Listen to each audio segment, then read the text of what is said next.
In the stone and tall Tower of Trials, there have been many attempts at conquest, from which the weapons of those who tried are still there. 58 minutes and 33 seconds remain before all of humanity is destroyed. A man stands over a pile of papers on a desk. The countdown to the annihilation of humanity continues as a woman with 2 children stands in the middle of urban devastation. Ordinary people read and write chat messages that in 1 hour the world will be destroyed and no one else will defy the odds. There are dead people in the Tower of Trials on the 48th floor who were also trying to defy the trials. But suddenly, another challenger sets foot on the 48th floor of the Red Dragon Destia. A man with a purple blade steps onto the grounds. On his face is a strange mask created from some particles. The red and white wings of the magical creature begin to spread wide in the air. In front of the man in the strange mask appears the Red Dragon Destia, which is burning with flames. The dragon addresses the man with the fact that humans do not know how to give up. Even after so much sacrifice, they are back here. The man in the black mask tells him what he needs to do to prepare the roasted lizard. He arrives just in time. The dragon extends its paw with flame to the man, saying that even in death you can make the process more agonizing. The man sees no point in talking to the creature.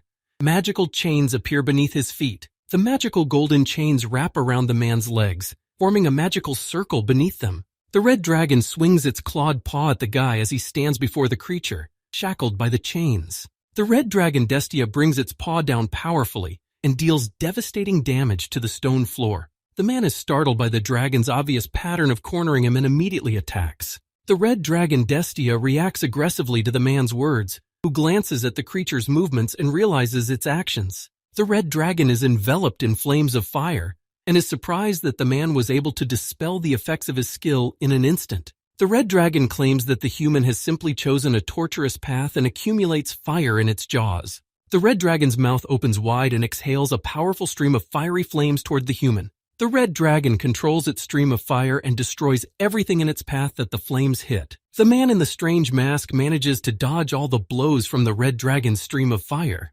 The man once again dodges the red dragon's strike, and his blade burns with a pink light. Energy builds up in the man's blade. The man swings his small blade around. The man makes a powerful whiff and strikes the Red Dragon Destius in his jaw. The red dragon's head flies off to the side from the blow, and he calls the man a cocky man. The Red Dragon Destia has no intention of letting the man live. He takes advantage of the peculiarities of the Brest neighborhood. The man realizes that the entire dungeon takes place under the Brestlands, but he has no reason to dodge. Energy builds up in the guy's palms. At that moment, the memories of the world begin to be read. It's as if the space around the man begins to change. A limitless storehouse of recorded skills is formed. After all this, a fiery flame is formed in the man's hands, which he calls Hellfire. The man presents his blade in front of him and orders it to burst into flames with black tears.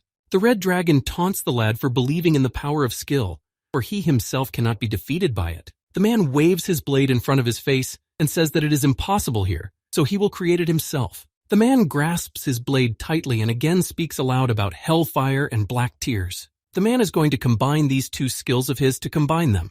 He contacts one palm with the other. When the 2 skills are combined, the skill becomes a whole rank higher, and not even a dragon can overpower it. With this, the man manages to detect and obtain the breath of Etherio, Dragon of the Void. The deacon's eyes express shock because this is the strongest breath that the ancient Etherian himself used. This man manages to obtain this skill of the ancient dragon Eterian himself. The dragon asks who he is. The man introduces himself as Kung Jin Hek. The guy stands in front of the dragon, controlling the dragon's breath of the void. This is far from the first time the guy destroys the dragon. Through trial and error, one gets smarter. The guy plays a game he calls Flop, an uninteresting game with terrible controls. These games are very unbalanced, so the guy stares unhappily at his screen. Also, Flop is called an absurd difficulty level. The virtual reality game Tower of Trials fits here. After the launch of this game, Koreans with their hobby took to the game to replay it, giving up food and sleep for a year. But when about 3 years passed, people fully realized that Tower of Trials was impossible to pass. In this virtual reality game, there was also a gate guardian who deserved to be called invincible. There is also a polar region with a temperature of minus 60 degrees where you die in just an hour. In Tower of Trials, there is a very long maze which is more than 10,000 kilometers. This virtual reality game has become not entertainment, but a real torture. The guy freaks out and throws his headphones on the floor. After all these unbearable and difficult trials, the game Tower of Trials went bankrupt. To be more precise, it almost went bankrupt. After all, some old-timers challenged this absurd difficulty. The man struggles with gravity to catch his breath. Many drops of sweat from fatigue are protruding on his face. The guy is tired and sweaty from gripping the 50th floor. He is the first to clear the Tower of Trials. Guy grasps his wounded arm and holds his blade. He can't believe this is all happening for real. Unlike the others, the guy has gone through the game time and time again and has learned everything by heart and is confident that he can reach his goal. Kang Jin-hyuk had spent 11 years on this. He didn't expect to make it, and he didn't even turn on the live broadcast. The guy opens his holographic panel and thinks about putting all his efforts on YouTube. Unexpectedly, Kang Jin-hyuk gets an email notifying him to reboot the game in 12 hours. This is very surprising news to the guy, and he scoffs as if the company has found an oil field in the desert. Parky leans against the remains of the wall and does not understand because the game does not make much profit. Apparently, the company is up to something. The broadcast, which is his earnings, will be the last time the guy will play the game. But even with the update, guys will not play it again.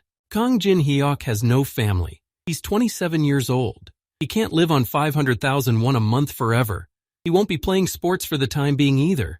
Kang Jin-hyuk carefully pulls back the curtain on his window to look out and look at the street. The guy thinks he was once told to tag along as a professional fighter, but now money is more precious than sports. Deep night is falling outside, with lights still on and a few windows in the apartment building. Kang Jin-hyuk sets himself a table with various snacks and drinks and watches the chat on the broadcast. Suddenly, Kang Jin-hyuk tenses up and makes an emotionless facial expression at the camera. The guy calls his viewers hyungs and calmly addresses them, about to announce something important. The guy reads different assumptions from the viewers in the chat room about what he is going to tell them. Kang Jin-hyuk abruptly snaps out of it and starts laughing at the top of his voice, because he just caught up with the atmosphere. The guy takes a sip of his drink and thinks that he needs to officially announce that he's leaving tomorrow. Several green empty drink bottles stand on Kang Jin-hyuk's desk. Guy lies in his bed and sighs heavily from feeling bad, trying to get out of bed. Guy is holding onto his stomach and head, but now he needs to quickly post a video about passing the Tower of Trials. Guy walks over to his computer in poor health and presses the power button. Suddenly, the expression on Kang Jin-hyuk's face expresses wariness and genuine surprise. The guy notices the live feed on the screen, in which it can be seen that the test tower has indeed appeared. A small drop of sweat drips down the guy's face, and he asks himself if the Tower of Trials has appeared. Kang Jin-hyuk presses the enter button and enters the live broadcast where he notices that the test tower is real. The guy on the broadcast says he learned about it from melon-flavored watermelon hyung. It's from a test tower launched 11 years ago. The broadcast guy asks people if they can believe it. There's something going on in the test tower. Kang Jin-hyuk can't believe what's happening when he sees that this only happens when you first start the test tower. Kang Jin-hyuk notices a notification in front of him that the first stage of upgrading the new version of the Tower of Trials has been completed. A notification appears in front of the players that they must advance to the next floor in 90 days. All players there receive such a notification in front of them on their dashboard. Following the notification of advancing to the next floor in 90 days, a failure notification appears. When Kang Jin-hyuk sees all the notifications in front of him, his computer desk falls to the floor. Kang Jin-hyuk looks at his monitors in shock and can't believe what's just happening.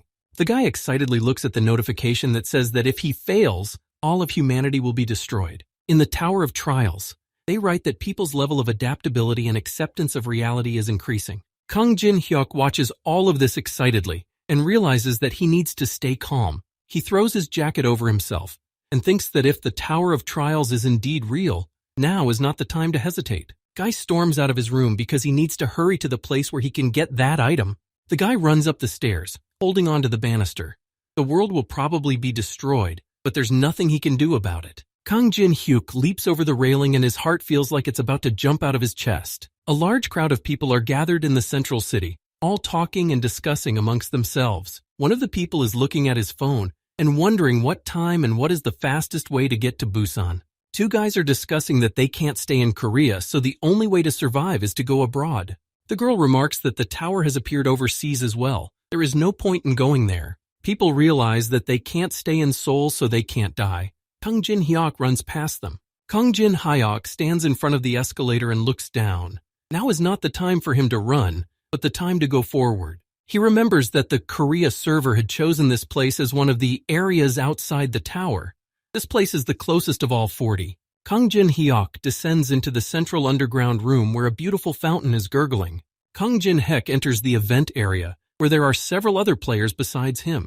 Kang Jin-hek looks around the area, and the people in it carefully and without further ado. The people here are all players who played the very first part of the Tower of Trials. Kang Jin-hek walks past the people who are just observing each other, because there is nothing else to do. Soon there are about 5 limited edition items here.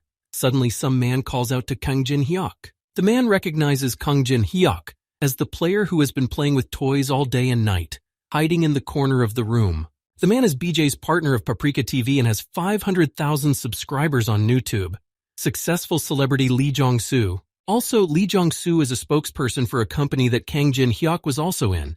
He thinks it's time for a live broadcast. Lee Jong-soo tells the guy to look at something by pointing his thumb at something behind him. Lee Jong-soo doesn't understand why Kang Jin-hek is hiding the floor level he went up to from him, since they're co-workers. Kang Jin-hyuk doesn't say anything back to Lee Jong-soo, and is alarmed when he calls them co-workers. In the company Lee Jong-soo created, many players were cheated because of the unfair contract.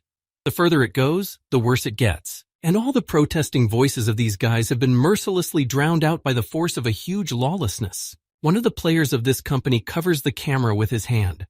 Kang Jin-hyuk's co-workers that he was close to have left the company. Lee Jong-soo takes hold of the guy's shoulder and tells him that he's not a bad player and makes very appetizing mukbang. Especially for him, Lee Jong-soo is willing to change his contract terms to be more favorable to him. Kang Jin-hek is already starting to get angry and calls Lee Jong-soo out on the fact that this world has already changed. Kang Jin-hyuk punches the man in the face with his fist and says that you shouldn't throw around empty words. The man in Lee Jong-soo's suit grabs his mouth and covers it with his hands because Kang Jin-hyuk knocked his teeth out. Lee Jong-soo sits on his knees in front of Kang Jin-hyuk, who looks at him squeamishly but relieved. Kang Jin-hyuk turns around and realizes that gradually he should start showing up now. Throughout the space next to the fountain, many bubbles begin to rise into the air. All the water that is in the area begins to bubble heavily and rise into the air. Throughout the event area and the Tower of Trials, some sort of transformation begins to take place. Water starts pouring all over the area in rivulets and strong streams, hitting everything around it. The huge tree standing in the event area also succumbs to the powerful streams of water. The players here notice the mangrove tree in front of them and marvel at what is happening. Kang Jin-hyun realizes that everything is happening just like in the Tower of Trials. There's nothing wrong with his memory. The mangrove tree of greed continues to grow in full swing, and its fruits appear on the tree. These appetizing fruits have an effect that raises dexterity, strength, and mana stats.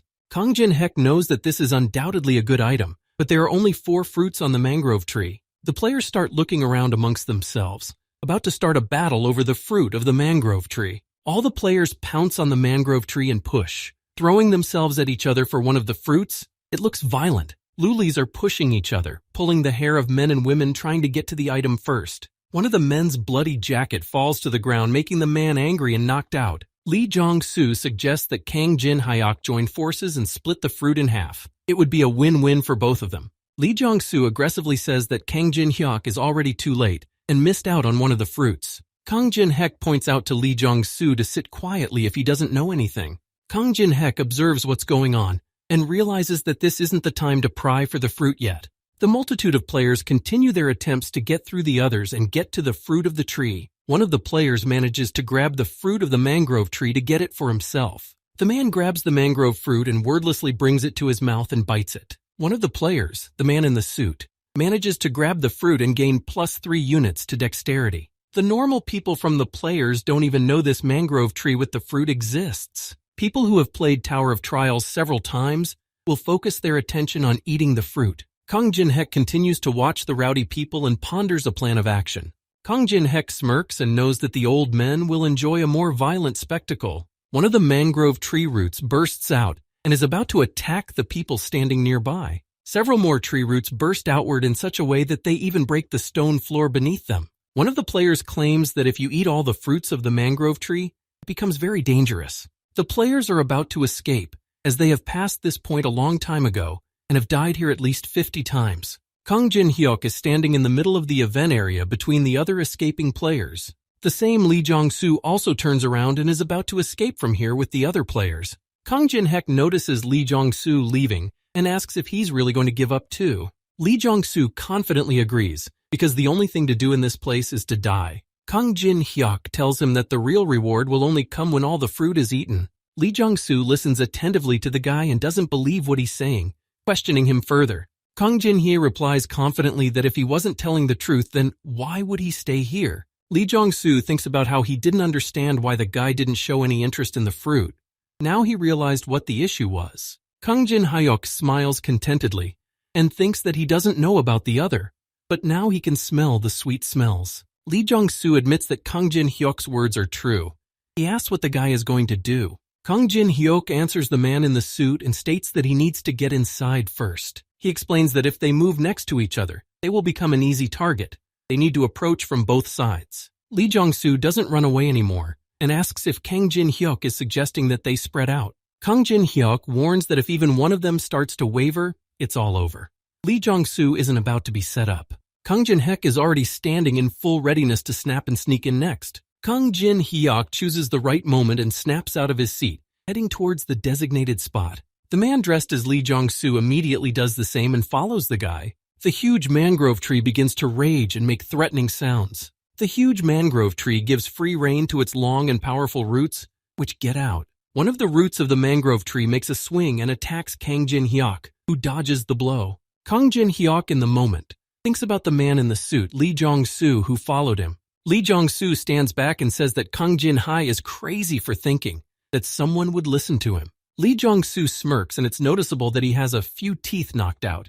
He wants Kang Jin-hyuk to be the bait. Kang Jin-hyuk continues to dodge the punches from the mangrove tree and is relieved. Kang Jin-hyuk smirks and thinks about the fact that Lee Jong-soo's character hasn't changed at all, and it's to his advantage. The sharp and sharpened ends of the roots break free and are about to attack the guy. Kang Jin-hyuk dodges the blow again, but the root ends still cut off a piece of fabric on his sweatshirt. Kang Jin-hyuk dodges and thinks that the one who will be the bait is Lee Jong-soo, who is standing to the side. The sharp and long roots of the mangrove tree head straight towards Lee Jong-soo's face. The long and powerful roots grab the man in the suit and encompass his body while restraining him. Lee Jong-soo tries to break free from the strong grip of the tree roots that are restraining him in their trap. As the mangrove tree restrains Lee Jong-soo, Kang Jin-hyuk rushes forward towards his goal. The tree begins to encompass Lee Jong-soo's face as well, restraining and squeezing him harder. The man begs to be saved. Kang Jin-hyuk smirks in response to Lee Jong-soo's plea for help and asks why he would want to save him.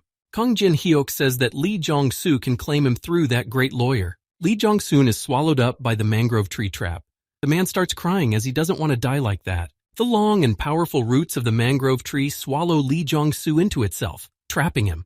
Kang Jin-hyuk confidently continues moving towards his goal, mentally saying goodbye to trash Lee Jong-soo. Kang Jin-hyuk continues to move towards the mango tree and knows his next course of action. The powerful and sharp roots of the mangrove tree are advancing again and are about to attack Kang Jin-hyuk. The guy looks around and knows that the roots are now advancing 22 degrees to the left. Then the roots of the mangrove tree advances again, and the guy picks up that it is now on the right 35 degrees. Kang Jin-hyuk continues his dodging of the mangrove tree's blows, knowing that it's not that hard. The huge and long roots of the mangrove tree collide with each other in flight. After colliding with each other, the roots of the mangrove tree fly straight to its trunk and stick into it. The huge mangrove tree strikes again, but no longer at Kang Jin-hyuk, but at its own trunk. A hole appears inside the thick trunk of the mangrove tree, through which you can see its heart. Kang Jin-hyuk notices that the very core he needs appears in the trunk of the mangrove tree. The guy realizes that there is no error here from what he went through in the game.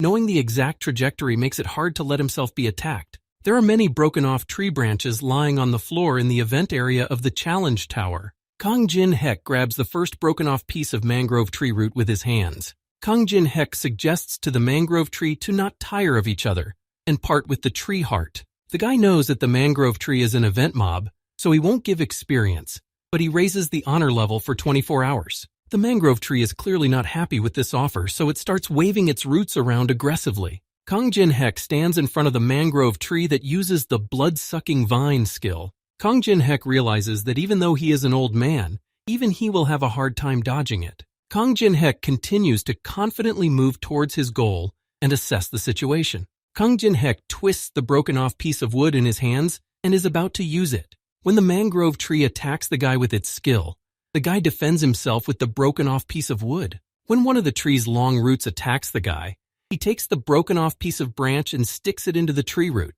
When the broken-off piece and the mangrove tree root collide, there is a blinding explosion. Kang Jin Hyuk continues to stay between the roots of the mangrove tree and defends himself with the broken-off piece of branch. The guy realizes that it is in his power to tweak the trajectory and change it as much as his soul desires. The long and sharp roots of the mangrove tree combine into one solid and powerful piece of wood. Kang Jin Hyuk realizes that there is no need to be frightened and worried, so he continues to confidently defend himself with the piece of branch. Kang Jin Hyuk swings his handy weapon every now and then and fends off the mangrove tree's attacks. The huge mangrove tree swings its roots every now and then and breaks through the stone floor. Kang Jin Hyuk gracefully glides across the surface every now and then, dodging the mangrove tree's attacks. Of all the wounds inflicted, the guy only has a scratch on his cheek.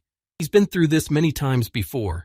Kang Jin Hyuk tries time and time again to get through the attacking roots of the mangrove tree. Kang Jin Hyuk has already broken a sweat, but he continues to push forward because he's almost there. Suddenly, the space around the mangrove tree begins to exude a turquoise color. Many magical butterflies fly out of the mangrove tree, oozing turquoise light. Kang Jin Hyuk raises his gaze to the flying insects and realizes that they are the same soporific butterflies. Kang Jin Hyuk covers his airways with the sleeve of his sweatshirt without further thought. These butterflies release soporific pollen as a defense. It is inhaled instantly, so you need to know ways to protect yourself from it. Fortunately, Kang Jin Hyuk knows the best and most necessary way to protect himself from the butterfly's soporific effect. Kang Jin Hyuk rushes upwards and knows that if he simply holds his breath, the soporific butterflies will not affect him. The tree heart is quite close and is surrounded by many soporific butterflies on its way to him. Kang Jin Hyuk swings a splinter of tree root and sharply stabs it into the tree heart. From the blow to the tree heart, the entire space around it is illuminated by a bright flash of light. Kang Jin Hyuk's eyes begin to light up furiously as he swings his hand at the mangrove tree. The guy hits the tree's heart with all his might with his palm. The mangrove tree tries to push and kick the guy away from its trunk, where the woody heart is located. The guy's eyes continue to burn fiercely, and he's sure he's not going to back down from his goal. The mangrove tree tries to fiercely resist and fend off Kang Jin Hyuk's blows. A notification appears in the Tower of Trials system that Kang Jin Hyuk was the first to defeat the mangrove tree of greed. The trunk of the mangrove greed tree splits in half and emits a bright light. Kang Jin Hyuk calmly exhales and smugly observes the mangrove tree. The guy didn't expect that all his knowledge from the repetitions of passing would be useful to him here. He's grateful for what he's done before. The system requires the guy to give his name in order to record his achievement for a day. Kang Jin Hyuk watches the panel carefully and has no intention of putting his name in to remain anonymous. He is against the dissemination of his personal information. He will cause undue interest if it is revealed that he was an old man. His face will be obscured by a mosaic and his voice reconstructed. The system doesn't give complete anonymity, but what matters to him now is heart. Kang Jin Hyuk slips his hand into a crevice in the trunk of the mangrove tree of greed. When Kang Jin Hyuk manages to fumble for something, he smiles contentedly and tries to get it out. The guy player ends up with a small green ball in his hand, which he pulls out of the trunk of the mangrove tree. Kang Jin Hyuk gets the core of the tree heart tree, which finally appears in his hands. Each mangrove tree fruit raises strength, dexterity, and mana, stats by 3 units or points. In comparison, the tree heart core gives at least 12 bonus stats. With the core, the guy will go up 4 levels. He can't believe his eyes that such an item exists. It's even further and he can't find anything better. Kang Jin Hyuk, without further thought, he pops the green ball into his mouth to devour. When the guy manages to swallow and absorb the green ball, he feels a change in himself. Bright and light energy begins to ooze out of Kang Jin Hyuk's chest, forming a dense ball that replenishes his stats. After absorbing the tree heart core, the guy thinks about something and looks in front of him. Kang Jin Hyuk opens his panel and is about to check how well that core was absorbed. Kang Jin Hyuk examines his characterization and sees that he has the strongest first level and 12 stats available. 10 minutes later, the video of the first victory over Mangrove Tree was posted.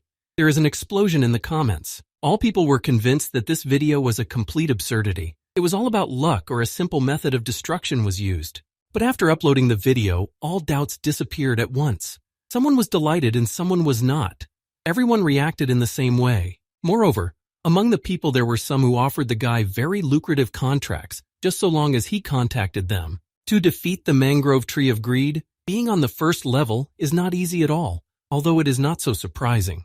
The guy realizes that you can't judge by experience because people haven't even reached the second part of the tower before. Kang Jin-hyuk reads the comments of people offering him 1 billion and thinks about it. The guy was late on rent all the time because he lived a hard life, barely scraping by with his broadcasts. There were even times when saving money for food for the mukbang would leave him starving for days at a time. If the guy had been offered that kind of money a day ago when he was broadcasting, he would have accepted the offer without a second thought. But now, Kang Jin-hyuk is not going to share any information even for the offered 1 billion. The most important thing right now for Kang Jin-hyuk is to monopolize the information he has. Kang Jin-hyuk takes out his phone and writes something in it.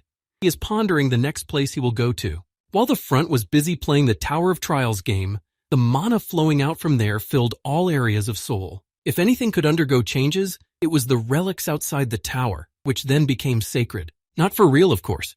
The sacred relics are in the tower and these are just replicas or duplicates. Kang Jin-hyuk looks at his phone and finds the place where he can get the most replicas. The guy goes to the People's Central Museum, which houses many relics, a treasure trove of sorts. Guy realizes that he's not the only one targeting the museum, which is so unique here. There are a lot of people who will come here. Among the players who come here, it's likely that the same old guys like Kang Jin-hyuk himself will definitely be among the players. The guy grabs the door handle of the People's Central Museum, after which he enters the event area. Kang Jin-hyuk carefully opens the doors to the museum, examining the surroundings. He thinks that no one has come in yet. After a brief moment of thought, Kang Jin-hyuk guy abruptly and unexpectedly notices something in front of him that stresses him out. Kang Jin-hyuk notices a lifeless person in front of him, which means someone managed to come here first. Kang Jin-hyuk sees a picture of a charred guy sitting in front of him who was destroyed a short time ago. The guy realizes that the world has changed, and with it, the people.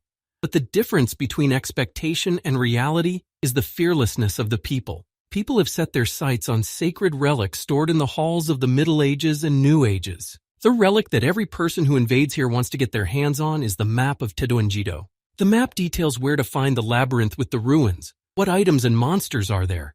Everyone makes to possess something like this. True, this map doesn't have information above the 10th floor, but it's enough to light a fire in people's eyes. Kang Jin-hyuk knows that people don't realize that the real valuable sacred treasures are hidden in the clay. All the people who invaded here for the map are fighting amongst themselves and trying to achieve their goal. Some man also appears among the players and shouts loudly for everyone to be quiet immediately. The players who are here turn around at this unknown guy's shout and don't understand his message. A tall and pumped-up guy with a tattoo on his neck says that whoever moves will refuse to die here. One of the players here is holding a metal pipe in his hands and thinks the man is talking nonsense. Another man with a hammer in his hands smirks and says that no one here will be afraid of such words. The guy with the hammer threatens the guy with the tattoo that if he moves a finger himself, he will hit him. A man with a tattoo on his neck becomes aggressive and sees that people don't understand words at all. The man with tattoos tears his clothes off with his stone fists, which appeared from rage. The other players notice that this tattooed guy already has his own personal ability. The aggressive man with the stone fist demands everyone to stand back, because the Taedong-jido card will be his. The aggressive tattooed guy violently exhales air, and someone calls out to him from behind. An old man appears on the horizon, who is not about to agree with the tattooed guy's words. The aggressive tattooed guy turns his attention to the old man and thinks he's lost his mind. The old man says he is Min Jung-woo, and his meaning is let's live in love and friendship. The tattooed guy threatens the old man that he might snap his neck since no one here wants his notions. The calm old man looks at the furious guy and tells him that he is rough on his word and his tongue is like a blade. The old man deftly makes a circular motion with one finger, making the air around him sparkle. The old man asks the tattooed guy if he would really be quicker to wring his neck than to turn into a coal. In his index finger, the old man manages to create a small ball in the shape of a flame of fire. The tattooed guy looks at the old man warily and realizes that he is using magic. The old man calmly and deftly directs his fireball of flame at the tattooed guy. The last thing the tattooed guy sees in front of him are tongues of bright flame from that old man. The fiery flames engulf the tattooed guy in an instant, setting his body on fire. All that is left of the man is a charred body that continues to stand from his last breaths on his feet. All that remains of the tattooed man is charcoal and ash from his burned body. The old man turns around and is about to leave, saying, "This is a disaster and fire brought on by his tongue." This old man is cooperated with by a girl, Lady Lee Yuri, who is pleased about it. He asks if she has obtained the objects. The girl affirms and assures the old man not to worry about it and to rely on her. The girl takes up a statue of some Egyptian deity because it will be enough to help. From controlling the statue, a purple aura appears around the girl. It will deal with anyone who decides to interfere with them. Shadows and images of Egyptian dogs begin to fly out of the Egyptian statuette, exuding dark energy. The Egyptian statuette has a thick and golden necklace around her neck that shines brightly in the light. In place of the Egyptian statuette, the real incarnation of the Egyptian statuette appears, standing firmly on its feet. The reanimated statuette is holding her long weapon, and the girl says that whoever moves from his seat will become the enemy of this deity. The girl begins to smile sweetly as she turns to the other players, offering them her cooperation. The other players are not happy about this outcome, noticing that there are a lot of old men and awakened ones lately. All the players drop their weapons and say that they are giving up everything to let the girl and the old man take whatever they want. Lady Lee Yuri folds her hands contentedly and smiles, thanking the players for their cooperation. After all this, Lady Lee Yuri notices someone in front of her, making a wary look. Someone's shoes crush the shards of glass under their feet loudly and confidently. Kang Jin-hek walks forward and walks past the other players gathered here. Kang Jin-hek walks with his head down, looking around. He says that the place is a mess. Kang Jin-hek is outraged that these people don't even have the basic etiquette of handling antiques. Kang Jin-hyuk picks up the card he wants and tries to shake it off.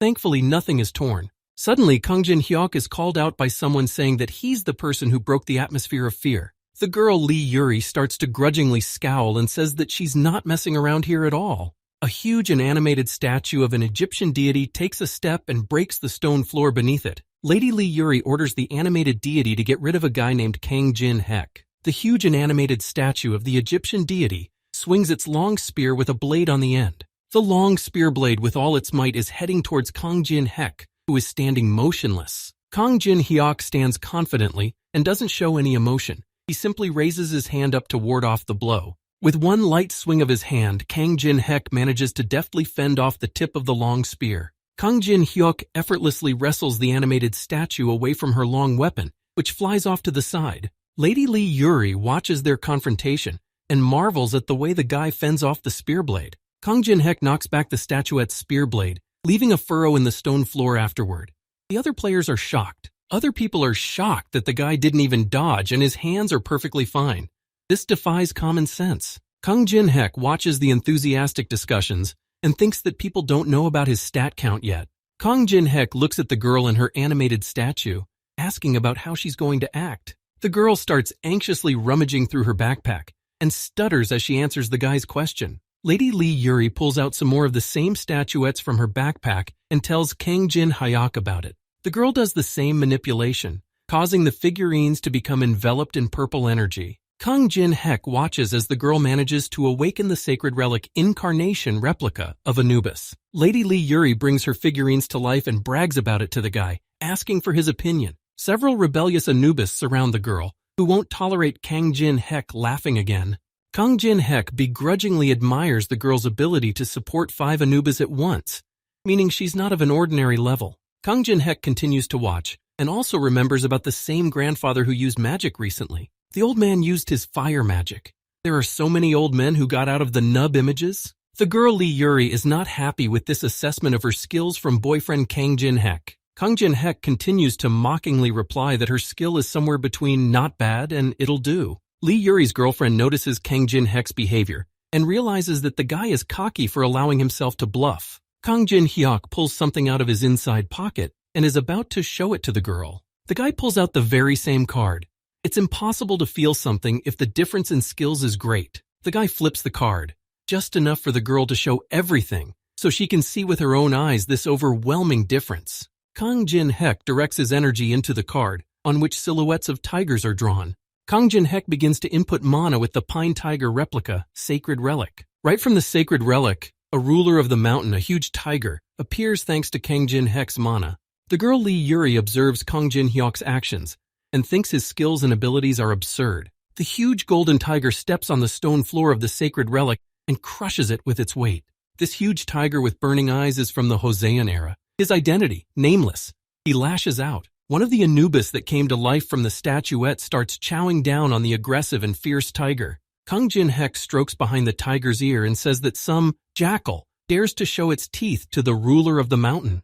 Kong Jin-hek shows the sacred tiger to act with one slight downward motion of his hand. Kong Jin-hek points to the targets ahead and orders the tiger to attack them. The huge golden ruler of the mountain furiously rocks its teeth and opens its maw, about to attack. The Anubis statues that have come to life are also about to attack the sacred tiger in response. The sacred golden tiger releases its claws on its paws and takes a powerful swing at its opponents. With one light and powerful paw movement, the golden relic tiger manages to strip Anubis of his head. 3 more reanimated Anubis react aggressively to the tiger's behavior and are about to attack him as well. The huge and golden tiger starts chewing its prey, making drool fly from its mouth in all directions. The fierce ruler of the mountain attacks another Anubis and sinks his fangs into its body. The golden tiger tears the reanimated Anubis to shreds, attacking them with its fangs and claws. The eyes of the golden tiger from the sacred relic burn so brightly that they dazzle with their light.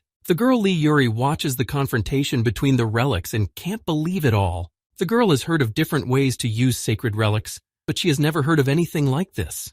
The girl looks up at the tiger from below and realizes that this mana makes her feel like her skin is being ripped off. The silhouette of the golden tiger's muzzle hovers in the air.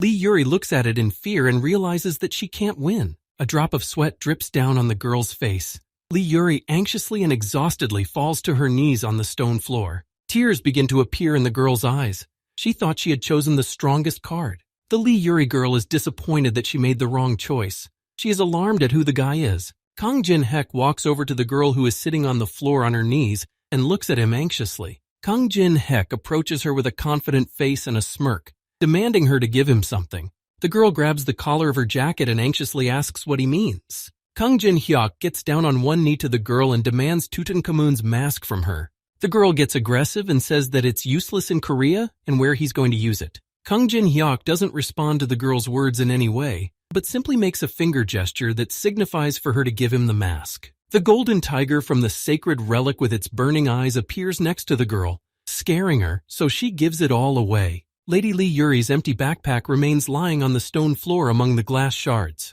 The girl pulls out the very sacred relic, Tutankhamun's mask replica, from there. Kong Jin-hyuk quite grasps the item he received and lifts it up. He finally receives the second sacred relic already. Lee Yuri's girlfriend looks at the satisfied guy and asks if he's aiming for the Tedo and Jido card. Kong Jin-hek had already forgotten about that map, but the girl reminds him, even though the guy says it's none of her business. Kong Jin-hek gently and carefully places his palm on the golden tiger's fur and asks him to oversee everything here. Kong Jin-hek orders the golden tiger to make sure that no one follows the guy. A black and red energy emanates from the golden tiger from the sacred relic, causing all the players to be on edge. The huge ruler of the mountain from the relic adopts a fighting pose and bares its fangs in front of everyone. Kong Jin-hek looks back contentedly and realizes that all preparations have been completed. Kong Jin-hek directs his gaze forward and towards the stairs, thinking that it's about time for him to go. Kong Jin-hek is about to obtain the strongest skill in the entire Tower of Trials. Many different relics are under glass in the event area of the People's Central Museum.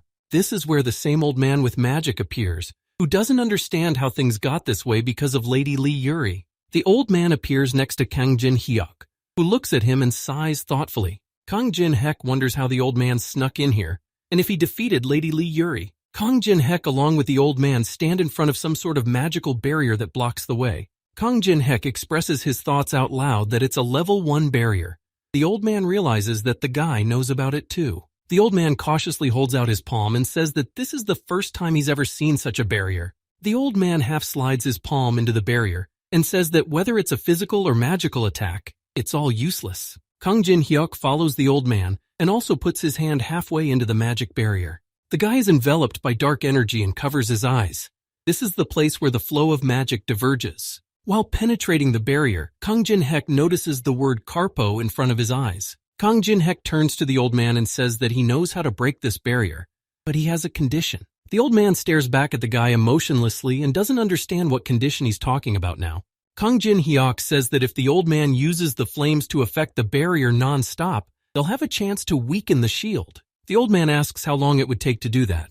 Kong Jin-hyuk says until he returns with the relics. The old man thoughtfully clarifies that while the guy will be inside, he should stand outside and affect the shield with his magic. Kong Jin-hyuk says that he himself doesn't have the ability to hold magic. There's only one way here, He'll share the map since he needs something else. The old man listens to the guy and realizes that there's no benefit to him here. So much effort, and the outcome is worse than imaginable. The old man pretends he's fine with it, but asks Kang Jin-hyuk if he's sure he'll give him the card.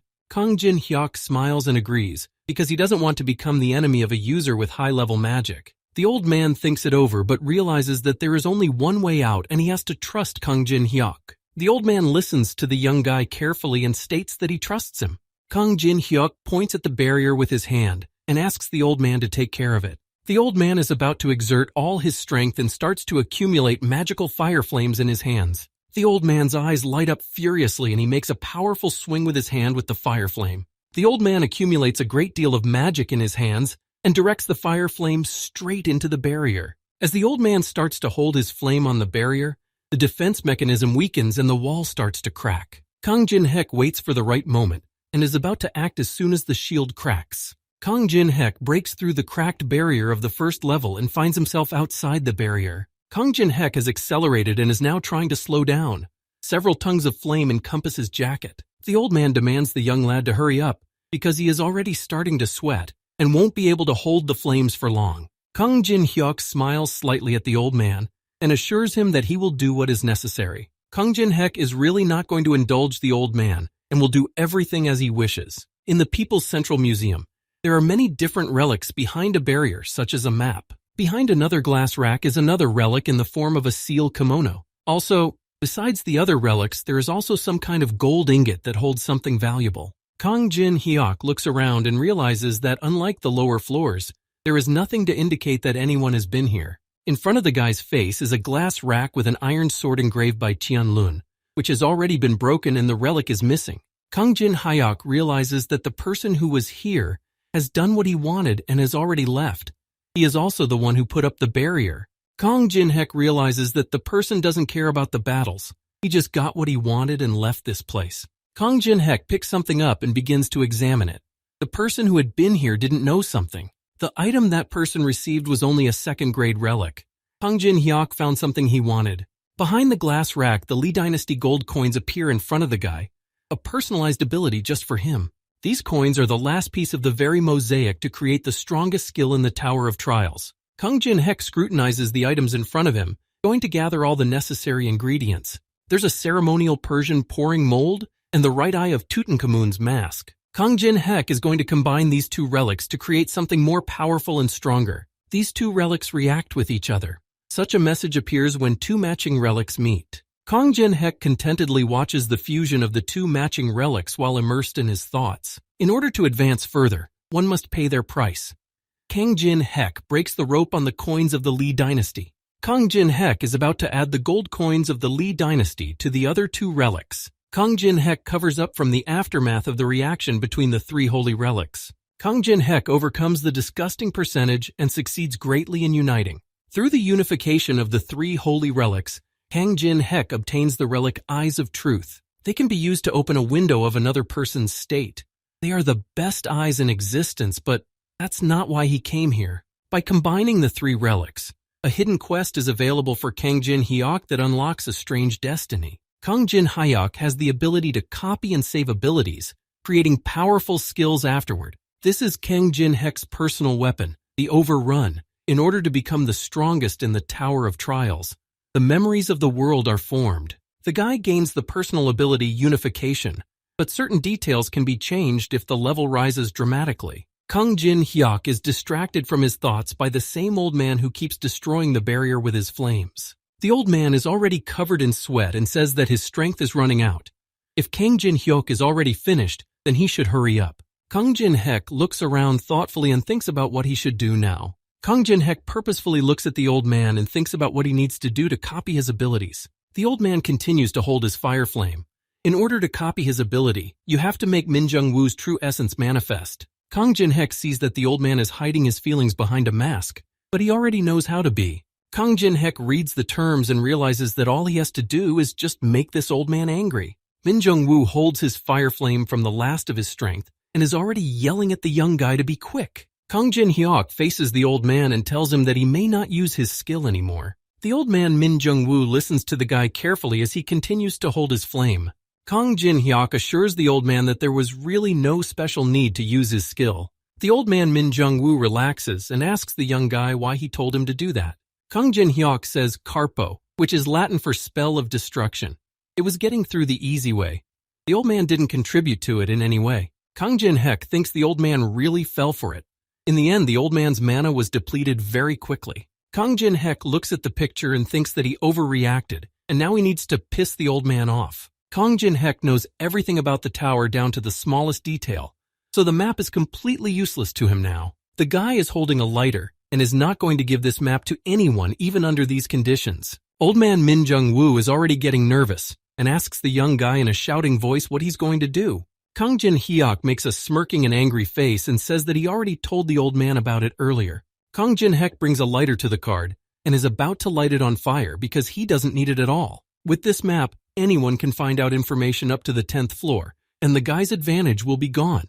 So he sets it on fire. The old man observes Kang Jin-hyuk's actions and starts yelling loudly and anxiously for the guy not to do it. In such a case, the surest way is to get rid of that possibility. The card burns with a bright and thick flame.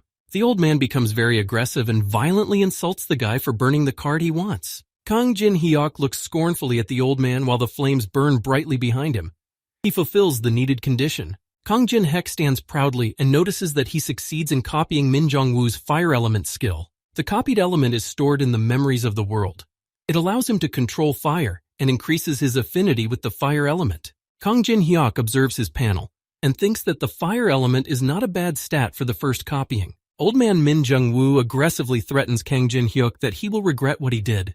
Kang Jin-hyuk turns to the old man and sees that he doesn't understand what the guy is burning this card for now. Kang Jin-hyuk activates a level 1 fire element and is instantly enveloped in flames of fire. Old man Min Jung-woo holds the small flame in his palm and watches Kang Jin-hyuk shocked. Min Jung-woo realizes that it's definitely the same skill he has, but the power differs like heaven and earth. The old man realizes that the guy is far from a mere mortal since he has that level.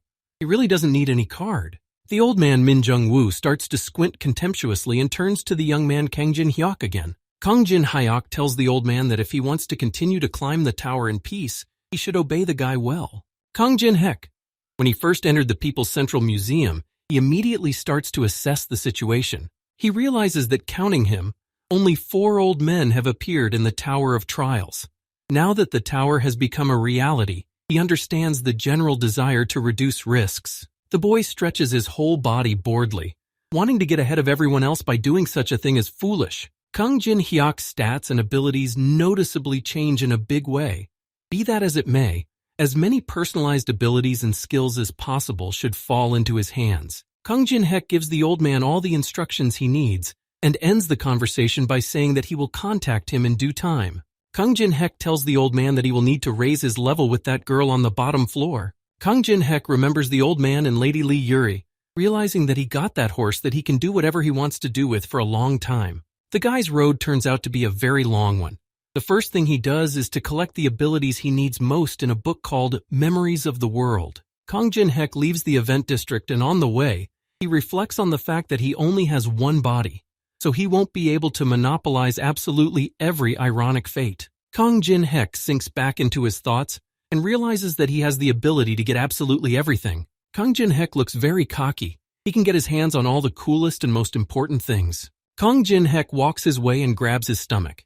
This is his limit and now it's time for rice and soup. When Kang Jin-hyuk walks into an establishment, he notices men sitting in front of him discussing something. The news broadcasts to the entire establishment that there has been an incident at the National Central Museum in which at least 23 people have been killed and 50 injured. The news is reporting that there are some seriously injured among the casualties, so the casualty count is rising. The instigators are likely targeting relics. News reports also say that such incidents have occurred not only in Korea, but also in the US, Europe, China, and Japan. Such incidents are happening all over the world, and the number of victims is impressive and growing. Kang Jin-hyuk watches the news and thinks about the fact that all of this is expected. Players all over the world have not been sitting idly by making preparations to conquer the tower. The news anchor on TV offers all the viewers to watch the CCTV video shot inside the building. The video repeats all the events that took place. It is hard for everyone to believe it, but it is indeed reality. People don't believe that an ordinary person did it. They recognize this guy who appeared in the Tower of Trials community. People realize that the person who destroyed the mangrove tree and this guy on the video are the same person. Kang Jin-hyuk is stressed that many people recognize him and wants to hide his identity. News reports say that the government is already investigating the cause of the building of unknown origin, the Spanish Tower. A special department called Awakened Association has already been established. Kang Jin-hyuk realizes that the Awakening Association reacted faster than he thought. Kang Jin-hyuk thought it would take the department a few weeks to accept the incident at the museum as something inevitable and gather people with personal abilities, but they handled it faster. Kang Jin-hyuk continues to sit quietly in the establishment and watch the news, which offers to meet the participants and listen to the details. A man with a scar on his face appears on the TV screen. His name is Han Sang-jin. He is the head of the Awakened Association. Kang Jin-hyuk watches the man on the TV carefully and is about to listen to him further. The head says that the reason he is here is to recruit the awakened ones. It all depends on their level. The pay will be in line with a 7th grade civil servant. The head's salary is 60 million won. Kang Jin-hyuk listens attentively to the head's words that the people who appeared on the broadcast will be the exception. The head of the Awakened Association, Han Sang-jin, assures the viewers that he's willing to stake his head's name on it. Han Sang-jin says that if anyone joins them, whatever the person wants, all their needs will be funded by the government. The people around Kang Jin-hyuk discuss how lucky those people are to get into the associations. It will be a drastic turn in their lives. Kang Jin-hyuk realizes that the people who appeared on the broadcast are the exception, meaning that he was the target of the association. Kang Jin-hyuk realizes that he is considered a serious threat. No matter what price he is offered, he is not going to be owned by anyone. One experienced person has much more value than 100 similar players. Han Sang-jin realizes this too, trying to lure him to his side with his bank account. Since Han Sang-jin has been entrusted to be the head of the association, he must have a pretty good ability. The guy suspects that this is possible because of his long time playing Tower of Trials. It would be glorious if the head had a really good ability. Kang Jin-hyuk realizes that if the chapter has a good ability, then he will surely taste the taste of copying. Kang Jin-hyuk continues to be in this establishment and abruptly turns around to look at the clock to see the time. At 7 o'clock tonight, when the hour hand indicates the new time, the Tower of Trials will open. The very structure of unknown origin, called the Test Tower, appears in Korea. When the Test Tower opens, the space around it changes slightly. The players who came here gather in a crowd and are about to enter the tower. Some of the people gathered here yell out for no one to hurry because finally this place is completely the same as what they did before. Kang Jin-hyuk looks around and still can't believe it. Many players here are very much like newcomers. In honor of entering the tower, each of the players are given 100 coins. These can be used in the tower. 100 coins will be given for every 10,000 views of the player's achievements. Viewing videos by those who dwell outside the tower will only count when they watch them for the first time. Therefore, you need to be more cautious when choosing a video. The live streaming feature can only be used while mopping up boss monsters to get to the next floor. If tampering with views and other illegal activities are found, appropriate action will be taken. Kang Jin-hyuk listens carefully to all the conditions and instructions received, thoughtfully holding his hand at his chin. There is a bridge here that is the link between the people ascending in the tower and the ordinary people living outside the tower. In the live streaming system, viewers watch videos of the players wanting to see the end of the tower and thus raise views. The most interesting setup of Tower of Trials is the system. Simply put, the more famous you become, the more coins you can earn. Players get off the ground and are going to head to the Goblin Cave first. There they will be able to find a spot and hunt around. They'll get their share and have some fun.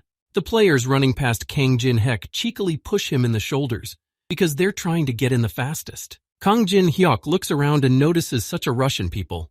He sinks into his thoughts. Kang Jin-hyuk suspects that the people want to clear this place quickly and get ahead of everyone else.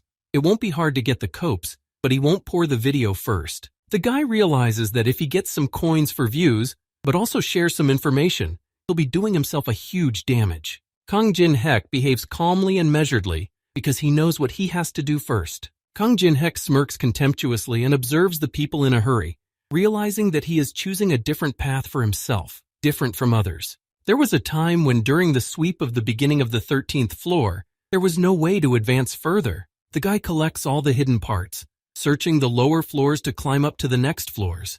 Kang Jin-hyuk continued on his way, analyzing every little thing, every step and action he took. At one point, Kang Jin-hyuk manages to find the right solution in some of the ruins there. At that moment, Kang Jin-hyuk gets some kind of realization that puts him in a stupor and horrified by his own anxiety. The guy even has his torch fall out of his hands because at some point he realized that his character was worthless from the beginning.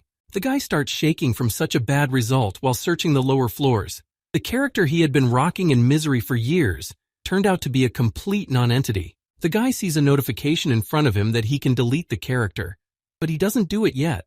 This is utterly absurd, for he has devoted himself to it. Even wasting time on doubts is now an unacceptable luxury for the guy. He's going to delete his character and repeat his journey from the beginning. The irrevocable deletion of Kang Jin-hyuk's character begins, and it's as if space is shattering into thousands of pieces. Before finally doubling his character, Kang Jin-hyuk makes a promise to himself to make sure to reach the end next time. The current Kang Jin-hyuk remembers himself back then.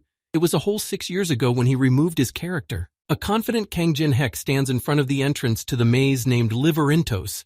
Its degree of difficulty reaches level B. It's an incredibly intricate Daedalus maze with many different traps. Kang Jin-hyuk thinks that the foundation for breaking through above the 13th level would be to accumulate a base, and the key to that is in this maze. Kang Jin-hyuk is not at all happy about having to clear this maze again, as if he had joined the army again. Kang Jin-hyuk puts his finger on some kind of stone medallion. The guy compares the maze to an affectionate dog. Kang Jin-hyuk gathers his thoughts and strength and opens the stone gate at the entrance to the maze. Kang Jin-hyuk enters the Liverinos maze and looks around his surroundings. There are various weapons, figurines, and ruins scattered everywhere. On the stone and thick walls of this labyrinth are various engraved paintings. Kang Jin-hyuk recognizes the familiar smell and look of this labyrinth as soon as he walks into it and looks around. Kang Jin-hyuk walks deep inside and keeps his hands in his pockets. He thoughtfully and smilingly raises his head, realizing that he is experiencing the same feeling as last time. Inside the space within the Liverinos maze, flying and brightly glowing butterflies appear. Kang Jin-hyuk raises his hand up and exposes his finger, on which a glowing moth lands. The guy greets it. Suddenly, something catches Kang Jin-hyuk's attention. Another butt appears again. Kang Jin-hyuk turns back around and notices many more players behind him. He asks who they are. The girl with the tidy hair replies that they were looking for a place to hunt and saw an open maze. They decided to enter here before it closed. 10 minutes before invading the maze, these players had been following Kang Jin-hyuk. They felt like the guy knew something, so they followed him. They were surprised that he opened the maze without a key and basically entered here in the first place. The girl observes what's going on, and after talking to another player suggests that everyone enter this maze following the guy. The other player disagrees with her idea and says that they don't even know what kind of maze it is or how big it is. The girl yells at the guy and suggests he try thinking. She says that they know what the most important thing is at the beginning of the Tower of Trials too. The girl claims that Kang Jin-hyuk hasn't found the key and the maze is already opened. It's on the first level, so it's possible to go in there, and the difficulty level isn't that high. The other players continue to watch Kang Jin-hyuk enter the maze that is on the first floor. Another girl is chewing gum and blowing bubbles. She asks if the guy will obediently share items with them. The girl with the tidy hair starts to smirk and says that the guy won't share anything with them. The girl's eyes light up with rage and she suggests forcing Kang Jin-hyuk to stay in this maze forever. The girl turns to Kang Jin-hyuk and suggests to him that they go with him, because the more people who share the dangers with him, the better. Kang Jin-hyuk thinks they've assured themselves of their numerical superiority and thinks they can outsmart him. Kang Jin-hyuk activates his eyes of truth and scrutinizes the girl. Her name is Park Hana. She's 22 years old and previously reached the second floor of the tower. In this girl, the guy notices an interesting ability called contact, through which the rapprochement will go better and naturally. Later, Kang Jin-hyuk uses this ability to control that person. Following the girl, another guy is introduced. His name is Jang Chul-sik, and he curls up in the process of passing the first floor. Another girl in their company is named Lee Hye-min, who only reached the first floor of the tower. The second girl is Jang Min's girlfriend, who reached the third floor. The other two guys, Jong Min-guk and Do Kan-woo, have the experience of passing the challenge tower as their first and only experience. Kang Jin-hyuk pretends to be very excited to meet the other players and introduces himself to them and says his name. Kang Jin-hyuk knows that all these players can obviously slap him in the back of the head at any moment, so there's no need to memorize their names. Park Han's girlfriend, ostensibly in a friendly manner, grabs Kang Jin-hyuk's hand, and stands next to him as close as possible. The girl clings tightly to the guy and starts asking him what floor he reached in the Tower of Trials. The girl purposely takes Kang Jin-hyuk's hand and gets as close to him as possible. Park Hana activates her level 1 contact ability to get close to Kang Jin-hyuk as quickly as possible. Kang Jin-hyuk now understands how her ability works, which immediately makes the girl trust him. He pushes her away and replies that he went up in the tower as far as he could. Park Han's girlfriend doesn't understand why the contact effect doesn't show up on Kang Jin-hyuk in any way. She pretends that everything is normal. The girl just has Kang Jin-hyuk tell them what kinds of monsters there are in the maze and what their features are, because it's not hard for him. Kang Jin-hyuk looks around and examines the room of the maze where the shimmering moths are flying around. Kang Jin-hyuk turns around to the other players and tells them that this maze changes every time at a certain hour. Park Han's girlfriend and the other players look questioningly at Kang Jin-hyuk and think his words are absurd. Suddenly, an earthquake starts under the players' feet, as if the maze is about to really change. All the players anxiously start looking around, noticing the obvious changes in the maze room. Park Han's girlfriend is also very anxious and doesn't understand what's going on, since it's only a level 1 maze. Huge slabs of stone begin to appear all over the maze room and slide out from the wall. The other players call out to Park Hana to be careful, because the space starts to transform. Park Hana's girlfriend thrusts her palm forward sharply and is about to kick the stone slabs away. Another player calls out to his comrade and tells him not to stand in one place or he'll be crushed. He tells him to look up. Abruptly and unexpectedly, a huge and heavy stone block starts to collapse on top of the players. All the players try to cover their heads and hide from the change so as not to get hurt. They realize that everything has stopped. Park Han's girlfriend anxiously and warily looks around, trying to catch her breath. One of the girls claims that they can't see the worlds here. They're surprised that there's such a maze on the first floor as well. It's kind of absurd. Kang Jin-hyuk shakes off his sleeves and wonders if the others have never been in a changing maze. Park Han's girlfriend says it's too dangerous for the first level and they need to get out now. The girl turns to Hye-min and asks if she can find a way out with her ability. Hye-min starts crying bitterly and says that while changing the maze, her ability was suddenly deactivated. Park Hana reacts very anxiously to such news. It turns out that they can't even find an emergency exit, so they are locked in here. Kang Jin-hyuk didn't realize before that the reason why the players entered the maze, it was all about their navigation. They thought that knowing about the labyrinth would turn their sortie into an easy trek. Kang Jin-hyuk thinks the other players are stupid. He's waiting for the right time to come when he shows up here. Park Han's girlfriend aggressively turns around to Kang Jin-hyuk and her face expresses rage and hatred. The girl aggressively calls out to Kang Jin-hyuk and is about to start getting into an argument with him. The girl confidently heads towards the guy and tells him why he didn't warn them in advance that this maze is changing, because walls don't just fly. The Park Han girl yells furiously at Kang Jin-hyuk because they were dodging like crazy and many people got hurt. He almost got everyone killed. All the other players second Park Hana's words and start pointing their fingers at him and calling him names. Iz and Mina were separated because of him. Kang Jin-hyuk does not react to the provocations and curses of the other players, but only exhales heavily. Kang Jin-hyuk makes a displeased and disdainful expression as he didn't tell the others to follow him here. Park Han's girlfriend reacts anxiously and fearfully to Kang Jin-hyuk's words that no one asked them to follow him. Kang Jin-hyuk is already getting nervous and angrily replies that they said they came from there themselves. No one dragged them here by force. One of the players is holding some stick he created. He thinks Kang Jin-hyuk is the reason they're stuck here, so he's also ruining their mood. The blonde guy is holding a metal stick. Kang Jin-hyuk didn't like him from the moment he first saw him. The blonde guy was about to say something else to the guy, but something terrible and unpleasant happens to him. Some kind of small axe flies into the stone surface in the maze and crashes into it. The blonde guy is abruptly knocked off his feet by something and falls sideways to the ground. The other players are shocked by this. One of the girls starts calling the fallen guy's name and crying hard. The guy with glasses watches anxiously. Suddenly, someone's large foot, completely covered in animal hair, appears from somewhere. Out of nowhere, the Minotaur that inhabits this maze appears. It leaps out of its seat and is ready to attack. Each of the players realizes that they are about to face a Minotaur. They prepare their weapons and abilities. The double-sided axe that knocked the blonde guy off his feet earlier continues to be in the stone wall. At some point, the double-sided axe bursts out of the wall as if at someone's command. This double-sided axe belongs to a Minotaur, who swings it aggressively and threatens the players. Park Han's girlfriend looks down at the Minotaur in horror and fear, realizing that they are all dead. Kang Jin-hyuk demands everyone to stand back and bullets past the players present.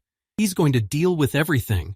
The Minotaur is many times larger than Kang Jin-hyuk himself, but the guy purposefully heads under its blows. The huge and fierce Minotaur swings his axe hard and hits the stone surface of the floor with it powerfully. The Minotaur's double-sided axe ends up in the stone slab as Kang Jin-hyuk dodges its blow and soars into the air. Kang Jin-hyuk receives another system notification that the guy successfully dodges the blow. A small but deep scratch appears on Kang Jin-hyuk's shoulder. The guy has a hidden stat gap, which greatly reduces the level difference when fighting a strong opponent, and vice versa when fighting a weak one. Kang Jin-hyuk pushes off the Minotaur's horn with his palm, thinking about the fact that when fighting an opponent stronger than him, the level difference decreases for every 3 points. While the aggressive Minotaur looks around for his opponent, Kang Jin-hyuk clings to its horn and hangs onto it. The guy swings slightly on the monster's horn and jumps down with ease, stopping just a bit away from the Minotaur. All this confrontation is a way to grow while still remaining at level 1. The only way he learned about through countless trial and error. This is exactly what Kang Jin-hyuk is thinking about as he smirkingly looks at the Minotaur. The huge Minotaur is not going to give up and swings his double-sided axe once again to attack the guy. Kang Jin-hyuk deftly and easily dodges the blows because he's been hit by the Minotaur's attacks tens of thousands of times. Kang Jin-hyuk proves that his body remembers all the patterns. His hidden gap stat is constantly increasing every now and then. Kang Jin-hyuk continues to deftly dodge the Minotaur's blows, for which he receives countless notifications to increase his gap stat. The huge and strong Minotaur continues its endless axe droughts and attacks on Kang Jin-hyuk. Kang Jin-hyuk is an experienced old man, which is why he can so easily manage to dodge the blows and raise his stats again. Kang Jin-hyuk knows that no matter how powerful the Minotaur's attacks are, there's no point in them if they don't reach their target. The other players here are watching the fight between the Minotaur and Kang Jin-hyuk, marveling at the fact that they dared to harass such a person at all. Park Han's girlfriend is already giving up on her idea to destroy Kang Jin-hyuk and take away his rewards because she sees how strong the guy is. The huge and fierce Minotaur's eyes light up brightly. He puffs aggressively and glares at his opponent. Kang Jin-hyuk criticizes the monster for procrastinating. The monster just swings his axe from side to side like that and thinks he can hit. All these unpleasant words of Kang Jin-hyuk provoke the Minotaur and make him very angry, which makes him furiously open his mouth and growl. The huge Minotaur swings his double-sided axe and throws it towards his opponent. When the Minotaur's double-sided axe almost reaches Kang Jin-hyuk himself, he thinks about the fact that the way to become stronger in a short time is quite simple. The huge Minotaur axe flies past Kang Jin-hyuk's shoulder, who takes a risk by making his bet and putting his life on the line. The axe almost grazes Kang Jin-hyuk's neck. He thinks that the entire reward is given out depending on the life-threatening danger. At the last second, the guy manages to dodge the fatal attack and is rewarded with a 1-unit increase in stat gap. He's glad getting 1 stat point per scratch. Kang Jin-hyuk does manage to get his palms drenched in blood in the process of this fight. The guy realizes that if he makes even the slightest mistake, the situation will become many times more dangerous. He should slowly wrap things up. Kang Jin-hyuk turns his attention to the other players and gloats over the fact that the minor characters have willingly decided to leave. One of the girls calls out to Park Hana and says she wants to get out of here as soon as possible. Park Hana tells her to go lean on the wall, then there will definitely be a way out. In an instant, Kang Jin-hyuk appears behind Park Hana and asks her where they are going now. Park Hana's girlfriend looks very scared, infirm, and anxious. She is shocked when the guy appears behind her. There are many large drops of sweat protruding on the girl's face. She is scared and wary when she sees the guy from behind. Kang Jin-hyuk points his finger at the Minotaur and suggests that the players join in.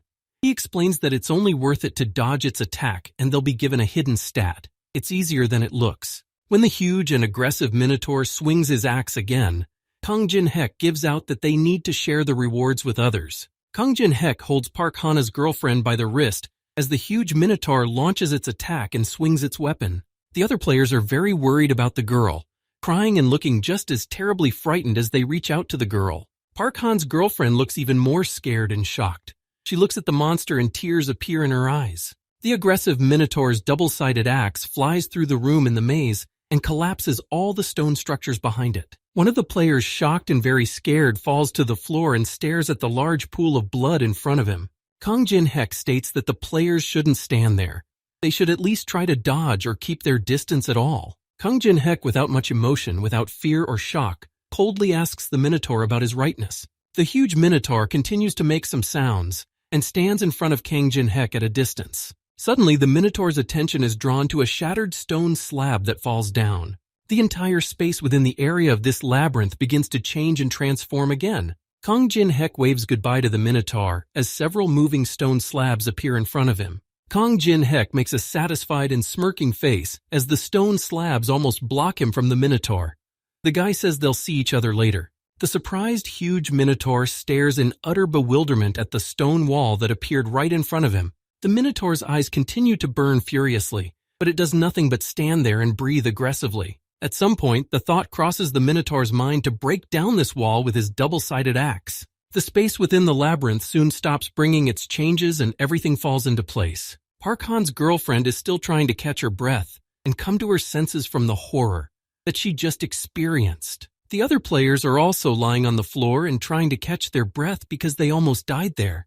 They are worried that the Minotaur will run after them. Kang Jin-hyuk talks about how he recently touched the pollen of the glowing moths that attracts the Minotaur, so maybe it will still chase them. Park Han's girlfriend is again stunned by Kang Jin-hek's words and asks him why he did something so reckless. Kang Jin-hyuk doesn't understand her question and thinks it's stupid, because obviously he did it to increase his stats.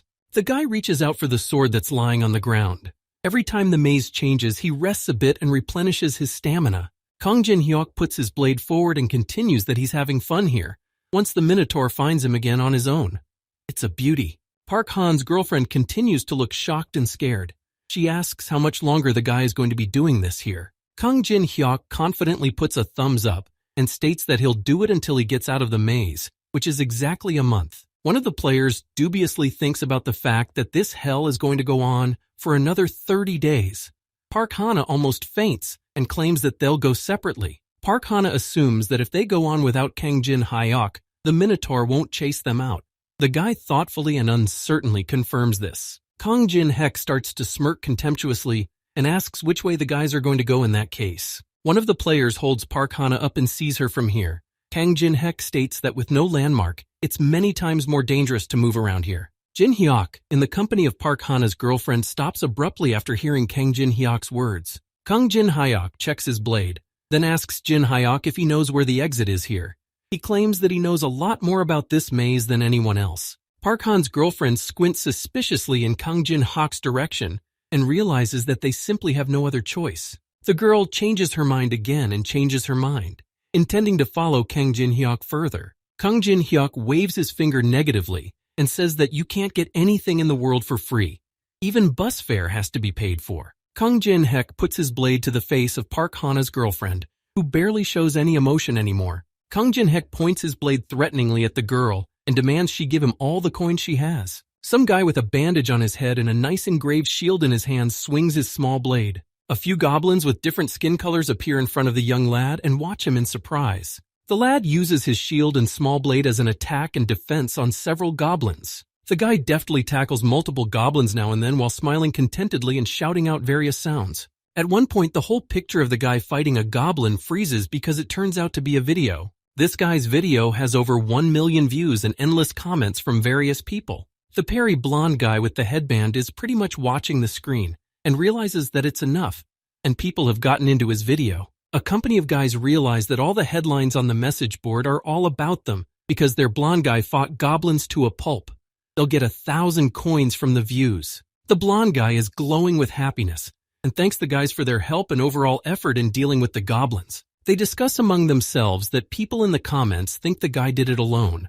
The guys unmount the video and put the blonde guy's buffs on the guy. The blonde guy in the blindfold draws attention to the comments of the balding dude, who writes that he saw better results than in their video. The blonde guy says not to get so upset because life in this world involves monopolizing the outstanding discoverers. The guy with the glasses is anxiously looking at something. In the place of their video comes a new one, uploaded to the Walk of Fame titled, World's First to Succeed in Amplifying an Object Tenfold. The blonde guy notices the new video appearing and rushes to the monitor to get a better look and figure out why this is suddenly happening. The blonde guy watches in shock at the comments of people who wonder how a person managed to amplify an object 10 times. The guy thinks that this is completely absurd. and such a thing is impossible. 10 minutes before uploading the video online, Kang Jin Hyuk tells the guy and the girl not to stand around and mind their own business. Kang Jin Hyuk directs them to rake moss and prepare a sleeping place, as well as find logs to start a fire. There are a lot of things to do. One of the players obeys Kang Jin Hyuk, who lets them go, but he is greatly annoyed and enraged. Kang Jin Hyuk realizes that now is the time to start doing things himself. He opens the exchange in the Tower of Trials system. The system welcomes the guy to the exchange. The guy sees his number of coins in the amount of 5,000 and times that he has acquired them. The guy begins to scrutinize and examine the coin exchange by moving his finger around the screen. Kang Jin Hyuk spends 70 coins to buy 1 enchanted tarot cards of rank F. After this purchase, he spends another 80 coins on a shard of an old worn-out F-rank bronze key. Following that, Kang Jin Hyuk spends 300 coins to buy a piece of a wooden wagon wheel of E-rank. The guy's last purchase turns out to be an F-rank bingo amplifier in the amount of 10 pieces of 10 coins each. Kang Jin Hyuk smiles suspiciously and thinks about how these items are no different from trash that no one would buy. After his musings, Kang Jin Hyuk clicks on the buy button on his panel and purchases all the items. The system issues a thank you for the purchase. Kang Jin Hyuk says that the most important thing is knowing how to use these items properly. The guy is going to combine the 3 items immediately, and he succeeds in this matter. Kang Jin Hyuk receives the Goddess of Fortune's Wheel of Fortune, but it's incomplete. The item has an S level. This item raises luck to its highest value for 10 minutes. The item is still incomplete, so it has limitations in scope, but it's still a success for the guy. The guy forms a blade in his hands. Luck with a limited area of application, and if one doesn't know the limit of its application, the resulting luck can play the opposite effect. Kang Jin Hyuk is quite taken with the Wheel of Fortune, and is confident because he knows the limit of luck. Kang Jin Hyuk knows that his life remembers everything. He starts spinning the Wheel of Fortune in the air, which makes the highest value of luck increase. Kang Jin Hyuk raises all 10 lotto enhancers into the air to use in his future plan. Lotto boosters are famous for their worst percentage, but now the guy's luck is at its highest level. The guy's going to use it all on his dagger. He gets a lot of notifications flying in now and then that the amplification is going well and he's succeeding. The tip of Kang Jin Hyuk's small dagger begins to become enveloped in a strong and dark purple energy during the amplification process. Through all the manipulations, Kang Jin Hyuk manages to get an old dagger that has a maximum of 10 units added to it. The guy is the first to succeed in creating a plus 10 item, causing his achievement to be placed on the Walk of Fame for a full 24 hours from tomorrow. The guy squints contentedly at his dagger he holds in his hands. Finally, he's getting a really worthwhile item. The other player, in the company of Park Hyena's girlfriend, is sitting on the floor hugging their knees. They are going through their 10th day of living in hell. In front of the players sitting on the ground, a small bonfire made from gathered branches is burning. In addition to this burning fire, the players have a small and uncomfortable single bed made of moss. The players have a complete lack of any food other than mushrooms and the same moss. The girl wonders how another player still has such food in him. Park Hana's unhappy and tired girl turns to the side and observes something sadly. Kang Jin Hyuk exists and survives here under the same conditions as the other players. The guy is sleeping on a moss rookery. In addition to the moss bed and the lack of food, a Minotaur regularly appears at the same time and attacks the players. Also, to top it all off, the labyrinth is constantly changing. A constant struggle on the verge of life and death. Kang Jin Hyuk with his dagger is at ease. He accepts all these conditions of survival here. Park Han's girlfriend tells the other guy that if things continue like this, they will definitely die. The guy says that Kang Jin Hyuk will take advantage of them enough and leave them.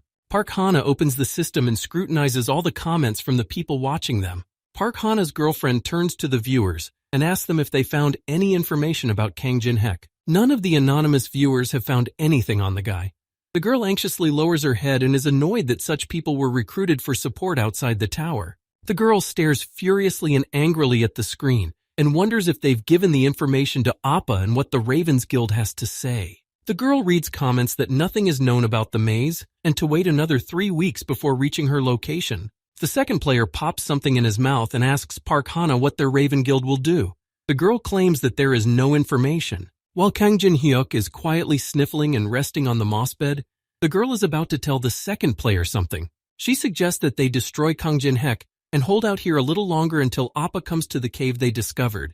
Then they'll survive this hell and get out without the guy. Park Han's girlfriend anxiously asks what is the best way to destroy Kang Jin Hyuk. The guy grabs a nearby boulder and says that the best way to get rid of Kang Jin-hyuk is to destroy him while he sleeps. Guy swings the cobblestone and is going to do it here and now. Not many people can live with their head broken. When another player is about ready to attack Kang Jin-hyuk, Park Han's girlfriend stops him and grabs his arm. The guy grudgingly asks why he has to stop. The girl claims that Kang Jin-hyuk has a reaction speed like a monster. The girl claims that no matter how to attack him, the guy will still get up and attack the guy's back even when he's sleeping. The red-haired guy asks what the girl is suggesting then. It's not like they're going to suffer any further. The girl is looking for something in her bag. She says that her appa from the Black Raven Guild gave her something in case she was in danger. The girl pulls out the poisonous sting of a giant immature pumpkin wasp. A drop of its venom is capable of destroying hundreds of trolls. The girl's eyes light up furiously, and she proposes to act in a way that the guy probably can't resist. Kang Jin-hyuk wakes up in not the best condition. The guy is staring at something with disgust. In his hands, he's holding a wooden board with sticks made of mouse bones. Of the food, they have fried moss and mushrooms again. It feels like they're making a survival movie. Kang Jin-hyuk asks if there's anything to eat besides fried moss and mushrooms. Park Hana replies that they need to catch a mouse or a moth for that. Kang Jin-hyuk asks Park Hana to pass him some water, which is behind her, and Chol-sik asks him to add some more mushrooms and moss. Chol-sik uses a makeshift wooden spoon to put some mushrooms and moss on the guy, because there's still enough of this disgusting brew to go around. Kang Jin-hyuk wishes the rest of the players a pleasant appetite. Park Hana thinks Chol-sik is a gutless bimbo.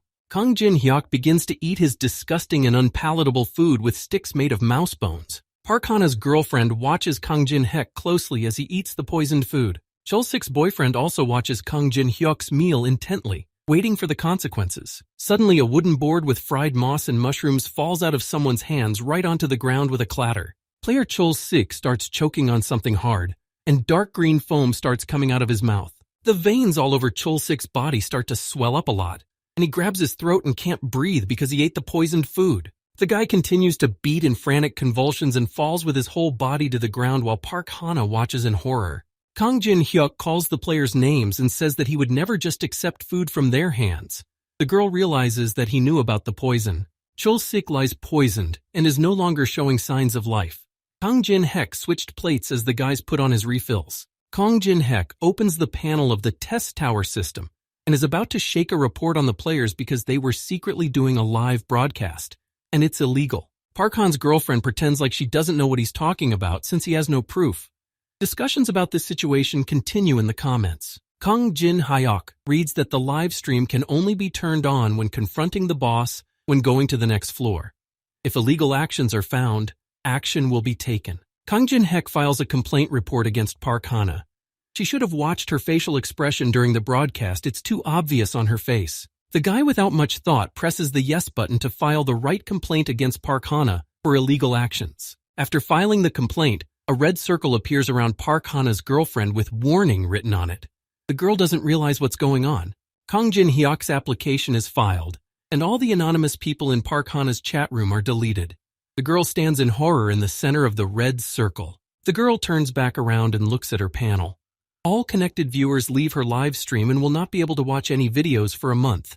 Repeat offenses will result in permanent blocking. The girl is horrified, thrashing around on the spot and turning around. She doesn't understand how this happened and where all her viewers have gone. Park Hana's player penalty is replaced by a ruthless fate. The girl anxiously turns back around as Kang Jin-hyuk fairly observes. The image of the very same Minotaur holding a double-sided axe flashes from behind. From around the corner of a stone wall in the maze, a fierce and angry Minotaur appears, which the girl certainly notices. The huge and fierce Minotaur opens its mouth and begins to growl loudly and viciously. The horned and huge Minotaur snaps out of its seat and starts accelerating towards the Park Hana girl. Park Hana's girlfriend quickly moves behind Kang Jin-hyuk's back and asks him if he's going to fight again. Park Hana leans against Kang Jin-hyuk's back in a panic and asks where she can hide because the Minotaur is getting closer. Kang Jin-hyuk says that Park Hana is very brazen. She tried to poison him a while ago, and now she thinks the guy is going to tell her something. The girl starts crying in panic and asks the guy why he doesn't say anything, since he always did before. Park Han's girlfriend notices a notice above her head about the conditions for copying her contact technique. Those conditions are met. The guy succeeds in copying the C-rank contact technique. He says that he doesn't need the girl now. Park Hana doesn't know what he means. Park Hana's girlfriend breaks down into a scream and tells Kang Jin-hyuk that he will regret his actions. The girl angrily grabs her breasts and in a shouting match tells the guy that her older brother is a member of the Crow Guild. A powerful swing of the Minotaur's double-sided axe happens and knocks the girl to the ground, pushing her backwards. During the Minotaur's attack, Kang Jin-hyuk flies into the air and dodges it as Park Hana just falls to the ground. The girl sits on the cracked stone ground and looks anxiously at the guy, who soars into the air. Kang Jin-hyuk pulls out his old dagger and makes a powerful swing, leaving a trail of purple energy in the air. The guy's entire trajectory makes multiple turns before reaching the Minotaur with his rusty dagger. Kang Jin-hyuk shallowly manages to stab his rusty dagger into the huge Minotaur's back. The huge Minotaur swings its fists again, trying to attack Kang Jin-hyuk, who dodges again. The guy stops on the ground and realizes that it does damage, albeit a little. He also has the good sense to pump the gap. All that remains of the confrontation between the fierce Minotaur and Kang Jin-hyuk are the rifts and cracks in the stone surfaces. Kang Jin-hyuk is about to strike again, but realizes that it will definitely not be possible to finally destroy the Minotaur. Kang Jin-hyuk dodges another blow as he contemplates his next move. The guy dodges the Minotaur's attacks quickly and deftly. He's going to create a similar situation now. Kang Jin-hyuk carefully observes the Minotaur's movements and his attacking actions. Kang Jin-hyuk activates the level 1 fire element he copied from the old man in the folk museum. The entire space around the furious Minotaur is engulfed by the bright flames of fire that Kang Jin-hyuk controls. While the huge Minotaur is distracted by the fire flames, Kang Jin-hyuk finds himself behind the monster and makes 2 cuts on its legs. Kang Jin-hyuk breaks sharply and stops with his knees on the stone slab on the floor. The fierce and huge Minotaur sits down on the stone surface on one knee, and Kang Jin-hyuk stands up and asks the Minotaur not to rampage too much. Kang Jin-hyuk smirks and says that building muscle doesn't make the meat tougher. He holds up his rusty dagger in his hands. Kang Jin-hyuk smirks contentedly and observes the fierce Minotaur's further behavior. The fierce and huge horned Minotaur begins to breathe heavily, exhaling dense streams of steam from its mouth. Kang Jin-hyuk notices the Minotaur's burning eyes and realizes that the moment has come for the Minotaur to use its last card. The Minotaur's entire body begins to enlarge and its eyes burn red. The Minotaur Maze Guardian activates a level 10 rabies. The muscles on the Minotaur Maze Guardian's entire body begin to greatly increase in size. In addition to the enlarged muscles on the Minotaur's body, its bilateral axe and horns begin to be covered in bright green energy. Kang Jin-hyuk calmly and coolly watches the Minotaur's transformation and tries to cover himself from the coming wind. Park Han's girlfriend watches the Minotaur's transformations in horror and doesn't understand how such a thing can be defeated at all. The huge guardian of the labyrinth Minotaur changes its appearance drastically, but its eyes continue to burn red and steam comes out of its mouth. The Minotaur's attacks and speed will be increased by 30% for 5 minutes thanks to its 10th level rabies. It can temporarily speak in human language, as its intelligence is also increased. The huge and fierce Minotaur starts talking to Kang Jin-hyuk and threatens him.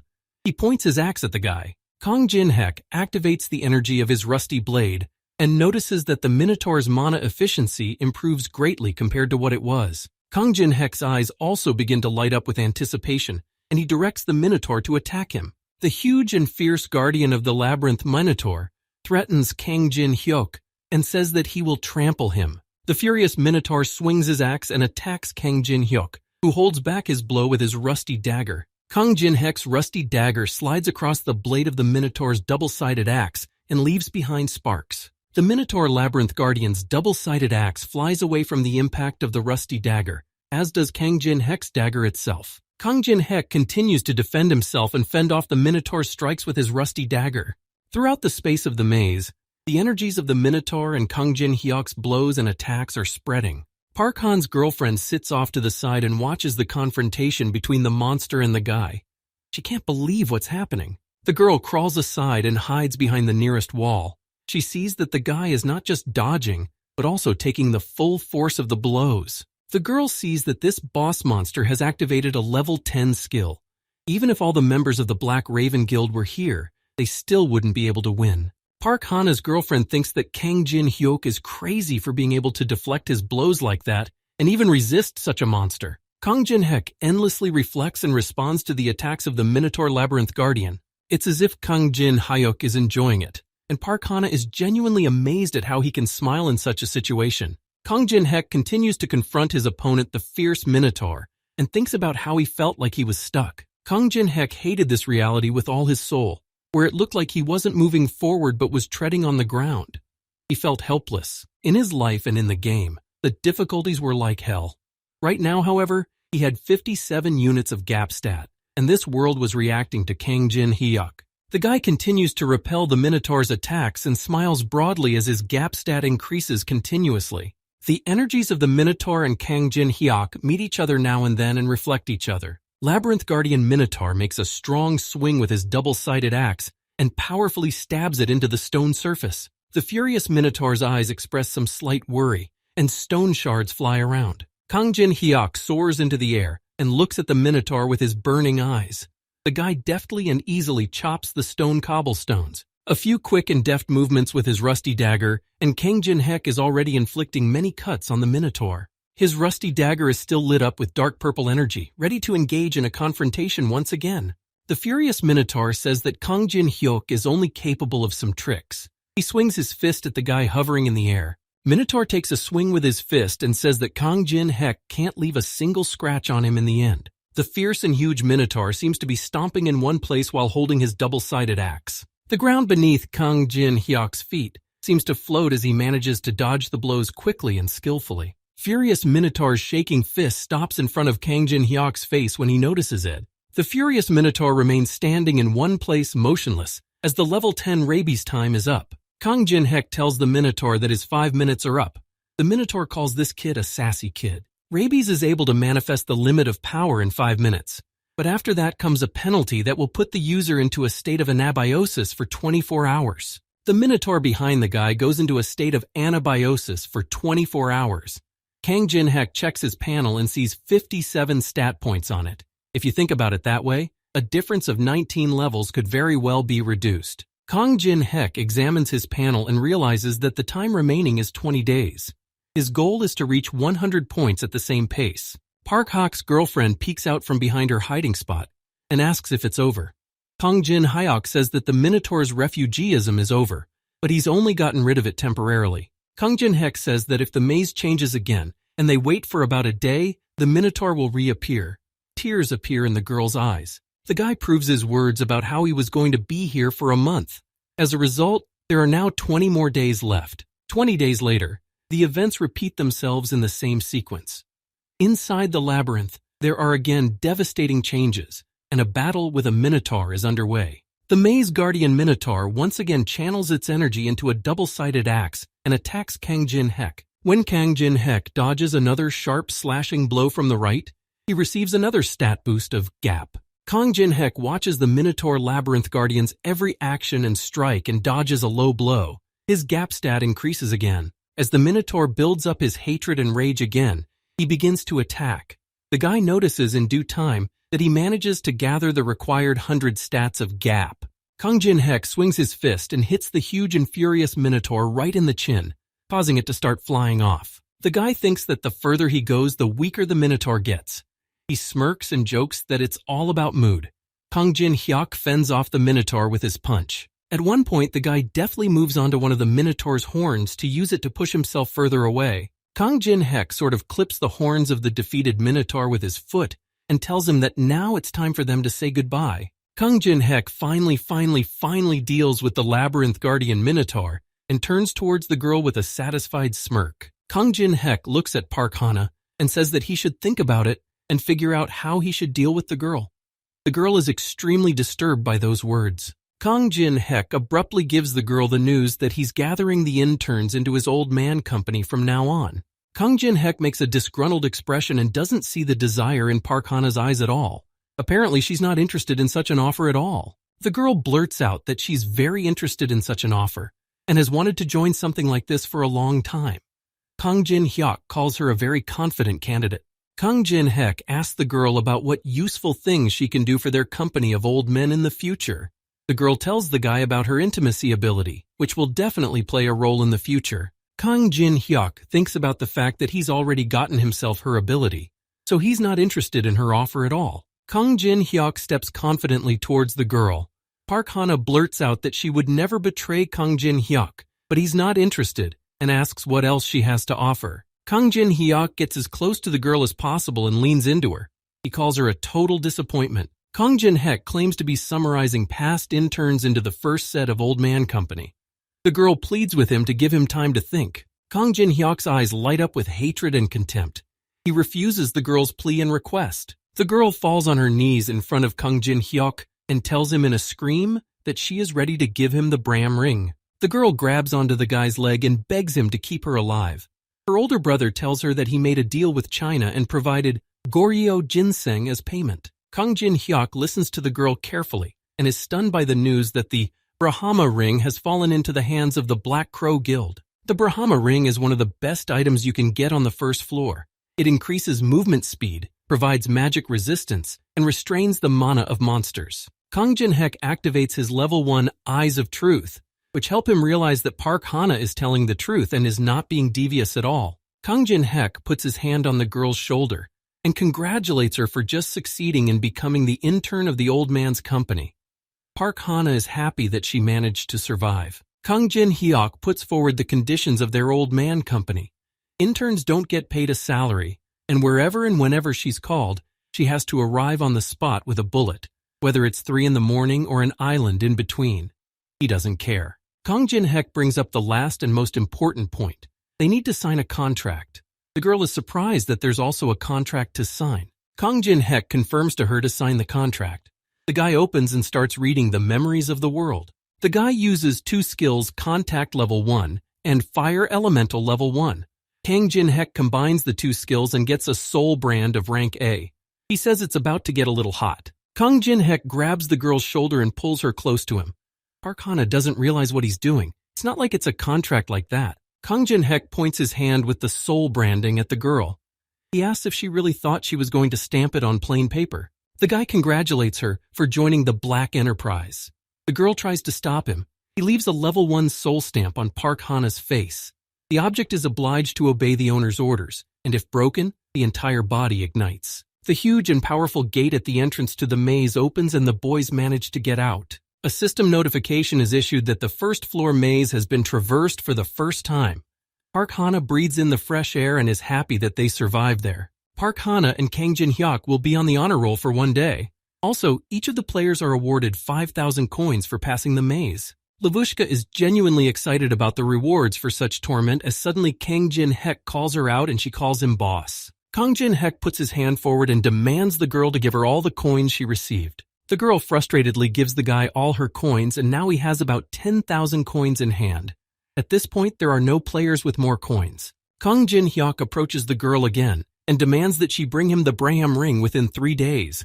The girl says that 3 days is too short. When the girl starts to contradict, Kang Jin-hyuk once again saves up the soul branding energy in his palm and gives her a deadline of 2 days. Park Hana's palm marks Park Hana's face, and she says she will try to do it in 2 days. The news on the street TV announces that the strongest guild, the Tangun Guild, is planning to defeat the boss of the 3rd floor of the Tower of Trials in a week's time. The Tangun Guild is the leading guild in all of Korea. Indeed, the tower is fiercely fought by players from the United States, Japan, and Europe, but the stakes are very high for Korea as well. A dejected Park Hana, in the company of her boss Kang Jin-hyuk, walks down the street where the news reports that there are still no statements from the Chinese. The news reports discuss that rather than wait for help from the other side, it's easier to try and take over everything on their own. The Tangun Guild is able to cope without outside support. Kang Jin-hyuk thinks that they're in too much of a hurry since they're already planning to go after the 3rd floor boss. Kang Jin-hyuk isn't sure that they won't regret their decision. Their haste is understandable because they want to get their hands on as many resources as possible. He knows that each floor is given 90 days to complete. There is no need from and to the 3rd floor or even the 2nd floor. They won't strengthen their rear and the difficulty will increase. When the Tangun Guild faces all of this, they won't be able to handle the current difficulty level, and humanity won't get a second chance. The guy goes back to his home and is going to start by gathering information about the events of the last month. He needs to find reliable information amongst the gossip and lies. The guy takes out his phone and is going to contact people he can trust. That is, informants whose information he will surely trust. Kang Jin-hyuk opens up a forum and scrutinizes it, and then he's going to enter a name in the user search bar. After all this, Kang Jin-hyuk packs up and arrives at a meeting place at some busy cafe. The first such person is Yi Dae-min, with the nickname Bald Head. In life, the guy is very different from what he is in the game.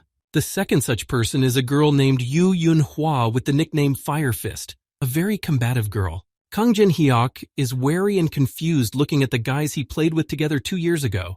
They don't look like their characters at all. The guy didn't think the first group would be set up like this. The girl is able to overpower a bear with her bare hands, the white-haired guy throws fire, and Kang Jin-hyuk himself is a nerd captain. Kang Jin-hyuk applies his eye of truth and examines Yi Dae-min. As he expected, the guy gets the king of machines this time too. Powerful magic and no serious disadvantages. An ability useful in large-scale battles. Next, he moves on to the girl Yu Yun-hwa. Her ability, Heavenly Hwaran Spirit, helps to fight in close combat. They both have almost the same level, so they hunted together. Kang Jin-hyuk knows that they've gotten along well before. The conditions for copying their abilities is that the three of them need to reach the 20th floor. And Dae-min points his hand at the guy and tries to find out what he's stalling about. The guy needs to talk about himself, so it's his turn. Kang Jin-hyuk greets the guys and gives his name and his nickname, Captain Nerd. The guy already regretted creating that nickname 11 years ago. Kang Jin-hyuk says he's 27 years old and streaming on Paprika TV. And Dae-min is surprised that the guy is a streamer because he used to watch that channel sometimes too. Kang Jin-hyuk lowers his gaze thoughtfully and tells Yi Dae-min that he's not streaming anymore now. Yi Dae-min smiles widely and waves his hand at Kang Jin-hyuk, reassuring him. After all, they've been playing together for so long. Yu Yun-hwa confirms the words of Yi Dae-min sitting next to him and says that they're more comfortable with him. The guy remembers one of his betrayers who was deluded by a mangrove tree in the beginning. He also remembers Park Hana, who also wanted to use him and betray him. He was very tired while he was among those hypocrites. Kang Jin-hyuk, in the company of Yi Dae-min and Yu Yun-hwa, sits in a cafe and realizes that he feels comfortable around them for the first time in a month. Thus, he learned from the guys what was going on, while he himself was in the maze. One of these things is the development of the major guilds of the world. During this time, there is also some new trend of streamers that is popular nowadays. But the main problem now is the emergence of a collective of miners who have set up some sort of factory and are kidnapping people. And Dae-min asks Kang Jin-hyuk about the fact that he's been missing for the last month or so, which means he didn't take the test. Kang Jin-hyuk proceeds to eat his ice cream and asks his comrade what test he's talking about. The guys all get into a cab and drive off somewhere on a busy highway. Yi Dae-min says that when the tower first appeared, a flood of players rushed inside it, but from the second floor onward, the death toll skyrocketed. Because of all this, the association put a certain restriction in which only those who passed the test could go up to the second floor. Yu Yun-hwa points to his barcode on his wrist and adds that after passing the test, the association gives a confirmation code. Kang Jin-hyuk realizes that the head of the awakened association, Han Sang-jin Paul, is gathering people with powerful abilities under the guise of reducing the number of casualties. Kang Jin-hyuk smiles contentedly and thinks that he is using the system created by the association for his own benefit. The guys drive up and come out near a tall and large building that has a huge television screen hanging on it. After the association was created, players with grades below F lost the ability to go to the second floor. However, players with high grades immediately receive offers from the best guilds in the country. Therefore, there are 3 types of people gathered at the testing site. The first type of people are those who insanely want the right to enter the tower. They pray and are very nervous. The second type of people are those who meet those who have gotten high ranks to the tower. They take special reports and ask which guild will take who. All the previous types of people look at those of the third type with admiration and surprise. The last type of people are those who want to show their right of entry to the world. They include Park Hana and her brother Park Ha-jin, the rising stars of the Black Raven Guild. All the camera lenses and people's attention is drawn to a guy with short black hair. This tall and statuesque man is Kim Gi-dae from the Father of Wrestling Guild. All the reporters don't want to miss a single shot. Kim Gi-dae irritably takes off his glasses and looks around. He asks what the crowd is about and why anyone can come here now. Park Ha-jin answers him that many people want to get rich and famous quickly. Kim Gi-dae demands to clear the way for him since he doesn't have time for that. Kim Gi-dae glares furiously at his companion and says that he only came here for him. He asks if he's up to the task. Park Ha-jin and her sister Park Hana warily reply to the man not to worry, and they'll make sure to do everything. All of this guy's bodyguards shoo away from his men and demand to stand back. Move faster and don't tread on the ground. In the midst of all this commotion, behind everyone in the crowd There's Yi Dai-min standing with Kang Jin-hyuk. One of the bodyguards points his finger at Kang Jin-hyuk and asks who he is. Kang Jin-hyuk also points his finger at himself and says that he got his number and is waiting in line. So why should he move over? Park Ha-jin shushes the bodyguards and asks why he can't get rid of some crazy person. Park Ha-jin pokes his finger into Kang Jin-hyuk's shoulder and says he's making a mistake. He should give in before it's too late. All the people here start discussing that the guy is opposing Park Ha-jin, and he's out of his mind. Kang Jin-hyuk realizes that Park Ha-jin is the brother of the very same Park Hana. While looking at Park Ha-jin, Kang Jin-hyuk activates his Eye of Truth ability and notices he has a very interesting devastating attack ability. Park Ha-jin doesn't understand why the guy is staring at him like that. Kang Jin-hyuk reads the conditions of copying his ability. Kang Jin-hyuk realizes that the conditions for copying his ability are simply to provoke Park Ha-jin. Park Ha-jin starts to threaten Kang Jin-hyuk, saying that even if there are a lot of people here, he won't get away with it. Park Hana appears behind the guys and notices Kang Jin-hyuk in front of her, and her face expresses terror and fear. Park Ha-jin points her finger at Kang Jin-hyuk and says that he's lost his way, but Kang Jin-hyuk is already aggressive and furious. Kang Jin-hyuk abruptly grabs Park Ha-jin by the index finger of his hand, which he tries to poke the guy with. When Kang Jin-hyuk takes hold of the guy's finger, his eyes light up aggressively, and he abruptly curls Park Ha-jin's finger upwards. Park Ha-jin abruptly pulls his finger out of Kang Jin-hyuk's hand and grasps his hand painfully. Kang Jin-hyuk doesn't react to his provocation and calmly takes a sip of water from the bottle. Park Ha-jin starts to get angry. Park Ha-jin starts to get aggressive and abruptly leaps out of his seat to punch Kang Jin-hyuk. All the people here begin to crowd in one place and react very sharply to what is happening. Kang Jin-hyuk takes a sip of water and notices Park Ha-jin's boyfriend coming at him. Kang Jin-hyuk uses his water bottle as a weapon and splashes it right at his opponent. The water from Kang Jin-hyuk's bottle flies out and hits Park Ha-jin's face, who is perplexed by what is happening. At the very last moment, Park Ha-jin sharply and forcefully kicks the water bottle flying at him. Park Ha-jin rushes forward sharply, but he doesn't realize what's happening. Kang Jin-hyuk is behind him. It's as if Kang Jin-hyuk didn't make a single movement, and Park Ha-jin falls to the floor and no one understands why it happened, if he just stumbled. Among the crowd there is Park Han's girlfriend who is watching the situation from the side and wondering what Kang Jin-hyuk is doing here. Suddenly a man named Kim Gi-dae appears in front of the guys and demands the guys to stop immediately. Kang Jin-hyuk recognizes the man as Kim Gi-dae from the guild Father of Wrestling. The guy activates his Eye of Truth ability. Looking at Kim Gi-dae with his Eye of Truth ability, Kang Jin-hyuk experiences a failure. Applying the skill is impossible because of the big difference in levels. He heard that his level is above the 20th level. Kang Jin-hyuk looks down at the man and says that he didn't know Park Ha-jin had a babysitter. Kim Gi-dae replies that he's not a bad kid. Kang Jin-hyuk interjects Kim Gi-dae to ask if Park Ha-jin is really useful and if it has to do with bringing core dynasty ginseng to China. Kim Gi-dae's face abruptly starts to show surprise and tension. He wonders how the guy found out about this. The crowd of people starts discussing which ginseng is even in question. Park Hana in the middle of the crowd tenses up alarmingly. Kang Jin-hyuk confidently waves his hands and says that no matter how he found out, you have to ask the right questions. Kang Jin-hyuk starts to smirk and says that an example of such a question is how to get rid of side effects. Kim Gi-dae irritably demands the guy stop and activates his level 3 dungeon skill. The entire space around the guy starts to be consumed by a black aura with some yellow symbols. Yi Dae-min calls out to the guy, but doesn't have time to do anything. Kim Gi-dae's eyes begin to light up furiously, but he calmly and coolly continues to stand still. A large and black cube appears in the entire space of this room, which looks like a cage that has locked Kang Jin-hyuk in. Kang Jin-hyuk touches the wall and realizes that it is a protective barrier. Kim Gi-dae asks the guy about the 10 dungeons and asks him to prove to him that he's not lying. The guys talk about the necessary edible item, Core's ginseng, to restore stamina and mana. But if someone has to just eat it, there will be a side effect like magic poisoning. Kang Jin-hyuk says that he understands how Kim Gi-dae is suffering from this right now and knows what 3 items can help him. The first ingredient is green Corasian juice in a glass flask with a gold lid. The second such ingredient is the moonstone, which has a beautiful pink sky hue.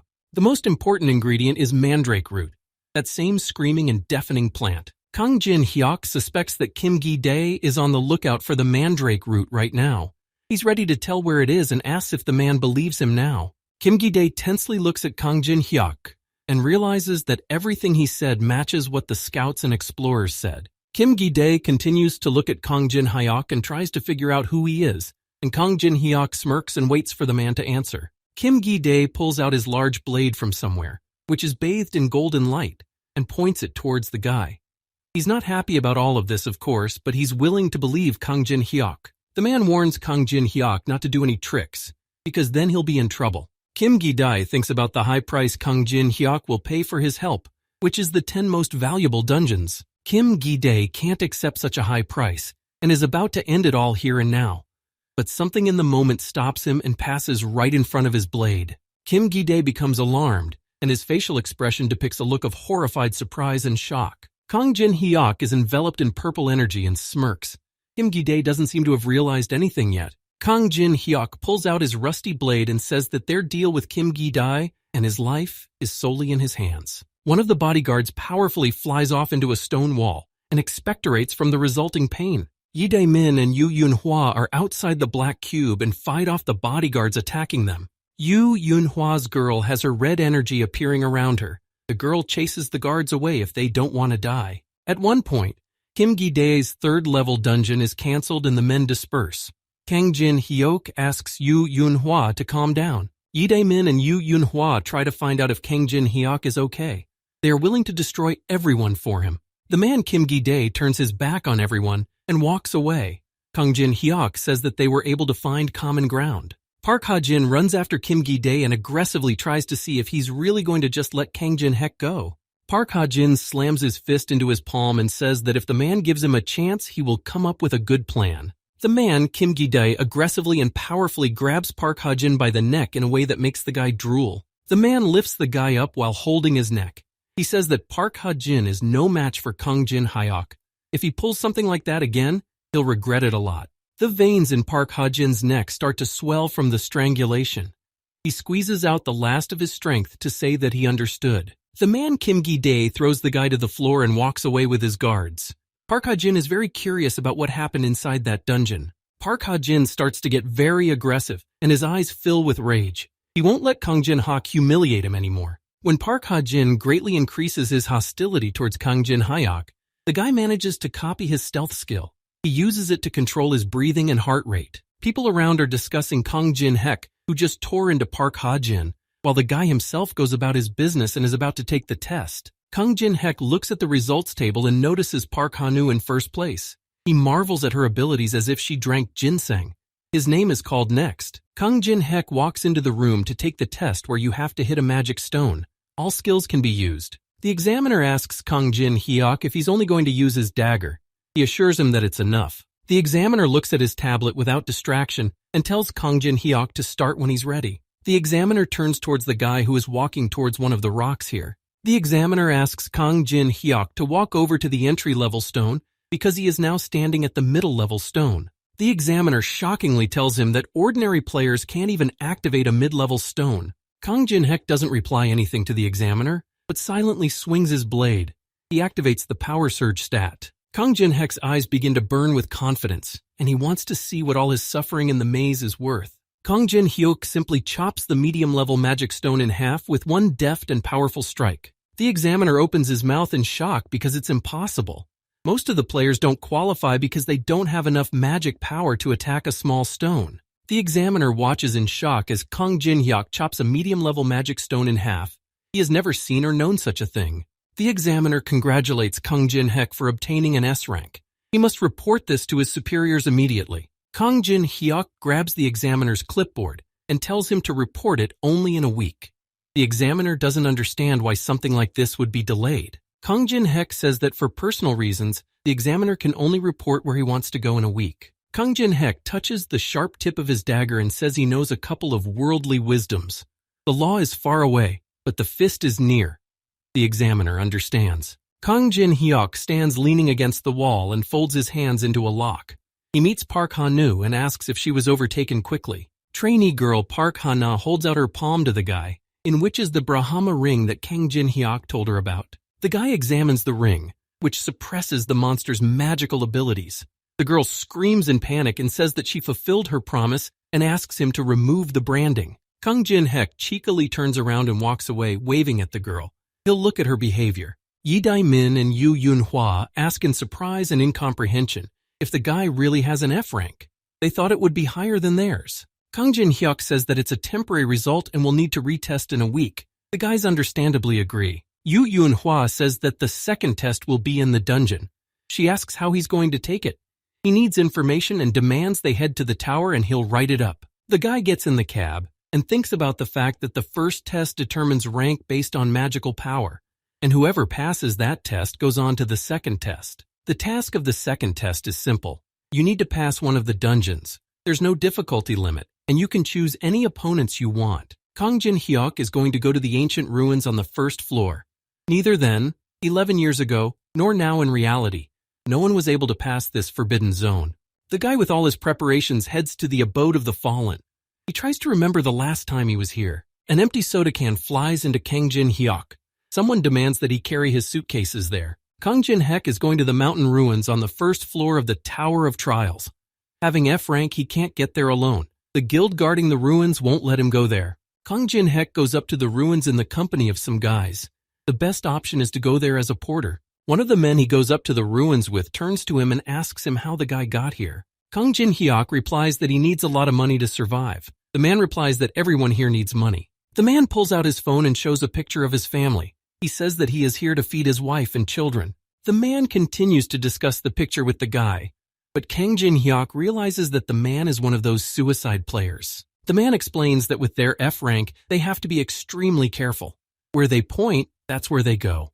There's no machinery inside, and the ambulance isn't coming soon enough. Kang Jin-hyuk smiles and tells the man not to worry. He assures that those who are here will return home unharmed. The man smilingly looks at the guy, but sweat is showing on his face. He asks the guy if he's telling the truth, but he himself doesn't believe his words, thinking it's just a kind word. Kang Jin-hyuk and the other man reach their destination. The quest for the raid team begins.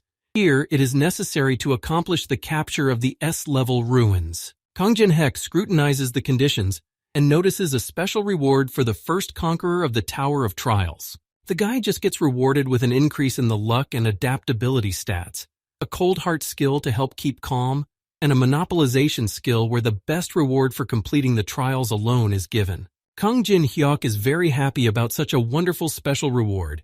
He makes a crazy expression on his face and thinks about how nothing cooler and better can be anymore. The guy realizes that there are an incredible amount of awards in the tower, but to get even one of them is already a great luck. The guy thinks about how he doesn't even need luck with that passive. He is distracted by the fact that a magic circle appears in the center of the ruins. All the players here are watching the magic circle appear and spread in the center of the ruins. Some man in armor appears. He has a headache. He can't get used to all this. The man goes in the company of another guy and a woman, who report to him that everything is fine and all 50 people are alive. The mail bearers recognize these guys as a raid team of the Parhe Guild, which means ancient Chinese state. They recognize the leader of the team. While the man in armor is handing out his instructions, Kang Jin-hyuk activates the Eye of Truth and examines his data. The man's name is Sung Jong-hwa. Kang Jin-hyuk examines the copy conditions in which one must gain Sung Jong-hwa's trust while going through the raid. Kang Jin-hyuk realizes that fulfilling such conditions will be extremely difficult and hard for him. After all this, some kind of realization suddenly comes to Kang Jin-hyuk and he thinks of something. Kang Jin-hyuk observes the raid team and notices that the head of a top 10 guild only has that level. Kang Jin-hyuk tries his best to blend in and disguise himself just to avoid being exposed and recognized. These ancient ruins in the Forbidden Zone look very large, old, and diverse. A man with a staff and a hooded hat asks the others to follow him as it gets dark further on. If anyone gets lost, no one will rescue anyone. The hooded mage raises his staff up and activates his level 1 lamp ability, lighting the path ahead. As the ray of light from the stone in the mage's staff rises to the ceiling, it illuminates the space, and the many knights and mages who have died here can be seen. All the mail-bearers look around the ruins with interest and wariness and marvel at the setting. It turns out that these were not knights and mages, but dead monsters that the raid group had already managed to destroy. The mail-bearers notice how frightening and intimidating the atmosphere here is. One tells the other to shut up, it's scary enough as it is. The head of the raid team calls out Yoonghwa Hyun and waves to the porters who have arrived. Kang Jin-hyuk notices the raid team members in front of him, and something makes him very nervous. He watches the guys and finds it strange that they had no casualties, even though they had taken out so many monsters. Kang Jin-hyuk watches the head of the team, Jeon Hwa-hyun, and realizes that his strategy is strange. The man who keeps Kang Jin-hyuk company in the porters taps the guy on the shoulder and tells him not to stand still and to go hand out water and stuff. The man talks about how they can handle themselves here, and Kang Jin-hyuk needs to help the foreigners. The guy has already forgotten that he's a porter from here now. Kang Jin-hyuk observes the foreigners from the raid group wearing some knight armor. On the raid group's knight armor, Kang Jin-hyuk notices some kind of sign, trying to recognize it and figure out what it means. He notices one of the raid group wearing blue and white armor and remembers that it is the mark of the warriors from the Zion Guild. Kang Jin-hyuk scrutinizes the members of the raid group and finds them to be fragile creatures. He's about to befriend someone. Kang Jin-hyuk takes out a metal camping mug and pours water into it, adding ice. He holds out the mug to someone. Kang Jin-hyuk serves the water to the knight in white armor for doing a good job here. The man thanks him. While handing over the water mug, Kang Jin-hyuk activates his level 1 communication skill. The man starts to remove his helmet, from underneath which his long and blonde hair starts to fall out. The man clearly has a slight interest in the guy. A beautiful and young girl with long blonde hair appears from under the helmet armor. Kang Jin-hyuk had no idea that there would be such a beautiful and young girl underneath the armor. Kang Jin-hyuk recognizes this young, beautiful girl as the youngest daughter of the aristocrat Laurentia family from Europe. She is a versatile player connected with divine power. The girl has skills in offense, defense, and healing. She saved Amsterdam from chaos, very famous in Europe. This girl is the Saint of Amsterdam, Teresa de Laurentia. Now the boy understood why there were no losses. She is at her best in battles with undead and uncleanness. Kang Jin-hyuk also reflects on the fact that many people want to go higher, but she is here even though there is a raid on the third floor boss. The young girl rather drinks a mug of water that refreshes her. At this time, Kang Jin-hyuk activates his Eye of Truth. At first an error is given due to the difference in levels, but then the stats Luck and Adaptability compensated for the difference in levels, raising the Eye of Truth to level 2. Now he could see the target's status. The conditions for copying her abilities and skills are to rescue Teresa from a dangerous situation, as she is one of the 100 players in the world. Now it is clear why she is admired by everyone. The guy notices that the girl is undergoing a profession quest. Most likely for this purpose she is here in the ruins. Teresa de Laurentia thanks Kang Jin-hyuk for helping her quench her thirst. Kang Jin-hyuk smilingly takes the mug from the girl and thinks about the fact that he should be the one to thank her for the opportunity to get the Patronage of the Heavens ability. Kang Jin-hyuk only has to find out what kind of situation could be dangerous for this paladin and how to save her. It's a very difficult environment. Someone calls out loudly for the team leader Jeon Hwa-hyun to come over here immediately. The guy runs with all his might. Jeon Hwa-hyun comes to the stranger's call and observes the situation. Sweat is running down his face and he is alarmed. The man and the girl point at the dead sentries who have already been eliminated. The raid team notices a notice that the guardians of the ruins are watching for trespassers. The time remaining is 9 minutes and 59 seconds. The ruin security system Sleeping Bomb activates when trespassers appear. In activation, it summons the guards. If it's not touched, nothing will happen. Jeon Hwa-hyun panics and doesn't realize what kind of fool activated it. It doesn't make any difference anymore since it's already in battle mode. Wreaths protrude on Jeon Hwa-hyun's face from the tension and realizes that it's too late. There's only 10 minutes left. Jeon Hwa-hyun realizes that fighting the guards with her own strength is tantamount to destroying herself. Minimally half, even most of them will die. Jeon Hwa-hyun is about to evacuate the civilians at first, but then changes his mind because he doesn't want to end things before he even starts. He can't stop because he's already done a lot to become the head of the guild. Jeon Hwa-hyun turns his back to everyone and hides his face in the shadows. He states as they continue the raid. The man and woman start to arise that they're not even halfway through, and the guards will be advancing from all sides. Jeon Hwa-hyun orders him to shut up and follow him, and he'll take charge. Even without a second team, they have a chance of success. Jeon Hwa-hyun recalls the image of the young and beautiful Teresa de Laurentia because she's here with them now. One of the panicked players shouts out a warning to the other players that the guards here have woken up. Another guy replies to him that he worries about everything all the time. A guild like Pari won't act without countermeasures. The guy with arrows and yellow hair says that loners like them just need to obey the head.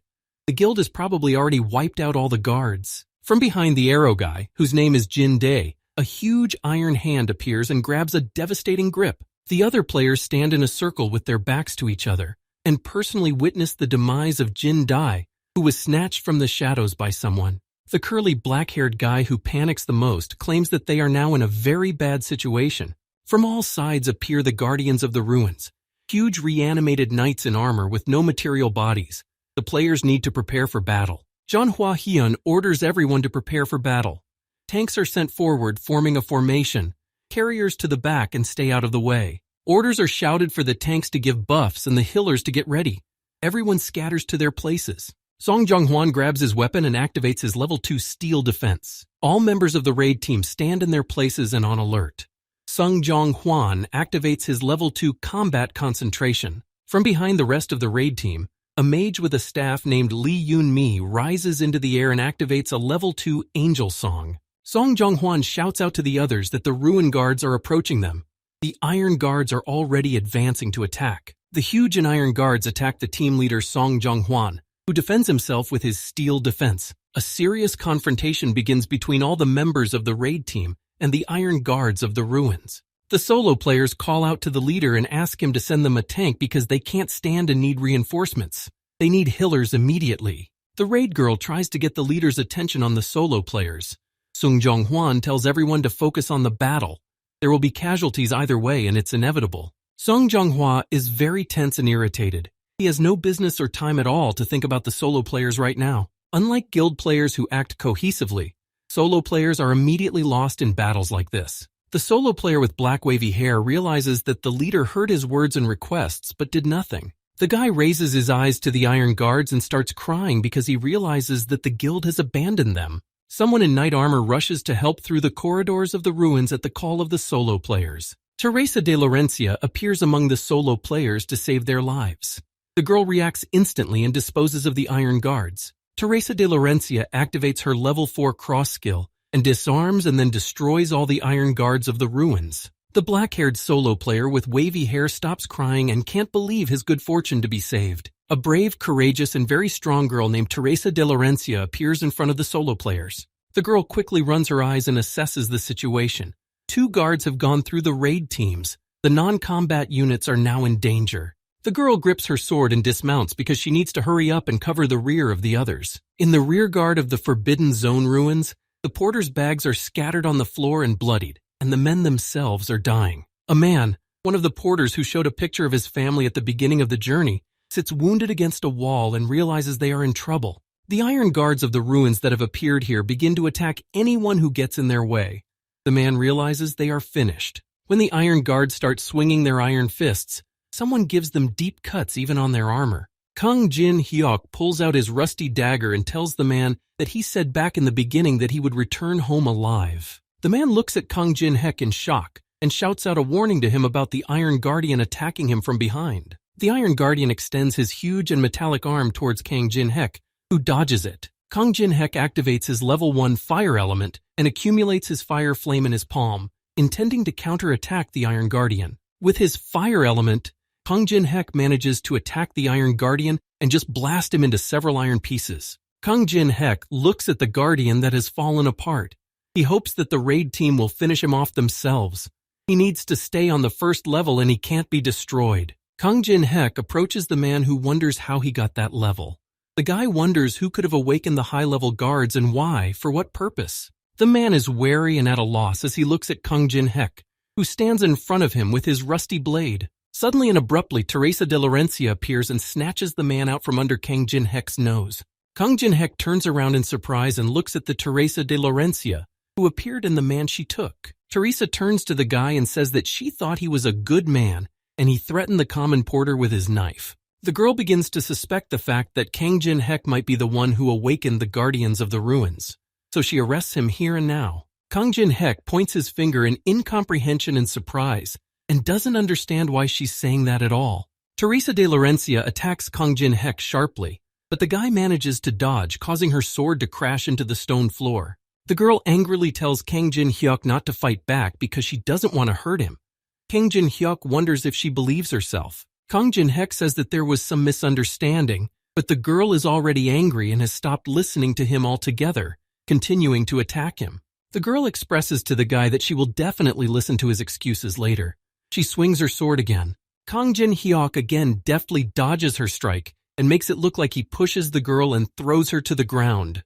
Teresa de Laurencia flies into one of the stone slabs on the floor here and shatters it with a clatter. The girl lies on the cracked stone slab worried and upset and tries to recover from the impact. The girl opens her eyes when the sharp blade of Kang Jin-hyuk's rusty blade appears at her cheek.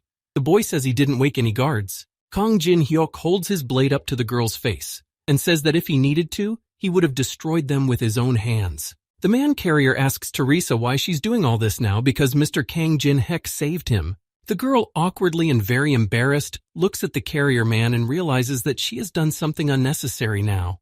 The mail carrier leaves Kang Jin-hyuk and Teresa de Laurencia alone with each other. The girl begins to bow bashfully as a sign of apology. Kang Jin-hyuk assures her that it's okay, because his actions did look very suspicious. Teresa de Laurencia walks beside Kang Jin-hyuk and asks him the reason why he is hiding his identity. Kang Jin-hyuk thoughtfully repeats her words. The girl listens in surprise about how the guy knows what she's here for and is here for the same reason himself. She invited the Zion Guild for cover, and she herself wants to secretly get the St. Peter's Treaty for her choice of profession. Kang Jin-hyuk assures the girl that he knows all the strategies to pass these ruins. The girl will help him with her skills, and the items he needs are in one place. Kang Jin-hyuk smugly suggests to the girl to join their efforts in passing these ruins. The girl opens her eyes wide and in surprise and is amazed at such an unexpected offer. There is some commotion among the members of the raiding party.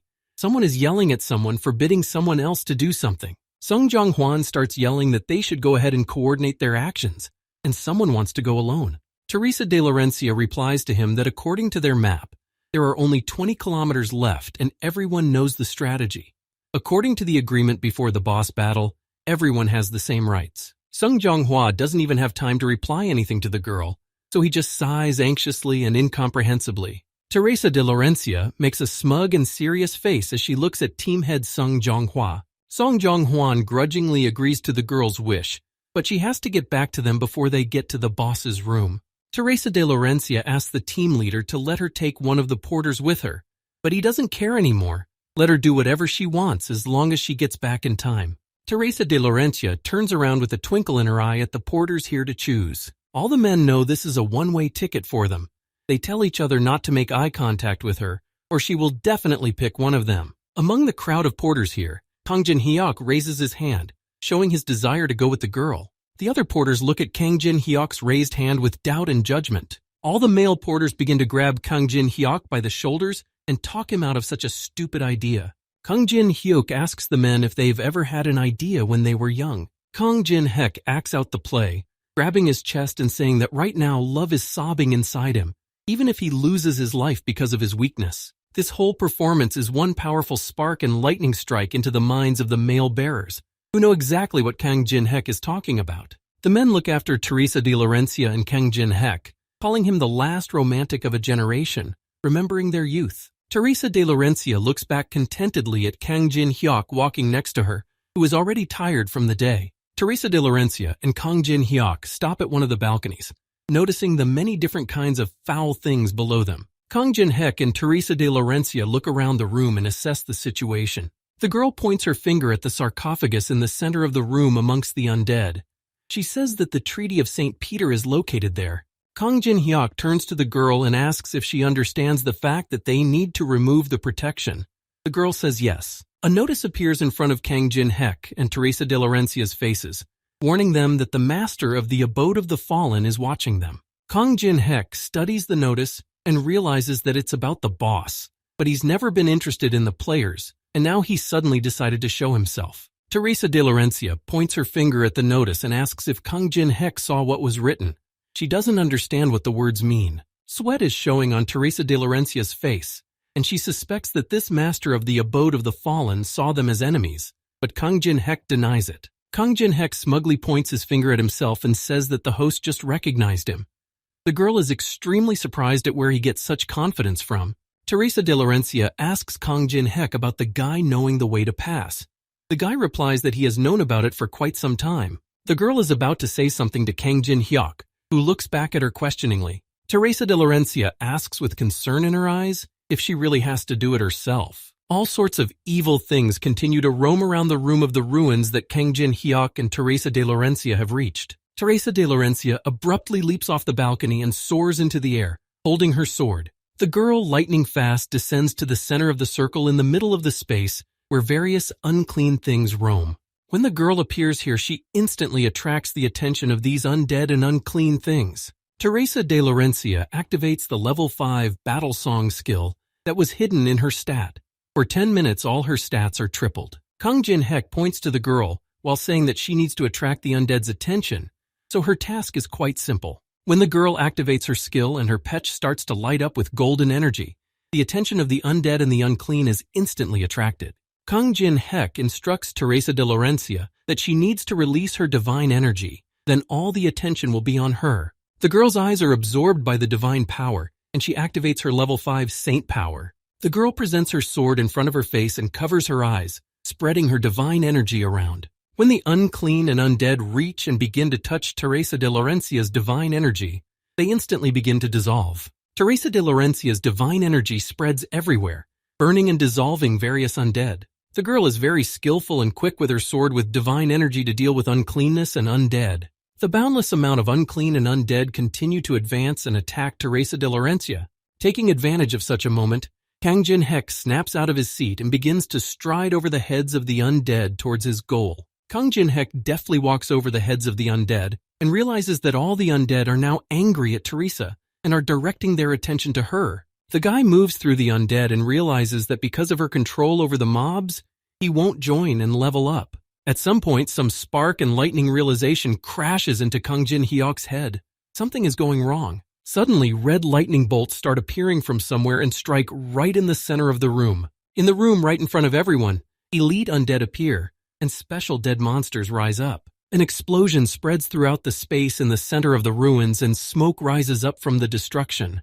From the smoke from the explosion, it's as if Kang Jin-hek rises up, who realizes that now a mini-boss is finally appearing in front of them. One of the Iron Hand Guardians of the Forbidden Zone ruins appears in front of the rising Kang Jin-hek. The Iron Guardian appears out of nowhere and begins to attack Kang Jin-hek, who again deftly dodges the blows. Kang Jin-hyuk thoughtfully reasons that Durahan shouldn't be here. Most likely the conditions have changed because of Teresa. The Iron Guards of the ruins in the restricted area keep attacking the guy, who dodges the blows. He thinks about the fact that he needs to consider this next time. Lich is the name of the elite undead that uses black lightning. Durahan can be dealt with easily, but you have to be more careful with flying monsters. The so-called Lich uses his magic staff and spreads black lightning throughout the room. Kang Jin-hek finds himself in the epicenter of the Iron Guard strikes, and the Lich who used the black lightning. Kang Jin-hek, with a satisfied face, dodges the punches thrown at him time and time again and dodges the attacks.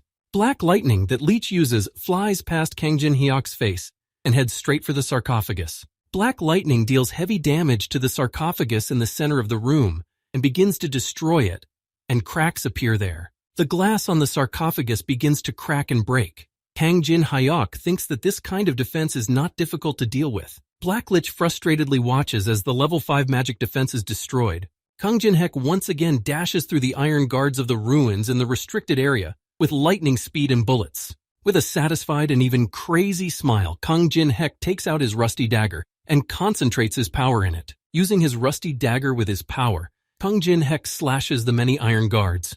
Kang Jin-hek confidently holds his rusty dagger in his hands and is going to further realize his plan of action. Teresa de Laurencia continues to deal with the undead with her divine power, and soon she too will be finished. Kang Jin-hyuk is watching the skeleton closely because he is the last one left. Lich is extremely dissatisfied with what is happening. A thin and powerful beam of energy sweeps through the Lich's head and deals devastating damage. Kang Jin-hyuk observes what is happening and looks questioningly at Lich, not realizing what happened. Someone's foot steps on one of the skulls and reprimands Kang Jin-hyuk for finally finding it. A man in gray pants unknowingly steps on the skull and crushes it into crumbs under his feet. The man says that he was sure Kang Jin-hyuk would come here, the one who reads all the monster's movements like an open book. The dark-haired man in the suit points his sharp sword at the guy and tells him that it's been a long time since they've seen each other. Kang Jin-hyuk's eyes begin to light up with rage and hatred as he stares at the man in front of him. The man stands with his sword pointed at Kang Jin-hyuk, but the guy doesn't recognize him. The man says that he should remember him. The man starts to shake with anger and makes a hateful face, realizing that Kang Jin-hyuk doesn't remember him. Kang Jin-hyuk stands near the destroyed sarcophagus while the man stands nearby. Kang Jin-hek activates the Eye of Truth on the man. The effects of his stats compensate for the difference in levels, and his player status is revealed to him. The man's name is John Yu-sung. He is 28 years old and at level 29.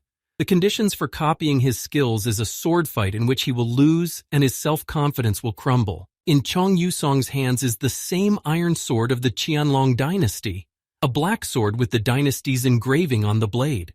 Kang Jin-hyuk realizes that this is the same item that went missing from the People's Museum, and perhaps Jong Yu-sung took it. He may have taken it back in the very days when Tower of Trials was still a virtual game. After Jong Yu-sung lost once to Kang Jin-hyuk, no matter where he was, the man challenged him again and again every time. Kang Jin-hyuk points his finger at the man and realizes that it's the same battle-hungry player who now looks like a stalker. Jong Yu-sung says that the game has become a reality, so Kang Jin-hek couldn't recognize him. Too bad the guy underestimates him so much. Kang Jin-hek tiredly grabs his head and remembers what he thought of him back at the museum. Jung Yu-sung keeps challenging him to a fight only to lose. Jung Yu-sung confidently holds his iron sword in his hands and claims that this time will be different. Jung Yu-sung is confident that they are both at the very beginning of their journey now, and he has no advantage. Kang Jin-hek replies to him that if he wants to fight, the guy won't stop him, but isn't sure if the man can handle it. Kang Jin-hek points at Teresa de Laurencia and says that his partner won't just stand back and watch. Teresa de Laurencia notices a new opponent in front of her and purposefully heads towards the guys. Jong Yu-sung looks at the girl aggressively and recognizes her as a saint. Kang Jin-hyuk has an interesting partner. Jong Yu-sung isn't about to let anyone get in their way. The guy applies a level 5 battlefield selection. The man swiftly aims his iron sword and stabs into the stone floor, creating an air vortex around him. Kang Jin-hek gets his bearings just in time and is about to retrieve something from the sarcophagus behind him. Inside the destroyed sarcophagus, something glows a bright purple color and the guy's going to retrieve it. Teresa de Laurencia notices what's happening and loudly calls out to Kang Jin-hyuk, who is about to disappear. The guy pulls out a small and black balloon from the sarcophagus, replying to Teresa by saying that they'll see each other again soon. Teresa de Laurencia watches as Kang Jin-hyuk along with Jong Yu-sung disappear somewhere. Thanks to Jong Yu-sung's skill, the guys move to some other space and battlefield. Jong Yu-sung thrusts his sword up in front of his face and says that no one else will interfere with them. The man challenges Kang Jin-hyuk to a fight. Jong Yu-sung activates the level 5 duel, and all of his stats increase by 10%, while Kang Jin-hek's decrease by 10%. Kang Jin-hek watches Jong Yu-sung walking towards him and realizes that his special skills duel and battlefield selection have weakened the guy a lot. Kang Jin-hek smirks and thinks about how this situation has now become extremely disadvantageous to him. Because of the disadvantageous situation, special conditions appear, and the special conditions of the skill synthesis are activated. The conditions are adjusted according to the changing situation. Kang Jin-hek copies Jong Yu-sung's unique ability. Then the conditions of copying can be fulfilled after the skill. Kang Jin-hek copies the unique S-rank sword song ability. The skills of a swordsman with this ability are increased by 200%. Also, the player's perception is greatly enhanced. While the copied ability is stored in the world memories, Jong Yu-sung demands the guy not to relax and ignore him. Kang Jin-hek grabs his improved rusty dagger in his hands and prepares for the upcoming battle. Kang Jin-hek is very quick and skillful in dodging and fending off Jong Yu-sung's sword strikes. Jong Yu-sung asks what Kang Jin-hek is counting on. After all, he is fighting at a medium distance, so why only use the dagger? Kang Jin-hyuk smugly answers him that a rusty dagger is enough. Sword fighting is interesting too. Jong Yu-sung is extremely unhappy that Kang Jin-hyuk is underestimating him. He activates the 6th level sword soul skill. Jong Yu-sung is very skillful with his iron sword and delivers graceful blows that have devastating effects. Kang Jin-hyuk thinks the man is trying hard, using supreme techniques in a battle with a novice. Jong Yu-sung angrily replies to Kang Jin-hyuk that he is far from a beginner anymore. He shows him an obscene gesture. Kang Jin-hyuk realizes that if he continues to parry Jong Yu-sung's attacks, his dagger will be finished. Kang Jin-hyuk pulls out the very ball he took with him from the sarcophagus. It's about time to use it. He's going to use the balloon for a skill that can resist the sword. He combines Sword Song and Demon Soul. Kang Jin-hyuk puts the balloon to his rusty dagger, and the out-of-rank fusion begins. Jong Yu-sung shields himself from the light of the fusion of the Sword Song ability and the Demon Soul item. Kang Jin-hek gains the unique SS rank Sword Graveyard ability in front of Jong Yu-sung. Kang Jin-hek's sword skills are now increased by 500%. The body only uses the most effective sword techniques. This ability is required to obtain the title Demonic Swordsman. Kang Jin Hyuk activates the first level Knight of the Dark Moon, but the ability only gives out about 1/10 of its power. He lacks the mana to control the power. All the while, Jung Yu-sung watches the transformations and combinations of Kang Jin Hyuk's techniques. John Yu-sung is amazed at the incredible power. Even though he is fighting on a battlefield that is comfortable for him, with the most favorable conditions possible, John Yu-sung tries to fight at an unfamiliar distance to Kang Jin Hyuk, but is angry because he still can't win. Every time in and out of the game, John Yu-sung tries to fight Kang Jin Hyuk and defeat him. Jung Yu-sung tries his best to win every time, but he still can't beat Kang Jin Hyuk in the fight. John Yu-sung starts to aggressively yell and get angry, wondering why he can't beat Kang Jin Hyuk. The man is not going to accept this situation and is going to defeat Kang Jin Hyuk by continuing his attacks. Kang Jin Hyuk stands coldly in front of the man, and all of his attacks seem to not hurt the guy at all. Kang Jin Hyuk's eyes begin to light up with a purple color, most likely due to his active sword graveyard ability. Kang Jin Hyuk continues to parry and fend off multiple attacks from Jung Yu-sung like a demon that has risen. Jung Yu-sung is stunned and unhappily surprised that Kang Jin Hyuk manages to parry his attacks again. At one point, Kang Jin Hyuk appears behind Jung Yu-sung and says that he's already fought something stronger and faster than him, but he's had enough. Kang Jin Hyuk raises his rusty dagger up with a cold-blooded expression and is about to attack. Kang Jin Hyuk swings his dagger and attacks Jung Yu-sung, who stops his strike with his iron sword. Jung Yu-sung puts a lot of effort into pushing Kang Jin Hyuk's dagger away from him.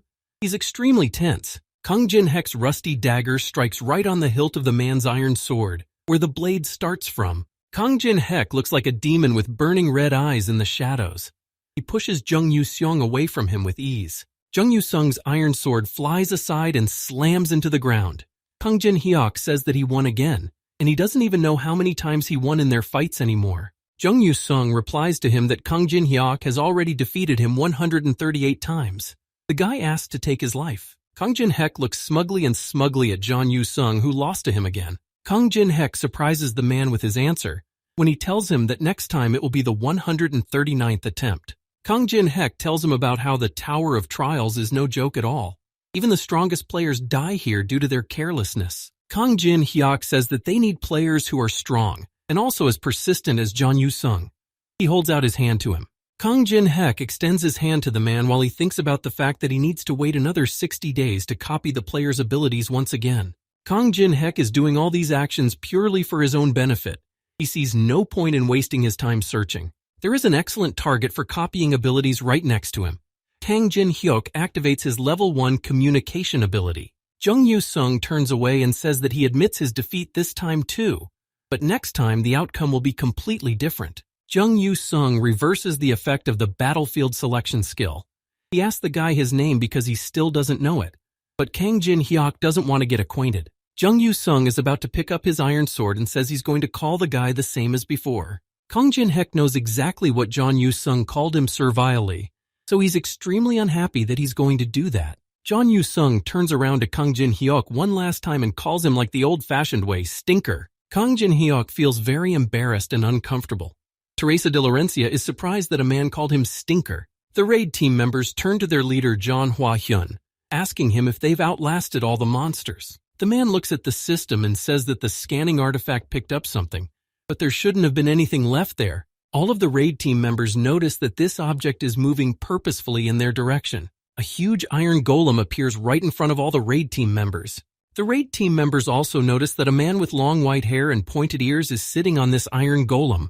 The head of the raid team, Young Hwa Hyun, notices the man on the golem and recognizes him. The man gracefully descends from the iron golem, and the raid team members realize that they are facing a supreme vampire. The man respectfully bows to the raid team members and greets them as if they were dear guests. The man's name is Belus. The supreme vampire, Belus, says that he accompanies the master of these ruins, the Lord. He's one of the blood relatives. All members of the raid group point their swords at the high vampire and ask him why he has come here. He didn't just come out to meet them here. Belus thinks these people are rude. He realizes that Young Hwa Hyun is the leader of this group. He came here with his offer for them. The supreme vampire Belus is about to touch the sword of the team leader with his finger. He gives them a choice, one of them, all of them to follow him without interruption. The man pauses languidly before giving them a second choice and touches the tip of the sharp sword with his finger. The supreme vampire Belus activates a blood plague of unknown level and spreads it throughout the room. All members of the raid team ask the team leader what's going on and what's wrong with their bodies. A blood plague envelops everything around them. The head of the raid team, John Hua Hyun, is horrified and wary as he watches the blood plague spread. The supreme vampire Belus gives them a second choice. Only half will go with him, and he'll just eat the rest. Jung Yu-sung stands silently leaning against the wall, while Teresa de Laurencia and Kang Jin-hyuk sit on the stone floor with some kind of artifact. Teresa de Laurencia uses her level 5 Power of the Saint skill and illuminates some object with her energy. In front of her is an icy tear which, when absorbed, enhances magic, but if purification is not applied, can severely harm the player. Mana increases by 12. Kang Jin-hyuk looks at his hands and thinks about the glaciated tear he received along with the demon soul. It can't be used immediately after receiving it, but thanks to Teresa de Laurencia's holy power, he has already obtained 12 stats. The guy is happy with the result. Teresa de Laurencia notices an invitation from the master of the abode in front of her. Upon accepting the invitation, all traps and monsters are deactivated. Teresa is completely shocked. They need to go to the farthest room to rescue the squad members who have been taken hostage. Teresa de Laurencia bows her head and says they need to act. If she can save even one, she can't hesitate. Teresa de Laurencia clenches her fist tightly and is about to say something, but pauses for a long moment. The girl wonders the main question is whether they can defeat this Lord Master of the abode. The girl suspects that they may fall into a trap prepared in advance for them. She realizes that without a raid team, there is no point in her thinking that there is a possibility and probability of defeating the Lord. The girl thinks about whether the outcome would have been different had she been around. She joined the war band as a paladin to protect the players. Teresa de Laurencia stands between the guys in her dark musings and thinks she might have made the wrong choice. Jung Yu-sung exhales heavily and says that none of this has anything to do with him, so he'll go. Jung Yu-sung walks past the girl and tells her that if she's having a hard time making a decision, she should listen to what he has to say. He looks at Kang Jin-hyuk and says that this man doesn't have an ounce of honor. He's just plain selfish. For that, he really hates him. But aside from all the other flaws and nuances, there's something extremely special about Kang Jin-hyuk. Jung Yu-sung assures Teresa that the only one who can defeat this lord is Kang Jin-hyuk. Jung Yu-sung gives Teresa all the instructions she needs and gives her opinion, then leaves. Teresa de Laurencia bites her lips nervously and hides her eyes under her bangs. The girl ponders the man's words. Teresa de Laurencia thinks it over extremely quickly and follows Jung Yu-sung to thank him for his advice. The girl walks up to Kang Jin-hyuk and grabs his hand. She tells him that she will accept the invitation of the master of the abode. Kang Jin-hyuk smugly makes his arms at his sides and says that his services are worth quite a bit. The girl confidently clenches her fist and says she'll pay him as much as he needs, as long as he helps. It's like Kang Jin-hyuk expected such a request from the girl and realizes that she'll still go there no matter what. Teresa de Laurencia and Kang Jin-hyuk bump their fists and accept the quest with an invitation, and the monsters go into hibernation. Teresa de Laurencia, in company with Kang Jin-hyuk, come to the farthest room and a huge and tall gate appears before them. Teresa stands before this gate and feels that there is just an unreal amount of mana here. Kang Jin-hyuk reassures the girl that there is no need to be scared because they have an idea of their opponent and his power. Teresa de Laurencia asks the guy if he has a plan. Kang Jin-hyuk says that the strongest man doesn't always win. Kang Jin-hyuk looks very confident and says that he already has a plan prepared. A huge gate opens in front of the faces of the guy and the girl, and Kang Jin-hyuk tells her that no matter what, she should trust him and believe in him. Teresa de Laurencia and Kang Jin-hyuk walk into this room that was hidden behind this gate. The stairs to the throne appear before them. Teresa and Kang Jin-hyuk walk across the room and head straight to the bone throne above the stairs. There on the throne, a supreme vampire named Belus with long white hair and pointed ears is already waiting for them. He smirks contentedly. The supreme vampire watches Kang Jin-hyuk and Teresa heading towards him and says that he's glad to see them here, or he was already waiting for them. Sitting on the throne is a beautiful and young girl with black wings. This is the same Lord Alice von Ataraxia. The girl with red eyes tiredly rests her chin on her palm and says that she is already tired of waiting.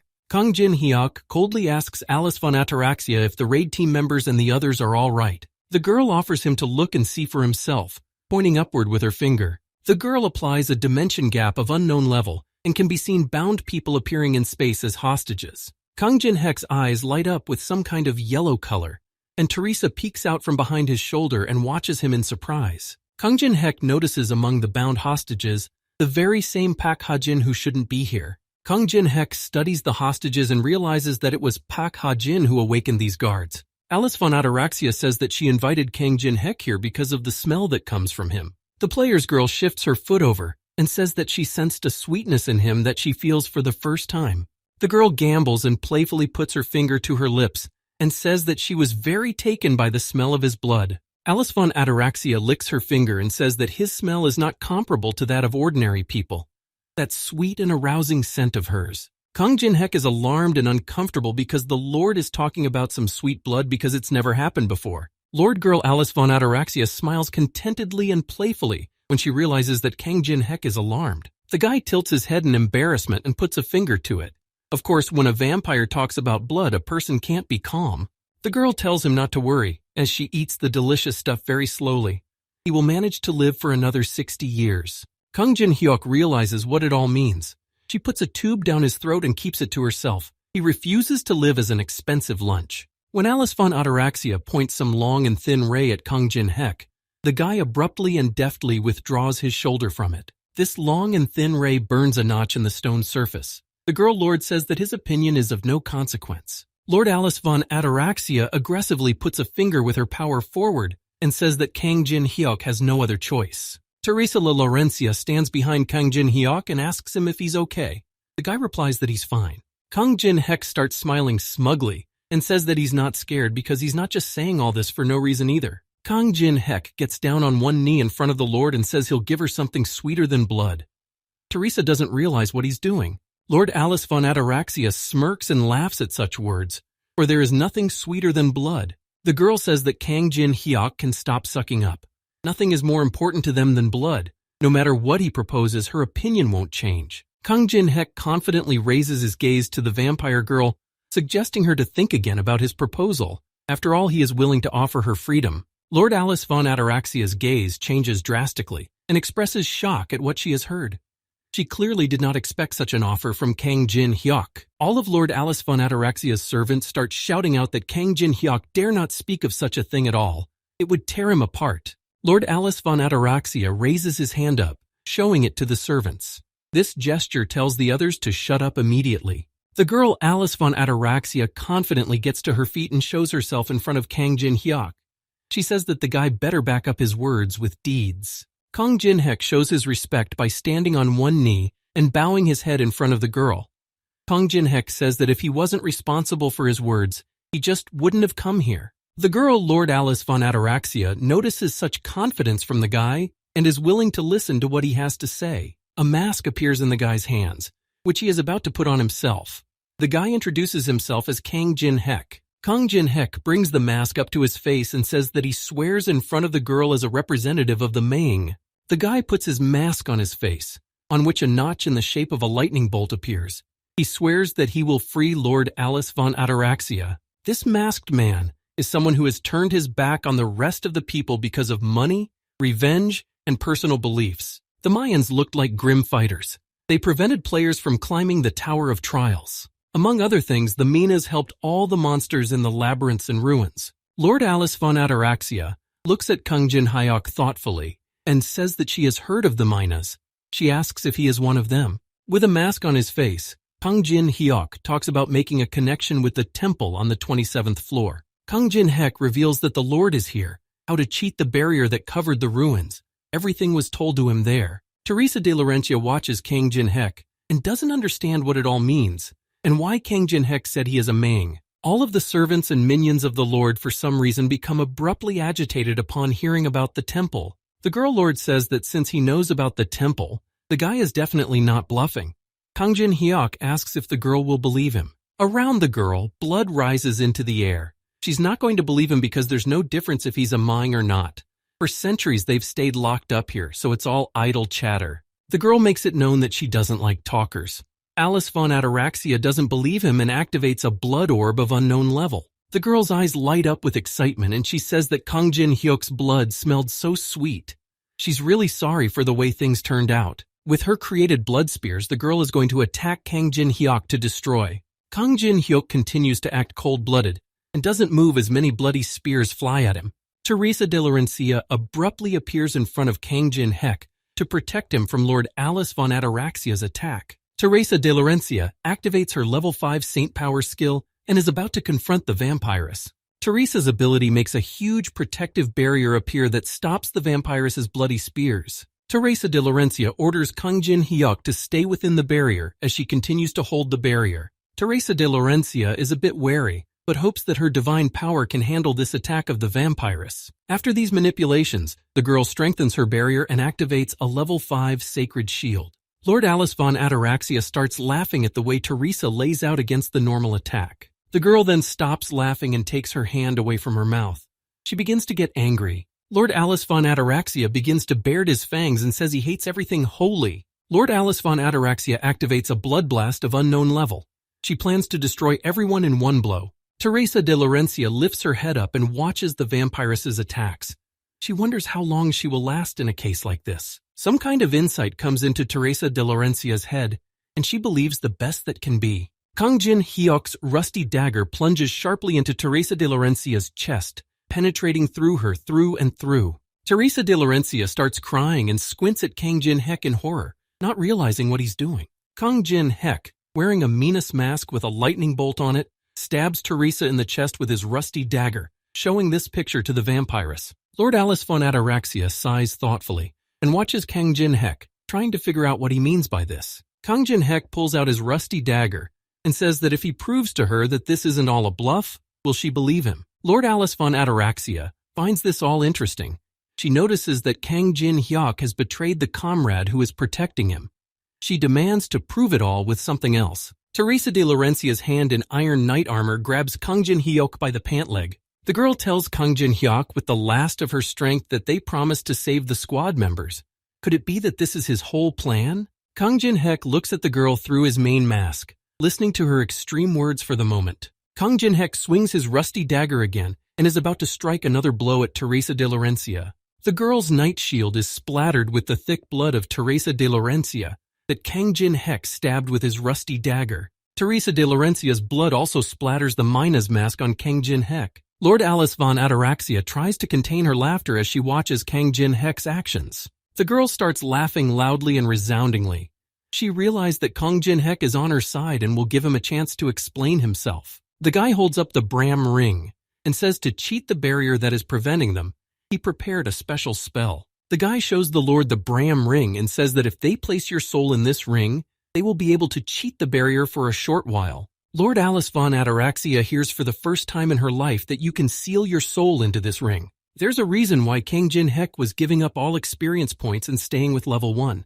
The reason that stopped the guy in such a case was the use of the soul relocation skill. Thanks to all his manipulations and sticking to his prepared plan of action, the guy managed to reach Lord Alice von Ataraxia. Kang Jin-hek channels his energy and creates a magical triangle in front of him.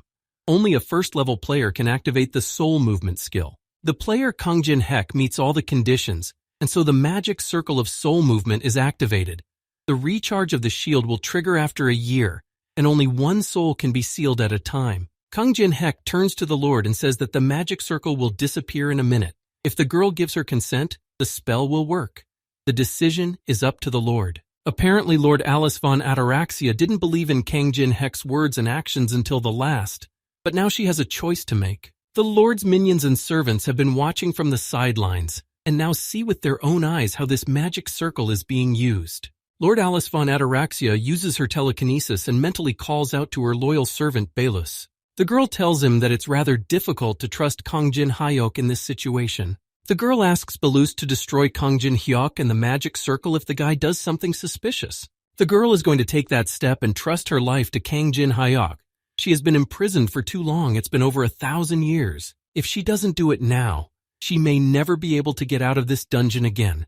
She's going outside the magic circle. Lord Alice von Ataraxia points her finger at Kang Jin-hek and asks him one last time if she can trust him. Kang Jin-hek extends his hand to the lady and says that if she trusts him, she will never regret it. Alice von Ataraxia and Kang Jin-hek's fingers touch, and the guy uses his level 1 communication skill.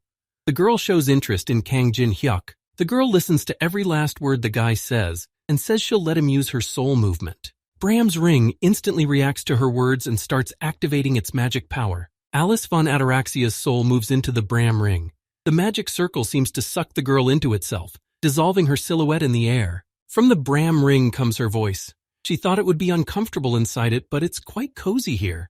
Kang Jin-hek carefully and cautiously lifts the Bram ring with Alice von Ataraxia's soul from the floor and says he's glad. Kang Jin-hek expresses his satisfaction that the vampire girl likes her new home. Teresa de Laurencia tries to get to her feet and activates her Patronize the Heavens ability. The girl does manage to get her body to her feet. In front of her, she sees Kang Jin-hyuk standing in the center of the visitation. The Mang mask on Kang Jin-hyuk's face begins to fade away, seemingly dissolving into thin air.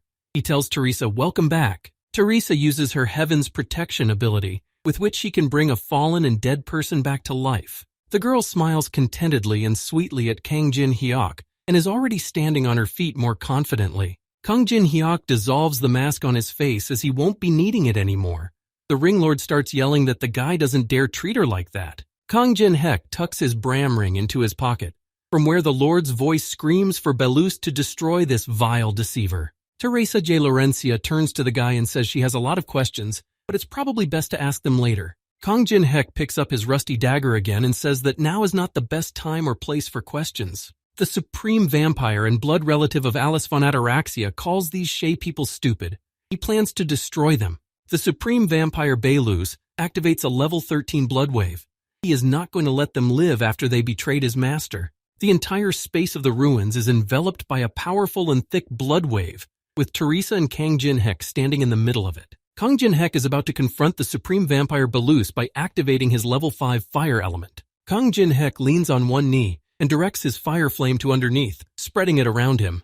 Kang Jin-hek spreads his fire element over the supreme vampire's blood wave, then pulls out his rusty dagger. Kang Jin-hek is going to confront the supreme vampire, and Teresa de Laurencia is instructed to save the raid team members. Teresa de Laurencia moves to the bound and restrained members of the raid team to rescue them. Teresa de Laurencia walks to the team leader and activates her level 4 cross skill. The raid team leader gratefully relieves herself and asks where the vampires are now.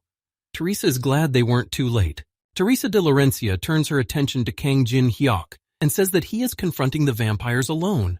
The supreme vampire is surprised that some ordinary human was able to repel his special magic. Kang Jin-hyuk explains to him that his fire and his magic have extinguished each other. Belus doesn't seem to understand anything at all. He continues that the moment he was imprisoned from the mistress, then all of her minions had already lost. He pulls out his rusty dagger again, the blade of which shines brightly. When Kang Jin-hek activates his unique sword graveyard ability, Belus activates a level 9 dark martial art. He's going to destroy the guy with his sword, since it doesn't come out with magic. All of the vampire minions begin their attack and screamingly demand Kang Jin-tung to release their lord. The raid team leader watches Kang Jin-hyuk shocked and surprised and calls out to Teresa. A drop of sweat drips down on the team leader's face. He looks at Kang Jin-hyuk and the vampires in horror and worry. Kang Jin-hyuk manages to dispose of most of the minions. The head of the raid team asks who this guy is. Teresa thinks that since he's still wearing the mask, it means he doesn't want to reveal his identity. She doesn't know much about Kang Jin-hek, and they met completely by chance. Kang Jin-hek dispatches Lord Alice von Ataraxia's henchmen with deftness and ease, and returns to the boys. Teresa de Laurencia tells the guy that it hurt. It was the first time she died, so also at the hands of an ally. Kang Jin-hyuk asks if they made it through. Teresa de Laurencia, smilingly but a little upset, lowers her head and says they made it through. A stream of tears begins to flow down Teresa de Laurencia's face as she looks at Kang Jin-hyuk. Kang Jin-hek watches Teresa de Laurencia closely and dissolves his mask on his face. The girl starts crying and thanks Kang Jin-hek for keeping everyone alive thanks to him. All the conditions are met, and the guy manages to copy and save the SS rank Heaven's Protection ability in the memories of the world. This divine protection allows him to avoid being killed. Kang Jin-hyuk asks Teresa what she's crying about, but she says the tears are flowing on their own. Teresa de Laurencia turns to Kang Jin-hek and suspects that the guy knew in advance that she would be resurrected. Kang Jin-hek says he's just glad she survived. He pulls back the curtain and says it's about time for them to take the relics and get the hell out of here. Group leader Song Jonghwa says that the rights to the relics from this raid belong to the guild. Kang Jin-hyuk, disgruntled, turns to the team leader and says that he saved their lives and he's also demanding the relics. Team leader Song Jonghwa says that's not what he meant. He'll pay the guy with money or something. He won't be left out. Kang Jin-hyuk thinks about how even after the defeat, their leader is still acting cocky. He doesn't like him. Kang Jin-hyuk points his finger at the relics and says that if they need it so badly, they can have it all. When team leader Sung Jonghwa is already on his way to the relics, Kang Jin-hyuk warns him that they might not be satisfied with the result. The head of the raid team, Song Jonghwa, is perplexed and surprised as he turns around and doesn't realize what regret he's talking about. One of the sacred relics for passing the ruins is a fragment of Merlin's staff, which is a material. Song Jonghwa thinks about the fact that even though most of the members were held hostage, they will be able to regain their credibility by bringing a good loot. Team leader Song Chonghwa smugly reaches his hand towards the wreckage of Merlin's staff to touch it. Some sort of red mark appears on team leader Song Jonghwa's hand, and the staff fragment itself with black lightning bolts pushes the raid team leader away. Song Jonghwa looks closely at the red mark on his palm and asks what it is. Kang Jin-hyuk tells him that it's a curse. Even though Merlin's staff is a precious relic, there is a curse on it. Kang Jin-hyuk continues that if Alice were to disappear completely, he would be safe. However, Alice is now banned from the ring. The head of the raid team, Sung Jonghwa, abruptly grabs the back of his head because something wrong is happening to him. Teresa de Laurencia covers her mouth with her hand and anxiously watches team head Sung Jonghwa. When team head Song Jonghwa doesn't realize what's going on with him, Kang Jin-hyuk takes the girl's hand and is about to lead her away from here. In Seoul, at the entrance to the test tower, awakened association manager Young Jae-hyun holds up a coffee and asks the department head if the words of that guy can be trusted. The man opens his pack of cigarettes and is about to take one out of there to smoke. He asks everyone to wait and not to be outraged so immediately. Department head Kim Dae-chun lights his cigarette and says that they got the message, and at least they should get something. Manager Young Jae-hyun tells him that the experts have reported that the raid will last at least 3 weeks. Kim Dae-chun says he's worried that the man isn't from the Parquet Guild, but he's got some kind of gut feeling. Department head Kim Dae-chun pulls out his gas lighter and tries to light a cigarette. A notice appears in front of the department head's face that the ruins of the Abode of the Fallen have been cleaned up. In Seoul, a magical portal appears at the entrance to the Tower of Trials, from which all members of the raid team emerge. All the members of the Awakened Association who are here notice the members of the Parquet Guild. Instantly, cameras and phones rise in the air. Everyone congratulates the guys for clearing the ruins of the first floor. Everyone wonders what strategy they used. Questions erupt from the crowd about who was the best player in clearing the ruins. They notice the raid team leader coming out. The raid team leader, Sung Jonghwa, has all of his hair fallen out, including his eyebrows and eyelashes. His partners cover for him and tell him that the ruins are scary, dangerous, and unpredictable. One of the employees holds a pen and notepad in his hands. Upon seeing the balding head of the raid team, the man begins to cry. Everyone is very curious about what happened there, inside the ruins where the raid team was conducting its sweep. Teresa de Laurencia appears in front of the cameras and addresses everyone and says that it wasn't the raid team that cleaned up the ruins. All the people try to ask her if it was the Zion Guild, but Teresa denies it. Someone else comes out of the magic portal. Kang Jin-hyuk, whose face is hidden by a mask, appears in front of Teresa de Laurencia. The girl claims that the guy almost single-handedly handled the ruins. Teresa de Laurencia talks about how all the members of the raid team were just watching from the sidelines as this mysterious masked man massacred them. Awakened Association Manager John Jae-hyun says to call their association leader. Park Ha-jin squints at Kang Jin-hyuk with a bandaged head, realizing that they barely survived. If it wasn't for the masked player, they would have definitely died. All the members of the ruins cleanup raid team turn around and are about to leave this place to go home. Kang Jin-hyuk makes himself some instant noodles and reads what's been written about him on the forums and news. Kang Jin-hyuk is about to start his meal and knew it would become a topic of discussion, but not to this extent. Good thing he was wearing a mask. Kang Jin-hyuk brings up the fact that Teresa de Laurencia knows his face, but promised to keep it a secret. One cannot worry. Kang Jin-hyuk finishes his meal and finishes his noodles, leaving the empty box and chopsticks on the table. Kang Jin-hyuk takes out the Bram ring hanging on a chain. He wonders if it's time to talk to the trapped vampire. From the Bram ring comes the voice of Alice von Ataraxia, who resents how the guy dared to put it in a dark and smelly pocket. Kang Jin-hyuk wishes a devilish expression on his face and starts shaking the chain with the ring, giving the girl an earthquake. Kang Jin-hyuk continues to taunt the vampiress and twists the chain with the ring even harder. The girl says she feels dizzy. Kang Jin-hek gives the girl a whipping but soon stops shaking the ring. He asks if she's come to her senses. Alice von Ataraxia tells Kang Jin-hek to put himself in her shoes and think. And after all, vampires never forget a grudge. Kang Jin-hek thinks about shaking the ring again. The girl demands him to stop and orders him not to do that again. Kang Jin-hyuk says that the girl still hasn't realized anything.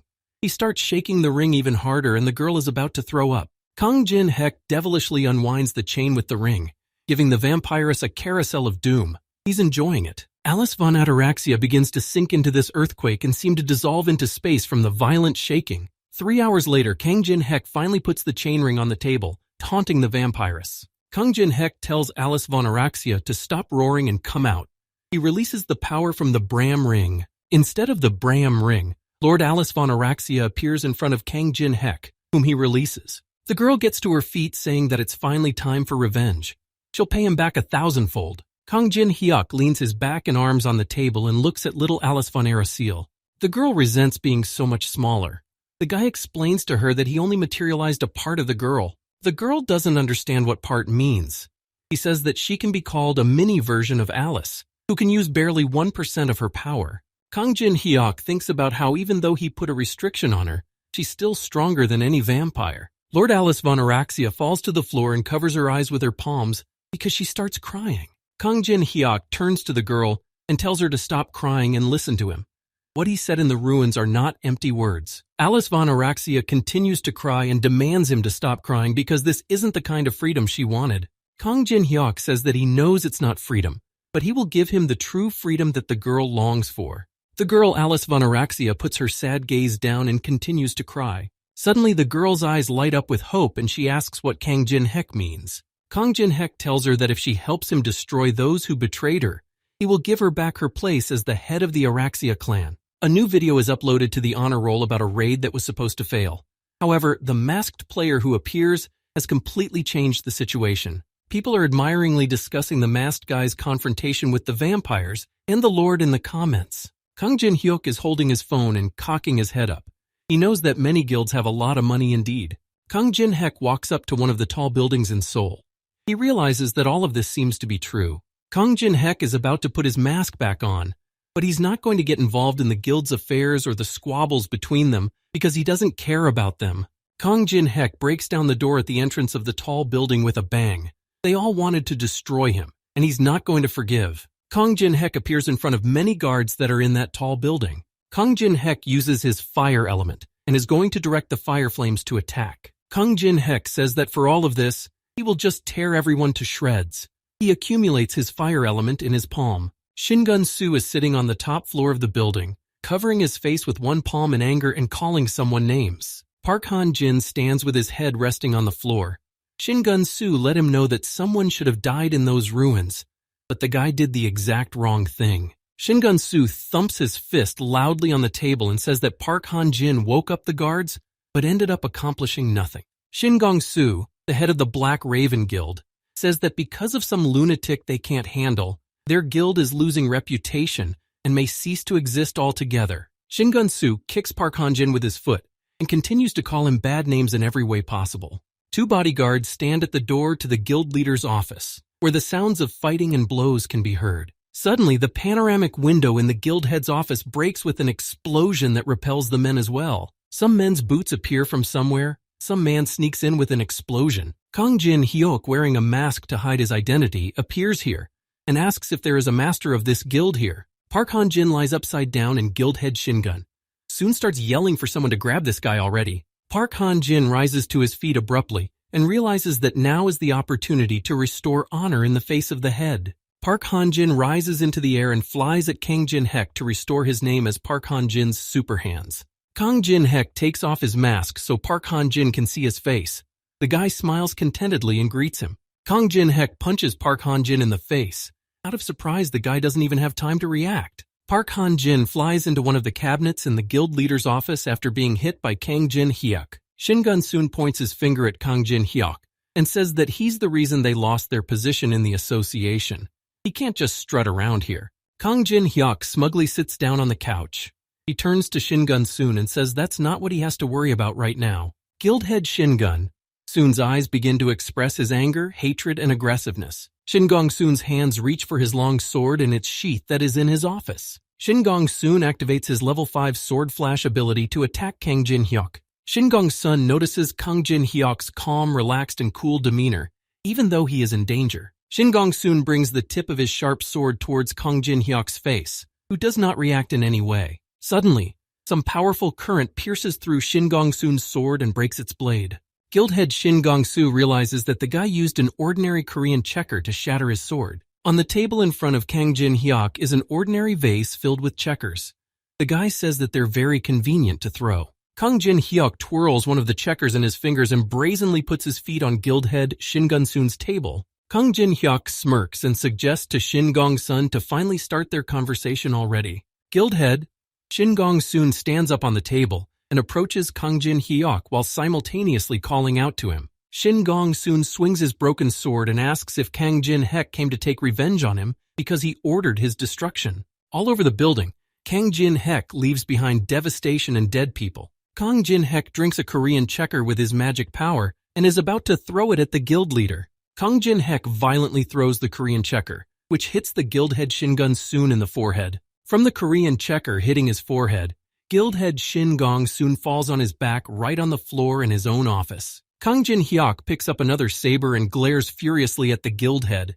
He says that his words are completely out of place right now. Guildhead Shin Gong-soon lies on the floor and says that all of this is enough already. Kang Jin-hyuk says that he's not going to stop in the middle. A checker mark remains on Shin Gong-soon's forehead. He says that the guy needs to be more objective since they have a lot of rankers in the tower. Kang Jin-hyuk calmly lets the guild head Shin Gong-soon speak and listens to him carefully. The guild head says that even if the guy takes his life, there are a lot of people who will chase after him for revenge. Apparently, Kang Jin-hyuk doesn't understand what that means at all. Blood for blood, revenge begets revenge. Until one side forgives the other, there will be no end to the endless bloodshed. Kang Jin-hyuk runs his fingers over the checkers and says that Shin Gong-soon's words make sense. Blood and revenge will prevent a peaceful sleep. Kang Jin-hyuk picks up a few checkers at once and suggests that guild head Shin Gore-sun is already finished. Kang Jin-hyuk uses the fire element in the hand that holds the checkers. He says that he will retaliate and their side will forgive and finish the battle. Kang Jin-hyuk starts raising many checkers in the air, and when he's about to attack, Shin Gong-soon asks what the point of this is. Guildhead Shin Gong-soon starts to tense up and asks Kang Jin-hyuk in horror to wait. Kang Jin-hyuk puts his palm forward and starts launching many Korean checkers at once. Kang Jin-hyuk channeled a powerful force into these checkers. When he attacks the guildhead, the man flies into the window from the impact and shatters it. Kang Jin-hyuk smugly but grudgingly looks through the broken window following the guild leader. Kang Jin-hyuk briefly stands by the broken window and at some point turns around to leave. Kang Jin-hyuk walks over to Park Han-jun, who is lying on the floor and starts shaking with fear. Kang Jin-hyuk tells him that his sister Park Ha-na has done a lot of good, so it's only because of her that he kept Park Han-jin himself alive. Kang Jin-hyuk tells him that it would be best if he stays out of his sight for the rest of his life. Park Han-jin continues to lie face down on the floor and listen to Kang Jin-hyuk without answering him anything. Kang Jin-hyuk calls out to one of the guards who is pretending to be dead. Kang Jin-hyuk tells him that if the man proves himself useful, he will keep him alive. He demands to know about himself. The man says his name is Kim Hee-woon, and he's 26 years old. He does general work in the guild. He studied IT and accounting at Stanford. He can be assigned anything. Kang Jin-hyuk turns to face the man and says he's quite diligent. He says that the situation here isn't good at all. Kang Jin-hyuk tells him that it's not really profitable to destroy a guild like this, so he wants to give it to the man. Kim Hee-woon doesn't understand what the guy means. Kang Jin-hyuk tells him not to worry so much about it. He'll just be the official representative. Kim Hee-woon doesn't see any point in that because no one will follow him at all, even if he becomes a guild master. Kang Jin-hyuk explains that if an ordinary member suddenly gets a high position, everyone will be against it. Kang Jin-hyuk tells him not to worry about those who won't accept. The man asks if the guy can handle them on his own. Kang Jin-hyuk holds onto his Bram ring on a chain and says he doesn't want any unnecessary trouble. He'll lend him something. Someone is holding his phone and reading messages, saying that all players of rank above A need to gather on the top floor of the tower. A red-haired man with a scar is grinning his teeth because the top floor knows they're busy after all, so why call them now? The Black Raven Guild players react to the message about the meeting and are about to go to the top floor. These men are all A-rank players of the Black Raven Guild. They look disgruntled and furious. A red-haired man with a scar approaches some pandemonium and tries to figure out why everyone is gathered here. The department head shushes the people, grabbing them by the shoulders. He asks why they're piled up in front of a strange building. The body of Shingun-sun, the head of the Black Raven Guild, lies on a crushed car. A red-haired man with a scar is shocked by what he sees and calls out to the head of the Black Raven Guild. Their guild head is dead, and on the top floor lie the bodies of people who have already been taken from their lives. A red-haired man with a scar panics as he skips into the guild leader's office and wonders who then gave the order for the players to come up here. The eyes of the red-haired man with the scar looks at the guild leader's desk, and something is very, very, very alarming. The red-haired man with the scar notices Kim Hee-woon sitting at the desk of their deceased guild head. The red-haired scarred man instantly recreates his sword in midair and is about to attack Kim Hee-woon with it. Kim Hee-woon jumps up sharply from his chair to dodge the strike from the department head and his sword. The red-haired man with the scar grabs the man by his tie and demands that he tell everything without leaving out any details. Kim Hee-woon anxiously replies to the red-haired man with the scar and says that there's a new owner. The red-haired man with the scar asks in surprise who the new owner is. Alice von Araxia stands at the window and says how much everyone pisses her off. A smaller version of Alice von Araxia stands at the window and turns to the men.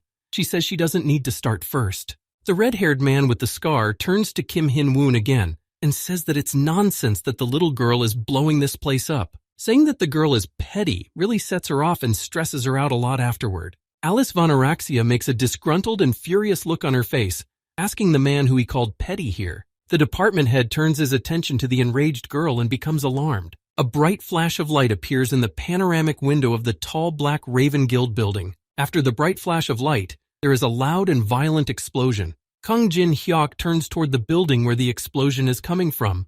People realize that it's coming from where the man fell from. Kang Jin-hyuk shamefully covers his face with the palm of his hand and says that he only gave the guild to Alice, and she's already been dabbling in this kind of thing since the beginning. Kang Jin-hyuk takes out his phone, which makes a ringing sound. He reads a message that he is invited for a secondary test on a certain date and time. It's been about 2 months since the test tower appeared. The world was changing rapidly and people were quickly adapting to the changes. The news showed that masked man everywhere because he sparked interest by single-handedly mopping up ruins that large units couldn't handle. Only 2 people know that the masked man is Kang Jin-hyuk and was actually a porter. The first is the leader of the porters, Uncle Kim. Kang Jin-hyuk asked him to keep it a secret. Teresa de Laurencia also made a promise to Kang Jin-hyuk that she would keep it all a secret. Kang Jin-hyuk knows that there is him with the mask and there is him without it. This way it will be much easier for him to act. Kang Jin-hyuk comes to the Awakened Association again. All his preparations are finished and there are no more restrictions. Kang Jin-hyuk walks smugly and with a smile on his face into the Awakened Association building. It is the time of his power. Kang Jin-hyuk looks at his simple certificate on his phone, which confirms the passing of this player's test. As Kang Jin-hyuk looks at his certificate with a serious face, someone calls out to him from the side. Kang Jin-hyuk is greeted by his comrades Yu Yun-hwa and Yi Dae-min. The guys tell him that they've managed to get a little pumped up here. Yu Yun-hwa points back at someone with his finger and says that they said they know Kang Jin-hyuk here, so they had a little chat. Kang Jin-hyuk smiles back at the girl and says that he'll be sure to formally introduce them now. Kang Jin-hyuk points his hand at a smaller version of Alice and introduces her as a player from Northern Europe.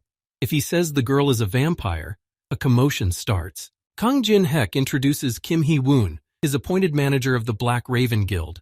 He will be exploring the dungeons and helping them with pumping. The man cries happily and thinks about the fact that he was even introduced. Compared to Shingun-su's exploitation, this kind of treatment is a real reward. Kang Jin-hyuk says to go to Kim Hee-woon if he needs anything, and Dae-min is delighted that the guildmaster is Kang Jin-hyuk, even though the paperwork says it's Kim Hee-woon. Both Dae-min and Yu Yun-hwa smile contentedly and happily because this is all very cool. It's a good thing that he and Kang Jin-hyuk are friends. Kang Jin-hyuk stands back and watches Wai Dae-min and Yu Yun-hwa chatting with Kim Hee-woon. Kang Jin-hyuk walks up to the little vampire girl and calls out to her. The girl folds her arms resentfully and looks away. The girl starts to explain that they all started it first. She didn't mean for it to come to this. Kang Jin-hyuk is shocked that she blew up a building just because she was called a baby. Kang Jin-hyuk asks if the girl can't keep her cool after living for 1,000 years. The girl says resentfully that no one dares call her that. Kang Jin-hyuk exhales tiredly and wonders how little Alice is acting. Kang Jin-hek is going hunting and invites Alice to come with him. She says that he can do it alone as well. Kang Jin-hek puts his hand up and shouts out that he's going on a legitimate hunt. Kang Jin-hek, in company with little Alice, looks at a tall building in the distance.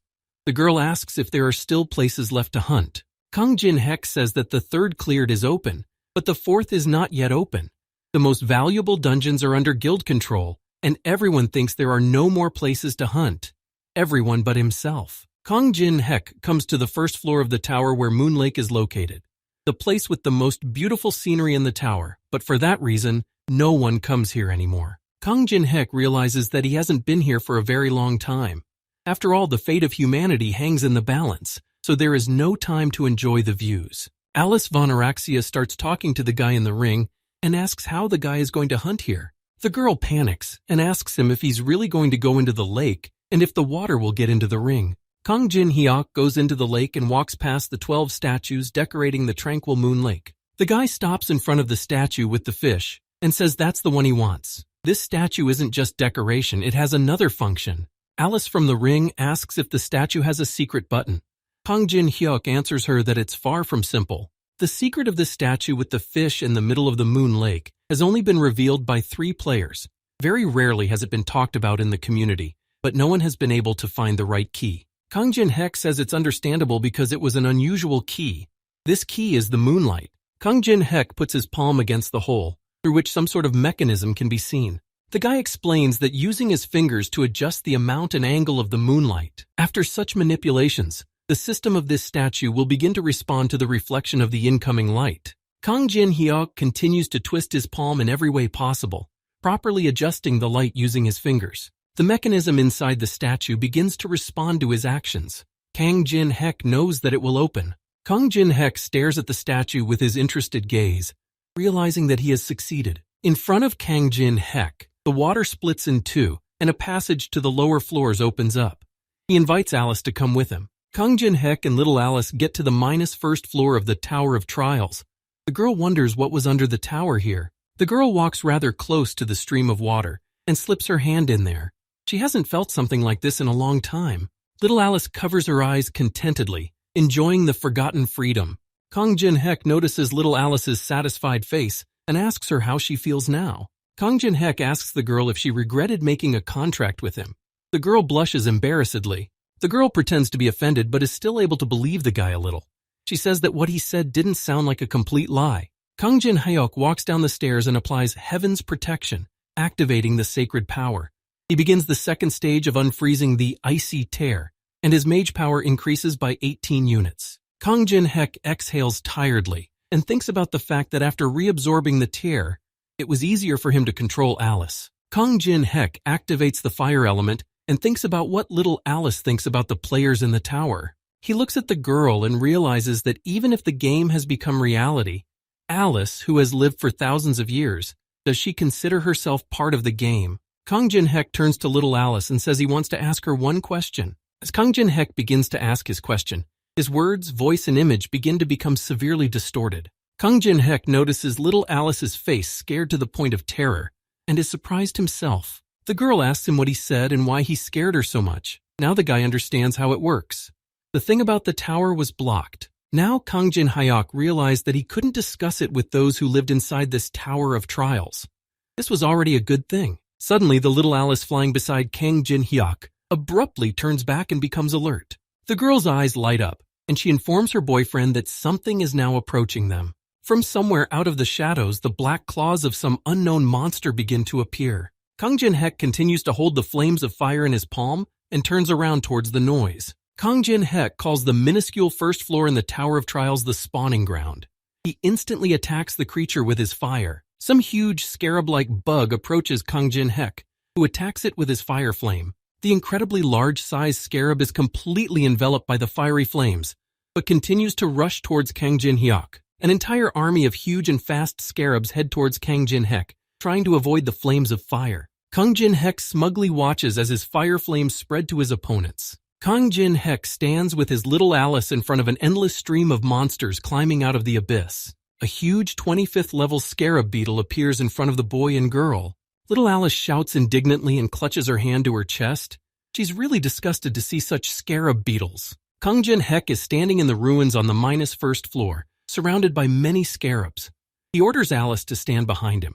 Little Alice obediently stands behind Kang Jin-hek, who puts his hand forward and activates the unique ability Patronize the Heavens. The guy's unique ability, Patronizing the Heavens, sets up a powerful and strong whirlpool in the air. Kang Jin-hek directs a powerful beam of holy power towards the army of enormous scarabs. Kang Jin-hek smugly and confidently watches the powerful stream of holy power attacking the scarabs. In the midst of the holy power, one of the enormous scarabs can be seen. Kang Jin-hek reduces the monster's physical defense by 30%. Kang Jin-hek asks little Alice to show her power. The girl asks why a noble vampire like her has to fight such nasty monsters.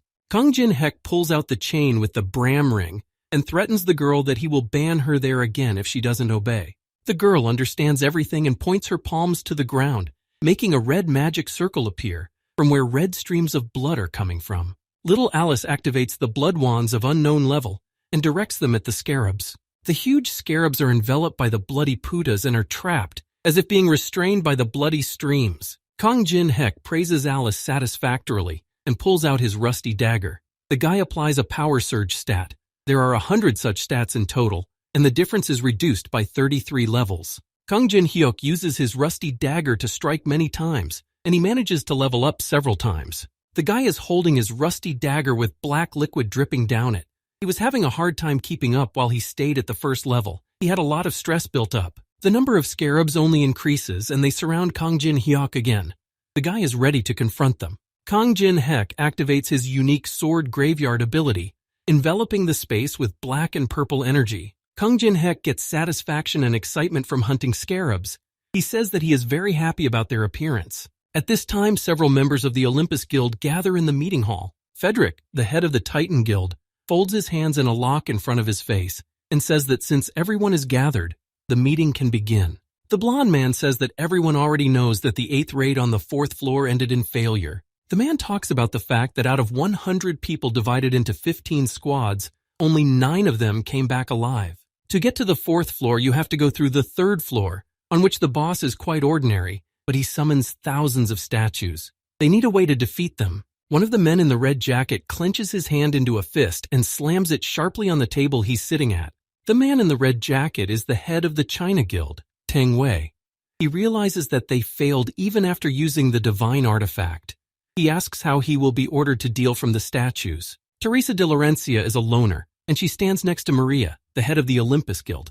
Maria talks about how the 2nd and 3rd floors were passed too quickly. The good players had too little time to pump. Baek Jin-ho, the head of the 3rd squad of the Tangun Guild, agrees with Maria's words that it would be good if there were more players above level 15. Baek Jin-ho thinks that they're only in trouble because of the China Guild, which monopolizes dungeons for the sake of controlling magic crystals. Tang Wei, the head of the China Guild, thinks that Baek Jin-ho is challenging him.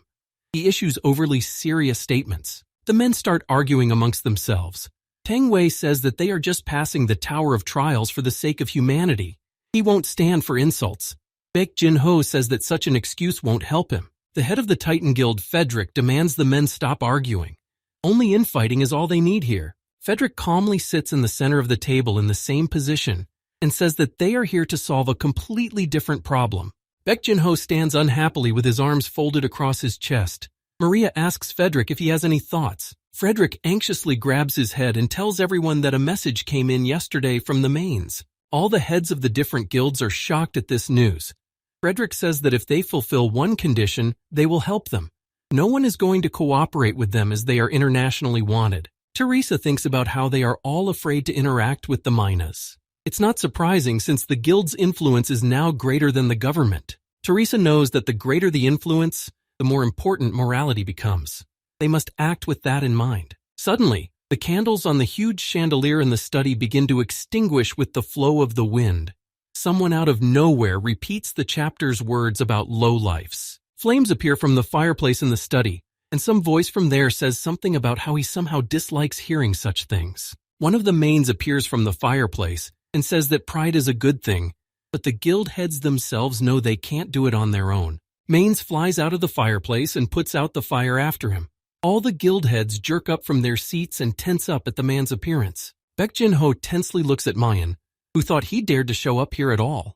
Baek Jin-ho abruptly grabs the table with his fingers, and with all his might he breaks the wood through. The veins on Baek Jin-ho's face swell with anger, and he is about to destroy Maying. The man holds the table with his fingers and swings it at Mayne. Tung Wei, the head of the China Guild, stands behind the flying table and forms a sword in his hands. China Guild head. Tang Wei chops the table in half with his sword and says that he agrees with Baek Jin-ho for the first time. Old Man Mang stands by the fireplace and says that the guys have hot heads, but after hearing his suggestion, they will change their minds immediately. Old Man Mang starts to smirk and tells them to help them out. They will help them deal with the third-floor boss. Baek Jin-ho waves his hands aggressively and says that if they team up, even that man won't be enough. How can you even handle a huge army? The hooded old man Main folds his hands in front of him and says that such a number of warriors can be created. The old man Main envelops the space with his magical energy and applies the skill Black Graveyard Guardian. The head of the Titan Guild, Frederick, walks over to the window and looks out the window, noticing something appearing there. Titan Guild leader Frederick watches through the window as skeleton arms begin to burst out of the asphalt right outside.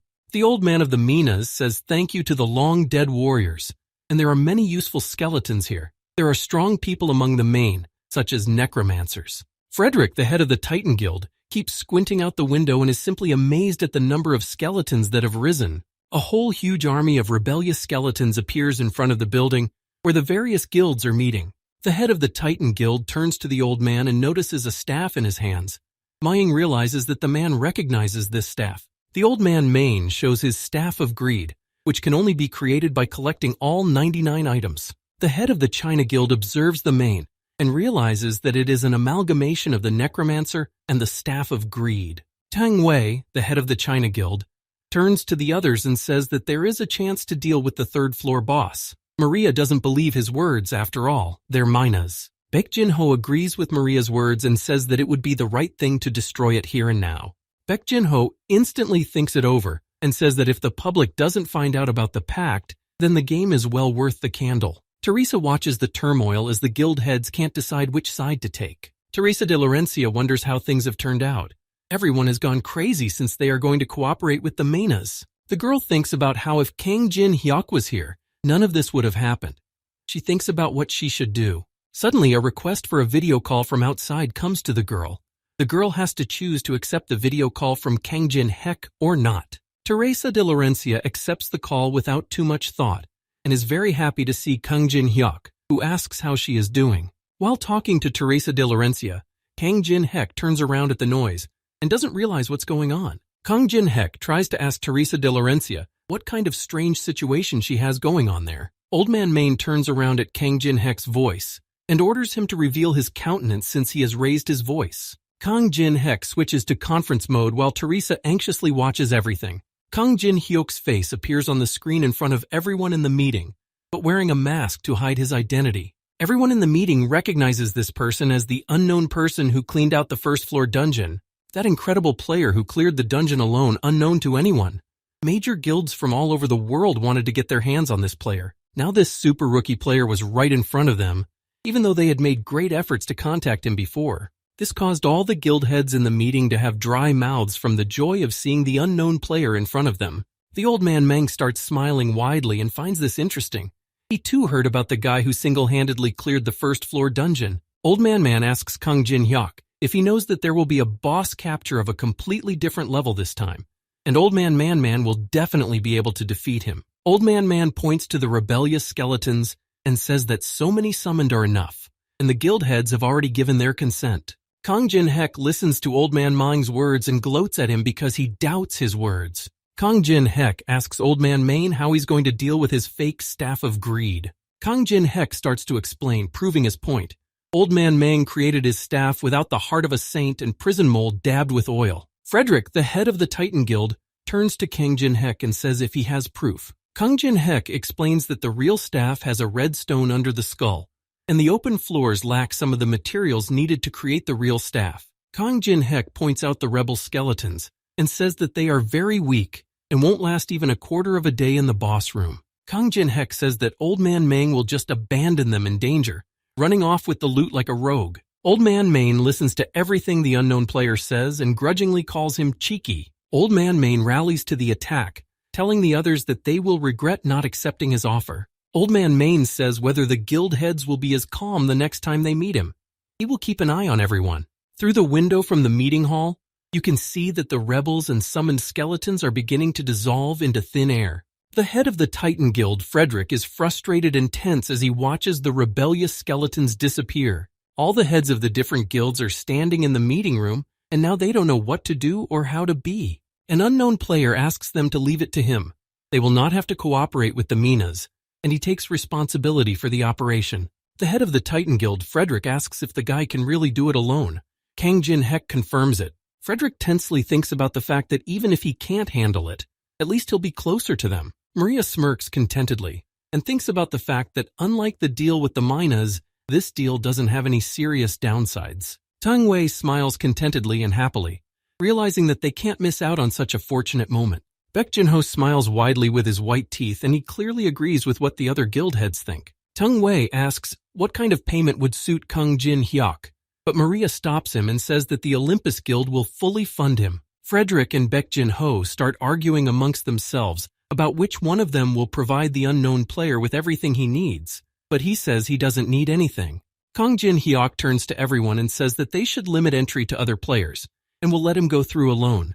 He doesn't need the rewards. Maria doesn't understand why he needs all this. Tang Wei also says that such a thing is questionable, and they need to know the reason for such actions. Kang Jin-hyuk playfully but thoughtfully taps his finger on his cheek and thinks about what reason to tell them. Teresa de Laurencia is greatly embarrassed when she hears the guy's words that he's just doing what he needs to do and for the sake of his dear colleague. Kang Jin-hyuk is already covered in sweat, and he himself is disgusted by how much meaningless pathos he's showing. Teresa de Laurencia watches Kang Jin-hyuk embarrassed and happy and repeats his words about his dear colleague. Baek Jin-ho starts shouting admiringly because he's amazed to see such a strong camaraderie of an unknown player. Baek Jin-ho says that as a guild representative he has nothing to add. Kang Jin-hyuk's words touched him deeply. All the while the video conference is recording the video in their conversation. Ordinary players would ask for a good payment, but in this case, it's worth thinking about the prospects. Kang Jin-hek realizes that a player who sacrifices the reward for his comrades would be able to get much more than what he would have been paid. Kang Jin-hek wraps up the conversation and thinks about the fact that he can't be in conflict with the guilds, so he'll upload the video, editing out the moment with the Mang. Kang Jin-hek opens his characterization and studies it. He's only been in the spawn point for a day, and he's already level 12. Things are going better than he expected. Suddenly, Kang Jin-hyuk is called out by someone from outside, and he turns around unhappily towards the voice. Little Alice resents that you can't leave everything to her. Kang Jin-hyuk says that since she has the strength to bicker, she definitely won't die. Little Alice wipes her tears with a handkerchief and says that they have an equal partnership, not slavery. Kang Jin-hek thinks this is an unfounded accusation. Kang Jin-hek opens the exchange and says he was just about to buy mana replenishment for Alice. Alice says it's not enough. It won't restore her strength. Plus, if her mana runs out, she won't be able to help him. The girl bares her fangs and drool begins to flow from her mouth. She says that she has to restore her mana naturally. Kang Jin-hek starts to tense up at that suggestion and tries to stop little Alice. Kang Jin-hek is already starting to scream and tenses up trying to stop little Alice. The girl wipes her mouth contentedly with a handkerchief and rejoices at the deliciousness she just tasted. Kang Jin-hyuk holds onto the bite on her neck and wonders how much of his blood she's had time to drink. The girl replenishes her mana and asks what they're going to do next. Kang Jin-hek tells little Alice that they need to shop for something first. Kang Jin-hek purchases the necessary attributes to enhance abilities and different materials. Alice thinks that he has procured some junk. Kang Jin-hek says that sometimes even junk can be useful. Kang Jin-hek and his little vampire are standing in front of some ravine, and he tells her that they will have a lot of things to do from now on. Kang Jin-hek tells the vampiress that they need to clear the minuscule floor in just a day. Kang Jin-hek takes a step forward, and with a smirk on his face begins to fall into the huge abyss in front of him. Kang Jin-hek calmly gives in to his flight into the abyss. Alice asks him how he can jump so calmly when he doesn't even know how deep it is. Kang Jin-hek smirks at her question about the depth. He's jumped here over 100 times before, so he definitely knows everything. Kang Jin-hek turns around to face down and tells little Alice that this is the right moment. Little Alice instantly reacts and activates a reverse gravity of unknown level. Kang Jin-hek lands with the vampiress, who calls him reckless, not realizing if it's luck or skill. Suddenly, the little vampire Alice's attention is caught by something and she becomes alert, calling out to Kang Jin-hek. Kang Jin-hek activates his level 4 fire element and approaches the large torch in the center, setting it on fire. Kang Jin-hek assures his partner that everything is fine and they've come to the right place. Huge worms with many fangs in their mouths appear here. In addition to these toothy worms, various insects like locusts and beetles also appear here. Kang Jin-hyuk says that he can't be defeated by such weak insects and suggests that the boss come out himself. The boss in the statue in the form of Anubis wonders what the guy knows about him. Kang Jin-hyuk stands calmly and smiles contentedly. He talks about what he knows about this boss without a doubt. Kang Jin-hek calls a huge statue of a hound wandering the desert called Anubis. Anubis says that Kang Jin-hek is the first man to come down here, and he wanted to mess with him, but the guy only brought his doom closer. Kang Jin-hek demands that he attack him because he didn't come here to talk after all. Anubis starts laughing loudly because Kang Jin-hek thinks that such a gorgeous Anubis would fight him. Little Alice blocks Kang Jin-hek's path and tells him that Anubis is very dangerous.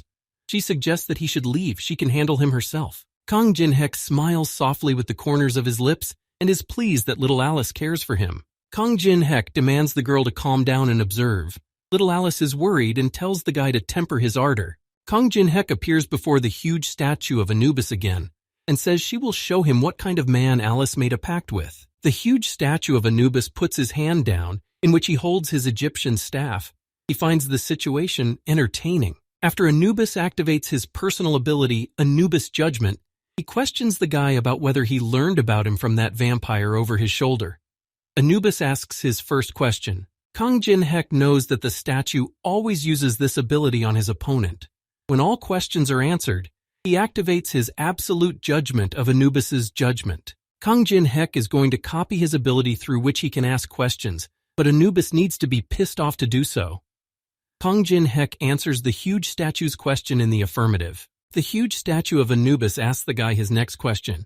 Did Kang Jin-hek come here for the hive? A second question is asked, to which Kang Jin-hek replies that he would be given a lot of money for the beehive on the black market. When Kang Jin-hek answers the second question, the judge who is standing next to Anubis picks up a human heart. Anubis asks his final question. If Kang Jin-hek came to his territory and thinks he will stay alive, Kang Jin-hek answers him that if he can't defeat Anubis, the only thing left to do is to throw away all his belongings and die. Kang Jin-hek answers the last question, and all conditions are met.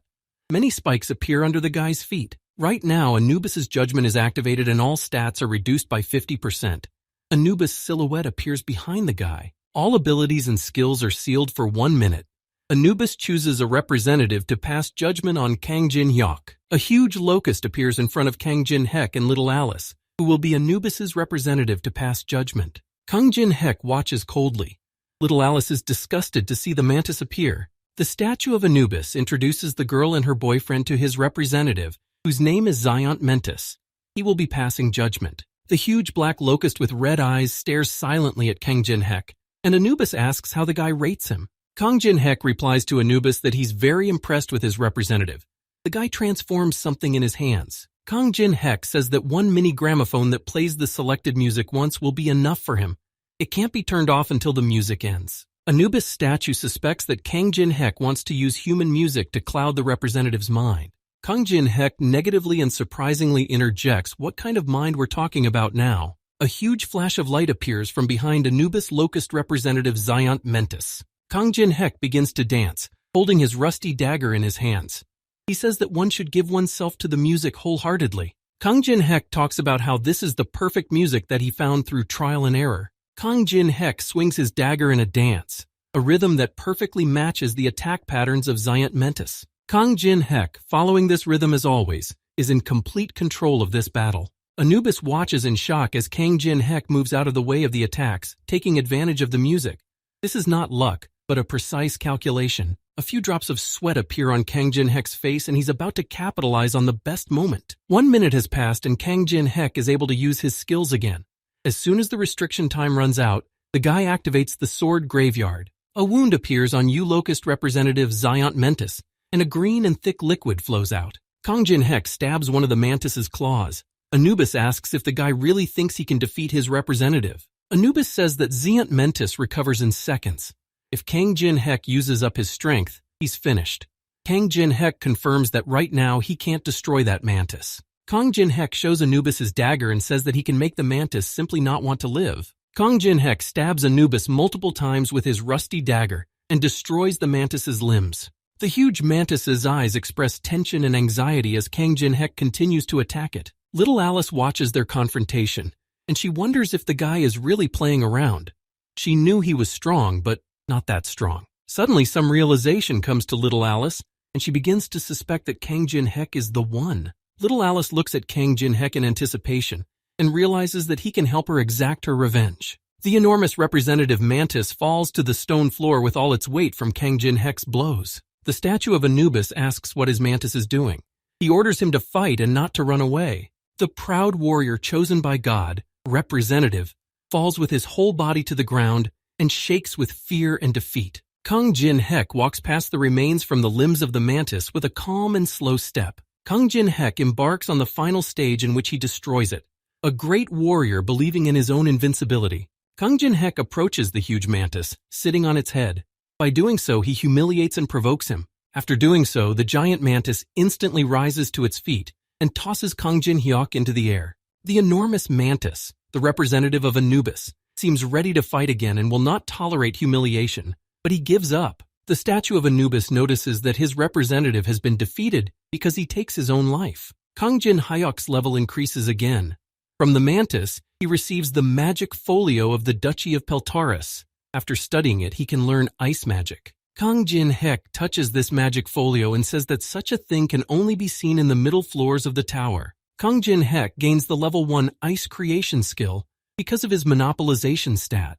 Kang Jin-hek holds the magic folio in his hands and immediately applies ice creation, happy with his acquisition. Anubis recognizes Kang Jin-hek as a challenging person, but he doubts that he can win by betting his ice on it. Kang Jin-hek asks what he's talking about, since Anubis can't even attack directly. Hold up here on the 42nd floor. The Anubis statue asks the guy why he's challenging him when he knows he's just an incarnation. Kang Jin-hek wraps his palms around his magic power and says he's just having fun challenging him. The statue of Anubis is provoked by such words and says, is he nothing more than some kind of entertainment for the guy? Anubis thinks this is disrespectful to him. He is about to apply the hive, which is home to countless insects. Anubis instantly releases his hive and orders the insects to destroy this impertinent man. Kang Jin-hek uses some small ice magic balls that dissolve the insects by barely hitting them.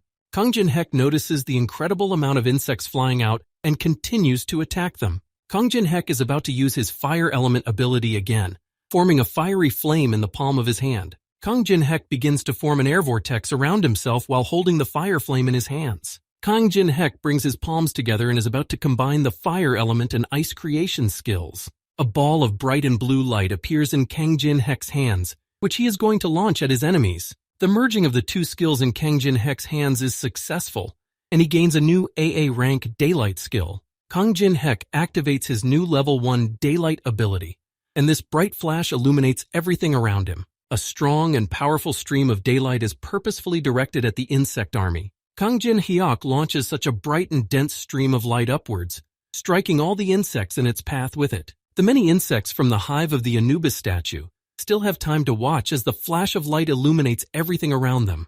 Guy uses daylight, which compresses and releases magical power. It has high power and limits the enemy's field of vision, which gives an advantage in combat. The statue of Anubis clenches his fist and brings it to his face thoughtfully. He realizes that it is time for him to change his tactics. The statue of Anubis concentrates his magical energy in his palm and activates the chosen being. With this ability of Anubis, a very strong and powerful individual is engendered in the hive. The eyes of this strong and powerful individual are red in color and very wide open, looking forward. A huge and strong bee flies out of Anubis's hive, ready to attack its opponent, Kang Jin-hek. Kang Jin-hek notices the huge bee flying at him and applies a level 1 ice creation. Using his ice balls, Kang Jin-hek instantly dissolves the strong bee specimen in the air. The statue of Anubis says it's too easy because the chosen creatures don't die, they just multiply. One strong and enormous bee multiplies by several more, about to continue its assault on the enemy. The statue of Anubis tells Kang Jin-hek that whatever skill he uses, it doesn't matter. Kang Jin-hek picks up a C-rank enhancement pill that increases the size of an object 10 times. Kang Jin-hek makes one deft and quick swing to repel the attack of one of the bees. The many enormous bees sigh in surprise because Kang Jin-hek repels their attacks. Kang Jin-hek knows that the effect of the enhancement pill will only show up after 1 minute. He needs to stall for time. Kang Jin-hek climbs onto the body of one of the huge bees and starts moving on their backs. Kang Jin-hek stops on one of the huge bees to assess the situation and stall for time. Kang Jin-hek is about to take control of the situation and grabs onto the tendrils of the huge bee. Kang Jin-hek deftly saddled one of the huge bees, intending to ride it through the air. The statue of Anubis is already getting nervous because the bees are doing something wrong.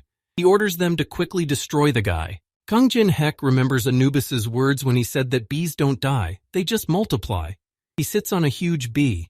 Kang Jin-hek looks back at the bees chasing him and realizes that this feature would drive any opponent to despair. Under the horrible and absurd conditions, the enemy simply cannot make a sound judgment of the whole situation.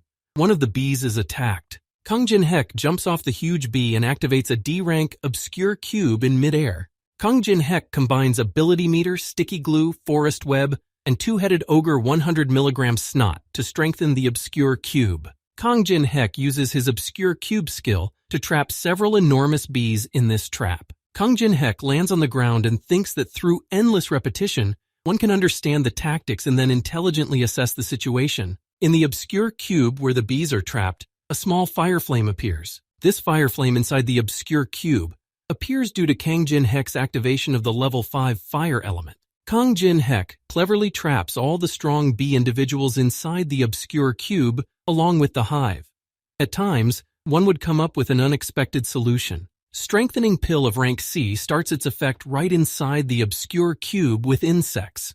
An infinite amount of the same enhancement pill starts to fall from the insects now and then. Kang Jin-hek knows that in order to become an equal opponent for a boss with a huge army, you need the maximum number of these pills. The endlessly multiplying monsters allow the guy to gain not only tons of experience but also items. He realizes that this is an excellent farming game. The statue of Anubis is anxiously and warily watching, not realizing what's going on. Anubis realizes that Kang Jin-hyuk has prepared items to combine in advance, learned the characteristics of the hive, and created a trap. The statue of Anubis looks at Kang Jin-hek and says that he now understands everything. The guy had been provoking him to do this from the beginning. The huge and powerful stone fist of Anubis abruptly hits the surface beside him. The Anubis statue clutches his palm a bit and bows out because he fell for the guy's tricks. The Anubis statue abruptly balled its stone palm into a fist and destroyed its hive. Hive, summoned by Anubis himself, hovers in the air and abruptly cracks, completely shattering. Kang Jin-hyuk notices that it's already over, and he's only just getting into the swing of things. The Anubis statue's eyes light up with a fierce purple light, and he asks how dare the man treat him with such disrespect. The Anubis statue begins to freak out and aggress like a child, endlessly repeating, disrespect, disrespect, disrespect.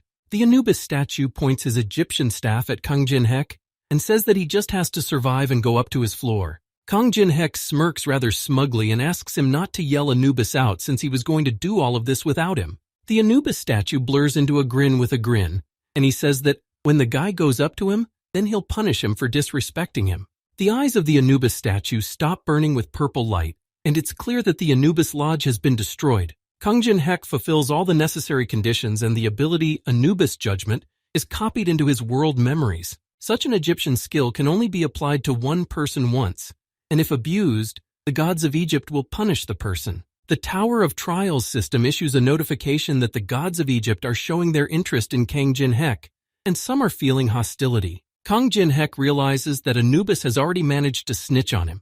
He notices that the gods here are very picky. Kang Jin-hyuk is approached by his partner, Little Alice. She asks how and what happened here. Kang Jin-hek smiles contentedly and says that Anubis is just tired. The girl doesn't quite understand what was said. Kang Jin-hek opens his characterization panel again and notices that this is the first time he's risen so many levels in this place. He doesn't know what's in store for him, so he's going to pump everything at once. Suddenly, a video call request appears in front of the guy's face. Kang Jin-hyuk asks a disgruntled Alice to sit aside. On the screen, Jung Yu-sung appears in front of Kang Jin-hyuk and asks him what the man is calling him for. Jung Yu-sung tries to figure out where Kang Jin-hek is now. He doesn't know the place. The guy replies that it's none of his business and asks what he's calling for. Jung Yu-sung confidently informs Kang Jin-hyuk that he has a nice offer for him. John Yu-sung tells him that in 24 hours, a martial arts tournament will begin at the Awakened Association, where players of AA rank and above, including him, have been invited. Kang Jin-hyuk is surprised that the association decided to hold the tournament when there are more important things, the same third-floor boss. John Yu-sung asks Kang Jin-hyuk to participate in the tournament and fight him.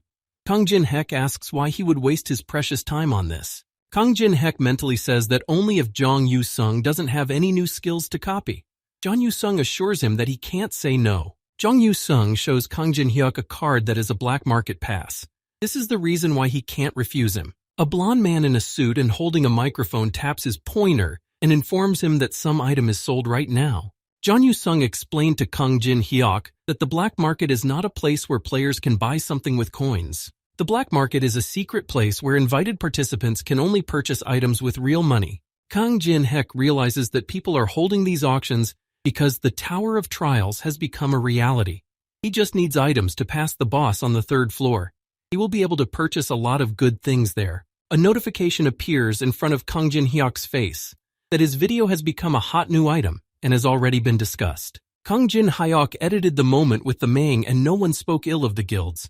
It's not favorable for him to conflict with the big guilds. People reacted predictably to the unknown player who hides under a mask and is the center of attention when he declares to the big guilds that he will go on a mission alone. That kind of thing can't help but be interesting. Kang Jin-hyuk's video has 50 million views, 100 coins for 10,000 views, so that's about 500,000 coins in total. And with a 90% commission, it's 50,000 coins. But that's not bad. Kang Jin-hyuk is distracted from his thoughts and musings and starts yawning from boredom or fatigue. Kang Jin-hyuk sits in the stands next to the other people who came to watch the tournament. He can't wait for this tournament to be over. Kang Jin-hyuk and the rest of the spectators are watching two unknown players fight. The organizers had selected 24 players of rank AA and above to hold such a tournament. After several failed third-floor raids, the association and the major guilds decided to widely distribute the recordings of this tournament to show the population the power and greatness of the top players. Kang Jin-hyuk thinks it's all just a simple show. Not everyone watches NewTubes, and here is such an opportunity to showcase the players' abilities. It's a great way to lighten the mood. Back during the video call with John Yu-sung, a man offered Kang Jin-hyuk to give this ticket to the black market if he fights him. Kang Jin-hyuk stops Jung Yu-sung and says that he hasn't reached AA rank yet, so he can't even enter the tournament. Kang Jin-hyuk realizes that the man is ignoring him when he says that the winner of the tournament is given a choice in which he can choose a replica relic from the National Museum. Jung Yu-sung continues that on top of all this, a player can invite a player who didn't participate in the tournament and fight him. Kang Jin-hyuk gets kind of uncomfortable when Jung Yu-sung tells him that he will defeat him in front of everyone this time. The players in the tournament continue to fight in pairs in the arena.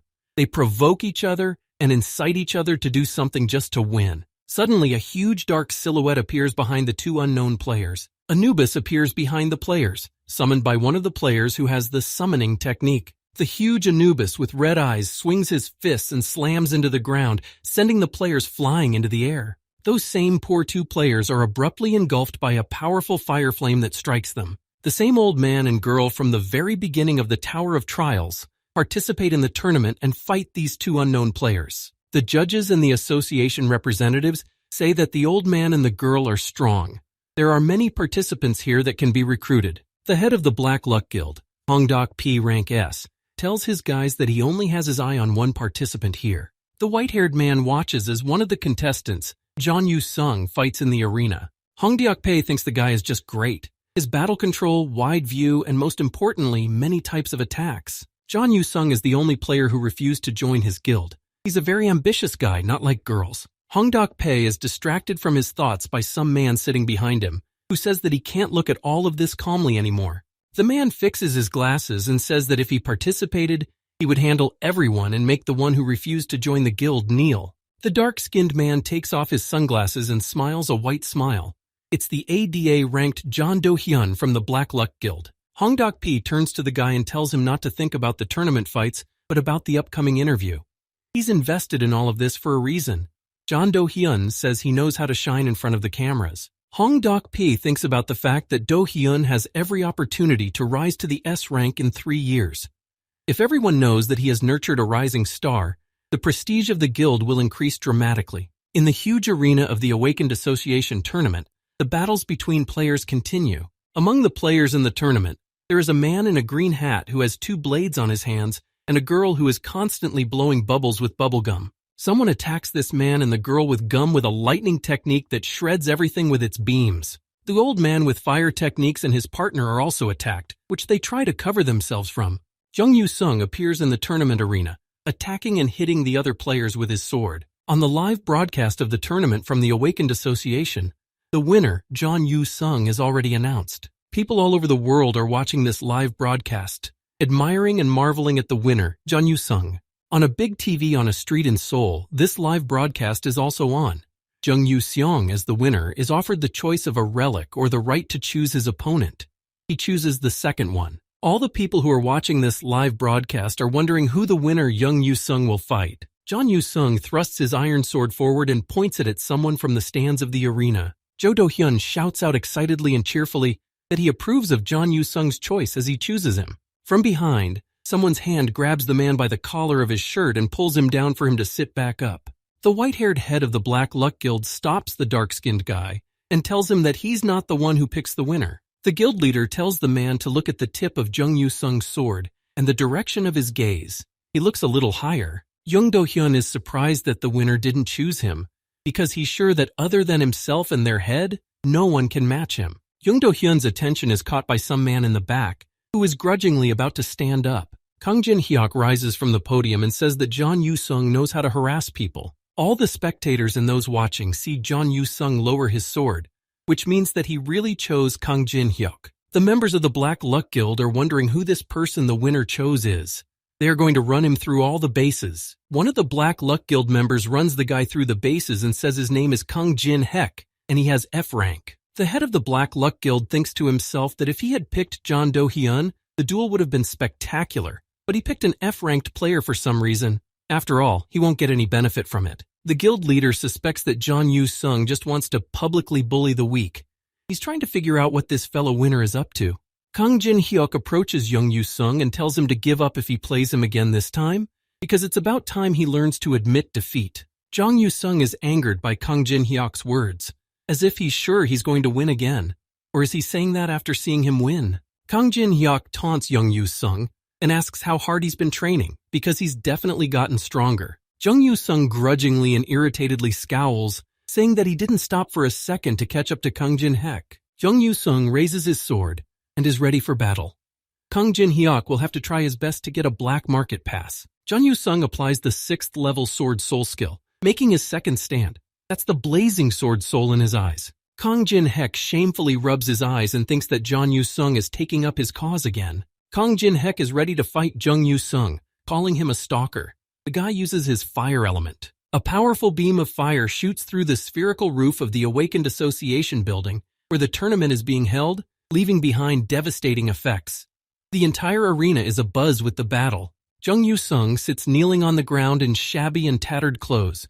He wonders how many skills Kang Jin-hyuk even has. Jung Yu-sung passes out and faints, falling to the floor in front of Kang Jin-hyuk, who looks at him silently. Kang Jin-hyuk walks over to the man and is about to take his black market pass from his pocket. Kang Jin-hyuk says that he will gladly use the invitation to the black market. All the tournament spectators are just in shock and are animatedly discussing the attacks of Kang Jin-hyuk, who only has an F rank. Kang Jin-hyuk approaches one of the losing players, which are an old man and a girl, greeting them. The old man and the girl tensely look at Kang Jin-hyuk because this is their first meeting after a day at the museum. Kang Jin-hyuk suggests that they get along and says that their first meeting was a little violent. The old man and the girl really don't want to be his enemy. Kang Jin-hyuk addresses the girl Yu-ri, since they get along, that she needs to listen to his request.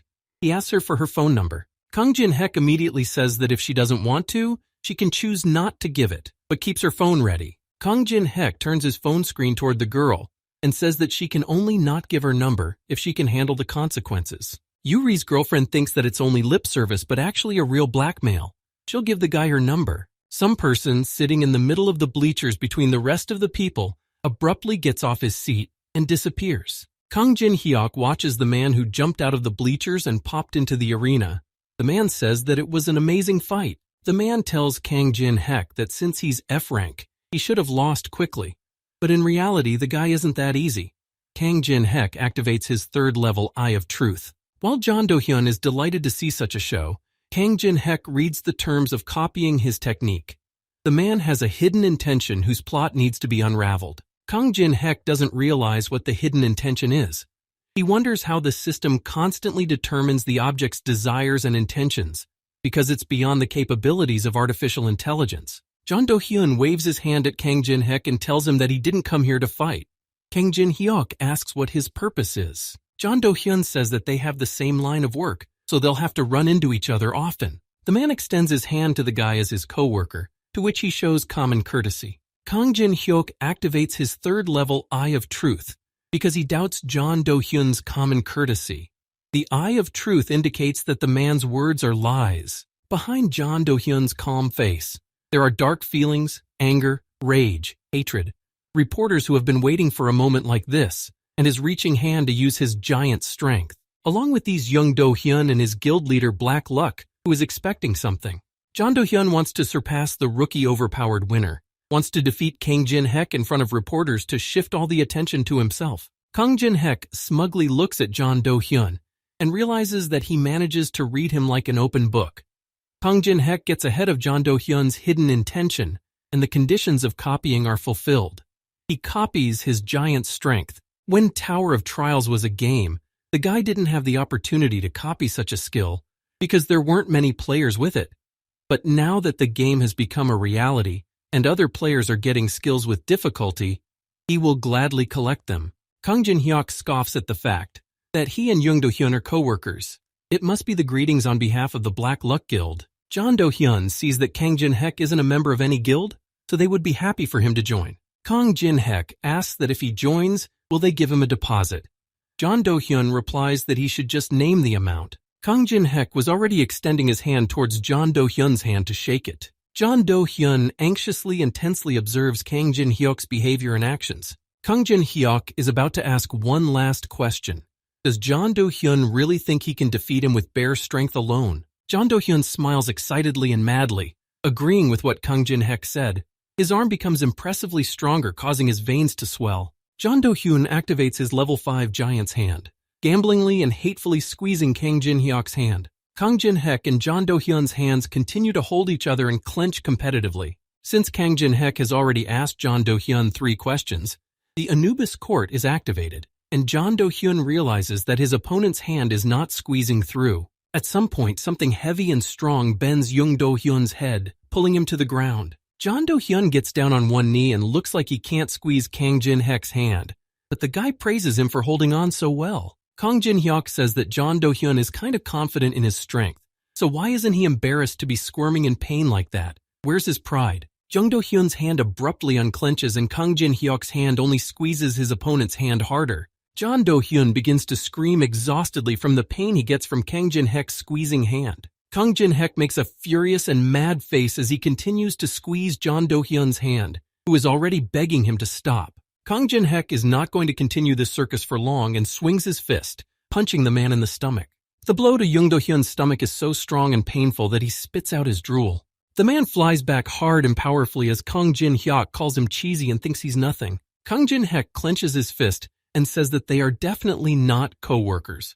The man shouldn't pretend that he wants to be friends. Black and red lightning bolts appear next to Kang Jin-hyuk's face, which immediately draws his attention. Someone appears in the center of the tournament arena again, leaving behind bright red smoke and destruction in the stone surface of the floor. Kang Jin-hyuk activates his Eye of Truth again, studying the conditions for copying the new object. Hong Dok-P, the head of the Black Luck Guild, appears in the arena.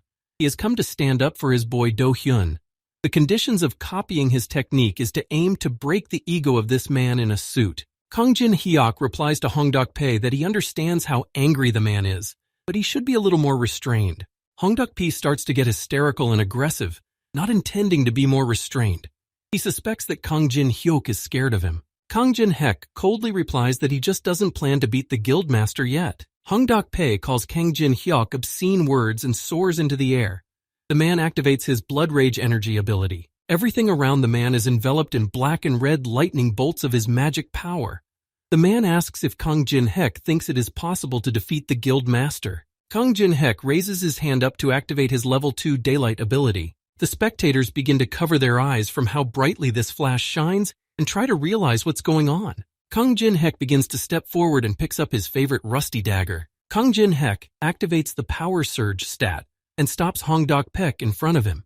He uses 99 points to reduce the level difference by 33 units. Hong Dok-pek thinks it's impossible that Kang Jin-hak even managed to reflect his energy. Hong Dok-pek recalls that on the raid on the Divine Warrior's second-floor boss, he was the leader of the vanguard. The man demands Kang Jin-hek not to make fun of him because the guy considers him his opponent. Kang Jin-hek doesn't react in any way to Hong Dok-pek's provocations, but calmly and confidently observes him. Hong Dok-pek soars into the air again, and someone activates his level 4 Arbiter ability. In the tournament where Kang Jin-hyuk and Hong Dok-pek are now battling and being watched by the entire population, everyone must show themselves trustworthy. The active level 4 Arbiter ability belongs to the head of the Awakened Association, Han Sang-jin, who comes here with his aides. Kang Jin-hek notices a man appearing in front of him and recognizes him as the head of the Association of all the Awakened Ones in Korea.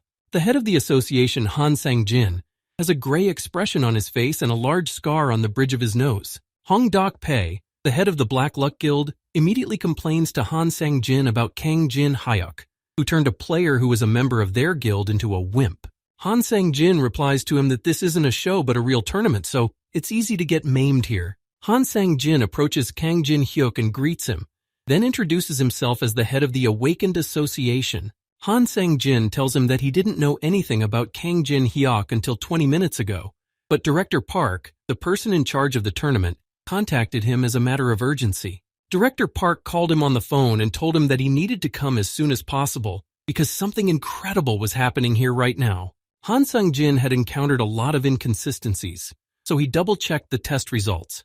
He found out that Kang Jin-hyuk had influenced the examiner. Han Sang-jin still continues his conversation in a cool and calm tone, calling out to Kang Jin-hyuk. The man and his assistants bow to the guy and congratulate him on receiving the 16th S rank in Korea.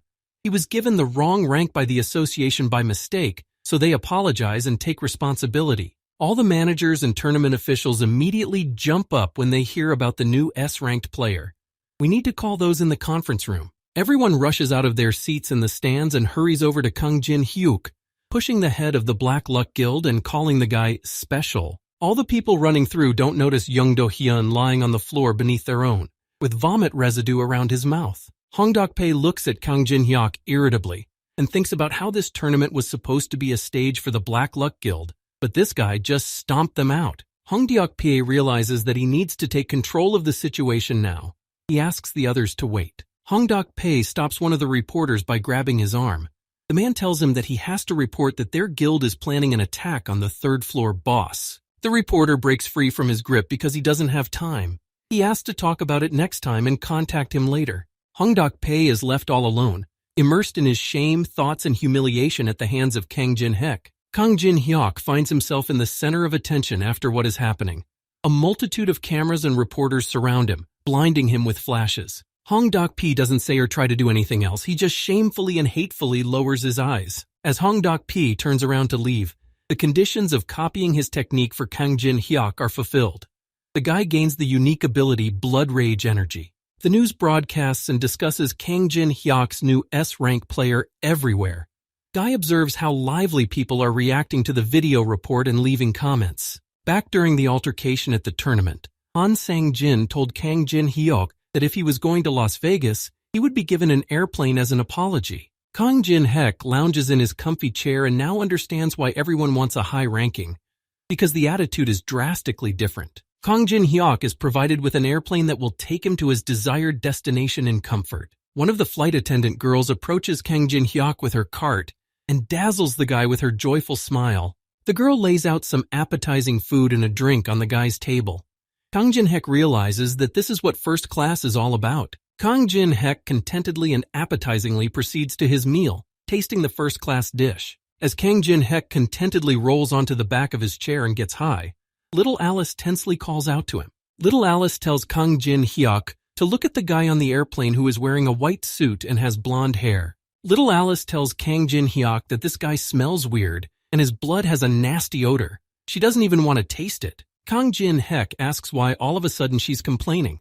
Alice says it's no joke. This guy is definitely not an ordinary person. Kang Jin-hek knows that if all people are just ordinary blood bags to Alice, and she says that about this guy, then something about him is really wrong. Kang Jin-hek opens his surprised eyes wide and activates his Eye of Truth while looking at this guy. This guy turns out to be a Mang, and his profession is necromancer. The conditions for copying his techniques is the degree of closeness with him, but to maximize the effect, you have to join the Mang Association. Kang Jin-hek is a little worried, thinking that he couldn't even imagine that that guy could be a Mang, because he walks around with an unperturbed face. As Kang Jin-hek sinks into his thoughts and musings, Alex Judreau is just passing by him and notices the guy. Alex Judreau points his finger at the guy and asks him if he's really Kang Jin-hek, who got S early in Korea. Kang Jin-hek is sure that it's not a simple accident. Alex got on that plane on purpose. After the news of getting S rank, not only the big guilds are interested in the guy, Kang Jin-hek confirms his words by saying that he was recently given that rank. Alex says he saw him at the tournament and thinks he's amazing. The man in the suit completely forgets his manners and apologizes for it, holding out his business card with his name on it to Kang Jin-hek. Alex Judreau says that meeting like this is true destiny. He offers Kang Jin-hyuk a drink, as alcohol is a great way to pass the time on long trips. Kang Jin-hek is going to play along with this man and takes his card. Agreeing to have a drink with him, Alex Judreau pulls out an expensive cognac and starts talking about himself, how his cosmetics business is going, what hardships he went through with the advent of the Tower of Trials. Kang Jin-hyuk smiles widely in conversation with the man, because he already knows in advance that this man is a Mang. Alex Judreau behaves just as casually, but does he know that Kang Jin-hek is already aware of his identity? Alex Judreau deftly and gracefully swishes the glass of cognac in his hands, saying that he came to Korea far from the cosmetics business. Alex says he wants to do business with the Awakened and expand his business because he needs to keep up with the times. Alex Judreau takes a sip of expensive cognac from his glass and talks about how there was some problem. Alex Judreau reveals that there is that player who hides his face behind a mask. Kang Jin-hek realizes which John Doe we're talking about. Kang Jin-hek says that he saw this unknown person offer to attack the third-floor boss. He asks what connects him and Alex. Alex Judreau says that they were also going to participate in the raid on the third-floor boss, but the masked, unknown man got in their way, and an unpleasant situation ensued. Alex Judreau says that the masked player said he was doing it to protect his comrades, but he turned them down because he needed to do something alone and to keep them out of the way. Kang Jin-hyuk concludes the conversation by saying that Alex is most likely personally acquainted with the unknown masked man.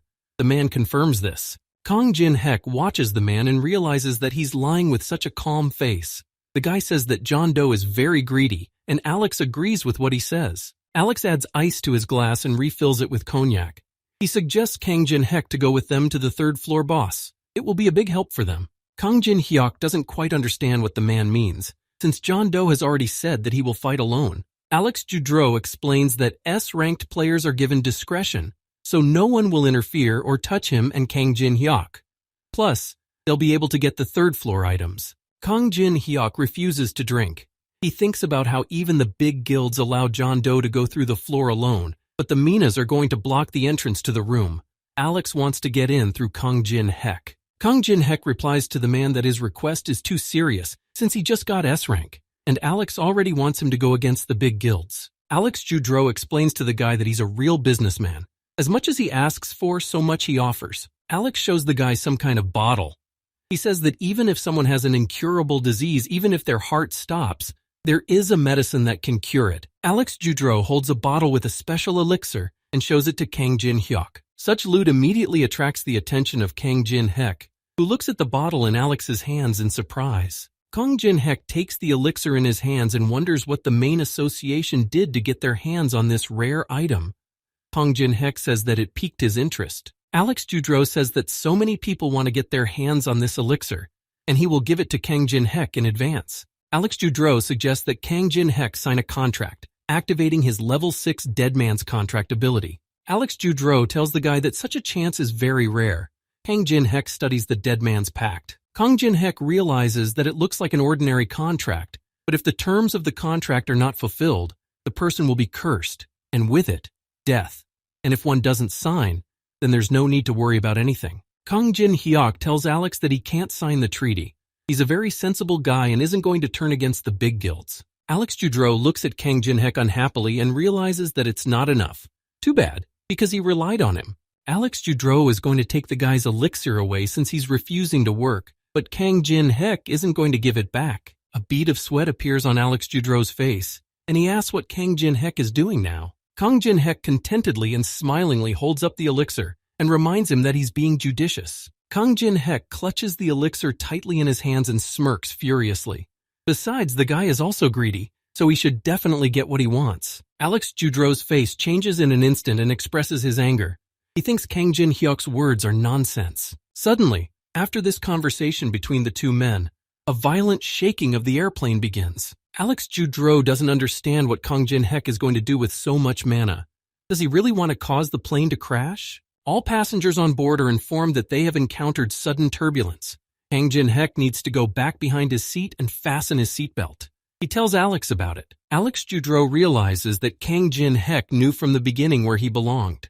Kang Jin-hek confirms this by praising Alex for being a good actor. Alex Judreau advises the guy not to annoy them, because John Doe will make him pay the appropriate price for it. Kang Jin-hyuk knows full well that the man is lying, because they were kicked out of the Olympus meeting, and he pretends to be in on it with them. Alex Judreau tensely looks at Kang Jin-hek and wonders how he knows everything. Does he really know the unknown? Alex tries to hold on to the arm of his chair, thinking that it could be a bluff, and the guildmates just shared the information with him because of getting S rank. Kang Jin-hyuk braggingly waves the elixir in front of the man and says that if he behaves well, he will share the information about the unknown with him. The airplane that Kang Jin-hek and Alex Judreau are on starts to land. They will meet up later. In Las Vegas, night is already falling and the whole city is lit up with beautiful lights and lanterns. Little Alice is surprised and curious about her surroundings, asking the guy what kind of city of people it is. Alice praises the city they arrive in. Kang Jin-hyuk tells her to be quiet or he'll send her right back into the ring. As a thank you for Alice smelling Alex's mana, he lets her out for a walk. With his current amount of mana, the limit for her is 150 centimeters. Kang Jin-hek stops and is about to summon Memories of Peace. Kang Jin-hek combines the Eye of Truth, SS, and Blood Rage Energy, S, obtaining the skill Greedy Gaze, SSS. This skill adds the ability to split vision and read minds to Eye of Truth. Can only be used on a player with a lower level. He wanted to combine the skill with a more powerful skill, but now it's urgent. Alice calls out to the guy. Little Alice calls out to Kang Jin-hyuk and points her finger at the casino, asking if that's where they're going. The guy says they didn't come here to have fun. Kang Jin-hek tells Alice that it's forbidden to use skills, that is magic, in regular casinos. The guy looks at the casino entrance and the people and realizes that you can also take money by force only to spend it at the auction, but you can't take away the earnings of ordinary people. Little Alice pretty much asks what kind of place they are going to go to. The boy interjects why they. Kang Jin-hyuk smirks and says that the place they're going to isn't comparable to a regular casino. The girl starts smiling happily, and her eyes light up with interest when she hears the word doesn't compare. Kang Jin-hyuk, along with Little Alice, come to Tortuga's private gambling house, standing in front of it. Little Alice looks at the building unhappily and says that the other buildings were better. Kang Jin-hek repeats that they didn't come here to have fun. Kang Jin-hek watches one man on the street making excuses for another man trying to get away with it. The man in the black suit kicks the white-haired guy in the jaw and denies everything he said. Kang Jin-hek takes one last look at the guy's altercation and realizes that Little Alice was right. Kang Jin-hek and Little Alice go inside the building. The girl says that there are a lot of interesting things here. She asks how this place is different from others. Kang Jin-hek gently lifts the girl into the air and explains that this is a casino where magic can be used. Kang Jin-hek carries the girl over to the bar and gently with care sets her down on one of the stools. Kang Jin-hek turns to the bartender and says that he'll take care of all the expenses, but he'll serve Alice whatever she wants. Alice isn't happy about having to sit here for nothing. Kang Jin-hyuk lastly takes a shot glass of drink and drinks it. The girl asks what Kang Jin-hek is going to do by himself. Kang Jin-hek empties the shot glass and puts it on the bar. He says that he wants to take up an extra income. The dark-skinned man with a ponytail applies a level 3 base blocking. The player targeted by this skill is unaffected by other skills. The subject who applied it has skills that remain effective. The dark-skinned man with the ponytail is Pedro the Tortuga dealer. He looks at someone and says he has a pretty good hand. Tortuga Pedro looks at Kang Jin-hyuk and realizes that he has already lost $500,000 to him. It's dangerous for him to lose more. Tortuguí Pedro is going to win this time. He puts out all the chips and says he's raising the bet. Tortuguí Pedro is watching Kang Jin-hek carefully and intensely, who is holding a blue chip in his hands. Kang Jin-hek smugly rests his chin on his hand and goes all in.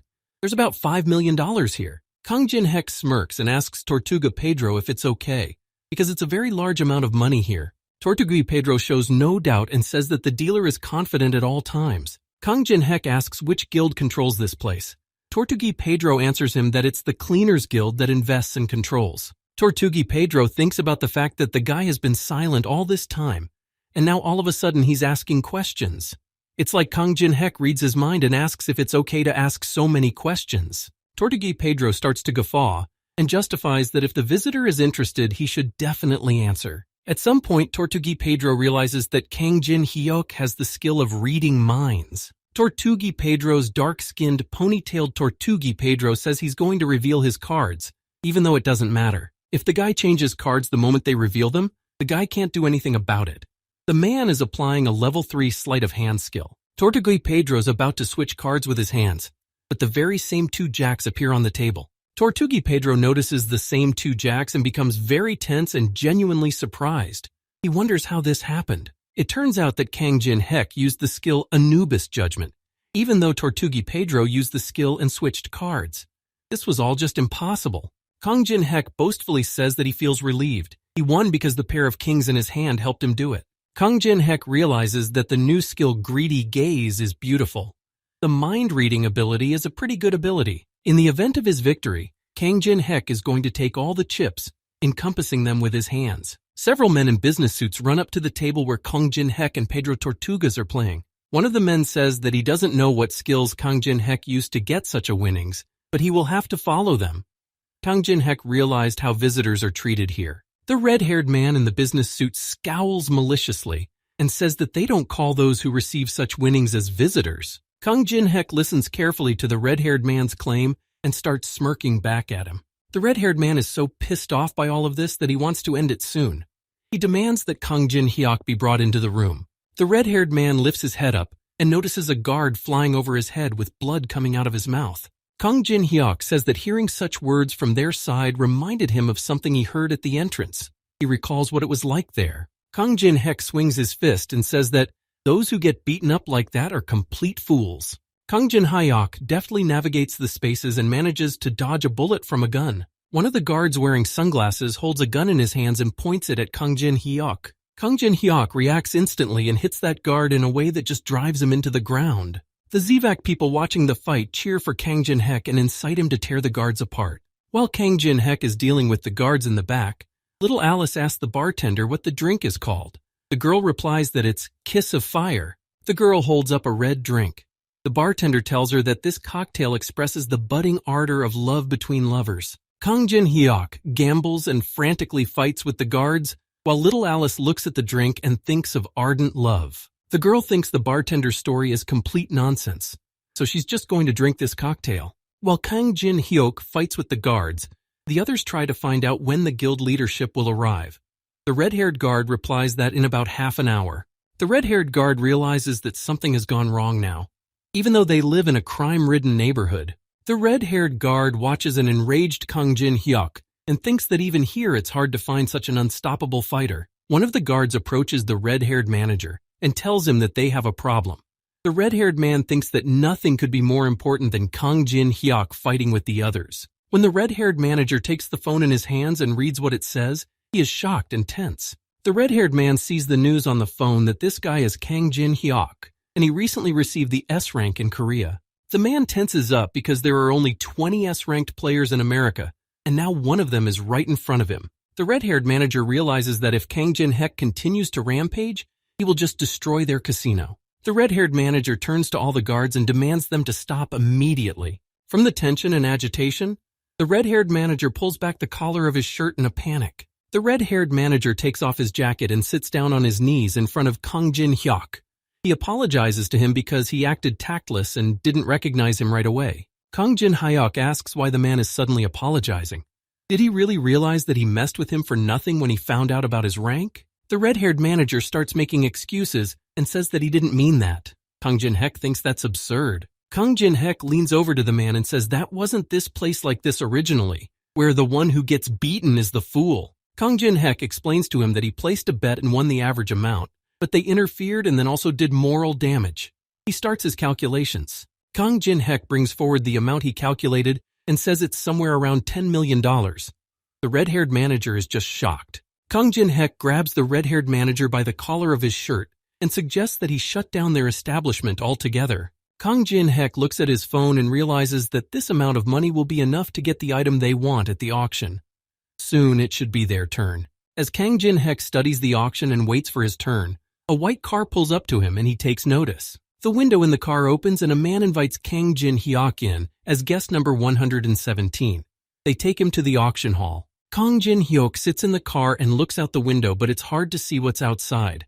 That probably means that the auction venue is being carefully hidden. Kang Jin-hek is in anticipation when the car is already pulling up to the desired destination. Kang Jin-hek is dropped off at a large and beautiful building and wishes him a good time. Little Alice asks if the guy has forgotten his promise, but he explains that he's going to an inconspicuous place on purpose. He asks the girl not to be cranky. Kang Jin-hyuk lets the girl outside again. She really likes being here. This place is very suitable for a noble girl like her. Little Alice asks if they are going to the auction. Kang Jin-hyuk agrees and asks the girl to keep a low profile, but she doesn't understand why. Kang Jin-hek explains to Little Alice that there are a lot of extra eyes here. They enter the building where the auction will be held. Kang Jin-hek and Little Alice go inside, where people are anxiously and excitedly discussing the upcoming auction. According to rumors, the auction will feature an ichthyosaur heart. Thanks to the magical energy of the tower, many ancient jewels are revived again. Even if people can't purchase it, they will at least get to see it. Little Alice begins to carefully sniff the smells around them. Kang Jin-hyuk asks what's wrong with the girl. She replies to him that she smells a horrible stench. The girl covers her nose against the horrible smell as a man with a staff of greed approaches them. Alex Judreau and his teacher Julius Zedrix Minas appear in front of Kang Jin-hyuk with a fake staff of greed. Kang Jin-hek notices that Alex even brought his teacher here, but he probably got kicked hard for coming back without results or elixir. Kang Jin-hek activates his greedy gaze skill. Just as the guy suspected, the teacher has a classy ability.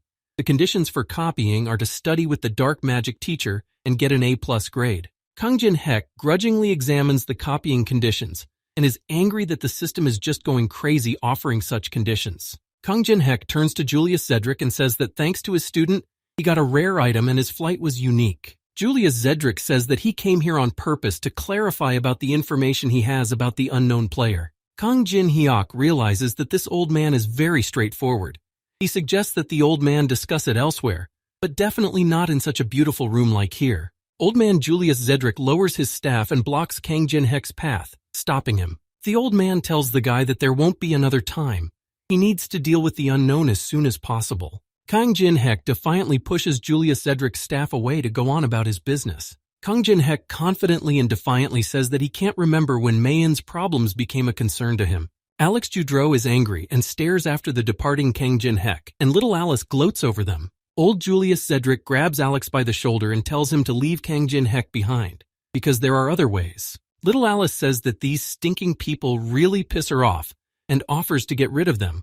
Kang Jin-hek forbids her to make a fuss here, because it won't get any better. Kang Jin-hek and Little Alice come to the hall where the auction will be held.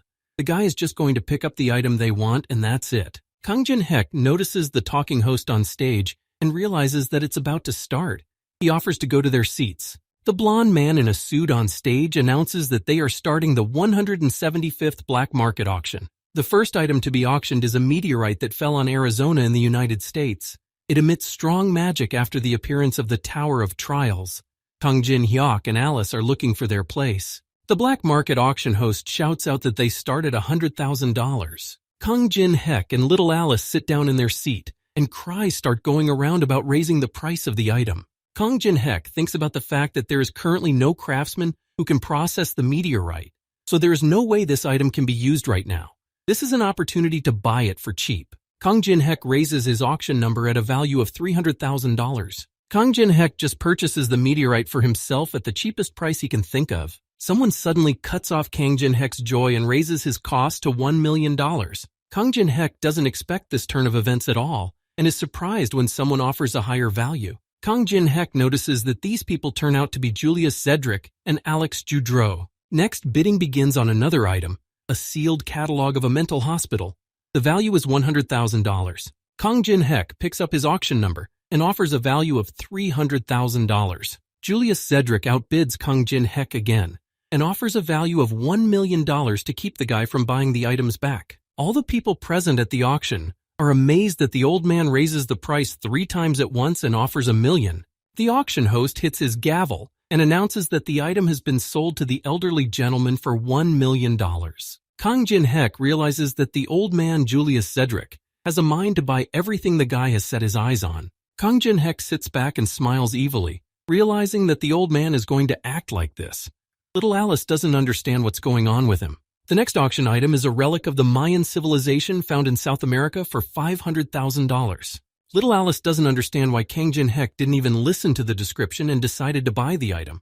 Kang Jin-hek replies that he has a plan. Kang Jin-hek and Little Alice observe the behavior and actions of old man Julius Zedric, who again offers $1 million. Kang Jin-hek is about to realize his plan and offers a value of $1.5 million. Old man Julius Zedric stretches his hand with the license plate up high and offers $3 million. The auction host excitedly repeats the price of $3 million and asks who else has offered a bid. Kang Jin-hyuk lowers his hand with the license plate and doesn't intend to raise his bid. The item goes to old man Julius Zedric again, who buys the item for $3 million. Old Julius Zedric peeks out from under his hood and watches Kang Jin-hyuk's actions. A long bidding battle ensues between old man Julius Zedric and Kang Jin-hyuk, but all items are eventually bought back by the elderly Mang. Another regular item lot, and the elderly old man once again buys the item at auction. Alex Judreau turns to his teacher and asks if it might be time to end this bidding battle. Old man Julius Zedric hits the guy with a number and says that Kang Jin-hyuk shouldn't get what he wants. Julius Zedric is going to get everything Kang Jin-hek has set his sights on, even if they suffer heavy losses, and make sure to trade for information about the unknown. The auction host introduces the participants to the next item for true connoisseurs, the first chessboard. All participants discuss that no one would give up this chessboard, because it doesn't even have any pieces attached to it. They'd rather wait for the ichthyosaur heart. Little Alice anxiously squints at Kang Jin-hyuk, waiting for his next move. Kang Jin-hyuk offers $50,000 for a worthless chessboard. The old man Julius Zedric, on the same principle, offers the auction to raise the bid to $100,000. Another confrontation of bids begins, where old Julius Zedric raises the price to $8 million. The people around him discuss that this crazy old man has gone completely insane since he is buying a worthless board for $8 million. Kang Jin-hyuk raises his number, but is visibly nervous because he has a drop of sweat dripping down his face. He raises the bet to $10 million. Old man Julius Zedric is about to continue the betting scramble and smiles widely with all his teeth, about to do something. The old main man's eyes light up furiously and he gets up to offer a bet of $30 million. The old man Mang realizes that $10 million is Kang Jin-hyuk's limit. He has found what he needs. Old man Julius Zedric says that if Kang Jin-hek wants to get his hands on this item, he will have to agree to his terms. Kang Jin-hek anxiously covers his face with the palm of his hand and doesn't realize how much more the old man has left since he has already spent a lot. This is beyond his expectations. Kang Jin-hek bends down frustratedly and covers his face with his palm. He needs a new plan. The auction host says that the chessboard is going to an elderly gentleman for $30 million, but he doesn't get a chance to finish. Little Alice stands up confidently and offers her bid of $100 million. Old man Julius Zedric's jaw almost falls off at the shocking cost for some chessboard. Little Alice asks Kang Jin-hyuk with a look if she's doing the right thing. The old man wonders who the little girl and her boyfriend even are. Julius Zedric realizes that he's already spent over $70 million on junk, and if he doesn't stop now, it will be a total loss. Julius Zedric shakes his head, but through gritted teeth offers his bet of $110 million. Little Alice isn't going to fall behind, and offers her bid for a raise of $200 million. Julius Zedric screams for the girl not to cross the line. He won't believe they have that kind of money. The auction host approaches Alice, and it's not that they don't trust her, but she needs to provide a statement of her account balance. Little Alice asks what other certificate she needs to provide. The girl forms a magical portal behind her. The girl changes the space around her, and now the others can see the many treasures she possesses. One of the bidders picks up a huge royal crown and examines its value through a magical microscope. The man in the suit says that this crown is worth over $500 million, Julius Zedric can't believe it. The old man Mang Julius Zedric looks surprised and shocked at little Alice having so much wealth. Julius Zedric begins to suspect that little Alice is most likely far from an ordinary person. But the only thing more dangerous than this girl is that Kang Jin-hek keeps little Alice near him. Old man Maine squints at the guy with the girl and realizes that he's probably got an opponent far more troublesome than the unknown player. Julius Zedric turns to his apprentice Alex and tells him that their situation is changing dramatically. They move on to Plan B. Maine's apprentice Alex Judreau smiles contentedly and madly because he's been waiting for such words from the old man for a long time. The masked girl brings out a chessboard under glass to little Alice. The host says they are ready to give her this relic. Little Alice points her finger at Kang Jin-hek and says to give the chessboard to him. Kang Jin-hek is grateful, of course, but isn't that a bit much? Alice says she doesn't care, since she was going to take all her junk apart anyway. But more importantly, she can't watch these people look down on her contract worker. Kang Jin-hek smilingly exhales and realizes that Alice has a way with words that is worthy of praise. From behind Kang Jin-hek, there is a massive explosion that destroys part of the hall where the auction is being held. All the participants of the black auction realize that the building is about to collapse and they need to find shelter. In the hall where the auction is being held, there is turmoil and panic. People are trying to run away and find shelter. People are in a terrible panic and turmoil trying to escape from here as fast as possible, pushing and grabbing each other. Alex Judreau attacks all the people in his path. He says they are all just victims he needs as raw materials. Alex Judreau stops and activates his melting magic ability. All the people in the room grab their heads and scream their heads off. People start shaking with fear and terror, holding onto their heads, falling at Alex Judreau's feet and begging for help. Kang Jin-hek is so shocked at what is happening that he doesn't even know what to say or what emotion to let out. Kang Jin-hek gets annoyed and talks about Alex Judreau overstepping his bounds and acting like a psychopath. It's like the soul and life force is being drained out of the people and bidders at the auction alive. Huge monsters begin to appear instead of the auction participants and ordinary people. Kang Jin-hyuk observes Alex Judreau's behavior and actions and says that it's all a total abomination. Alex Judreau controls the monsters and says it's not an abomination at all. If you look at them, you can see something beautiful. Alex Judreau isn't surprised that with S rank, Kang Jin-hyuk manages to stand on his feet even under such strong magic. Alex Judreau smirks hatefully and says that he remembers very well how the man insulted him on the airplane. Alex Judreau orders the monsters to attack because he was given the order to eliminate, so he doesn't need to hold back anymore. Kang Jin-hek watches as usual coolly and calmly as one of the monsters attacks him. Kang Jin-hek raises his head and confidently looks at the flying monster, intending to stop it. Kang Jin-hek manages to cleverly dodge the monster's attack, which makes Alex Judreau call him very nimble. Alex Judreau watches Kang Jin-hyuk and the monsters from above and asks where the little girl is. Kang Jin-hek says she didn't like those nasty guys, so she ran away. But her body actually disembodied since the guy will need all the magical energy. Kang Jin-hek assesses the situation and realizes that the damage will gradually stack up. A lot of monsters start advancing on Kang Jin-hek, and the guy realizes that he shouldn't stall. He needs to finish the fight as soon as possible. Kang Jin-hek is going to confront the monsters and activates his sword graveyard skill. Kang Jin-hek instantly flies through the huge monsters and dissolves them in the air with his technique. Alex Judreau is amazed at Kang Jin-hek's abilities. He's amazed because he couldn't even keep track of the guy. Alex Judreau holds the magic circle under his palm and says that he is pleased when the amount of resources exceeds expectations. Alex Judreau creates monsters out of the bidders again. It becomes so easy and pleasing to him. Kang Jin-hek assesses the situation and thinks that Alex Judreau wants to drag out the battle and exhaust him. Kang Jin-hek realizes that the monsters are fueled by these people's powers and stay in formation while the enemy runs out of mana. Kang Jin-hek looks at the distraught Alex and realizes that this is from a standard tactic. This is how necromancers fight. Kang Jin-hek realizes Alex Judreau's plan of action and pulls out his rusty dagger to confront the monsters. Kang Jin-hek begins to swing his rusty dagger with agility and speed, attacking the monsters. Kang Jin-hek pushes himself off the ground and flies back a bit. He asks Alex Judreau about his trump cards. Kang Jin-hek activates daylight and says he will burn them all before they recover.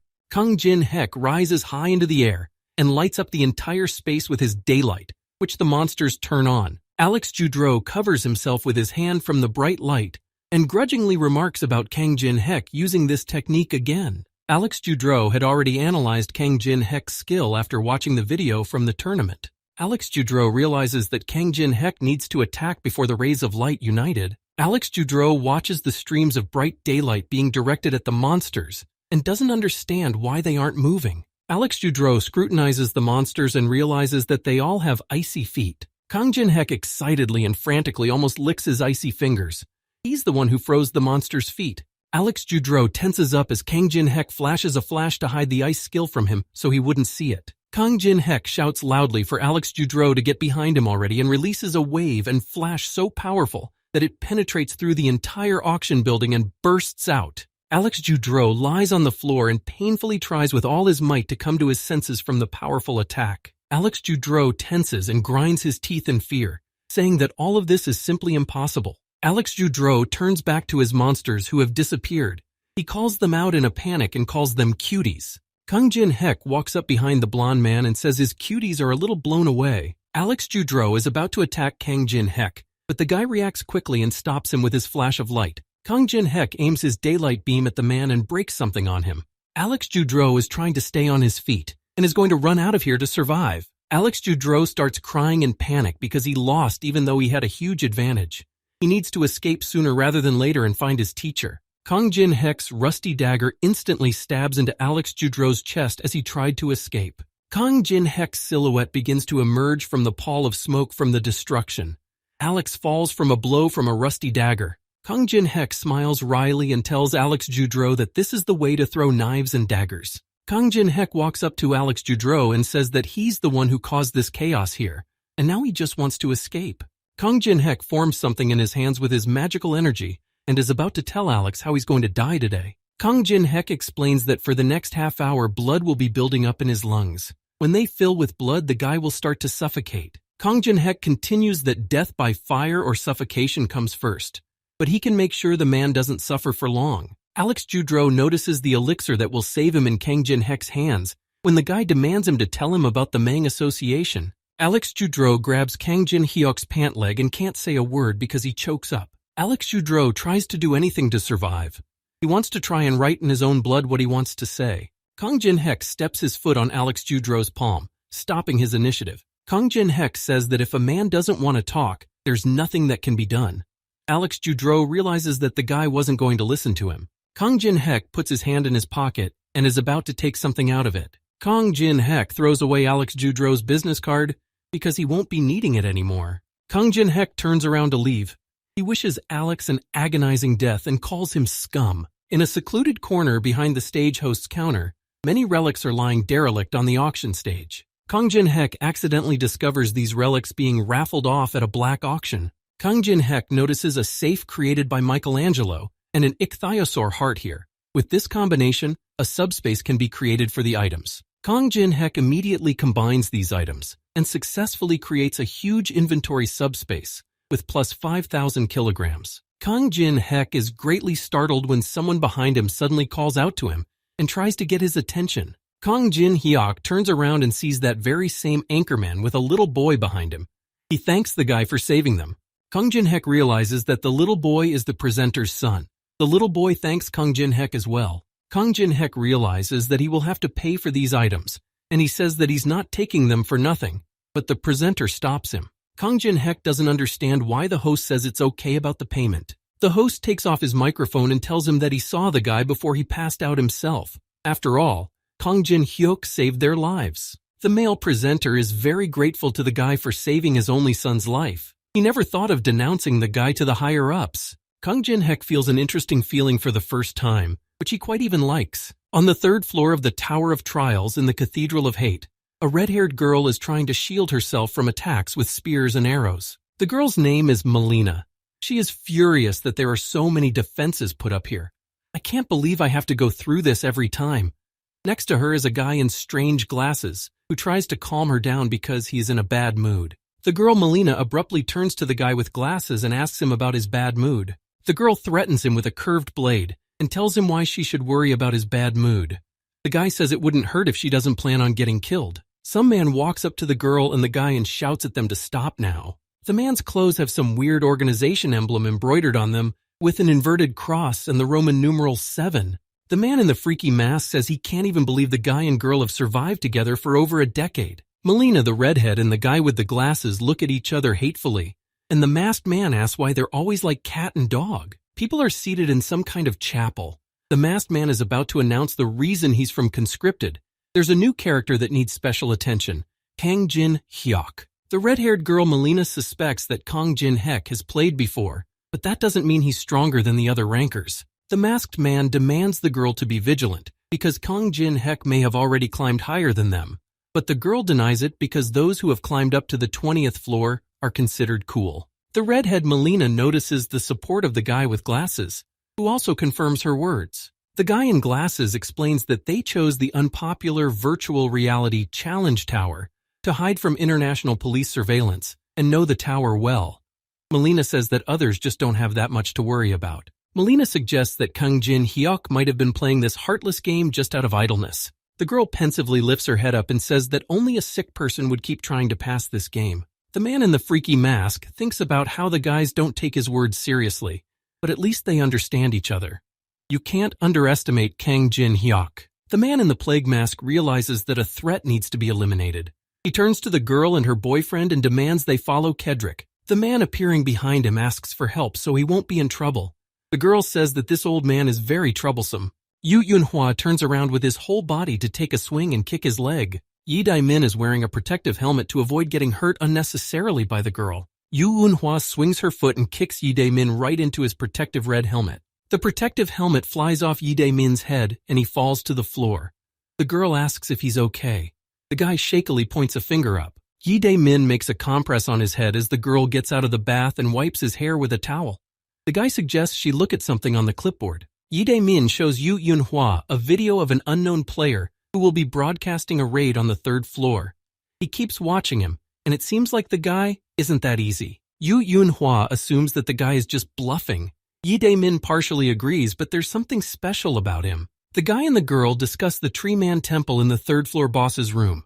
If you answer his 3 questions, he will give a skill item as a reward. A drop of sweat drips down on Yi Daimin's face. He is about to tell about some problem. Yi Daimin says that the difficulty in raiding the Tree Man is the difficulty of the questions it asks. The Tree Man seems embarrassed and lowers his head and says that he hasn't had any visitors in a while. The Tree Man asks if the unknown masked man has come to solve its riddles. The guy asks to ask him the most interesting ones. The Tree Man explains the conditions to him. If the guy answers the 3 questions he asks, he will give him a sheet that the guy will choose. Several stone but living statues appear behind the unknown player. The Tree Man says that if the guy makes a single mistake, it will punish him. The Tree Man asks his first question. What is the optimal depth and temperature for Kelgorns to live in seawater? And Daimin is shocked at how complicated the questions are. Who can even answer something like that? Yu Yunhua also wonders if anyone even knows such a thing. The unknown player replies to the tree that the answer is a depth of 175 meters and a temperature of 1.5 of a degree Celsius. Yi Daimin, along with Yu Yunhua holding the remote control, are shocked that the unknown player is answering such questions. Kang Jin-hyuk demands the next question, but the tree hasn't yet told him if he answered correctly. The guy is confident in his answer, so he demands to go further. The tree man confirms with his behavior that John Doe is answering correctly, but the next question won't be an easy one. The tree man asks about the method of using Feliani's sponge body, and John Doe starts describing everything in detail. And Daimin doesn't understand what he's saying at all, just some set of words. The tree man asks one last question. The giant eagles from the heavenly plateau mate only once a year, and when? The unknown player already knows the answer to this question, so he lightning fast presses the red button. The unknown masked player answers that eagles mate once a year when the first snow falls in the tower. The tree man starts laughing ringingly and says that he is the first person to answer all of his questions. The unknown man says that he was curious too, and is always happy to talk about the tower. The tree man says he promised to give the guy a leaf of his choosing, red, yellow, or green.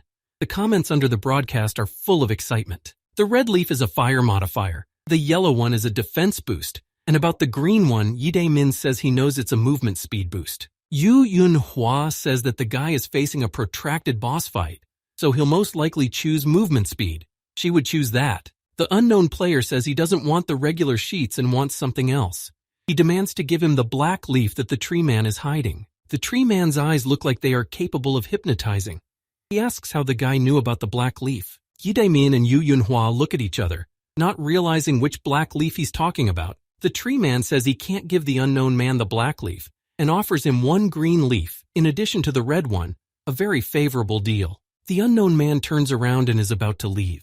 He says that the great and honorable tree promised him that it would give him the leaf he wished for, but in the end, it just talks his teeth in. The unknown man demands the tree not to talk and to give him the black leaf, or else everyone will think he is a dishonorable liar. The tree man is not happy with this outcome and does not want the managers to find out about it. The tree man begins to lose his life force, but gives the unknown player a black leaf in the amount of 1,280 pieces. It adds a decay effect on armor or weapons in the form of extra damage. The unknown player realizes that the last piece of his puzzle is ready, and it's time to begin. But before tackling the third floor boss, the guy is going to deal with the stone statues that have come to life. The two players discuss that the unknown has already started the raid on the third floor boss. They can sit this one out and then go home. The half-bald guy asks, what's the point of defending the entrance? Only a crazy person could come here. The other guy answers him that since they've been ordered to, they have to do what they're told. The man asks if they have a plan of action.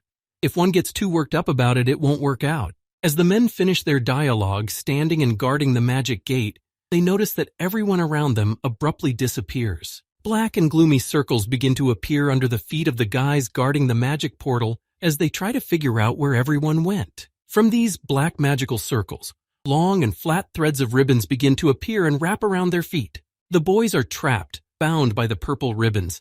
Someone informs them to absorb and store energy because they need everything. There is no time to hesitate. Julius Cedric appears in front of the magical gate guarded by the two boys, with his army of many other Minas. The unknown player has already started his walkthrough of the third floor boss. The unknown player easily tackles the revived stone statue with his rusty dagger. The unknown player is about to enter the room with the boss. People in the comments below the live broadcast don't quite fully believe in his success, but are intrigued to watch. The unknown player says he doesn't care if the viewers believe him or not. He's got enough problems as it is, so they shouldn't bother him. The unknown player confirms what he's addressing to the viewers. He's not forcing anyone to watch, so if someone doesn't want to do it, they can just fuck off. Many streamers ingratiate themselves to viewers just to increase their views. But you can go for the I do what I want concept from the start. There are people who watch it for that reason. That's exactly why there's a fandom of people who like it, and a lot of viewers are really into it. Kang Jin Hyuk doesn't have time to enter the boss's room before he turns around at the noise behind him, noticing a purple cloud appearing in the space. Kang Jin Hyuk, under the mask of the unknown, realizes that there is someone else here besides him.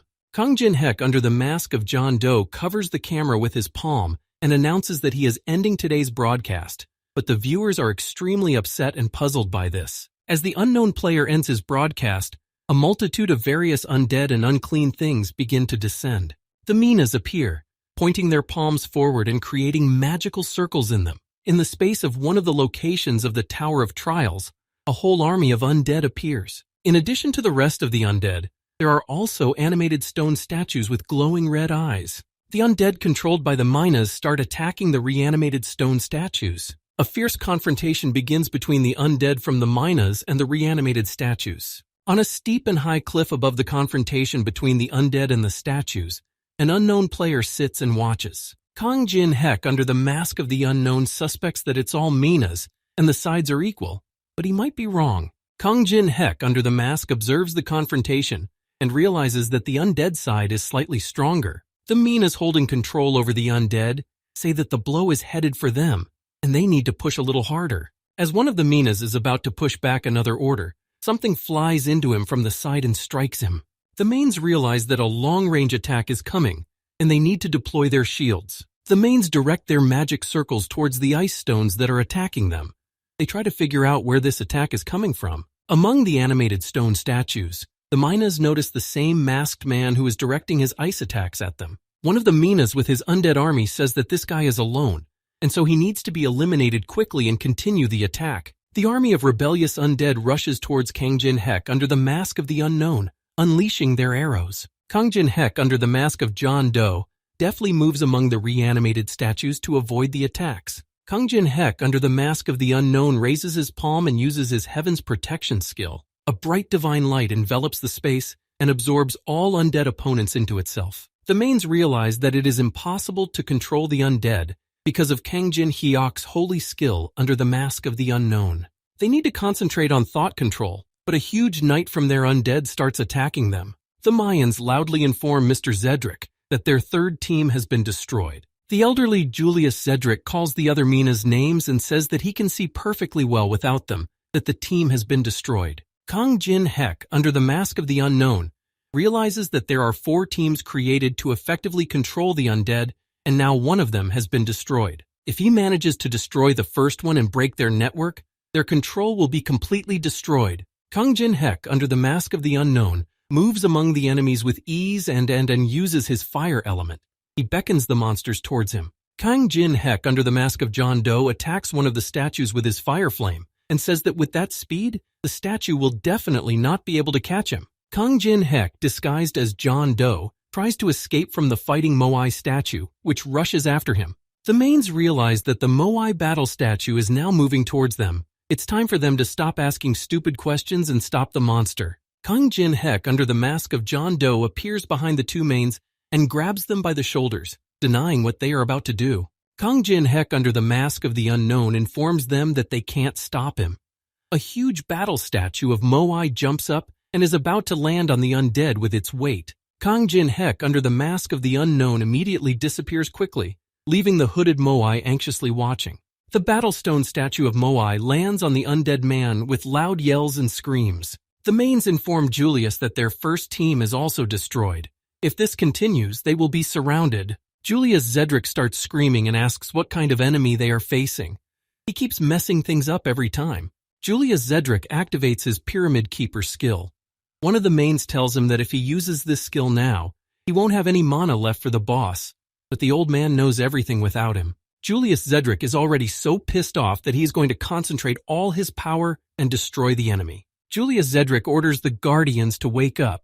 The mummies summoned by the elderly Minas begin to rise from the ground. One of the Minas asks the elderly man Julius Zedric if he is all right. The man says he is a little overworked. The elderly Mang Julius Zedric turns to a nearby Mang and asks him to come closer to him. When the other Mang approaches the elderly Zedric, he grabs him by the shoulders and as if starting to suck the life force out of him. The old man's hand on the shoulder of one of the Minas begins to envelop with a dark and gloomy energy, and the guy looks on in horror. Julius Zedric begins to take the young Mang's energy and life forces from the young Mang, which he himself needs. The elderly Mang Julius Zedric tells him not to twitch because then his pain will only get worse. Kang Jin Hyuk realizes that Julius Zedric is absorbing the energy of his own comrade. All that remains of the young Min is his robe and sash, because Julius Zedric has absorbed his energy, and now he is back in formation. The elderly Main's eyes begin to burn a fierce and hateful red color, asking how he has waited so long for him. Old man Julius Zedric surrounds himself with the rebellious mummy keepers and suggests the fun begin. The rebellious mummy keepers behave aggressively and unfriendly. A dark and gloomy mist oozes from their mouths. Julius Zedric starts laughing madly and asks how Kang Jin Hyuk is under the mask of the unknown his strongest army. Julius Zedric tells him that his mummy soldiers can safely use bandages as strong as steel. The mummy soldiers of this old mana wield both defense and attack. Stronger than the undead simply cannot be. Julius Zedric says he should have held back the mummies for the 3rd floor boss, but if he finishes off the unknown here and now, the game is definitely worth the candle. Julius Zedric starts swinging his staff aggressively, and he wishes that Kang Jin Hyuk, under the mask of the unknown, would die as soon as possible. 2 silhouettes appear in the air above the space where the fierce battle is taking place, watching the scene. A red-haired girl and a guy wearing strange glasses appear there. The girl says that the guy in the mask is very surprising and she hasn't seen Zedric put up so much of a fight. The guy with the glasses explains that the plan to take out the bases from John Doe was good, but the fact that he didn't leave afterwards was stupid. He miscalculated the balance of power and will pay for it. Guy thinks that when the unknown saw the skeletons and knights, he thought he was quite capable. Guy goes on to say that in contrast, Zedric has a lot of very problematic abilities. The guy with the weird glasses thinks that since this is the situation, there's no point in them getting involved in all of this. The red-haired girl in the company of the guy with the glasses abruptly notices something and turns around. The red-haired girl turns towards the battle and tries to figure out what this unknown guy is doing. Kang Jin Hyuk, under the mask of the unknown guy, continues his battle with the unclean as agilely and quickly. During the battle, Kang Jin-hek, under the mask of the unknown guy, keeps recalling his old experiences. Some old man with long hair tells the guy that his sword is sharp and strong, but he strains hard. His mistake is dissipating his strength. The long-haired old man lifts up a rope and asks the guy to look at it carefully. The long-haired old man says that a true master is able to deliver a good blow using a minimum of force. The old man starts winding the rope around himself and tells the lad to imagine it moving freely like the wind. Responsive, pliable, and fickle. The long-haired old man waves the rope around and explains what needs to be done at the right moment. Kang Jin-hyuk watches the old man release the energy of the rope's movement at the right moment. The long-haired old man asks Kang Jin-hek if he wants to learn his spiritual sword art of Chuhongomu.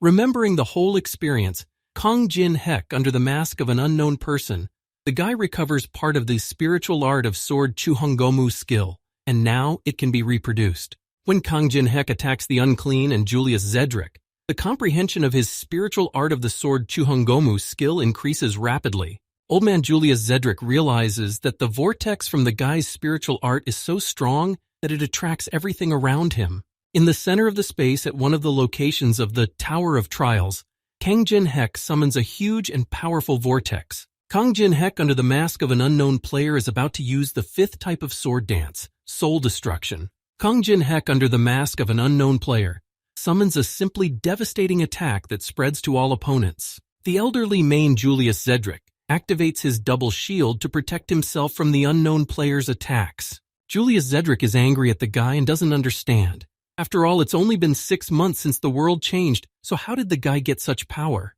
The skull on old man Julius Zedric's staff of greed begins to crack and quickly disintegrates. Old man Julius Zedric can no longer hold his double shield without the staff and is attacked by Kang Jin-hyuk. Old Julius Zedric lies on the ground with the other defeated fowls and undead.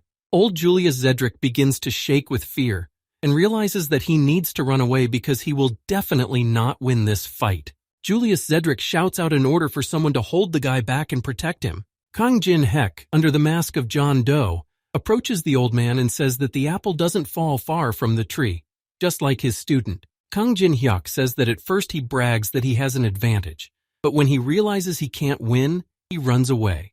This is what he taught his apprentice as well. The old man Julius Zedric calls the boy a scoundrel because he really dislikes his words, and he himself is shaking with fear. Julius Zedric realizes that this unknown player is Kang Jin-hek. The guy says to say hello to his student. Julius Zedric's entire body and head is engulfed in bright and hot fiery flames. Kang Jin-hek is about to burn Julius Zedric alive and asks him to tell Alex that he's sending the old man to him, so the guy won't be bored alone there. Kang Jin-hek, under the mask of John Doe, controls the fire and clenches his fist in the final stage. The life energy given to them by the necromancer begins to come out of the skeletons and other undead. The remaining mains watch the undead disappear before their eyes and try to figure out what happened to the summoned ones. From behind, the remaining mains are already being approached by the stone statues that are about to attack. The mains realize that Zedric has lost. The stone statues attack the remaining mains and are about to destroy them completely. Kang Jin-hyuk realizes that applying soul destruction at this level was not easy, so he is overworked. Because of this, he acquires the mid-level mana replenishment solution 4 pieces. Kang Jin-hek holds up the mana flasks and realizes that if he doesn't go here now, it's at a loss to him. Kang Jin-hek throws the mana bottles back and breaks them. He needs to be patient for a little longer. Kang Jin-hek, under the mask of an unknown person, bumps into some shield that flew off at this distance. He used to love shields, and this is nostalgic for him. Kang Jin-hek, under the mask of the unknown, grasps the shield and scrutinizes it with interest. Kang Jin-hek is fully armed, both the shield and the rusty dagger. He is ready for the confrontation that follows. Kang Jin-hek raises his head up and addresses some guys near the stone statue. Kang Jin-hek gets into a fighting stance and confronts the temple guard Lord of the Four Beginnings. There are several huge and stone statues here that are about to attack Kang Jin-hek. Kang Jin-hek holds back the blows of the stone statues with his new shield.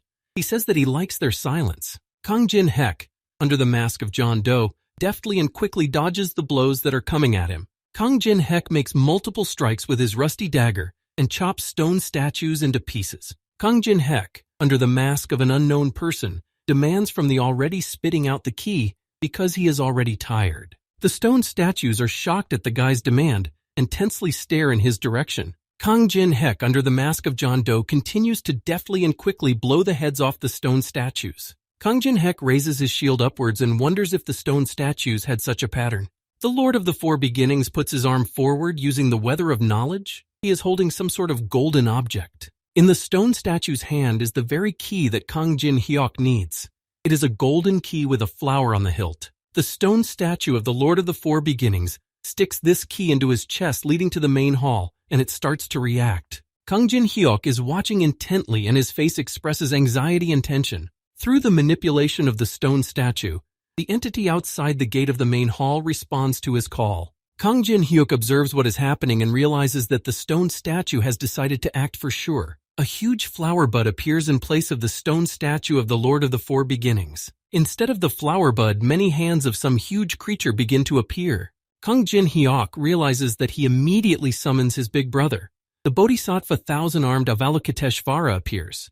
In Buddhism, this is the embodiment of the compassion of all Buddhas. The huge deity reports that his 4 great celestial kings have not summoned him for a long time. The huge deity says he didn't think there would be a person among the visitors who would pose a threat sufficient to use the key. Kang Jin-hyuk stands in front of the deity with his rusty blade and says he is going to destroy the boss of this floor. The huge deity folds his arms over his head and says that Kang Jin-hek is very interesting. He's not sure about the rest, but he recognizes his bravery. Kang Jin-hek realizes that the deity takes this as a joke, but he wants to finish soon because he's tired. Deity would like to continue talking to him, but the guy is apparently not in the mood. Kang Jin-hyuk spreads his legs wide and points his rusty dagger at the deity.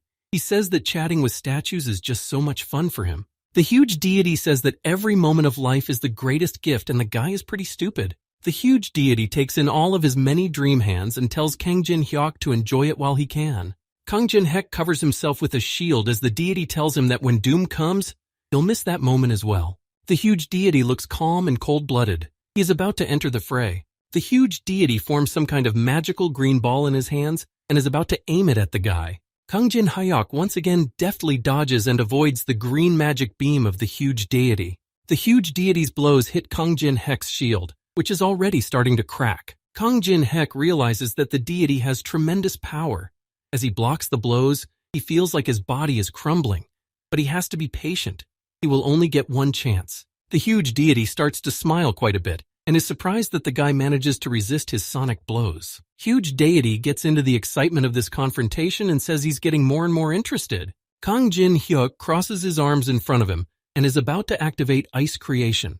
With his ice creation technique, Kang Jin-hek forms ice blocks of spikes that start to come out from underneath the ground. Kang Jin-hek spreads these ice blocks everywhere and is about to continue his attacks. The huge deity aims his golden sword and immediately pierces through one of the ice blocks. The huge deity watches Kang Jin-hyuk with interest and wariness and calls him a boy. The huge deity starts squinting suspiciously and realizes that the boy is using Western magic. Huge deity is about to continue his attacks and starts showing some gestures with his hands. The huge deity cleverly takes away Kang Jin-hyuk's shield and says that the guy's tricks are really pathetic. The huge deity points out a rusty dagger that Kang Jin-hyuk stabs into one of the deity's hands. The huge deity tells the guy that he's starting to throw his cheap tricks at him again, but the guy doesn't say anything back. Huge deity looks at the stabbed dagger and tries to figure out what Kang Jin-hek did, since the poison doesn't work on him.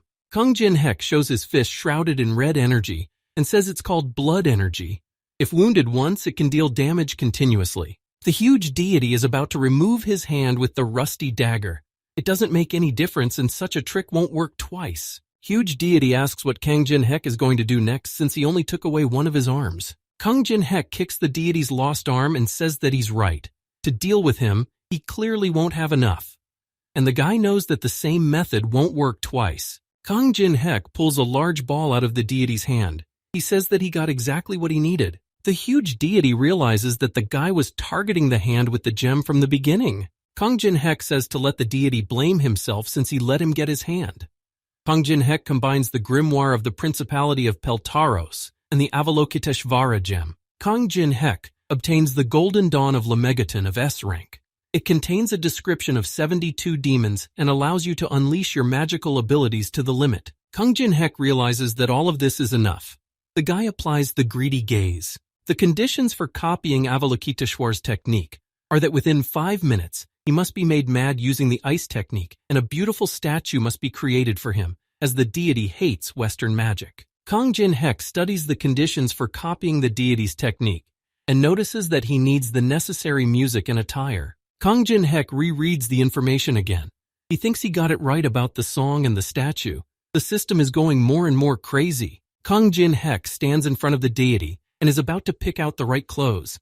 The huge deity is trying to figure out what he's doing. Kang Jin-hek realizes that although the conditions are strange, he can't just give up. If he takes the lower 25 floors, getting the mandala is the only place he can get it. The huge deity is already getting nervous and angry. He asks what Kang Jin-hek is doing. Kang Jin-hek puts a small gramophone in front of him, which starts playing the music he wants. Kang Jin-hek asks the huge deity not to ask anything else from now on. Kang Jin-hek purchases the necessary clothes and a blonde wig. He doesn't really like what's going on either. The veins on the huge deity's yellow face begin to swell with anger at what is happening. The huge deity slaps his palm and is angry that Kang Jin-hyuk is going to mess around in front of him. Avalokiteshvara activates his mandala ability, crossing his many arms. The enormous deity is about to attack so that Kang Jin-hek will feel the pain that follows the million samsara. Regardless, Kang Jin-hek continues to dance to the right music with the right clothes. Kang Jin-hek activates his ice creation ability again and creates a huge ice block in front of him. The huge deity continues to attack Kang Jin-hek, who continues to dance. The guy says that when you pump ice creation, the result is just fine.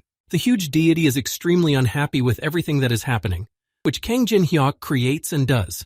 The red-haired girl in the company of a guy with strange glasses continues to watch Kang Jin-hek. They are very surprised by what is happening. The girl notices that Kang Jin-hek is fighting Avalokiteshvara by turning on some music. She can't believe that Kang Jin-hek's ice magic has reached such a level. The girl tries to figure out what kind of wig the guy is wearing. It looks like one that is sold at the store for a pittance. The guy silently thinks about the fact that his actions can't be predicted. The unknown man has defeated Zedric and now he is fighting Avalokiteshvara. Avalokiteshvara's power is great. She can barely be handled, even reaching the 10th floor. She is called the second boss of the 3rd floor. Kang Jin-hyuk is fighting this power. It has gone beyond the capabilities of all humans. The red-haired girl asks what will happen if they attack him. Will they be able to overpower him? The guy says it will be difficult. The girl turns to Richao's boyfriend and suggests he back off because they won't be able to do it. Not unless they get the support of the leadership. Richao refuses because then their place in the hierarchy, which they have worked so hard to defend, will be jeopardized. The girl asks what the guy is going to do then, since he's going to die for the position. The guy with the weird glasses, Richao, holds some sort of coin between his fingers and says that it's time for that to happen. The red-haired girl smirks contentedly and expresses her admiration for Richao's boyfriend with a look. As Kang Jin-hek continues his dancing to the music and in his wig, more attacks start flying at him. Kang Jin-hek squints and suspects that the main sent more than just Julius Zedric here. Kang Jin-hek channels his magic power again and creates ice blocks to defend himself from the attacks. Suddenly, Kang Jin-hek is distracted and disturbed by something. The boy turns around alarmed. The huge deity continues to attack Unknown and tells him not to dare turn away from it. Kang Jin-hyuk wryly apologizes to the deity and is about to use his fire element. The guy was just fixing his hair so he couldn't concentrate. He activates the ice creation once more. Kang Jin-hyuk continues to hold his magic power in the palm of his hand and says that thanks to the deity, he's even a little worried. The huge deity, Avalokiteshvara, starts to aggress again and points his swords at Kang Jin-hek. Kang Jin-hek responds to Avalokiteshvara by aiming his ice blocks at his attacks. The huge deity's magical swords collide with Kang Jin-hek's ice blocks. The huge deity Avalokiteshvara calls the guy a fool and snapped his fingers. Avalokiteshvara activates the trap barrier, creating a green protective dome around himself and Kang Jin-hek. The huge deity Avalokiteshvara continues his attacks and tells Kang Jin-hyuk that all he can do is defend himself. Avalokiteshvara asks where all of Kang Jin-hyuk's confidence has gone, spreading golden ribbons and rays throughout the space. This technique of Avalokiteshvara calls between heaven and earth.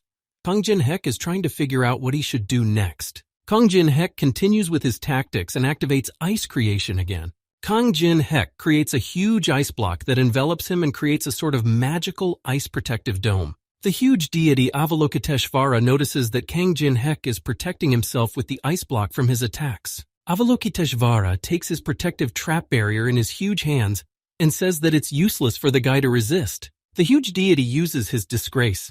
He returns the trap barrier to the ground and is about to do something. Avalokiteshvara activates his divine spear to pierce the trap barrier. From beyond the confines of the deity's protective barrier comes his name. Avalokiteshvara has no intention of listening to Kangjin Hyok and strikes the protective dome with his divine spear, shattering Kangjin Hyok's ice block. Avalokiteshvara swings his huge and oddly shaped spear, smirking with the corners of his lips. Avalokiteshvara asks Kangjin Hyok if the same attack twice will really fail. Avalokiteshvara is shocked to see Kangjin Hyok appear in front of him and says that identical attacks twice are perfectly passable. Kangjin Hyok goes back to his tactics and starts dancing again, waving his arms around. Avalokiteshvara raises all of his arms up and is about to powerfully strike Kangjin Hyok with them at the same time. Avalokiteshvara raises his hands up as Kangjin Hyok creates an ice prison around him. Kangjin Hyok turns to the deity and says that he doesn't like ice magic, so he's really hurt right now. Kangjin Hyok asks the ice prison deity why someone who has achieved nirvana through self-cultivation is so prejudiced. Kangjin Hyok gently reaches out his palm to the ice prison, as if about to touch him. Kangjin Hyok creates a hand out of the ice with an obscene gesture, showing it to Avalokiteshvara. He says there is nothing like shock therapy for compulsive disorders. Avalokiteshvara begins to freak out and gets very violently angry at such an action from Kangjin Hyok. The huge deity screams in rage at Kangjin Hyok that he will send him to the lowest and most horrible level of hell for endless torment. He will force him to be reborn as an insect thousands and millions of times. Kangjin Hyok takes off the stupid wig, and the conditions for copying the mandala skill are complete. It allows one to empower weapons. Only those who have found harmony with themselves and the world can use this skill. Avalokiteshvara tenses up and is surprised when Kangjin Hyok copies his ability and tells him not to waste his strength. Kangjin Hyok uses the mandala skill on the ice statue with an obscene gesture. Deity is shocked at how the guy managed to get such an ability. It took him forever in meditation to get it, and he just copied it like that. Kangjin Hyok replies to the deity that he will make sure that the potential of his skill doesn't go to waste. Kangjin Hyok sets out to destroy Avalokiteshvara.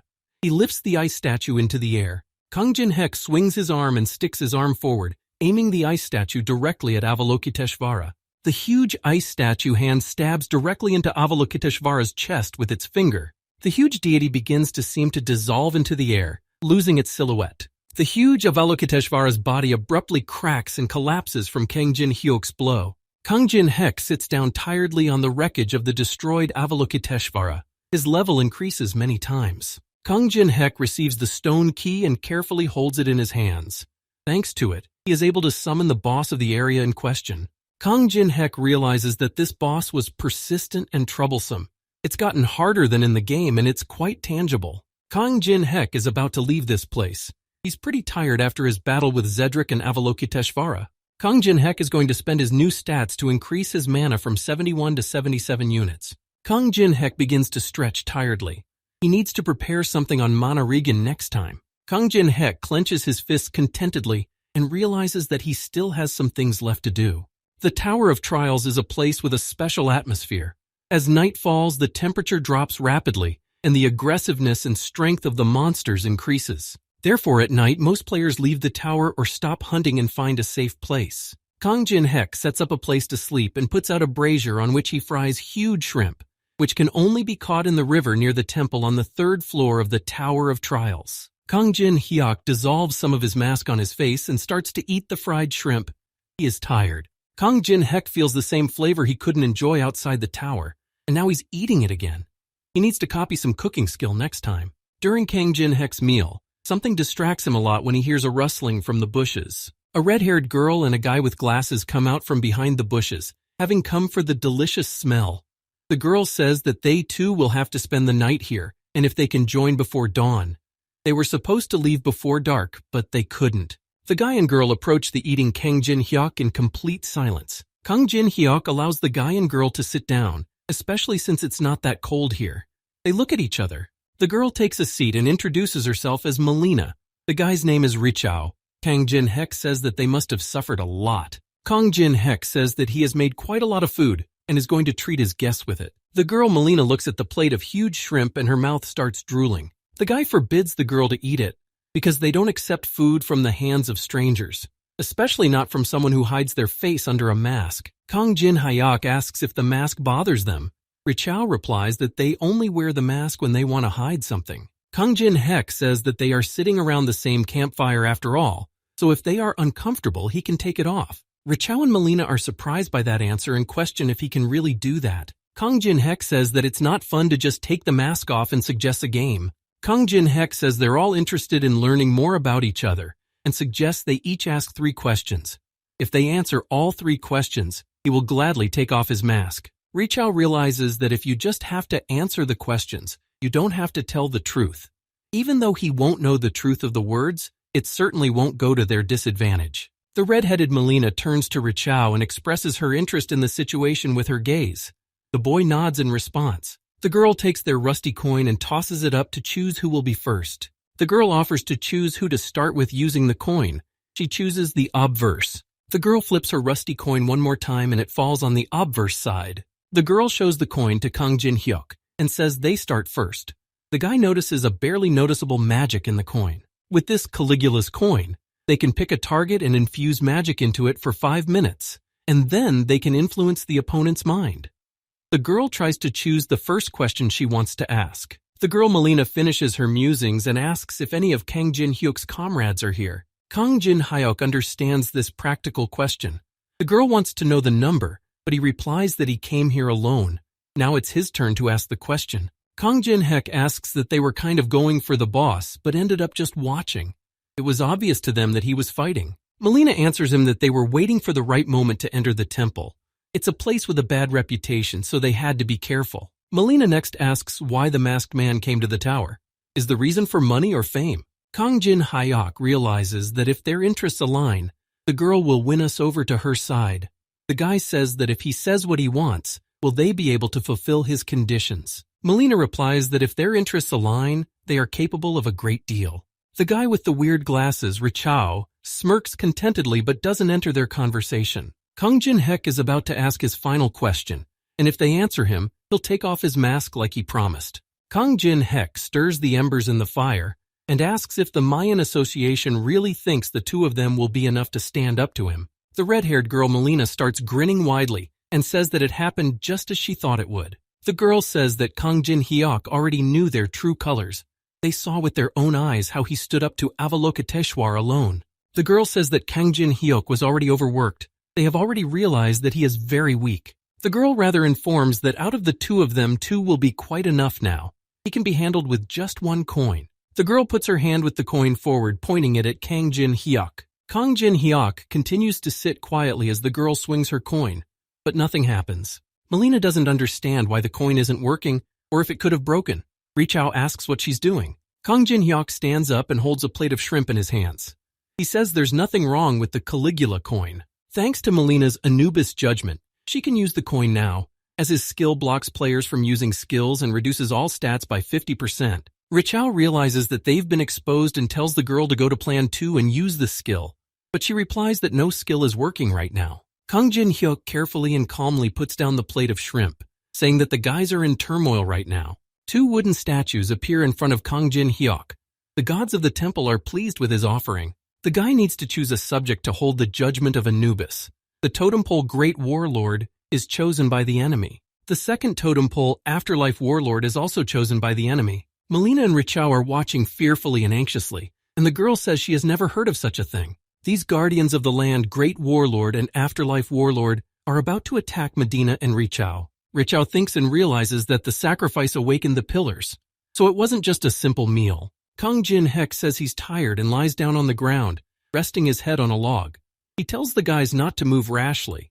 They won't be able to escape anyway. One of the guardians of the land, the Afterlife Warlord, activates his Sing Out ability. Richao Guy realizes that if Kang Jin-hyuk dies, the scary pillars will disappear with him. Kang Jin-hek talks about how he warned them that they shouldn't move. The Great Warlord activates the warning. The Great Warlord, after activating his skill, grabs Richao with lightning speed and breaks his glasses. The guy screams exhaustedly. The Great Warlord Guardian of the Earth grabs Richao and drags him underneath him. The only thing that remains of Richao is a rusty coin that pops up on the ground. Melina is terrified and begins to panic and become afraid. She realizes that she should have run away before it was too late. Kang Jin-hek stops the Great Warlord's land guardian, and he instantly obeys the order. Kang Jin-hek approaches the girl and activates the greedy gaze.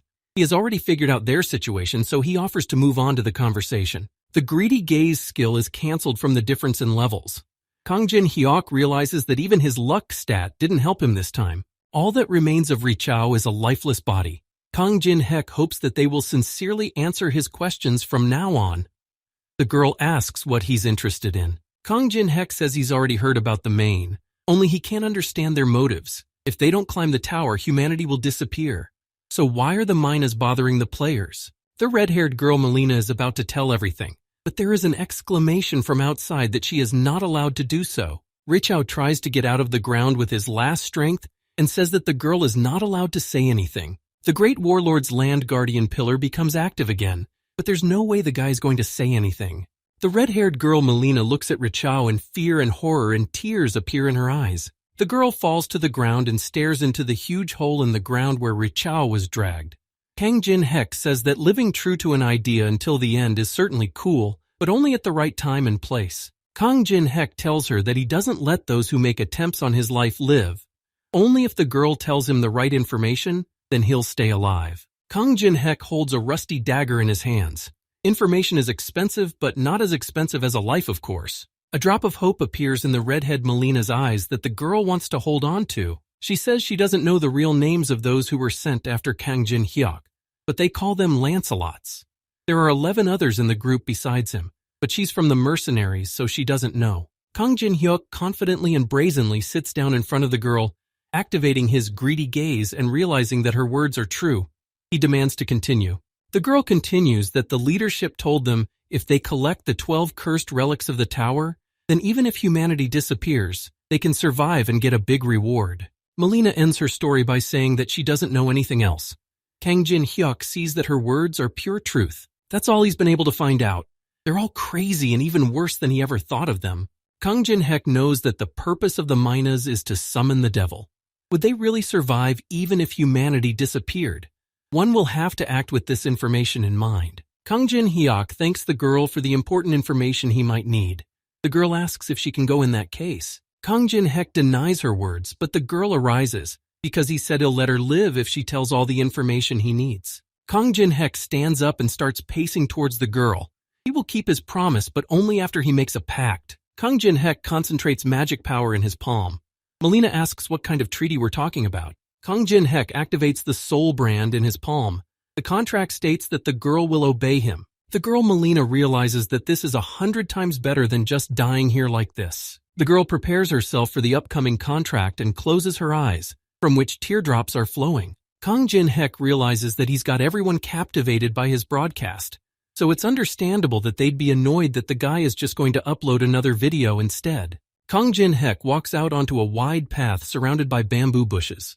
He's about to enter the temple and start his business. Kang Jin-hyuk removes his mask of the unknown and holds the stone key that unlocks the gate he needs. Kang Jin-hyuk inserts the stone key into an invisible lock, which only begins to manifest after reacting with the key itself. The space in front of Kang Jin-hyuk begins to transform and change as he tries to open the gate. Kang Jin-hyuk watches the changes in the space and notices a purple lightning bolt that reaches into the sky and forms a purple bright ball there. The boss of the 3rd floor responds to Kang Jin-hyuk's call, and because of that, the stone gate begins to open, transforming the space around it. Amidst the transformation in the space, a magical portal appears from which the boss's stone foot can be seen. From the magical portal gate, a huge stone boss appears in the company of his stone minions. The real boss appears in front of Kang Jin-hyuk in a human body and with long purple hair.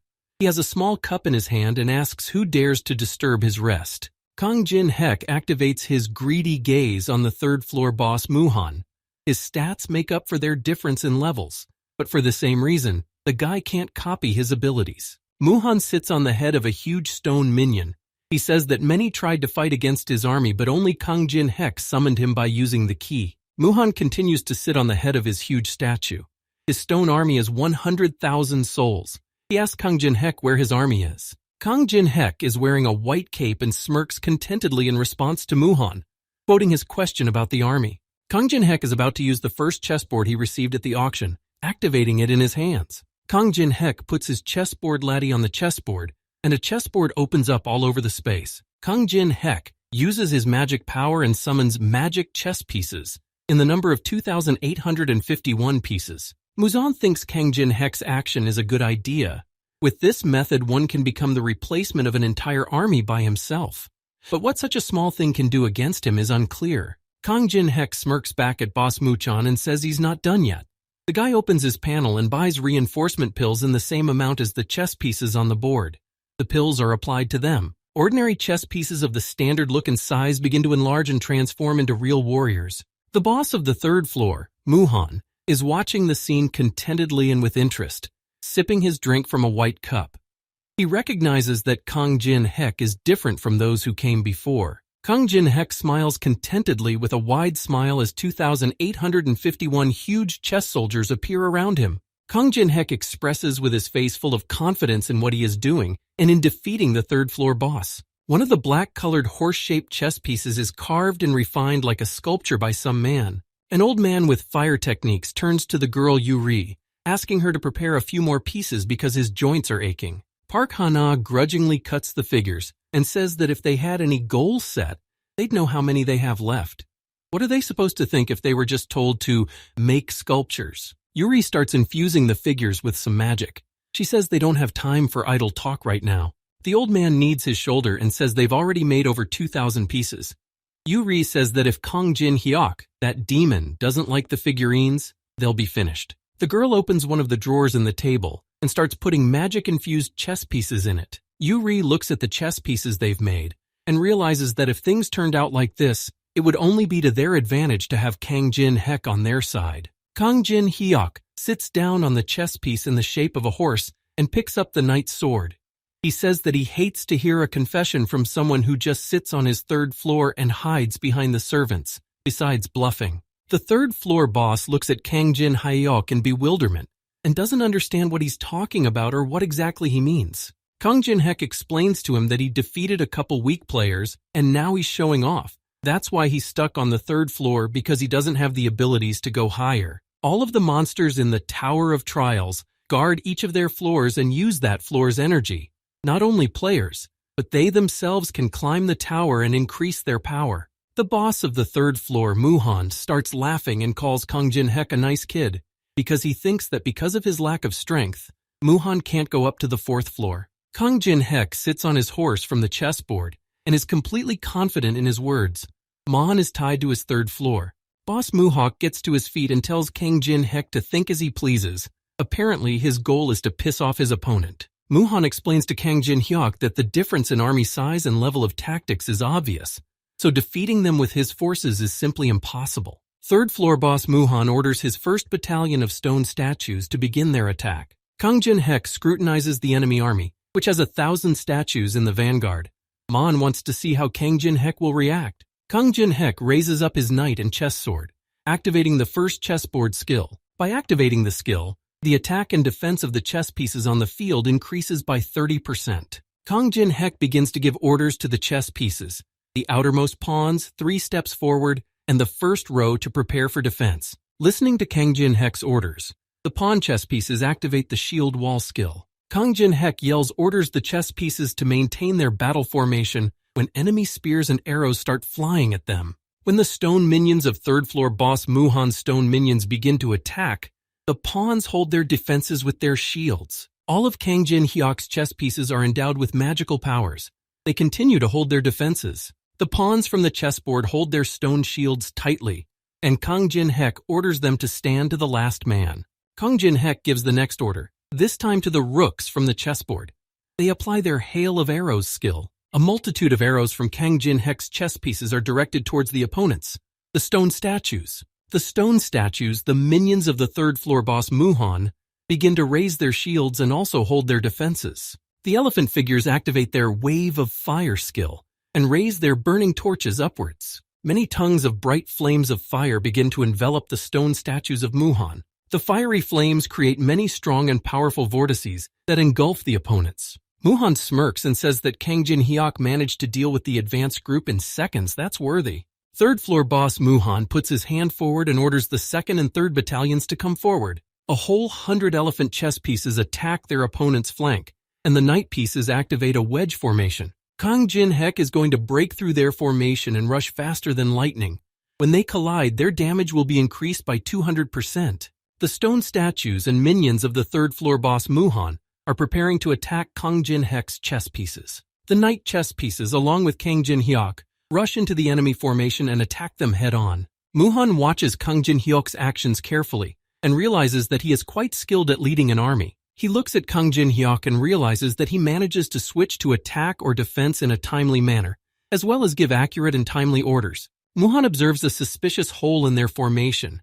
To him, it looks and turns out to be overly appetizing, like a poisoned treat. Muhan carefully observes the formation of the chess pieces and activates the Identify Weaknesses skill. The third-floor boss looks down at the battle from above while standing on his huge statue. He realizes that if he destroys the crown, victory will be in his hands. Suddenly, third-floor boss Muhan notices some strange action on Kang Jin-hyuk's part. Muhan starts laughing and calls the guy cocky. Before this, he couldn't understand why Kang Jin-hyuk makes a mistake that even rookies don't make. But apparently this isn't the case. In that very appetizing hole in the construction of the chess pieces stands little Alice with a crown on her head. Now Muhan realized what Kang Jin-hyuk meant back then. Third-floor boss Muhan rather uninterestedly orders his army to move forward and to break through. Kang Jin-hyuk continues to sit on one of the horses of chess pieces and looks back carefully. Kang Jin-hyuk realizes that the enemy has approximately 3,000 minions, including giants that are 15 meters tall. As soon as he steps back, Mon targets the center of the formation. Kang Jin-hyuk orders his army to ignore this, as the enemy now has 3,000 fewer warriors in defense. Muhan realizes this. Kang Jin-hyuk lures him by opening the center and showing him his bait in the form of a crown. It's not a bad trap. One of the huge stone statues and Mon's minions start stepping on Kang Jin-hyuk's chess pieces. The elephant chess pieces continue to confront Mon's minions with a grind of their fire. The huge statue and Mon's henchman who tried to launch an attack is destroyed with a fire flame. The huge stone hand of another of Mon's minions grabs that stone statue, which is many times smaller than it. The huge stone statue of Muhonu's henchman swings his arm and is about to throw his fellow into the enemy army. One of the third-floor boss Muhonu's stone minions flies straight into the center of Kang Jin-hyuk's army at high speed. In response to such an action, a powerful and huge explosion wave happens from Kang Jin-hyuk's side. Little Alice in the blue crown stands her ground and her hair flies in different directions from the blast wave. Little vampire Alice, the crown of Kang Jin-hyuk's army, is surrounded by several of Muhan's huge stone minions. Muhan smirks contentedly and observes the scene, saying aloud that this is the end for them. There isn't the slightest bit of doubt, fear, or consternation on little Alice's face with the crown. She stands confidently among Muhan's stone minions. Muhan continues to sit on the huge stone statue and says that Kang Jin-hyuk has come so far. He praises him, for he managed to get there with a handful of warriors. Kang Jin-hyuk smiles smugly and asks Muhan to stop talking nonsense because he left a passage for him on purpose. Third-floor boss Muhan makes a serious and thoughtful face because it turns out Kang Jin-hyuk knew it was a trap. Muhan puts his fingers down and says that's enough. Kang Jin-hyuk gave the crown to that little girl, and he made it through in small ways, but he's not going to get much more than that. Muhan forms a yin and yang symbol under his palm. He's going to end things here and now. Kang Jin-hyuk on a chess piece of a horse rides past the huge statues of David and the Great Bodhisattva. The Great Bodhisattva says that there are no better warriors in the human world. David replies to him that there aren't even any humans here with perfect proportions. Third-floor boss Mon looks at Kang Jin-hyuk in surprise and wariness, suspecting that he has lost his mind in the face of defeat. Kang Jin-hyuk rushes towards his goal smugly. A smirk can be seen on his face under the shadows. Little Alice unhappily turns to Kang Jin-hyuk and asks him if he was really going to go there alone. Kang Jin-hyuk sarcastically sneers back at her and says that she must be worried about him. Little Alice warily replies to him that she is indeed worried about him because Mon is the guardian of the third floor for a reason. Kang Jin-hyuk says that this is the first time a girl has ever said that she thinks someone is strong. He asks if she thinks Muhan is stronger than her. The girl grudgingly yells back at him that he's comparing her, the Lord of the Night, to those douchebags. Little Alice starts to tell him that if she hadn't been imprisoned, then long ago she would have done something. But the girl cuts her story short without finishing. Kang Jin-hyuk asks if he can keep Alice for this plot. The girl agrees and begins to gracefully show off in front of him. Even in her current state, she can handle the minions. The many hands of Mon's stone minions begin to reach for little Alice, who stands coldly. Kang Jin-hyuk says that if Alice hears what Mon is saying about her, she will definitely get very angry. Little Alice activates her blood spear ability and calls the stone minions attacking her insolent. Little Alice gets angry because the stone statue minions don't even realize who they are going to destroy. The girl is ready to attack. Little Alice points her bloody spears at all the stone minions, who successfully tears apart with her weapons. The stone knights and Mon's minions watch as little Alice rises into the air and activates her blood blast skill. The girl holds a huge bloody ball above her head in cold blood and self-confidence. She is about to destroy the stone minions. Little Alice launches her bloody magic ball at the opponents, causing a powerful and loud explosion. Little Alice stands smugly and proudly on the remains of the stone minions and begins to step on their heads. Third floor boss Mohonu is greatly surprised at how such a small and fragile girl can have such strength. Kang Jin-hyuk explains to Mohonu that thinking he could overpower the queen, he let the guy get closer to him. That was his mistake as she's beyond him. Kang Jin-hyuk activates the blood rage energy. Thanks to the human tree, Kang Jin-hyuk received a black leaf that reacts to this skill. Kang Jin-hyuk gains a new attack modifier, Mind Destruction, that deals devastating damage and disorients the target, but does not distinguish between allies and opponents. Kang Jin-hyuk continues to rush at the horse chess piece and launches his power-filled night sword towards his opponent. Kang Jin-hyuk aims his sword, which changes trajectory and flies into the air above the opponents, creating bright purple beams of light in it. The eyes of Mon's stone minions begin to fill with a dark purple light, consuming their minds. The Great Stone Bodhisattva is also affected by this technique of Kang Jin-hyuk and absorbs his mind. The Great Bodhisattva turns to David and tells him that he didn't like him to begin with. The Great Bodhisattva thinks that David has a smarmy face and a terrible Percy. He is about to strike him with his palm. The Great Bodhisattva swings his palm and strikes David in the face, cracking him to pieces. He doesn't want to see his stone comrade. The third floor boss Mon's stone minions start attacking each other and bashing with their spears. Complete chaos begins on the opponent's side of boss Mon's opponent, where his entire army starts attacking each other. Even the Great Bodhisattva was defeated by the destruction of the mind and attacks David, and Muhan's tactics are destroyed. Muhan grasps his head in horror and realizes that because of one person it was all ruined. While third floor boss Muhan is horrified and fearfully holding his head and sweat is running down his face, Kang Jin-hyuk calls out to him. Kang Jin-hyuk rushes over to Muhan on his chess horse and tells him not to be nervous because he already looks pathetic. Kang Jin-hyuk activates his ice creation ability and creates a block of ice from behind the huge stone statue that Muhan is sitting on. The boss realizes that Kang Jin-hyuk is cutting off all the rear. The third floor boss, Muhan, is startled and looks around fearfully as he observes the ice block behind him. Kang Jin-hyuk creates an ice bow and is about to use it. He asks if Muhan really thinks he can escape from imminent defeat. Third floor boss Muhan turns his back on Kang Jin-hyuk and is really going to escape. He demands someone to stop the guy. The huge stone henchman that Muhan is sitting on swings his fist with magical power to hit Kang Jin-hyuk. The huge stone statue henchman slams his fist into the ground, causing many soldiers to fly apart. All that remains of Kang Jin-hyuk's chess and magic figures are some of their parts, limbs, and weapons. Kang Jin-hyuk says that as soon as it smelled fried, Mon left everything to his servants and tried to escape himself.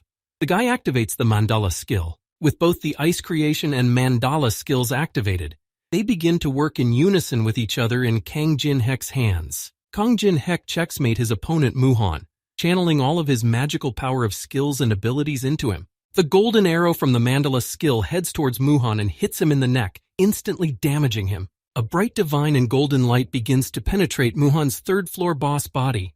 Kang Jin-hyuk's skills have a devastating effect on Muhan. Bright and golden energy begins to ooze from his body, penetrating outward in dense beams. The bright golden light from Kang Jin-hyuk's mandala spreads throughout the area, and the third floor boss, Muhan, has been defeated. Little Alice with her crown continues to stand in the same spot, and notices that the guy manages to defeat the boss.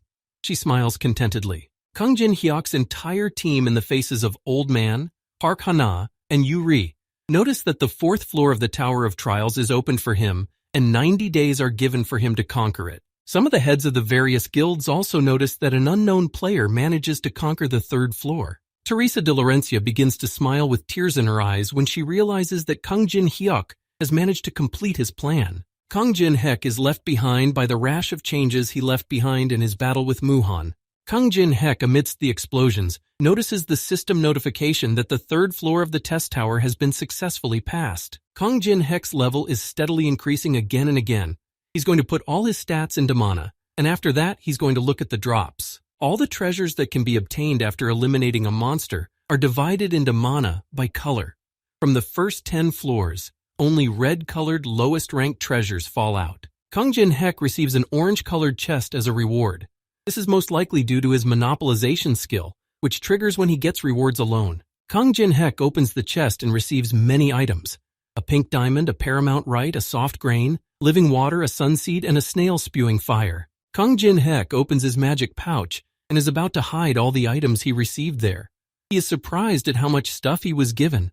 Kang Jin-hek coldly and carefully examines the rewards he received without saying a word. Kang Jin-hek looks at the last award on the list and realizes that the monopolization skill is incredible. Kang Jin-hek realizes that with all of this, he will be able to pass the fourth floor quickly and easily.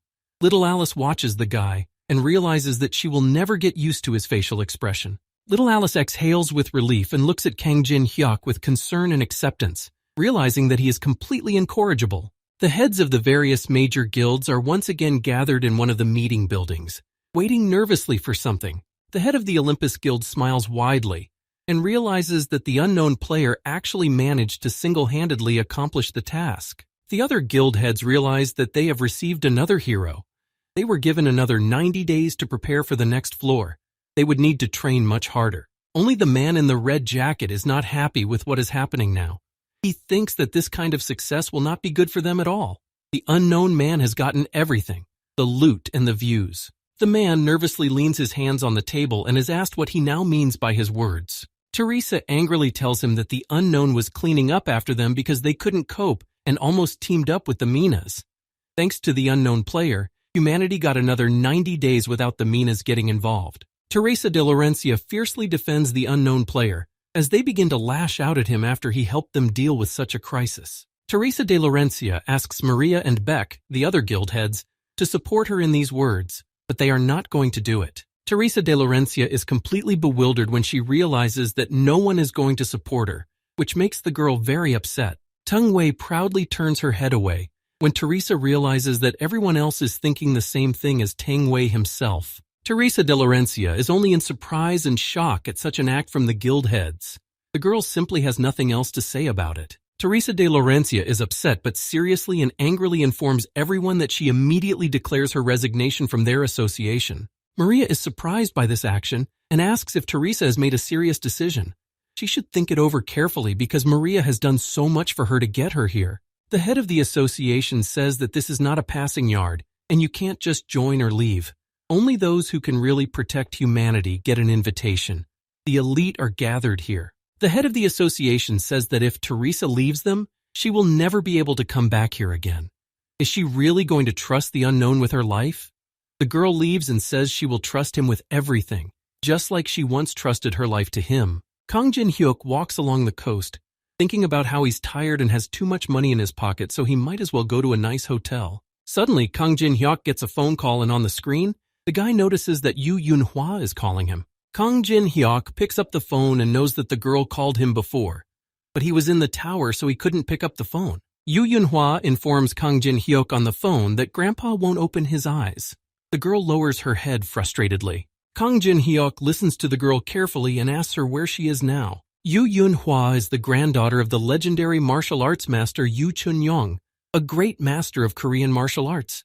The girl is always cheerful, active, and resilient. Kang Jin-hyuk responds to the girl's call for help and arrives at the place she announced to him. The girl with a flushed face turns to Kang Jin-hyuk and cries bitterly. This is the first time the guy sees her in such a state. Kang Jin-hyuk takes the girl by her shoulders and bends down to her in a caring manner.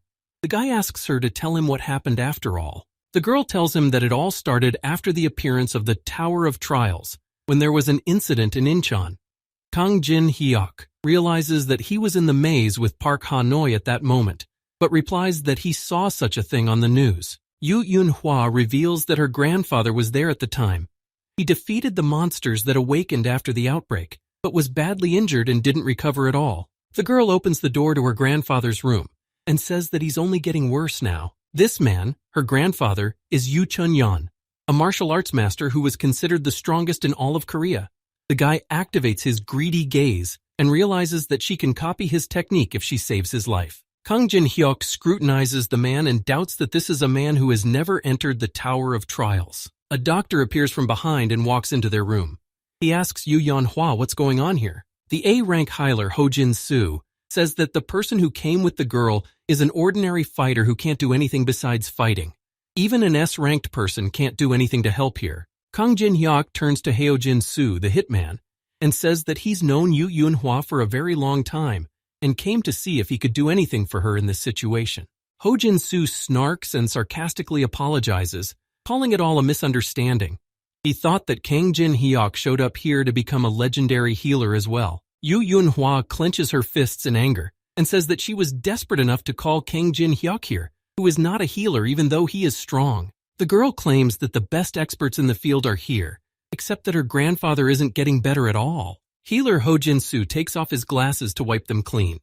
He claims that they're doing their best here. The man explains that they're doing their best, but even with modern equipment, they don't have time to investigate the diseases that came about because of the tower's influence. They are doing their best. Silence falls in the room that is Grandpa's room, and everyone just looks around amongst themselves. Yu Yeonhwa anxiously and shamefully shrinks back, hugging herself around her shoulders. She apologizes to the Childer because she gave in to her emotions. Yu Yeonhwa motions for Kang Jin-hyuk to step outside so as not to disturb the doctors from doing their work. When the guy activates his greedy gaze again, Kang Jin-hyuk's face is consumed with incredible rage and anger. He reads the mind of the hitman who thinks Kang Jin-hyuk is a rancher. He's out here catching freebies, so there's no way the guy should interfere with them. He has to pretend he's doing the healing. Healer Ho Jin-soo says that the conflict of energies of his grandfather's techniques and the tower's magic caused him to lie in a coma state. The man continues that they wanted to apply the magic stone treatment method, but the price of raw materials is too high. Yu Yeonhwa answers him so they don't have to worry about the cost. She will sell everything she can and get the money. The rest doesn't matter as long as Grandpa is healthy. Healer Ho Jin-soo smugly averts his gaze and agrees with everything Yu Yeonhwa tells him. At one point, the healer's expression changes drastically because Kang Jin-hyuk says that the guy is talking nonsense, also extorting money. Kang Jin-hyuk almost walks right up to Ho Jin-soo and calls him a fraud. The rest of Ho Jin-soo's partners claim that Kang Jin-hyuk is seriously insulting them with extortion. Ho Jin-soo nervously adjusts his glasses and claims that Kang Jin-hyuk is talking nonsense. Just because the guy is Mrs. Yu Yeonhwa's guest, he doesn't have the right to say whatever he wants. Ho Jin-soo thinks Kang Jin-hyuk is bluffing and is testing them. Even if they get caught, the cryptocurrency wallet accounts registered to fake names he can't find, even if he's a god himself. Kang Jin-hyuk asks how far Ho Jin-soo has gone since he's even using fake accounts and even cryptocurrency. Yu Yeonhwa is already starting to get tense, and she's interested in Kang Jin-hyuk's words. She asks what the guy is talking about now. Ho Jin-soo claims that Kang Jin-hyuk is blatantly lying and trying to defame them because he doesn't have any proof for his words. Kang Jin-hyuk continues to read the guy's mind as he tries to realize how much he knows. Doesn't Kang Jin-hyuk also know that the guild Black Luck has been in contact with the Dweller? Kang Jin-hyuk is very wary when he realizes that the Tower of Trials Dweller is making contact with people. Kang Jin-hyuk and his girlfriend Yu Yeonhwa stand in the corridor in front of Heo Jin-soo's hitmen and his partners. Kang Jin-hyuk realizes that Hong Dok-pae has been in contact with the Dweller, but the humans are a serious threat to the tower residents. Then what are they up to? Something starts happening on Yu Yeonhwa's grandfather's life support machine, and he starts to get worse. Yu Yeonhwa is panicked and terrified and turns his attention to it and rushes towards his grandfather. Fake hitman Ho Jin-soo abruptly snaps out of his seat and is about to run away from here. Suddenly a door closes in front of Ho Jin-hyuk's face, which Yu Yeonhwa abruptly pushes open with his foot. Yu Yeonhwa asks where the man is going. Apparently something is really bothering him since he's getting off his seat and is about to run away. Yu Yeonhwa tearfully says that if her grandfather dies, the man won't leave here alive. Kang Jin-hyuk looks at the girl and asks Yu Yeonhwa to immediately calm down right now. Grandpa starts squirming and moaning in pain. Kang Jin-hyuk talks about how the most important thing right now is his treatment. Ho Jin-soo claims that he was just on his way to get all the medicine he needed. It's only because of them that Yu Chun-yoon is holding on somehow, and they won't let them do anything about it. Kang Jin-hyuk frustratedly but proudly lowers his head. Ho Jin-soo has already burned himself, but he continues to talk nonsense. Kang Jin-hyuk demands that Yu Yunhua give that fake hitman a good once-over. The girl immediately complies with Kang Jin-hyuk's request and swings her foot at the hitman. The girl punches Ho Jin-soo in the face so powerfully and hard that his glasses fly off his head with a crunch. Kang Jin-hyuk looks at his grandfather and realizes that he is overflowing with mana.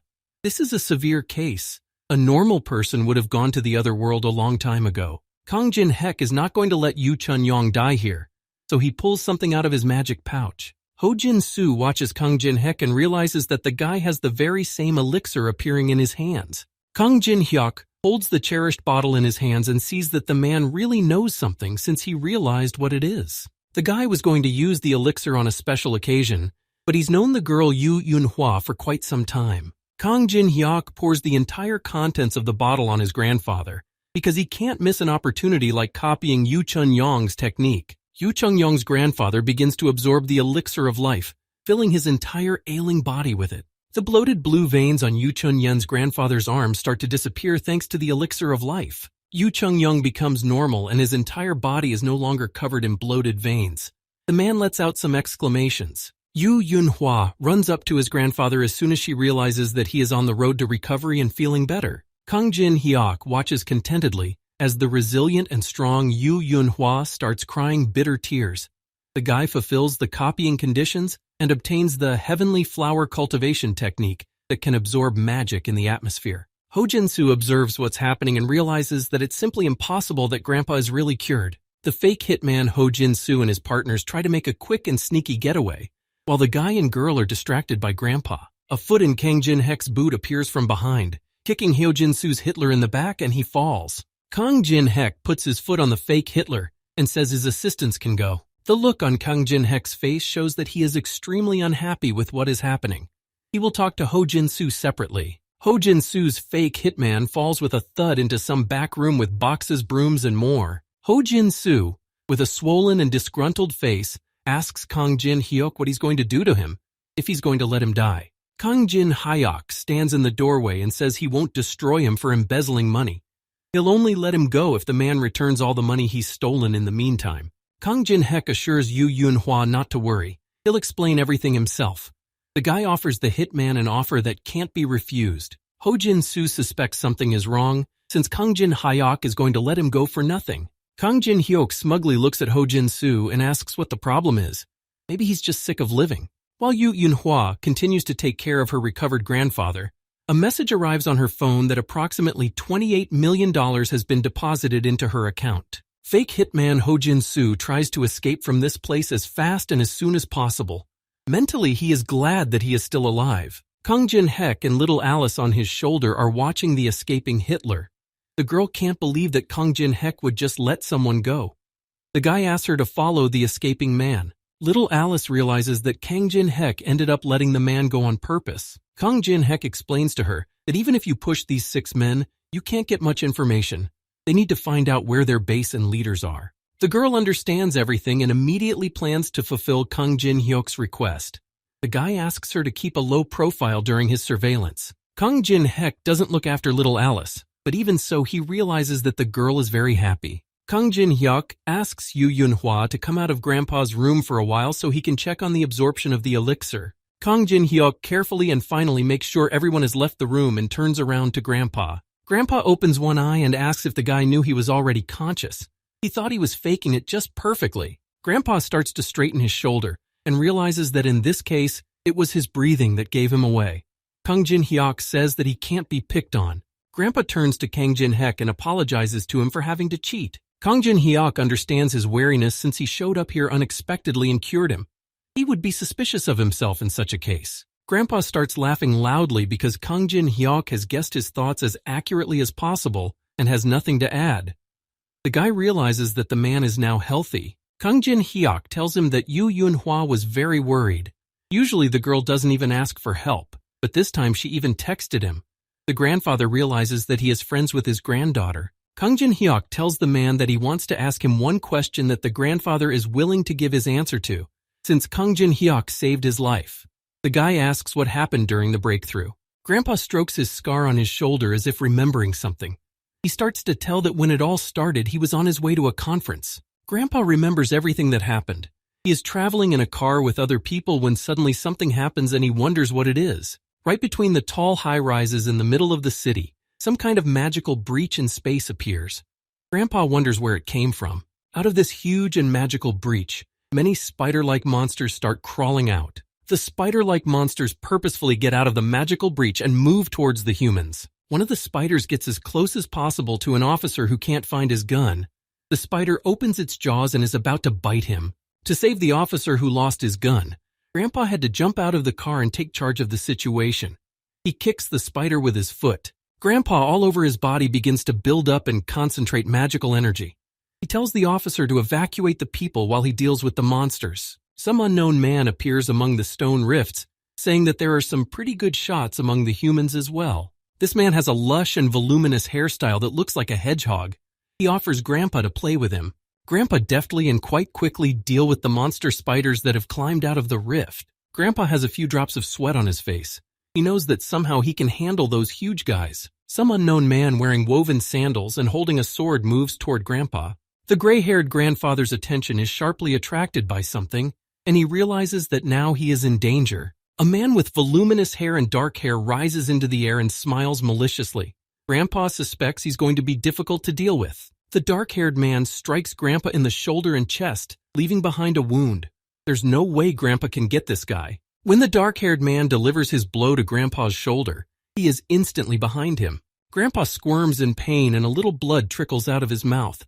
The dark-haired man looks back at the old man. Grandpa tells Kang Jin-hyuk that he has never seen a man wield a speed sword like that in his life. That's the last thing he remembers. Kang Jin-hyuk thinks her grandfather got it wrong. He tries to remember the guy with long hair and wearing Asian clothes. Kang Jin-hyuk realizes that all this means that the Murim forces dominating the 21st floor have started to behave in an extremely unpredictable manner. Kang Jin-hyuk knows about these persistent guys who use every possible way and method to get their way. When he was still playing Tower, they were a bit difficult to deal with. He tries to understand what they are trying to accomplish by venturing out into the outside world. Kang Jin-hyuk explains to his grandfather that the one who attacked him is a resident of the tower and got out of the tower, which he didn't expect. He suspects that the situation could get seriously complicated. Yu Yunhua is standing in the hallway outside the door to her grandfather's room. Grandpa says that the girl has some pretty good friends. Grandpa rather folds his arms across his chest and suggests they have a wedding, but Kang Jin-hyuk denies it since they're not in that kind of relationship. Grandpa tells the guy that he may not be that smart, but he's learned to figure out a lot of things as he's gotten older. One of those things is figuring out people. Grandpa stares at Kang Jin-hyuk with his serious gaze. The man starts to adjust his sleeve and says, it takes at least 10,000 hours to become skillful in any field. He believes that there is some truth in those words. Kang Jin-hyuk realizes that his time spent in the tower is 50,125 hours. Grandfather continues that the tower only appeared a few months ago, and awakened ones who are considered experts are often overrated. But Kang Jin-hyuk is different. It's like he's been through this a million times before. Kang Jin-hyuk knows the bitter taste of defeats and well-deserved victories, the experience gained through all sorts of trials. He has put in a lot of effort to achieve such serious results. Kang Jin-hyuk says that Grandpa is clearly exaggerating, but the old man calls him humble and assures the guy that he is a master of his craft. Grandpa smiles contentedly and smugly, grabbing his chest with his hand.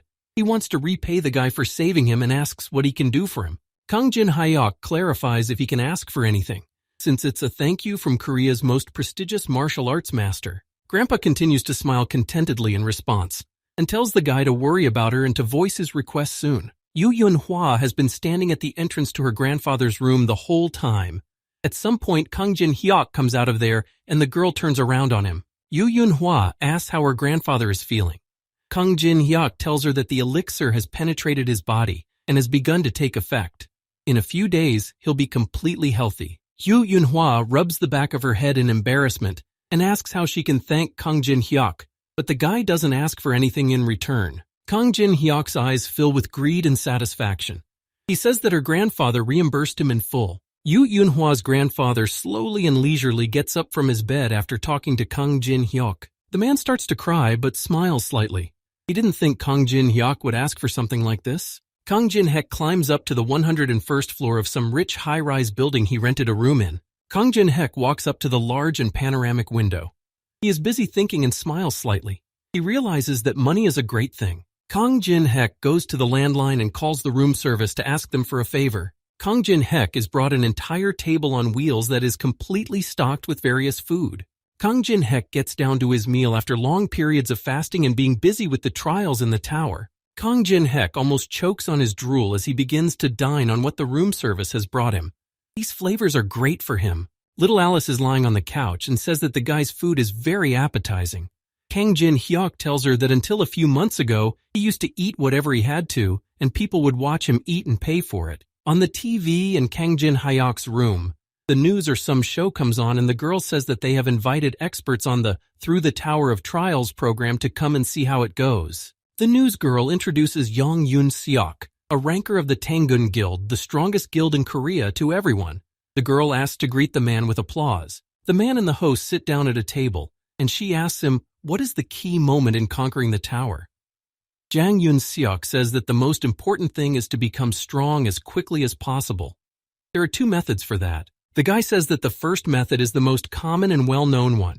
Raise your level and your skill level. Little Alice is lying upside down on the couch watching TV, where the guy talks about the second method in which you can use the coins that are given in the tower. Jang Yoon-seok continues that these coins have the ability to purchase useful and powerful items, and it's undoubtedly the best option for a ranker. Alice watches as Kang Jin-hyuk cleans up the dirty dishes. Jang Yoon-seok tells the TV that the Tower of Trials coin has now become the main and dominant currency. The TV continues to discuss that the fourth floor has opened up thanks to an unknown player, but no one has entered it yet. Kang Jin-hyuk is about to go on vacation. Little Alice starts to smile contentedly and excitedly when she realizes that Kang Jin-hek is going to go rest and she is left alone. The TV discusses that no one has entered the fourth floor because the sweep of the third floor continues.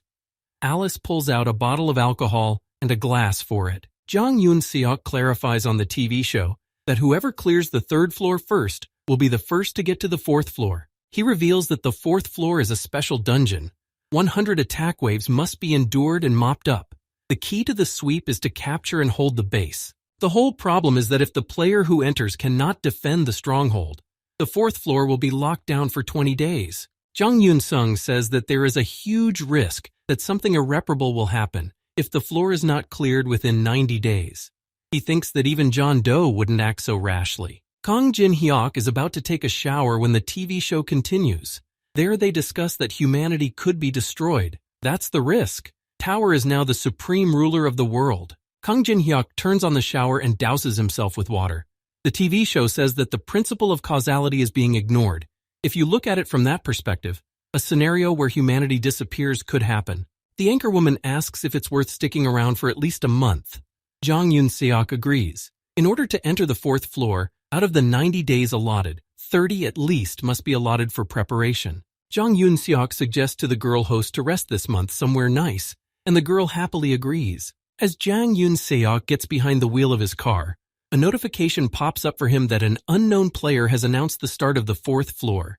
The man stares in horror at the notification asking players planning to participate in the fourth floor sweep to prepare. The first water one begins 8 hours later. Jang Yoon-seok abruptly tries to turn his car around and yells that they have an emergency and need to gather all the ranchers. Jang Yoon-seok gets very angry when he realizes that they are not prepared for this at all, and now they only have 8 hours left. What was John Doe thinking when he was doing all this? At dawn, when the sun is already streaming into the room, Kang Jin-hek opens his eyes while little Alice is still sleeping next to him. Kang Jin-hek stretches his arms up and talks about how he slept like a baby today. Kang Jin-hek, along with his little Alice, wake up and sit in front of the panoramic window. It's time for them to move out, because in an hour and a half, the first wave will start. On the fourth floor of the Challenge Tower, players will face 100 waves consisting of regular and special zombies. Players can only mop them up in two ways, and the first is to prepare various kinds of defense towers. The second way is to choose a base where you can effectively hold the defense. The first player to get to the fourth floor of the tower is Kang Jin-hek. Other players can only get here after 20 minutes. The guy says that it's creepy here, as it always is. Kang Jin-hek realizes that they have very little time and need to hurry. The guy walks up to Sanam, the World Cup stadium. Kang Jin-hek walks up to one of the large pillars of this structure and applies the right to set up base here. Kang Jin-hek continues to set up his base using soft grains, plants 5 sun seeds, applies living water, and plant growth is accelerated by 20%. The preparations are over, and we can return. At the starting area of the 4th floor, there are already a lot of players gathered at the starting area of the 4th floor, about to pass it. Kang Jin-hek sits on the stone rubble and observes the players. He realizes that all the famous guilds have sent their players. Kang Jin-hek diverts his attention to someone when he starts to be called out loudly. In front of him among the players, Kang Jin-hek notices Yu Yunhua and Yi Dae-min who greet him.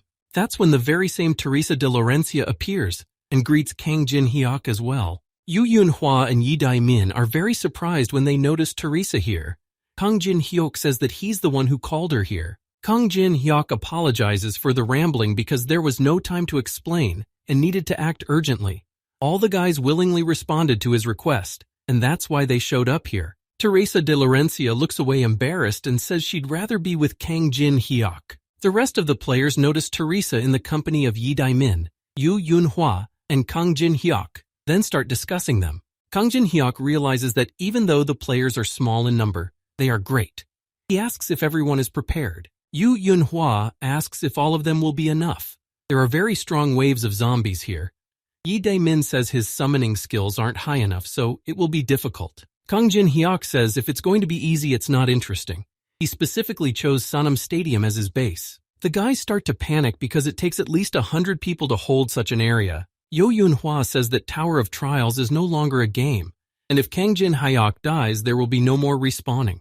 He doesn't change his habits at all. Teresa de Laurencia is embarrassed and ashamed as she watches the guys and realizes that Kang Jin-hek is a pervert. Kang Jin-hek says that the stadium is the best place to destroy opponents, but the guys continue to panic. Teresa wants to ask the guys something. Teresa de Laurencia says she heard that it takes at least 5 players to protect the base. Teresa de Laurencia says there are only 4. The guys confirm her words. Kang Jin-hyuk calmly tells the guys not to worry because the 5th player will be here soon. A short-haired guy appears behind the guys with a long sword in his hands. Apparently, this is their 5th team member. This is the same swordsman who keeps trying to defeat Kang Jin-hyuk. He threatens the guy that he will destroy him. The guy who will keep the guys company has been practicing in some dungeon. The guy takes off his outer clothing and tries to concentrate on something while holding his sword in his hands. When the guy is focused on his training, he gets a message from Kang Jin-hyuk, who is waiting for him for an hour in the starting area of the 4th floor. The guy thinks he'd better practice. It's funny, like he immediately ran as soon as Kang Jin-hek called him. Guy reads the addendum to the first message, which says that if he comes, Kang Jin-hek will fight him without using his right arm and leg. The guy continues practicing, thinking it's a silly and childish provocation. If he falls for it, Kang Jin-hek will lead him around by the nose again. Kang Jin-hek adds that he'll also close his eyes during the fight. The guy is already starting to give in.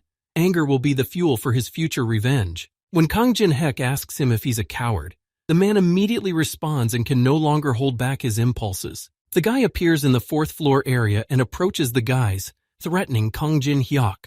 Kang Jin-hek calmly greets him. Kang Jin-hek realizes that the guy is easy to read when he chooses an attribute sword. It's an item that can conduct elemental magic. It allows them to eliminate the swordsman's weakness, long range. The guy approaches Kang Jin-hek and says what makes him think he's scared.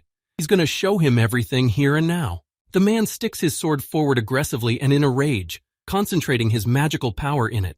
He's going to show Kang Jin-hyuk how wrong he is. Kang Jin-hyuk says that's all well and good, of course, but how is the guy going to fight with that unfinished sword? The short-haired sword guy turns his attention to the guy's words and asks what that means. Kang Jin-hyuk tells him that an attribute sword is not a bad thing, but only in its completed state is it revealed as a weapon to its fullest extent. Kang Jin-hek says that the random drop of this floor contains an item that will complete his sword. After all, the guy needs the fire attribute. The guy starts yelling for Kang Jin-hek not to bluff, because random drop means random. You never know what's going to fall out of there. Kang Jin-hek says the guy should know that he has his own methods of getting what he wants. If he joins the base defense, he'll give him an item. He'll upgrade his sword. Then they'll fight. Kang Jin-hyuk asks the guy how he feels about such an offer. The guy calms down and silently looks down. The guy isn't going to get into a fight with Kang Jin-hyuk anymore and hides his sword. The guy realizes that this item will supposedly randomly fall out to them. He agrees to the proposal and a group of 5 is formed. The guys assemble a full team with a minimum of 5 players to defend the base on the 4th floor. Teresa de Laurencia asks Kang Jin-hyuk if everything is okay, since Yu Sung is in a bad mood.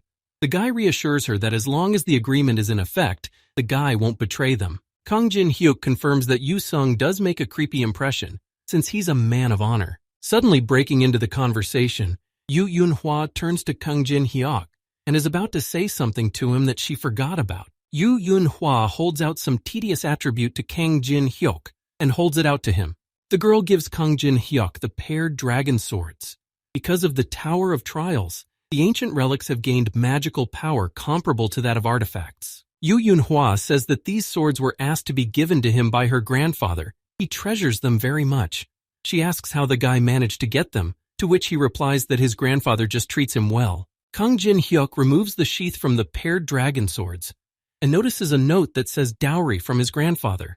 He has a pretty good sense of humor. Kang Jin-hyuk brings his companions to their base location, which is at Sanama Stadium. Yu Yun-hwa asks if the 5 of them should defend this huge base.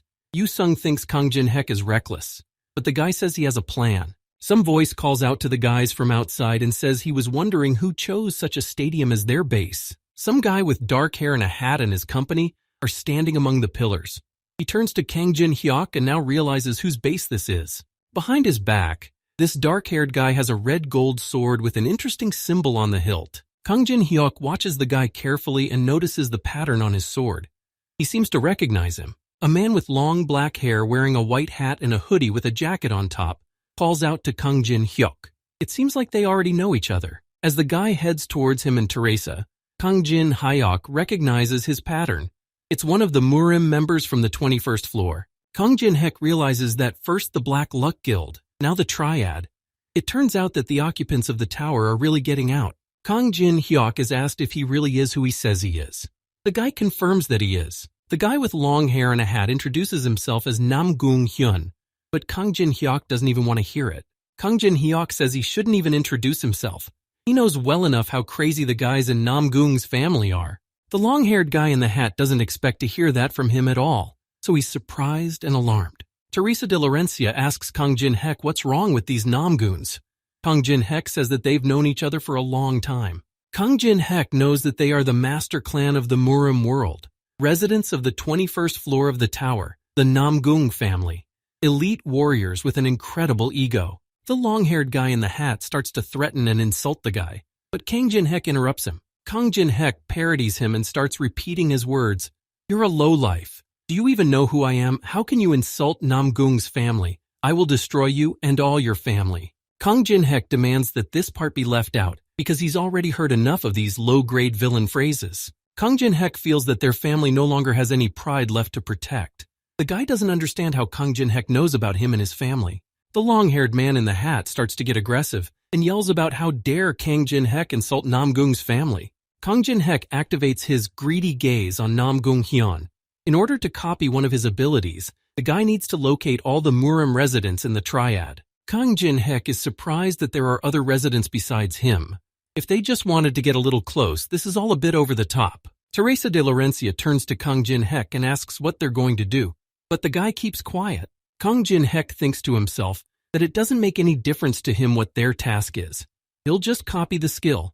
Kang Jin-hyuk tells the others to prepare for battle. Namgung Hyun orders his minions to aim at the enemy's limbs and engage in battle. Yi Dae-min tells Yu Yun-hwa to take over the left side. The girl is pleased that she can finally stretch properly. Yi Dae-min concentrates his magic power and activates his King of Machines skill. A huge machine created by him appears underneath Yi Dae-min. The skill summons various mechanisms. Yu Yun-hwa activates her Not a Step Back skill. The damage she receives is reduced by 15% until she stops fighting. Teresa de Laurencia also changes her attire and her body is now covered in armor.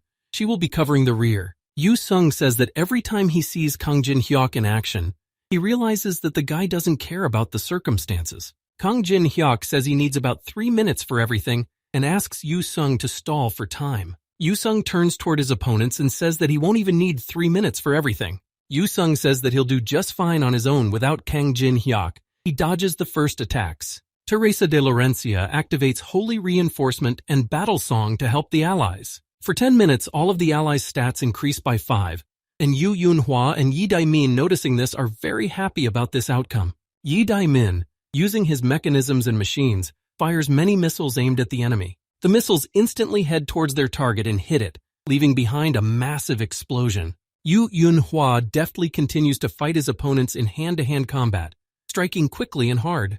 Teresa de Laurencia is also in armor and wields her sword in holy power. Nam Gung Hyun's aides and henchmen realize that the boys are very strong, and this confrontation will be a tough one. Yu Xiong wields his sword beautifully and deftly, dashing past his opponents like lightning and striking them with powerful blows. Yu Xiong can slash his opponent in an instant and leave severe wounds on their bodies. Yu Xiong looks around and realizes that there are more than just small bugs here. From the side, Yu Xiong is attacked by Nam Gun Hyun, but the guy manages to react in time and stop his attack with his sword. This doesn't save the situation much, because Nam Gun Hyun's sword still hits Yu Xiong's shoulder. Nam Gung Hyun has already pulled out his sword and says that Yu Sung has a very good reaction.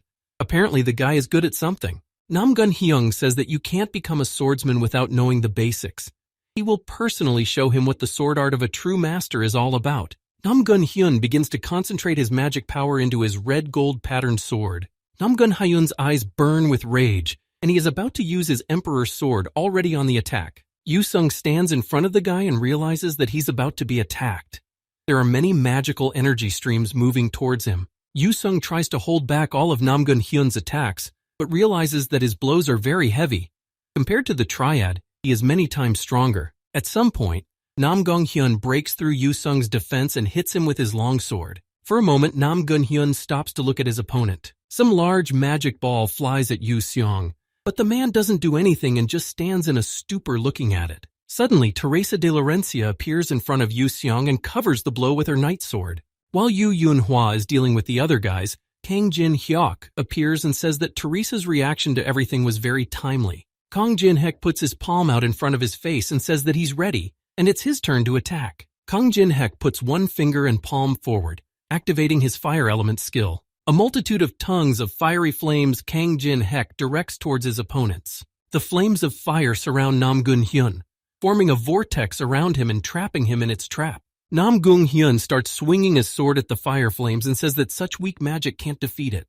Nam Gung Hyun notices that Kang Jin Hyuk is being blown high into the air, so he continues to watch him. Nam Gung Hyun smirks and says that in this position, Kang Jin Hyuk can't dodge his attack. He's going to pierce the air. Kang Jin Hek uses his ice creation skill to freeze one of Nam Gun Hyun's feet and pin him to the ground. Kang Jin Hek activates daylight and sentences that people don't check what has already been checked, even though they should.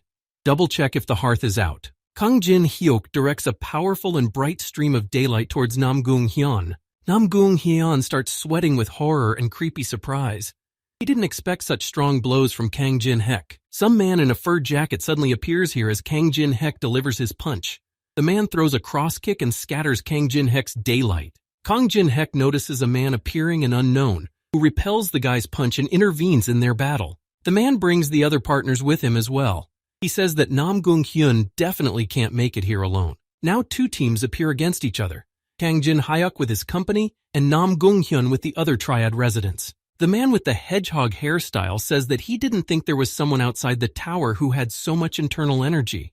The girl next to him says it's the first time she's seen such a thing too. Kang Jin Hyuk realizes that all the remaining Triad residents and the residents of the 21st floor are in front of them.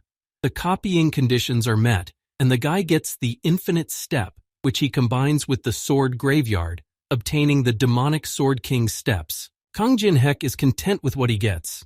This skill gives plus 70% to movement speed and can be used to attack. A man with a hedgehog hairstyle asks Nam Gung Hyun if he's okay, to which the guy replies that it's nothing. The girl tells her brother that this is the first time she's seen Nam Gung Hyun so discouraged. Another man with a ponytail says that the guy is probably not in the best shape right now. Nam Gung Hyun gets angry at this kind of discussion. The long-haired Nam Gung Hyun turns to the other residents and yells about how he could have asked alone, and no one asked them to interfere. The man with the hedgehog haircut says that they don't doubt his skills. Only the guy must remember that the head ordered to reach an agreement, not to ruin everyone around him. The girl says that Huangbo's brother Gunak's words are true. If the guy is going to continue working with them, fighting unnecessarily is not worth it at all. The long-haired Nam Gung Hyun in the hat says that he knows everything himself, except that Kang Jin Hyuk already knew that they came from the tower itself. Kang Jin Hyuk pretends that nothing is happening and doesn't pay attention to anything. His ear itched. All the Triad residents who are residents of the tower turn on the guy in an instant and are shocked at the news. They start discussing among themselves why and how Kang Jin-hyuk can know about them and whether Nam Gun-hyun is lying to them. The long-haired Nam Gung-hyun says that regardless of the other residents' plans, Kang Jin-hyuk needs to be destroyed. He doesn't like him. A huge and sharp machete-like blade stops Nam Gung-hyun's red-gold sword. The man with the hedgehog habit says that he understands Nam Gung-hyun's feelings, but they need to move on now. One of their company's aides says that there's a wave of zombies approaching from the right. They only have 3 minutes to do anything. Kang Jin-hyuk kicks the guys out of here because they have the stadium to themselves. They wouldn't have chosen such a horrible place anyway, and they already have their base of operations. The man with the hedgehog haircut says that their place is much better than their huge and open stadium. They need to try to hold out because the residents will be back after the first wave is over. The man with the hedgehog haircut orders everyone to return to the base and organize a defense. The order applies to everyone exclusively. It's time for them to move. Nam Gung-hyun turns to Kang Jin-hyuk and says that he is extremely lucky. Next time he will fight at full strength. Yu Yunhua is not happy that they had to fight even before the wave started, even though they need to conserve their strength. Yi Dae-min says they should get ready too. Kang Jin-hyuk notices the supermarket in front of him. Sturdy walls full of groceries, an optimal place for a long defense, but there's one drawback there. Kang Jin-hyuk smirks thinking about it, but he's going to go with the guys. A small drone takes to the air to assess the situation. It notices an oncoming wave of undead. Many zombies of different kinds and varieties are coming in a stream, like an entire and organized army. Yu Yunhua, along with Yi Dae-min, observe the image the drone shows them. They ask Kang Jin-hyuk if they can really fight back with their own forces. Yu Yunhua asks if Kang Jin-hyuk purposely chose a strange place to enjoy the extreme, but the guy tells her not to worry. Kang Jin-hyuk points at the sunflowers that are growing behind him. He says that these things are much healthier than they look. Teresa is shocked because it's the first time she's seen such big flowers. Kang Jin-hyuk picks up his wand and is about to explain his plan to the others. He motions for everyone to come closer. Kang Jin-hyuk explains that the purpose of the base defense is to prevent the flag from being captured. He has placed the flag in the center of the stadium so that it is always in sight. He draws a pattern on the ground. Their stadium has 4 entrances, north, west, east, and south. He planted a plant in front of each of the entrances. Kang Jin-hyuk says that if they keep these plants, they will be able to protect the base, and with the size of the base, they can expect to be rewarded for maximizing the number of enemies destroyed. Kang Jin-hyuk continues that the plants will mop up most of the zombies in a wave, but they should periodically be given about a minute to recharge, and during that time it will be up to them to hold back the zombie hordes. Yu Sung says he's going to take over the west side.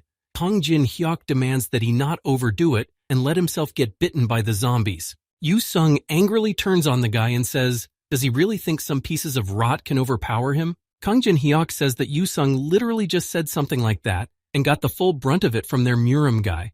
Yu Sung says that's different. Kang Jin-hyuk tells Dae-min to cover for them by staying in the center and assessing the situation. He should remember to use the drones and keep an eye on all directions. Dae-min agrees. Yu Yunhua says she's going to take the north side, and Teresa de Laurencia will hold the south direction. Kang Jin-hyuk pretty much agrees with everyone and orders everyone to take their positions immediately. Kang Jin-hyuk prepares his gun and he's very excited to finally be able to test out the paired dragon swords. Yi Dae-min prepares everything he needs too, creating and arranging various machinations around him. Kang Jin-hyuk receives a notification that the first wave is starting. He should be on standby. Yi Dae-min shouts loudly and addresses everyone with the news that the zombies are on their way and are coming. Teresa de Laurencia, along with Yu Yunhua, are already standing at full alert to fend off the zombies from their directions. Yi Dae-min along with Yu Sung are also on full alert, waiting for the approaching wave of zombies. A multitude of undead and unclean things begin to aggressively and violently advance towards the guys. The huge army of undead and zombies continues to advance, smashing through everything in their path and smashing through the entrance to the stadium. The sun plants planted by Kang Jin-hyuk begin to apply sunlight to attack the zombies. A huge flower blooms its bud and releases a large and powerful fireball from it. The huge fireball hits the advancing undead and begins to burn through their flesh instantly. The plants planted by Kang Jin-hyuk continue to attack the undead on all fronts. The undead continue to rush towards the flowers no matter what. The fireballs released from the buds reach them. Yu Yunhua marvels at such a powerful plant force that can't even compare to ordinary defense towers. Only molten mass and ashes remain from the oncoming baubles thanks to the plants. The huge plants close their buds because they need to recharge at this moment. Yu Yunhua turns towards the passage and notices that following the defeated pile of undead, the next one is coming. The undead are literally climbing on top of each other, shoving and pushing, trying to get to the guys as quickly as possible. Kang Jin Hek pulls out his paired dragon swords from their sheaths and is about to test them on the undead. Kang Jin Hek shouts out to the others that the real battle is about to begin. They need to hold out for a full minute. Teresa de Laurencia instantly reacts to Kang Jin Hek's words and realizes that it's time for everyone to act. Kang Jin Hek blurts out a light and friendly smile as he looks at Teresa de Laurencia. The girl looks back at Kang Jin Hek very embarrassed. It looks like she has a crush on him. The girl realizes that in moments of danger, Jin Hyuk was always there for her. They dealt with difficulties by trusting and having each other's backs. The girl is confident in her abilities and will do what needs to be done for those who are worth it. This time, she's going to put her full trust in Kang Jin Hyuk. Some other player is also dealing with the last of the undead. The first wave is over and the next wave will start in 3 hours. Some unknown man dressed half in armor says that from the first wave and it's already so hard, they need to not overexert themselves and rest. The Tangun Guild under the command of Song Jong Hwan is also here. He tells others to think about items and experience, and if things go wrong, they can run away. The best moments of the battle from each base will be broadcast for popularity voting. Sung Jong Hwan is amazed that the supermarket is a triad base. They're good enough. Some guy tells Sung Jong Hwan to look at the team that took the base at Sanam Stadium. There are only 5 people on it. Sung Jong Hwan reacts instantly and pushes the guy to take a quick look at those people. He is surprised that there are only 5 people for such a huge base. Song Jong Hwa just can't believe his eyes as he watches the video. He wonders what such a thing must be done to the plants to make them so strong. These guys are far from simple. Their strong and powerful plants are only part of the whole picture. The zombies couldn't even come close to overwhelming Kang Jin Hyuk's team in numbers. They dealt with the undead with dexterity and immediacy. The guys from the Tangun Guild begin to list the names of this team. These are all the distinguished rookies. Song Jong Hwan notices something. Sung Jong Hwan looks carefully at the screen and then starts smiling widely and realizes that Teresa de Laurencia is there too. Sung Jong Hwan starts to blush embarrassedly and remembers all the good times he had with Teresa de Laurencia. He orders everyone to vote for this video. Teresa is the best and he is crazy about her. Kang Jin Hyuk starts calculating the energy of the sun. He gets 1,800 units of the sun's energy. Kang Jin Hek explains to the guys that you can get sun energy when you destroy zombies. It is needed to strengthen the plants. Teresa asks if it will make it easier for them to defend themselves. Kang Jin Hek replenishes the sun energy to all the plants. The guy gives the seeds to Teresa and tells her to plant the cannon plant in the south and east. And to Daemin and Yusung, he gives an ice seed and a stone seed. The ice one should be planted in the center and the stone one in the west. There is one seed left in Kang Jin Hyuk's hands that he will plant himself. It's special. Yu Yunhua asks if the thing can just be planted in the ground. Kang Jin Hyuk explains to her that there's no point in just planting it in the ground, then it won't grow in the right amount of time. He's about to explain everything and everyone. They need fertilizer to grow quickly. Kang Jin Hek hands out various fertilizers to the plants. The seed pods of the plants are trembling in anticipation. They lick themselves because of the incredible flavor they have never experienced in their lives. Kang Jin Hek creates a whole cloth bag in which he mixed all the fertilizers that are necessary and delicious for the plants. Kang Jin Hek takes a spatula and starts feeding the plant with this fertilizer. He tells it to eat and grow soon. Yi Daemin asks Yu Yunhua if Kang Jin Hyuk has finally lost his mind. She wonders how long it takes to be in the tower to turn into such a person. Yu Sung starts to get angry and shakes with anger because to a person like Kang Jin Hek, he loses all the time. Teresa de Laurencia clarifies if Kang Jin Hek is really a pervert. Kang Jin Hek tells the guys to give the plants fertilizer to make them grow quite fast. He demands to take care of the plants until the next wave. Teresa de Laurencia notices that Kang Jin Hek is going somewhere and asks him about it. Kang Jin Hek calmly turns to Teresa and says he's going to clean up a bit. Teresa de Laurencia is extremely surprised and alarmed when Kang Jin Hek talks about cleaning up. As Kang Jin Hek exits the stadium and walks down the stairs, he is watched by a black raven that is perched on a lantern. Kang Jin Hek notices that everyone is busy gathering supplies for the battlefield. They are preparing for a long battle. Kang Jin Hek deftly leaps over obstacles, including a bus, to get to his destination. Kang Jin Hek stops at a tall brick building and says that only simpletons prepare for a prolonged battle. Kang Jin-hek walks into the brick building and realizes that he hasn't been here in a long time. About 8 years, probably. As before, there are a lot of cobwebs in the corners here. Kang Jin-hek walks over to the broken window and looks through it. The view here is still the same as before. Kang Jin-hek rips a rag off a large mirror, about as tall as the guy himself. This thing didn't go anywhere from here either. Kang Jin-hek puts his finger on the mirror and is about to proceed with a further plan. Nam Gung-hyun, in the company of his triad residents, are in the same supermarket where they set up their base. Among the many supplies here in the supermarket, there is also a similar mirror covered with a cloth. Kang Jin-hek's hand starts to appear from the mirror that is in the supermarket. Kang Jin-hek uses this mirror in the brick building as a portal and appears in the supermarket. Nam Gun-hyun hits the stone wall so that it cracks and breaks. He's going to destroy Kang Jin-hyuk. The girl in their company says she usually doesn't agree with this kind of thing, but this time her brother's words make sense. The girl eats chips and continues that, although they need to increase their influence, they don't have to team up with those who can't be controlled. Nam Gung-hyun is surprised that a girl named Dan Seo-ha is taking his side this time. Hwangbo Gunak thinks about the many times they have secretly met with people outside, except that unlike Kang Jin-hyuk, no one could expose them.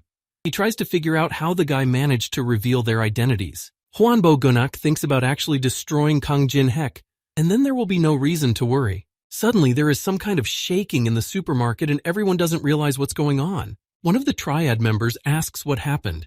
The running guy with glasses says something is going on in the warehouse. In the supermarket warehouse, huge and aggressive plants that look like fly swatters appear. Amidst a cloud of smoke from the dust, a male silhouette is seen saying he picked up this housewarming gift. This red flower is a gourmet. It's like Kang Jin-hyuk is controlling this plant and says that it ate all the food that was in the warehouse. Everyone wonders how the guy even managed to get here. Hwangbo Gunak says he doesn't know what Kang Jin-hek is up to, but he should stop immediately.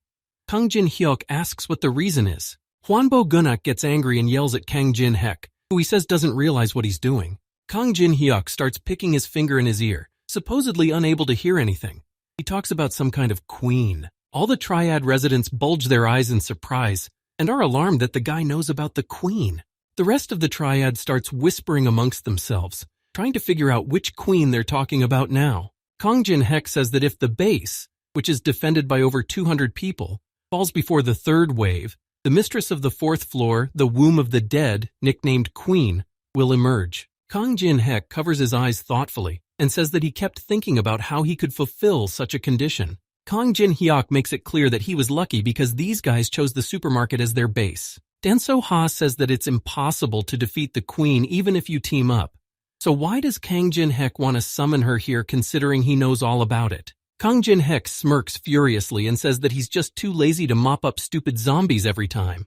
Kang Jin-hek pushes off the flower stem with his hand and soars upwards, flying through a hole in the roof. He wishes the guys good luck in dying here. Nam Gung-hyun tries to chase after Kang Jin-hyuk and calls him names. The guy just came here, said what he wanted, and now he's leaving for nothing. The supermarket base is destroyed by a huge red plant that Kang Jin-hyuk called here. Teresa de Laurencia notices that some sort of vibration is starting to emanate throughout the space, and aloud reports it. And Dae-min uses his drone to see that the supermarket is collapsing. Teresa clarifies if it was the base of those who fought them, the same triad. Yu Yun-hwa hopes that none of this is related to Kang Jin-hyuk, but Yu Sung says his intuition tells him otherwise. The right conditions are met, and a unique event begins. The very queen that Kang Jin-hyuk told him about appears. The queen is tied to her womb by some stalks. She calls all the people here pathetic. Fourth floor boss Pendarial joins the fray. Yu Yun-hwa is just shocked at this news, and Yi Dae-min thought they'd just have to mop up the zombies. Yu Sung is just like the others noticing these notifications.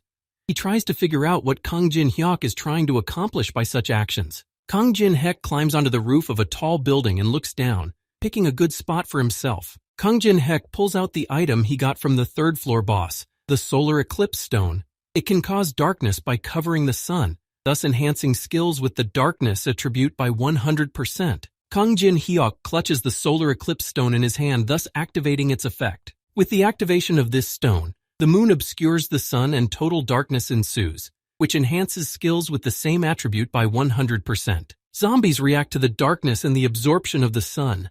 They begin to transform. Teresa de Laurencia notices that skills with the light attribute are weakened by 50%, and Daemin notices that something is wrong with Teresa de Laurencia and asks the girl about it. Teresa de Laurencia wonders how it's possible that her saint powers are suddenly halved. Queen Pandariel also feels the change, in which skills with the darkness attribute are enhanced by what percent. Pandariel frees herself from her womb shackles and calls Kang Jin Hyuk an insolent person. She looks for the place the guy is in. Kang Jin Hyuk continues to stand on the rooftop and sees a notice that the fourth-floor boss is directing the entire attack on Sanam Stadium. But that's what he expects to see. Kang Jin Hyuk turns around on his security camera and thinks it's already time to upload a new video. Panic sets in everywhere. No one has given any information that there is a fourth-floor boss. The triad is the reason this raid failed.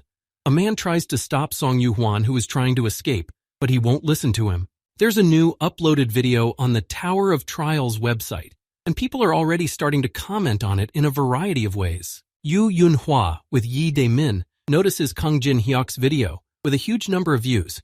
It says he's cleaning up after the triad. Yu Yunhua turns to Kang Jin Hyuk and says that he's already overreacting. Yi Daemin hopes the guy isn't going to bring them here. Teresa says that the second wave hasn't even started yet, and the destruction of the supermarket is definitely not Kang Jin Hyuk's doing. But the guy responds ambiguously. Yu Sung says he doesn't care if Kang Jin Hyuk did it or not. Finally, there's a worthy target. Teresa de Laurencia asks Kang Jin Hyuk if he has a way to defeat this queen. Kang Jin Hyuk says that there is one method for that after all. Yu Sung is glad that the guy has some kind of plan this time. Kang Jin Hyuk points his finger at Yu Sung and says that his role is very important and is the main role this time. A drop of blood protrudes on Yu Sung's face. He clearly didn't expect this from Kang Jin Hyuk and such a responsibility. A deliberate number of different undead start advancing towards the guys at Sanam Stadium. The zombies are all moving purposefully towards Sanam under the orders and supervision of their Queen Pandariel. The undead led by Queen Pandariel approach the huge Sanam Stadium. The Rotten Queen asks if this is the place. Queen Pandariel points out to her minions that Kang Jin Hyuk is hers, and she demands the rest be punished. The undead instantly heed their queen's order and launch an attack on Sanam Stadium. The undead under Pandariel's control are so assorted that many of them are able to move even on walls. Teresa de Laurencia notices the undead army advancing towards them and orders everyone else to fall back. Yi Daemin uses his machinations to confront the zombies. Yu Yunhua realizes that these are some special zombies. The plants grown by the guys for protection start attacking the zombies with fireballs. Some kind of hell starts to happen in the huge Sanam Stadium. Everything is on fire and the zombies keep climbing like ants. A lot of zombies from Pandariel's army keep trying to break through the defenses of the guys at the base of Sanam Stadium. Undead Queen Pandariel continues to move towards her target, Kang Jin Hyuk, constantly muttering to herself about how weak this man is. The queen swings her huge fist and hits a flower bud to push it away from her. The long-haired and red-haired queen continues toward the stadium and mutters to herself that this is her home here. As the queen gets even closer to Sanam Stadium, she notices a huge and tall block of ice in front of her with the boys in it. She wonders what it is. Yu Yunhua, along with Yi Daemin, find themselves frozen in the block of ice in the same position as they were before. Teresa de Laurencia, along with Yu Sung, are also frozen and find themselves inside the ice block. Queen Pandariel notices a purple pebble hovering in the air in front of her and takes it into her monstrous hands to examine it. Queen Pandariel examines the purple-faceted pebble and doesn't realize what it is. Once upon a time, in another confrontation between Yu Sung and Kang Jin Hyuk, Yu Sung tells the guy that one day he will definitely die a death, not of his own making. Jung Yu Sung gives that thousands of coins to Kang Jin Hyuk, who says who else would he find that much money from? He doesn't want to spend his own coins. Kang Jin Hyuk presses the yes button on the panel to purchase some item he needs. Kang Jin Hyuk says that from now on they all become bait. Yu Sung doesn't know what he's talking about and thinks the guy is messing with him again. Kang Jin Hyuk shows the guys the purple rock and says he used the wrong word. It's not bait, but booby trap. When Queen Pandariel holds the purple crystal in her hands, it starts flashing and glowing with a bright light. When the purple crystal began flashing and emitting bright beams of light, the ice creation is activated. At Sanam Stadium, the base of the guys in Kang Jin Hyuk, an ice prison forms covering the entire space. Ice prison covers everything around, not only the furniture and paraphernalia, but also the zombies that showed up here. Queen Pandariel is also trapped in the ice prison and is covered in ice. The undead are muttering to themselves about being cold. To get rid of the ice shackles, Queen Pandarial activates her plague ability and breaks the ice shackles on herself. Queen Pandarial approaches one of the ice blocks where Teresa de Laurencia is and tells them to get the hell out of her house. Queen Pandarial is about to destroy the ice block with Teresa, but there is a massive explosion. Queen Pandarial continues to watch and look at Teresa under the ice, not immediately noticing what is happening. Queen Pandarial begins to nervously look back to see what's happening there. Kang Jin Hek activates the skills Silent Breath and Demonic Sword King Steps, soaring into the air and flying away from Sonam Stadium. Kang Jin Hek has another plan that he is going to make a reality. Kang Jin Hek is going to go to Queen Pandarial's fortress, and she understands it perfectly. Queen Pandarial says that you can't touch her fortress and is going to rush after Kang Jin Hek. Pandarial, the womb of the dead, is nicknamed Queen. Her level, skills, and especially her poison attacks, the fourth floor boss is strong in every aspect except intelligence. The essence of passing the fourth floor is the defense of the base. This rule applies not only to players, but also to the zombies themselves. The local and resident zombies also have their own base that they need to protect. Kang Jin Hek realizes that now that the queen is at Sonam Stadium, it means that her base defense is weakened. Kang Jin Hek, on his way to Pandarial Fortress, turns back to assess the situation. Queen Pandarial knows where Kang Jin Hek is going and rushes after him. Kang Jin Hek is surprised that Pandarial has figured out his plan too closely and aggressively follows his trail. Kang Jin Hek doesn't care, as it's quite late.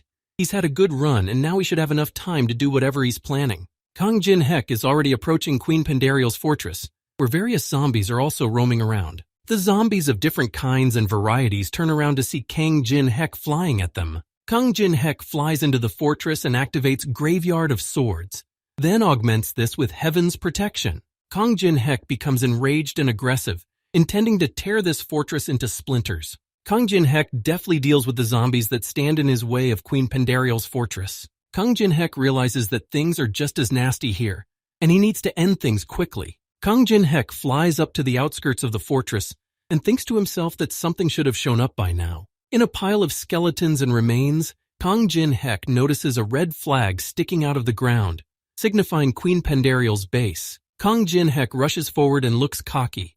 He makes one powerful swing with his sword.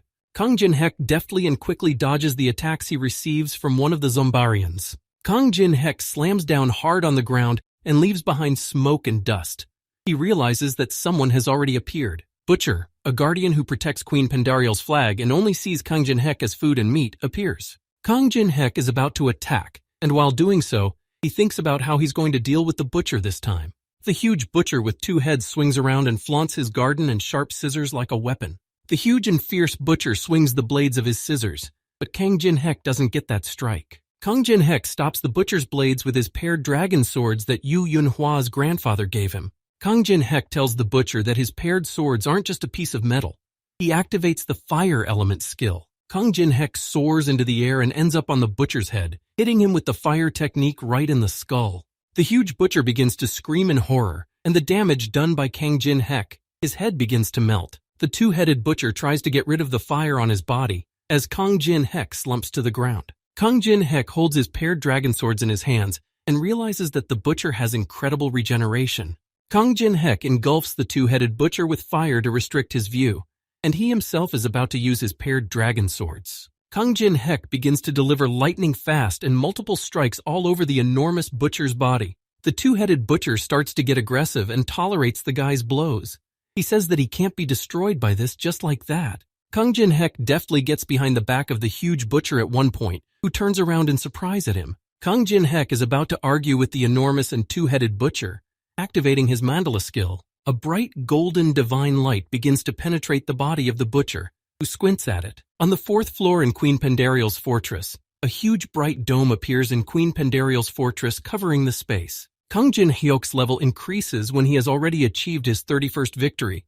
He receives the scissors with a vengeance-hungry soul. Kang Jin Hek turns towards the red flag and realizes that it's time for him to end it all now. Kang Jin Hek begins to climb up the mountain of remains and skeletons to reach the red flag of the queen's base. Suddenly a notice appears in front of Kang Jin Hek's face, which slightly surprises the guy. Kang Jin Hek reads that the Black Hound is showing its presence. The representative of the Egyptian gods makes him a business proposal. The guy realizes that the Black Hound is definitely Anubis. He thought Anubis would sit quietly for a while after expending his energies on the -1st floor. Kang Jin-hek's hand covers Queen Pandariel's flag and addresses Anubis. He listens to him and demands to speak his proposal. A black sky appears in the sky and covers a lot of space. The black hound appears and lets out a long howl. Kang Jin-hek holds tightly to the flag and asks what happened. If Anubis is angry, the guy just takes the flag. The black hound is at a loss and asks the guy to calm down. She says that the Egyptian gods want to see a logical conclusion to the battle. Kang Jin-hek realizes that Anubis, as those who guard the floors above the current one, can't accept that a sweep of the 4th floor will be completed without a battle with the level boss. Kang Jin-hyuk suspects that they just don't like the man's brash behavior. He asks why he should suddenly accept their offer. Kang Jin-hek clutches Queen Pandariel's red flag tightly and says that he can win just by taking it for himself. Black Hound Anubis begins to laugh lingeringly and loudly at Kang Jin-hek's words. Kang Jin-hek turns around at the notice and reads that the Black Hound is offering him a treaty. Kang Jin-hek studies the terms of the contract and begins to rub his chin thoughtfully. He smirks at the suspicious generosity. Somewhere in the stone crevices, Queen Pandariel herself is already appearing, hurrying towards her fortress. Queen Pandariel lands on the ground with a thunderous crash, breaking the ground beneath her. Queen Pandariel lifts her head up and notices that the flag is still in place. She is surprised and wonders why the flag is still there. From behind Queen Pandariel comes the voice of Kang Jin-hek, who realizes that she is wondering why he didn't pick up the flag after getting an easy victory. Kang Jin-hek tries to construct something. He says that someone made him fight the queen. He already got his advance, so he can't take the flag until he defeats her. Queen Pandariel turns to the guy and doesn't know what else the word advance is. Kang Jin-hek takes off his welding mask and confirms that advance is what he was just talking about. Kang Jin-hek modifies his weapon that he received from the two-headed butcher. He is very happy that he has already received the advance payment. A huge and rusty sword with a skull on the hilt appears in Queen Pandariel's hand. This sword appears and is created from her poisonous magical energy. Queen Pandariel confidently takes hold of her sword and gets into a fighting stance. She says that Kang Jin-hek will regret messing with her. Kang Jin-hek activates Heaven's Protection, but the skills with the attribute Light are weakened by half due to the effect of the Solar Eclipse Stone. Kang Jin-hek looks at the queen and realizes that even with the maximum leap effect, he doesn't even come close to having enough stats to destroy her. Queen Pandariel begins to swing her sword, and Kang Jin-hek turns away and becomes a bit wary. As Queen Pandariel begins to strike with her sword, Kang Jin-hek blocks her attack and an explosion happens. Queen Pandariel stops to assess the situation. She continues to hold the poisoned sword firmly in her monstrous hands. Kang Jin-hek activates his mandala skill to block Pandariel's strike, and the woman is surprised by it. Kang Jin-hek enjoys and gets satisfaction from the battle with the queen. He smiles a slight smile. Queen Pandariel grasps her head tiredly and asks why Kang Jin-hek doesn't die. She begs him to disappear soon. Queen Pandariel starts to get aggressive and her eyes fill with hatred. She's about to attack. Queen Pandariel launches her multiple attacks, which Kang Jin-hek dodges with the skill Demon King Sword Steps. His movement speed increases by 70%. Kang Jin-hek coldly turns around and looks at the queen, activating his ice creation skill. A multitude of sharp ice blocks appear under the queen's feet and trap her. Kang Jin-hek soars into the air and is about to strike the frozen queen with his new weapon. Kang Jin-hek strikes the rotten woman right in the shoulder, making her face crinkle in pain. Ice begins to crack on her body after Kang Jin-hek's blow. Queen Pandariel screams exhaustedly. Kang Jin-hek returns to his spot and squats down. He squints at the queen and assesses the situation. Queen Pandariel rips a crust of ice on her and says that there's no way to simply destroy Kang Jin-hek. Kang Jin-hek assumes a fighting stance again and says that he knows that all of this is not enough to destroy her. Queen Pandariel is once again filled with rage and hatred.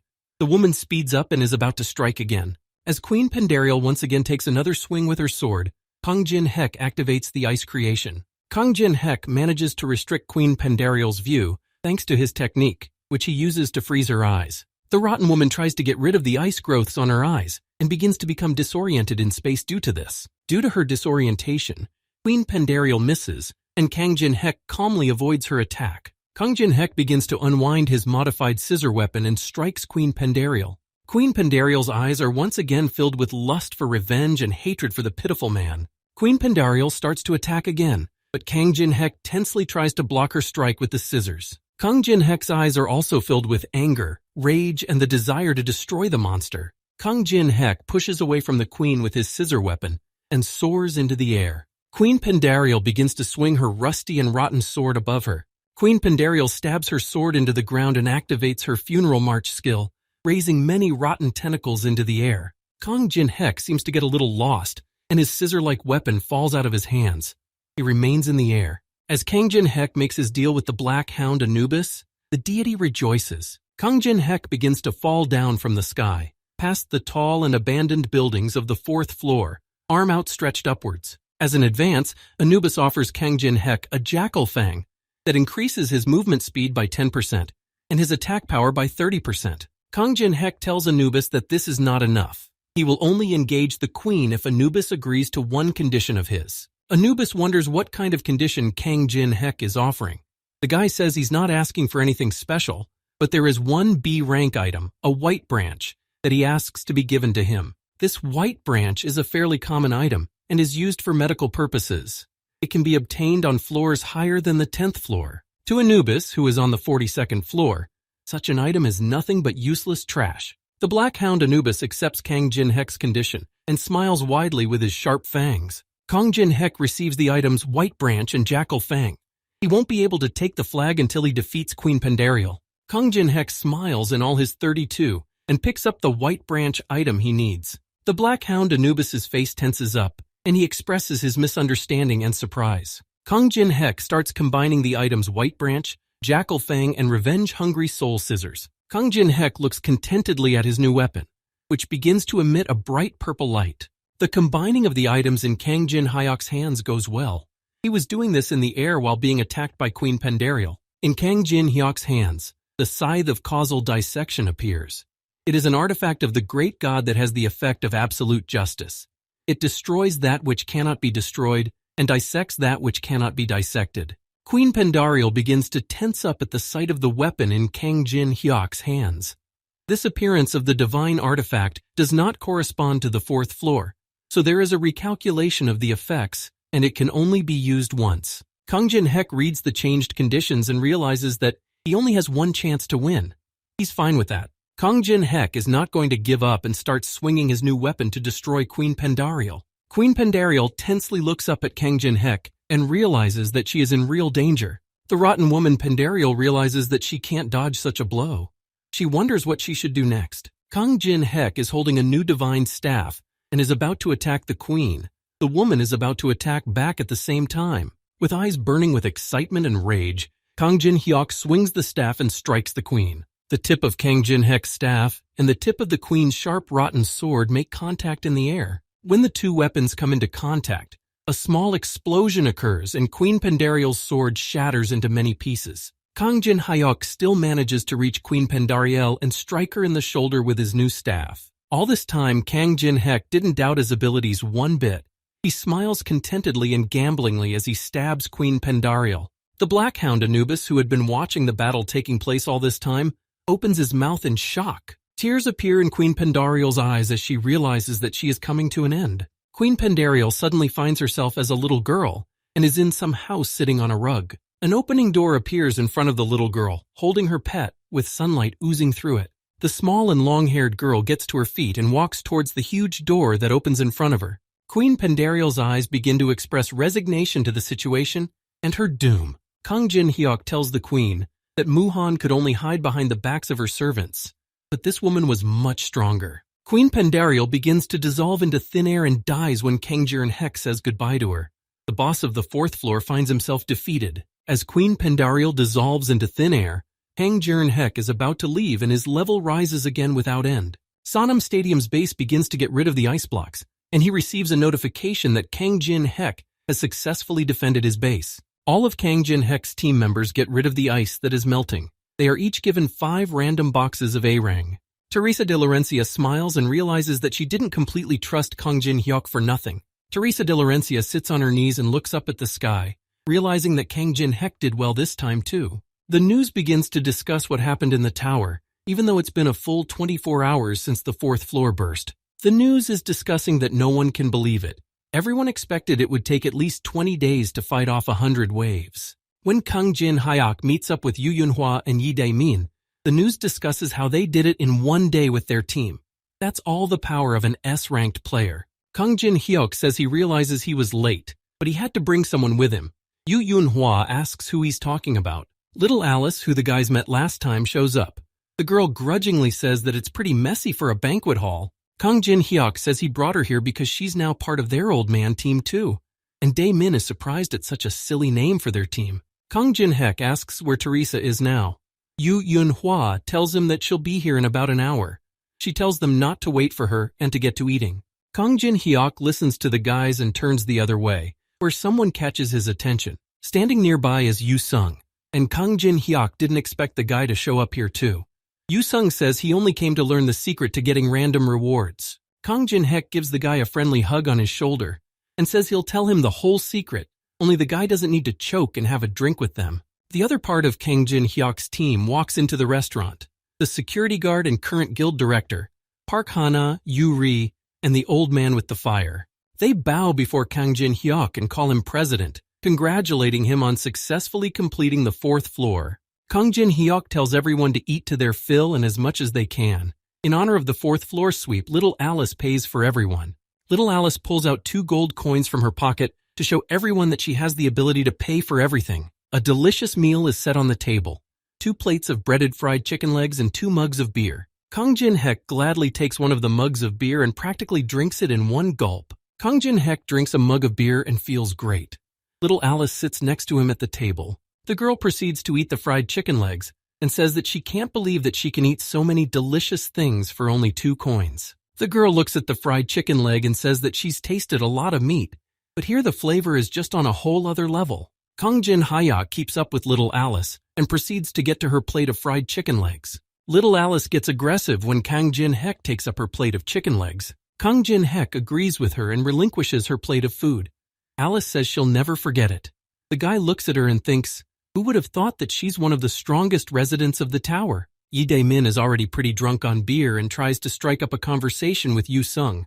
The guy asks him what the guy was doing before all of this. Yu-sung starts taking a sip of beer and says that he was a student in medical school before all this. And Dae-min can't believe it. This is where Teresa de Laurencia shows up, who everyone has been waiting for. The girl walks in embarrassed and apologizes to everyone for being late. Yuri cheekily pushes the old man away from her and pulls out her phone.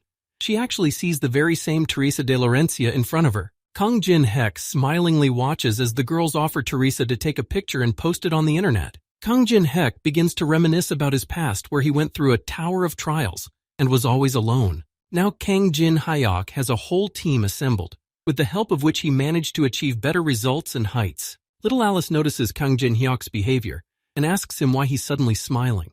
Kang Jin-hyuk says it's nothing. It's getting a little noisy in here. Kang Jin-hyuk sits down on the couch and examines his own features.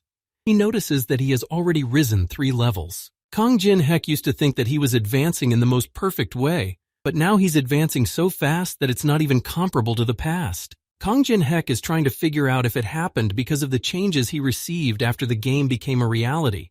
The important thing is that he didn't go into a loss. Kang Jin-hyuk is about to watch and study his reward for passing the 4th floor. He has a high-level skill enhancer in front of him. Kang Jin-hyuk is about to apply this item to the skill he uses most often, ice creation, and raises it to level 8. Some lackey turns to his boss and says that it's somehow gotten drastically colder here. He asks if the man has turned on the air conditioning. His boss angrily yells at him that the man is slacking off again. If he's getting cold, then let him get dressed. Kang Jin-hyuk tries to scratch his ear again, pausing before his next actions. Kang Jin-hyuk acquires a level A random item knockout. It's an item that when scrolled through, you can knock out a rank A random item. Kang Jin-hyuk grasps the lever like he's about to play some sort of slot machine and pulls it down. Kang Jin-hyuk starts the random A rank item knocker, and it tells him to press the red button located in the middle. The machine tells the guy that he won't have much time left. Kang Jin-hyuk isn't going to press the button just yet, and cheap threats aren't going to scare him. Kang Jin-hyuk knows that if you leave the wheel spinning like that, the sound and visual effects will make the player anxious, as if something terrible is about to happen. The automata gives out that Kang Jin-hyuk's time has expired and offers to spin the wheel again. Kang Jin-hyuk knows that everyone would press the red button if they were him. Kang Jin-hyuk is about to pull the lever again. He's the same player who's been up and down looking for bugs purposely left in the system by someone. Kang Jin-hyuk starts spinning the game wheel non-stop. which is already starting to break down. Kang Jin-hek knows that on the 37th time, if he spins the wheel without stopping, its spinning speed will decrease by 99%. Yu-sung wanted to call Kang Jin-hek names, but changed his mind and called him by his first name.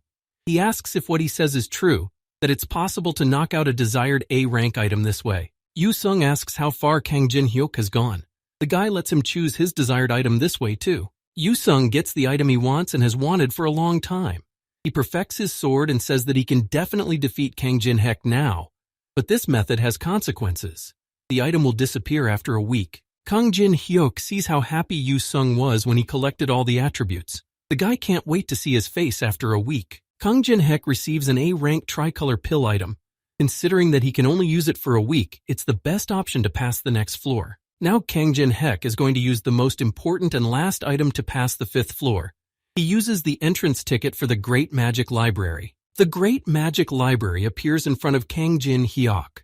He realizes that he hasn't been here in a while and wonders if he should visit the old man himself. Kang Jin-hyuk sneaks into the library and notices an old man with a hat sitting at a table. This handsome, graceful, and well-groomed old man is using a monocle instead of glasses. He seems to notice Kang Jin-hek's appearance. Kang Jin-hyuk confidently heads towards the old man who is aware of his presence. The old man has already heard about the 4th floor being massacred. The old man is writing something on a piece of paper with his fountain pen.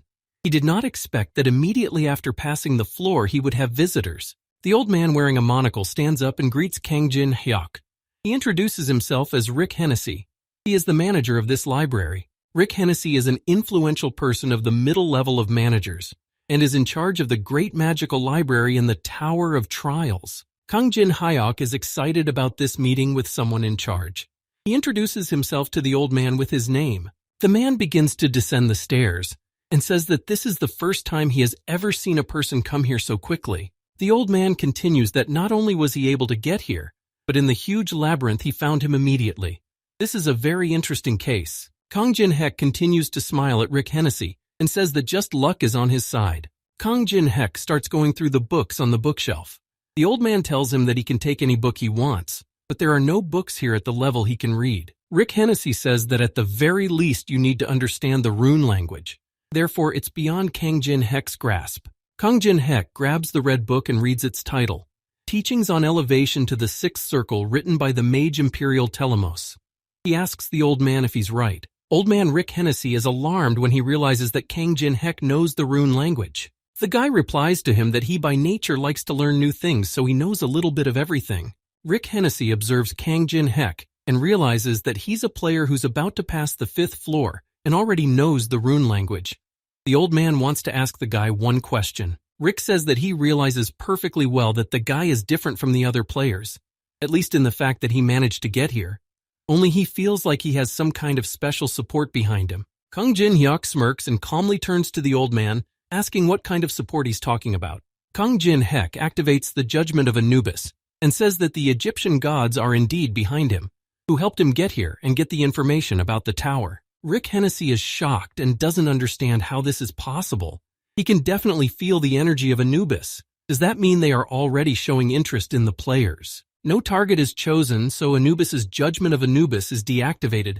Kang Jin-hek says he's a valuable player to them since they blessed him with such power. Rick Hennessy adjusts his jacket and says that a decent man needs to be treated accordingly. Rick Hennessy removes his hat and bows to Kang Jin-hyuk.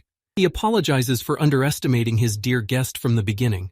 Kang Jin-hek rather mockingly says that if Anubis saw something like that, his neck would definitely seize up. Rick Hennessy talks about how he's going to give the guy one of those books as a gift to prove his apology. Kang Jin-hyuk clarifies with the old man if he can really choose any book he wants. Rick bows and confirms those words. Rick Hennessy continues that he wants to give his precious guest a precious gift. Kang Jin-hyuk has already made his choice and picks up a black and gold book with beautiful patterns. Rick Hennessy asks if the guy is sure of his choice. It's certainly a great grimoire, but it's written in an ancient rune language, so no one can read it except those who lived in that era. Kang Jin-hyuk starts reading what's written in the book to prove his skills to Rick. He says that this book was written by some lizard with 8th grader syndrome, so he'll take it. Rick Hennessy freezes in a stupor for a moment, but then starts laughing. He apologizes once again to the guy for underestimating him, which is to be expected from a guy blessed by the gods. The man places his palms on top of each other and is about to do something to give the guy the book. He's going to keep an eye on Kang Jin-hyuk from now on. Old man Rick Hennessy is going to change space and get away from Kang Jin-hyuk by hiding his secret library behind him. He will be waiting for them to meet again. Kang Jin-hyuk holds the black and gold book and watches as the portal to the magic library closes. Kang Jin-hyuk recalls that it was terrifying. The 5th floor seemed like a world with a dead civilization. The dark-skinned man turns around in panic and horror at what is happening behind him. Some man in a yellow hooded jacket is giving orders for his minions to find the victims. The dark-skinned man remembers that all that was left were fanatics mad with blood. The place seemed like one big asylum. The dark-skinned man tells the story on television, and the anchor realizes that he is talking about a mental hospital. The anchor asks that speaking of fanatics, they don't seem all that threatening. So why did the man run away instead of fighting? The man says that he was going to fight them back by using skills. But there is a big obstacle on the 5th floor that prohibits the use of skills. The man shows the stone and says that he couldn't even summon his inventory. And it was only because of this return stone that he was barely able to save his life. The video is paused when this dark-skinned man says that this time they are giving a special discount of up to 20% and selling the stone of return for 5,000 coins. Teresa de Laurencia pauses the video and asks Kang Jin-hyuk to take her to the 5th floor. Kang Jin-hyuk sits at the table and tells the girl that she can't go to the 5th floor with him. The girl asks why she can't. Teresa says that it's already clear that Kang Jin-hyuk is going to go to the 5th floor, but she can't let him go alone. Kang Jin-hyuk doesn't understand since when did the girl become so pushy? Kang Jin-hyuk says he can't because he can sneak in there himself no matter how much she asks. He demands the girl back off. Teresa de Laurencia grabs Kang Jin-hyuk's wrist to stop him and continue the conversation. Teresa de Laurencia asks Kang Jin-hyuk to promise her that he won't try anything impossible. Kang Jin-hyuk gets into a car and heads somewhere. He holds his wrist and remembers Teresa's words about trying to do the impossible. A notification appears in front of Kang Jin-hyuk that he is receiving a gift from the Caladium Kingdom as aid. Kingdom of Caladium. There are such suspicions that they are enemies of the Murim power. Kang Jin-hyuk receives the skill Murky Odor. It gives overcoming the 5th floor limitation. Kang Jin-hyuk realizes that he was given a gift against the restriction. They started contacting the players they were interested in. Kang Jin-hyuk enters the 5th floor and is about to make the most of his new skill. He will start the walkthrough from a random location. The only rule here is to survive and escape. He is given an F-rank item. Thanks to Kang Jin-hyuk's possession of the Macedrian Grimoire, one of his skills has been unlocked. The guy can now use Greedy Gaze. Kang Jin-hyuk chose this particular book in the library for this very reason. He will keep it. He will need it in the future. In the 5th floor area, there are other people who just appear out of space and fall to the floor. People start to get to their feet and lean on the walls. It's very dark and too humid. Kang Jin-hyuk realizes that those who were at the starting point have already started to arrive. Kang Jin-hyuk's tracking scroll activates on his wrist, and he thinks about how he's going to leave these newcomers behind and quickly get down to business. Kang Jin-hyuk turns to his wrist in a panic and realizes that the tracking scroll is activated on it. There is a movement to the object of the tracking scroll. Kang Jin-hyuk turns around and realizes that the stubborn Teresa has appeared. On the 5th floor area, Teresa de Laurencia appears next to Kang Jin-hyuk. The girl says that she wasn't sure if the guy would keep his promise, so she just followed him. Kang Jin-hyuk says he already told her not to follow him than she was even thinking when she followed him here. Teresa says not to let the guy scold her for coming here because she was worried about him. Kang Jin-hyuk realizes that now he has to rearrange all his plans. The rest of the players start going through their pockets and realize they all have something going on inside them. Teresa de Laurencia checks her pockets too and pulls out a flashlight from there. She asks what Kang Jin-hyuk got. Kang Jin-hyuk pulls out a regular pen from his pocket. Teresa says that this item isn't the best. Kang Jin-hyuk starts clicking the pen and assures the girl that you can get by with even one pen. The other player, the guy, lights his lighter that he got. Now at least something can be seen around. Teresa de Laurencia tries to turn on her flashlight and cranks it to make it work. Kang Jin-hyuk stops the girl and grabs her flashlight so she doesn't turn it on. The players or other unknown people begin to look around the neighborhood and wonder what this strange place is. The players begin to follow ahead, lighting the way with a lighter. They are spotted by the local monsters who are about to make them their victims. Men in yellow hoods and masks turn towards the players and say that they are their victims. The players who showed up here and are trying to find their way around notice the local monsters running towards them. One of the players yells to the other to immediately knock out his lighter so they can't be captured. As the monsters and the yellow-clad psychotic men run past, Kang Jin-hek tells the girl to hide. Kang Jin-hek, along with Teresa de Laurencia, hide behind the nearest box, from where the girl peeks out. Kang Jin-hek is about to go ahead and act out his plan, but the girl claps him on the shoulder and stops him. The girl points her finger towards the players and asks if they should save those fleeing people. Kang Jin-hyuk tells the girl that if she followed him, she will need to follow and obey his instructions. Kang Jin-hek says that they should avoid unnecessary disclosure right now. Also, the girl is not ready for a direct frontal assault right now. Teresa de Laurencia is not happy that Kang Jin-hek is underestimating her too much.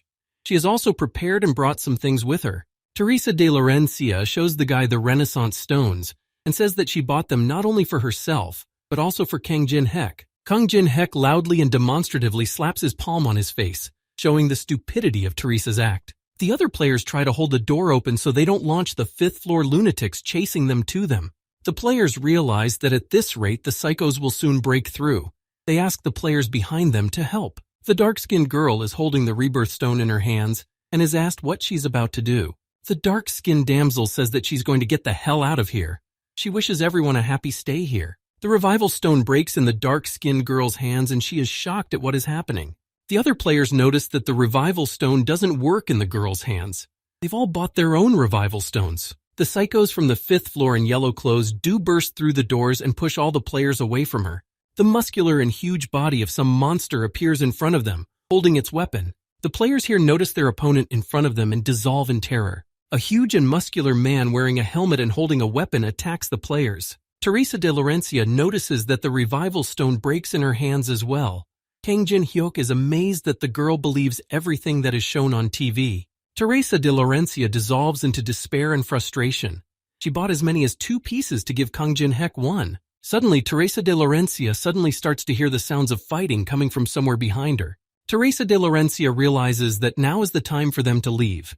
One of the fifth-floor psychos appears behind her. The fifth-floor psycho puts his gun to the girl's neck to take her hostage. Teresa de Laurencia abruptly turns around and punches the yellow-clad psycho with her fist so that he falls to the ground. Kang Jin-hyuk, in company with Teresa de Laurencia, notices that there is some sort of explosion coming from outside. Several more psychos in yellow clothes and with torches in their hands appear on the fifth-floor area.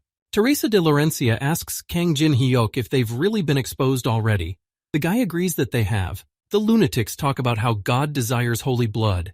Together they must realize the rebirth of the king, and then there will be eternal happiness for them. Kang Jin-hek once again pulls out the same pen he got at the beginning of the journey from his pocket. Kang Jin-hek deftly and lightning fast uses the ordinary pen to stab the lunatics hard in the neck. Kang Jin-hek smirks and asks if any of the loonies want to read him another one of his sermons. The psychos from the fifth floor in yellow clothes start to tense up and look at Kang Jin-hyuk in horror. From behind one of the regular loonies, a huge and muscular man who is the deputy here appears. The huge and muscular man's hand reaches out to one of the regular loonies who tries to justify himself. Teresa de Laurencia watches in horror at what is happening.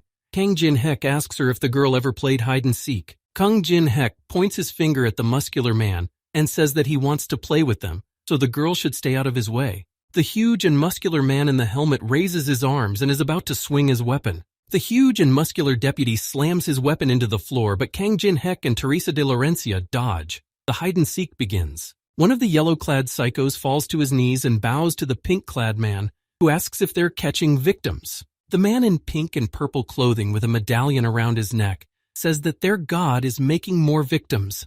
Now the tower has opened and more ignoramuses will come to them. The man with the medallion around his neck begins to laugh madly and violently, for the promised time of his rebirth has come. Someone calls out to the masked man with the medallion.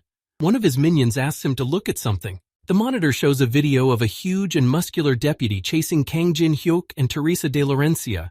They are the recently discovered victims. The head with the medallion watches the video and says it's the first time he's seen the deputy in such agony. These victims are overly agile. One of the men from the sect, who is standing next to the ringleader, turns his attention to something and becomes alarmed. The man from the sect recognizes this nimble guy from the video. That guy is Kang Jin-hyuk. The purple-clothed and masked man who is the ringleader asks if the man knows the guy from the video. The man continues to watch the picture on the screen and confirms the fact that he knows this guy. The men in the sect continue to watch the video of all the players coming in. The man says that in order to realize their plan, Kang Jin-hyuk will be the most dangerous obstacle. The man who takes a seat next to the ringleader has that very same maying mask in his hands behind his back. The huge deputy swings his huge hammer every now and then, and Teresa de Laurencia constantly dodges. Teresa de Laurencia is surprised at such speed of the deputy considering the size of his body. He is very different from the usual believers like the others. Teresa de Laurencia and Kang Jin-hyuk keep dodging the deputy's punches, and the guy says that fighting this huge man is impossible now. Kang Jin-hyuk instructs Teresa de Laurencia and says to keep his distance first. He's just a girl to lend him something. The huge deputy continues to chase after Kang Jin-hyuk and Teresa de Laurencia. A bright light appears in front of the huge deputy, causing him to put his hand over his eyes. The huge deputy doesn't think about anything and just swings his huge hammer, hitting the place where the bright light was. The huge deputy hits the gun with his hammer, which shatters into splinters. The huge deputy is puzzled at what's happening.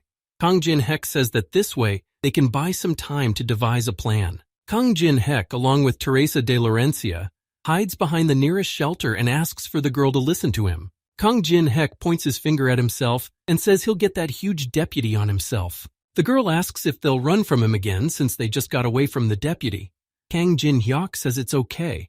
They'll have to run into him when they pass the 5th floor anyway. Kang Jin-hyuk tells the girl that while he's going to distract the deputy on himself, she needs to find other people and evacuate.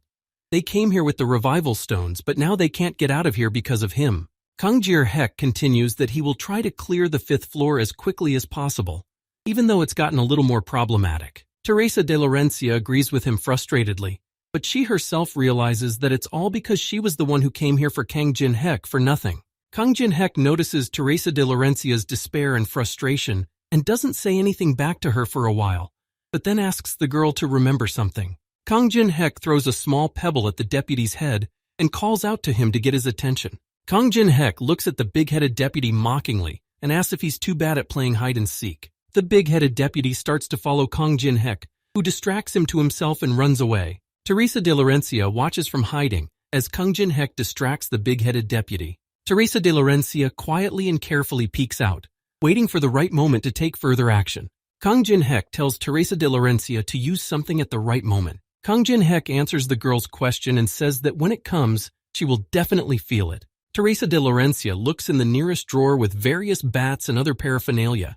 The girl picks up the first club she sees and thinks about what she will surely realize when the time comes. Teresa de Laurencia runs through a small cafe on the 5th floor and realizes that she needs to save those people first. Kang Jin-hyuk continues her escape from the huge deputy and thinks about the fact that Teresa de Laurencia is now long gone. Kang Jin-hyuk abruptly turns around to the deputy and activates his greedy gaze skill. Kang Jin-hyuk looks at the big-headed deputy and notices a warning that an action has been detected that violates the casualness of the 5th floor. Kang Jin-hyuk scrutinizes the window with the notice.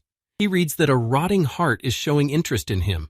A secondary condition of changing occupation has been created. Kang Jin-hyuk continues his escape from the alternate when the rotting heart offers the guy to become his sword. He can reincarnate as the Black Apostle upon accepting the offer. Rotting Heart is one of the absolute beings who resides on the upper floors, similar to Alice. Here he is known as the Demon King. If one tries to overcome the restriction, it will attract attention. Kang Jin-hyuk remembers the red-haired girl. It will be possible to show off one's abilities by becoming a Black Apostle, but the price to pay for that is becoming the Demon King's servant for the rest of your life. Kang Jin-hyuk starts to smirk mockingly and says, "How can a tiger fall before some mutt?" Kang Jin-hyuk abruptly smirks at the notice and announces that he's declining the offer. Rotting Heart, that is the Demon King, becomes furious that Kang Jin-hyuk is refusing the offer. The huge deputy grabs his big head and starts squirming in pain in his body. Kang Jin-hyuk receives the curse of the Demon King for the sinful act of refusing his offer. Kang Jin-hyuk's heart feels as if it is shackled with iron chains, and he becomes a target for all demons. The curse will last until his death. Kang Jin-hyuk grabs his chest and can't stand on his feet, squirming in pain from his heart. Kang Jin-hyuk begins to expectorate his blood as he continues to suffer from the curse. Kang Jin-hyuk realizes that it's all very painful, but that doesn't stop him at all. The guy wipes the blood from the corners of his lips. Kang Jin-hyuk is surrounded by yellow-clad cult lunatics, and he asks them if they're going to keep looking at him like that. Kang Jin-hyuk, writhing in pain, spitting blood, points his fingers at the psychos and suggests that they come over to him. Kang Jin-hyuk smirks contentedly and maliciously as he looks at the sect lunatics advancing on him. The other players sit on their knees in the hall with their eyes and hands bound and say that they all made a mistake. They plead for their lives to be spared. A yellow-clad cult psycho grabs a dark-skinned and curly-haired girl by the hair and starts pulling her along. Teresa de Laurencia appears next to the bound players and attacks one of the psychos with her club. Teresa de Laurencia swings her club and hits a man in yellow clothing who is in a cult in the jaw. Teresa de Laurencia turns to a dark-skinned, curly-haired girl and tells her to take care of the others. The dark-skinned and curly-haired girl says that there is no point and they will all die here. They won't be able to get out of here. Teresa de Laurencia looks closely at the bound players and realizes that they are all in terror right now. One of the psychos from the yellow-clad cult begins to attack Teresa de Laurencia, who tries to resist his blow. Teresa de Laurencia swings her club that she found and hits the psycho in yellow right in the jaw. The dark-skinned and curly-haired girl watches Teresa de Laurencia straighten up the psycho in yellow. Teresa de Laurencia tells everyone not to give up. They can all get out safely. Teresa de Laurencia tells everyone to grab their guns and get upstairs because her comrade is already mopping up the 5th floor. A huge deputy grabs Kang Jin-hyuk and throws him over his shoulder, taking him somewhere with him. He is followed by the yellow-clad lunatics. Some of the players are in jail and realize that they shouldn't have come to this place. One of them was about to get the hell out of here, having only looted a few items. One of the psychos from the yellow-clad cult sticks his sickle through the cage and tells them that if they make any noise, they will be sent to be tortured. The yellow-clad psycho bows to the ringleader and says that he has silenced the prisoners, and now they can continue talking. The ringleader in purple clothes and mask looks at one of the players and asks if it is really the same player. The man with the inverted cross and blue eyes says it's the first time he's encountered him in person. Kang Jin-hyuk sits among the players in the same prison as the others. He silently stares at the sect's lunatics. The sect leader and all the sect members realize that the very same player, Kang Jin-hyuk, is sitting in front of them. Kang Jin-hyuk looks at the man with the inverted cross and realizes that his mana is clearly human. Since he's at one with the 5th floor boss, he's definitely one of the Minas. Kang Jin-hyuk activates his greedy gaze on the man from the Minas, but he fails to open the status window. The subject uses a high-level mental barrier. Kang Jin-hyuk pulls something out of his pocket and says that he was going to use it to fight the cult head, but apparently he has no choice. Kang Jin-hyuk uses the white pill, which has the effect of doubling one of his stats for 10 minutes. He improves the adaptation stat from 10 to 20. Kang Jin-hyuk activates the greedy gaze and breaks through the mental barrier of the mean. His name is Hosenbelt. Kang Jin-hyuk reads that he is a knight of the round table.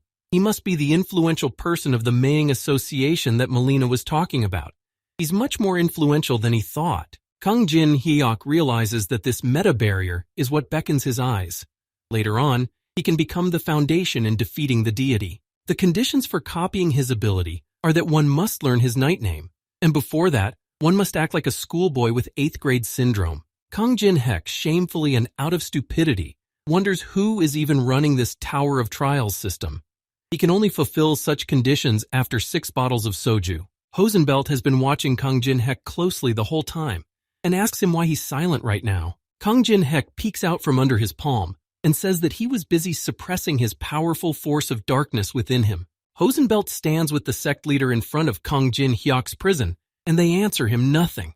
The ringleader asks if Kang Jin-hyuk is really the one Hosenbelt was talking about, because this guy doesn't seem to have his head right. The ringleader turns away and is going to leave Kang Jin-hyuk to Hosenbelt, because even he himself isn't that crazy. Little Alice sits in her ring and laughs uncontrollably at Kang Jin-hyuk's behavior. He mentally thinks about how he's already dying from the cringe as well, so let the girl pretend she didn't see anything. Hosenbelt turns to Kang Jin-hyuk and thinks that the guy doesn't fully realize the gravity of the situation in which he was caught in order to be sacrificed. Kang Jin-hyuk replies to him that it's foolish to think they'll be able to keep his destructive insanity locked up. Kang Jin-hyuk continues to squirm in front of the Ming, who watches him through the bars and remains silent. Hosenbelt doesn't understand what's wrong with Kang Jin-hyuk.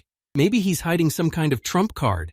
Considering his abilities that he's been showing, it's entirely possible. Hosenbelt tells Kang Jin-hyuk that he's known about his powers for a long time, but he can't survive here with his skills sealed. One of the players who appeared on the 5th floor is already beginning to be sacrificed in a sacrificial ritual. Hosenbelt notices loud screams from the sacrifice unit and tells the other players to hear it too. He scares the players into believing that everyone will participate in this ritual. A slow and agonizing death awaits them that cannot be endured in a sober mind. Hosenbelt takes the keys out of his pockets and approaches Kang Jin-hek with a proposition. If he tells him everything about the unknown, he can give him the keys to get out. Kang Jin-hek can't stop smirking the whole time and laughs at the fact that Ming is offering him the keys. Kang Jin-hek smirks and tells Hosenbelt that if he wants to know his true name, he has to reveal his real name first. Hosenbelt isn't worried about it, since Kang Jin-hek is going to die anyway. The man says that he is also known as Lancelot. Kang Jin-hek copies his mental barrier skill due to his true knightly name of Mang. Hosenbelt says it's his turn to ask questions. He demands to tell him all about the true face of the unknown. Kang Jin-hyuk starts waving his finger in front of Hosenbelt and says he'll only tell him this once, so he should listen carefully. Hosenbelt agrees to Kang Jin-hek's terms and listens carefully to what he is told. Hosenbelt listens carefully to everything Kang Jin-hek tells him and is surprised at what he hears. Hosenbelt throws the keychain through the bars and says that he will keep his promise by giving the keys to Kang Jin-hek. Hosenbelt puts on his Ming mask and wishes Kang Jin-hek a quick death here on the 5th floor. One of the other players sitting behind Kang Jin-hek notices the key Hosenbelt threw in front of the guy. The blonde man grabs the key without a second thought and tries to open the bars to get out of the jail cell. The man fails and notices that there is no keyhole. Kang Jin-hek relaxes and lies down on the stone floor and realizes that such a thing was expected of them. Kang Jin-hek puts his hands under his head and thinks about what Teresa de Laurencia is doing right now. Suddenly, the bars of the cell are opened by one of the psychos in yellow, and Teresa de Laurencia flies into the cell. The psychos begin to discuss amongst themselves that this is the first time they have seen a victim who has fought back so hard and defeated 20 men. The loonies discuss the fact that God will surely be pleased when he receives for himself such a sacrifice with such vitality. Teresa de Laurencia turns to the players sitting in her cell and asks where everyone else is. Teresa de Laurencia turns around to see someone aggressive, who starts yelling about how it's all about the other guys. The dark-skinned and curly-haired girl starts kicking the other players and says it's all because of them. If only they weren't there, everything would be fine. Teresa de Laurencia reacts instantly to the girl's behavior and asks what she is doing. She demands that she stop it immediately. The dark-skinned and curly-haired girl is alarmed and gets in a stupor. She tells Teresa that a saint like her just doesn't know anything. The dark-skinned and curly-haired girl tells her that the girl that Teresa is protecting is one of the tower's residents. Teresa de Laurencia turns toward the short-haired girl with surprise and misunderstanding. The short-haired girl looks at Teresa in surprise and confusion, and tears appear in her eyes. Teresa de Laurencia turns around to the girl, who shamefully and embarrassingly hides her face with her arms around her knees. The other players discuss amongst themselves that if the tower's inhabitants didn't exist, there would be no tower.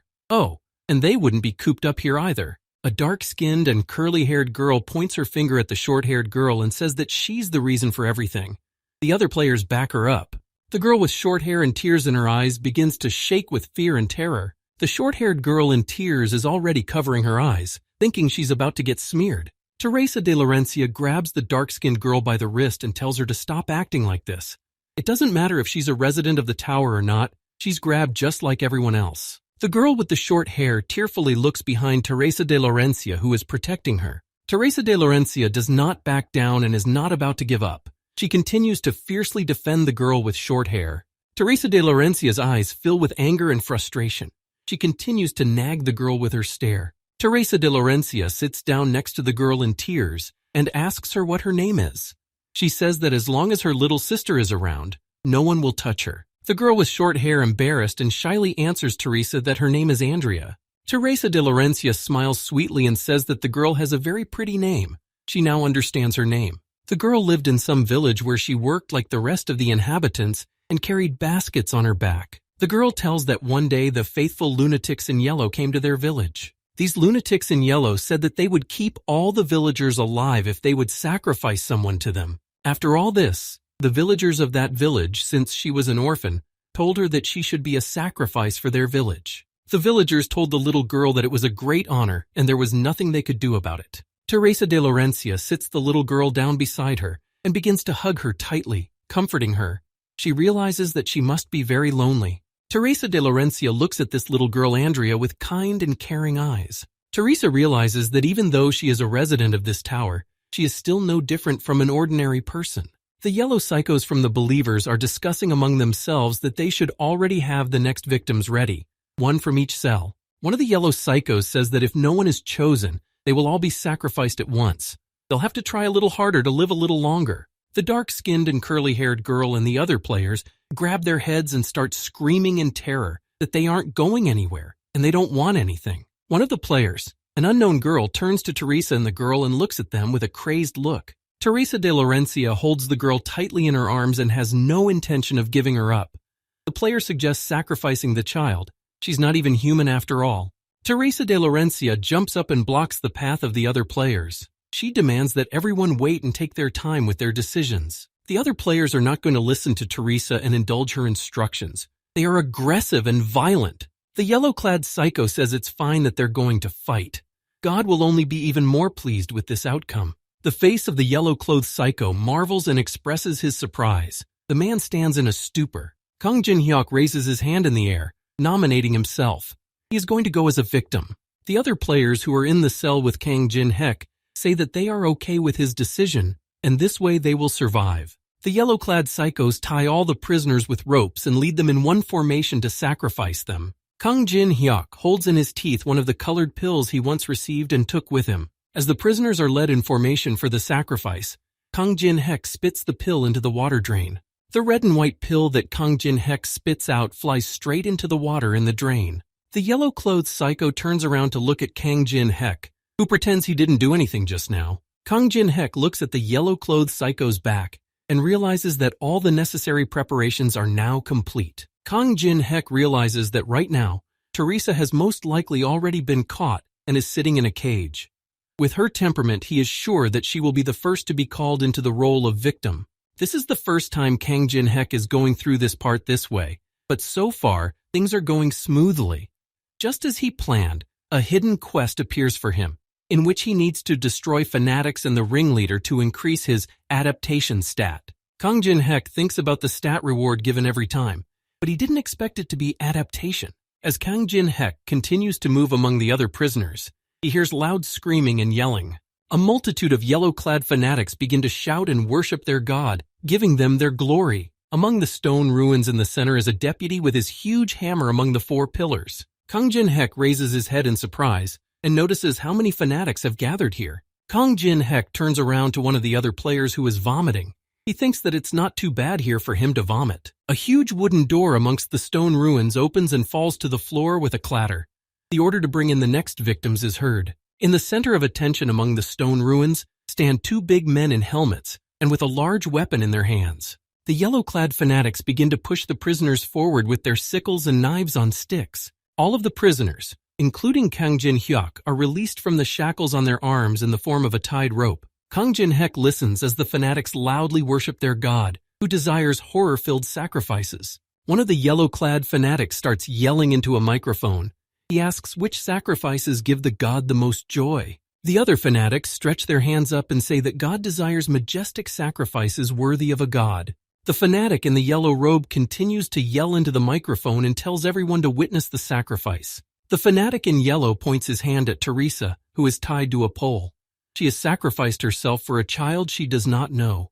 How majestic an act this is. The fanatic says that the blood of this majestic person will adorn the completion of their rite of sacrifice. It is a worthy sacrifice. Kang Jin-hyuk sticks his hand in his inner pocket and says that he was going to end this floor by getting all the stats, but now there's a but. Kang Jin-hyuk pulls out his pocket and activates the ancient grimoire of Macedrian. He is released from the restrictions of the fifth floor master. Kang Jin-hyuk releases everything that was sealed by the restrictions. He's so fed up with everything that he's going to end it all. He only has 4 hours left. Kang Jin-hyuk extends his palm to the side and activates his fire element skill. Kang Jin-hyuk directs his stream of fire flame through the window and directly into the pill he turned off into the water. The fire pill begins its activation. Flames appear under the huge deputy's feet and envelop the floor in his feet. Kang Jin-hyuk stands in the center of the room amidst the ruins and envelops the entire space around him in bright flames of fire. Fanatic notices that Kang Jin-hyuk is using a skill. This can't be the case because according to the god's commandment, using skills is not possible here. Kang Jin-hyuk continues with his plan and pulls out his rusty blade enveloped in purple energy. Kang Jin-hyuk waves his hand and throws his rusty dagger somewhere to the side. The rusty dagger flies into the rock Teresa is suspended from and cuts her arm chains. Teresa de Laurencia has a gash on her forehead from which blood flows. The girl starts to fall down because the chains are cut. Kang Jin-hek flies up to Teresa de Laurencia and manages to catch her in time as she falls down. Kang Jin-hek holds the lifeless and immobile body of Teresa de Laurencia in his arms. Kang Jin-hek puts his 2 fingers up to the girl's neck to feel her pulse and see if she is alive. Kang Jin-hek doesn't express any emotion on his face. The guy just stands silently with his head down slightly. Kang Jin-hek takes out another pill and his entire body fills with rage.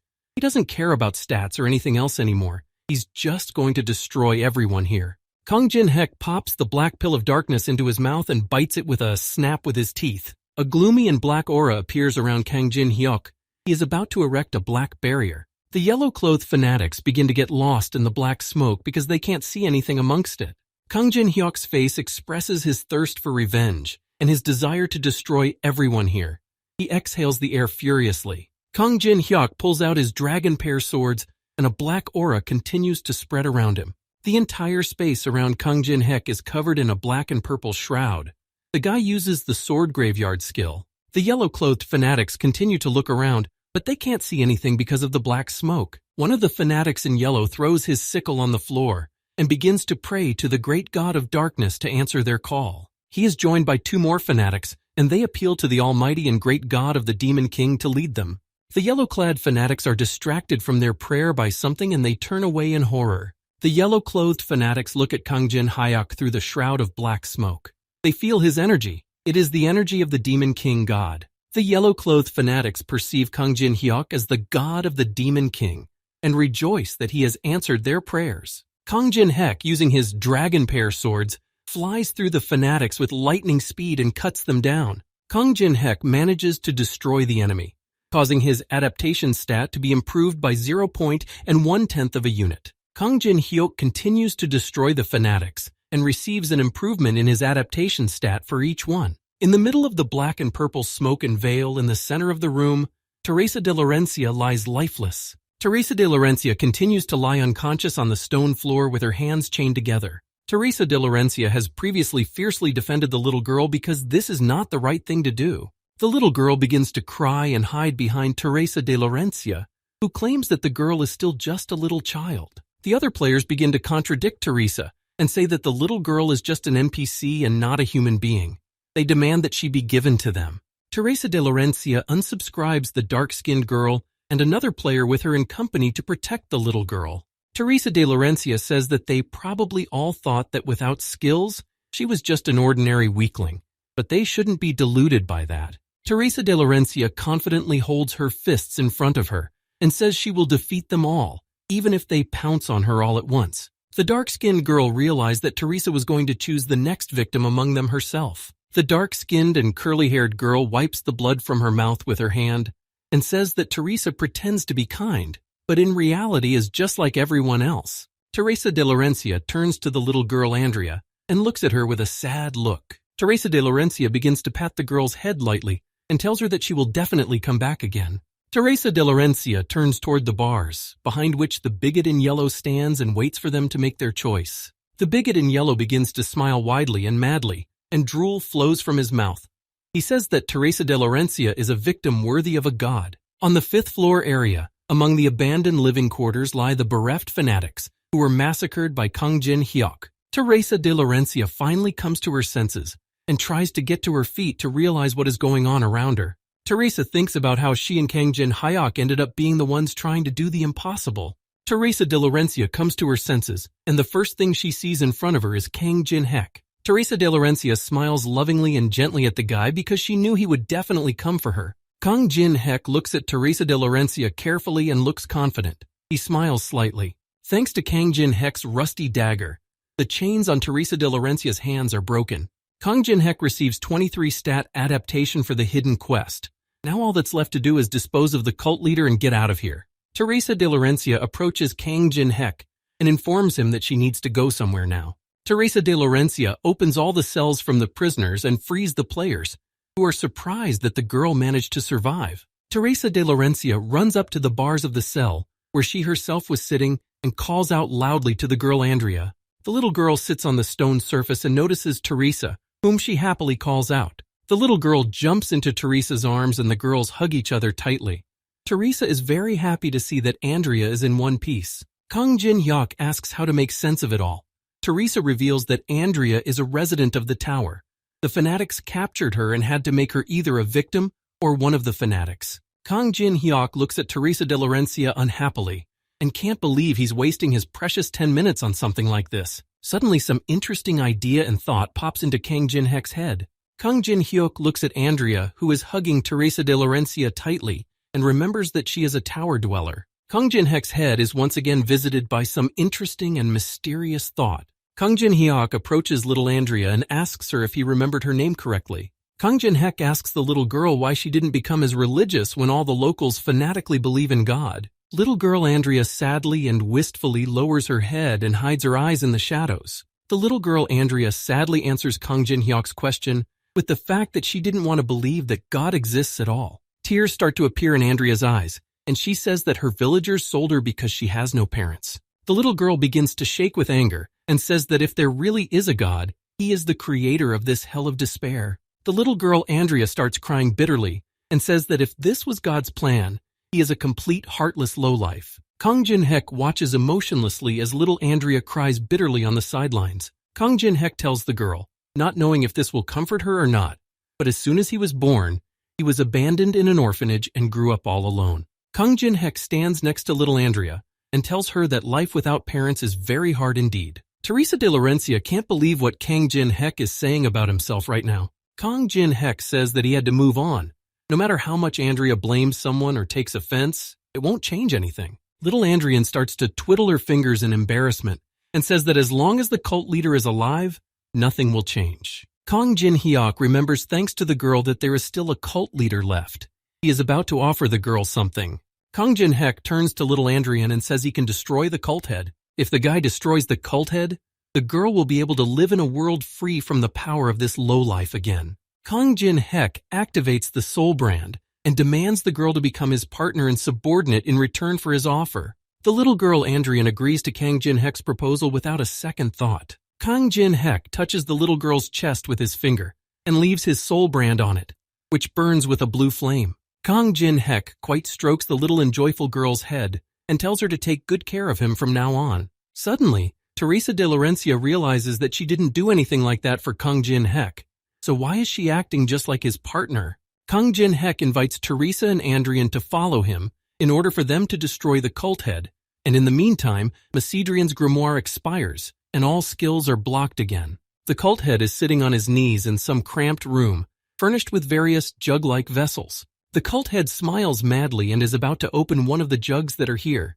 He says that it will glorify their deity. Kang Jin-hyuk tells the girls that the cult leader is different from the rest of the fanatics. Even though he also can't use skills, he's as strong as a breaker. Teresa asks Kang Jin-hyuk if he can overpower the cult head with skills like last time.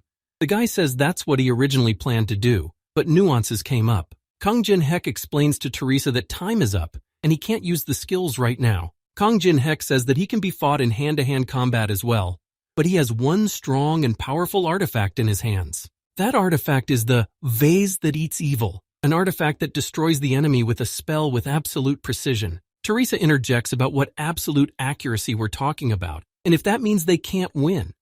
Kang Jin-hyuk says that he will take the first hit. Kang Jin-hyuk says that there is a cooldown between spells. That's why Teresa's role is most important here right now.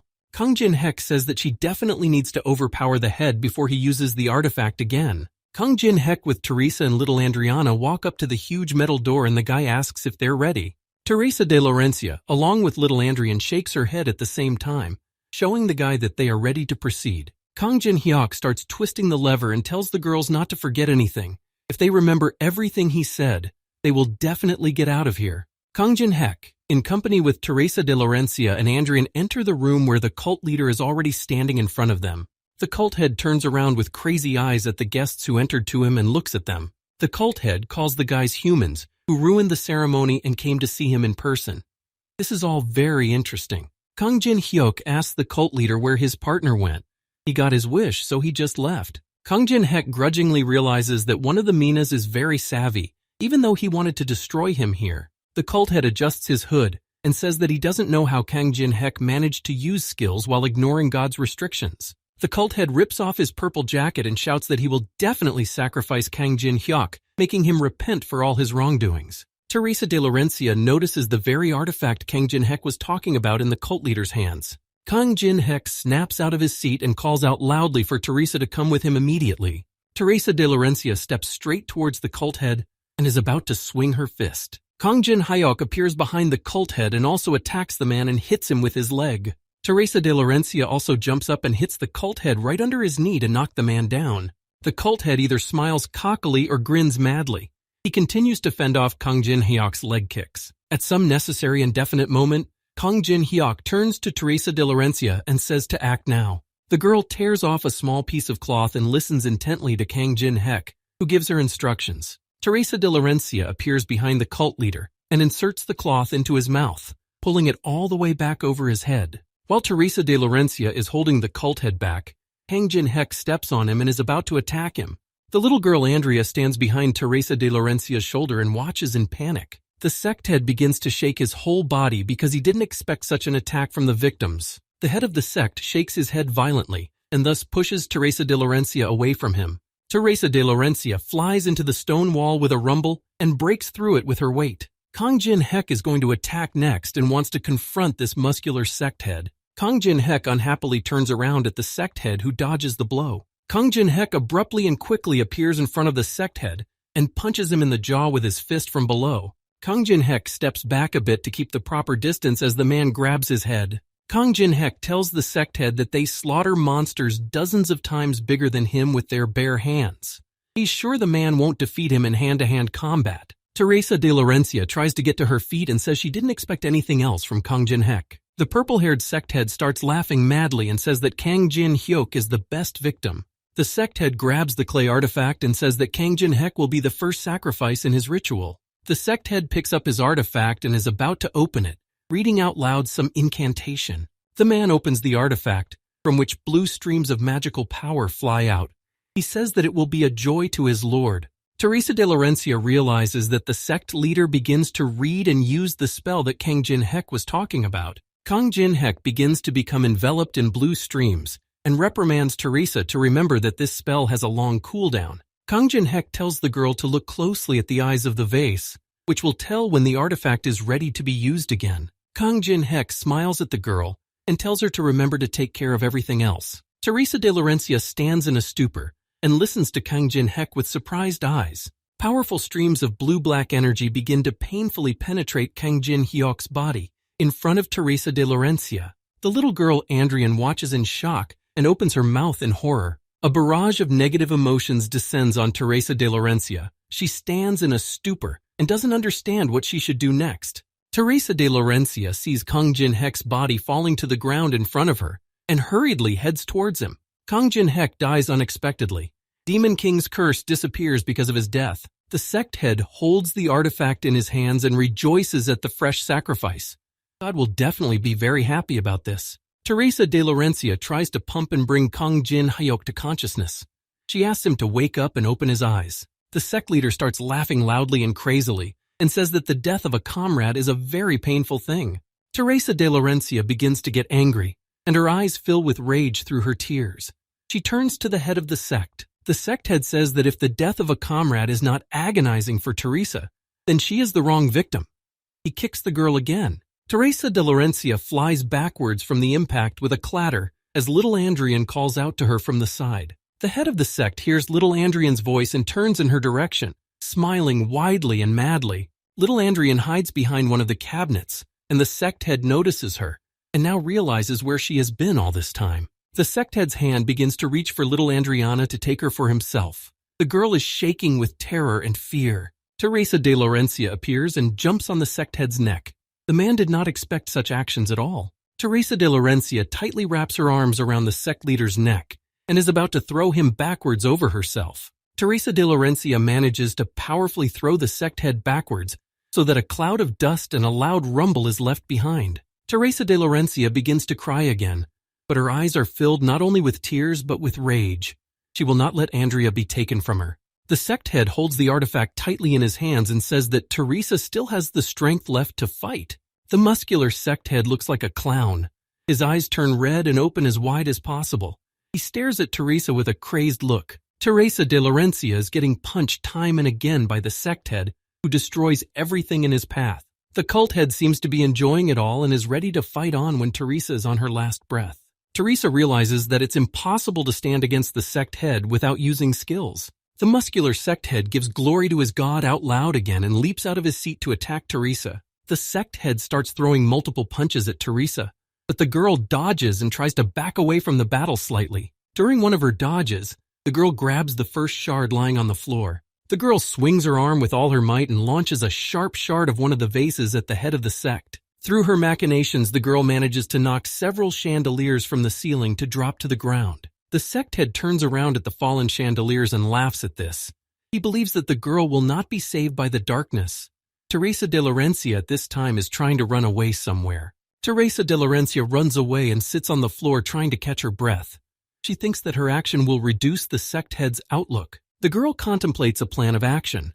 First, she must take the vase away from him. If the man uses that spell again, she won't stand a chance of winning. Teresa de Laurencia turns toward the sect head approaching her, who has already found her. The muscular cult leader swings his fist at the girl and strikes, but she manages to dodge the blow. Teresa de Laurencia turns around at the cult leader and tries to figure out how he found her so immediately. The muscular sect head continues to hold the vase in his hands and says that Teresa is very agile, but if he finds her again, she's finished. The cult leader tells Teresa that her shiny hair is immediately conspicuous even in the dark. Teresa de Laurencia's hair is sticking out from behind a wooden cabinet, and the muscular sect head notices it. The cult head shows the vase and says that after he knocks her out, he will find that little girl, and when Teresa wakes up, he will make her watch Andrea fall victim to the vase. The cult leader notices Teresa de Laurencia's hair behind a closet and looks out sharply, catching her.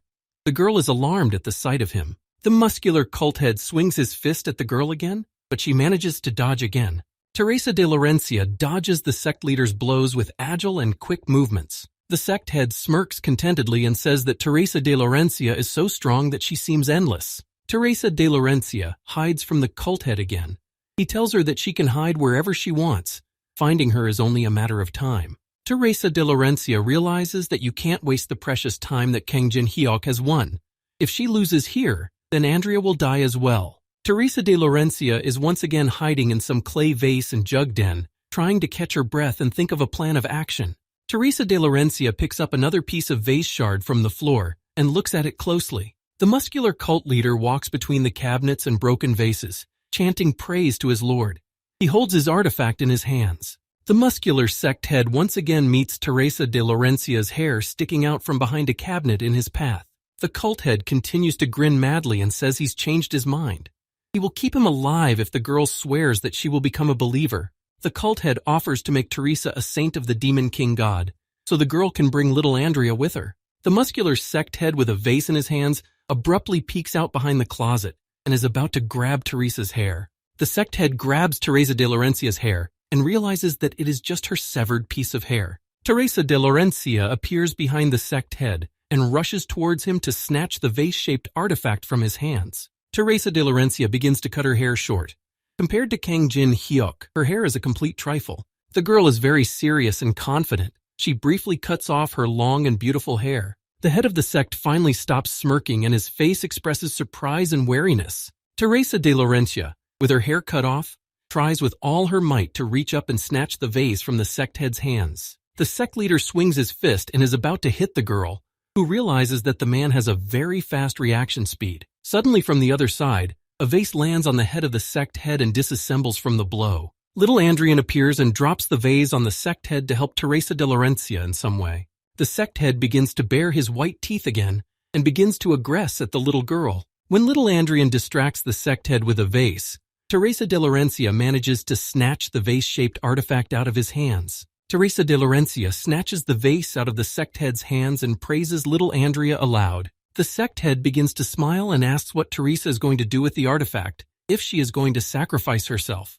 Teresa de Laurencia carefully examines the artifact in the form of a vase and studies it. Before everything happens, Teresa de Laurencia recalls Kang Jin-hyuk saying the words to her, Pateria de Amerios, Teo Pabericio. She needs to learn those words. Kang Jin-hek explains to the girl that this is a spell in the rune language. The girl can use it at the appropriate time. Kang Jin-hek tells the girl that when such a moment happens, she will definitely feel it and realize it. Teresa de Laurencia looks at the artifact and realizes how she feels right now.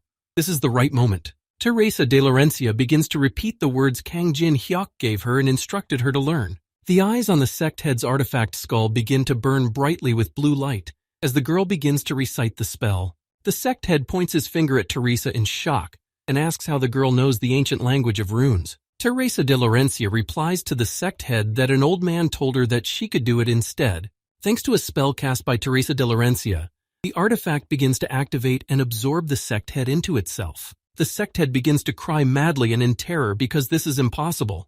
He begins to call for help from the god of the Demon King. The boss monster of the 5th floor is defeated thanks to Teresa, who activated the artifact and imprisoned the sect head in a vase. The artifact stops exuding bright and luminous energy and then simply falls to the ground. Teresa de Laurencia picks up little Andrea in her arms and examines her, trying to see if she is unharmed or injured. Teresa de Laurencia picks up little Andrea, who points her finger at Kang Jin-hyuk and calls him brother. Teresa de Laurencia says she handled everything and tries to wake up Kang Jin-hyuk, who won't get up. She apologizes for going after him without his permission.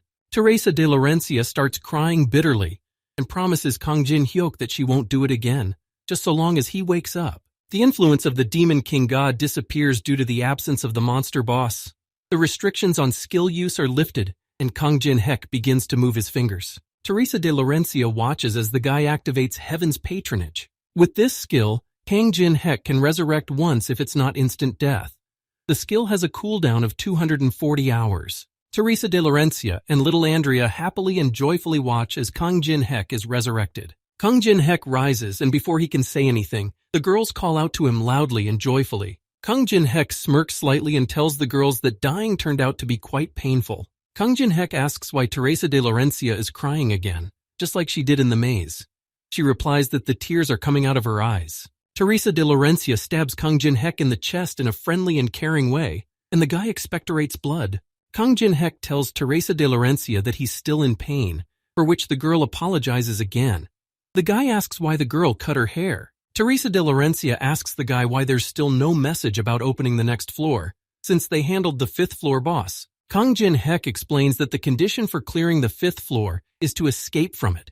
If they go out that door, then it will count as a 5th floor sweep. Kang Jin-hyuk looks at little Andrea and says that this floor has another highlight. Kang Jin-hek talks about the 5th floor's monster boss spot being transferable.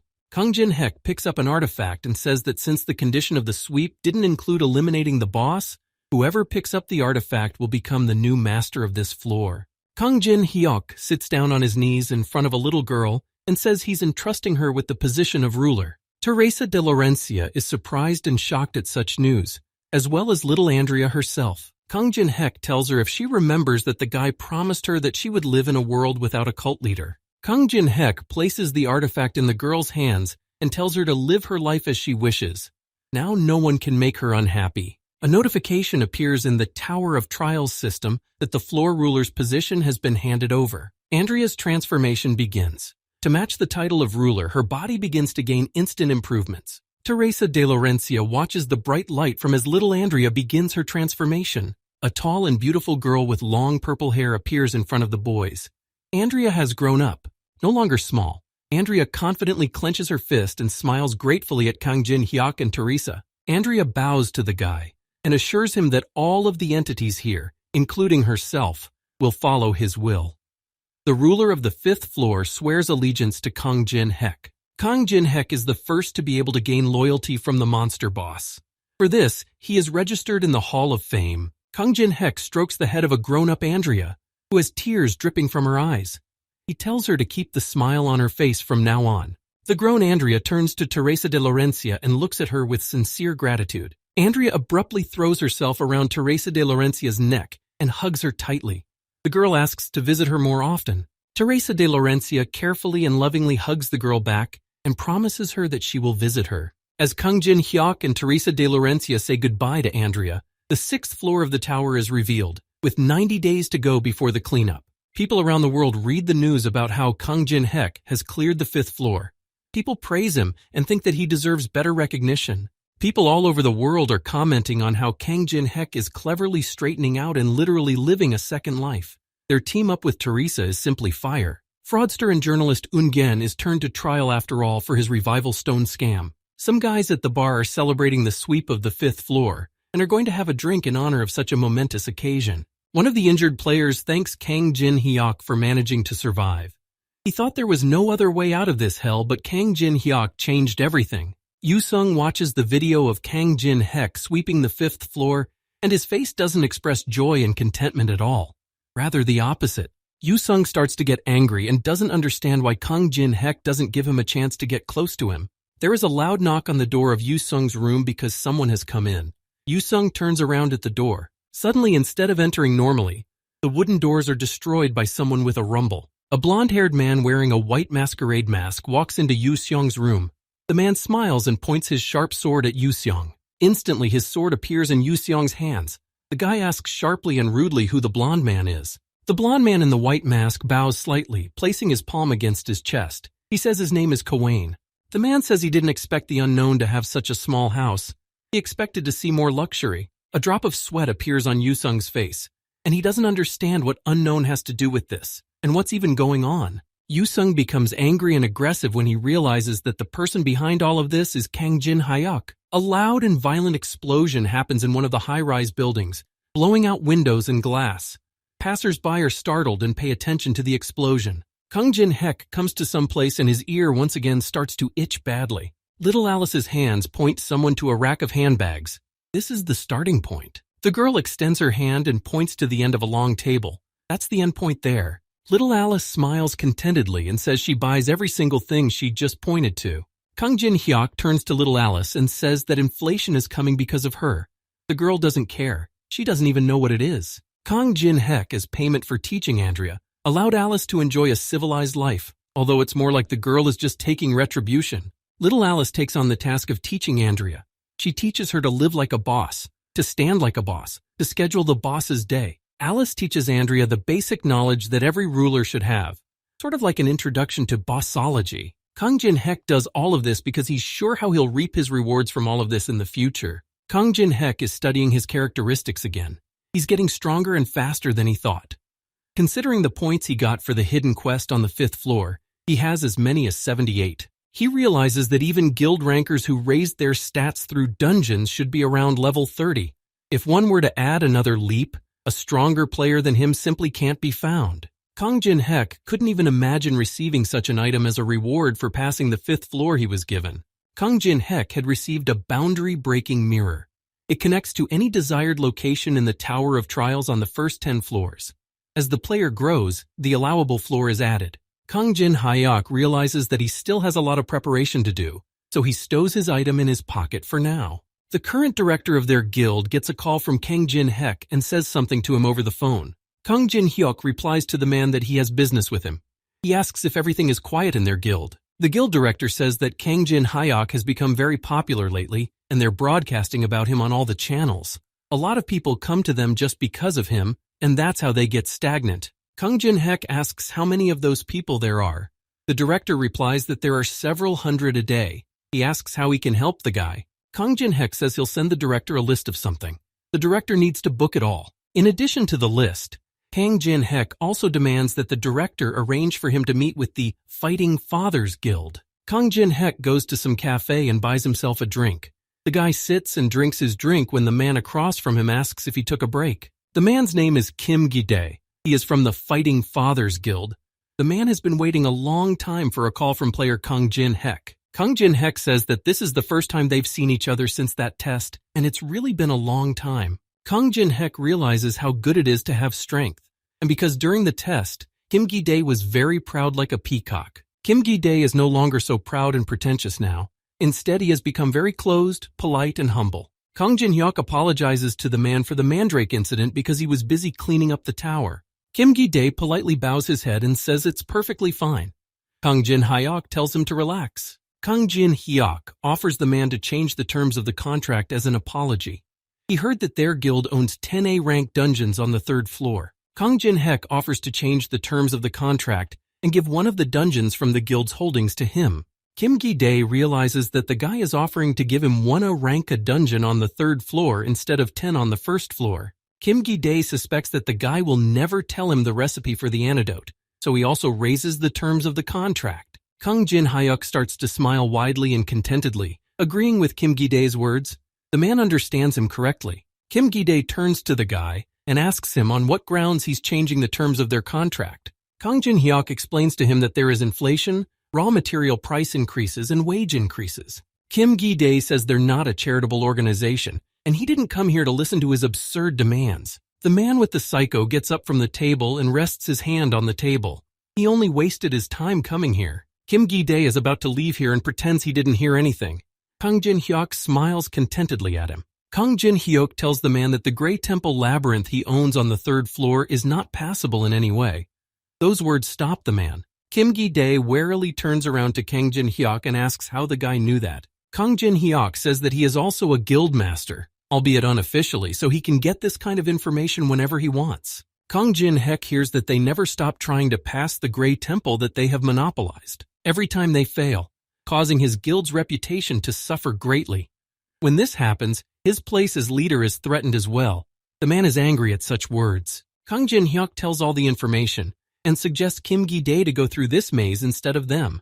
Kim Gi-dae listens to the guy's speech carefully and looks at him in surprise, not knowing what to say to all of this. Somewhere in Vienna, Austria, there's some kind of live music concert where musicians are performing on stage. Little Alice in company with Kang Jin-hyuk are at this concert. The girl claps enthusiastically at the musicians and is touched to the core.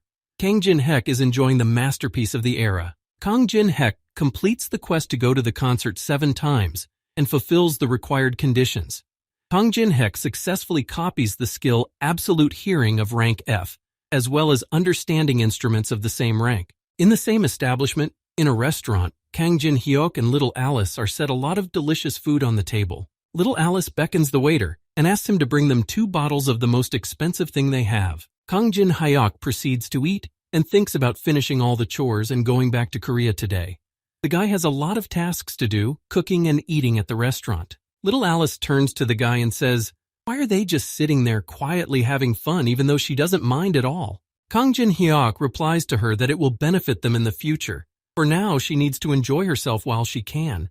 Alice doesn't mind at all. Kang Jin-hyuk sets down her delicious and colorful salad and thinks about the 6th floor of the Tower of Trials, the Elf Forest. It's a floor with a beautiful forest guarded by chauvinist elves. The next floor will open if you just spend 90 days there. Kang Jin-hyuk knows that most players usually just mark their time there and then go to other floors to level up. Each floor has its own purpose, as well as the cultivation perks that can be obtained there. This time the guy is going to prepare well. Kang Jin-hyuk receives a request for a video call from Kim Gi-dae, who informs him that everything is ready. In the middle of some ruins in yet another dungeon, a magic portal appears right in the middle of space. A man with a staff informs Kang Jin-hyuk that they are arriving. Kang Jin-hyuk thinks about how teleportation magic is very convenient. The profession change shrine on the 3rd floor is the most popular and busiest profession change center in the tower. Many people come here to see the priestess who instructs them on the profession that suits them. Suddenly, someone appears from behind Kang Jin-hyuk and notices the appearance of a guy saying it out loud. Kang Jin-hyuk says that Commander Kim Gi-dae prepared everything very quickly. He thinks it's best not to delay with such a matter. Kim Gi-dae introduces the squad members of today's raid. The guy's name is Lee Yoon-gwan, and he's the captain of the 2nd Siege team. Lee Yoon-gwan says he's watched every Kang Jin-hyuk video on YouTube. Kang Jin-hyuk thinks the boy is pretty ambitious for a captain of the Fighting Fathers. The girl introduces herself as Ha Yoon-soo, and she is the sub-DPS in charge. She's a huge fan of Kang Jin-hyuk. Another male chiler asks the guy for an autograph. Kim Gi-dae tries to calm the young guy's hype and says that it's not a fan meeting at all. Kim Gi-dae realizes that even the top guys in the guild have become casual fans in front of Kang Jin-hyuk. Kim Gi-dae says that even though Lee Yoon-gwan is formally in command, the fact is that it's handed over to Kang Jin-hyuk. From there, they can take whatever they want because he doesn't care. Kim Gi-dae confidently clenches his fist and shows it to the guys. The most important thing is that they win. Kang Jin-hyuk thinks about how he was planning to finish Kim Gi-dae off if he suddenly threw something out. But there's no need for that right now. 30 minutes later, they meet at the entrance after finishing their preparations. Kang Jin-hyuk walks up the large and long staircase, about to go in to see the priestess. The first priestess of the profession change appears in front of Kang Jin-hyuk. The girl says that in order to become stronger, you need a profession. The first priestess of the profession change asks what path Kang Jin-hyuk would prefer to take. The first priestess spreads her hands in front of the boy and all sorts of professions are revealed to him. Kang Jin-hyuk realizes that he tried all the popular professions through his second accounts. He thinks about which path he will choose. Kang Jin-hyuk asks to be shown the unpopular professions. Kang Jin-hyuk chooses the profession Barrier Master. It's unpopular and also difficult to learn. It's perfect for him. Kang Jin-hyuk remembers Lancelot's Meng, who is proud of his barrier skill. He plans to stomp his pride into the dirt. He accepts the quest to change his profession to Barrier Master. Kang Jin-hyuk notices something interesting in front of him, and it draws his attention to himself. The guy turns to the side and notices a pandemonium of people. He wonders what they are doing there. A samurai guild appears and asks if Kim Gi-dae from the Fighting Fathers Guild is here. They ask to talk. Kim Gi-dae asks them why they came here again. They have been told many times before that they will not allow them to participate in taking over the Grey Temple. The man with gray hair says that so many people are disappointed in the Fighting Fathers that they still can't deal with this unfortunate maze. The man with gray hair says that if strength is lacking, for the good of humanity, they will do it. They offer to go through the maze together. Kim Gi-dae, the head of the Fighting Fathers Guild, begins to furiously cackle and resents the words of the man with gray hair. The other players who are present begin to discuss the appearance of the Samurai Guild. This is the same Samurai Guild that has been showing high growth lately. They are rising like crazy due to their fine-tuned organization and ability to gather information. They will be able to mop up the Grey Temple. Kim Gi-dae listens to the discussions of others and realizes that the man from the Samurai Guild has tweaked the society to suit himself. From behind, Kang Jin-hyuk slowly walks up to Commander Kim Gi-dae and tells the man that he is quite popular. Kang Jin-hyuk walks among the other players and is recognized by everyone. He's a famous ranker from Korea. The man with gray hair recognizes Kang Jin-hyuk with S rank. He suspects that the guy is related to the Martial Fathers. Kang Jin-hyuk smugly turns to the man from the Samurai Guild and says that listening to their conversation made him curious about something. Kang Jin-hyuk begins to state that the samurai men believe that the Fighting Fathers Guild lacks the strength to pass the maze. Kang Jin-hyuk continues and states that the samurai themselves lack the strength to do it, so they aren't much different from them. Another man from the Samurai Guild reacts sharply and aggressively to the guy's words and demands that they be repeated again. The guy with gray hair stops the outraged man and says that Kang Jin-hyuk S ranked. The man with gray hair asks if he thinks Kang Jin-hyuk S ranked weak. He replies that it's not that they are weak. They don't even reach the norm. The Battle Fathers Guild members listen to the conversation and think that Kang Jin-hyuk thinks they are weak after all. The man with gray hair says that he doesn't care what the guy says. They have strength that is incomparable to their strength. Kang Jin-hyuk stops smiling and looks at the man askance, asking what kind of strength we're talking about. The man with gray hair says that behind him is an old man who made it to the 30th floor in the Tower of Trials. Such words make Kang Jin-hyuk very wary, and he wonders who this old man could be since he made it to the 30th floor. People discuss that the samurai have such an old man. No wonder they managed to grow up so fast. The man with gray hair says that they have information about lands that no one knows about. They can prepare in advance for all the traps and prepare forces for conquest. The man claims that by using this information, they will be the first heroes to save humanity from the Tower of Trials. The man with gray hair smugly adds that it would be nice to get rich as well. Kang Jin-hyuk looks at him unhappily. Kang Jin-hyuk activates his greedy gaze skill, which he uses on the man with gray hair. Kang Jin-hyuk notices that the man's words are the truth. This means that he himself truly believes what he is saying. Kang Jin-hyuk continues to activate his greedy gaze skill and starts looking around at the others. The guy starts to study the people around him to find the one who was talking such nonsense for the Samurai Guild. Kang Jin-hyuk's greedy gaze eyes stop on one of the men, and he realizes that it's the one he's looking for. That man's name is Yamamoto Takeshi. The man possesses incomplete foresight. Depending on the level of the possessor, one can see the floors above. Kang Jin-hyuk frantically grabs his head and realizes that things are getting more and more interesting. The man with blonde hair and black eyebrows is the same one Kang Jin-hyuk was looking for. His partners from the Samurai Guild realize that the guy is a real genius, and he manages to actually see what is on the floors above. No one knows it yet, but the man has the ability of incomplete foresight. He thought that if he hit it, he would get an even better reputation. The man with the russet hair smirks rather smugly and knows that he was sure that this would help him increase his reputation. The man realizes that if no one ever finds out about it, it will not really constitute a lie. The man with russet hair begins to suspect something and wonders why Kang Jin-hyuk is looking at him like that and smirking. Kang Jin-hyuk says that he doesn't know who the man is, but he must be very strong to have climbed up to the 30th floor. After all, there's no information about floors above the 10th floor yet. The man with gray hair says that Kang Jin-hyuk is well informed. Information is the most valuable weapon in their time. They ask if they'll take them with them. Kim Gi-dae is already starting to get angry at the Samurai Guild and says he's not going to believe this nonsense. Kang Jin-hyuk stops Kim Gi-dae and says that the man with gray hair should have started right away. He suggests they go with them. The commander and guild leader of the Fighting Fathers Guild doesn't understand Kang Jin-hyuk's gesture and why he's making this decision. The man with gray hair is as surprised as Kim Gi-dae. He didn't expect the guy to agree to go with them. The man with gray hair says that there is finally someone to have a normal conversation with. The man with gray hair turns to Kim Gi-dae and tells him to make a simpler face. They raise their reputations if they do win the maze. The man with gray hair calls out to his partners and tells them to follow him. Kim Gi-dae doesn't know how he understands all of this and why Kang Jin-hyuk let them go with them. The man with incomplete foresight squints at the guys and moves on. Kim Gi-dae tries to figure out why they're just going to let them in after so many refusals. Kang Jin-hyuk says whether Kim Gi-dae really didn't think to let these guys into the maze if it wasn't for himself. Kim Gi-dae confirms this and says there's no way he would have let them in and stopped them.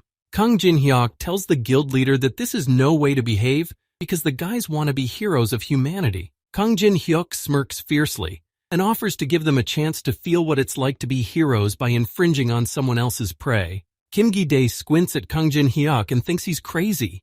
He doesn't understand what the guy is up to after all. Lee Yun-gwan turns to the men and says that they're going to go with the others too. Kim Gi-dae looks after the guys entering the maze. They all enter the Gray Temple maze. Someone tells the others to look over here, where the players who went through the maze first have hardened. Another man says that these players are very pitiful, and is there any way to bring them back to life? Yamamoto Takeshi says there is no way. You can't cross her gaze. The man with gray hair tells the others not to be afraid because he has prepared himself. The man pulls out his Perseus shield. Kang Jin-hyuk watches the samurai and realizes how much money they drained for nothing. He doubts that the man knows how to use the shield properly. Kang Jin-hyuk fulfills some conditions and is given a second bonus for whoever conquered the tower first. The guy accepts the bonus and thinks it's because he entered the maze right after receiving the quest. Kang Jin-hyuk receives the moon seal. It will become effective after completing the profession change quest. The guy becomes the owner of the lost and forgotten languages in the tower. Kang Jin-hyuk recalls that he had seen these languages before when he passed through the tower, but he couldn't understand what they were for. It was all a reward for the first conqueror. Kang Jin-hyuk's eyes light up with interest and excitement because there is something else he doesn't know about. The man with russet hair, Yamamoto Takeshi, begins to use his incomplete foresight skill and closes his eyes. When Yamamoto Takeshi gets all the information he needs with his ability, he whispers to the man with gray hair what he has seen and learned. The man with gray hair orders everyone to get ready for battle because a giant snake appears in front of them. They need to stay in formation. The man with gray hair starts smiling and suggests the others to crush the snake. He orders the main damagers to go on the attack. The main damagers from the Samurai Guild begin to attack the giant snake with their magic power. The Samurai Guild damagers use fire flames to hit the giant snake. The man with gray hair is about to enter the battle as well and orders the others to get ready. The man with gray hair flies up and is about to strike the huge snake from the air. The man with gray hair activates his Perseus shield and stores magical energy in it. The man cradles his Perseus shield and delivers a powerful blow to the giant snake, severing its neck. The rest of the raid and the Samurai Guild rejoice as the man with gray hair strikes the snake. Lee Yong-gwan of the Martial Fathers Guild watches and says that this man is very strong. They can do anything at all. Lee Yun-gwan moodily and despairingly lowers his head and says out loud that he is very pathetic. Kang Jin-hyuk thinks about how these guys have a very long road ahead of them. They are depressed just from that. Kang Jin-hyuk thinks about how only little Alice can handle something like this in a minute or less. On the 5th floor, Alice is coaching Adriana. She's about to show her something again, so the girl watches carefully and repeats, Little Alice puts her finger forward and shows her how to subdue and order someone around when she's the boss. Adriana says it was expected of Alice, a very different feeling. Alice confirms that she and the girl are fundamentally different. The man with gray hair rubs his chin thoughtfully as someone addresses him. The other members of the Samurai Guild ask their commander which way to go next. The man with gray hair turns to Yamamoto Takeshi to see what he has to say to him on the matter. Yamamoto Takeshi realizes that he didn't see two roads in his foresight, one of which is an ambush, and the other is bright and seems easy. He doesn't know how to proceed. Yamamoto Takeshi begins to stutter and tries to figure out where they should go.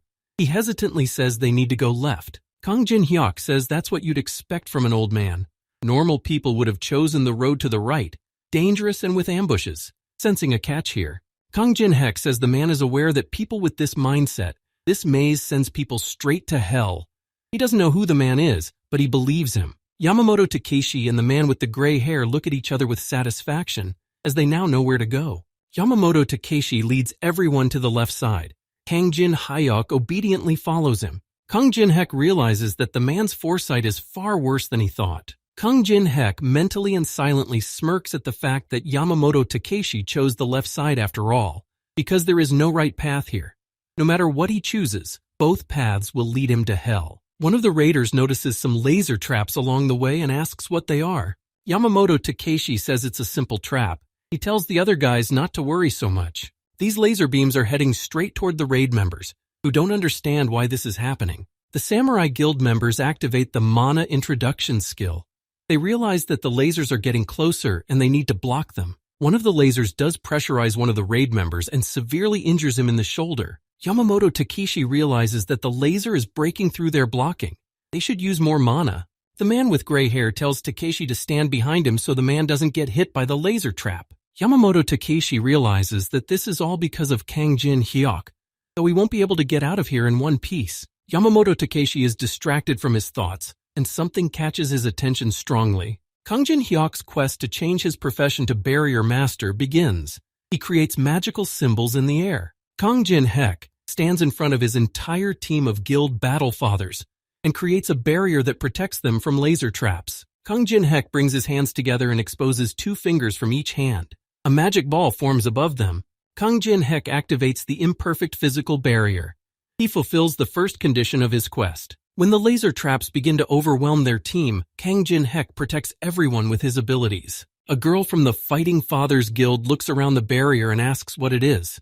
It's the first time she's ever seen something like this. Kang Jin-hyuk looks around the barrier and realizes that this is now his limit until he gets a profession. Although the first condition of the quest was only to activate the barrier, so whatever. Kang Jin-hyuk turns to the others and orders them to stay inside his barrier. The girl asks where Kang Jin-hyuk is going. Kang Jin-hyuk says he's going to get one item.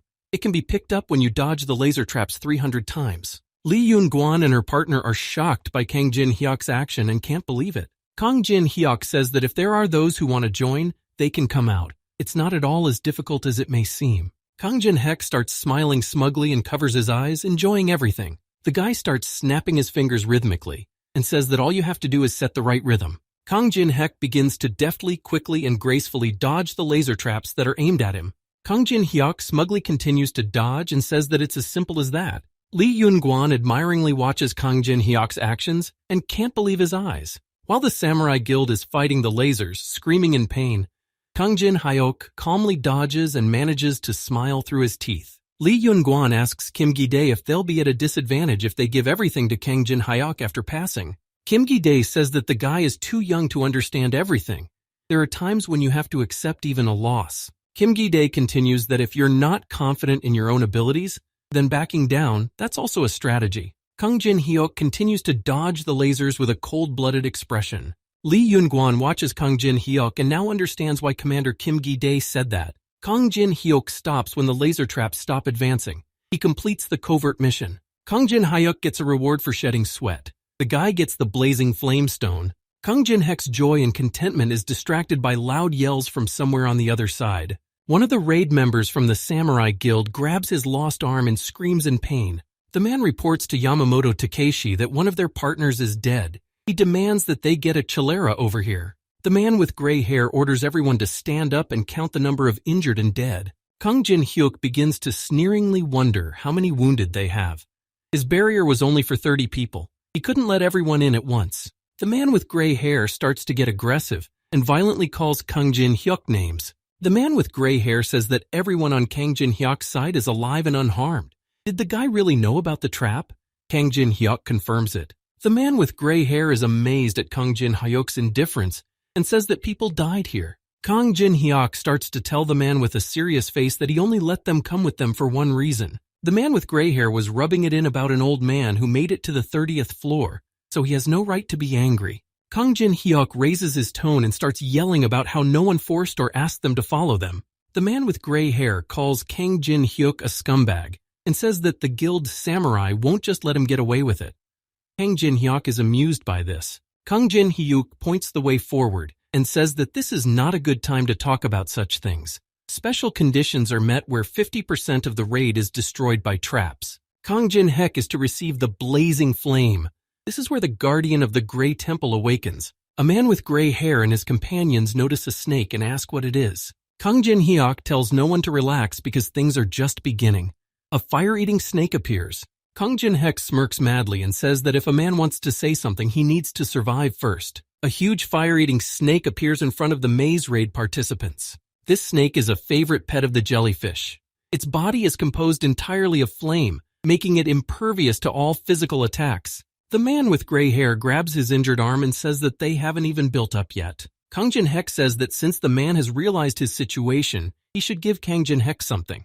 Kang Jin-hyuk tells the man not to make a fool of himself and to give him his Perseus shield since he can't use it properly. The man with gray hair says the guy is talking nonsense. No one is just going to give up their artifact. The fire-consuming snake starts to get aggressive and is about to attack the raid members. Kang Jin-hyuk activates the ice creation skill and says there's nothing more that can be done about it. Kang Jin-hyuk smirks again and says that he will take the artifact already from the dead man. The man with gray hair tenses up and grimaces in horror at those words. He's not happy with that option. The flame-eating snake begins to activate its fire spear. Everyone in the guild notices the serpent's attack and is going to hide as far away from here as possible. The man with gray hair says it's a straight tunnel. Where are they all going to hide then? The man with gray hair activates his Perseus shield again and tells Takeshi to get behind him.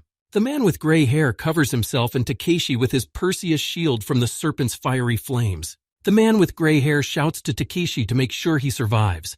The man continues to cover him. All that is left of the man with gray hair is a charred and ashy body, and his Perseus shield falls to the ground. Kang Jin-hyuk reaches his icy fingers towards Perseus's shield and says that the man with gray hair didn't use it properly. Kang Jin-hyuk smirks and looks at the dead man with Takeshi standing next to him.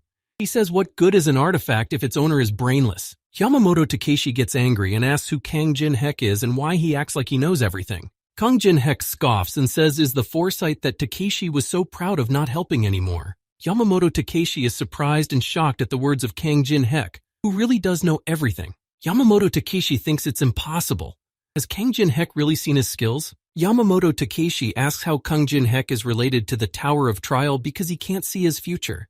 Kang Jin-hyuk holds his new artifact Perseus shield, and a fiery serpent erupts behind him. The huge serpent opens its mouth and bares its sharp fangs. The serpent releases a powerful flame of fire. Kang Jin-hyuk activates the ice creation to counter the fire-consuming serpent. Kang Jin-hyuk erects a huge ice block to counter the serpent's fiery flames. Kang Jin-hyuk accumulates magical power in his palm and becomes enraged by the serpent's behavior. Kang Jin-hyuk swats away the fiery blows time and time again and says how dare the serpent interfere and make noise when people are talking. Kang Jin-hyuk creates an ice prison that completely envelops and traps the huge serpent. Yamamoto Takeshi blurts out in horror and fear as he looks at Kang Jin-hyuk's capabilities. Kang Jin-hyuk recalls that Takeshi asks how Kang Jin-hyuk is connected to the tower.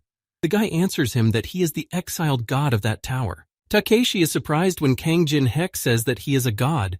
They are absolute beings ruling the upper floors of the tower.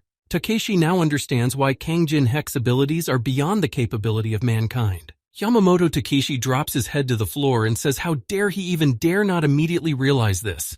He has committed a terrible sin. Kang Jin-hyuk mentally laughs and says that if that were true, he would be fumbling around among the floors here. He would have created an elevator or something.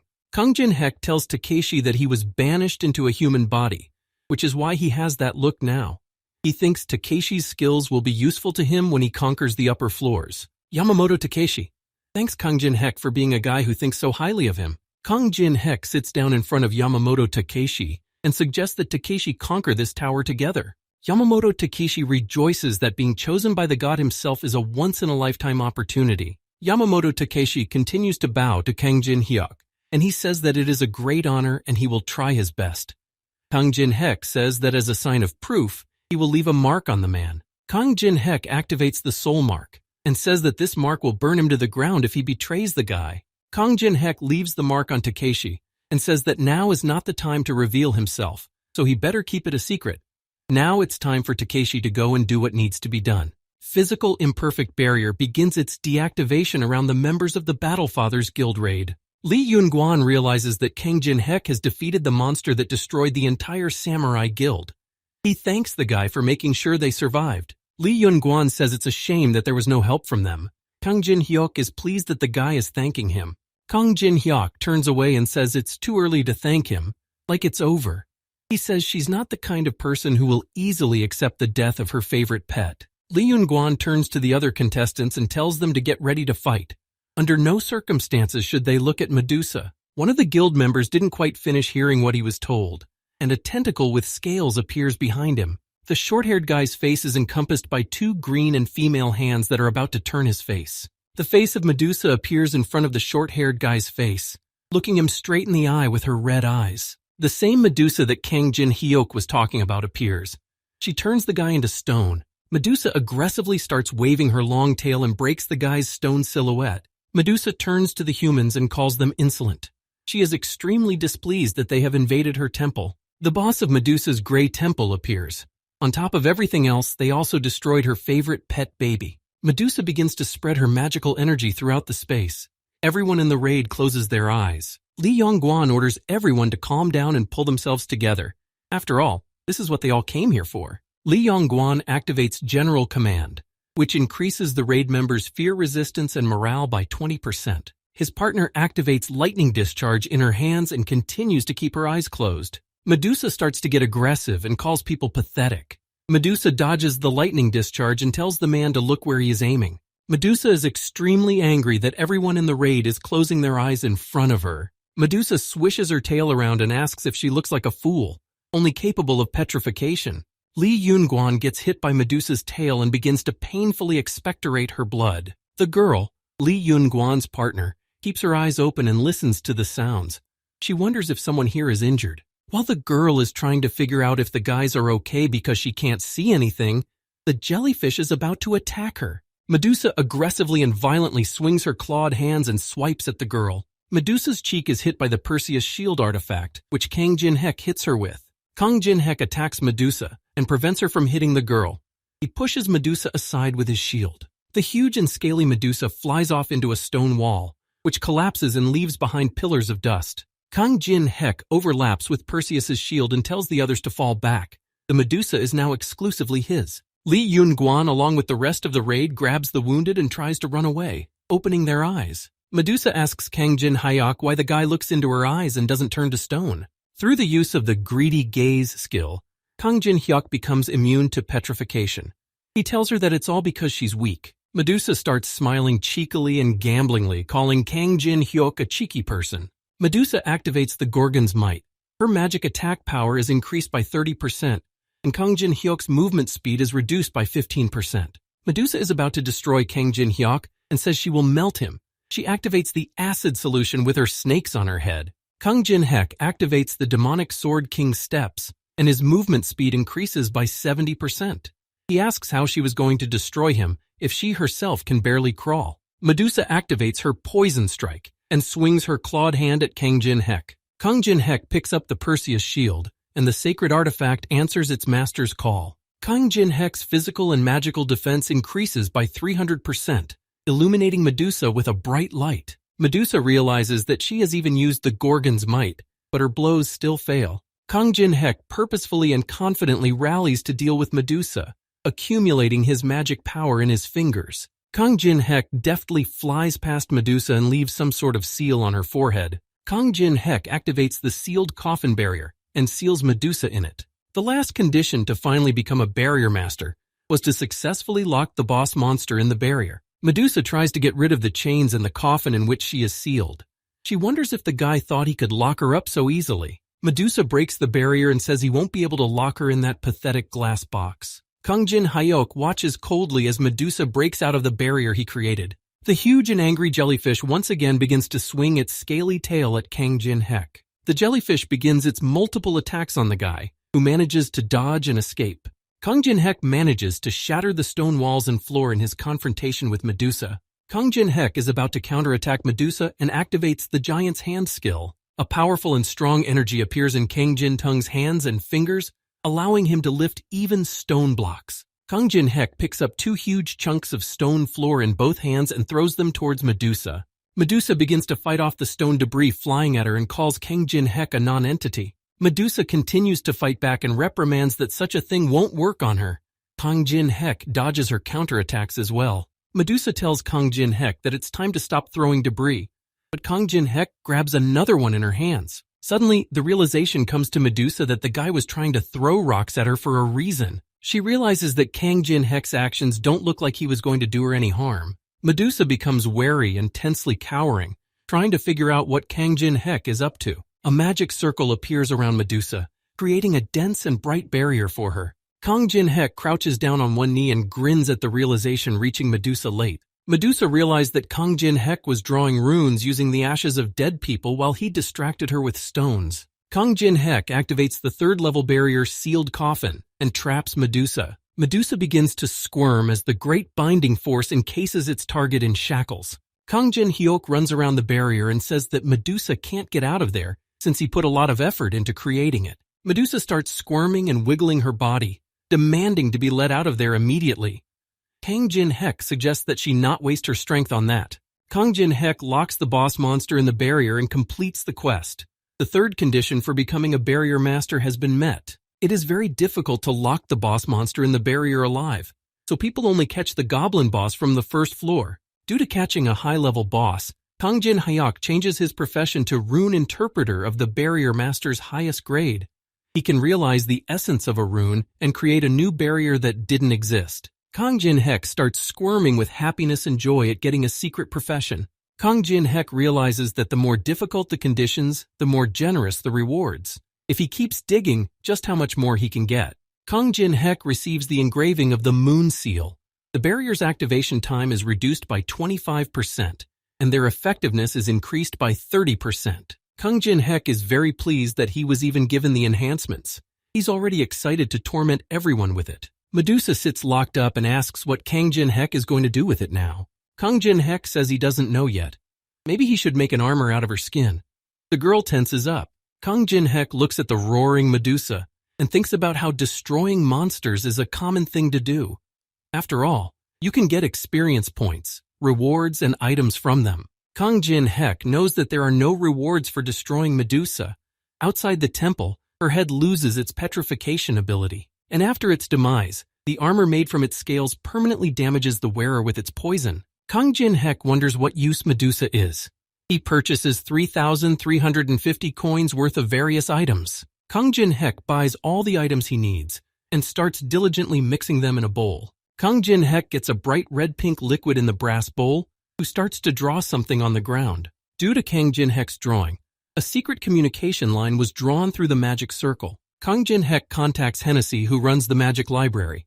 The old man is surprised that the guy managed to get his contacts. Kang Jin Hyuk says he just bought what came to his hand and laughs it off. It's an amazing coincidence. Hennessy says it's useless for the guy to pretend. He hasn't even shared this contact with the gods, so he just needs to know. Kang Jin Hyuk ignores the library manager's questions and points his finger at the jellyfish, asking what it's doing here. Hennessy watches via video as the real and live jellyfish appears before him, trapped in the barrier. Kang Jin Hyuk knew this would interest the man. A collector who collects everything related to Greek mythology wouldn't miss a chance like this. Kang Jin Hyuk is being demonstrative and says that he was just about to get rid of the monster. Since the man is on call, he might as well watch. Kang Jin Hyuk is about to get down to business and activates his sword graveyard skill. The man starts shouting loudly that there is no way to destroy such a jewel. The man says that it doesn't matter to him now how or where the guy got his contacts from. A good thing is a good thing. Hennessy starts smiling broadly and tenses up.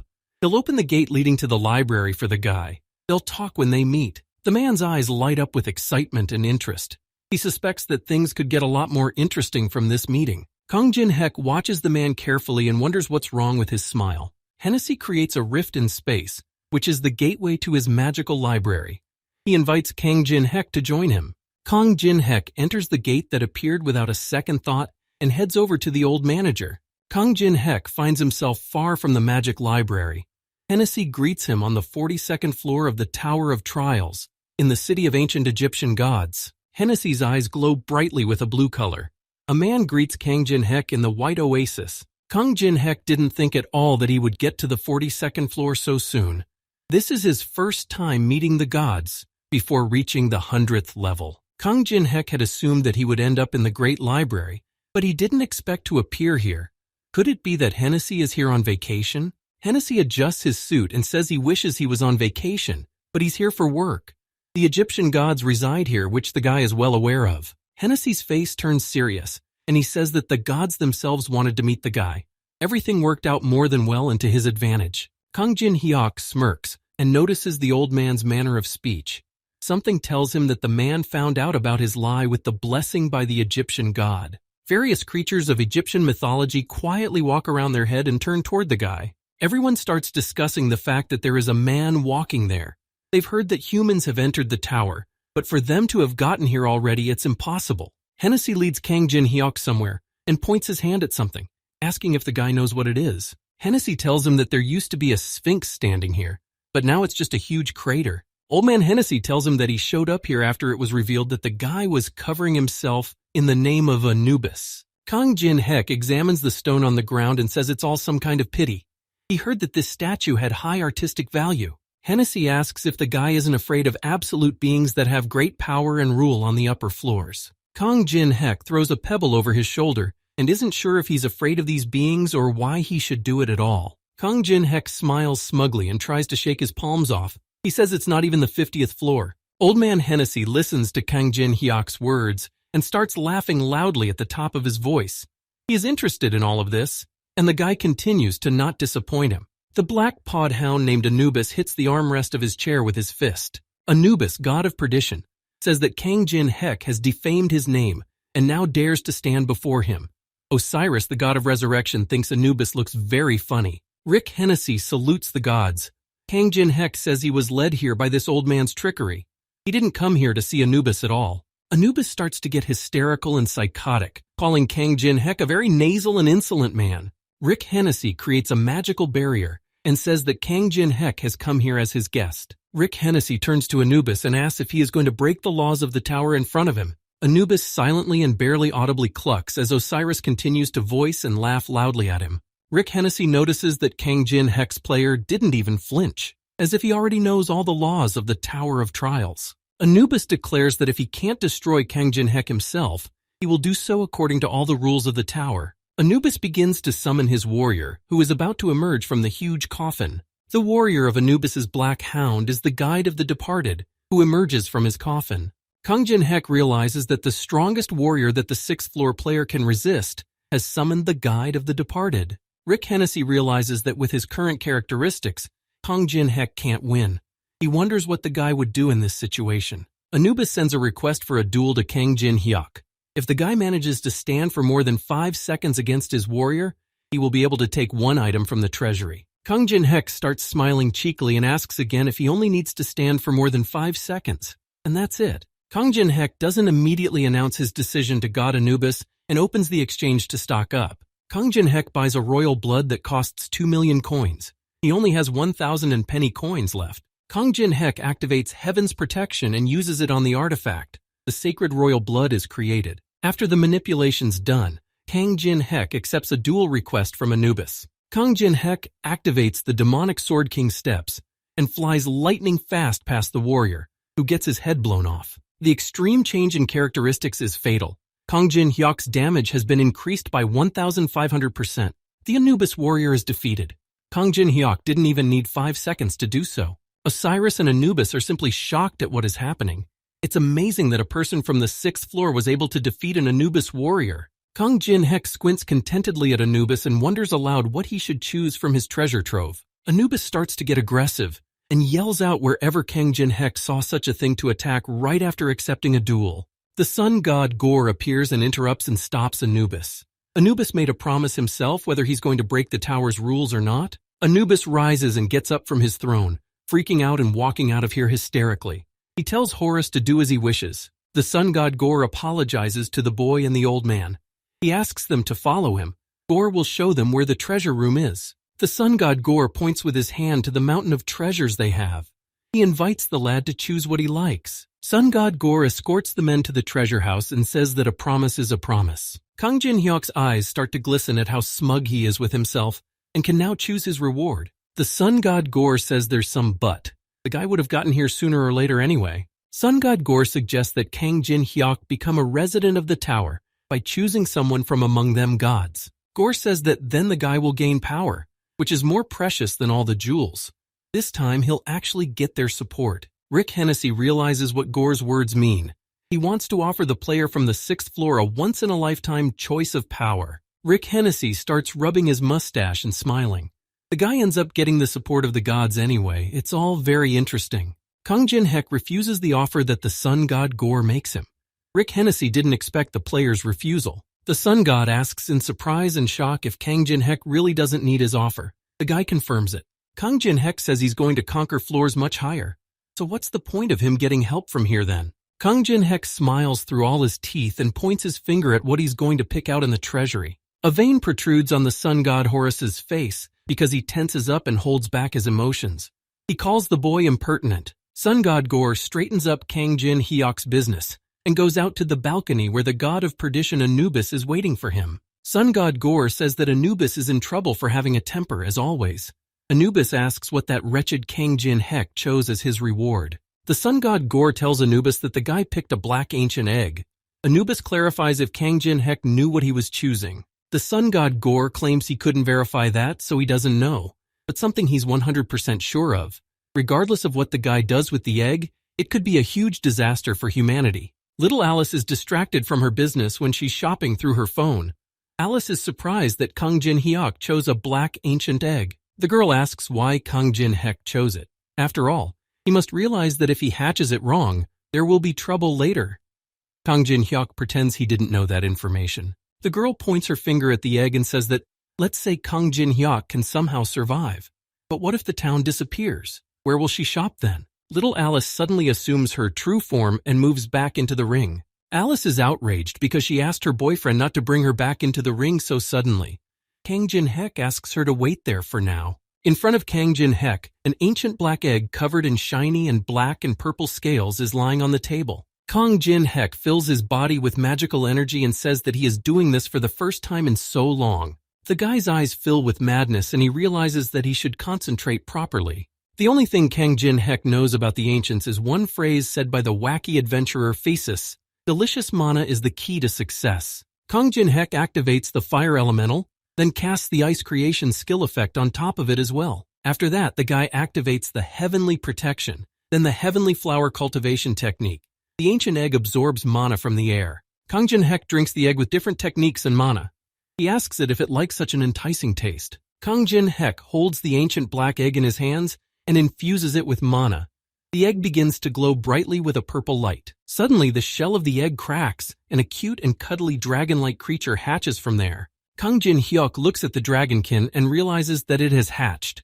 It is now looking for the mana it just tasted. Kang Jin-hek is going to collect all the remaining mana and give the hatchling creature form. Kang Jin-hek builds up the magical energy in his hands again and creates a small ball in the palm of his hand. Kang Jin-hek holds out the magic ball to the creature and tells it that this is its first food after hatching.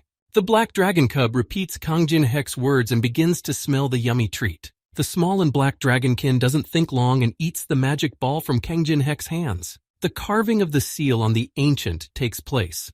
Kang Jin-hek is registered in the Hall of Fame for the great achievement of first to tame an ancient. All the residents of the tower are interested in his achievement. The system suggests choosing a name for the pet because it will increase its loyalty to its master. Kang Jin-hek picks up the dragon and says that since it's black and has yellow eyes, he'll name it Koguma, which translates to yam in Korean. Kang Jin-hyuk holds a contented pet who repeats his name. Although he's cute, the guy doesn't have the mana to feed him. Some system notification appears in front of Kang Jin-tung's face, which doesn't surprise him. The middle manager Rick Hennessy signs up for Kang Jin-hyuk's channel, and the commission rate drops from 90% to 80%. In one of Korea's tall and high-rise buildings, a man with glasses sits. He asks someone for just a routine interview. The head of the SWB television station, Kang Ben-chan, guarantees 40% of the rating. Kang Jin-hyuk sits in front of the TV executive and sips his favorite cocktail. Kang Jin-hyuk reads the contract terms and asks if this is what executives do. The man says that when it comes to Kang Jin-hyuk, it's only natural. If the guy shared his passing tips, people would really like it. Kang Jin-hyuk thinks about this passing the Tower of Trials program, which is the only and popular one now that has survived through time. Kang Jin-hyuk suspects that the leader is blind or has memory problems since he doesn't recognize Kang Jin-hyuk. The man with glasses, Kang Ben-chan, asks what's wrong with his face since the guy is staring at him like that. Kang Jin-hyuk agrees to the TV executive's offer and asks about payment. He'd like to get it in magic stones. Kang Ben-chan says, of course, there are a lot of players asking for payment in magic stones lately. Kang Jin-hyuk asks how much they can give him and wants to take whatever he can get. Kang Ben-chan says that they pay for everything by the standard. Kang Ben-chan says that for a superstar like Kang Jin-hyuk, they can offer unlimited condition. This thought goes deep into Kang Jin-hyuk's head, and he asks what such a condition means. Kang Ben-chan says that there is a person who wants to star with him. The guy agrees, then he can receive unlimited magic stones from his company. Kang Jin-hyuk really likes this kind of pay condition. He asks what kind of person wants to star with him. A large crowd gathers outside the tall SWB TV building, and a black limousine pulls up to the entrance. The day finally arrives, and director Hong Dok-pae steps out of the limo. He's asked if he is really starring in today's program, and if it's true that the relationship between his guild and Kang Jin-hyuk has improved. The crowd gathered at the entrance of the building notices that there is someone else in the limo. A player of S-Rank Guild China and S-Rank Shuihua emerges from the Black Luck Guild limo. The reporters realize that something big is coming with this cast. It's going to blow up all the rankings. Following the guild's Black Luck car, a car with Kang Jin-hyuk pulls up. All the people are insanely excited to see him here. Kang Jin-hyuk asks if Hong Dok-pae is doing well. The man smirks and says that he's been busy repairing his image from the terrible embarrassment. Kang Jin-hyuk notices that the man has some friends over, apparently to praise his connections. He was told the guy was coming, so he had to prepare. Kang Jin-hyuk starts grinning brightly with his white teeth and mockingly replies to Hong Dok-pae. The men who came along with Hong Dok-pae look at Kang Jin-hyuk and know that he is their target. One of the reporters approaches the men, but notices that someone else is about to get out of Kang Jin-hyuk's car. The Saint of Amsterdam, Teresa de Laurencia, gets out of the car, followed by the strongest Korean martial artist, Yoo Jong-yoon. The director of the Black Luck Guild, Hong Dok-pae, notices the personalities coming out of the car and is extremely shocked by the situation. After all of the people who came out, another celebrity appears, Sword Saint John Yu-sung. People start asking about Yu-seong declining all the invitations to the guild, but Kang Jin-hyuk's offer was accepted. They ask if they are comrades. John Yu-sung tensely and angrily turns around and says that they are not comrades, and he is going to destroy Kang Jin-hyuk. The men on Hong Dok-pae's side realize that Yoo Jong-yoon, who should have already died, Saint Teresa and even Yu-sung are all on Kang Jin-hyuk's side. The men turn around and get ready to leave. Hong Dok-pae asks where they're going since they were going to be filming with him together. The men turn around and say that their goal has already been accomplished, and they don't have to fulfill the rest of the conditions. Hong Dok-pae asks what the other goal is. Kang Jin-hyuk turns to Hong Dok-pae and says that if he wanted to brag about the connections, he should have prepared better. Hong Dok-pae has been waiting for this chance for a long time, so he calls over the nearest journalist and says, "What about his interview?" The journalist is not interested in Hong Dok-pae, and he literally jumps out of his pants, which he leaves in the director's hands. Hong Dok-pae clutches the journalist's pants in his hands and says that he is willing to take off his pants for Kang Jin-hyuk. Kang Jin-hyuk walks inside the SWB TV building and smiles contentedly. Yu-sung asks if Kang Jin-hyuk is enjoying Hong Dok-pae's despair. Kang Jin-hyuk asks Yu-sung to stay out of his personal life. Yu-sung starts to get angry, since the guy even lost his own house because of him.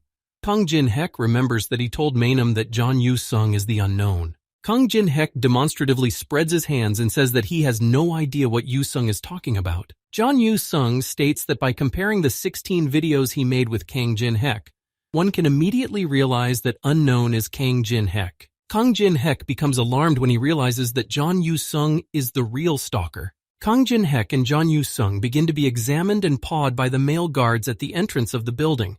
Kang Jin-hyuk asks Jung Yu-sung how he feels about the fight with the Mang who was sent from the association. Jung Yu-sung knows that Kawain is pretty strong in a fight, but there was some other but. John Yu-sung says that compared to the duel with Kang Jin-hyuk, it was quite simple and easy. Yu-sung finishes his story and says that's the end of it. Kang Jin-hyuk smiles back at him slightly. Old man Yu Jong-yoon turns to Saint Teresa and asks about the girl's relationship with Kang Jin-hyuk. Teresa de Laurencia starts to get embarrassed and smiles lovingly, but says that he is her comrade whom she trusts the most. Old man Yu Jong-yoon gets a little tense at Teresa's words and says that she's going to have a very hard time because of this. The TV host gathers all the guests around the oval table and the recording begins. Tonight's special guests on the Outside the Tower of Trials program. The TV host turns to Kang Jin-hyuk and says that the guy is gaining popularity because of his incredible passing speed. She asks if the guy has any special tips. The TV executive watches the video recording from the sidelines. Jin-hyuk says he has one special tip for passing. Kang Jin-hyuk puts forward a motivational speech and says that you can't stop trying until you succeed. The TV host starts smiling awkwardly and says that his advice is very encouraging. She starts to talk about the third floor, but the guy interrupts her and says that all you have to do is duck. His guests who came to join them awkwardly watch what Kang Jin-hyuk is saying. About the fourth floor, the guy gives out the same thing. You only have to dodge. The head of the TV station stops the recording and says how can something like that even be shown on TV? The executive turns to the guy and asks if he realizes the damage if he doesn't produce even one episode, not to mention their reputation because of the ruined recording. The manager is shocked that on top of everything else, Kang Jin-hyuk also showed up here to receive his payment. Kang Jin-hyuk said that he fulfilled all the conditions that were required by the contract. He answered the questions asked of him. The supervisor gets indignant and asks if the guy really thinks such nonsense will work. Kang Jin-hyuk stops smiling and his eyes fill with hatred. He's not happy that the supervisor is calling his words nonsense. Kang Jin-hyuk rises from his chair and grabs the TV executive by the collar of his shirt. Kang Jin-hyuk holds the executive to him and asks if he knows who Lee Jong-soo is. Kang Jin-hyuk reminds the old man about Lee Jong-soo, which is exactly what the man is thinking of right now. The guy refers to Lee Jong-soo as his brother, the man's streamer director.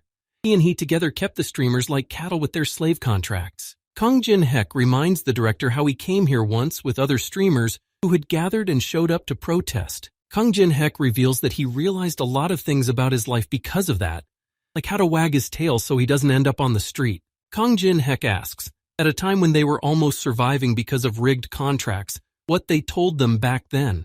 The only answer Lee Jong-soo and his supervisor gave back then was that there was no problem with the contract. Kang Jin-hyuk starts smiling madly and asks if the man thinks his words are nonsense after all this. The old man and the head of the TV company walks over to the identification device that is used to count retinas and opens the door. A large and metal door to a safe opens in front of the TV company executive. The TV company executive shows the room to Kang Jin-hyuk and says that it is their TV company's magic stone storage room. According to the terms of the contract, they are allowing them to use an unlimited amount of magic stones here for 2 hours. Kang Jin-hyuk furiously asks why for 2 hours. The manager says that's what was spelled out in the contract, albeit in small print in the corner. The man says the guy can use the magic stones for his own purposes. There's an anti-theft spell in effect here, so there's no way to shove them into inventory. The man thinks that all the guy has to do is absorb these stones, but on average, it takes 5 minutes to absorb even a low-level stone. The man is pleased that he came up with that himself. No matter how many stones the guy absorbs, the total amount in 2 hours will be negligible. The manager says that if Kang Jin-hyuk needs anything, he can ask their staff, because the entrance to the vault is strictly controlled. One of the girls who is going to control the entrance takes out her phone and starts videotaping. Kang Jin-hyuk realizes that the man intends to ruin his reputation in case he takes the stones by force. Kang Jin-hyuk agrees and says he'll take advantage of the time. The supervisor is happy that the guy is making a good decision. The supervisor says goodbye to Kang Jin-hyuk and says they will meet in 2 hours. The man asks the female employees to take care of Kang Jin-hyuk properly. The doors to the storage room close and Kang Jin-hyuk greets the girls, offering to show them something interesting. The two girls, both employees of the TV station, look at Kang Jin-hyuk questioningly and with interest in return. The TV executive looks at his picture with Lee Jong-soo and says it's a shame that the guy died in an accident. The TV executive throws the photo in the trash and says that the living should move on, and Lee Jong-soo haunts him even after his death. A man is heading down the hallway somewhere. He's thinking about how he can get rid of Kang Jin-hyuk, even though he's minimizing the loss of the magic stones. Maybe he should sick the reporters on the guy, who will raise a ruckus. The TV executive goes back to the magic stone vault and undergoes the retina test again. A man walks into the vault and asks Kang Jin-hyuk if he used the stones, but he doesn't get a chance to finish his sentence. The TV executive's face sinks into a stupor at what he sees. There was absolutely nothing left in the huge vault of magic stones. All the magic stones have been used. The girls, employees of the TV company, are smiling and stroking something soft. The girls take a picture of Kang Jin-hyuk's pet on their phone. The guy says they don't have magic stones anymore because his baby loves to eat. The little soft, black and fluffy dragon lifts his paw up and says he needs food. The TV executive falls to the floor in shock as the girls continue to snuggle with the little dragon. Kang Jin-hyuk looks at the executive and mentally tells him that this is the price he pays for doing dirty deeds without knowing his place. He will torture and use him for the rest of his life. Kaguma has had enough and lies belly up. Its characteristics: when the ancient fights, it consumes its master's mana. The experience points it receives are separate from its master's. Kang Jin-hyuk realizes that Koguma is strong, but he has enough mana for him to fight. He has a total of 80 units. Kang Jin-hyuk realizes that if he summons the pet into battle, he can only last 5 minutes, if not less. The only thing left is to swing faster than he had planned. Kang Jin-hyuk receives an unexpected video call from some man who asks what the guy is doing now. The men from the China Guild are training and realize that the target is set. He has already formed an alliance with important people. Someone replies to them that Kang Jin-hyuk is acting faster than expected. A man with long hair says that the guy is acting aggressive but obeying requests. The person in question is Yu Sung, who can be considered a supporter of Kang Jin-hyuk. The man in the call tells them to put all these individuals on the red list if they don't act with them. All people who are not going to act with the China Guild become enemies and are put on the red list. Jang Yu-sung once again looks unhappily at Kang Jin-hyuk, who is showing him something interesting. Kang Jin-hyuk brags about the boundary-breaking mirror. It connects to any desired location in the Tower of Trials on the first 10 floors. Jang Yu-sung along with Kang Jin-hyuk are on the 6th floor in the Forest of Elves. Yu-sung says that Kang Jin-hyuk promised to tell him about a way to become stronger. He has mastered a really monstrous thing. Jang Yu-sung says that Kang Jin-tung was going to conquer the floors above, so why call him along? He could have handled it himself. It's like the guy is ignoring his questions. Kang Jin-hyuk says it's because he thinks about and cares about Yu Xiong. He, on the other hand, needs to get stronger to challenge him again. Kang Jin-hyuk activates the boundary-breaking mirror, and Yu Sung asks him where they're going. A magic portal opens behind Kang Jin-hyuk and he waits for Yu Sung to follow him. The men activate the mirror, and they only have 4 hours and 30 minutes to do everything. Kang Jin-hyuk, along with Yu Sung, are teleported to the 10th floor to the Warrior's Haven. There are stone statues sitting on their knees in front of them. Kang Jin-hyuk says that the warrior strangers that guard and protect the boss, there are somewhere around 21 of them. Kang Jin-hyuk turns to Yu Sung and asks him if the guy can handle his threat. Jung Yu Sung smugly points his finger at something, like there's some obstacle in his way. He says that he should only try if that huge monster doesn't wake up. That monster is the 10th floor boss, Immortal Stone Giant. Kang Jin-hyuk asks if all of this will be enough for him. He offers the guy his plan of action. Kang Jin-hyuk says that if he gets rid of those warriors and lasts against the boss for 1 minute, he'll accept his challenge to duel. Such an offer suits Jung Yu Sung, and he instantly reacts by pulling out his sword. Jung Yu Sung doesn't hesitate to enter the fight and demands Kang Jin-hyuk to keep his promise. One of the stone warriors starts talking and says that the guys have gotten into their warrior haven. The stone statue starts to say that only those who have the right to be here, but doesn't have time to finish. Jung Yu Sung doesn't even listen to what the stone statues are telling him. He furiously joins the fight. Someone heads to a hair product store. When the person goes inside, he notices one of the raid commanders. The bald raid commander notices Teresa de Laurencia entering the store and calls out loudly, not expecting to see a girl here. Teresa de Laurencia raises her cap in greeting and recognizes that raid commander. The girl greets Sung Young-hwa. At the hair product store, the hair regrowth skill is used, and Teresa's long hair reappears, and Sung Jong-hwa's grows back from scratch. Teresa de Laurencia squints at her hair and is happy that it's back in place, even though she had to pay dearly for it. Sung Jonghwa is even happier about her hair. The curse is still on Sung Jonghwa, so his hair is falling out all over his body again. The man is angry at his bald head. Teresa de Laurencia tries to comfort Sung Jonghwa and says that life doesn't end with hair. Sung Jonghwa frustratedly tells Teresa that he thinks the curse is punishment for all his sins. Teresa doesn't understand what the man is talking about. Sung Jonghwa says that he was a commander on the first floor raid. He only acted out of greed and avarice, which caused some people to get hurt. He thinks hair loss is even a light punishment for something like that. Teresa de Laurencia looks at a remorseful Song Junghwa awkwardly but in a friendly way. The girl replies to him that if people got hurt because of his greed, it's certainly very wrong. Teresa says that Song Jonghwa risked his life to get what he wanted. She thinks that's something great. Song Jonghwa looks at Teresa contentedly and embarrassedly in response. He is the head of the Saint Teresa fan club, which is the holy of the earth. Yu-sung continues his confrontation with the stone warriors and activates his sword song skill. Yu-seong uses his extraordinary sword and deals with the last of the remaining warriors. The stone warrior disintegrates into many stone fragments, defeated by Yu-sung. Yu-seong looks tired and exhausted, but the guy isn't about to give up. There's only one opponent left. Yu-sung deals with all the stone warriors, and only the boss they were protecting remains. Yu-sung realizes that if he can hold out for just a minute, he can fight Kang Jin-hyuk in a serious way. Yu-sung holds onto his sword with confidence and realizes that defeating Kang Jin-hyuk is something he's willing to risk his life for. The stone boss monster remains motionless as Yu-sung is about to attack him. The boss monster warrior's eyes open abruptly and glow red violently. Yu-sung abruptly opens his eyes and finds himself in a hospital room, wounded and lying on a bed. He himself doesn't realize where he is. Park Ha-na sits next to Yu-sung's bed and peels an apple from its peel. The girl says that Yu-sung is in the hospital. The guy recognizes her as Kang Jin-hyuk's servant. Park Ha-na is desperate, and being in a desperate situation sighs and says that she is his slave, not his servant. Park Ha-na tells her that the director ordered her to take the guy to the hospital, which is why he's here. His condition was terrible. The girl starts digging through her bag and says that she was told to give something to Yu-sung when he wakes up.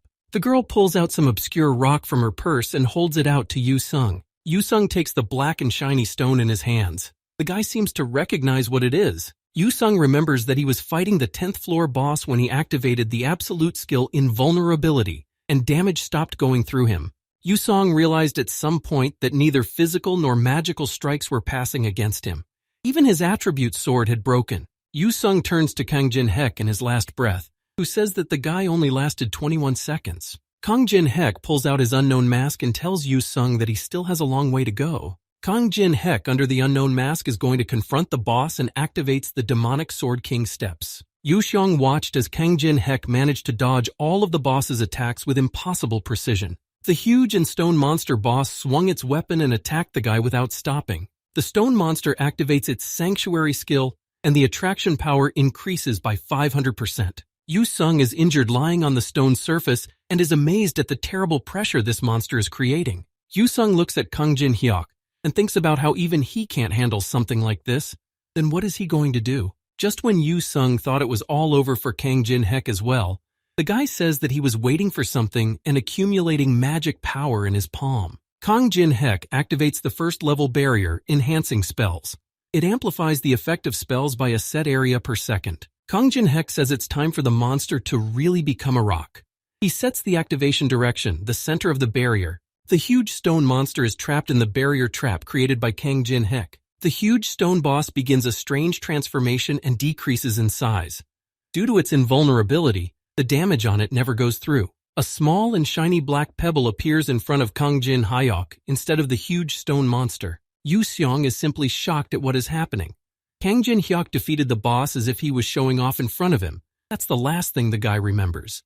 The 10th floor monster boss was neutralized. In front of Kang Jin-hyuk, only a small stone remains in place of the monster, and there's only 90 days of time to mop up the next floor.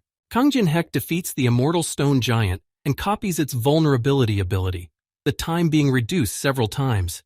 Yu-sung now holds this giant in his hands. Yu-sung clutches this stone tightly in his hands and realizes that Kang Jin-hyuk is bullying him even now. Kang Jin-hyuk returns to the 6th floor in Forest Elf, and time again gets various achievements that are entered into the Hall of Fame under the name Unknown. Kang Jin-hek says that this flavor is the reason why he's addicted to Tower of Trials. He hasn't uploaded a video from Unknown in a long time.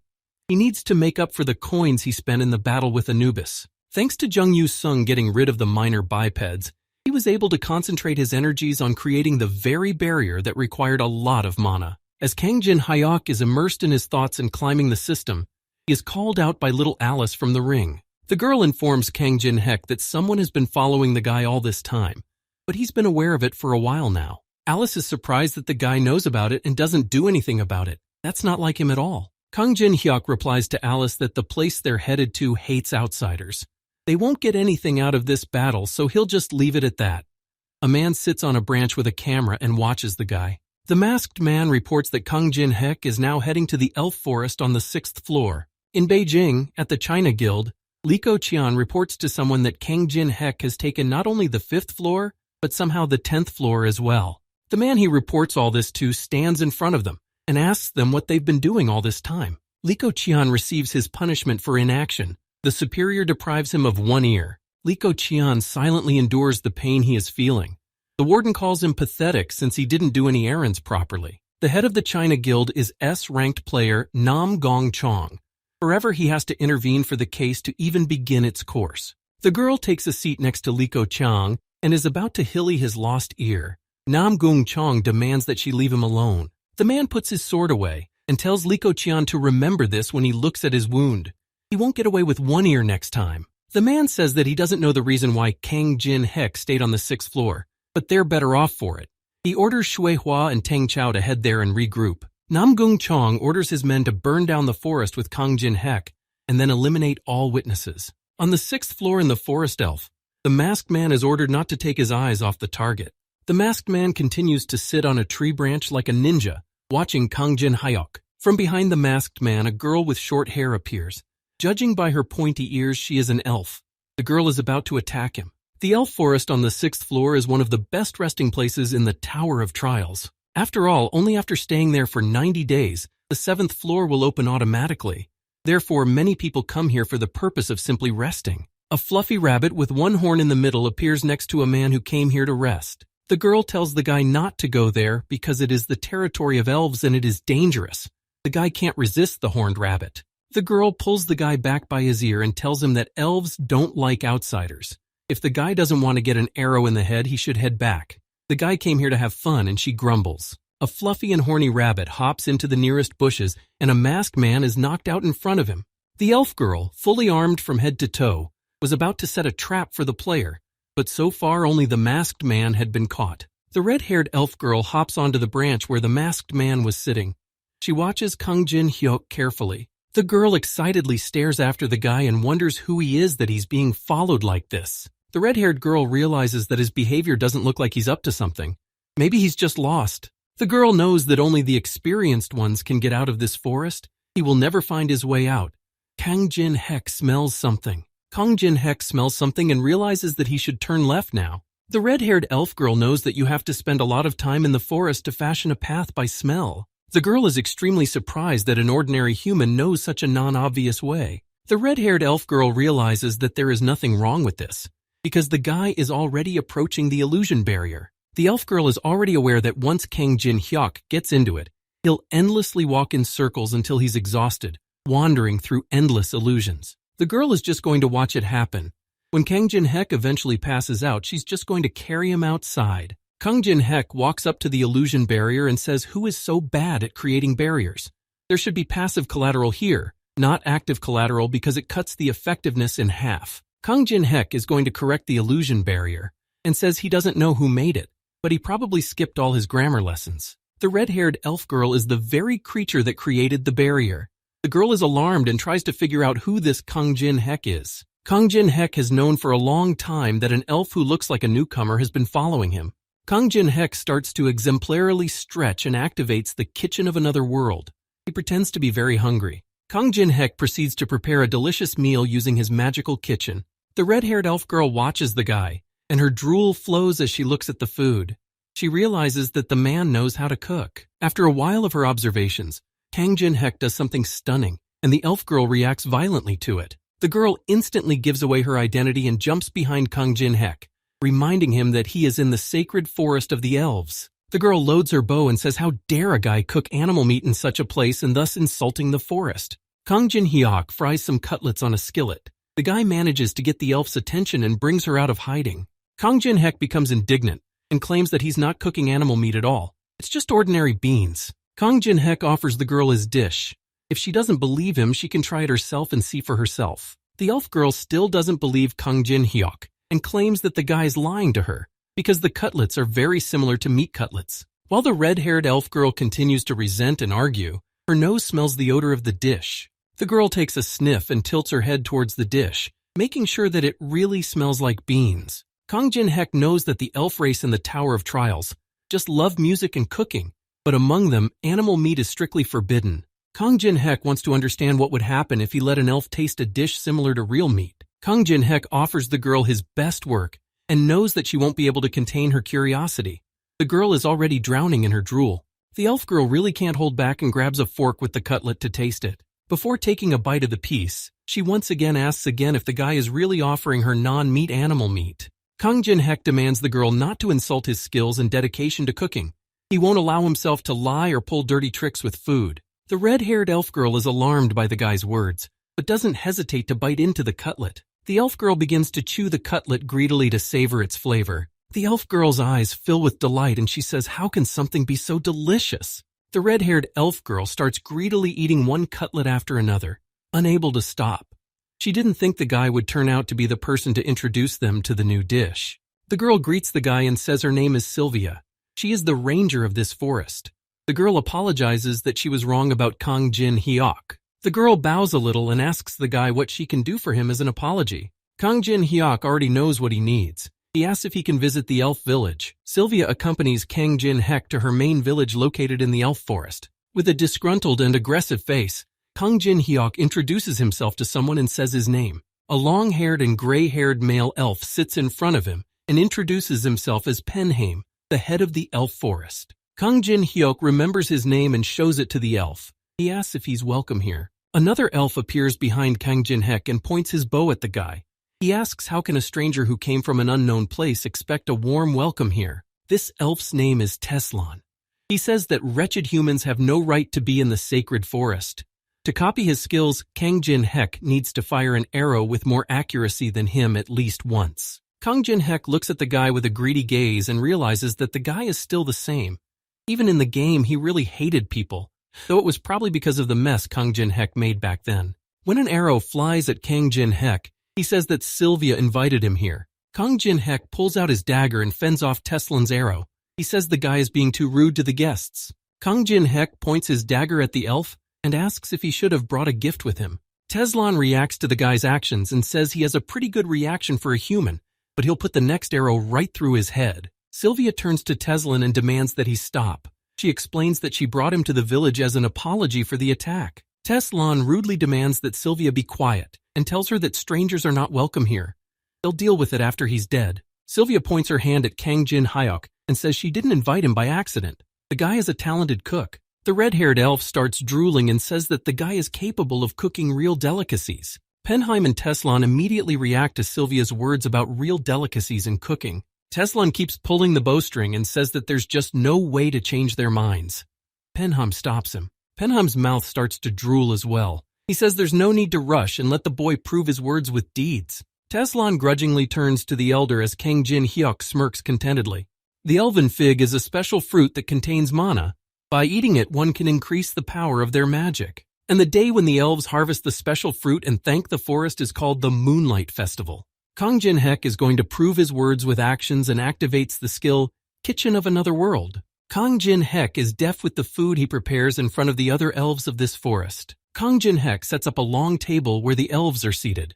The guy prepares bean cutlets again and explains that it's not meat, but only an imitation of it made from soybeans.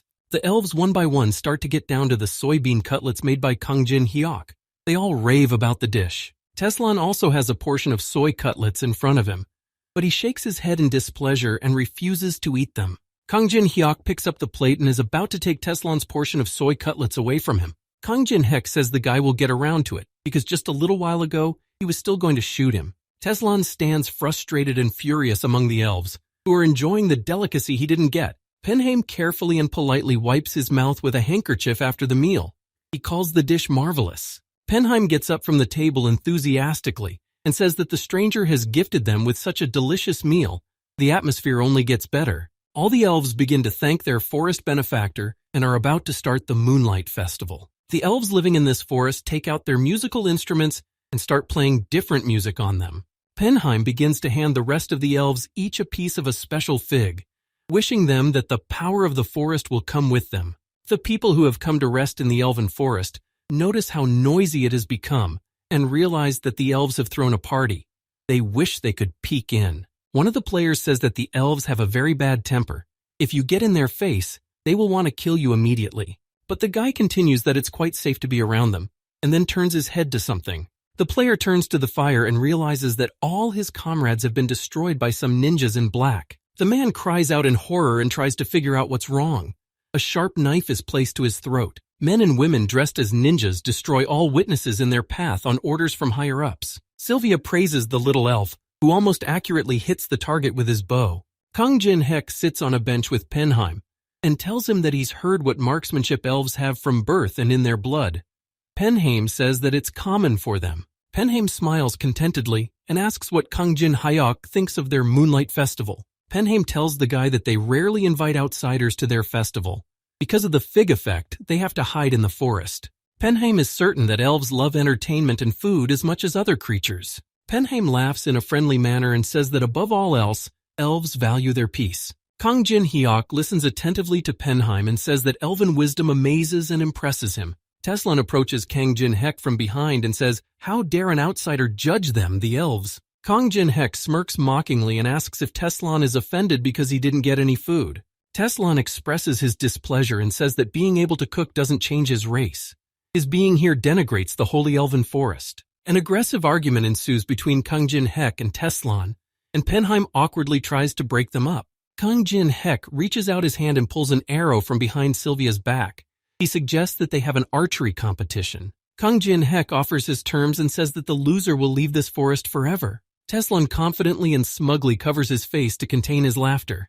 He laughs at the fact that Kang Jin-hek is confident of defeating the elf. Teslan aggressively agrees to the guy's suggestion and demands to prepare targets for the competition. All the elves have heard that an archery competition is coming up and are excited to watch it. Kang Jin-hek and Teslan take up their bows and are about to start the competition. The elves are mesmerized and watch the guys with excitement. Kang Jin-hek sneeringly regrets not having his own cheerleader. Teslan says there's definitely no such thing here. Kang Jin-hek is about to organize his own cheerleader and activates the subspace inventory. His furry and black pet falls out of his inventory and immediately asks for food. Kang Jin-hek begins to snuggle with his pet, while Teslan watches him and notices how interesting his pet is. Teslan says it's time for them to get started. Kang Jin-hyuk shoots first. He points his finger at the target and says to hit it. Kang Jin-hek is confident and very focused as he pulls the bowstring and then fires. Kang Jin-hek hits the target, but not quite as well as he would have liked for an accurate shot. Teslan chuckles at Kang Jin-hek's shot and says that it's a very good shot for a human. Teslan begins to draw the bowstring and says that Kang Jin-hyuk still has a long way to go before his skills. As Teslan starts to take aim and is about to shoot, Kang Jin-hek's pet Kang Jin-hek flies at him. Kang Jin-hek's little black pet opens its mouth and activates its fear skill. Koguma directs his skill at Teslan, and the target immediately falls under its effect for 3 seconds. The fear effect spreads to all elves who also fall under the skill's effect. Kang Jin-hek begins to grin aggressively as he observes what is happening to the elves. All the elves watching the contest, along with Teslan, fall to the ground from the fear effect. Teslan comes to his senses and raises his head, looking at Kang Jin-hyuk. He asks what happened. Teslan's arrow doesn't even make it to the right target and sticks straight into the ground. Teslan misses. Kang Jin-hyuk takes some obscure thing in his hands and crumples it between his fingers. He laughs at Teslan's naivety. Kang Jin-hek with his pet over his shoulder aggressively smirks and complies. Teslan notices Kang Jin-hek's negative behavior towards him and starts aggressing on the guy. A small and black Koguma sits down on the ground upset and sad and talks about being hungry. Kang Jin-hek calls his pet a yam and tells him to be careful, but the pet just demands to eat. Kang Jin-hek gives his pet a magic stone and tells him not to do it again. His favor doesn't entitle him to forgiveness for all his misdeeds. Teslan holds his head and turns to Kang Jin-hek. He realizes that the guy purposely summoned the pet to cheat. Teslin holds onto his sore head as Kang Jin-hek denies his words about cheating. Kang Jin-hek takes a direct hit, for he is, after all, a cheeky little man. His bow skill increases by 90%. 5-second concentration increases his accuracy to 100%. Teslin says he doesn't care. He will never recognize such a victory. Kang Jin-hyuk agrees with him and says it was a warm-up. He suggests starting over again. Teslin aggressively warns the guy that if he cheats one more time, he'll execute him right on the spot. Teslin exhales frustratedly and realizes that they've already wasted a lot of time pampering. Teslin begins to draw his bowstring and activates direct hit and then fires. Teslin's arrow hits clearly right in the center of the target, speaking to the ultimate accuracy of the shot. Teslin smugly lowers his bow and realizes he hits right in the bullseye. The elves shriek in delight. Sylvia turns to Kang Jin-hyuk and says it's not too late to apologize to Teslin and stop. Sylvia explains that Teslin is the best ranger, and a human can't beat him at archery. Kang Jin-hyuk's fingers start to get icy. He listens carefully to Sylvia about Teslin being the best of the elves. Kang Jin-hek activates his ice creation skill and creates an ice block under the target. With his ice block, Kang Jin-hek scrambles over the target, which flies into the air. Teslin shouts a question to Kang Jin-hek about what he's even doing here. Kang Jin-hek says it's simple. Kang Jin-hek is going to increase the difficulty to match his level. Blood Rage energy and direct hit synergize. Kang Jin-hek gets a scarlet magic shot. Black Flame enhances his shots. His bow mastery increases by 145%. Teslin realizes that something has changed in the guy. Kang Jin-hek starts to draw the bowstring and activates the scarlet magic shot to get an accurate hit. Kang Jin-hek hits the target so accurately that the arrow breaks through it and tears it into two halves. Teslin watches closely and his emotions express shock and stupor. The other elves who have been watching the contest are as surprised as Teslin. Everyone is surprised that the target is breaking. After all, this target is made of a strong fig tree. Kang Jin-hek splits Teslin's arrow and breaks the target in half. Kang Jin-hek smiles smugly and says Teslin lost to the sneaky little man. Teslin says he can't lose what remains of his honor. He will leave the village and never come back here again. A ranger of the sacred forest always keeps his promises. Teslin sadly informs everyone that he is no longer a ranger. The elves sadly say his name after him. Kang Jin-hek holds out his palm to Teslin and demands that he stop right now. Teslin asks what's the matter. He's just fulfilling part of his bargain. Apparently, Kang Jin-hek wants to humiliate him even more. Kang Jin-hek believes that Teslin keeps his promises. It's just that the festival is in full swing right now. If the elf leaves now, the whole atmosphere will be ruined. Kang Jin-hek starts to smile contentedly and suggests Teslin change the terms of the contract. Teslin turns towards Kang Jin-hek and is about to listen to his proposal. Veins swell up on Teslin's face and he starts to get angry because he's almost out of here. The other elves who are watching them try to hold back their laughter at Teslin. Kang Jin-hek smiles rather smilingly and says that in his homeland, only brave men wear such things. Kang Jin-hek says that they call it a veteran's outfit. Teslin is dressed up in a ridiculous fairy bunny costume. One of the elves reprimands the others about how no one will dare make fun of Teslin. The elf who said this can barely contain his laughter and foam and drool begins to spurt from his mouth. The elves begin to laugh out loud at the elf, calling his hobby interesting. Teslin so obediently agrees to it. Kang Jin-hek hopes he didn't overdo it. Kang Jin-hek realizes that the best elven ranger needs to be carefully exposed to something like this. Penheim says it's good for Teslin to taste defeat. His desire to protect the forest has already begun to weigh him down. They observe an angry Teslin. Penheim is grateful to Kang Jin-hek for fighting Teslin like this. Kang Jin-hek looks admiringly at Penheim and realizes that the elder is a worthy and wise elf. Kang Jin-hek asks if his punishment should be extended. Penheim agrees, needing to temper Teslin's ardor now that the opportunity has arisen. Some blonde elf appears, trying to catch his breath and rushing back to the village. The elves, along with the elder, turn towards the elf who has arrived in panic, trying to figure out what happened to him. Penheim also notices a tired, out-of-breath, and frightened elf appearing from deep in the forest. This elf is Lucian, and he is a member of the outer garrison. Penheim panics and asks him what happened to him. Lucian starts screaming at the top of his voice that strangers have appeared. These outsiders have begun an invasion on the elf world. He tells him that masked men came out of nowhere and began destroying everyone they reached. Lucian tries to tell the story further and says that their rangers tried to the last man. But no one was able to stand up to these masked ninjas, and all of their rangers failed. Lucian tells them that these invaders are very strong. Even the high-ranking rangers were not a hindrance to them. Lucian finishes his story and grasps his wounded shoulder painfully. Sylvia and another elf pick Lucian up and tell him to conserve his strength in such a state. Elder Penheim begins to shake with anger, hatred, and rage at the strangers who have come here. The elder begins shouting at the top of his voice for the rest of the elves to prepare for battle immediately. Penheim tells everyone to start dismantling their weapons, because the invaders have likely already surrounded the forest. Penheim tells everyone that they will defend their forest, sparing no effort or life in this fight. Teslan calls an emergency gathering of the resistance squad. The high-ranking rangers are to follow him. Kang Jin Hek stands amidst the commotion amongst the elves and silently observes the situation. Kang Jin Hek's face begins to distort in displeasure, rage, and anger. He seems to suspect what's going on. Kang Jin Hyok's eyes fill with immense rage and hatred. He is already contemplating a further plan of action. The players vacationing in this forest are fleeing from the invaders. One of them can't run anymore and tries to figure out who they are. One of the players stops and turns around to those who are running after them.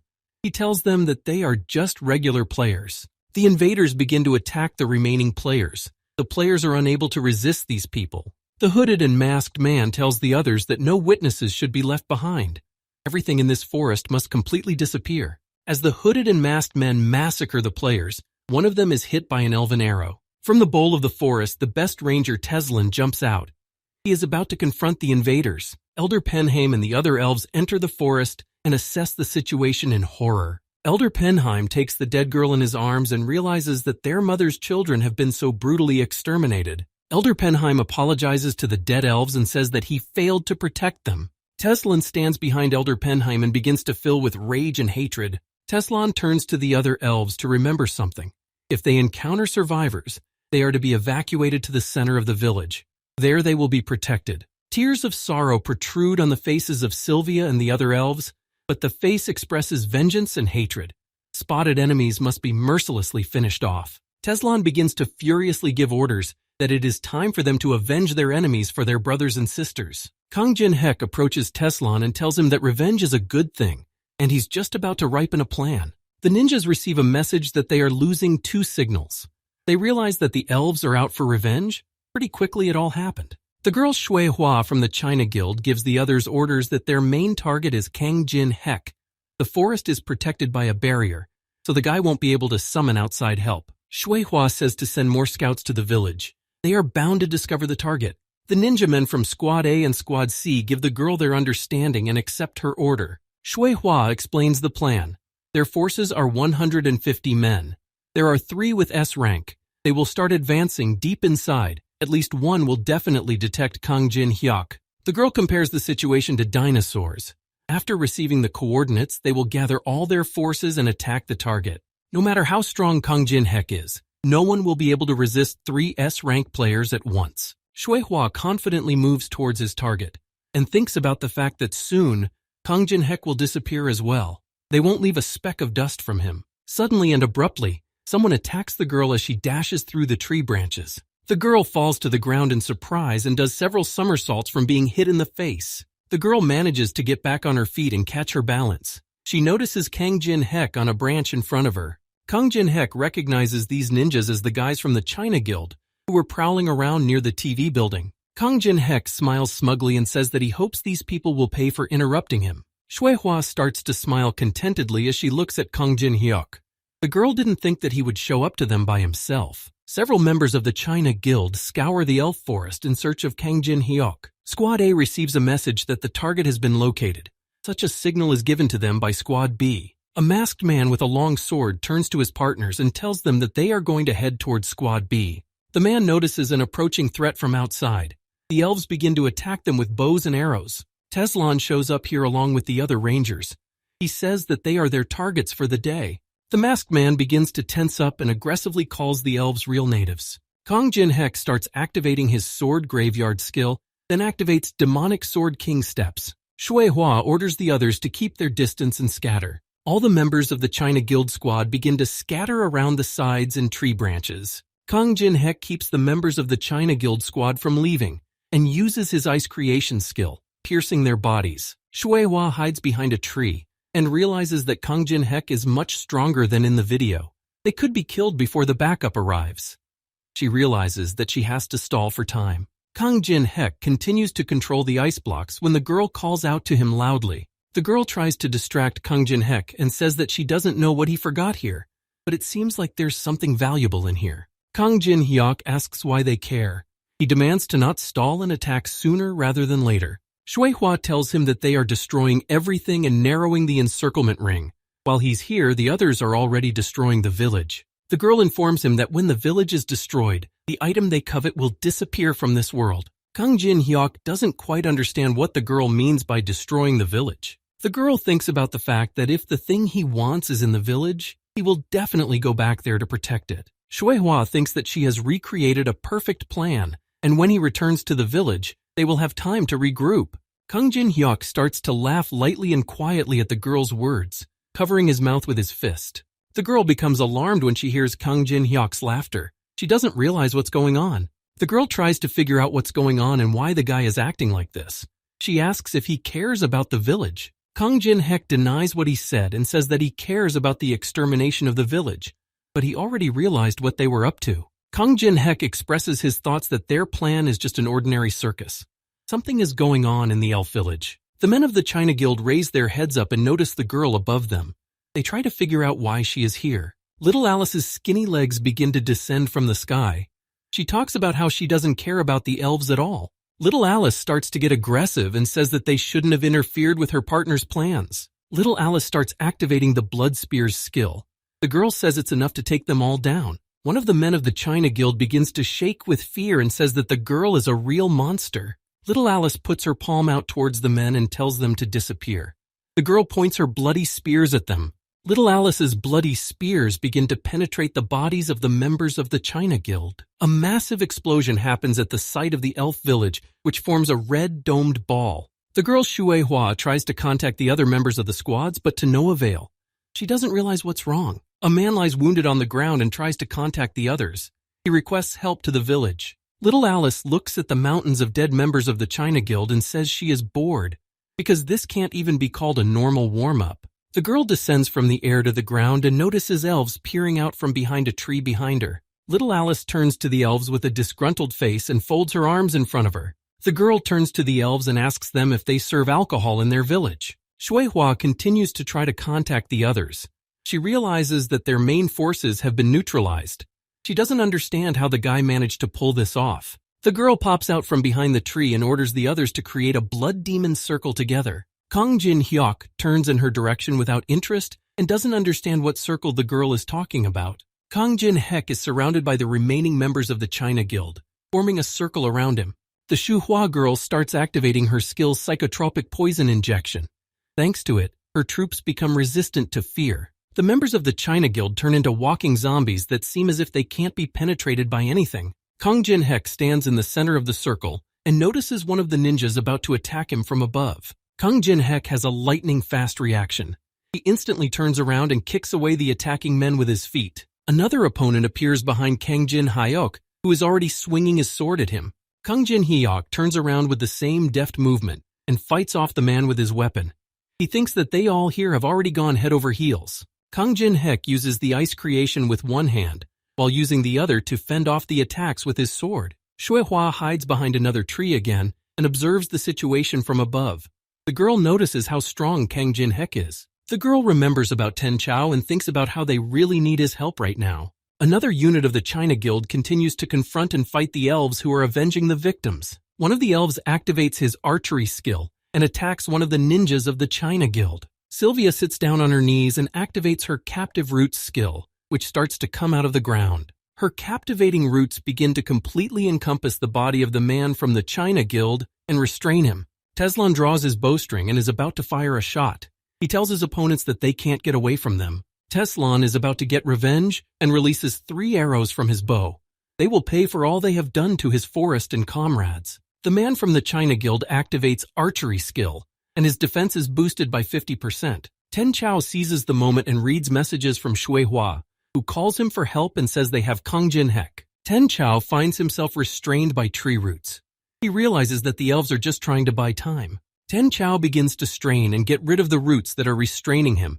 He says that the elves will not be able to accomplish what they have planned. Tung Chao manages to get rid of the roots that were restraining him. and as if with all his might, he tears them off on himself. Sylvia tries to cover herself and squints her eyes at the magical energy that spreads through the space. Ten Chao's defense increases by 50% again. He swings a huge sword at Sylvia. The red-haired elf girl notices the threat coming at her and opens her mouth in panic. A powerful and violent explosion occurs in the elven forest area and rises high into the air. A huge breach in the ground is left in place from Ten Chao's impact, but Teslan manages to intercept and rescue Sylvia. He demands the girl to be more careful. In front of the break in the ground stands an aggressive and furious Ten Chao, who stares at the elves with his red eyes. Sylvia and Teslan observe Ten Chao carefully and realize that he is quite strong. Kang Jin Hek effortlessly massacres one of the China Guild squads.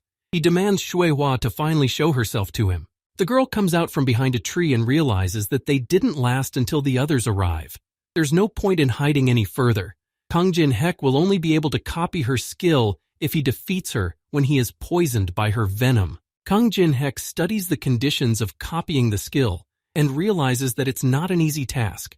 No surprise, it's the same conditions as the rest related to poisons. The Shui Hua girl recognizes to Kang Jin Hyuk that he's pretty good. Poison begins to accumulate in her palm. The girl activates the spiritual poison skill. She thinks that the guy is unlikely to survive her poison. Shui Hua fires her poison but misses. Kang Jin Hyuk manages to dodge, and her poison hits the trunk of a thick tree. Kang Jin Hek dodges Shui Hua's caustic poison and thinks about how it will probably hurt, but he needs at least one skill like this. At one point, Kang Jin Hek grabs Shui Hua's collar and pulls the girl up to him. Kang Jin Hek pulls the girl up to him and is about to strike from his knee. He says that he's actually trying to make an important decision. Shui Hua activates her protective chi barrier skill, and her defense increases by 50%. She can now ignore most of the physical damage. Kang Jin Hek kicks the girl in the stomach with all his might, which is not helped by any protective barrier. The girl drools from the kick and doesn't understand why it hurts so much. I guess his skill is too powerful. Kang Jin Hek kicks Shui Hua away from him, who falls to the ground. He says that you shouldn't stop people from thinking. The girl lifts her head and tries to stand up. She tenses up and realizes that she needs to hold on until Teng Chao arrives. The girl manages to get to her feet and realizes that she just has to do some damage on the guy. She's going to pounce on him from behind. Kang Jin Hyuk has already realized that the girl is not going to listen to him. He makes a sharp U-turn and is about to strike, but the girl dodges and flies over his head. When Kang Jin Hek turns around, he notices that the girl isn't there. He doesn't realize what happened. Kang Jin Hek turns his attention to his fist and notices that there is a poison needle stuck in his finger. The girl is shaking with fatigue, but says that she won't be a regular punching bag for Kang Jin Hyuk. The girl smugly opens her mouth and reveals that she has a poison needle on her tongue. She rejoices that she finally hit the guy. Kang Jin Hyuk watches the poison spread through his hands. He was poisoned by the spiritual poison skill. Now his mana circulation has been disrupted. Shui Hua explains that the poison spreads through the body, destroying mana channels and internal organs. It enters the body with mana, so there is no antidote for it. The girl begins to gloat and says that now Kang Jin Tung's body will begin to slowly and painfully fade away. Kang Jin Hyuk holds onto the sent hand and activates the Heavenly Flower cultivation skill.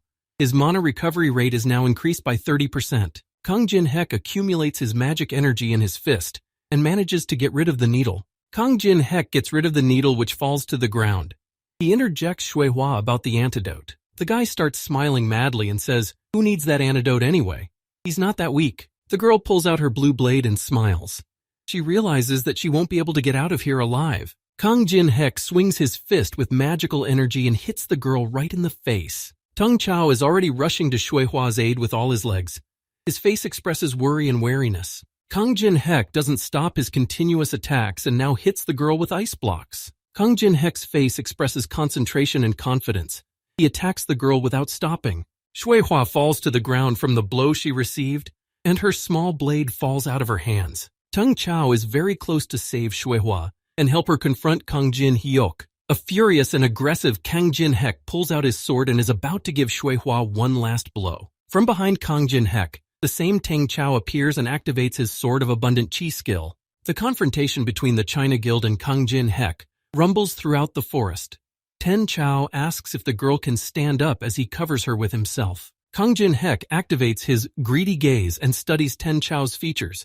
He realizes that if the man is already here, then Teslan has lost to him. Ten Chao, it turns out, is in love with Shui Hua.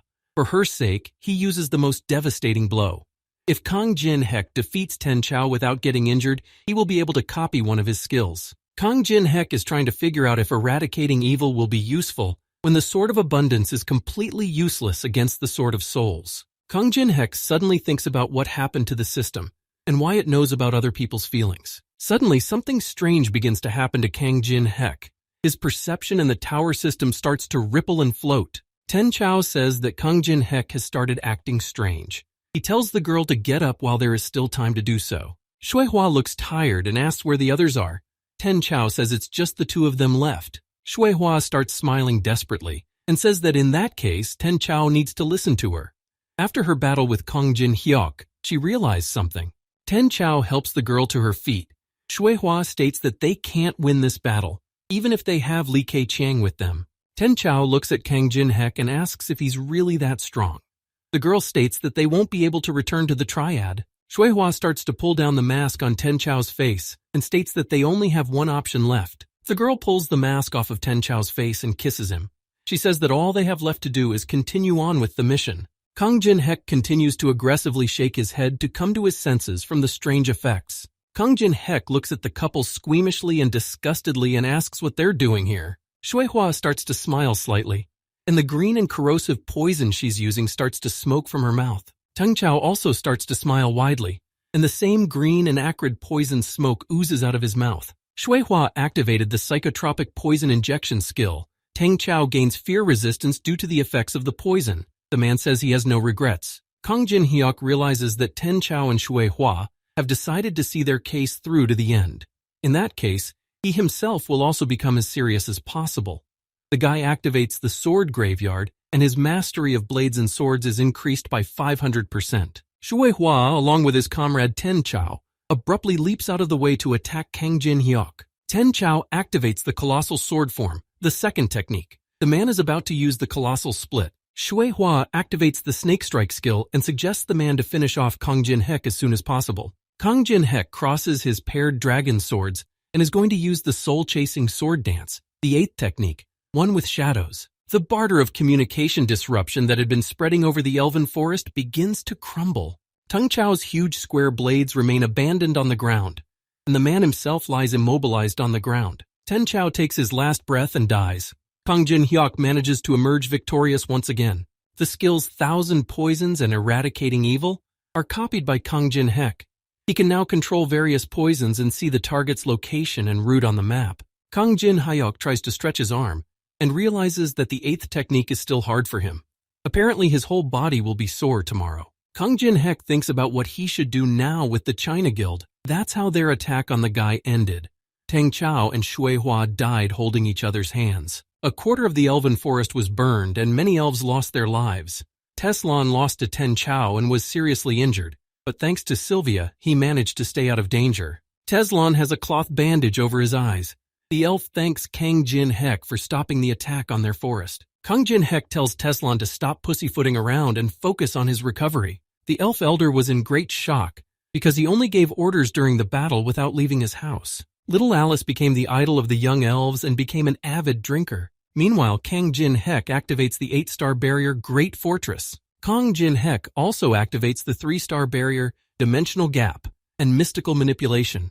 Kang Jin Hek realizes that making barriers is hard enough, but now the guild China will think 100 times before attacking the guy. Kang Jin Hek is about to walk away from the elf forest and gives out the thought aloud that he just hates people like that. At the China Guild headquarters, S-rank deputy head Liao Wei receives news that a combat unit of 150 people, including 3 S-ranks, are lost. The man covers his face with one palm and asks if this Kang Jin Hek is really that strong. One of the council people says that the total mana of the S-rankers was over 10,000. The girl with glasses reports that the ranking system has not been fully worked out yet. Anyone whose mana exceeds 10,000 is already considered an S-ranker. The girl points to Kang Jin Hyuk's picture and says that he is special. He shouldn't be compared to other players of the same rank. Teng Wei suggests sending assassins with mana over 20,000 to his house. Another man with glasses says that this is a crazy idea that could start a world battle. One of the men tensely listens to the other's arguments and realizes that Nam Gun Hyun is determined not to let all of this happen. The patriarch of the Moen family from the 21st floor of Murim comes out. His name is Mo Yan-su. The old man is called out by the entire council of people sitting in the office. Mo Yan-su says that the basis of battle is to assess the strength of the enemy. They don't even know that, so they risk losing again. The old man informs that from now on, all responsibility for Kang Jin-hyuk rests with them. He will talk to Nam Gung-hyun on his own. The man with stubble continues to bow to the old man and says that he can't let them handle it on their own, but the old man shuts him up. The old man Mo Yun-su looks at the people around him carefully and wonders how they haven't realized yet. Kang Jin-hyuk is on a completely different level. The old man recalls the last scene that was caught on the video.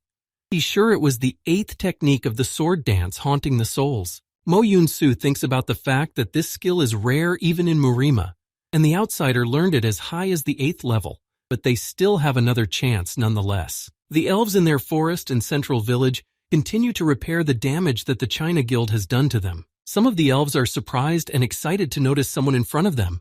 It makes tears appear in their eyes. The elves from the elven village are approached by their wise elder, who looks very tired and shabby. The elder climbs up on the wooden stage to put forward his speech. He says that they have suffered many losses, and despite the bravery of the rangers, many have died. The elves are in tears as they listen to the speech, saying that they need to move on. They need to rebuild the forest so that life can flourish here. An elder lifts up a special fig fruit and says that they need to continue the festival of moonlight.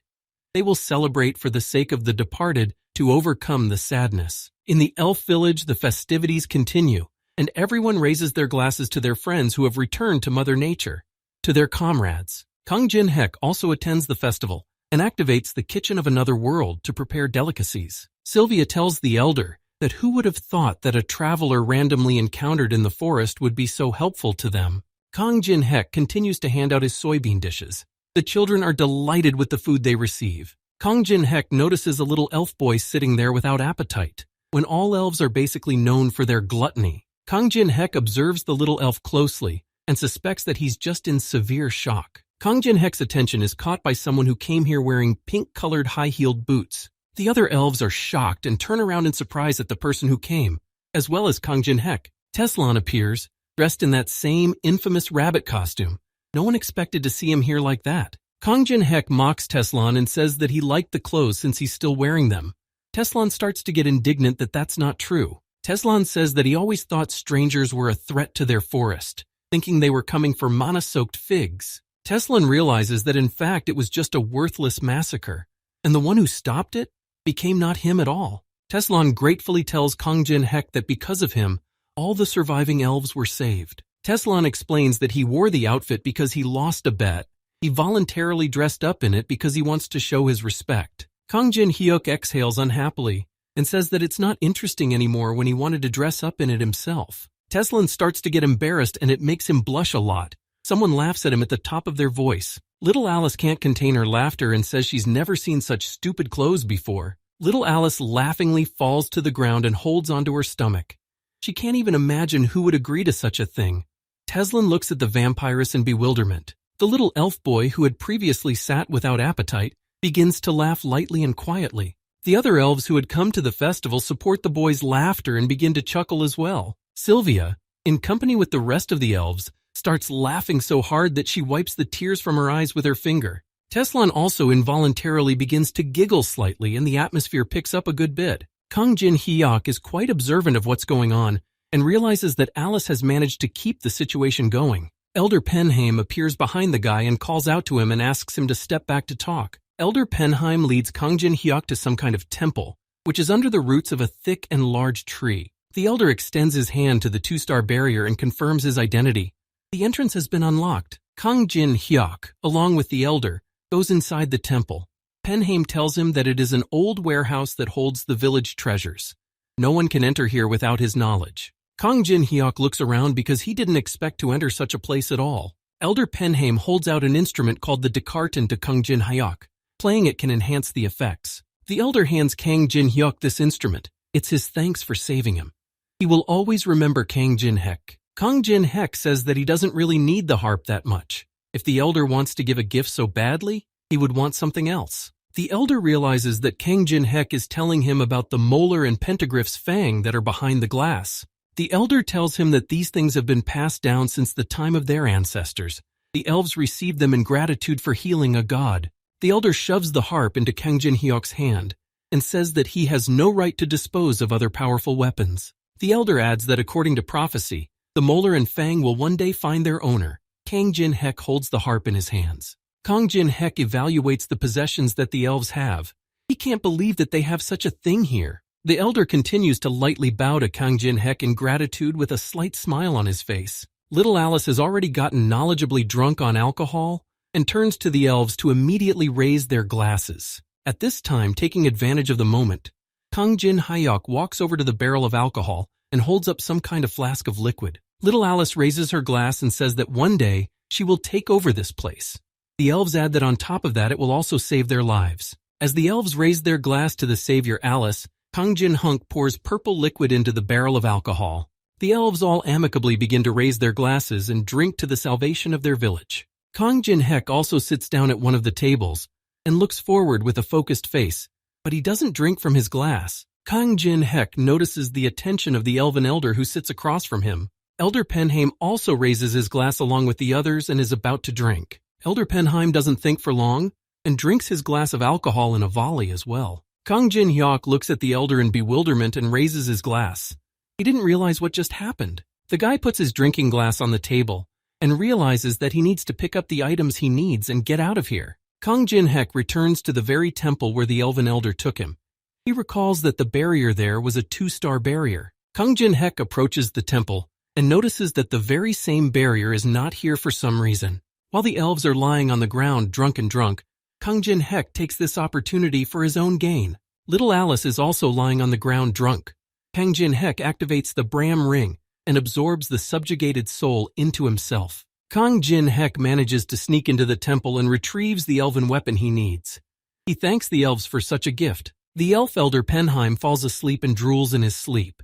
He, like all the other elves, has gotten drunk and is now asleep. On the 3rd floor of the Tower of Trials in the Church of Hate, the Minas are gathering. Without the Unknown One's permission, they cannot go up to the 10th floor. Among other things, they are missing all the artifacts. The Mine, who is behind the podium, realizes that they had a problem with Kang Jin-hyuk, and now also with Unknown. He didn't realize that guys could use items like that. Melina isn't going to listen to any more of these speeches and psychically gets up to get out of here. One of the masked mains asks Medina about where she's going. The girl states that she's going to take a vacation. The red-haired girl Melina leaves the hall and realizes how stupid the Minas are. The girl knows that Kang Jin-hyuk is the unknown. The girl grabs her face with Kang Jin-hyuk's soul branding and realizes that just thinking about it makes her burn with shame. But if she reveals the secret, she will die. 2 hooded figures with blonde hair appear in front of the red-haired girl Melina. They stop the girl. Melina pulls out her dagger and is going to defend herself if something happens. The girl asks them who they are and what they want. The tall, white-haired man and the shorter girl shine their red eyes. They begin to smile defiantly with their sharp fangs. In an instant, all the guards standing at the entrance to the church hall fall lifelessly to the floor, and Melina is shot in the shoulder. The long-haired guy licks the blood off his sword like a true vampire who loves blood. The man informs him that the blood of the Minas tastes as horrible as they are. He makes a disgruntled face. The girl replies to him that he should stop putting anything in his mouth. It's hard to find a man with good blood. Melina realizes that they were so fast that she didn't even notice anything. The girl holds onto her wounded arm. A long-haired man with pointed ears begins to threaten Melina with his long sword. He asks if they should taste her blood too. In front of the red-haired Melina, the very same Maine, nicknamed Lancelot, appears. He stands up in front of the vampires. The man bows to the vampires and apologizes for presenting himself in such a manner. He calls them aristocrats, spawned by the noble knight. He asks how he can help them. The white-haired girl begins to smile contentedly and removes her hood. She is glad that at least someone here is understanding. 90 days after the incident in the elf forest, the 6th floor was unlocked. The 7th floor was also unlocked. At the same time, it was time to prepare for the next stage. Yuri was going outside and thinking about the fact that she needs to hold on for at least a year. She has to graduate, but by then, the world might disappear. A notification from the system appears in front of the girl. The shareholders' meeting of the veteran company is about to start. Employees need to gather on the 1st floor near the Moon Lake at 2 o'clock in the afternoon. When the notification informs that if anyone is late or doesn't show up, they will find everyone. The girl's mouth even falls out of her chupa chups. Yuri freaks out and grabs her head hysterically and demands that Kang Jin-hek stop bossing her around. Kang Jin-hek gathers his entire team in the test tower on the first floor near Moon Lake. All of his subordinates stand in front of him. Yuri voices her displeasure and says that they worked all night making horses. Can't the guy just let them go already? The old man supports the girl in this. Kang Jin-hyuk says that if they want, they can just turn around and leave. Yuri and the old man immediately react and really are going to leave. Kang Jin-hek says that if he dies, they will need to pay him compensation and demands that they tell them their bank accounts. The old man and Yuri instantly change their faces and thank Kang Jin-hyuk for his kindness, as it's very hard to find a job in their time. Kang Jin-hyuk says that they will do some sort of introductory round first. Have each of them tell him the latest news. Kang Jin-hek starts the meeting with Kim Hye-woon, who is the representative of the Black Raven Guildmaster. Park Ha-na continues and says that he is running errands for Kang Jin-hyuk. Kim Hye-woon reports that Jang Yoon-seok has moved to the 7th floor. According to his informant, the guy is trying to find a certain feather. The 7th floor of the Tower of Trials is a tundra. If you go from the starting point to the end, the next floor opens up, but it's known for requiring a long preparation for the raid because of the weather conditions. Kang Jin-hyuk realizes that it's about the phoenix feather. The flame blessing will help out when passing this floor. Park Ha-na reports that Jung Yu-sung has fully recovered and has been released from the hospital. He also asked him to tell him that he will destroy Kang Jin-hyuk. Kang Jin-hyuk realizes that Jung Yu-sung is indeed fully recovered.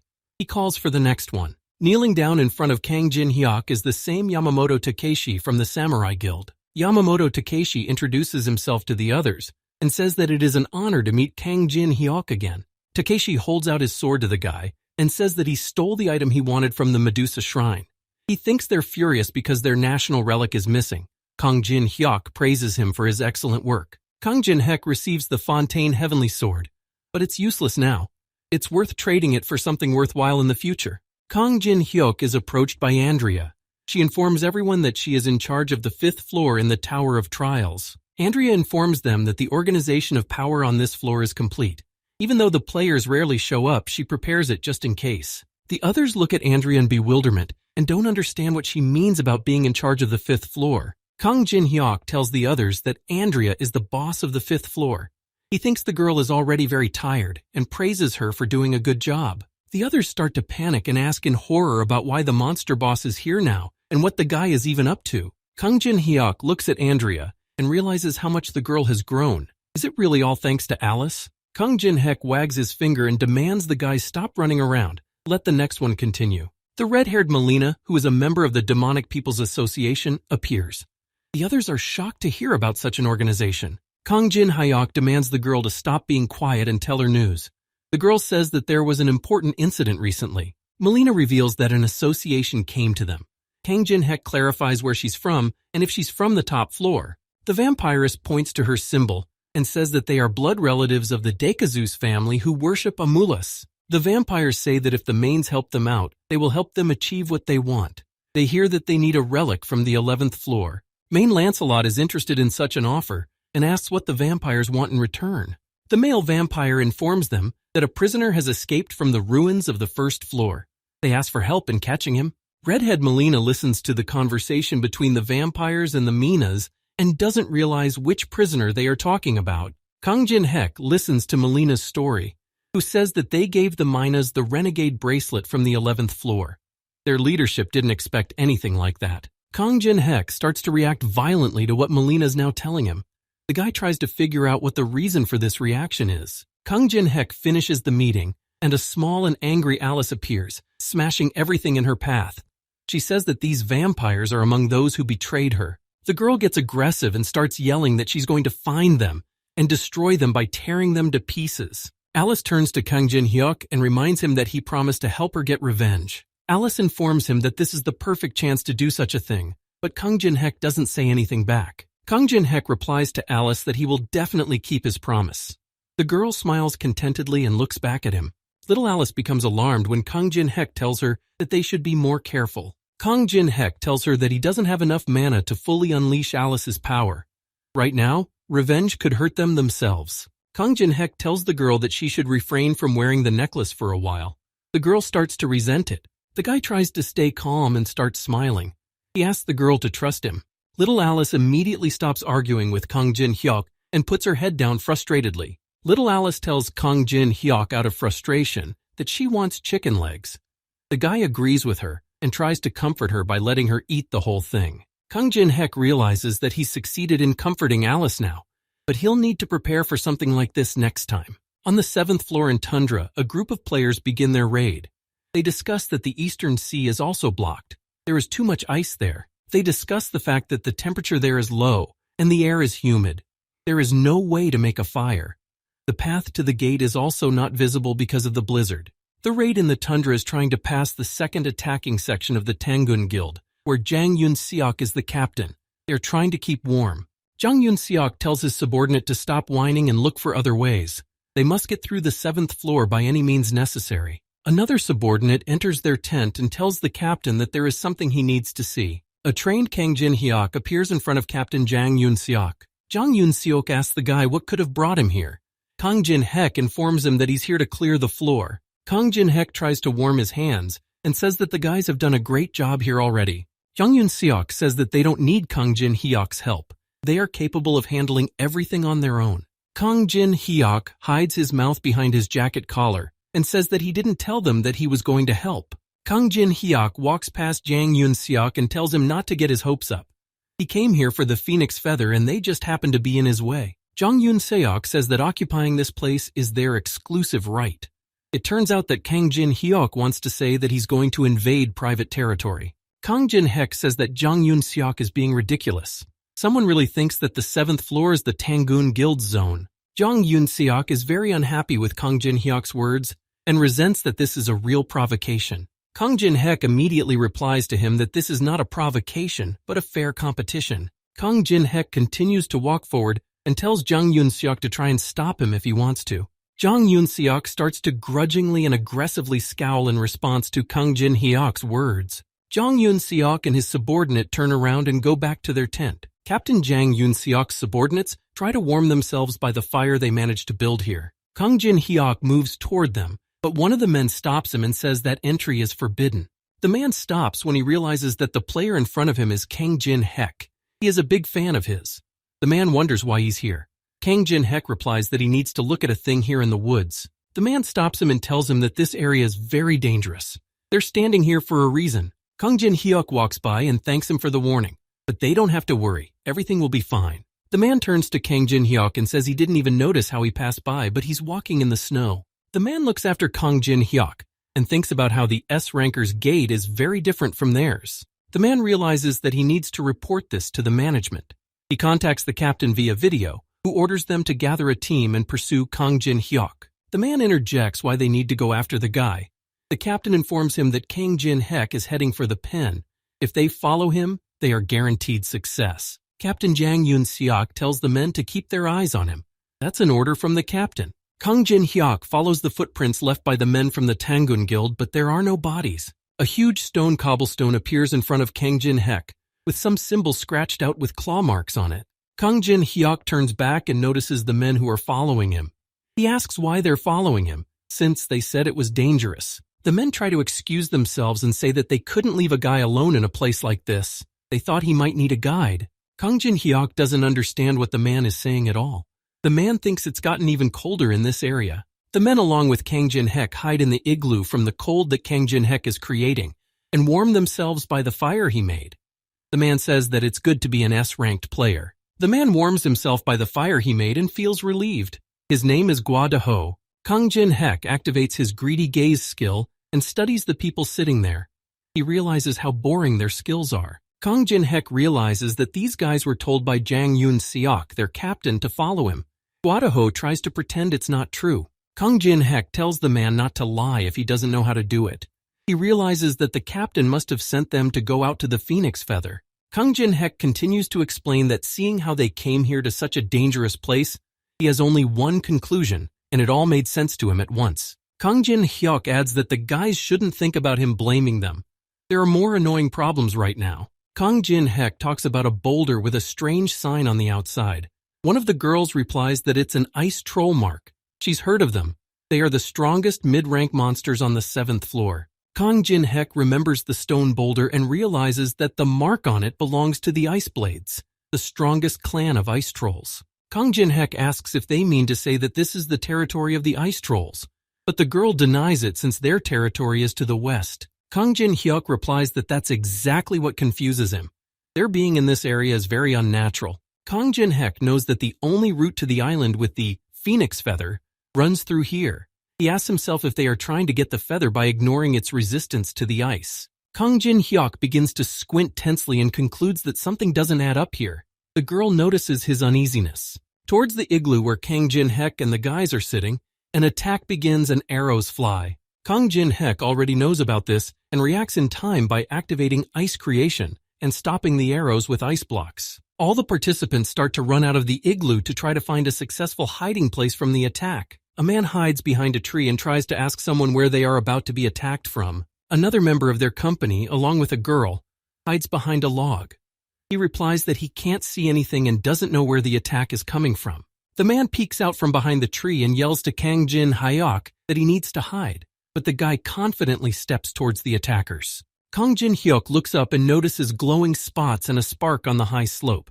He realizes that the attack is coming from there. Kang Jin-hek begins to be attacked from the high slope, but the guy manages to deftly and quickly dodge the attacks. Kang Jin-hyuk says out loud that his opponent should have realized by now that hiding won't help him and demands to come out. Standing on the high slope in front of Kang Jin-hek are the same vampires who came to see Manas at the church, with the ice trolls behind them. The long-haired man turns to the guy and asks if he's really Kang Jin-hek. The girl squats down and smiles sweetly, calling the guy cute. Kang Jin-hek activates his greedy gaze to study the opponent's characteristics. Alice gets nervous in the Bram ring, and the guy tries to calm her down by clasping the ring with the palm of his hand on his chest. The long-haired male vampire's name is Liorda Burchin. He is 1,082 years old. Kang Jin-hek feels and understands the difference in levels perfectly. Even just looking at Liord's stats, he will need a lot of mana. Kang Jin-hek studies the copying requirements and realizes that they are very complicated.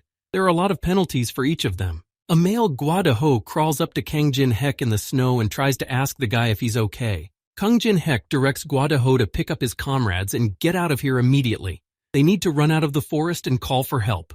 Guadaho wonders what about Kang Jin-hek. He asks if he's going to fight against them alone. Kang Jin-hyuk claims that he's far from a weakling. He just promises the guy that he'll buy him a drink after they get out of here. Guadaho starts crying and drooling at such words Kang Jin-hek says to him. Guadaho grabs his companions and says that they should run away from here. A man yells after Kang Jin-hyuk to take care of himself. The guy is attacked by an ice troll as he reads the terms of copying skills. He needs to survive after uttering 4 or more words spoken before dying. He's affected by the epic phrases before doom technique. Kang Jin-hyuk's poison technique is blocked, but it doesn't bother him, and he takes the troll to the ground with one blow. The girl and male vampires continue to watch Kang Jin-hyuk from the slope as he deals with the trolls. The vampires notice how delicious the blood smells to Kang Jin-hyuk, who is now battling the ice trolls. The vampire girl smiles and enjoys watching the guy, and says that she is starting to become more and more interested in him. Kang Jin-hyuk continues to confront the ice trolls when the male vampire walks up to them and stops them. Liord says he's heard about Kang Jin-hek from demonic people. He's pretty strong for a normal human. The man introduces himself as Liord Bertion, who is working with Dekazus. The girl introduces herself as Ophelia, who is also related to Dekazus. Kang Jin-hek asks if it's their doing, that people have been kidnapped and ice trolls are attacking. Ophelia puts her finger to her lips thoughtfully and realizes that Kang Jin-hek isn't surprised and gets right down to business. Ophelia tells him that he can think of it as their trap. The girl slowly moves towards the guy. Ophelia tells Kang Jin-hek that they want to catch someone who can detect anomalies in the tundra. Ophelia continues her story. The demonic people gave her the names of the survivors on the first floor of the Hall of Depravity. These survivors were Teresa de Laurencia, the Invincible Unknown, Jean Yu-sung, and the strongman porter that was Kang Jin-hyuk. Ophelia starts to smirk and says that they are sure that one of them helped Alice 1 Ataraxia escape. Ultimately, in this whole situation, Kang Jin-hek was the very first one to come here to Tundra. Ophelia puts her finger to her lips again thoughtfully and smilingly and asks what the reason is. Liord immediately warns Kang Jin-hek that he may not expect help from those underdogs behind the forest. Demonic humans and Minas on wolves appear on the slope where the vampires stood before. They get rid of the humans behind the woods quite soon. Ophelia starts playfully rubbing her hair and asks Kang Jin-hek to answer a couple questions like where Alice is now. Kang Jin-hek pulls out his green curved blade, which has runes engraved on it. He says he doesn't know about any Alice. The vampires begin to smile gloatingly and realize that Kang Jin-hek is just playing dumb and misunderstanding. Liord pulls out his sword and rips off his cloak. He's going to make Kang Jin-hyuk remember everything. Liord Bertian gets into the fight almost immediately. Kang Jin-hyuk notices the vampire get behind him. Liord Bertian starts activating his Dark Battle Spirit skill and directs it at Kang Jin-hek. Multiple dark streams of Liord Bertian's magical energy are directed towards Kang Jin-hek. Kang Jin-hek deftly counters the vampire's blows and fends off the dark energy streams with his green blade. Ophelia watches the confrontation from the sidelines. She reminds Bertian that they need Kang Jin-hek alive. Liord Bertian begins to launch melee attacks and is about to do physical damage to the guy. He reprimands Ophelia about remembering and knowing everything. The male vampire has time to watch Kang Jin-hek dodge and realizes that he's better than he expected himself to be. Kang Jin-hek smiles evilly and gloatingly as he dodges and counters Liord's attacks. Liord Bertian activates his Blood Jade skill, and a trap of bloody threads appears above Kang Jin-hek's head. Liord Bertian uses his technique to block his opponent's vision for 30 seconds. Liord Bertian controls his blood like a magical power. The entire space around Kang Jin-hyuk is absorbed by the blood clots. Liord Bertian's attitude is confident and serious.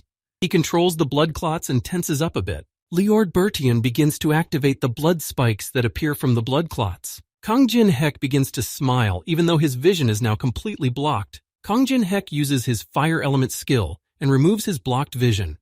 He says that none of this will work on him. Ophelia watches and realizes that as a human the guy is strong, but not at all inferior to even Bertian. Ophelia becomes wary and suspects that he is the man who let Alice escape. For a period of time, the confrontation between Bertian and Kang Jin-hyuk stops. Eye contact begins between the guys. Bertian calls Kang Jin-hyuk a hunted rat, but the guy doesn't react to the provocation and only laughs. Kang Jin-hyuk says that the vampires shared something interesting with him, so he'll repay them. He already knew in advance that they were coming for him. Vampire Liord Bertian becomes alarmed and surprised when he finds out that Kang Jin-hek knew about everything.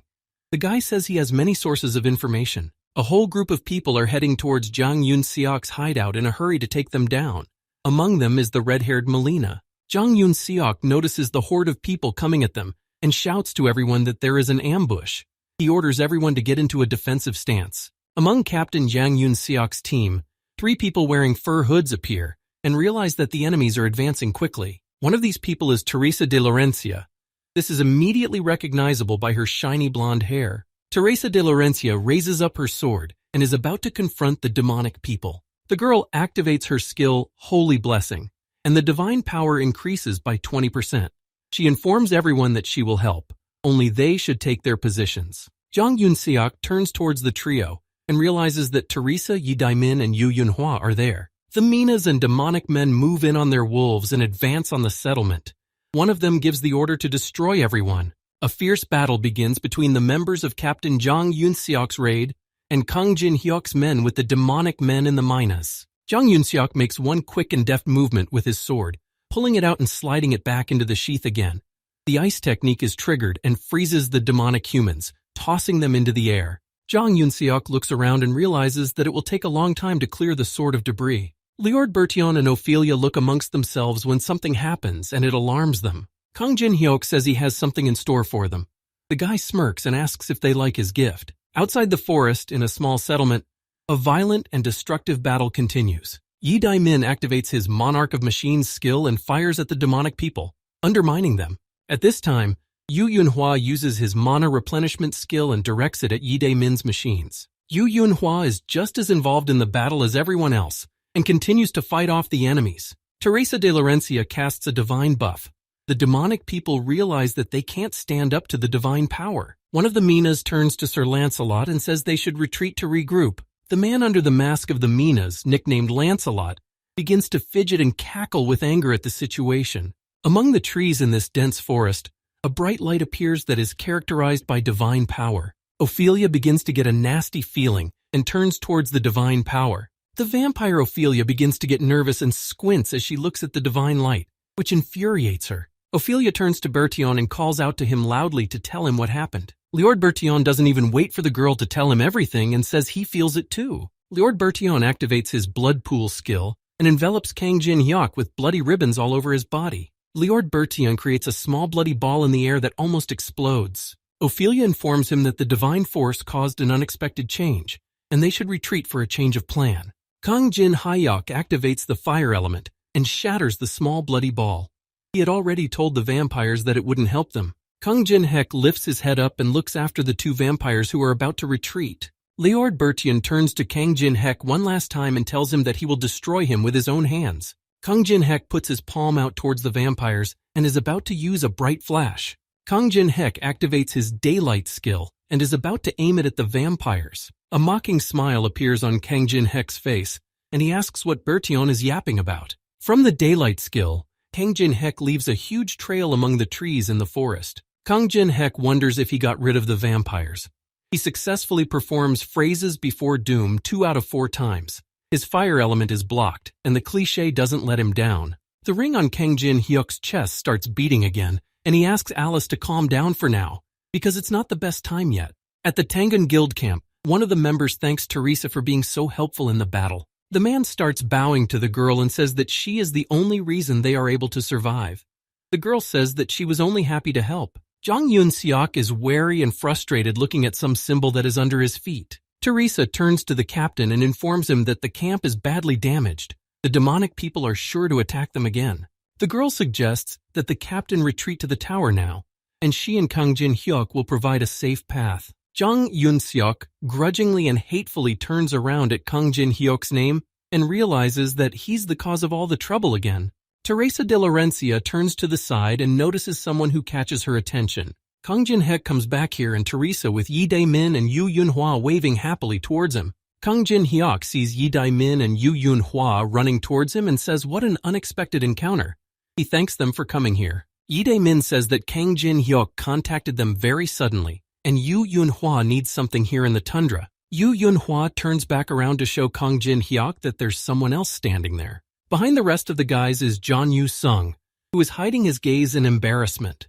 Kang Jin-hyuk texts everyone in time. Teresa says that she didn't think John Yu-sung would come here too. They were able to fend off the demonic people's attack. Yi Dae-min informs that they can't relax and they haven't found out who's behind them yet. Yu Yun-hwa is amazed that the demonic people have organized such a large guild. Kang Jin-hyuk tells the others that these people are cooperating with the vampires from the upper floors of the Tower of Trials. One of the players suggests that the vampires are just up to something here in the tundra, but Kang Jin-hyuk has little faith in that. Kang Jin-hyuk explains to his company that they want to get out. That's what he's been able to find out. He tells them that the ice trolls are mopping up the location in defiance of their primary attribute. This is possible due to the pen's resistance to cold. He reports that when the feather is symbiotized with the right item, it is possible to open a magic portal. Jung Yu-sung listens to Kang Jin-hyuk and says that it all sounds absurd. How could it even have anything to do with escaping? Kang Jin-hyuk says that the members of the Tangun Guild have been kidnapped, and many are probably already dead. It seems to him that the vampires want to unite the Phoenix Feather people to escape from the tower. Teresa de Laurencia begins to slowly panic and says anything but that. The girl starts to shake with terror and panic and says then an escape like the one in Amsterdam will happen. Jung Yu-sung walks up to Teresa and puts his hand on the girl's shoulder. He says that won't happen because surely Kang Jin-hyuk already has a plan. Teresa de Laurencia looks at Yu-sung with embarrassment, who just Kang Jin-hyuk to share his plan with them. Kang Jin-hyuk starts laughing and says that Jung Yu-sung must have realized it because of his stalkerism. In one of the caves in the icy tundra, Ophelia and Bertillon hide out to discuss a new plan of action. Some vampire holds a wine glass in his clawed hands and asks if Kang Jin-hyuk is really that strong. The vampire sits on his throne and holds the glass. He says that the guys failed to bring the prey driven into the trap. He is very disappointed. The vampire on the throne doubts that he will be able to retrieve the fugitive.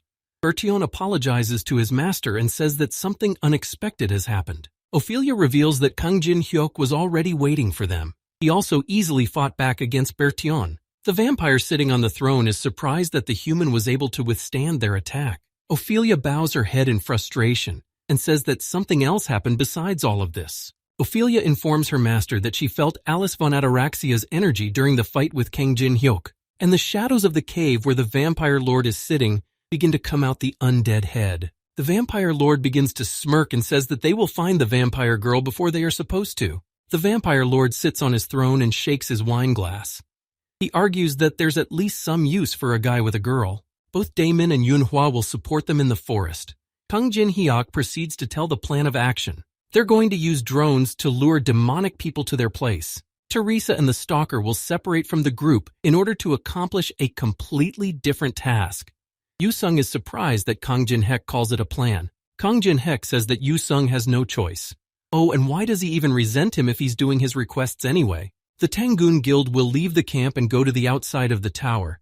This is the plan of action that Kang Jin-hyuk is expressing. But there is one person who will still have to stay here.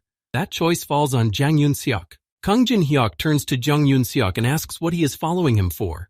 The man is surprised that he really doesn't understand. Jang Yun-seok informs him that this is the property of the Tangun Guild and he is responsible for it. He asks where they are going now. Kang Jin-hyuk is surprised when the man says, "we." He himself is heading towards the freshwater lake. The freshwater lake is that place with the highest concentration of mana on the 7th floor. Whenever the tribe has any problems, the Ice Blade Chief is here for a mana boost. Among other things, this is not the only reason to come to the freshwater lake. Jang Yun-seok tiredly exhales steam from his mouth from the incredible frost and cold. He looks around. The boys reach the place where the ice trolls settle. They turn around towards the people who have come to visit them here. There is a large settlement of ice trolls here, where the assorted creatures reside. Jang Yun-seok announces himself to the troll settlement and holds a stick with a white flag on it. Jang Yun-seok asks Kang Jin-hyuk what they need that white flag for. The guy demands him to carry the flag normally, then it will be of some use. Jang Yun-seok wonders about the truthfulness of Kang Jin-hyuk's words. The trolls really don't attack them, but there is some nuance to it. Kang Jin-hyuk explains to the man that ice trolls are not savages. They too have a concept of honor and they value it. Family is a priority for ice trolls, so as long as they hold up the white flag, the creatures won't attack them. Jang Yun-seok is surprised when the guy tells him about these creatures' concept of honor. They are just ordinary mobs after all. Kang Jin-hyuk and Jang Yun-seok make their way to where the leader of the ice trolls is sitting. The leader of the ice troll tribe is named Karakal. He says that he has heard about Kang Jin-hyuk, who beat their comrades with his bare hands. He asks why he gives up so easily since he is so strong. Jang Yun-seok starts to screw up his face in horror when he sees the ice troll in front of him. He wonders why it's so huge. Kang Jin-hyuk snatches the white flag out of Jang Yun-seok's hands and throws it on the ground. He says that he wasn't going to give up, but did everything he could to sneak in here. Karakal begins to scream in horror and hate that the man is disregarding the honor of a warrior. Karakal watches as Kang Jin-hyuk stands confidently in front of him after committing such a low act. Karakal pulls out his huge hammer and orders the man to die to atone for his guilt. Following tradition, he, the leader of the Ice Blade, demands a duel. As the Ice Blade boss rises from his throne, the other ice trolls begin to howl and cheer him on. Kang Jin-hyuk turns to Jang Yun-seok standing behind him and asks if he is going to defend the honor of the Tangun Guild further. Jang Yun-seok doesn't even think about his answer and just starts shaking his head in a familiar negative response. Kang Jin-hyuk appears before the Ice Blade boss and realizes that Jang Yun-seok is no help to him. He says that the man can just observe then. At the Triad Guild headquarters, Nam-gung is psycho-smashing dishes and can't believe that all of his dispatched members, including S-ranks, died in the elf forest. The man shows a lot of negative feelings and emotions on his face: anger, rage, hatred, and thirst for revenge. Old man Mo Yun-soo tells the guy that Kang Jin-hyuk is not someone he can defeat. The guy demands at least one more chance from the Lord. Old man Mo Yun-soo asks how long can he keep humiliating himself in front of him. He demands Nam-gung to stay away from Kang Jin-hyuk. Nam-gung starts grabbing his head in rage and freaks out, shouting loudly and resenting what is happening. There are a lot of people gathering outside the Triad Guild headquarters. Some are going to work, some are coming from work. Everyone is going about their business. Jung Yu-sung is heading somewhere aggressively and saying to himself that he will destroy Kang Jin-hyuk. Ice Fang boss at this time continues to attack Kang Jin-hyuk, who successfully dodges. Ice Fang boss Karakal starts to aggress and thinks about what he should do next against Kang Jin-hyuk. Ice Fang boss activates his crying chief skill and starts yelling, opening his mouth wide and exhaling a stream of air. Kang Jin-hyuk starts activating the 2-star barrier Distortion Barrier and distorts the direction of the attacks on him. Kang Jin-hyuk thinks about the fact that he remembered this every time. He really is too strong for a troll. Kang Jin-hyuk activates the ice creation skill. The Ice Fang boss observes the ice blocks in front of him. Kang Jin-hyuk controls the ice blocks he created and in an instant all at once points them at Karakal. While the Ice Fang boss is distracted by the falling ice blocks, Kang Jin-hek pulls out his Dragon King's paired swords. Kang Jin-hek accumulates magic power in his entire body and puts it into the paired swords in his hands. Kang Jin-hek activates the Sword Graveyard skill and immediately attacks the Ice Fang boss. The Ice Fang boss, Caracal, falls to the ground with a thunderous crash as Kang Jin-hek rises into the air and is about to deliver the final blow. Jang Yoon-seok and the rest of the ice trolls watch in shock and can't believe that Kang Jin-hek defeated the leader in 5 minutes. Caracal says that Kang Jin-hek is very powerful and admits his defeat. He asks him to let the guy destroy him with honor. Kang Jin-hek leans over to Caracal and says that he doesn't know much about honor, but he knows the traditions of the ice trolls very well. Kang Jin-hek says that their sacred and inviolable rule is total submission to the winner of the duel. Kang Jin-hek asks if the chieftain knows what he was thinking after he lost. This chieftain is able to stand up to demonic people. Kang Jin-hek asks why Chief Karakuli submits to the demonic men rather than stand up to them. Chief Ice Fang Karakuli shamefully turns his head away and asks if Kang Jin-hek is talking about Ophelia and Betrayal. Kang Jin-hek listens to the chief about how he is not submitting to them because of his defeat in any of the duels. The Ice Fang boss claims that he was defeated by someone much stronger than these two, and that's why things are the way they are. Caracal tells of a vampire named Mikkel. He's the highest vampire in the Decases family. Ice Fang boss Caracal claims that not even his entire tribe can stand up to this supreme vampire. Caracal claims to know that there is no hope left for him or his tribe. He asks that he be granted at least a dignified doom. Kang Jin-hyuk ponders the supreme vampire of the Decazus family. He definitely understands everything now. Kang Jin-hek approaches the leader of the Ice Fangs by name and offers to unite with him, scoring a dignified doom. Kang Jin-hek promises Caracal that he will return a bright future to his tribe, but then the chief will obey him. Kang Jin-hek points his hand at Jang Yoon-seok and says he'll leave the guy to the chief as his pledge. Jang Yoon-seok realizes that this is about him now. The guy points his finger in frustration and fear and is surprised that he has to stay here. The scout drones constantly loom before the eyes of the demonic people the Minas are a part of. Lancelot watches as his subordinates try to catch the drones. He finds it odd that the scout drones are constantly in plain sight. Main Lancelot turns to Sir Mikhail and asks him if scouting shouldn't be stealthy. He asks what Sir thinks. Sir Mikhail begins to grin aggressively and says that Lancelot is too smart for an ordinary man. Sir Mikhail turns to Ophelia, who obediently obeys him. He orders the girl to go to the freshwater lake. Mikhail reveals that he has not heard from the Ice Fang tribe for some time. He suspects that Kang Jin-hek has lured them to his side. He believes the drones are just leading them around by the nose. Mikhail orders the girl that if Caracal seems suspicious, it's worth destroying everyone there. The girl obediently plans to do his bidding. Sir Mikhail orders Bertillon to get something and prepare the so-called it from his words. Bertillon obediently obeys. Sir Mikhail is about to fly into the air and addresses the demonic men. He says he'll get rid of the drones in a matter of a couple seconds. Lancelot thanks him. Sir Mikhail activates his climate change skill, and the weather immediately becomes noticeably worse. The drones that Yi Dai-min sent here are subjected to the strong and powerful vortex that the supreme vampire caused. Yi Dai-min turns toward Yu Yanhua and reports to the girl that all of their drones are out of commission at once. He suspects that the supreme vampire noticed something. Yu Yunhua activates his heavenly flower cultivation skill and says it's about time. They'll all be here soon, so Yi Dai-min should get ready. Yi Dai-min understands and accepts Yu Yunhua's instructions and starts typing something quickly with his hands on his panel. A whole lot of holographic panels open up in front of Yi Dai-min. He activates the Great Fortress. Yi Dai-min improves his activated technique and activates Mechanical Platoon Offensive. There are many wolves in the tundra on the 7th floor area. One of them scuffs its muzzle up and starts howling. Main, nicknamed Lancelot, raises his hand up and orders the others to prepare for battle. One of the vampires, Ophelia, heads towards the freshwater lake on her bloody spear. Ophelia already understands the plans of Kang Jin-hyuk, who is trying to take the phoenix feather with the help of the ice trolls. It's a very clever move. When the girl flies up to the freshwater lake where the ice trolls live, she notices an amazing picture. The vampire Ophelia watches the ice leader cuddle with Kang Jin-hyuk and realizes that they are already together and in on it. Ophelia calls them fools because she located the military headquarters in the canyon of the freshwater lake for a reason. The girl puts her hands in the air and begins to gloat. She activates a mana storm and says that if anything, she will bury the ice trolls in one fell swoop. The vampiress Ophelia is in the air and stands on her bloody spear, cultivating a storm of mana in the air. The canyon of the freshwater lake begins to collapse and is littered with shards and debris. Ophelia starts to smile contentedly and says that it's all such a pity. And after all, Kang Jin Hyuk's blood smelled really good. Yu Yunhua turns around at the loud sound in the direction where Kang Jin Hyuk is. Yi Dae-min asks if the girl thinks he's okay. From behind Yi Dae-min, Kang Jin Hyuk appears abruptly, scaring the hell out of him and telling him that he's okay. Yi Dae-min falls to the snow out of fright and asks when Kang Jin Hyuk had time.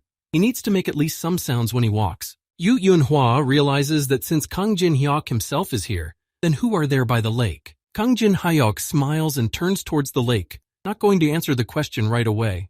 The vampire Ophelia instantly changes her face when she notices a different picture in front of her. In front of the girl all this time was Mom's usual 2-star illusion barrier created by Kang Jin Hek. Kang Jin Hek remotely undoes the illusion barrier, which disappears right before Ophelia's eyes. The girl watches the barrier disappear in shock and tries to figure out what it was even there for. From behind, someone approaches Ophelia gently and inaudibly, but the girl still feels the presence and turns back. Teresa de Laurencia appears from behind and activates her Star Blessing skill, just as Kang Jin Hyuk requested. Teresa turns to Ophelia and says that she won't destroy her if she surrenders right now. Teresa demands her to surrender. Vampire Ophelia begins to smirk with her sharp fangs and says that she fell into Kang Jin Hek's trap. Vampire Ophelia continues to smirk and picks up her sword, turning to Teresa. She says that she despises holy power. Yu Yunhua squats down before pushing off and moving forward. The girl is about to start the fight. One of the mains reports to the others that there is only one opponent approaching them now. The Mang nicknamed Lancelot turns to the others and shouts to them to keep their defenses up and open fire. Mang aka Lancelot raises the burning torch upwards and activates his dark body projection skill. Mang Lancelot starts throwing multiple blows towards the girl, but she deftly and quickly dodges them. Yu Yunhua's eyes burn with animal fury and red fire. The girl is about to attack the opponent back. Yi Dae-min shouts, "Forward, Yu Yunhua," and shows his mechanical platoon with his finger to move forward. Mang, nicknamed Lancelot, in turn activates his mana shield skill to avoid the fire from the mechanical platoon. Mang, nicknamed Lancelot, calls the boys' action very brave. They attack first, even though they are in a noticeable minority. A thick and tall cloud of smoke appears in front of the members of the Demonic People Guild. Above the thick cloud of smoke, Yu Yunhua appears in the air above, swinging her fist with accumulated magic power. At the same time, Teresa de Laurencia is in the same position but with a sword and is about to attack Ophelia. Teresa de Laurencia forms a golden cross in a circle in the air with her divine and holy power. Teresa de Laurencia's whole body is just boiling with divine and holy power, and her eyes express her thirst for revenge. The vampire Ophelia tries to hold back Teresa's attack and tells her that the divine power is very annoying. An entire tribe of ice trolls sets off at the behest of Kang Jin Hyuk. They should get as far away from here as possible. The leader of the Ice Fang tribe tells the others that there's no time to gawk now. They should hurry because they have a long journey ahead of them. The leader of the Ice Fang tribe, Karakal, explains to everyone that a battle has already begun that they won't be able to avoid anyway. Teresa de Laurencia continues her multiple holy power attacks on Vampire Ophelia. Vampiress Ophelia tries time and time again to hold and fend off the multiple blows of Teresa de Laurencia. Teresa de Laurencia manages to land a powerful and devastating blow on the vampiress that knocks her back. Vampiress Ophelia tries to get to her feet from the blow, holding onto a block of stone with her hand. She states that she is really pissed off by the paladins. Ophelia turns to Teresa, who is already walking towards her, and says that she is the nastiest of all the paladins. Ophelia begins to provoke the girl and says that while she is here, the Minas are already attacking her friends. Ophelia states that Teresa's friends are already very much waiting for the girl to come to their aid as soon as possible. Teresa de Laurencia doesn't fall for the vampire's provocations and claims that her comrades are far from weak. Yu Yunhua continues her fierce attack and grabs one of the demonic humans who begs for help. Yu Yunhua, with the help of Yi Dae-min, manages to confront an army of demonic men and crush most of them. Mang, nicknamed Lancelot, observes Yu Yunhua's behavior and actions and is amazed by her strength. He calls this girl a monster. She fights so many opponents and she doesn't even think of giving in. Mang, nicknamed Lancelot, realizes that the Holy Girl is not here now, and they have the opportunity to overpower their opponent. The guild warriors of the Demonic People Guild are ordered to surround Yu Yunhua. Yu Yunhua is attacked by many people from the Demonic People Guild and tries to resist them. The girl thinks about the fact that she should admit that it would have been easier with Teresa and her buffs, because she's at her limit right now. Yu Yunhua doesn't stop but manages to call out loudly to her comrade Yi Daimin. Above the army of mains and demonic men, many flying mines appear in the air. The Mang nicknamed Lancelot lifts his head up and has no idea what they are. Yi Daimin activates his magic anti-tank mine skill and is about to attack the demonic people. Huge flying mines simultaneously rush down and start exploding on the demonic people. While Yi Daimin is attacking the demonic people, Yu Yunhua is trying to run away from there with all her legs and as fast as possible. Mang Lancelot loudly shouts out to everyone that Yu Yunhua is now trying to escape. There's no way they can let her go. The demonic men mount their wolves and are about to chase after the girl. She attacked them herself, and now she's going to escape. The image of Sir Mikael appears in Mang Lancelot's mind, telling him that this is a trap. Mang Lancelot briefly makes a loud whistle with his fingers, drawing the attention of the others to himself. Mang Lancelot loudly orders everyone who was following Yu Yunhua to immediately stop following him. Yi Daimin peeks out from behind a tree and reports that the demonic people are retreating. Yu Yunhua tries to catch her breath and asks if they should cry or rejoice. Kang Jin Hyuk thinks about the fact that they had already prepared a trap for them, but they must have found out about it.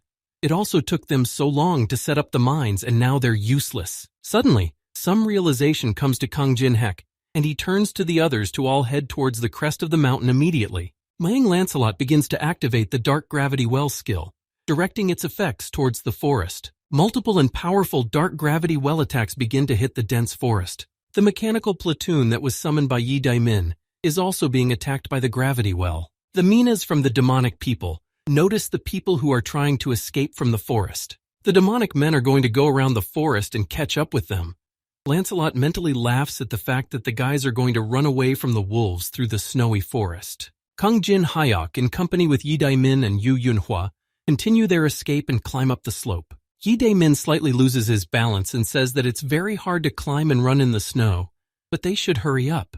Mang Lancelot and the rest of the demonic men are already on the guy's tail, and they almost manage to catch up. As the mains are already climbing up, Lancelot notices someone in front of him and becomes very wary. Yi Daimin, along with Yu Yunhua and Kang Jin Hyuk, are trying to escape, and the unknown man appears in their midst. Kang Jin Hyuk smirks and looks at the reaction of May and Lancelot, who sees the unknown player among them. Some man comes into the Tangun Guild building, who is noticed by the guards and immediately makes a fuss. The man with long purple hair waits for the guard to tell him something that is being radioed to him. The guard turns to Nam Gung Chong and says that something unpleasant has happened right now. After what the guard says, the door to Nam Gung Chong's office explodes and blows apart. Nam Gung Chong is shocked and puzzled by what is happening and tries to figure out who blew up his door. The unknown player enters Nam Gung Chong's office, whom the man of course recognizes. It's actually Yu Sung under the mask of the unknown player. He pulls a piece of paper out of his pocket and starts parodying him. How dare the Tangon Guild even dare call themselves the strongest guild in China? He demands them to surrender to stop embarrassing themselves. Nam Gung Chong tries to understand what's going on, and after saying this realizes it's some kind of ridiculousness. The unknown man informs them that he is the unknown man and takes away their guild sign. If they ever catch his eye again, they will regret their action. Nam Gung Chong demands that they not interrupt him. The unknown man replies that if they have the nerve, let them go up to the 7th floor. The unknown man tells the man that the majestic Kang Jin Hyuk will be waiting for them there, and that's the only way they can settle their differences. When Nam Gung Jong hears Kang Jin Hyuk's name, he is immediately provoked and becomes aggressive. Jung Yu Sung, under the guise of John Doe, throws away the piece of paper since he said everything that is necessary. That's the end of it. A powerful and loud explosion occurs in the tall and multi-story Tangun Guild building. From behind the unknown player, an entire army appears, assembled by the Tangun Guild, which is also now here. Lancelot doesn't realize where the huge army came from here. He didn't even know that the unknown had teamed up with someone. The unknown informs Nam Gung Jung that it's Kang Jin Hyuk's army. He must realize the position he's in now. Nam Gung Chan starts to resent that Kang Jin Hyuk promised he would be alone, but ended up bringing so many people here. Kang Jin Hyuk and his companions are caught between two guilds who don't understand what's going on. Jung Yu Sung, undercover as unknown, says that Kang Jin Hyuk made him give that stupid speech. He belts it out to him, but the guy absolutely doesn't care. Kang Jin Hyuk yells that they should finish the job first and storms off. Jung Yu Sung, under the cover of unknown, does the same maneuver and takes off at the same time as Kang Jin Hyuk. Explosions occur on both sides of the different armies of the different guilds, which acts as a signal for the battle to begin. Nam Gunjung and Mying Lancelot think that the armies are starting to attack and shout at the top of their voices to unleash the battle and destroy everyone. It was in this way that the battle veteran created some minor misunderstandings that made the Mying and Tangoon fight, ignoring common sense. This all, of course, changed the entire balance of power. Kang Jin-hek himself laughs at the fact that he was able to orchestrate all of this. A fierce confrontation between the Tangoon Guild against the Demonic People Guild begins. Mying Lancelot activates the skill Knight's Oath and orders the others to deal with the Chinese Guild, and after that destroy the unknown. Nam Gun Cheon of the Tangoon Guild activates the Aura Blade skill and orders the others not to linger here and finish off Kang Jin-hek. Kang Jin-hek and his comrades to the side are watching the scene and think that they are having fun here now. As the comrades run off with Kang Jin-hek turns around and watches the battle, thinking that they can fight until they're blue in the face. The guys come to a permafrost valley that only Kang Jin-hek knows about. He tells the others that this is a place to discuss plans and warm up a bit. The leader of the Ice Fangs begins to peek out of the shadows and says that he's been waiting for them here for a long time. Jung Yu-sung asks in horror what those ice trolls are doing here. Kang Jin-hyuk tells the guys not to worry. They used to be controlled by vampires. Now they're working with them to repay them for their release. Yu-sung grudgingly remarks that Kang Jin-hyuk is pretty good at luring everyone to his side. The others notice that Jang Yoon-seok is also here. Kang Jin-hyuk replies that he's here as a hostage, so don't pay attention. Kang Jin-hek turns toward Teresa de Laurencia, who is being rewound with bandages by the ice trolls. Teresa de Laurencia is upset and awkwardly tells us that she lost Ophelia after the battle. Kang Jin-hyuk says that the girl did a good job, as it was quite difficult to catch Ophelia alive. Yi Dae-min asks Kang Jin-hyuk what they're going to do now. Yu Yunhua says that the situation has gotten more heated than they expected. Kang Jin-hyuk says that their enemies will definitely go to the island for the Phoenix Feather, since they need it. They've advanced beyond them, though. Kang Jin-hyuk says they should prepare themselves properly to meet the guests when they catch up with them. Kang Jin-hyuk puts forward his plan. They are going to organize a real hot reception for their enemies. Kang Jin-hyuk's subordinates, represented by Park Hana, the principal, the old man, and Yu-ri, go outside where it's really cold. Karakal reveals a soul essence that allows for 2 hours of mana inside. It is needed to raise a rebellion against Mikal. He holds out the balloon to Jin-hek and says that they found this treasure while building a camp in the valley by the lake. He hands it to the boy as a token of trust. Kang Jin-hyuk realizes that this soul essence is only given out after subjugating other tribes, and now he's getting it for nothing. Karakal says he's seen the guy fight bravely for them, so he'll trust him completely. Kang Jin-hyuk realized that the troll had taken it all in his own way. The Ice King says they should show their enemies what their Ice Blade tribe is capable of, so they won't have to bow their heads again. Kang Jin-hyuk is content with this attitude of the ice trolls. They will fight for freedom and they will do it. Little Alice sitting in the Bram Ring also supports this idea of fighting for freedom. Kang Jin-hyuk walks out into the open space in the middle of the forest and draws some strange symbolic circle in the snow. Kang Jin-hyuk stands confidently in his circle when he is approached by the vampire Mikhail, who admires the guy's courage. Mikhail flies closer to the guy and realizes that Kang Jin-hyuk has now shown up here first. Mikhail hears that the guy convinced demonic people to fight ordinary people, and also convinced Karakal to become his ally. Kang Jin-hek is smart, so Mikhail doesn't understand why he did such a stupid thing. Kang Jin-hek uses the soul essence, which temporarily increases mana from 113 points to 320 points. Kang Jin-hyuk tries to apply Greedy Gaze, but fails because of the level difference. Even after soul essence, the level gap is so big. Kang Jin-hyuk realizes that Mikhail is standing in front of him. He believes that the vampire is trying to leave the tower with the Phoenix Pepper. Mikhail is surprised that the guy guessed that. Now it's clear how he managed to help Alice escape. Kang Jin-hyuk waved his hands defiantly and said he had no idea which Alice he was even talking about. Mikhail says there's no point in the guy pretending. They're sure he had a hand in Alice's escape. Mikhail starts to grin and smirk. Kang Jin-hyuk should respond and then he will stay alive. Mikhail says that Ophelia is very interested in Kang Jin-hyuk's blood. The guy doesn't understand why everyone wants to make him lunch. Kang Jin-hyuk refuses to answer and asks in response why they are so eager to escape from the Tower of Trials. Vampire Mikhail begins to smirk contentedly and repeats Kang Jin-hyuk's question aloud to him. A strong and powerful shaking begins, and Kang Jin-hyuk doesn't realize what's happening or what kind of earthquake is happening. Kang Jin-hyuk's eyes open wide and he watches the scene warily and tensely. The vampire Mikael uses his blood portability and forms a magical red circle in the area where they are located. Mikael says that this technique uses blood as material to create new creatures. It used to be easy to find victims because they came to him themselves. They call these creatures blood golems.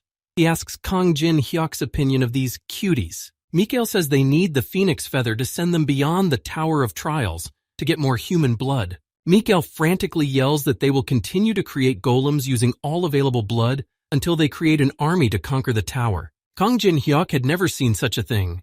Did the existence of humans make any adjustments to their behavior? Mikael calmly covers his eyes and orders the golems to bring him the phoenix feather immediately. Vampire Mikael's blood golems abruptly snap out of their seats and scurry away to do the vampire's bidding. Kang Jin-hyuk smugly smirks and says that these blood golems are quite vile. Kang Jin-hyuk watches the blood golems closely and realizes that they won't give them much trouble. Kang Jin-hyuk has no intention of giving Mikael the feather, so his comrades are already standing at full readiness to confront their enemies. Vampire Mikael turns toward the forest and asks Kang Jin-hyuk what such a thing he has hidden there in the forest. Vampire Mikael smiles contentedly as a bright blue light begins to illuminate him. It was Kang Jin-hyuk who activated his daylight skill. Kang Jin-hyuk thrusts his blade forward and tells Mikael not to look at him with that look. The vampire Mikael uses his blood control ability to create a huge bloody hand behind him. Mikael's face begins to fill with anger and madness. He says that soon Kang Jin-hyuk will be begging him for his death. The face of the guild director with black glasses is covered in drops of sweat from the increasing fatigue. The director activates his unwavering spirit skill, and because of that, he won't get tired for 20 minutes. He carries Yuri on his shoulders. The blood golems begin to chase after Yuri, sitting on the shoulders of guild director Kang Jin-hyuk. Yuri tries to fend off the pursuit with the help of his created Anubis, attacking blood golems. Yuri turns around and gets nervous because there are so many opponents. There was not a word about it at the meeting. Yuri contacts the old man and asks how their situation is and what's going on in general. The old man activates his fire element skill and creates a small ball of fiery flame in his palms. The old man hasn't fought like this in a long time. He confronts the bloody golems and feels rejuvenated again. Park Hana tells Yuri that Grandpa is pretty good at dealing with monsters like he's having fun, but they'll still need some time. Yuri demands the director to run faster because she thinks she can't last much longer. The director keeps running and says she can't draw something like that with her legs alone. She should hold on a little longer. Yuri gets angry because all the lumps go to her, and she always does the hardest job.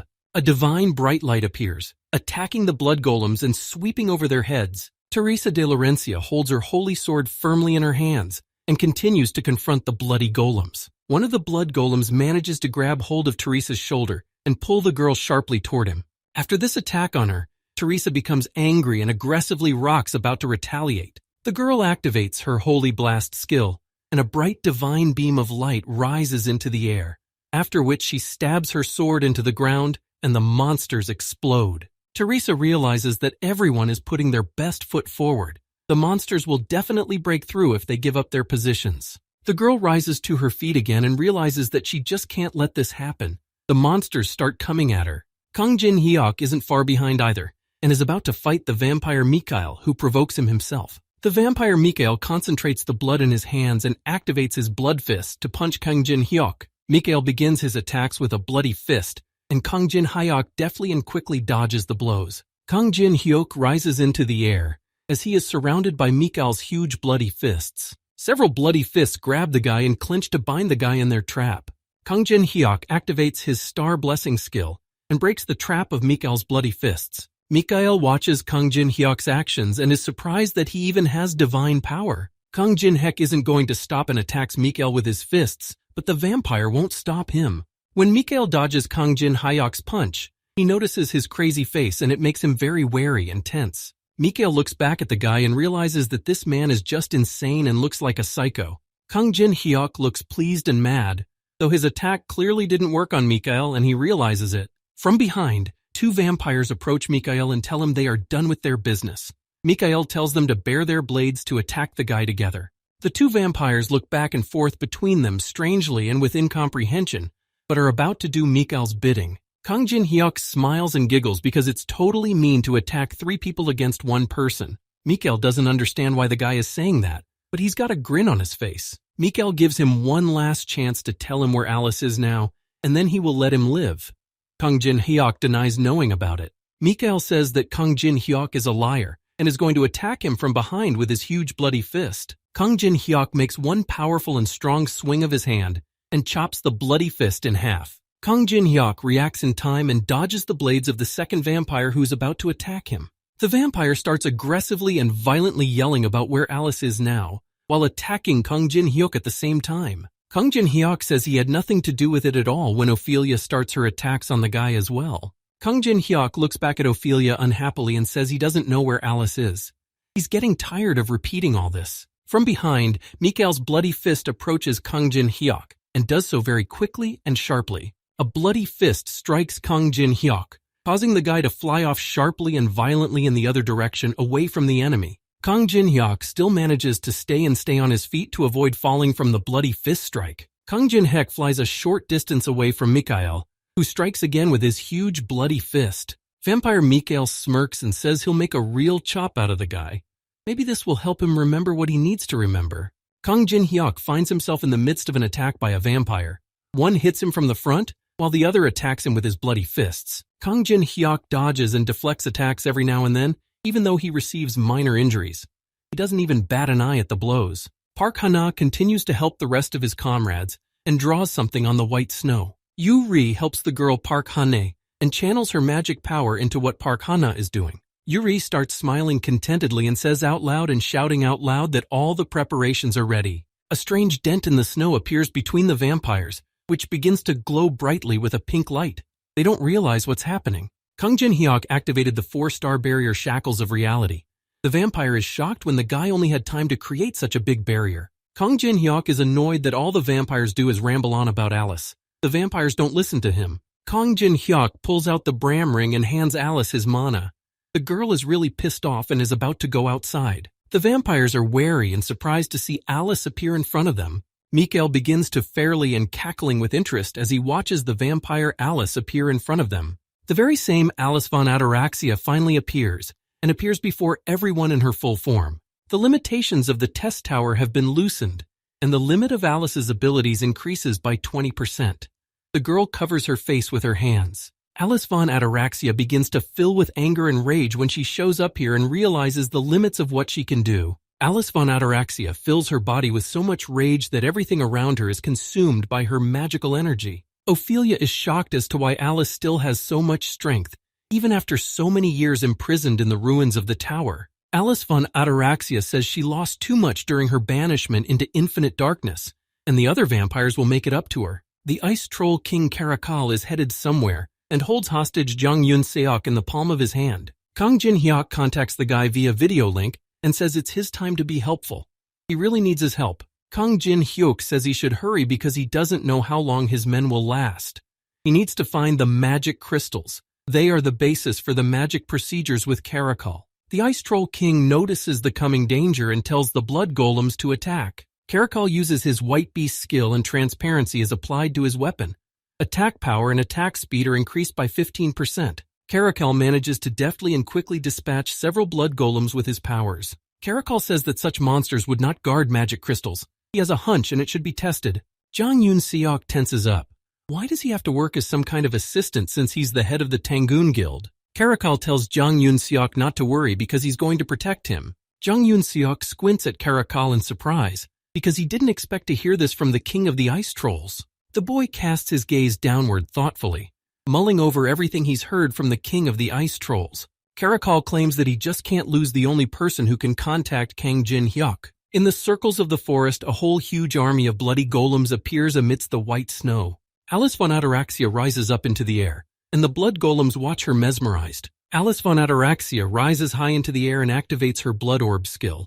From behind the girl appears an enormous-sized weapon, created entirely from the blood subjugated to her. It is a huge bloody blade that appears from a huge magical symbolism. The girl activates judgment. The blood golems raise their heads in horror and watch Alice's manipulations in progress. A huge bloody blade, as if hanging from a magical chain, rushes down and crashes into the ground. Kang Jin-hyuk's comrades experience the effects of such an attack by Alice because everything around them starts to shake violently. Teresa de Laurencia is also experiencing this kind of shaking and feeling the powerful wind. This explosion came from Kang Jin-hyuk's side. The girl looks around anxiously and tries to guess the extent of Kang Jin-hyuk's battle with the vampires. Mikael notices that Alice has managed from most of the golems with just one hit. That's impressive. Kang Jin-hyuk tells Alice that they have a lot to discuss. She should take over for Mikael, and he will deal with the others and join in. Alice von Ataraxia hears it as that she won't be able to handle them alone, so he suggests such a thing. Kang Jin-hyuk denies this and says he wants to share the burden with her because they are a team. The girl doesn't expect to hear this at all from Kang Jin-hyuk, who doesn't seem like a caring companion. Kang Jin-hyuk turns away from the girl and is about to say something, but stops and remains silent. Kang Jin-hyuk changes his mind and is not going to continue. He'll tell everything after they're done. Alice smiles in response to Kang Jin-hyuk's words and says that it's very mean of her to do that. Kang Jin-hyuk reaches a new phase of the epic phrases before doom technique, and his invulnerable is sealed. He's going to deal with the small pawns. Mikael silently turns toward the rest of the vampires, and they understand his order without words. Mikael addresses Alice that they haven't seen each other in a while. He asks her how she is doing now. Alice starts to get aggressive and call the vampire names. He shouldn't say her name with his filthy mouth. Mikael covers himself with bloody fists from Alice's punch. He argues that she should never have left the Tower of Trials. The restrictions of the tower made Alice weak, and she was once considered the strongest in their world. Mikael cries and says that it upsets him to see Alice so worthless in front of him now. The girl becomes aggressive again and gathers bloody orbs in her hands. She will destroy Mikael. Alice von Ataraxia uses her Blood Blast skill again and aims it at Mikael. Mikael explains, given to protect the balance in the tower, because of the pursuit of such a foolish goal, Alice has the strength to accomplish so much more. Mikael asks the girl why she is so eager to risk everything to preserve a meaningless world. Mikael says that now it's his turn to attack. He shows her how much he has grown. The vampire activates the Vistia. Alice von Ataraxia is outraged by this vampire's behavior and begins to insult and call him obscene names. Kang Jin-hyuk finds himself alone with the other vampires who say that this time will be different. Kang Jin-hyuk smugly smirks and says that it sounds like they've succumbed to him in the past. The male vampire says he left him alive to get information, but since Alice is already here, there's no point in keeping Kang Jin-hyuk alive. Kang Jin-hyuk asks if they're sure because he's about to show them his real power now. Kang Jin-hyuk rather says that they had only seen 20% of his real strength and skills before.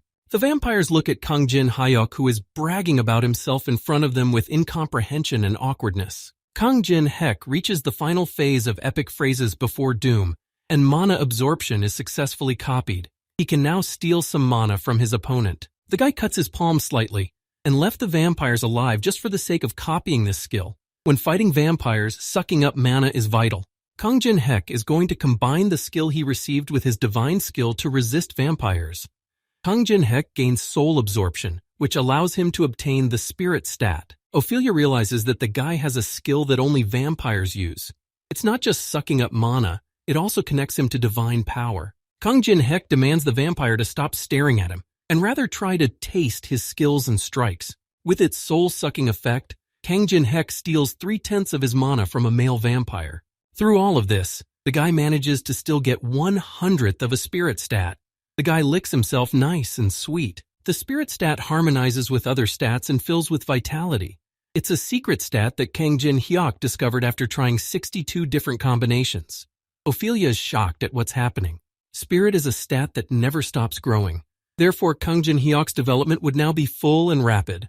Kang Jin-hyuk activates the demonic Sword King steps and begins his multiple attacks on the vampires. During his multiple attacks, the guy endlessly gains spirit stats and steals mana points. It becomes difficult for the vampires to defend and resist Kang Jin-hyuk, who steals their mana and spirit without end. A male vampire turns to Ophelia and tells her to do something immediately right now. Ophelia immediately activates her blood lunge skill and fills her vampire sword with blood. The girl puts her sword arm out towards Kang Jin-hyuk and attacks him with her bloody sword power. Kang Jin-hyuk looks back towards where Alice is currently fighting with Mikael.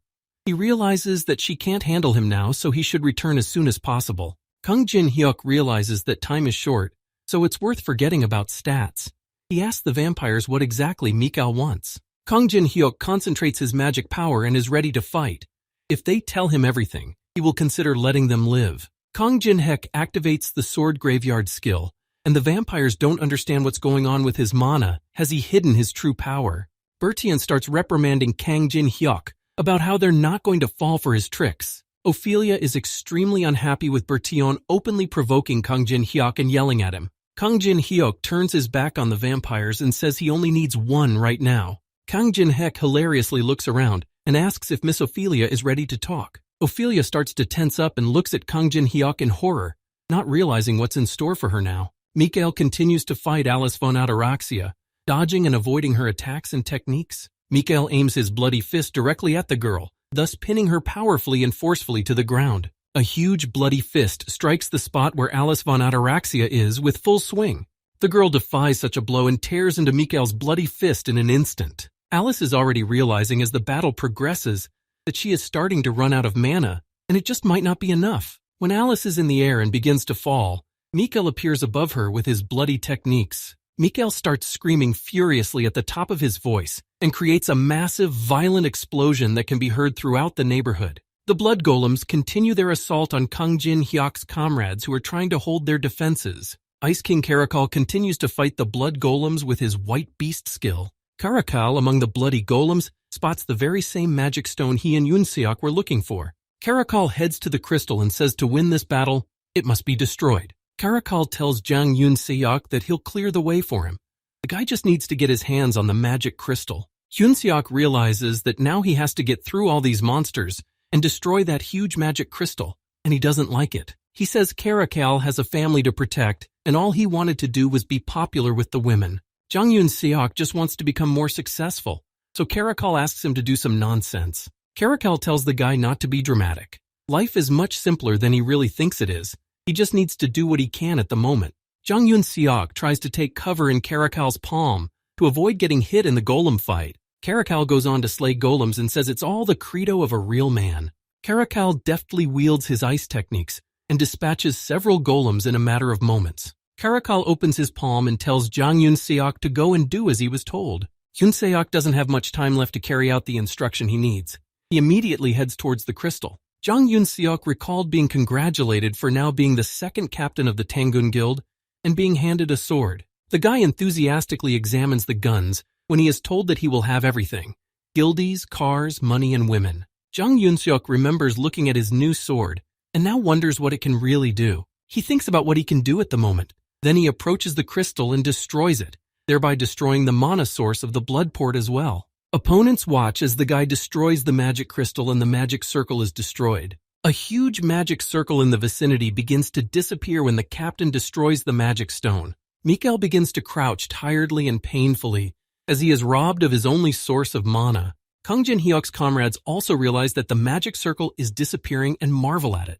Kang Jin-hyuk watches the magic circle disappear and realizes that his allies have done well. Ophelia is plunged into the nearest water source, where the girl cannot breathe and is already beginning to choke. Kang Jin-hyuk's arm is already falling off as he tortures Ophelia. He's waiting for the girl to finally crack. Ophelia can't take any more of this bullying and says they're all aiming for the 29th floor. Kang Jin-hyuk is surprised by the girl's answer and claims that the forces of some empire are there. Ophelia tells them that Mikael told them how he wants to get his hands on the Balman that belongs to the empire. That's all she knows. Kang Jin-hyuk immediately throws the girl back into the snow and says he understands and accepts the information. The best sword for slaying dragons is the Balman. Mikael probably wants to use it to destroy the dragon on the 48th floor. Ophelia is wet and frozen trying to rise to her feet to avenge Kang Jin-hyuk for what she has done. Kang Jin-hyuk doesn't let the girl get up and uses the brand of grief skill, aiming it at her. Kang Jin-hyuk asks what the girl will choose, life or death. This is how the skill's stigma of grief works. Ophelia starts sobbing and asks why ask something so obvious.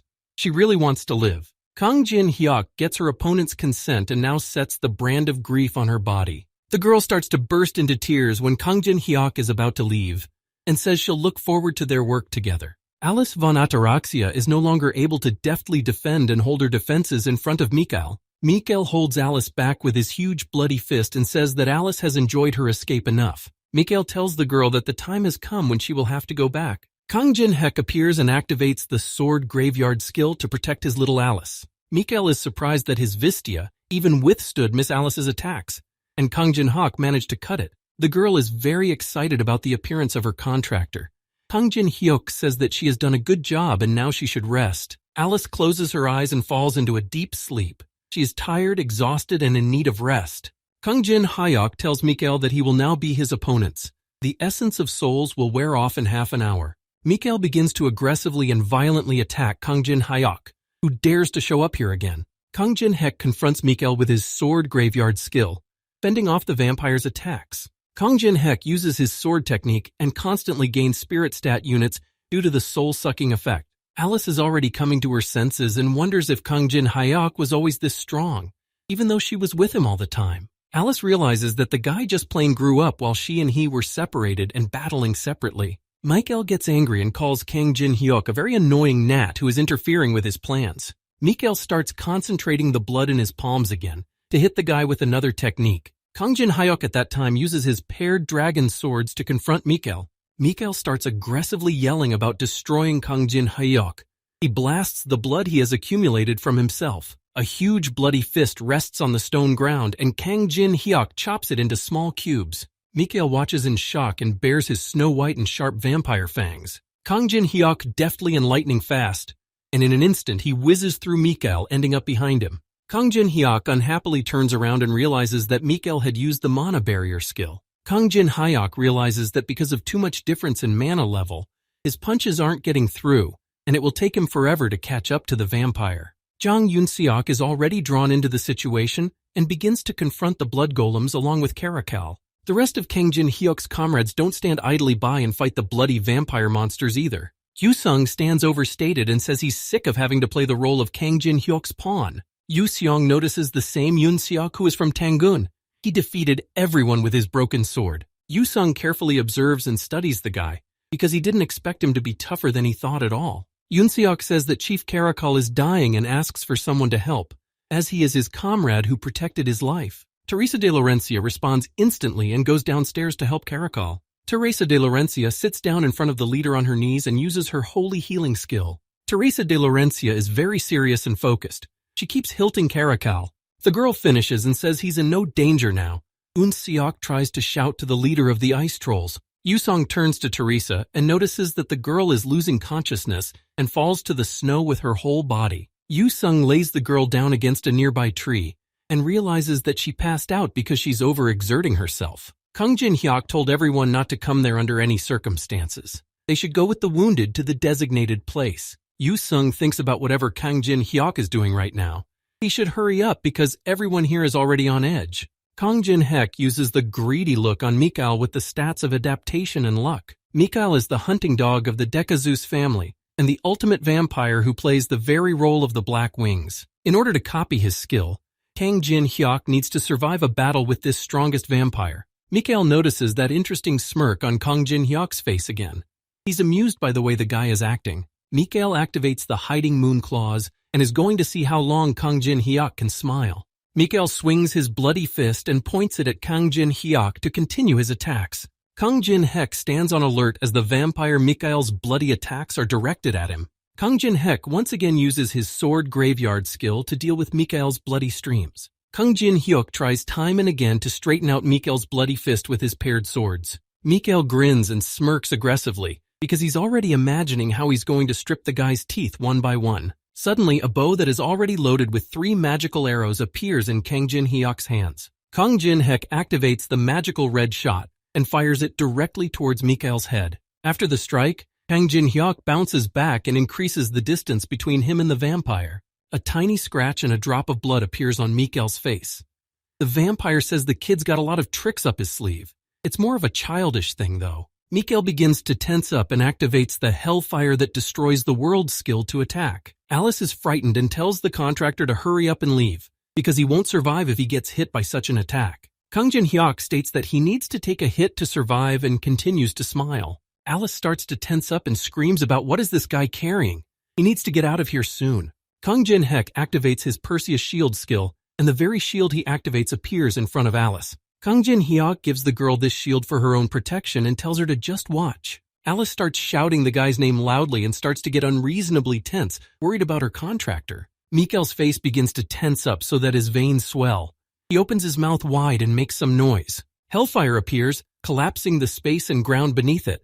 Alice tries to cover herself with her hand from the impact. A huge rift appears along Mikael with cracks in the ground after activating the Hellfire. Mikael says to let Kang Jin Hyuk consider it an honor, since it's the first time he's used all his mana against a human. Little Alice continues to sit in the snow and suddenly something catches her attention. Mikael asks if they should continue since that little gnat Kang Jin Hyuk is gone. Alice rapturously lifts her head up and clearly notices her contractor and savior there. Mikael doesn't understand at all what's going on and what the girl is staring at and smiling so contentedly. Mikael looks up and notices Kang Jin Hyuk there, who has survived and is flying at him with the swing of his weapon. In fact, Kang Jin Hyuk used the invulnerable ability during Hellfire, even though it consumed a lot of mana. Kang Jin Hyuk flies at Mikael and says that he has no idea how much a whole second means to someone like him. Kang Jin Hyuk delivers his blow to Mikael and says that this second is enough to turn the vampire into meat, but only after sucking out all of his mana. Mikael tries to hold back Kang Jin Hyuk's attack to avoid getting hurt, but his mana is not enough. His mana barrier is immediately cancelled. Kang Jin Hyuk starts throwing multiple punches at the vampire Mikael when he's completely at his limit. Mikael really doesn't understand how Kang Jin Hyuk managed to survive his strong Hellfire attack. Kang Jin Hyuk appears completely unscathed after such a powerful attack and continues to smile smugly. Mikael admits that the guy caught him off guard. He didn't expect to use up all his mana at all. Mikael is going to attack and says, "Did the guy really think a vampire like that would lose to someone like Kang Jin Hyuk?" Mikael still manages to hit the guy in such a way that a piece of his white sleeve jacket rips off and exposes his skin. Kang Jin Hyuk himself had not expected that vampire Mikael would be able to attack him like this and throw him backwards. When Kang Jin Hyuk tries to get to his feet, Mikael is already flying on top of the guy with all his aggression. Alice von Ataraxia appears in front of Mikael, who reacts in time and is about to defend her contractor. Mikael is greatly surprised when he realizes that Lady Alice is protecting this Kang Jin Hyuk and therefore confronts him. Alice calls Mikael nasty words and says she wasn't going to just stand by all this time. Alice manages to hit Mikael so hard that the vampire flies back a bit and struggles to stay on his feet. Mikael starts to get more than a little tense and angry. He tells the boys that they have managed to hurt him. Alice asks if Kang Jin Hyuk is okay because his mana is running low. The guy assures her that he's fine. Kang Jin Hyuk thinks about the fact that he's really just protecting Alice right now. Besides, in 10 minutes the soul essence will run out and the enemy's chances of victory will completely disappear. Somewhere on the 39th floor there is some kind of meeting of humans or vampires in black cloaks and at a round table. They watch as Kang Jin Haku forces Mikael to use his best skills. They are afraid that the vampire might lose. They can't lose Alice, who is right under their noses. They just have to do something about it, even with the resources they've spent on it. Someone turns to Mr. Exention and asks him what they need to do now. A man with red eyes and gray hair replies to the others that now they just keep watching. Mikael continues to fight Alice and aggressively asks her why she is on the side of the humans. Mikael says even though Alice was dethroned, he still shows his respect for her. That's a betrayal of his companions. Alice gets aggressive when Mikael tries to explain and prove something to her about betrayal, and it's not his place to talk about it. Alice grabs different parts of Mikael's clothes now and then and says that they're the ones who didn't betray at that very moment, and she's not on the side of the humans. Alice explains to Mikael that she remains loyal to her contractor, and Kang Jin Hyuk is going to attack from the air. Kang Jin Hyuk hits the vampire Mikael with one of his strong kicks, causing him to immediately fly backwards. Mikael already looks tired and hurt as he continues to fly off the attacks of Kang Jin Hyuk and Alice. Kang Jin Hyuk suggests that the girl attack the vampire with bloody spears because he'll be able to handle mana for that. The girl recreates bloody spears in her hands and is about to launch them straight at the vampire Mikael. The girl Alice flies high into the air and swings her bloody spear towards the vampire with a shout. The girl gathers all her strength and directs a powerful stream of her magical power at Mikael. The bloody spear crashes into his hand and then into Mikael's body because he tried to cover himself with his palm from the blow. Alice flies as close to Mikael's face as possible and looks into his eyes. She knows that the others are watching through his eyes. Alice tells the vampires at the meeting through a magic orb that they are all traitors, and she will get revenge on them no matter what it takes. Mikael wonders if Alice has the strength for all this, since even a bloody spear couldn't pierce his vampire heart. Kang Jin Hyuk appears from behind and tells the vampire not to worry, because he'll take care of it now. Kang Jin Hyuk swings his acquired Perseus shield and stabs straight into the chest of the vampire Mikael, who is at his wit's end. The vampire Mikael abruptly churns up a lot of dark blood from being hit so hard with the Perseus shield.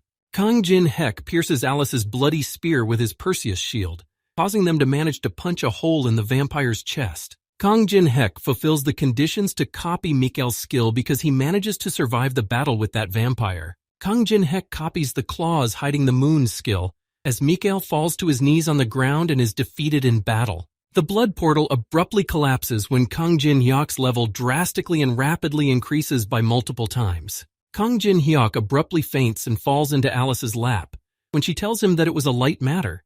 The girl is happy because, thanks to him, she was able to taste the sweet taste of revenge. Alice looks at her contractor and admits that part of her still didn't fully and completely trust him. The girl strokes the guy's forehead and runs her hair over as she says she didn't understand the reason the guy was helping her. The girl begins to slowly fade away and says that she has now completely changed her mind and thanks her savior. The vampires at the meeting are starting to get angry and freak out because their royal guard lost to a mere human. Their blood portal has also been destroyed, and all of this will greatly hinder the gathering of their forces against that very empire. The main man in charge of everyone, and this gathering says there is no need to make a fuss. The portal may have been destroyed, but they haven't lost everything. On top of everything else, the Alice von Ataraxia they need has been discovered, and Kang Jin-hyuk will be diligently watched by this man. Kang Jin-hyuk starts to open his eyes because he finally comes to his senses. His face is illuminated by the bright sunlight. His comrade, who surround him and have been waiting for his awakening, are overjoyed that the lad is finally awake. Teresa explains to him that they went to look for him because the guy hadn't been back for a long time.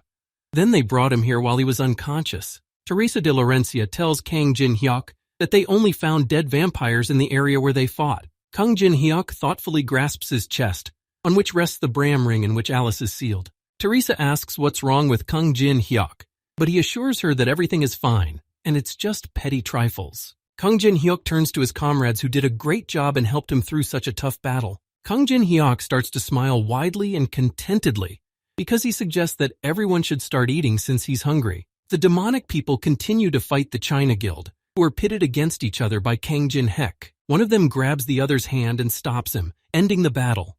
Guild leader China asks why the demonic people are only attacking them on Kang Jin-hyuk's orders. Lancelot replies to the man that he's talking nonsense, since they were the ones who planned the raid on them and went after Kang Jin-hyuk. Lancelot has some kind of realization in his head and seems to suspect something amiss here under Kang Jin-hyuk's orders. The man from the Tangun Guild is greatly surprised when Lancelot tells him that they are working on Kang Jin-hyuk's side. Ophelia hides behind a nearby tree and realizes that it has finally reached the demonic people that they are being tricked. Ophelia sits down by the tree and is happy that she managed to survive. She wonders what she should do about the stigma, because every time she thinks about it, it starts to burn. Ophelia starts rubbing her neck and realizes she hears someone's unknown voice telling her that the stigma is hard to take. The very red-headed Melina appears, peering out from behind a tree and noticing Ophelia sitting under it. Ophelia notices the red-haired girl and becomes aggressive when she recognizes her. She asks why she is here. Melina begins to gloat that Ophelia was so arrogant, while she herself was also branded by Kang Jin-hyuk. Ophelia becomes even more aggressive and is already pulling out her sword, to which Melina replies that she was just joking with her. A notice appears in front of Ophelia that fighting between slaves is forbidden, and the brand of misery is activated. The branding marks left by Kang Jin-hyuk on the girls' necks begin to sting badly and activate. Kang Jin-hyuk still manages to get his hands on the phoenix feather.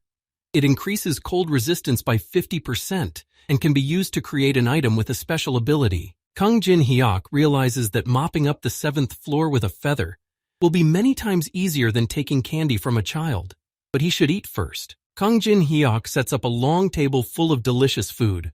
His companions begin to eat and say that they have never tasted anything so delicious. Caracal approaches Kang Jin-hyuk from behind and thanks him for keeping his people alive because of him, and he has no idea how to repay him for that. Kang Jin-hyuk successfully copies Caracal's white beast skill and says no thanks. He didn't do it for free. Kang Jin-hyuk says that they must now pay him 500 magic crystals every month and leave them at the floor entrance. Caracal's face changes dramatically, and he stands in a horrified stupor.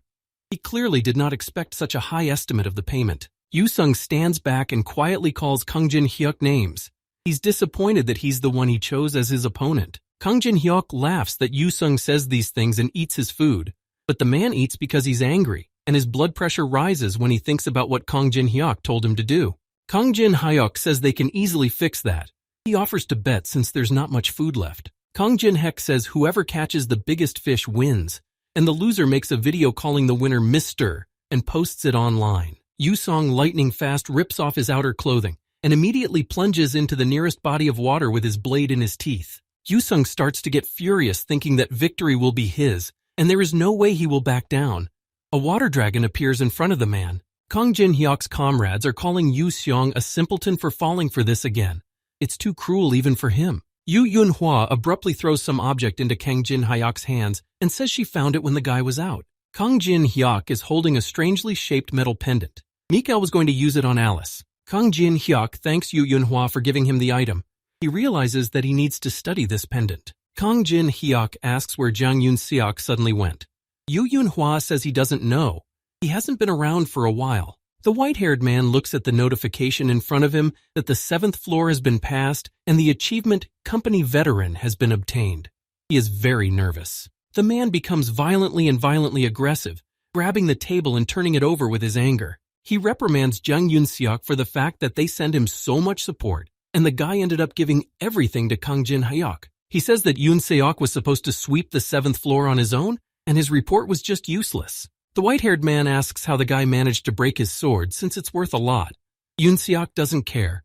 He puts his head down and smiles. The manager reports to Kim Dae-chun, the head of the Awakened Association Department, that the 7th floor has been cleaned out again by Kang Jin Hyuk. According to the Tangun Guild's report, there was a conflict with the demonic people on the 7th floor on the top floor. Kang Jin Hyuk and his men fought them back. Kim Dae-chun says that it's not a good idea to mess with Kang Jin Hyuk yet, and to just observe. It's too stupid to reveal their intentions so quickly. Whether Kang Jin Hyuk will side with humanity or become his true enemy is unclear at this point. For now, they'll just let them celebrate their victory. The news is all over the news throughout Korea that the world situation is now completely stable. Some man starts to panic and squeal loudly that an emergency is happening, reporting it to the others. A man runs down the hall of some building and shouts to everyone that the VVVIP protocol has arrived. We need to get the word out right away. All the other guards grab their rolled-up red mats and get ready to act like they're rehearsing. The workers of this organization must not miss a single detail. They start throwing flower petals on the ground. All the employees roll out the red carpet and are about to greet someone with low bows. They wish that person a good day. Little Alice shows up, and the employees wish the girl a great shopping experience, and they will make sure it is a success. The girl instantly carries her treasures and gold artifacts here, which will be her payment. The girl says that everything she sets her eyes on from now on will be hers. No questions asked. Little Alice is seated on a padded throne and several guards grab onto it to carry the girl on it. The employees are just shocked at Alice's status. Their manager passes out with happiness. It's such a way of expressing their emotions. Little Alice with big happy eyes looks back at her contractor who accompanies her. Kang Jin Hyuk smiles back at the vampiress contentedly when he notices her wide and happy smile. Kang Jin Hyuk stops at the entrance and realizes that Alice is happier than ever now. Kang Jin Hyuk takes out a Porvate necklace, made specifically for sealing, effective against those with dark-type skills. Mikael used it to try to seal Alice again. Kang Jin Hyuk wonders why sealing her and not destroying her immediately. Kang Jin Hyuk tucks the necklace back into his inside pocket, and he should deal with it. Is there something he doesn't know? Alice is enjoying shopping in the meantime. Kang Jin Hyuk notices that Rick Hennessy is sending him some kind of invitation. If he accepts it, he can attend a masquerade ball held on the 1st floor of the Tower of Trials. Kang Jin Hyuk immediately notices a glass rack with a mannequin wearing a beautiful cat mask. The masquerade ball is one of the events that takes place on the 25th floor. When Tower of Trials was a game, Kang Jin Hyuk used to attend this place as a guest. He was the first and only one to get there that time, so he just danced and set everything on fire. But this time, things are very different. This ball must be attended by all available players from all over the world. Kang Jin Hyuk loudly calls out to little Alice and tells the girl that they need to go somewhere. The girl smirks very contentedly and turns towards Kang Jin Hyuk questioningly. Kang Jin Hyuk, along with Alice, head to the 1st floor of the test tower to the neutral zone in an unnamed city. The girl is angry that her boyfriend didn't let her buy whatever she wants, but they're here to stop by one store. The girl looks at the store entrance and thinks the guy is joking. Kang Jin Hyuk says he needs to get ready for the masquerade ball. Kang Jin Hyuk opens the doors to the store and walks in with Alice. He sees Yu Seong in front of him. Yu Seong abruptly becomes aggressive, and says that Kang Jin-hyuk challenged him ridiculously and made him look like a laughingstock. Kang Jin-hyuk asks Yu Seong to quiet his mana immediately because the goblins are going to drop out soon at this rate. The goblins who work in this store are fainting and foaming at the mouth. It's Yu Seong's mana. Kang Jin-hyuk says that immersing himself in cold water is very good for his muscles. Yu Seong starts to argue with the guy. Kang Jin-hyuk tells Yu Seong not to get angry because he has a sword for him. Yu Seong knows that he's already given in to his sweet talk many times. Kang Jin-hyuk asks the guy not to exaggerate because he told him back then how to move that sword. Yu Seong realizes that he's right. Yu Seong reflects that if he hadn't broken down with the stone giant back then, he would have used it for a long time. Kang Jin-hyuk says she'll help him, and to make him stop being angry, they'll see each other at the ball. Yu Seong answers Kang Jin-hyuk again through gritted teeth that he's going to trust him one last time. Yu Seong notices little Alice behind Kang Jin-hyuk, who is scrutinizing something. He tries to figure out what country she's from. If she's not an enemy, then it's not worth the trouble. Kang Jin-hyuk apologizes to the goblin in charge for the inconvenience, but he understands. The goblin realizes that the guy is looking for a suit for the prom, so he recommends Kang Jin-hyuk choose the classic black one. Kang Jin-hyuk agrees to this offer and says he's interested in something else, something specific. Kang Jin-hyuk approaches the incense containing the scent of snow canola flour. He smelled it immediately when he entered the store. Kang Jin-hyuk reprimands aloud what he thinks is strange when a goblin from the first floor has incense from a flower that grows on the mountains of the 17th floor. Kang Jin-hyuk continues that he noticed something else entertaining earlier. The goblin tries to figure out what the guy is getting at. Kang Jin-hyuk says that when his friend used mana, all the goblins fell unconscious while he remained standing on his feet. But as soon as Alice stepped over the threshold, the goblin's facial features trembled. Kang Jin-hyuk realizes that the goblin already knows who Alice is, so he pretends to be a simple goblin. Kang Jin-hyuk points his hand at the goblin and says that this creature is actually a mid-level manager. Kang Jin-hyuk smugly puts a finger up and asks the goblin if his words are authentic. The goblin starts laughing out loud with a grin and says that Rick Hennessy already told him that Kang Jin-hyuk is far from a simple man. The goblin turns around to face the guy and continues to smile broadly as he says that the guy was wrong about something after all. The goblin looks sneakily at Kang Jin-hyuk and says that he's not a mid-level manager and Rick Hennessy works for him. Kang Jin-hyuk's face tensed as he realized that a top-level goblin manager was standing in front of him. Kang Jin-hyuk immediately activates his greedy gaze skill on him, but his level isn't enough to use it. In the test tower, the very real top-level manager Hastings appears in front of Kang Jin-hyuk. Kang Jin-hyuk looks rapturously at the goblin standing in front of him, who is one of the 7 tower rule makers. He had not met any of them before. Hastings reveals that Rick has reported to him that there is someone who knows that the controllers exist. Kang Jin-hyuk is more interesting than he imagined. Hastings says he'll reward the guy for finding the hidden manager. He takes over tailoring the suit. Kang Jin-hyuk is disappointed to meet the top manager in such a place. The goblin offers to get started on the costume. Kang Jin-hyuk points his finger at Alice, to which the girl reacts aggressively and asks why he's pointing at her again. The girl sits down on the side of the fountain and asks if Kang Jin-hyuk really provoked him to get an invitation for her as well. He knew Hastings would say yes. Kang Jin-hyuk knows that little Alice likes balls. The girl confirms this and asks how he knows that. Alice says it's very dangerous. All these guys are good. They made the rules of the tower. She's only met one top-level manager in her entire life. Kang Jin-hyuk scratches his cute pet's neck and assures little Alice that he will be careful. Kang Jin-hyuk doesn't care how dangerous they all are, as he's only insanely interested in a diverse array of buffs. A guy gets a notification that his suit and dress for Alice are ready. Hastings wishes them a good evening. A lot of people are heading to that very masquerade ball. It's only open to a select few players. People are discussing Teresa, Maria, and the unknown of the players. 2 men appear among the crowd of people, and people immediately realize that they must be from the Samurai Guild. These are the very heroes who fight at the front. Among them is the master of the Samurai Guild, Hoshikawa Yoshio. They look grudgingly at other players who are considered bio-waste just because they live off the strong players. Tsutomu realizes that his boss is angry about the stolen treasure, but they won't come back even if they kill everyone here. Tsutomu recalls having to warn his boss that the China Guild had also received an invitation to this ball. Tsutomu turns to his boss and says that they will need to stay close to the China Guild. Tsutomu turns around abruptly and his face tenses with swollen veins of anger. He asks who dared to stand in his way. A huge and fat man suddenly falls to the ground with a thud out of the blue and doesn't realize how it happened. The boss of the samurai guild starts screaming and tries to call out to his subordinate Tsutomu to see what happened. Little Alice appears in company with Kang Jin-hyuk. She queries if she's still standing in Tsutomu's way. The girl's eyes light up red as she stares at the unknown huge man and doesn't understand how he dared to get to her. Little Alice activates her power suppression skill and steps on Tsutomu's neck. Her mana suppresses the opponent's power. Hoshikawa Yoshio is shocked, as Tsutomu is the top ranker in their guild. He's horrified when he realizes that he's been defeated by a little girl. Hoshikawa Yoshio looks at Alice and Kang Jin-hyuk carefully and in horror, and tries to figure out who they even are. Kang Jin-hyuk puts his palm on Alice's shoulder and asks her to stop. There will be trouble if her true identity is revealed. The girl listens to the guy's instructions even though it annoys her. The girl deactivates her power suppression skill. Hoshikawa Yoshio thanks Kang Jin-hyuk for managing to calm the girl down enough to stop. He asks if such cruelty was really necessary. He apologizes for Tsutomu's behavior and didn't think it would hurt Alice and Jin-hyuk so much. Kang Jin-hyuk looks at the man unhappily when he says that the guy calmed the girl down.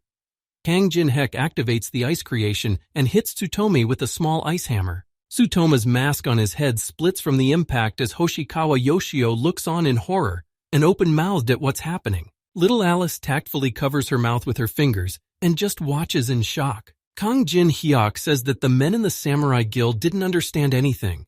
He told Alice to step back so he could beat up Tsutomu himself. Kang Jin-hyuk looks at Hoshikawa Yoshio with a frantic look and asks if he has grasped everything that was said. Kang Jin-hyuk fairly and gamblingly rocks and smirks as she looks at the man and activates the greedy gaze on him. This man's name is really Hoshikawa Yoshio, and he's at the 52nd level of the Tower of Trials player. Kang Jin-hyuk realizes that he's really a master of the samurai guild, and the conditions for copying his skills suck. Hoshikawa Yoshio turns to the guy and calls him names. He interjects, asking if he really already knows who he is. The man says that Kang Jin-hyuk should be aware that they're allied with the China Guild.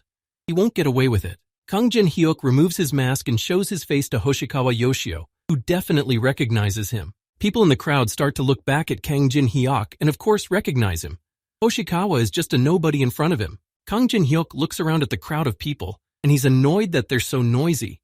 The guy raises his finger up and activates the ice creation. Kang Jin-hyuk lifts the ice blocks up and says he raised them to shield the two of them from the crowd. Kang Jin-hyuk starts pacing towards Hoshikawa and says that he's definitely heard of him, so threats like that don't work on him.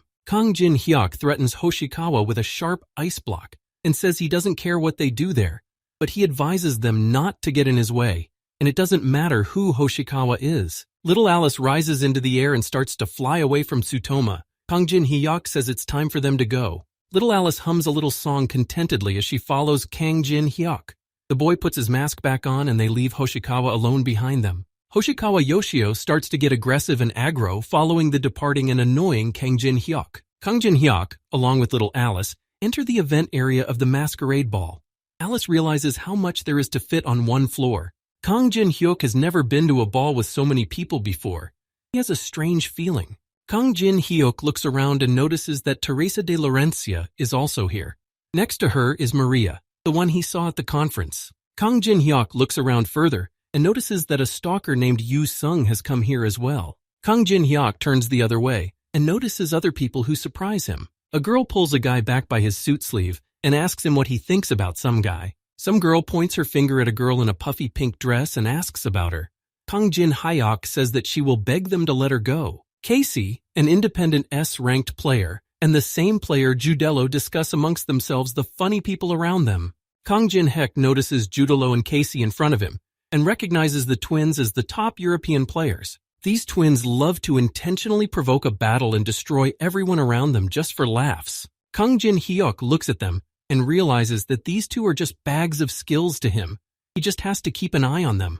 Little Alice watches Kang Jin-hyuk and realizes that the guy is up to no good again. Some man asks Hoshikawa if someone really did this to him, even though they are allies. Hoshikawa reveals that Kang Jin-hyuk knocked out his comrade and is now not alone. He hopes there will be no punishment for what happened. The deputy head of the China Guild, Liao Wei, grasps his head with his hand in horror and realizes in horror that after all the humiliation, they have met up with Kang Jin-hyuk again. Among other things, Liao Wei received orders not to contact Kang Jin-hyuk anymore. He can't do anything. Someone else comes up behind the men and calls Kang Jin-hyuk annoying. He's going to deal with him. A small man adjusts his collar and demands that everyone stand back. People don't realize if he is a monster or someone else. This little man has a little horn on his head, which is why they call him Cutie. He asks if everyone is enjoying the ball. The man approaches Kang Jin-hyuk and Alice. He introduces himself as Carmen, and he is the manager of the lower level on the first floor of the Tower of Trials. Kang Jin-hyuk isn't even distracted by him and continues to do something in his system. He asks what Carmen wants from him. Carmen smiles contentedly and asks Kang Jin-hyuk if he really straightened out one of the guests. Kang Jin-hyuk pretends to think everyone around him is worthless. He realizes it's about that big guy, so he starts gloating and being sarcastic. Carmen creates a black plant underneath him and realizes that Kang Jin-hyuk is laughing at him, so he tells him to prepare to meet his doom here and now. People in the crowd are horrified and shocked at what is happening because they don't understand at all what has happened. Kang Jin-hyuk takes off his mask and asks how it is that the host is threatening his guest. He'll be in trouble if he tries to destroy him. Carmen continues to smile, but more crazily. He asks if the guy really thinks it would be that hard for the manager to get rid of him. Kang Jin-hyuk tells Carmen to take a closer look as the strongest of this tower watches them from the second floor. Carmen continues to smile smugly and says that despite his actions, no one ever came down here. Little Alice can already feel the tension building in this situation and is already braced for battle. Kang Jin-hyuk waves his palm toward the girl to stop. Alice doesn't understand why he's stopping her again. From behind the manager Carmen, the goblin Hastings, who is the top manager, appears and angrily calls out to him. Carmen turns around in a panic. Hastings receives a text from Kang Jin-hyuk that his shirt button is loose. He's disappointed by this and asks him to fix it or he'll write a long, angry review. Hastings doesn't understand what Kang Jin-hyuk is talking about, because nothing like that could ever happen to his suit. Hastings, the supreme manager of the Tower of Trials, appears in the hall at the masquerade ball. He is extremely displeased with Carmen. Hastings gets aggressive and turns to Carmen about how dare he behave like that to his guest. Hastings stabs Carmen sharply in the ankle, causing him to immediately fall to his knee. Hastings asks if Carmen is going to answer him. Hastings aggressively asks what Carmen is doing with his precious client. Standing behind him is Rick Hennessy. The people in the crowd are discussing amongst themselves in amazement that this little goblin is the supreme manager. Hastings says he was aware of some managers taking outside bribes, and as long as it didn't cross the line, he turned a blind eye. Hastings says that if the manager hurts someone else's guest, then what will happen to the reputation of the event? Carmen didn't know that Hastings was the one who invited Kang Jin-hyuk here. Hastings says that's no excuse, and now Carmen has to apologize to the man since he did something wrong. Carmen looks at the top manager in horror and can't believe it himself that he needs to apologize to the man now. Kang Jin-hyuk smugly smirks and realizes that things are getting interesting. He starts videotaping.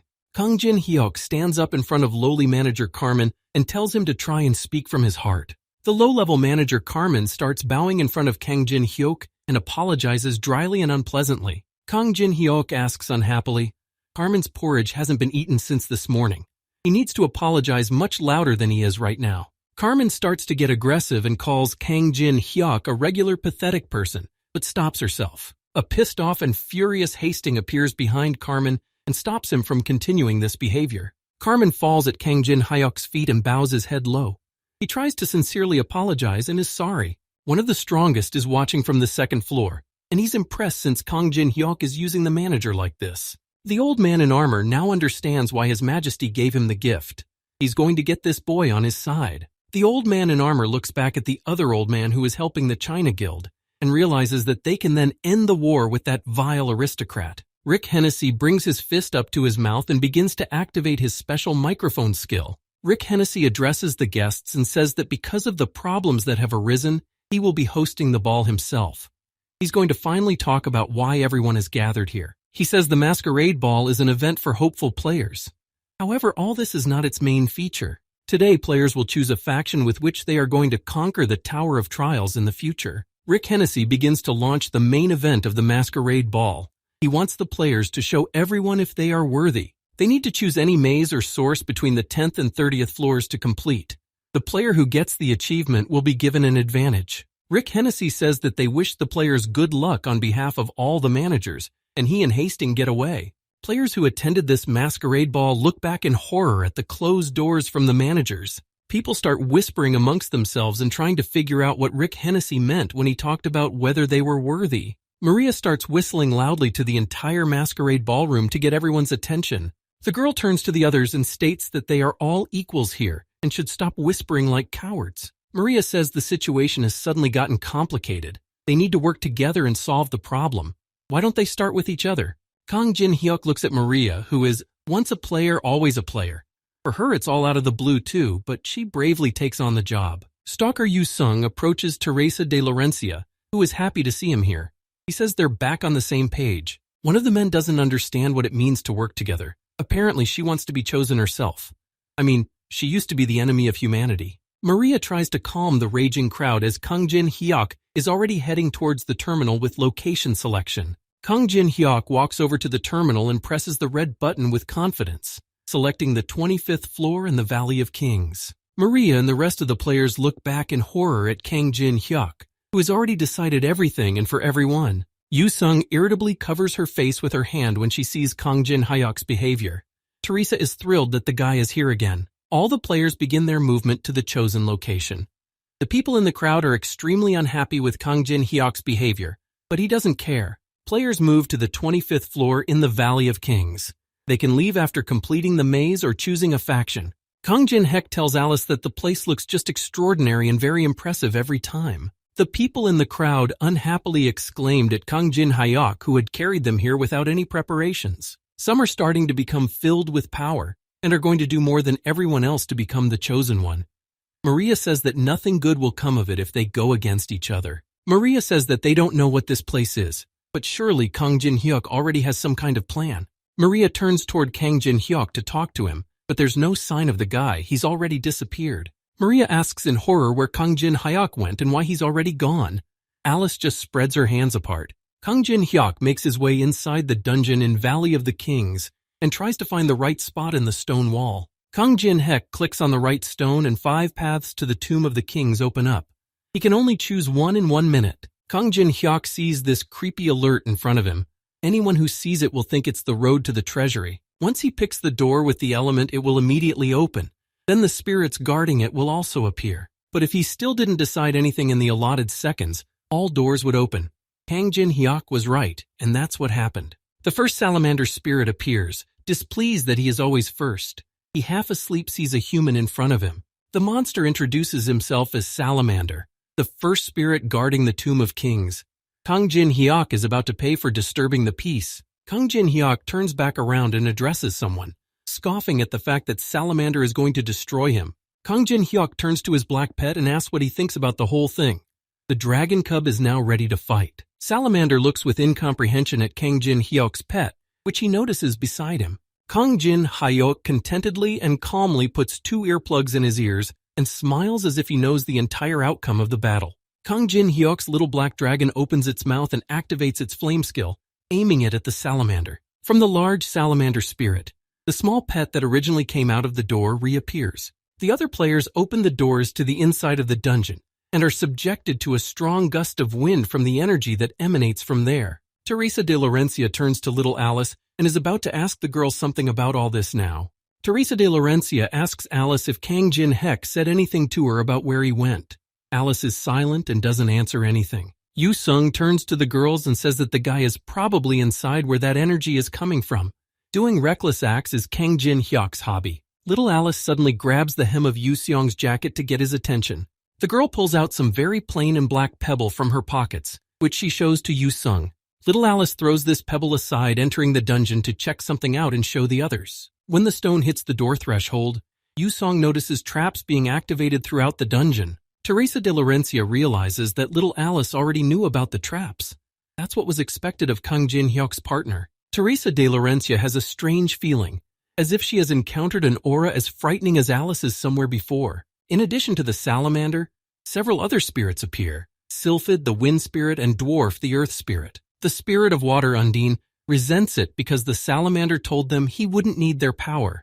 The spirit of light, Wisp, just wants to sleep in general. Undine and Sylphid watch in shock as the salamander flies back to them and lies unconscious on the ground.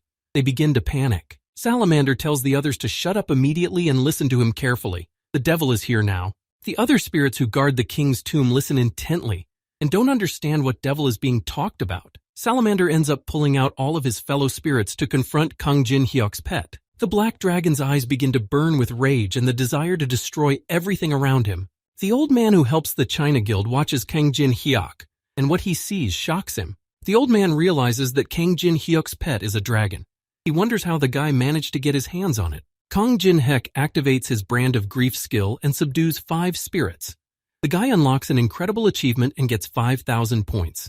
The other people watching Kang Jin-hyuk outside the first floor stare, shocked at the accomplishment he received. Kang Jin-hyuk begins to receive many offers from different factions. All 13 factions want to work with him. The guy wonders what to do. Kang Jin-hyuk notices the notice that a third faction is interested in him, and wonders if this will complicate things more than he expected. Kang Jin-hyuk strokes the neck of his pet Kogumi and says that he himself became popular because of him. Kang Jin-hyuk receives a video call from Murim, and the old man introduces himself as Mo Yun-soo. The old man isn't going to procrastinate and wants to be brief. He suggests that Kang Jin-hyuk cross over to them, because only then will they let him live. One of the Murim says it's the easiest thing for their commander to do. But before he can say anything, Kang Jin-hyuk ends the call. Kang Jin-hyuk finishes with the notifications and demands all subordinate spirits to rise immediately. Kang Jin-hyuk tells them that they will be traveling onward, so they need to follow his orders. If they refuse, they will become an appetizer for Koguma. Kang Jin-hyuk receives a call from the Empire. He is greeted by Penheimer from the Kingdom of Caladium, which is part of the Empire. Kang Jin-hyuk introduces himself to the man and says he knows about how the Empire is interested in him. Penheimer says he'll get right to the point. He asks if Kang Jin-hyuk will work for them, and they will facilitate him conquering the tower. Kang Jin-hyuk smugly folds his arms across his chest and says he's going to consider their proposal. On top of that, Kang Jin-hyuk has one condition as usual. The guy raises his finger up and pauses. The man looks at Kang Jin-hyuk in surprise and doesn't understand what condition the guy is even talking about. The other players try with all their strength to pass the dungeon they have fallen into. They find themselves in the midst of traps. Maria asks the others what the setting is like in general. The girl answers her that it will take more than 1 hour. Maria realizes that at this rate, no one but those who followed Alice will get past these traps. Apparently, everything is going to be centered on Kang Jin-hyuk again. A notice appears in front of Maria that the conditions of return have been changed. If a player meets doom here, they will be returned to the ballroom. If someone gets hurt, the points will be lost. The condition has been changed at the request of Kang Jin-hyuk. The players say they can now come back if they die. They're not sure that can be trusted. A blonde girl appears from behind, striking herself with her own sword in front of the others. The players don't realize if the girl is really back. They wonder if it hurts or not. Maria realizes that Kang Jin-hyuk chose this level because he knew about this condition. She wonders if she should ask Teresa to introduce her. Some man starts to get indignant because the others are cheering. All their achievement points will be cancelled if they die. The man says that Kang Jin-hyuk is not that simple. He has secured a favorable spot in this competition. Maria realizes that this man does not know how to be grateful at all. This surprises and stresses the man. Maria asks what, in that case, the man would say to those who have saved their lives because of this condition. The man knows nothing at all about this labyrinth. Maria and the other players tell him to go mop up the maze on his own since he's so good. The man blames everything on Kang Jin-hyuk. The man grabs his head and doesn't understand what's going on at all. Is he the only fool here? Liao Wei is contacted by Mr. Mo Yen-su using telepathic communication. He explains that it is a whispering technique and he shouldn't speak so loudly. Mo Yun-su says things didn't go according to plan. Kang Jin-hyuk needs to be eliminated, but this man can't do it at all, but he has to organize something. Liao Wei receives some strange gift from Mr. Mo Yen-su, which the man recognizes and understands exactly what it is. Kang Jin-hyuk asked Penheimer for some favor that would normally be directed by the manager. Kang Jin-hyuk accordingly will not forget their agreement. Kang Jin-hyuk tells the spirits that if they touch him, they will immediately go to feed the Koguma. He asks them not to make him say it twice. Kang Jin-hyuk activates the mode of the 5 spirits who are already tired, but don't want to be eaten by that monster Koguma. 2 of the spirits grab Kang Jin-hyuk's legs to help him move around.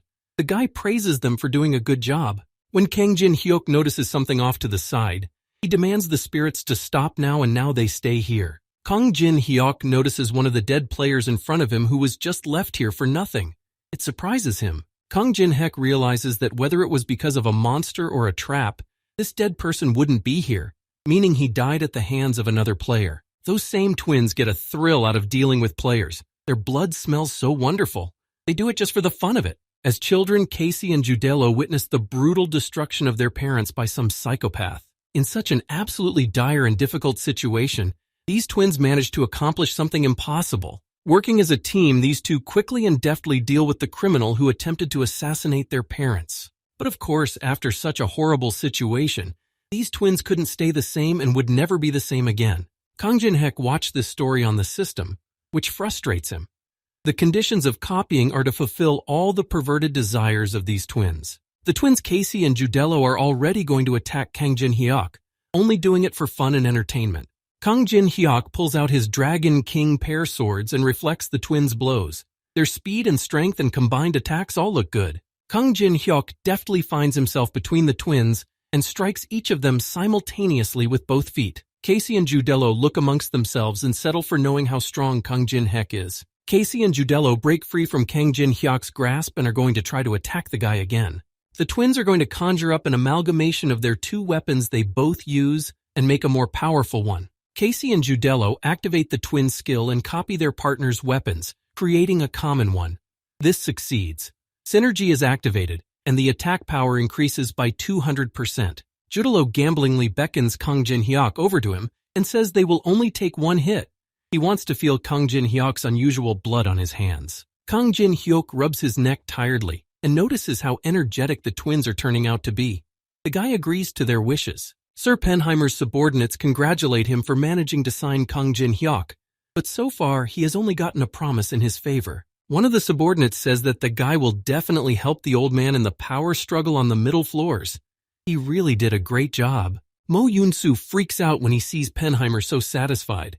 He shouldn't have acted so recklessly just because of the dragon. A bloody ghost suddenly appears behind Mo Yun-soo, whom the old man immediately recognizes and wants to know what he wants. The blood ghost says he didn't expect the old man to be looking for him. This is a pleasant surprise for him. Mo Yun-soo asks him to keep his voice down so they can't hear him. The blood ghost asks the old man who he should get rid of. Mo Yun-soo tells the bloody ghost that he needs to destroy the group that Kang Jin-hyuk is working with. They're the ones who bother him the most. The blood ghost tells the old man that he's not interested in the end goal. He says it's not worth breaking the rules. Also, he warns that the payoff for doing so will be huge. Old man Mo Yun-soo is already starting to get angry, to which the blood ghost replies to him that he was only asking. The bloody ghost disappears, and old man Mo Yun-soo says that the creature is just awfully arrogant. Mo Yun-soo realizes that if they let the Empire take Kang Jin-hyuk, he will definitely be destroyed. Mo Yun-soo pulls out a small magic box from his pocket and realizes that he has to deal with Kang Jin-hyuk himself. Casey and Judelo continue to attack Kang Jin-hyuk, enjoying what they're doing. The guy continues to deftly dodge the blows. Casey and Judelo swing their guns and continue to attack Kang Jin-hyuk for fun. Kang Jin-hyuk activates his skill Demon King Steps, and after that Soul Absorption, gaining a small amount of mana points. Casey and Judelo smile in a frenzy and realize that it's like their body has been stripped of something. It's the first time this has happened to them. Kang Jin-hyuk says that he feels sorry for the twins and starts hitting their bodies repeatedly with his fists. Kang Jin-hyuk needs his fist and realizes that he really wants the twin skill no matter what. He thinks about how he can satisfy his desire for twins. Judelo and Casey get up from Kang Jin-hyuk's punch and realize he's pretty good and strong. Kang Jin-hyuk is already beginning to suspect that their game has gone too long, so he'll have to take them both down.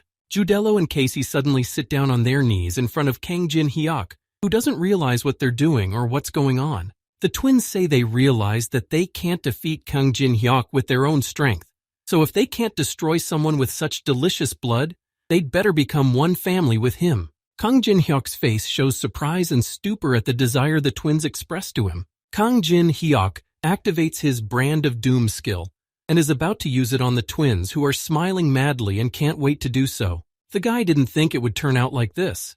Kang Jin-hyuk fulfills the conditions of copying and receives the skill Sharing Everything of A rank.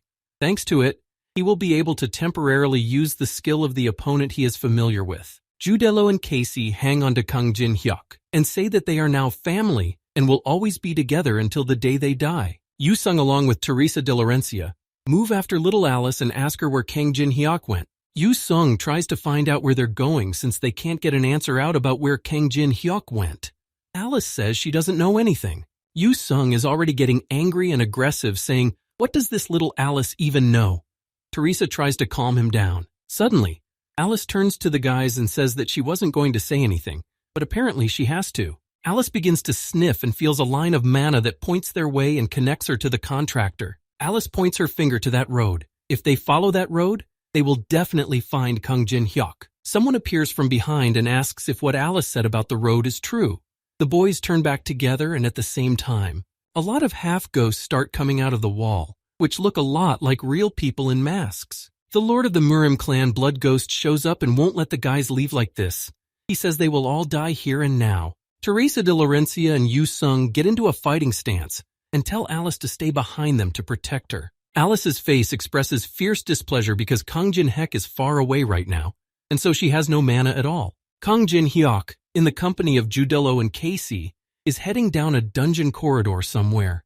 Judelo tells him something fiercely from his life of destroying other people. Kang Jin Hyuk is already getting annoyed with the twins' endless talking and realizes that his social battery is running low. Kang Jin Hyuk stops at one point and addresses the twins. Since they're a family now, they should listen to him. Kang Jin Hyuk pulls a satisfied smile on his face and tells the twins to stop destroying everyone from now on. The guy adds a new rule to their brand of grief. The twins are unhappy with the new rule and say that they are not awakened and the cops won't arrest them. Kang Jin Hyuk just realizes that there will be trouble. Kang Jin Hyuk realizes it's useless and is going to change the rule. He's going to point out the bad guys and the twins will do what they want with them. Such a rule suits Judelo and Casey just fine, so they happily agree, and a new rule is added to the stigma of grief. Kang Jin Hyuk turns away from the twins who are happily chatting amongst themselves. He's glad they're so shallow. Kang Jin Hyuk stops at one point and notices something in front of him as the twins try to stretch their bodies before the fight. Kang Jin Hyuk activates his Demon King step skill and takes off from his seat, rushing forward.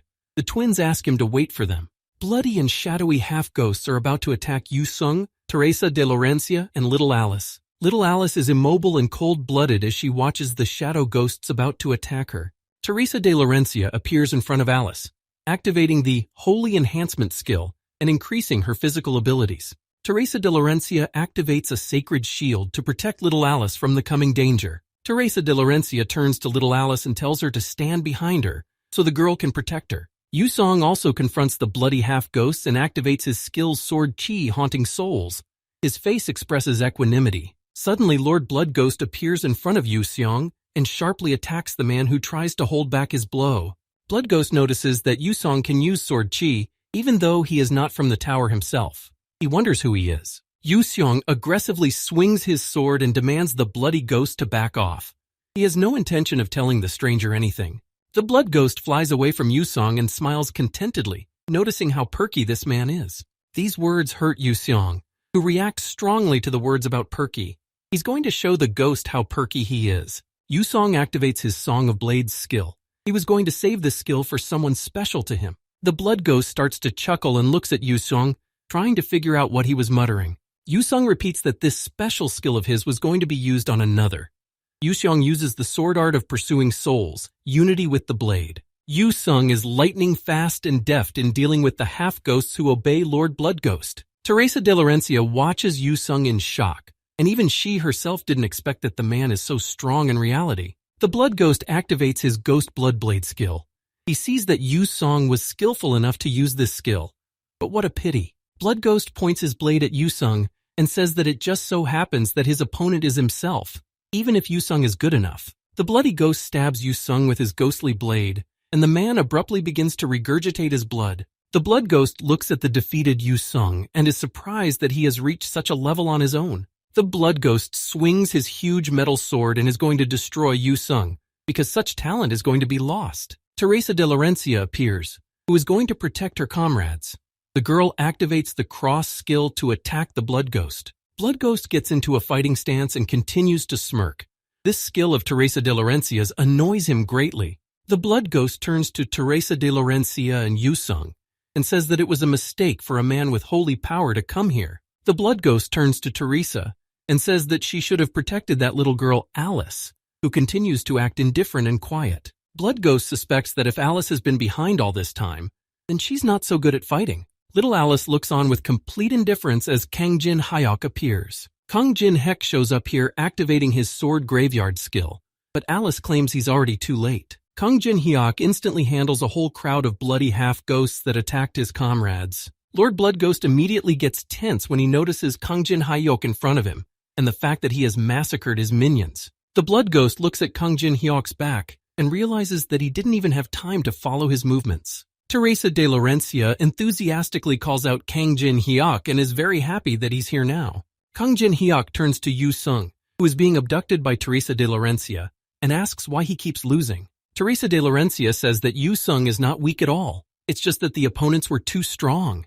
Kang Jin Hyuk raises his finger up and starts making many circular motions in the air. In the end, Kang Jin Hyuk points his finger forward at Blood Ghost and says that everyone around him is definitely the bad guys. Judalo and Casey appear behind Kang Jin Hyuk, who are excited about their new victims. They are ready and about to attack. Judalo and Casey deftly deal with another mob of bloody half-ghosts who obey the Blood Ghost. Blood Ghost gets angry and realizes that reinforcements are coming to the guys. They should retreat and regroup. Blood Ghost's chest is pierced by his own weapon, which he uses. He doesn't understand what is happening or how it happened. Kang Jin Hyuk turns to Yum Ho and tells him not to pretend, because he's only a middleman in a demonic cult. Kang Jin Hyuk leaves behind a defeated Yum Ho and says that fighting him is a waste of his time. His minions turn to their master and watch in horror at what Kang Jin Hyuk has done to him. Kang Jin Hyuk turns to the twins and says they missed a couple more opponents.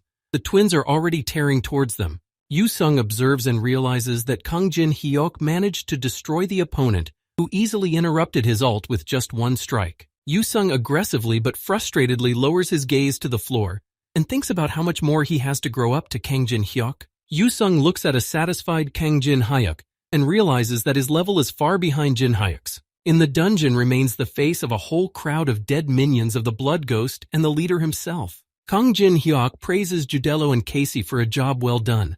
He has more to do, so the twins need to go ahead first and watch out for traps. Teresa de Laurencia realizes that the twins are the ruthless guys. Kang Jin Hyuk says they work for him from now on. Yu Sung looks wistfully and sadly at the dead Blood Ghost that Kang Jin Hyuk destroyed. Yu Sung asks what the guy will do now, because as far as he knows, this maze takes 20 days to complete. Kang Jin Hyuk starts to chuckle and wonders what 20 days. This kind of result is only for nerds who have a lot of time to play. Kang Jin Hyuk asks Teresa de Laurencia what suddenly happened to Yu Seong, because he's acting strange. She's not sure and thinks he'll recover soon. Kang Jin Hyuk shows his comrades the spirits he has subdued. They will open the way to the king's tomb. If they find the right items there, they will clear the labyrinth in an hour. Little Alice grudgingly asks how Jin Hek got so many pets. Teresa is snuggling with one of them. Kang Jin Hek demands the spirits stop and stop dabbling, then shows them the way to the king's tomb. One of the Blood Ghost's minions who was defeated by Jin Hek's team opens his eyes. Turns out he's still alive. In the high building of the China Guild, Xiao Ting, a girl who is an A-rank worker, is trying to sort out a large number of documents. The girl walks to the window and thinks about the fact that it's been 24 hours since Liao Wei and Nam Gongchong entered the tower. She tries to figure out when they will return. The girl squints out the window and looks at the people passing by the building. They all look so calm. The girl realizes that it makes no sense at all to worry about civilians when you can't get in touch with the top ranks. The girl quietly and anxiously covers her eyes and thinks about how vulnerable this world is. Kang Jin Hek and his companions follow the spirits guarding the tomb, who open a secret passage for them. Thanks to the help of these spirits, the way to the king's tomb is free and they're about to enter it. Teresa de Laurencia, along with Yu Seong and an indifferent little Alice, watch as the big gate opens. Kang Jin Hyuk's team and himself enter the king's tomb. Jin Hyuk instructs everyone not to touch anything. Those who enter the king's tomb can choose treasures, and those who are too greedy will suffer the curse of the king. Jin Hek says they only take one. Kang Jin Hyuk shows Yu Seong an artifact, and if they call it, it will open a way out of this maze for them. Yu Seong thinks Jin Hyuk is playing a joke on him. It can't be that simple. Kang Jin Hyuk says that if the guy rambles on, he'll call his horn and shove him out of here. Kang Jin Hyuk starts rummaging through the treasure and tries to find something definite. Some silhouette appears in the doorway. The guy notices him. The very surviving henchman of Blood Ghost appears in the doorway, and Jin Hek asks him what he's here for. Yu Sung and the others begin to get into fighting stances and realize that they have managed to miss one of their opponents. A man pulls an early spring scroll from his inside pocket and spatial displacement occurs. Kang Jin-hyuk stares at the man in incomprehension, trying to figure out what kind of spatial displacement this is. The space in the king's tomb begins to tear, and from there the same old man appears, bringing his minions with him as well. The man reports to the old man that the Ghost Blood group and its leader have lost. The old man calls them useless trash and knew that these heretics could not be trusted. This man is Liao Wei, who has pretended to be a henchman of the Blood Ghost. The old man praises him for his good work. Kang Jin-hyuk asks if they used the divine artifact just to find it. Their managers get really pissed off when they find out about such a thing. The old man says that all these words are just nonsense. He takes out a small box, opens it, and is about to take out a balloon. The old man claims that their managers can't enter this maze. He's going to attack them all. The old man throws this balloon in his mouth and is about to pop it. No one will know a thing if he destroys everyone here. The old man bites into a small ball with a crunch and uses the rollback pill to improve his appearance. The old man begins to change impressively and grow larger. For an hour, all of his stats have been doubled.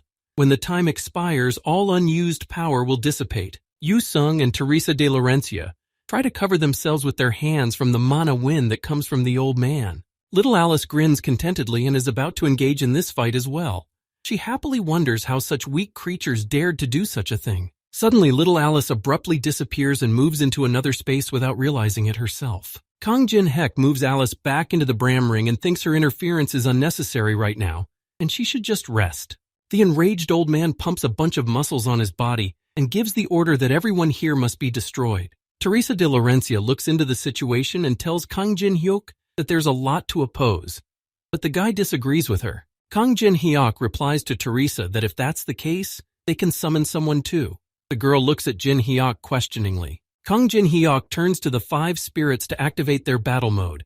The spirits are immediately transformed into noble and powerful beings. Kang Jin-hyuk smirks smugly, and madness lights up in his eyes. He orders the 5 spirits to rush forward at the opponents. A real and serious battle unfolds in the king's tomb. Jin-hyuk tells the spirits to show what they can do. Teresa de Laurencia is wary of what's going on and asks Yu Sung if they should join at all. Old man Murim swings his fist and pumped arms, followed by a hard punch into the stone floor which cracks under his fist. The old man from Murim explodes into the air and flies over Kang Jin-hyuk, who is rummaging through the treasure and looking for something. The old man from Murim swings his pumped-up fist and is about to use the wall-destroying fist. The old man swings around and sharply punches where Kang Jin-hyuk was standing, who had already snapped into the air and dodged the blow. Old man Murim turns to Kang Jin-hyuk and calls him nasty words. He demands that he stop dodging and fight him like a real man. Kang Jin-hyuk doesn't pay any attention to this old man at all, and still finds the very thing he's been looking for all this time. Old man Murim is tense about this. The old man from Murim stops abruptly and ceases his attacks. He stares at Jin-hyuk silently and immobilized. Kang Jin-hyuk asks why all of a sudden the old man just stopped talking and stopped. He must know what kind of horn Jin-hyuk is holding. The old man says it's the most annoying artifact of the 25th floor, the horn that brings despair. Kang Jin-hyuk smiles smugly in response to the old man's words and says that he's right about everything he just said. It's an artifact that causes a cataclysm every time you blow into it. It is said that the 4th time you use it, you'll have better luck. The old man starts laughing, and when he suspects Jin-hyuk hopes to relive the 3 events ahead of him in a closed space. Kang Jin-hyuk is already starting to bring that grief to his lips when the old man asserts to him that he can't be scared like that. Kang Jin-hyuk is not going to procrastinate any longer and uses the horn that brings despair right in front of the old man from Murim. The old man notices that the first cataclysm is already arriving, and something bulky and huge begins to fall on the man from above. A black scorpion appears in the king's tomb, which is the very first monster of this tomb. The huge black scorpion immediately attacks old man Murim's minions that have gathered here. Liao Wei, along with the rest of the minions, also flew towards the treasure from the black scorpion's strike. Teresa de Laurencia and Yu Sung look around and the girl realizes she can't see little Alice anywhere. Yu Sung turns to Teresa de Laurencia and demands the girl to think of her safety first. Yu Sung stands next to Teresa de Laurencia and activates his battlefield selection skill to protect them from trouble. Old man Murim addresses Jin-hyuk with name-calling and asks him if the guy is crazy enough to use such a thing here. Old man Murim turns to Kang Jin-hyuk and asks if by his actions he's going to finish everyone off here. Kang Jin-hyuk is holding the horn quite contentedly and isn't about to give up. He asks what the old man is saying since he's just getting started. Kang Jin-hyuk deftly dodges the punches of the old man from Murim again and again as he continues to attack him. The old man from Murim continues his multiple punches and demands Kang Jin-hyuk to stand still and not move. The black scorpion begins to attack the old man from Murim, who deftly soars into the air and dodges the blow. The old man from Murim is extremely tense and tries to dodge such a massive attack from the black scorpion. The old man from Murim is already starting to get tense and yells another name-calling behavior towards Kang Jin-hyuk and demands him to stop. Kang Jin-hyuk is as if he doesn't hear anything around him and starts blowing the horn again, causing a second cataclysm. The spirits guarding the king's tomb continue to fight and confront the old man from Murim who attacked them. The old man from Murim lowers his head down and tensely watches as the creature's huge, toothy maw appears beneath him. The mud raptor appears, the second despair of the tomb. The old man's minions from Murim succumb to the defeat of a creature that appears here and massacres everyone. One of the old man's henchmen is dragged into the jaws of a mud predator when the man calls out to his master. Liao Wei is trying to get to his feet after receiving punches from various creatures when the master calls out to him. The old man from Murim tries to hold the defense and calls out to Liao Wei to lend him support and help him take the horn away from Kang Jin-hyuk. Liao Wei is panicked and terrified, trying to figure out what the gentleman from Murim who calls him a fool is even talking about.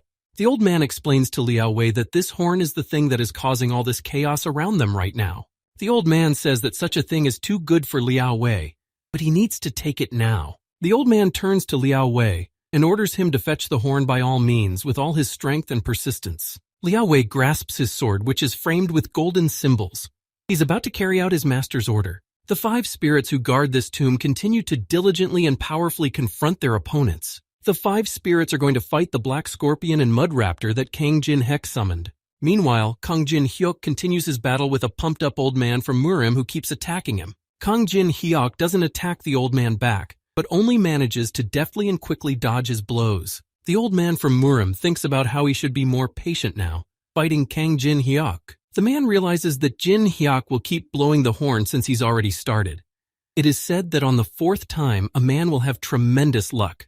Obviously, the guy's in a hurry to get it. The old man there, Murim, keeps attacking the guy and realizes that he needs to take care of his luck. Kang Jin-hyuk continues to dodge punches as the old man roughly realizes what the guy is really thinking. The old man knows that even though they say that this horn brings great luck, it really depends on the person.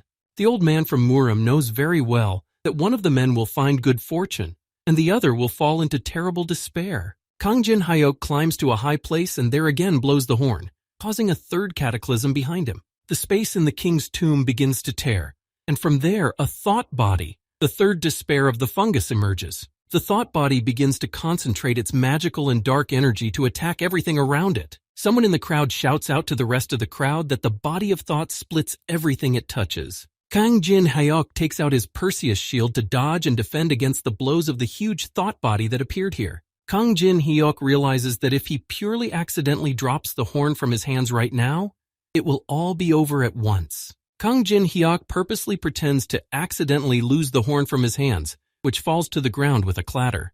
This fallen horn is picked up by the same Liao Wei who was ordered by the master to take it away from Jin-hyuk. Old man Murim turns to Liao Wei and shouts aloud that the man has succeeded in doing what needs to be done. The old man demands that Liao Wei immediately hand over this horn to him, but the man is in no hurry. He doesn't understand what the man is doing. Liao Wei asks why the old man wants to use this terrible object. Could it be that the old man wants to gain incredible luck? Kang Jin-hyuk demonstratively and actorically falls to the ground and tiredly rubs his head that he hit the rock with. Liao Wei says that he has been working very hard all this time, so he is going to be a little greedy this time. Kang Jin-hyuk starts screaming at the top of his voice, trying to stop Liao Wei, who is planning to do something to the mountain. Liao Wei, without further thought, grabs the bugle and starts blowing into it, continuing the appearances of the cataclysms. Liao Wei lifts his head up and joyfully begins to call out for good fortune, which arrives. Peace reigns once again in the king's tomb. Xiaoting watches in horror through the window at what appears on the street among the people.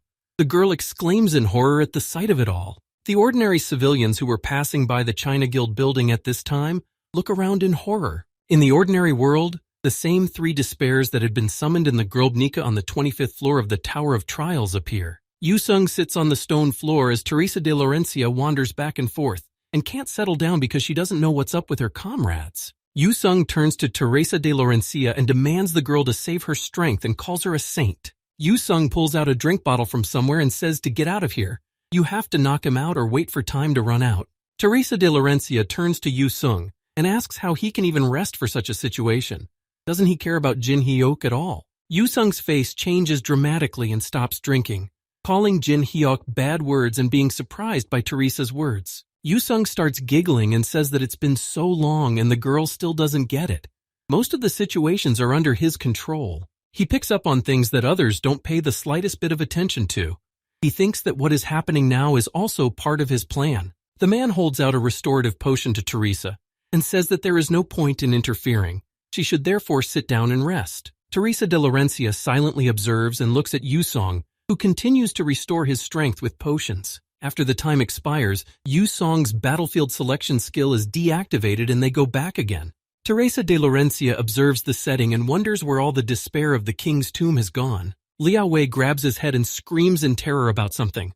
Large and bitter tears appear in his eyes. Kang Jin Hyuk tensely watches the scene and doesn't know what to do in such a situation. Teresa de Laurencia, along with Yu Sung, watches in horror as the others who are here watch. A video is emerging of what's happening now outside the test tower, among ordinary civilians. All present are invited to witness the punishment for daring to disturb the king's tomb. The master of the tomb gives everyone a chance to atone for their sins.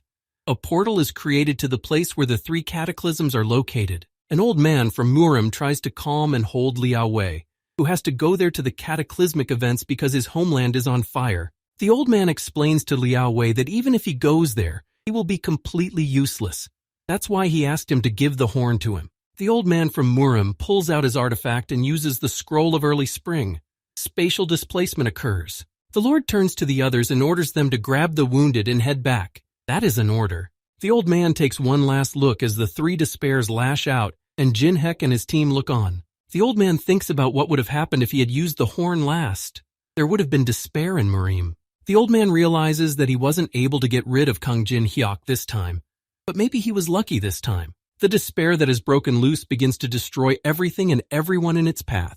Civilians try to escape the disaster. Kang Jin Hyuk nervously and tensely observes what's going on in the streets outside the Tower of Trials and what kind of messes they've made here. The 5 spirits that Kang Jin Hek has subdued are gently and nervously asking if their master is all right.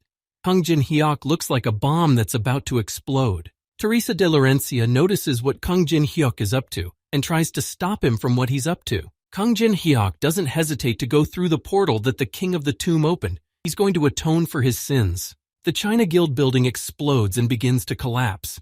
Xiao Ting is hit by despair and tries to get to her feet. The black scorpion swung its tail back and forth in front of Xiao Ting's face, who was trying to defend herself. Xiao Ting is going to activate his law of self-defense skill to protect himself from one of the despairs. The black scorpion delivers its devastating blow, but the girl manages to slip out and dodge the attack. Xiao Ting, along with the rest of the China Guild workers, find themselves outside amidst the destruction and rubble. Xiao Ting turns to the civilians and says there's nothing to see here, and tediously runs away quickly.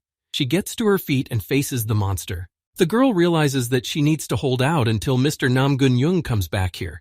She needs to buy time. Xiao Ting finds herself one-on-one with the huge black scorpion, and she needs to win at least one more second. Xiao Ting notices Kang Jin Hek and Yu Sung appearing in front of her, about to confront the 3 despairs. Kang Jin Hyuk turns to Yu Sung in a serious and focused manner and asks him to hold Scorpius for 10 minutes. Yu Sung looks at Kang Jin Hyuk in surprise and listens to the instructions he hands out to him. Yu Sung is in his repertoire and says he'll just finish this monster off instead of 10 minutes. Yu Sung activates his battlefield selection skill and moves with the black scorpion to the chosen location.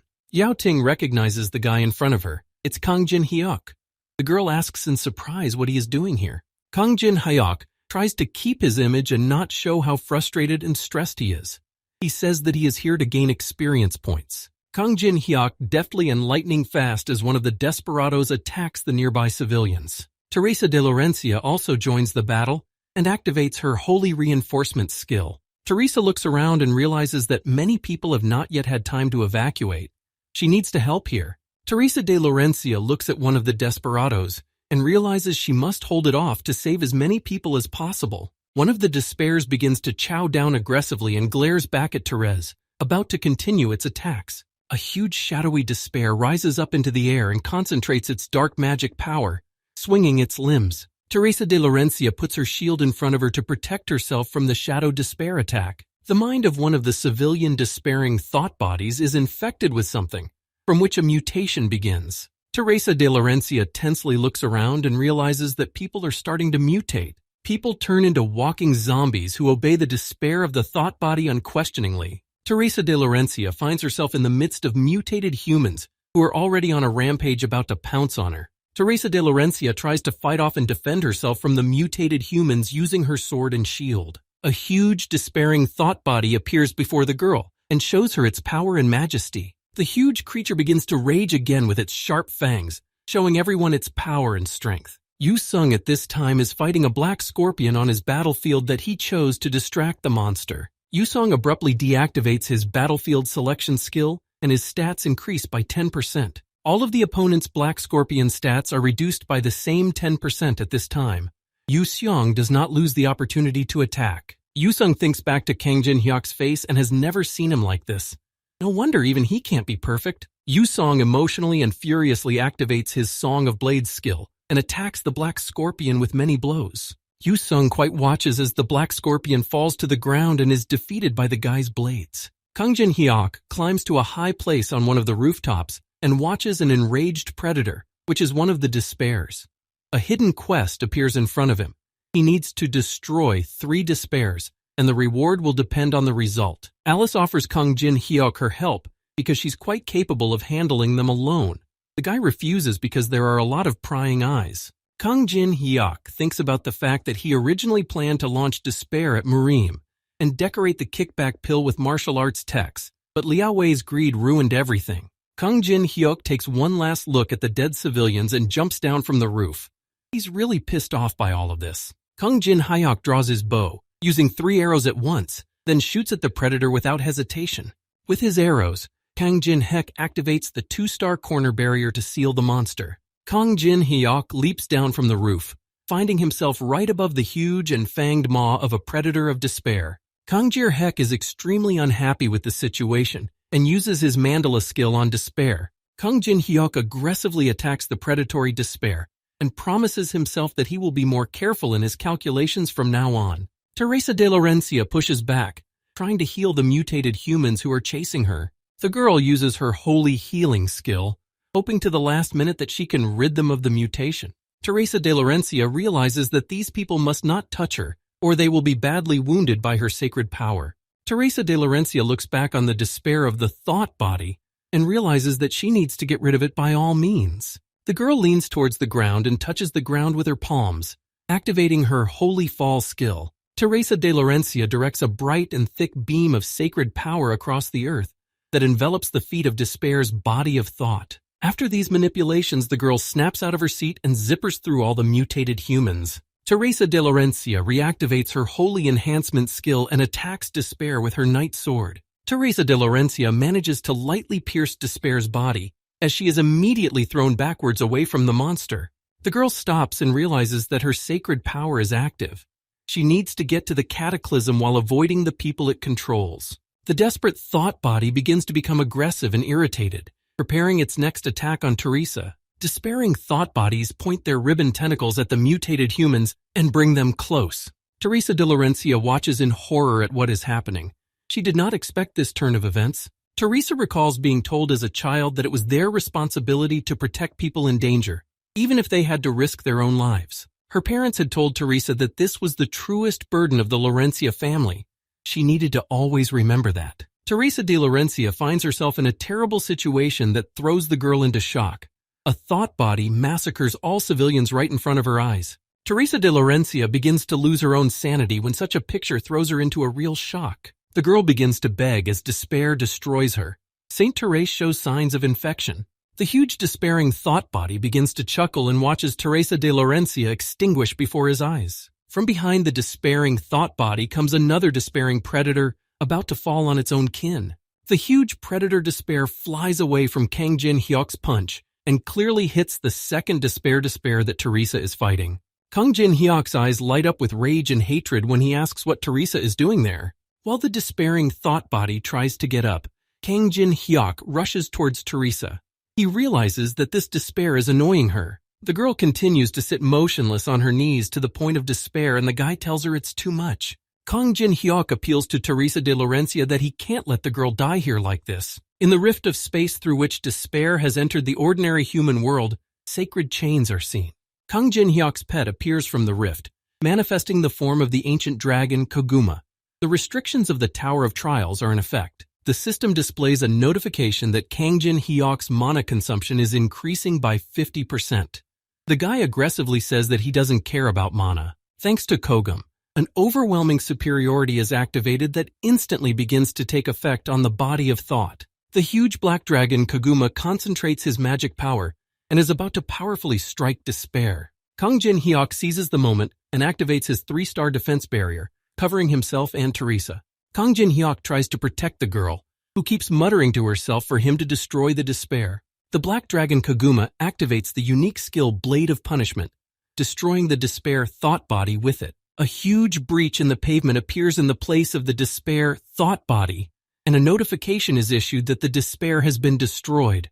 Koguma reverts back to his cute form and starts licking Teresa de Laurencia, who loses consciousness. Kang Jin-hyuk activates his greedy gaze skill and tries to study Teresa de Laurencia's condition. Kang Jin-hyuk realizes that Teresa is showing signs of infection.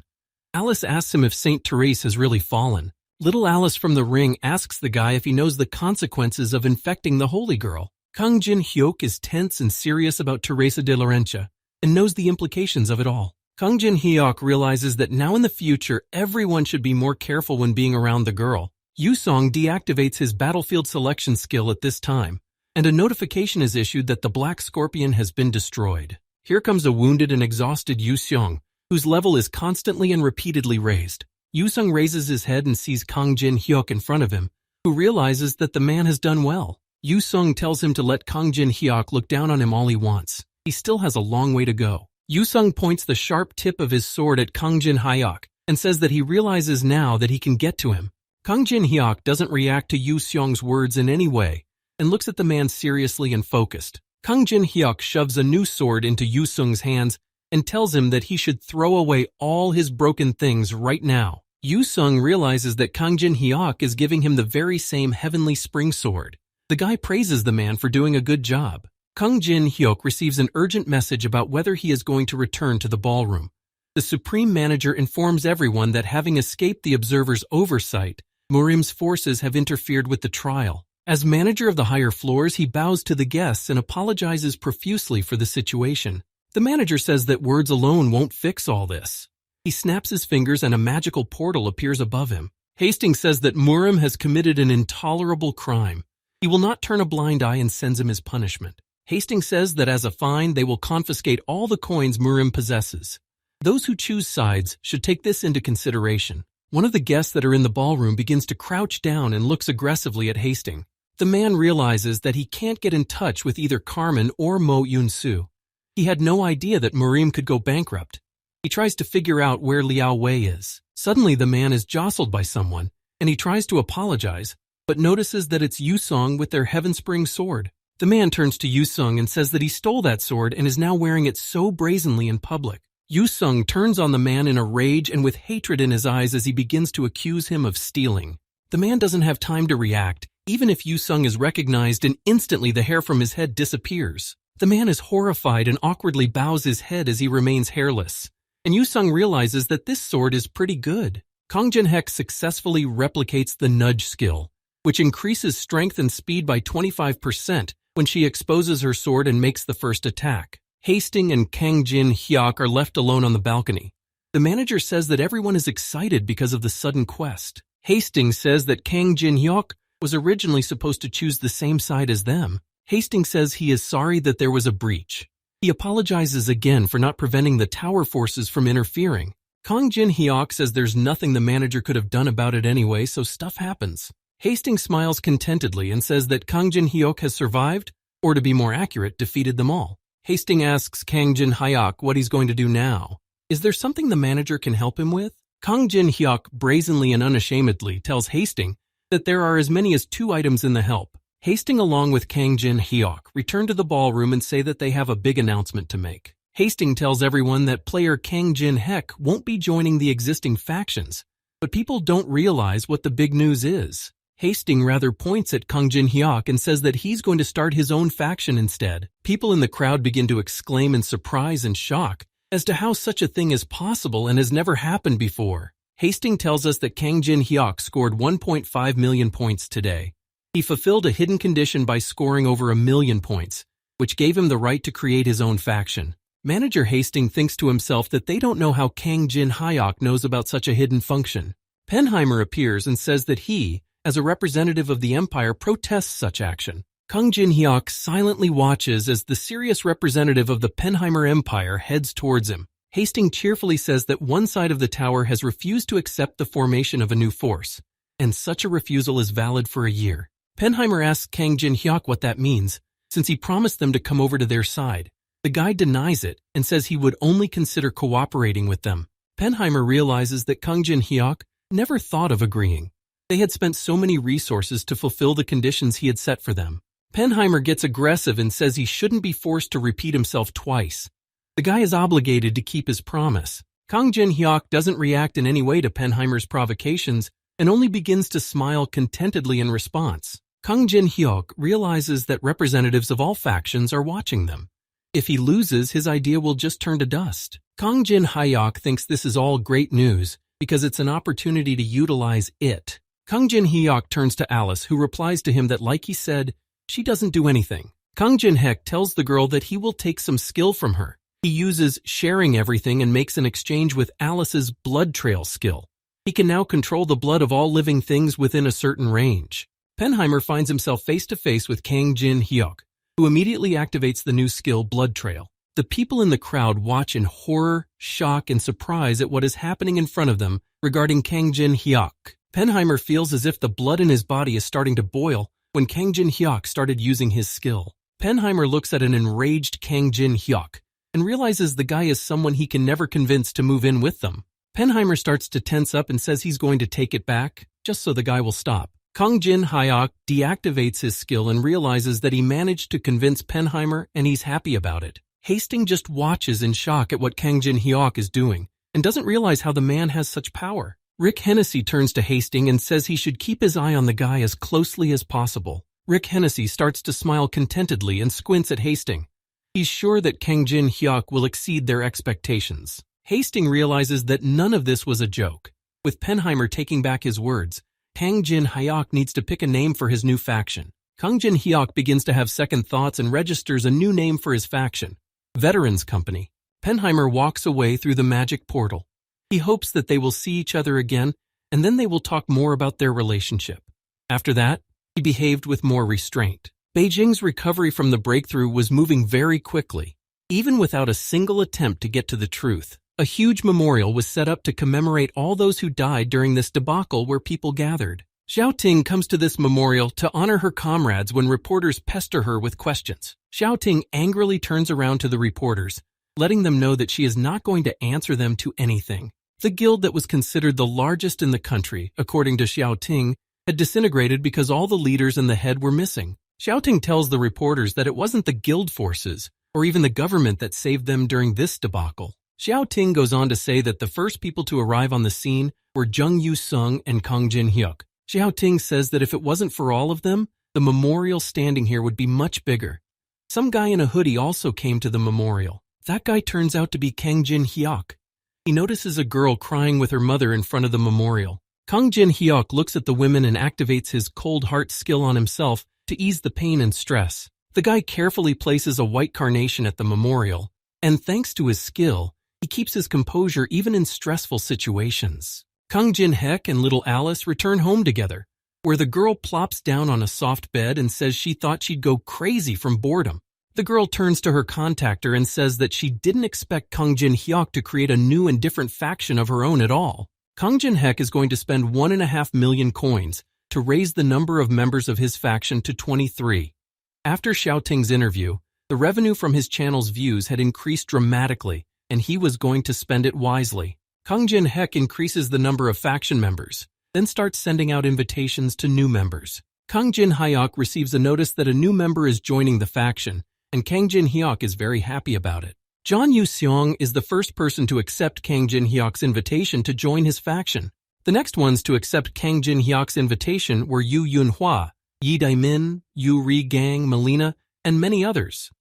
As time passed, everyone eventually accepted the invitation. But among all of them was Teresa, who turned down Kang Jin-hyuk and backed it up with the fact that she was already a member of the faction. Teresa was the only one who declined Kang Jin-hyuk's invitation.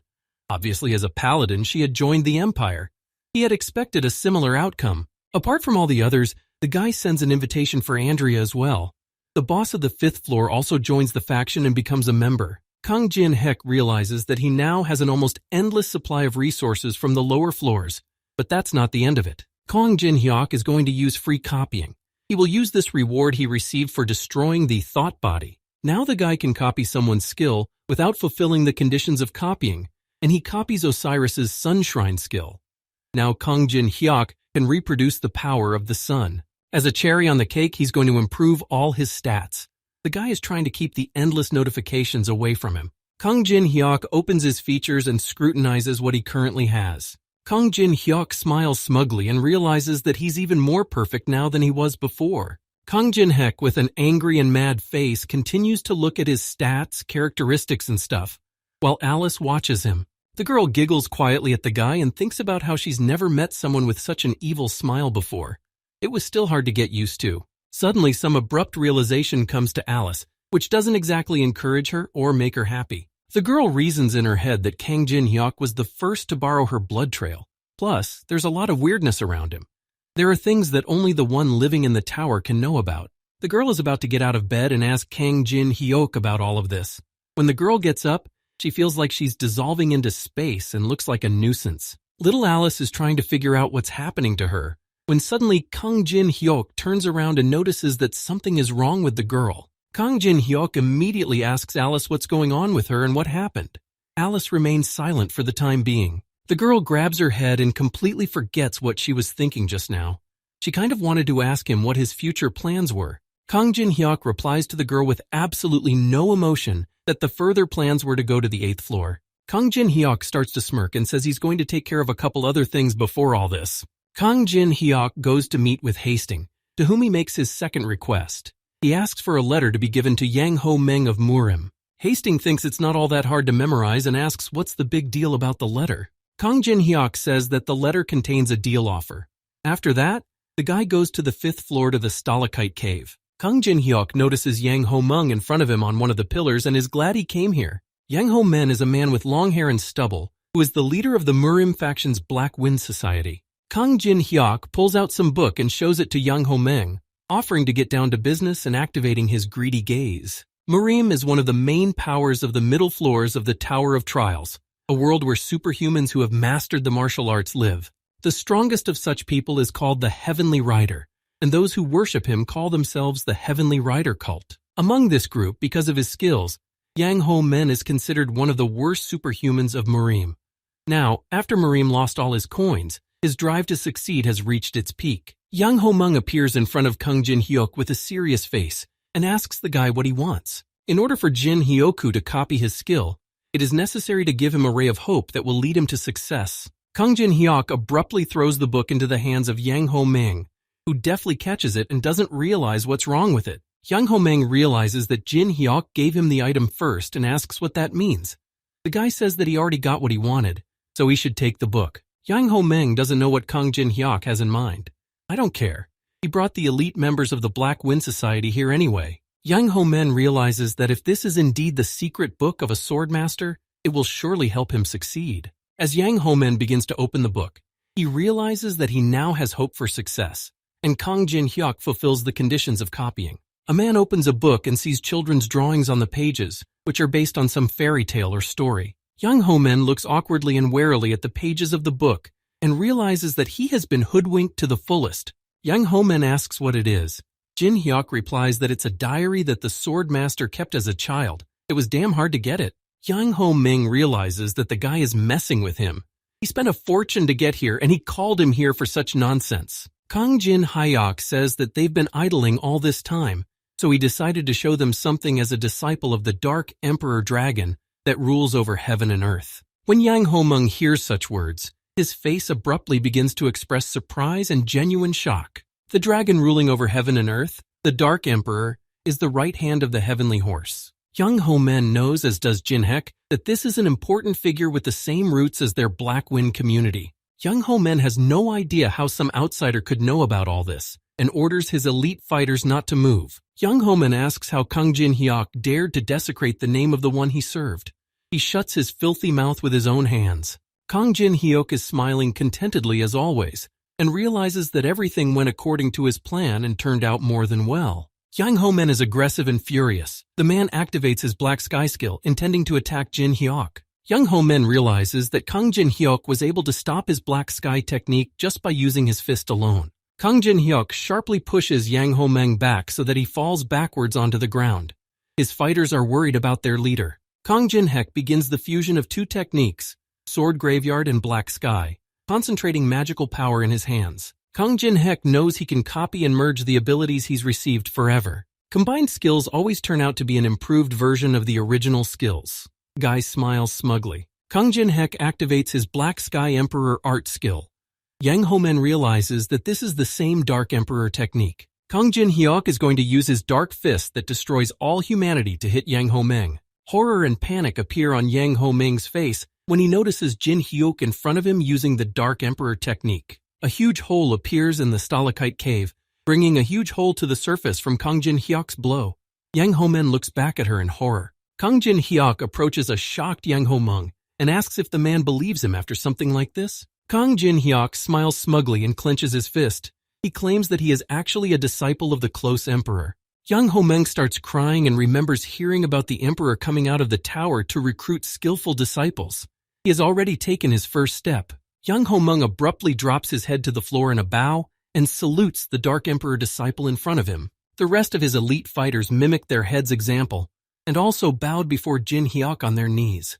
Young Ho-men starts crying with happiness and realizes that now he too will have a chance to change his life for the better. Kang Jin-hyuk had already realized that the Murim guys were so easy to convince just by giving the master's name. He's going to leave all the work on the 8th floor to him. On the 8th floor of the Tower of Tests is a maze of incredible size with a straight line distance of up to 10,000 kilometers. This labyrinth of incredible size is almost the diameter of the Earth and is so huge that it even has its own ecosystem. The 8th floor is dangerous only by its unimaginable size, so the method of clearing it turns out to be quite simple.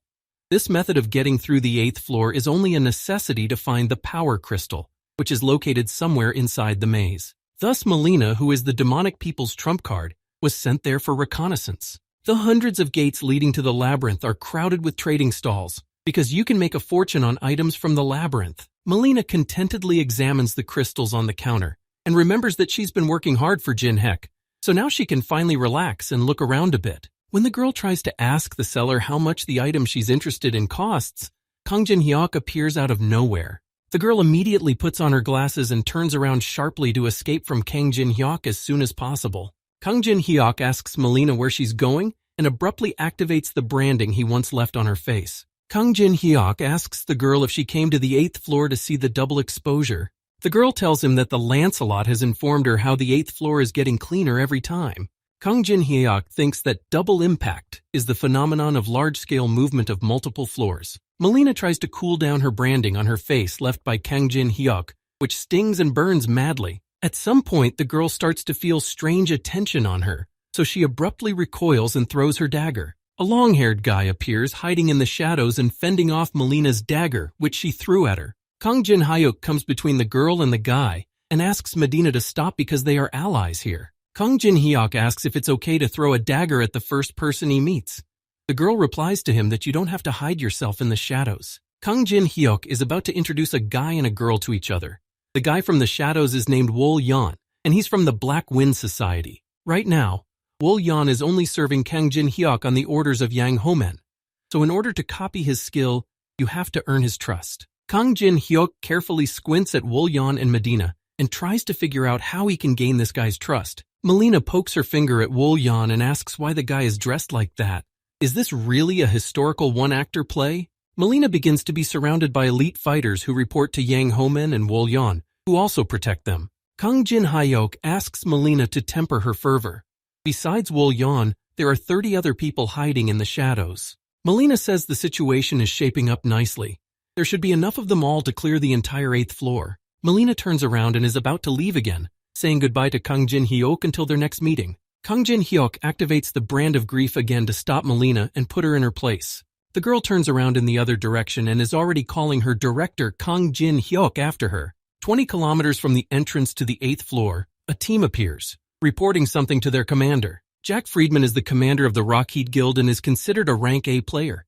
He receives a report that the scouting party has not returned. Jack Friedman realizes that something strange is going on right now because there shouldn't be any threats on this floor. A dark and black shroud appears in front of the man and envelops the space.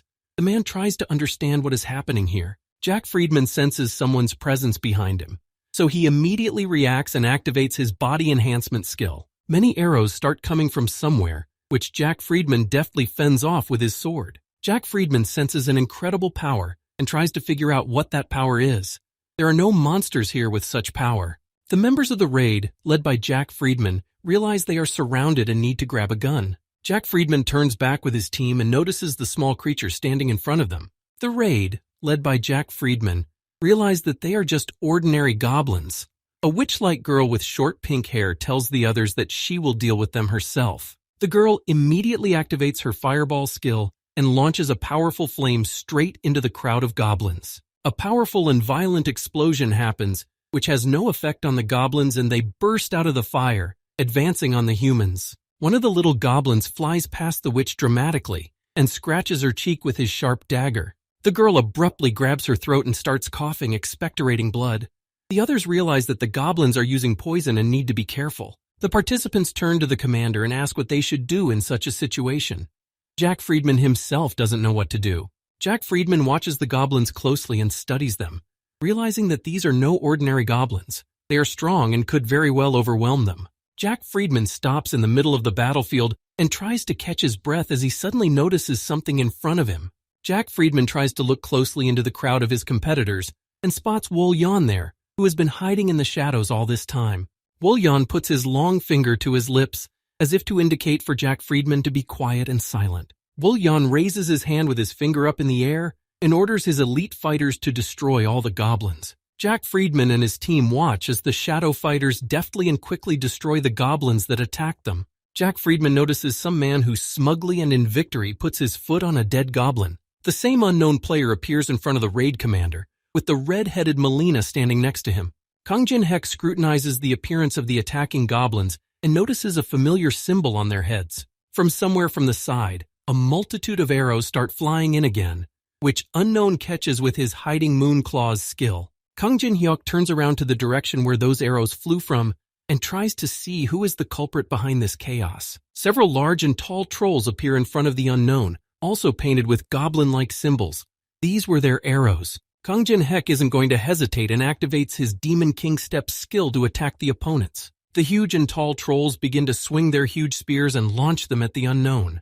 The tall and huge goblins begin to activate their mana spear skills, attacking Melina, who tries to dodge. At this time, Kang Jin-hyuk, under the cover of Unknown, continues to attack the tall and huge trolls. Unknown activates his Black Sky Imperial Art skill and strikes the trolls with his furious fists. One by one, the trolls begin to fall to the ground, defeated by the Unknown with his powerful technique. Jack Friedman watches the battle in progress and realizes that he didn't even notice Unknown's movements. The system issues an alert to Kang Jin-hyuk that Wol Yan's respect for him is increased by 5 units. Kang Jin-hyuk assesses the situation and is a little surprised that Wol Yan's respect can be gained in this way as well. Melina walks up to one of the trolls and wonders what kind of monsters these are in the first place, since there have never been any of these on the 8th floor. Kang Jin-hyuk knows that such a red pattern is bestowed by the 9th floor boss, and there shouldn't be any ogres here at all. Kang Jin-hyuk blurts out aloud that he understands.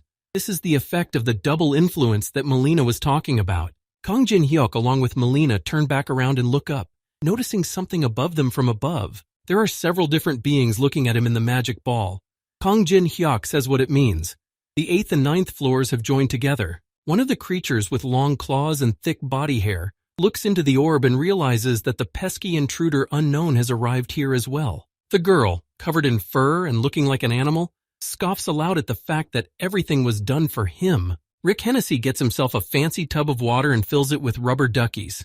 He's enjoying his vacation. Unexpectedly, Rick Hennessy receives a video call from Kang Jin Hyuk that takes him by surprise. Rick Hennessy takes the call, and Kang Jin Hyuk abruptly rips off his mask and tosses it behind his back, saying hello to the manager. Rick Hennessy covers himself with his hands and tells Kang Jin Hyuk that next time you need to arrange a meeting and call time in advance. The elite fighters led by Wol Yen are very quick and skillful at chopping logs from trees and attacking the goblins with them. The little goblins continue their aggressive assault on the participants who are in the maze. Wol Yen, along with the others, also deftly and quickly confronts the goblins that swoop in like small gnats. Wol Yen exhaled tiredly, as if he was tired of all this and was fed up with all these battles and battles with monsters. Kang Jin Hyuk pulls some kind of vial out of his pocket and shakes it. Melina asks what's inside, but the guy doesn't answer. Kang Jin Hyuk brings the medicine to one of the goblins, and it should work on those like him with red markings. The goblin instantly changes in his face and behavior. Kang Jin Hyuk says that the medicine makes them very docile. Melina realizes that the guy has some kind of strange attraction to slaves, which is what he made these goblins to be. The elite fighters led by Wol Yen make a wooden carriage, and Kang Jin Hyuk makes slaves out of goblins. Kang Jin Hyuk leads a carriage of goblin slaves that they created themselves. He orders them to move forward. Melina asks Kang Jin Hyuk if that's why the guy caught the goblins, to use as transportation. Kang Jin Hyuk says that the 8th floor is huge, and they have to conserve their strength. But the true meaning is quite different. Kang Jin Hyuk hides his mockery under a mask, and says he's going to show something to the new owner of the place. Kang Jin Hyuk is going to show his new mistress that such tricks of hers won't work on him at all. Wol Yen pokes Melina in the shoulder and asks her, since she's close with the leader, if he's always been so cruel to others. Melina realizes that Wol Yen is really new. Kang Jin Hyuk will stop at nothing until he makes sure everything goes according to his plan. Melina says that out of everyone she knows around her, Kang Jin Hyuk is the only one who really looks like a demon king. Wol Yen, completely without emotion, interjects to ask which demon king she's talking about and what she means. Jack Friedman has been dragging a wounded witch, whose name is Catherine, on his back. He asks her to hold on a little longer. They almost make it to the exit. Suddenly, Jack Friedman and his crew are stopped by someone blocking the guy's path. Jack Friedman is already grabbing his sword and demanding the unknown creature reveal himself, or he will attack immediately. Carmen, the low-level manager, appears. He again creates black tentacles beneath him, which scares Jack Friedman. Carmen starts grinning and grinning madly and cackling, saying that he's just a loyal servant who wants to destroy them. Kang Jin Hyuk abruptly stops the wooden carriage and looks up, realizing that they haven't caught on yet.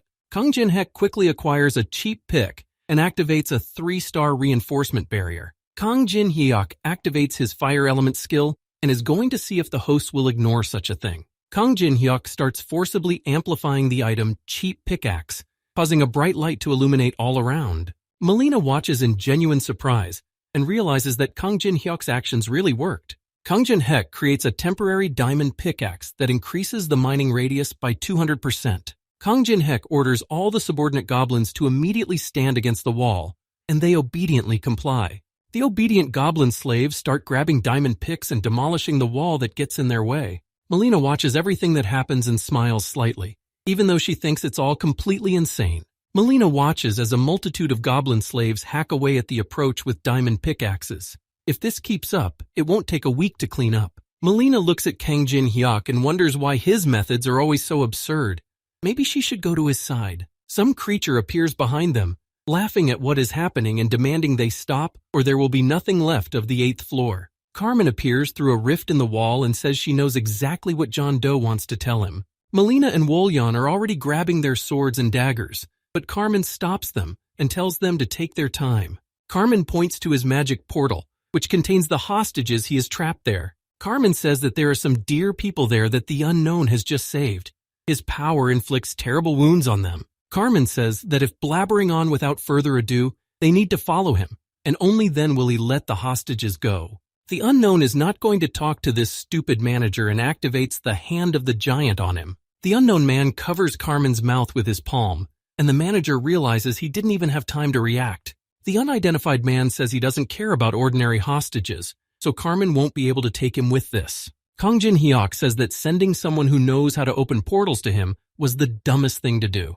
The unknown man continues to hold Carmen by his mouth as the manager tries to unhook himself from him with his black tentacles. Manager Carmen uses her black tentacle sphere skill to delay time and hide. Carmen hides in his black tentacle sphere and realizes that he has severely underestimated the Unknown, so he should retreat. Unknown activates the Black Sky Imperial Art to break the black tentacle sphere and pull Carmen out of there. The Unknown Man grabs Carmen by the collar, who no longer knows where to go and that he is in a dire situation. Kang Jin Hyuk, disguised as Unknown, asks where Carmen is going since he's yet to get the stardom he deserves. Melina and Wolyon are tensely watching what Unknown is up to and how he behaves with Carmen. The new furry and huge mistress of the 8th and 9th floor watches what Kang Jin Hyuk is doing to Carmen. The girl brings her clawed and woolly hands up to one of the orcs and as if to fill his body with her power. A bright and luminous light appears from behind and illuminates the back of the hostess, to which the girl turns around and observes whoever appears there. Through the portal, Carmen is thrown out, who is beaten to a terrible state. He was unable to resist the Unknown. Unknown enters through the same magic portal with Melina and Wolyon. Kang Jin Hyuk says he had to come early. He hopes he didn't disturb anyone here. Melina grasps her head tiredly and nervously and says she understands everything but she has some but. The girl and the others watch as the ogres, led by their furry mistress, appear before them.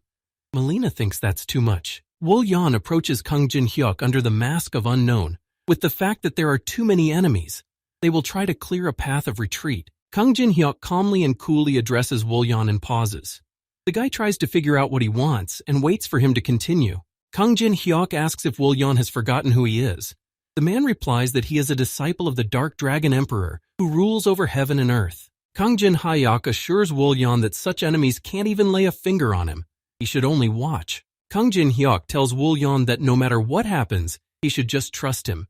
He will never let his men be destroyed. Wolyon shockingly opens his eyes and wonders what Kang Jin Hyuk is telling him now. Wolyon expresses such a reaction because he can't even remember himself when it's ever happened that someone was worried about his safety.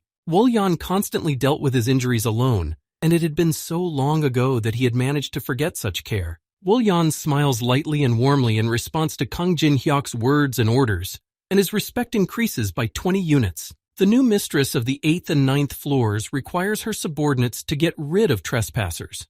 To the one who can do it, she gives the 8th floor territory. A huge ogre named Kangora, who is from the Black Rock tribe, rises up in front of Kang Jin Hyuk.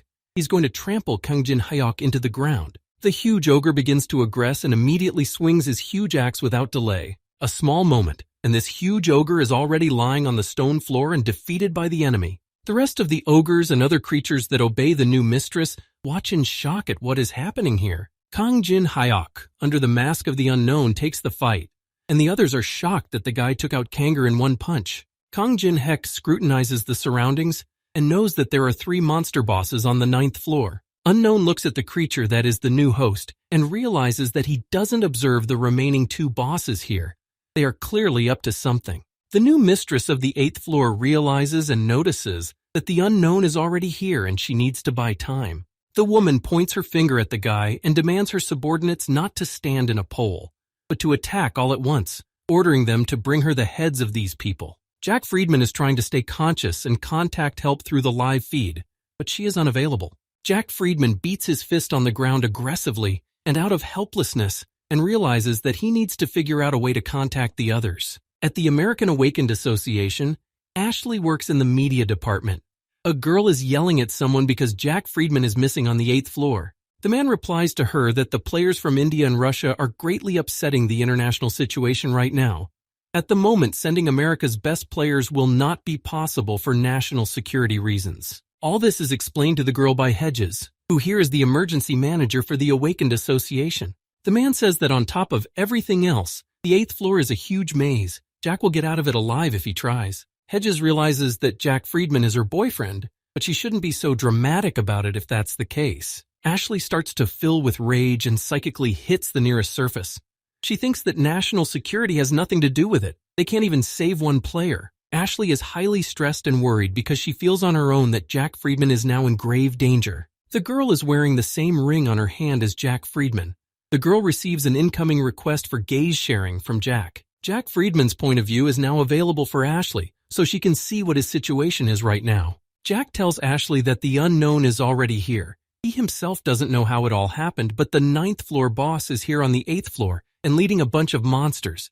The girl needs to warn everyone that the rules of the tower are no longer the rules they knew they had. Ashley is excited that Jack managed to get in touch with her, and now she's going to show everyone what's going on. The girl starts live streaming right through the Division of Gaze to show everyone what's going on. Kang Jin-hyuk interrupts a bunch of monsters and appeals to the new mistress to join the fight herself, or else he'll get all the experience points for himself. The new mistress becomes angry and annoyed, calling unknown names. She says she's had enough of childish games. Atasha activates the lightning discharge. The new boss of the 8th floor named Atasha starts aggressively filling her body with magical power and lightning. Woolyon is worried about Unknown and calls out to him in a panic, while Melina hums a little song and smiles contentedly. Atasha delivers her powerful and devastating strike with a multitude of lightning bolts. But nothing happens, and the girl realizes that the strike was pointless. 5 spirits appear around the Unknown, who will protect their master. They are a special squad of 5 elementals. Atasha asks why the spirits from the 25th floor are here and on the human side. Salamander replies that the Unknown had given them a good beating. Kang Jin-hyuk, disguised as Unknown, asks Atashi if it's his turn to show off his skills. The 5 elementals begin their transformation into powerful bodies on orders from their new master, Kang Jin-hyuk, and are about to attack Atashi. Kang Jin-hyuk puts out his palm and turns sharply to Woolyon, signaling him to act now. Woolyon immediately reacts to Kang Jin-hyuk's order under the mask of the Unknown and is already soaring into the air to attack the opponents. The 5 elementals, along with the others, continue their battle against the monsters in Atasha's charge. Melina turns to the Unknown and comments on the situation and the battle. It's really nice to have spirits like this. Kang Jin-hyuk looks unhappily at Melina, who's already slacking off and also commenting on something. Melina realizes she's screwed up and is about to get the full brunt of it when Kang Jin-hyuk activates the brand of grief. The girl immediately snaps out of her seat and enters the battle, saying that she will show the strength of the soldier from Vladivostok to everyone here. Little Alice from the Bram Ring approaches Kang Jin-hyuk and asks if he needs help, but the guy turns her down and tells her to rest. Kang Jin-hyuk observes the battle and asserts to Alice that everything is now completely under his control. Kang Jin-hyuk, under the mask of the Unknown, stands back and hides in the shadows, not engaging in battle while everything is under his control. Yu Yunhua invites Teresa de Laurencia to visit, who admires her house, which is technically her grandfather's house. Yi Dae-min is already here, who happily greets Teresa and says that they haven't seen each other in a while. Teresa de Laurencia turns to the TV and notices the American live broadcast they're watching right now showing Kang Jin-hyuk. Teresa realizes that Yunhua and Dae-min already know the identity of the unknown man. Yunhua says that they've known each other since middle school, but look at his movements, and it's immediately clear that it's Kang Jin-hyuk. Dae-min shows Yunhua that the 8th floor was just a huge boring maze, but something happened, and now the 9th floor boss is there. Yu Yunhua asks if it's too early for what she means, and Dae-min agrees with her. Teresa de Laurencia watches the broadcast intently and pensively considers something on the screen. The girl notices Melina and Woolyon, thinking about how she's never seen these people with Kang Jin-hyuk before. Woolyon continues to fight and massacre monsters at the behest of Kang Jin-hyuk the Unknown. His elite soldiers, who obey orders, also fight the monsters and manage to get the upper hand. Woolyon fights and also gives the elite soldiers orders on what to do next. Melina pokes her finger at Woolyon and tells him that he's very strong and this way they'll definitely win this battle. After what Melina said, the girl along with Woolyon turned towards the new opponents that had appeared. The 9th floor boss Lizard King and another 9th floor boss Black Fang appear and are led by Atashi. Atashi shrieks enthusiastically and is unrestrainedly happy that her comrades are finally here. In the hands of bosses are far from the simplest artifacts: the bone of the burnt ear, which permanently destroys the enemy's weapon, and the branch soaked in pure blood, which does not stop doing damage and wounds are incurable. Kang Jin-hyuk realizes that the bosses have prepared artifacts that aren't the most pleasant. That's probably why they weren't here in the first place. Atashi asks the others where they've been fiddling for so long. The Lizard King demands the girl not to be in charge because the artifacts were hard to get. Atashi orders the other bosses to shut up immediately and deal with the man disguised as Unknown. Black Fang smirks and says that Atashi made such a fuss over some common bug. He'll destroy it in a heartbeat, Oka. Unknown Kang Jin-hyuk turns to Woolyon, about to give him another order, and the guy agrees. Woolyon orders his elite fighters to protect their leader Kang Jin-hyuk at all costs. The elite fighters begin to attack and target Black Fang, who first instigated this battle. Black Fang takes one strong swing of his arm and hits the ground, sealing one of the elite fighters into it. Black Fang begins to open his maw wide and shouts to everyone that he's just going to eat every single one of his opponents. Wool Yan's eyes are filled with determination and confidence as he is about to advance with his elite fighters. Wool Yan chooses his target and heads towards Black Fang, striking the wolf with multiple sword strikes. Wool N deftly and lightning fast delivers his multiple strikes on Black Fang using his sword. He uses the shadow tip technique. Black Fang turns to Wool Yan, who had inflicted minor wounds on him, and recognizes him. Wool Yan brushes the blood off his sword as Black Fang refers to him as a petty henchman from Murim. Melina, meanwhile, continues to fight smaller monsters, the same goblins that attacked them the first time. Unknown Kang Jin Hyuk turns to Melina, who reacts aggressively and says she's very busy right now to talk. Behind Kang Jin Hyuk, some objects merge, but the guy claims there's a countdown to Melina's death. Kang Jin Hyuk says that if she wants to get out of here alive, she should protect it until time runs out. Melina's such words only cheer up, and the girl begins to fight the monsters with even more determination and diligence. The girl activates the rather unusual skill Cobra Whip, summoning a huge and fierce cobra behind her back. Kang Jin Hyuk at the same time is about to activate his Sonic mode to speed up his movement and running. Kang Jin Hek uses the new skill Wind Jump, and a white phoenix-like bird appears above his head. Kang Jin Hyuk is issued a notice that he can move long distances with the help of the wind. Kang Jin Hek activates his Wind Jump and accelerates so much that he simply flies through the entire battle with a single lightning bolt. Kang Jin Hek heads to the Lizard King, who thinks the guy is a fool, because as soon as he lands, the king will destroy him. Kang Jin Hyuk calls for his pet Kaguma, who deftly spreads his wings and flies with the unknown on his back. The Lizard King realizes that his threats made no sense, and crazily starts demanding that Kang Jin Hyuk come down immediately. At the moment when Kang Jin Hyuk lands on the ground, the live broadcast abruptly stops and stops showing. Yu Yunhua unhappily jumps up from the couch and doesn't understand why all of a sudden the live broadcast ended just now. The girl starts screaming and getting aggressive when the broadcast ends at the most interesting point. Dae-min asks her not to break the TV. Rick Hennessy thinks about Jin Hyuk adding a lot of work to his job, asking him to cut their broadcast the moment Unknown changed to Kang Jin Hyuk.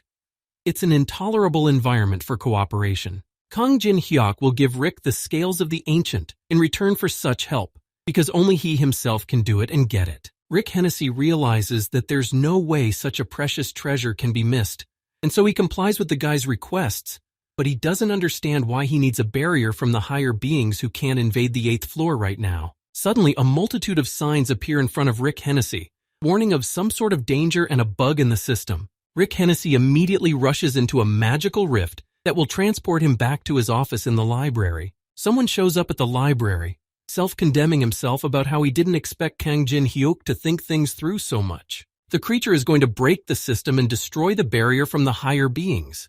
What a shame for the Unknown, because he too has prepared himself. Kang Jin Hek continues to fly the Kagum and orders his pet to fly closer to his opponent's head. Kang Jin Hyuk is going to use his Demon King's paired swords and strike his blow. Kang Jin Hyuk manages to get rid of the flying monsters with his paired swords while flying. Kang Jin Hyuk smugly lets out a slight chuckle as he realizes how cleverly he's pulling off his actions. Kang Jin Hyuk, under the mask of the Unknown, turns to Atashi and realizes that she brought the monsters from the 9th floor here with her, and there are a sickeningly large number of them. Kang Jin Hek activates his daylight skill and thinks about thinning the ranks of monsters with magical red shot. A huge, powerful, and dense beam of red-blue color emanated from Kang Jin Hyuk towards the opponents. Atashi uses and activates her lightning armor skill, which increases the body's defense level by covering it with lightning. Kang Jin Hek creates a powerful blast wave with his dense stream of power and thins the ranks of monsters below him. Kang Jin Hyuk realizes he's finally done something by now, but he's abruptly distracted and loses his concentration. Kang Jin Hyuk notices that Atashi is still in formation and on his feet, so he confirms the fact that he's a bit cocky. Atashi raises his winged paw up and activates his lightning discharge skill towards the guy. The boss girl creates a huge ball that is fully charged with lightning, and Kang Jin Hyuk deftly dodges. Atashi becomes nervous and annoyed, demanding her subordinate monsters to get her Kang Jin Hyuk sooner rather than later. The bosses realize that the monsters can't get to Kang Jin Hyuk even though they brought the military headquarters, but he's not embarrassed one bit. Atashi contemplates his plan of action and thinks about taking his opponents in numbers, holding out at least a little longer. Suddenly, the girl's gaze is drawn to a strange mirror that Melina is guarding at the behest of the Unknown. Finally, the creation of the object is finished, and the thread that binds faith is obtained, after which it is joined with a boundary-bending mirror. Melina smirks contentedly and looks at Atashi, realizing that she managed to survive and protect the item she needed after all. The summoning of those who have answered the call of the user, threads connecting the faith, begins. This item can only be used by the owner. The Lizard King begins to get nervous and wonders aloud what is even going on. Did the creatures of the tower answer the call of man? A connection is made with the floor that answered the call. The leader of the Ice Fang tribe, Caracal, appears. Kang Jin Hyok pays his respects to Caracal and thanks him for coming here, for giving him 3 months of payment. Caracat replies to the unknown quite but seriously that he is fine with these terms of their deal.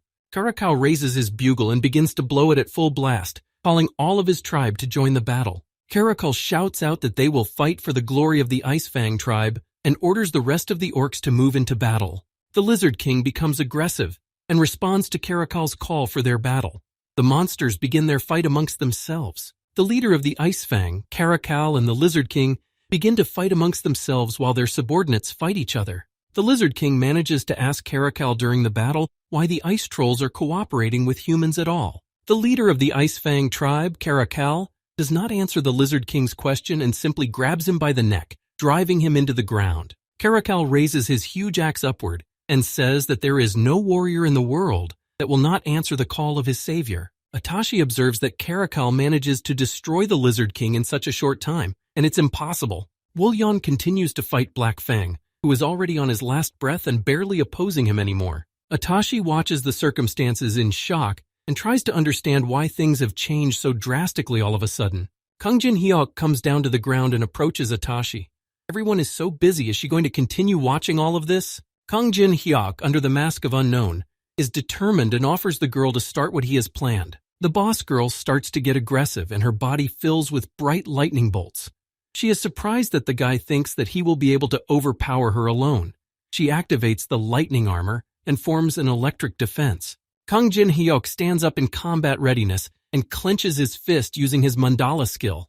He can now predict the trajectory of the opponent's attack. Atashi has no intention of stopping and activates her lightning whip skill, intending to attack the unknown with it. Kang Jin Hyok simply raises his arm up and he manages to somehow keep the lightning attacks from Atashi at bay. Atashi realizes that the unknown had anticipated her attacks and repelled them with his bare hands. Had he been hiding his true power all this time? Kang Jin Hyok flies up to Atashi's boss and activates his Demon King step skill by pushing off her body. Kang Jin Hyok coldly looks at Atashi through his mask and says that the end of this whole fairy tale has come. Atashi tries to stop the guy and asks him to give her a chance to say something. The guy is already activating his Black Sky Imperial art skill. Kang Jin Hyok isn't going to listen to anything and uses the punishment circle and penetration technique on Atashi. A bright pink light begins to spread throughout the space as Atashi's boss is destroyed.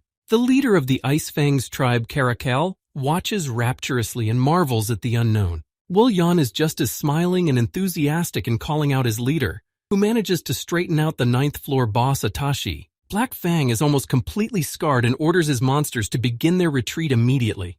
Melina is very tired and exhausted, so she immediately falls flat on the stone surface and realizes how many monsters there were. Unknown says the spirits will deal with the remaining enemies on this 8th floor. Wulyon and his elite fighters bow to Kang Jin Hyok and congratulate him on his successful sweep of the 8th floor. While the Epiathi elemental spirits are mopping up the remnants on the floor, Kang Jin Hyok seriously stands there and doesn't reply anything to Wulyon's words. Such strange thoughts are going through Unknown's head, as if he has managed to miss something else here after all. Kang Jin Hyok turns around to see a still-alive Atashi, who tells him that after experiencing his attacks on herself, she realized that the guy's level is nowhere near his level.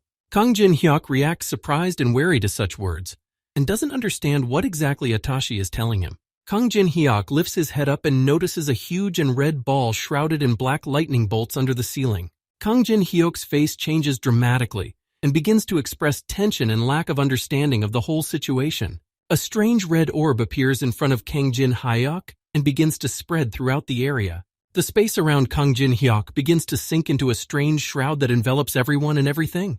Kang Jin Hyok smirks tensely and realizes that he screwed up on something, even though he thought he was quite prepared for everything. A demon appears in front of Kang Jin Hyok, a handsome man with horns who has different colored eyes.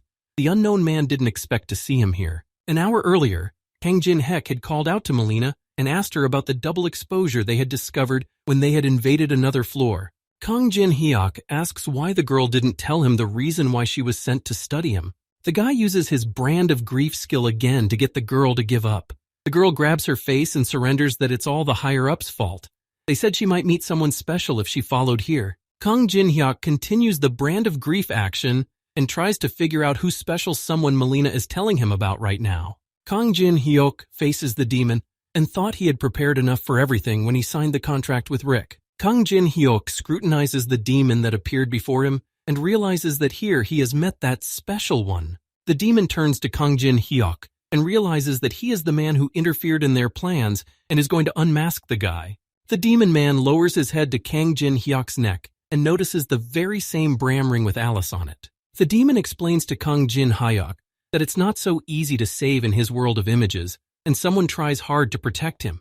The demon begins to smirk and says that Alice's efforts are in vain because the guy's doom is very near. Kang Jin-hyuk tries to use his greedy gaze skill on the demon, but it's impossible due to the difference in levels. The guy aggressively demands at least some information about the demon. Suddenly, Kang Jin-hyuk's luck is activated, and because of the high level of the target, he only gets a piece of information. The guy starts mumbling something. The demon holds on to Kang Jin-hyuk's head and twirls it in his hands. He asks what Kang Jin-hyuk is saying. Kang Jin-hyuk, clenching his teeth, utters Masidros, absorbing perdition. These words surprise the demon. Kang Jin-hyuk starts grinning madly and says that he was already waiting for this demon and wanted to meet him. The demon deactivates its image world skill and lets Kang Jin-hyuk go, causing the guy to fall to the floor. The demon asks Kang Jin-hyuk how he knows his real name. The guy only sees some of the information about him and that he has high magic. Kang Jin-hyuk tenses up a bit and realizes that Alice has passed out due to her resistance to the barrier. Kang Jin-hyuk looks around and realizes that everyone else with him is just frozen in time, even Kaguma and the spirits. Kang Jin-hyuk realizes that the probability of him defeating this demon is laughable, or more accurately, 0. The demon is already starting to get nervous, and in a rude tone he demands Kang Jin-hyuk to answer his question immediately. Kang Jin-hyuk realizes there's only one thing left for him to do. The guy says he's a dark apostle serving Betrayal, one of the demon kings called Rotting Heart. The demon smirks with his eyebrows and interjects the moment the guy talks about being a dark apostle. Kang Jin-hyuk asks if Makadros is familiar with the demonic people organization he collaborated with to find him. Kang Jin-hyuk continues that as the demon knows well, the demon king Betrayal is not interested in the ranks of Pandemonium. He only does as he pleases. Kang Jin-hyuk explains that at first he wanted to be just an apostle, but as he served King Betrayal, he learned a lot about himself. Kang Jin-hyuk starts to smirk mockingly and says that it turns out he's quite an ambitious man. The demon listens intently to Kang Jin-hyuk's story and interjects, signifying his ambition. Kang Jin-hyuk bows his head to the demon and says he wants to serve a very different king. The demon turns away to ponder the information. Kang Jin-hyuk's information is correct, plus his energy is really dark, so he really could be an apostle. The demon begins to fill with rage and activates his black bullet skill, pointing a finger at the guy and asking if he's worth it all. Masidros threatens Kang Jin-hyuk and tells him to be valuable enough for him to turn a blind eye to interference in his plans. The demon gets angry and tells Kang Jong-hyuk to prove his worth to him for himself. Kang Jin-hyuk agrees with the demon without delay and activates his Sacred Abode of the Sun skill. The demon observes Kang Jin-hyuk and notices a strange thing. His image world was covered by another world. Masidros is surprised to notice the ancient Egyptian sun god Osiris sitting on his throne in front of him. Suddenly, Osiris's eyes are directed toward the demon, and he seems to have already sensed its presence here. Osiris abruptly becomes nervous and angry, not quite knowing what's going on but sensing something extremely wrong. A bright and hot sun appears in the sky, illuminating everything around him. Osiris starts screaming at whoever dares to use his skill. The demon watches this. The demon quite observes what's going on and realizes that the execution of the skill isn't perfect, but it's definitely the power of an ancient Egyptian god. Kang Jin-hyuk appears, bowing his head to the demon again and asking how he can do such a thing, since he is able to touch even the realm of the gods. The demon starts to fairly cackle and smile at the same time as he watches and listens to Kang Jin-hyuk. He finds him to be a really interesting person. The demon begins to deactivate his image world skill, and everything around him begins to go back to its place and stop freezing. all of Kang Jin-hyuk's comrades come to their senses and have some strange feeling on them, rubbing their heads. Melina looks around and notices that Jack Friedman and his crew have passed out for some reason. Woo-yeon realizes that it is as if he has been affected by strong and dark magic, but there is a but. Woo-yeon turns towards Kang Jin-hyuk, who is holding something in his hands, and realizes that he's fine. Kang Jin-hyuk receives the divergence key from the demon, which he needed to break his contract with the demon. Masidros tells him to find a crevice in the tower and use the key to get in there. He thinks the boy is quite capable of doing such a job. The demon tells Kang Jin-hyuk that he's met Dark Apostles before, but he's the most interesting and bravest of them all. Masidros is about to walk away and says he has nothing to do but recognize that Betrayal has an eye for the apostles. Kang Jin-hyuk holds the key that Masidros gave him and wonders if he has met the other apostles. Kang Jin-hyuk realizes that based on all the information he has received, someone has already obtained a similar title for him. Bram's ring begins to vibrate, and Alice asks her contactor if he's okay. The guy replies that he only survived because of her. Alice tells Kang Jin-hyuk that this high-ranked demon with a high rank, those who are able to use time stop can be counted on their fingers. Alice says that Kang Jin-hyuk lied to him, and does he really think everything will be okay? The guy replies to her that he already has a plan. Kang Jin-hyuk pulls out a tedious magic crystal, and the system announces that the 8th floor has been successfully cleared.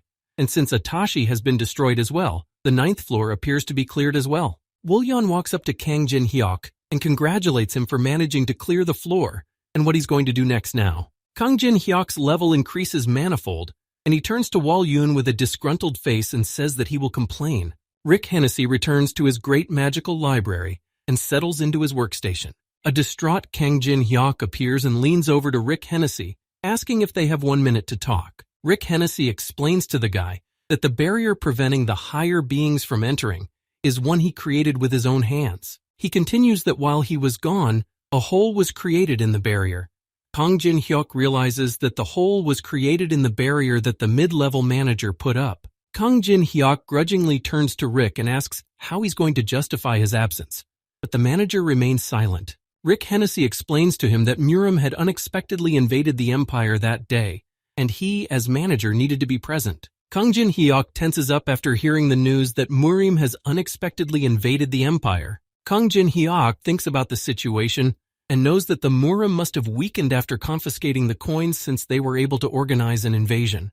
Rick Hennessy gets up from his chair and says that such an excuse won't help him break his contract with Kang Jin-hyuk. Rick Hennessy kindly tells Kang Jin-hyuk that as an apology, will let him choose one of his subjects. Rick Hennessy opens a magical portal into his warehouse.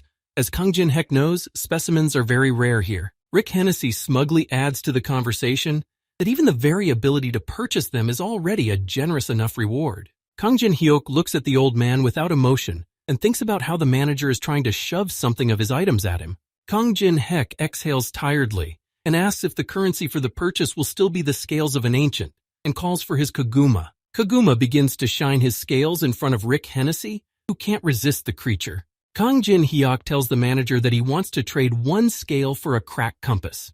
He asks what Rick thinks since it's a great deal. Rick Hennessy activates his deep breath skill and accordingly takes that very deep expletive breath. Rick Hennessy tells Kang Jin-hyuk that his ancient dragon hasn't grown up yet, so 1 scale won't be enough. Rick says that the crack compass is very unique. What will he then live on if he sells it for such a low price? He activates his trade skill. Rick offers the guy for 10 scales to get a crack compass and a week's worth of ancient species rentals. He literally goes negative, so Jin-hyuk can consider it a gift. Kang Jin-hyuk knows that this old man is known for his ability to bargain for anything and everything. In other words, Rick Hennessy is the great bargainer. Kang Jin-hyuk doesn't react to Rick Hennessy's tricks and says he doesn't need it. Rick's face changes instantly. Kang Jin-hyuk gets up and is about to leave, and Rick asks him if he really doesn't need a compass. Kang Jin-hyuk says that he wanted to settle things amicably, but Rick slammed his price, so it will be easier for him to talk to Hastings. Kang Jin-hyuk stresses out to Rick by saying that breaking a contract with the manager is a serious offense. Kang Jin-hyuk supposedly smiles in a friendly way and says that first the lower-level manager flew in, and now the middle-level manager. He's sure Hastings will be thrilled with that. Rick Hennessy is instantly provoked and stops Kang Jin-hyuk by waving his palm furiously in front of him. The mid-level manager agrees to Kang Jin-hyuk's terms and is willing to give him the compass for 1 scale. Kang Jin-hyuk immediately rolls up his sleeves and turns to Kaguma going to take just one scale from him, but it's going to sting a bit. Koguma sits frustrated and in tears on the table in front of his master and makes a terribly cute face that is hard to resist. Rick Hennessy, along with Kang Jin-hyuk, tense up at the sight of that facial expression on Koguma's face and stand in a stupor. Kang Jin-hyuk awkwardly looks away and really asks Koguma not to make such a doting and sad face. Koguma continues to let the tears out of her lovely and large eyes, starting to press pity. Rick Hennessy and Kang Jin-hyuk Ajusi try to shield themselves from the bright light that sweet Koguma emits. Rick Hennessy can't resist him either, and tells the guy to bring payment later. Kang Jin-hyuk gets a cracked compass that points out the gaps in the tower. Kang Jin-hyuk pretty much appeals to Rick that it was a great deal. Rick asks him to keep it all a secret from Hastings. Kang Jin-hyuk stops before he leaves and says he has one last request for Rick Hennessy. Kang Jin-hyuk reveals that the low-level manager Carmen continues to meddle in the tower's affairs. He hopes that Carmen will be punished accordingly soon. Rick Hennessy promises Kang Jin-hyuk that he will make sure he never sees Carmen again. He should not worry about that. Carmen falls on his knees in front of someone and repents for making a mistake. If he is released, he will surely make things right. He asks for mercy to be shown to him. Some man sits on a throne in front of Carmen and says he connected the 8th and 9th floor so Carmen wouldn't fall through. Even the high-ranking man lent his support. The man says he took such big risks, and Carmen justifies his failure with a common mistake. It won't work that way. The man holds a mug of tea in his hand and says that Carmen is very pathetic and is going to get rid of him. A multitude of black tentacles begin to wrap around Carmen's body and grab his limbs, keeping him trapped. The black tentacles begin to pull Carmen in, who continues to beg for mercy and mercy. On that throne sits the very same top manager, Hastings, who has no intention of sparing lowly manager Carmen. Hastings exhales disappointedly and wonders why there are so many fools around him. He turns to the statues and tells the ancients not to worry too much. In front of Hastings stands a huge stone statue that has a mad grin on its face. Hastings will not allow anyone to get to the shrine. The next day, one video was published in the Hall of Fame. The more Naizvestny's popularity grew, the more clear questions arose. Kang Jin-hyuk is at the entrance to the Hall of the Tainted. The guy opens the test tower system and studies something in it. Kang Jin-hyuk opens his big and long characterization again and notices that he managed to raise 7 levels at once. Kang Jin-hyuk is approached by Alice, who is making a very unhappy face. The guy asks if she was able to do anything. The girl picks up the Pourvay necklace and looks at it. Everything worked, but he doesn't listen. Apparently he doesn't like something. 15 minutes ago, the girl had walked into the Hall of the Defiled, where one of the other vampires lay on the floor. The girl carefully brings her hand up to the vampire's head and activates her blood trail skill on it. The girl turns to her loyal servant vampire and orders him to awaken, which he does. Velis lifts his head up and notices Alice von Ataraxia in front of him, who is pleased to see him. Little Alice asks her humble servant if he will continue to serve her faithfully. Velis didn't expect to see her.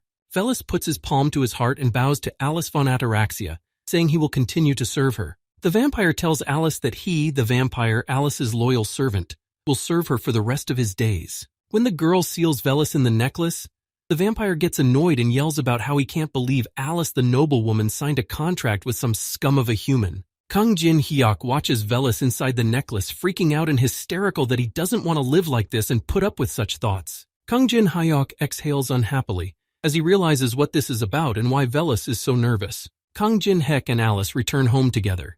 The girl peeks out of the doorway and realizes that Jin-hyuk has started the circus again. Velis, which is inside the Pourvay necklace, is subjected to violent shaking and earthquake within it. Kang Jin-hyuk unwinds the necklace in his hands, as he had done once before with little Alice. Velis is trying to recover from the shakeup that Kang Jin-hyuk gives him with the promotion. Alice turns to a saddened Velis and says he'll get used to this.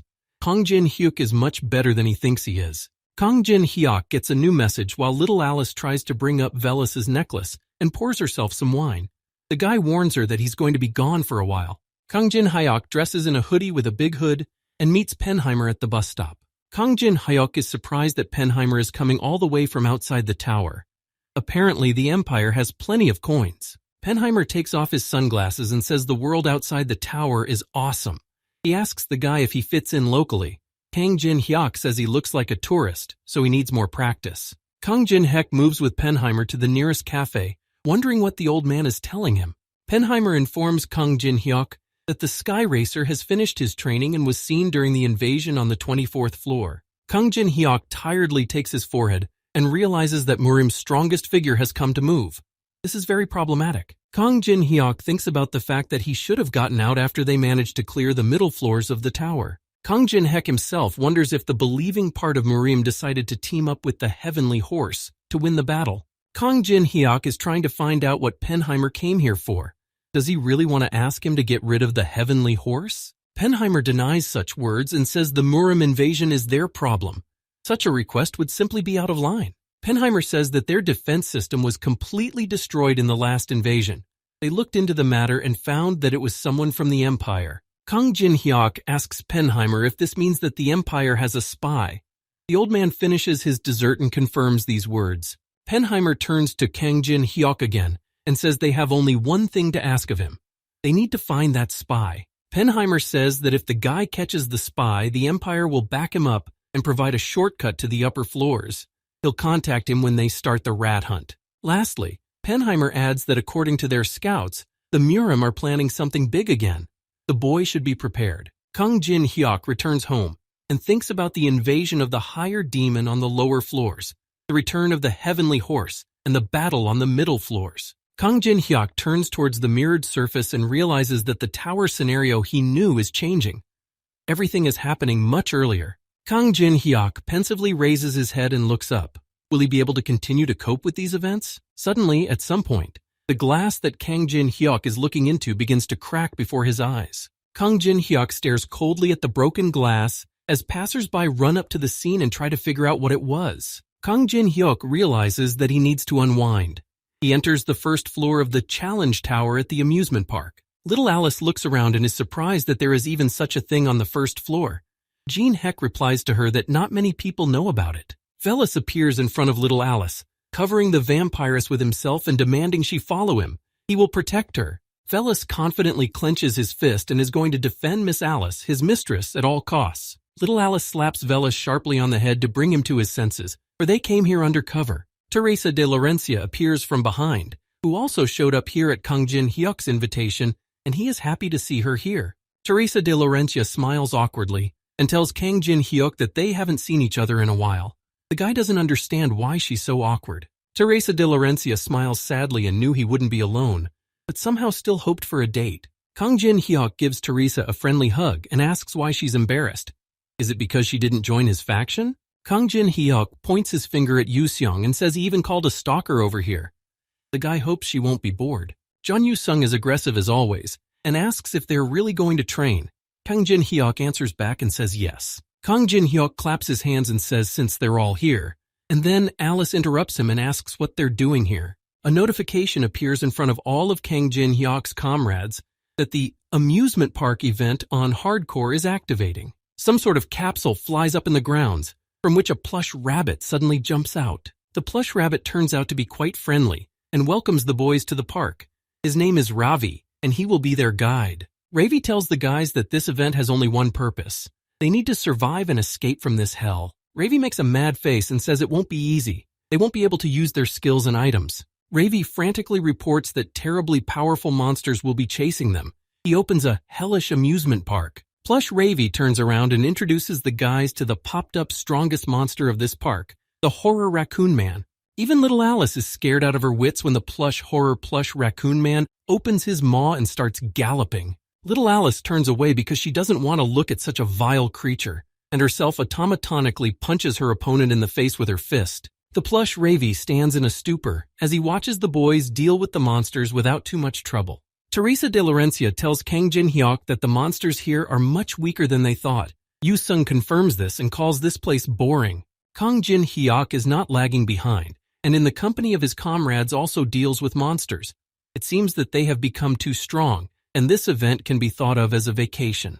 Plush Ravi watches in horror and begs the guys to stop because they are destroying his amusement park. Plush Ravi looks at the happy kids and realizes that these intruders are about to tear his amusement park to splinters. Plush Ravi is already starting to cry bitterly and scream for these bullies to stop destroying his park. On the 24th floor of the Tower of Trials, the Empire collapses and most of the buildings are in total ruin. Murim's forces show up here, and one of the men named Namgung Jin-ho praises Namgung Cheon for doing a great job. The man notices that Namgung Cheon has single-handedly destroyed one of the imperial orders they were so proud of. They should have accepted him into their ranks a long time ago. Nam Gung Chong looks on with a serious expression as the dead members of the order lie on the ground within the empire. Nam Gung Chong thinks about the powers he's gained through Murim's help. The world outside the tower is just a sandbox for kids. Nam Gung Jin Ho tells the guy that he can leave the tower safely. If they can get rid of Kang Jin Hyok, their job will be even easier. Nam Gung Jong turns to his chapter and says that now he can deal with Jin Hyok with his own hands. Nam Gung Jong also says that Kang Jin Hyok has too many strong partners. It could be a hindrance. Nam Gung Jong thinks back to Kang Jin Hyok himself and his comrades and realizes that if he tries to get rid of him, they will all risk their lives to protect him. Nam Gung Jin Ho answers him thoughtfully that then his comrades must be dealt with first. He asks which of them poses the greatest threat to them. Nam Gung Jong is convinced that Kang Jin Hyok's most dangerous comrade is the Saint of Amsterdam, Teresa de Laurencia. Nam Gung Jin Ho realizes that it's about a girl who is being protected by the Empire.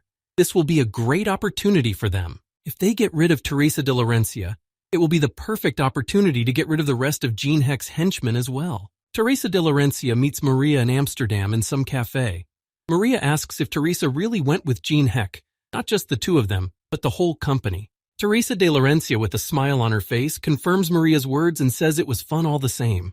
Teresa tells Maria that thanks to the destruction of that park, she was able to get rid of all her anxieties. Maria tries to understand what kind of anxiety Teresa is talking about.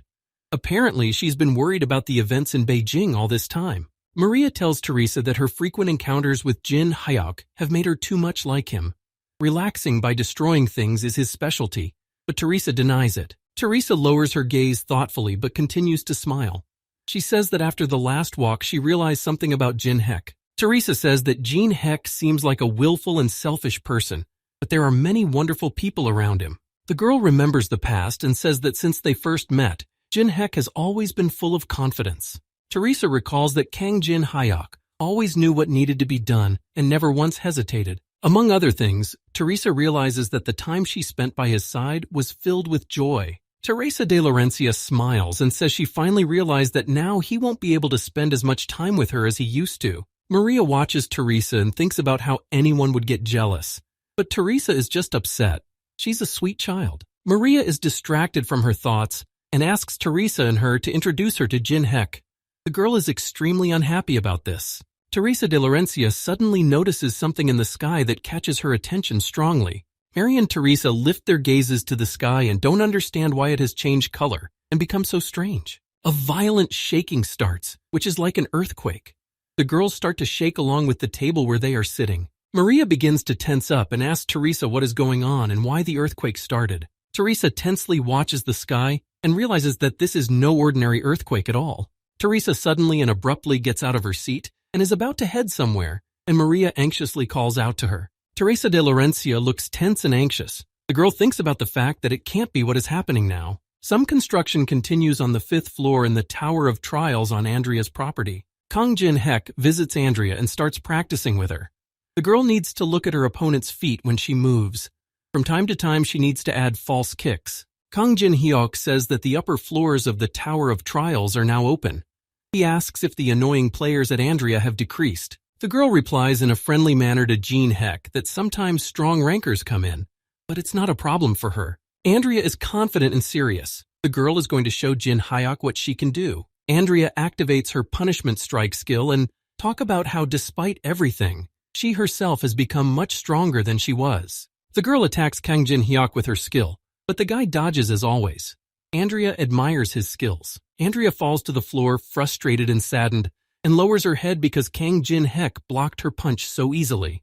Kang Jin Hyuk looks at Andrea and realizes that she's grown up a lot, and when they first met her, she was just a little and sobbing girl. Kang Jin Hyuk also inspects the building area and realizes that the 5th floor has been greatly transformed. The people here will soon become part of his army. Andrea looks frustrated at Jin Hyuk, who tells her that she has a long way to go.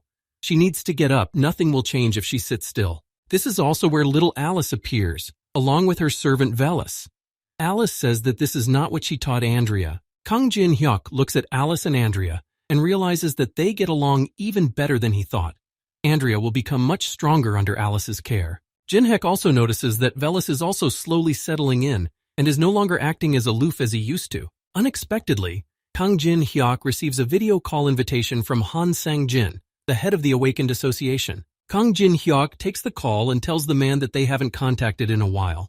He asks what happened. Han Sang-jin panics and tells Kang Jin-hyuk that the matter is urgent and he needs to come to the association. Kang Jin-hyuk also starts to get tense and tries to find out from the chairman what happened and what the urgency is. A panicked and anxious man tells Jin-hyuk that there is now a massive breakout in Europe. Lots of different creatures and monsters get out when there is a massive breakout from the tower. Han Sang-jin says that at least 60 gates have opened, and the number is only going to increase. This is the biggest breakthrough since the tower came into existence.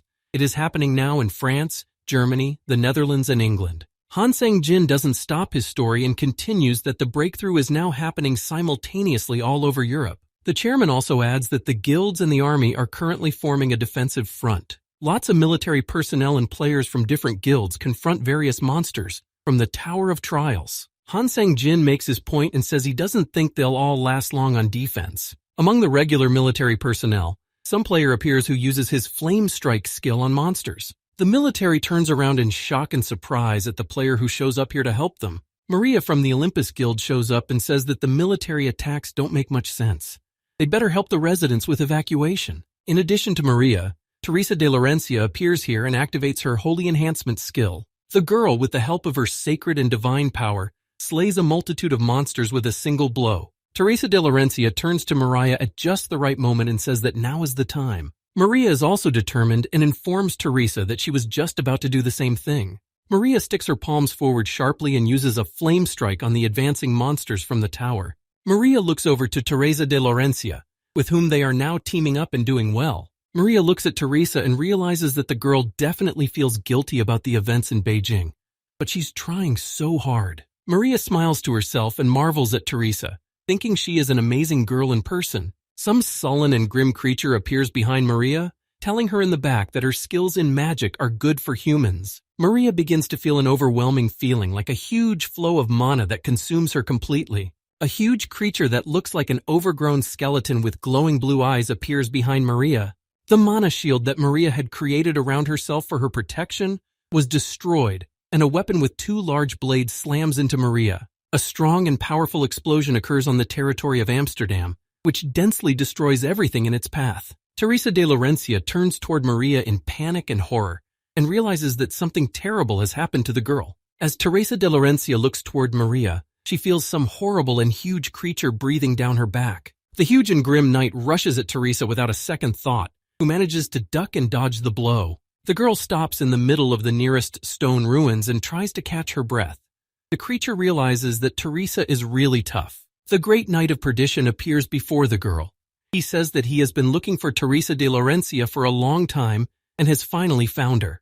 Teresa de Laurencia has no idea what's going on, but her face expresses worry and anxiety at what's happening. The great knight's minions begin attacking everyone they meet in their path. Former European maniacs Casey and Judello are also involved in the Breakout Massacre. They miss the days when they were with their brother Jin-hyuk. Judello and Casey watch and realize that Europe seems to be completely finished. Suddenly the twins receive a phone call, and they anxiously pick up the phone listening to someone. When the twins realize that Jin-hyuk is on the other end of the wire talking to them, they immediately change in their faces. Kang Jin-hyuk, with a serious face and a cool but concerned look, calls the twins. Kang Jin-hyuk asks the guys where they are now. Casey answers him that they are in Dortmund now, which is in Germany. Kang Jin-hyuk demands that the twins calm down and listen to him carefully. He has a request for the twins. Judello asks Jin-hyuk with a crazy grin what the request is, and Casey tries to wrestle the phone out of his hands. The association discusses that it's been 3 hours since the breakout began. Supposedly there are 40,000 casualties. Communication with Europe through the system is now impossible. The guilds are busy defending themselves, but without support, Europe will turn to ashes and Korea will follow. The head of the Awakened Association, Han Sang-jin, gathers a bunch of people in front of him in an emergency. The head of the association, Han Sang-jin, bows to the people who have come and says that he is counting on these awakened ones. Many different awakened ones, including Kang Jin-hyuk, Yu Sung and his comrades, must save humanity from certain doom. Kang Jin-hyuk meets up with Andrea again, who asks how Teresa is doing and she really missed her. Kang Jin-hyuk strokes the young girl's head and promises her that he will definitely tell Teresa everything. Andrea is happy and satisfied as she is about to leave, and Kang Jin-hyuk looks at her anxiously. Alice tells Jean Heck that since Europe is in such chaos right now, Saint Therese is definitely not doing well. Alice explains to make Andrea stronger, she needs hard training. Bad news will distract her and cause her results to deteriorate. Alice recalls her question. The vampiress asks if she should stay back since the breakthrough is happening outside the tower. Kang Jin-hyuk coldly replies to her that such a situation can't be solved by little Alice's efforts. Kang Jin-hyuk instructs Alice that the girl should stay here and keep an eye on Andrea while he deals with the problems. The girl dutifully agrees with Kang Jin-hyuk and tells him that he can rely on her. Besides, she wants him to come back alive. Kang Jin-hyuk stands in the middle of the crowd, standing out from the rest of the people. He finishes his phone conversation with the twins. Mary is seriously injured after being attacked by a Grand Knight who appeared during the breakout. After Maria, the Grand Knight attacks Teresa, whom he has been searching for so long. Teresa continues her confrontation with such a monster. A great knight without end attacks the Saint of Amsterdam, who defies his tricks and deftly dodges. After another dodge, Teresa de Laurencia activates her divine blade skill and is about to counterattack. The Grand Knight looks around as he begins to be attacked by Teresa's holy and divine rays of power. Teresa tenses at the fact that divine power should work well against the undead, but it only left a scratch on the knight. The Grand Knight begins to swing his twin-bladed blade while Teresa is in the air above him. Teresa de Laurencia stares immobilized at the Grand Knight and realizes she won't be able to dodge this time. The Great Knight attacks Teresa with his blade and a massive explosion occurs, leaving only dust and destruction. The Great Knight looks at Teresa and marvels that the girl manages to last so long in such a battle. A girl lies in the middle of a stone ruin, and the Grand Knight says that paladins are a real problem all around. The Great Knight turns back and addresses another creature that looks very much like him. The Grand Knight turns to Sir Wyrodum and asks if he is really right about everything he just said. Wyrodum leans over to Teresa and examines the girl. Now he understands why the people of Murim wanted to get rid of her. Wyrodum feels the power that Teresa has.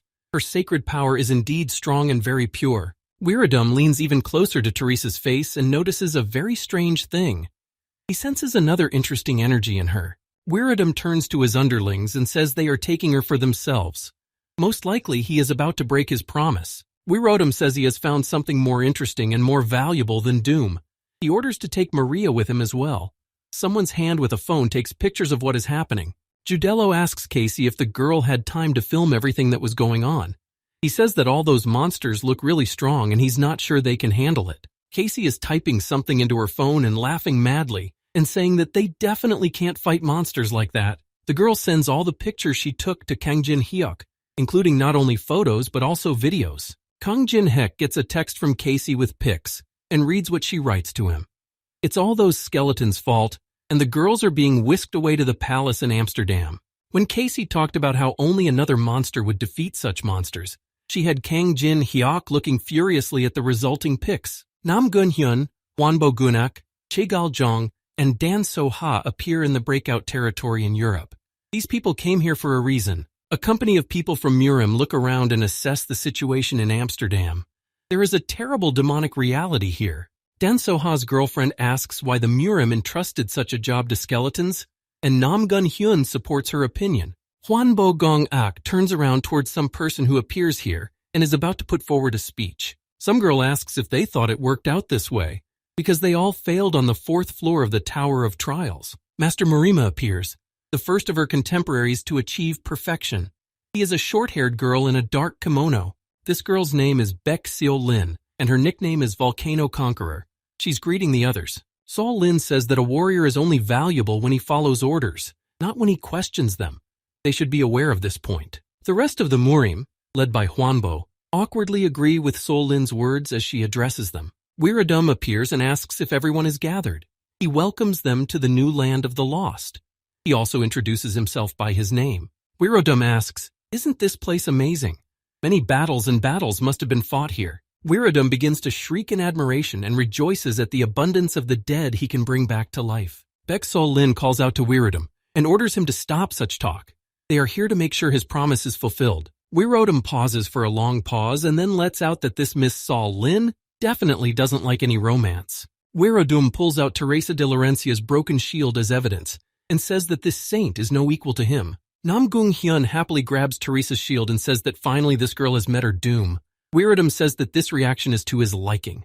Baek Lin watches Nam Gung Hyun and Seo Ha chatting admiringly with Weirodum.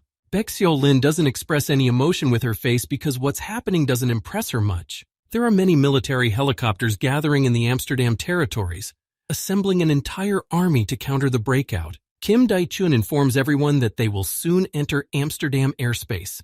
All the gates have been taken over by the enemy.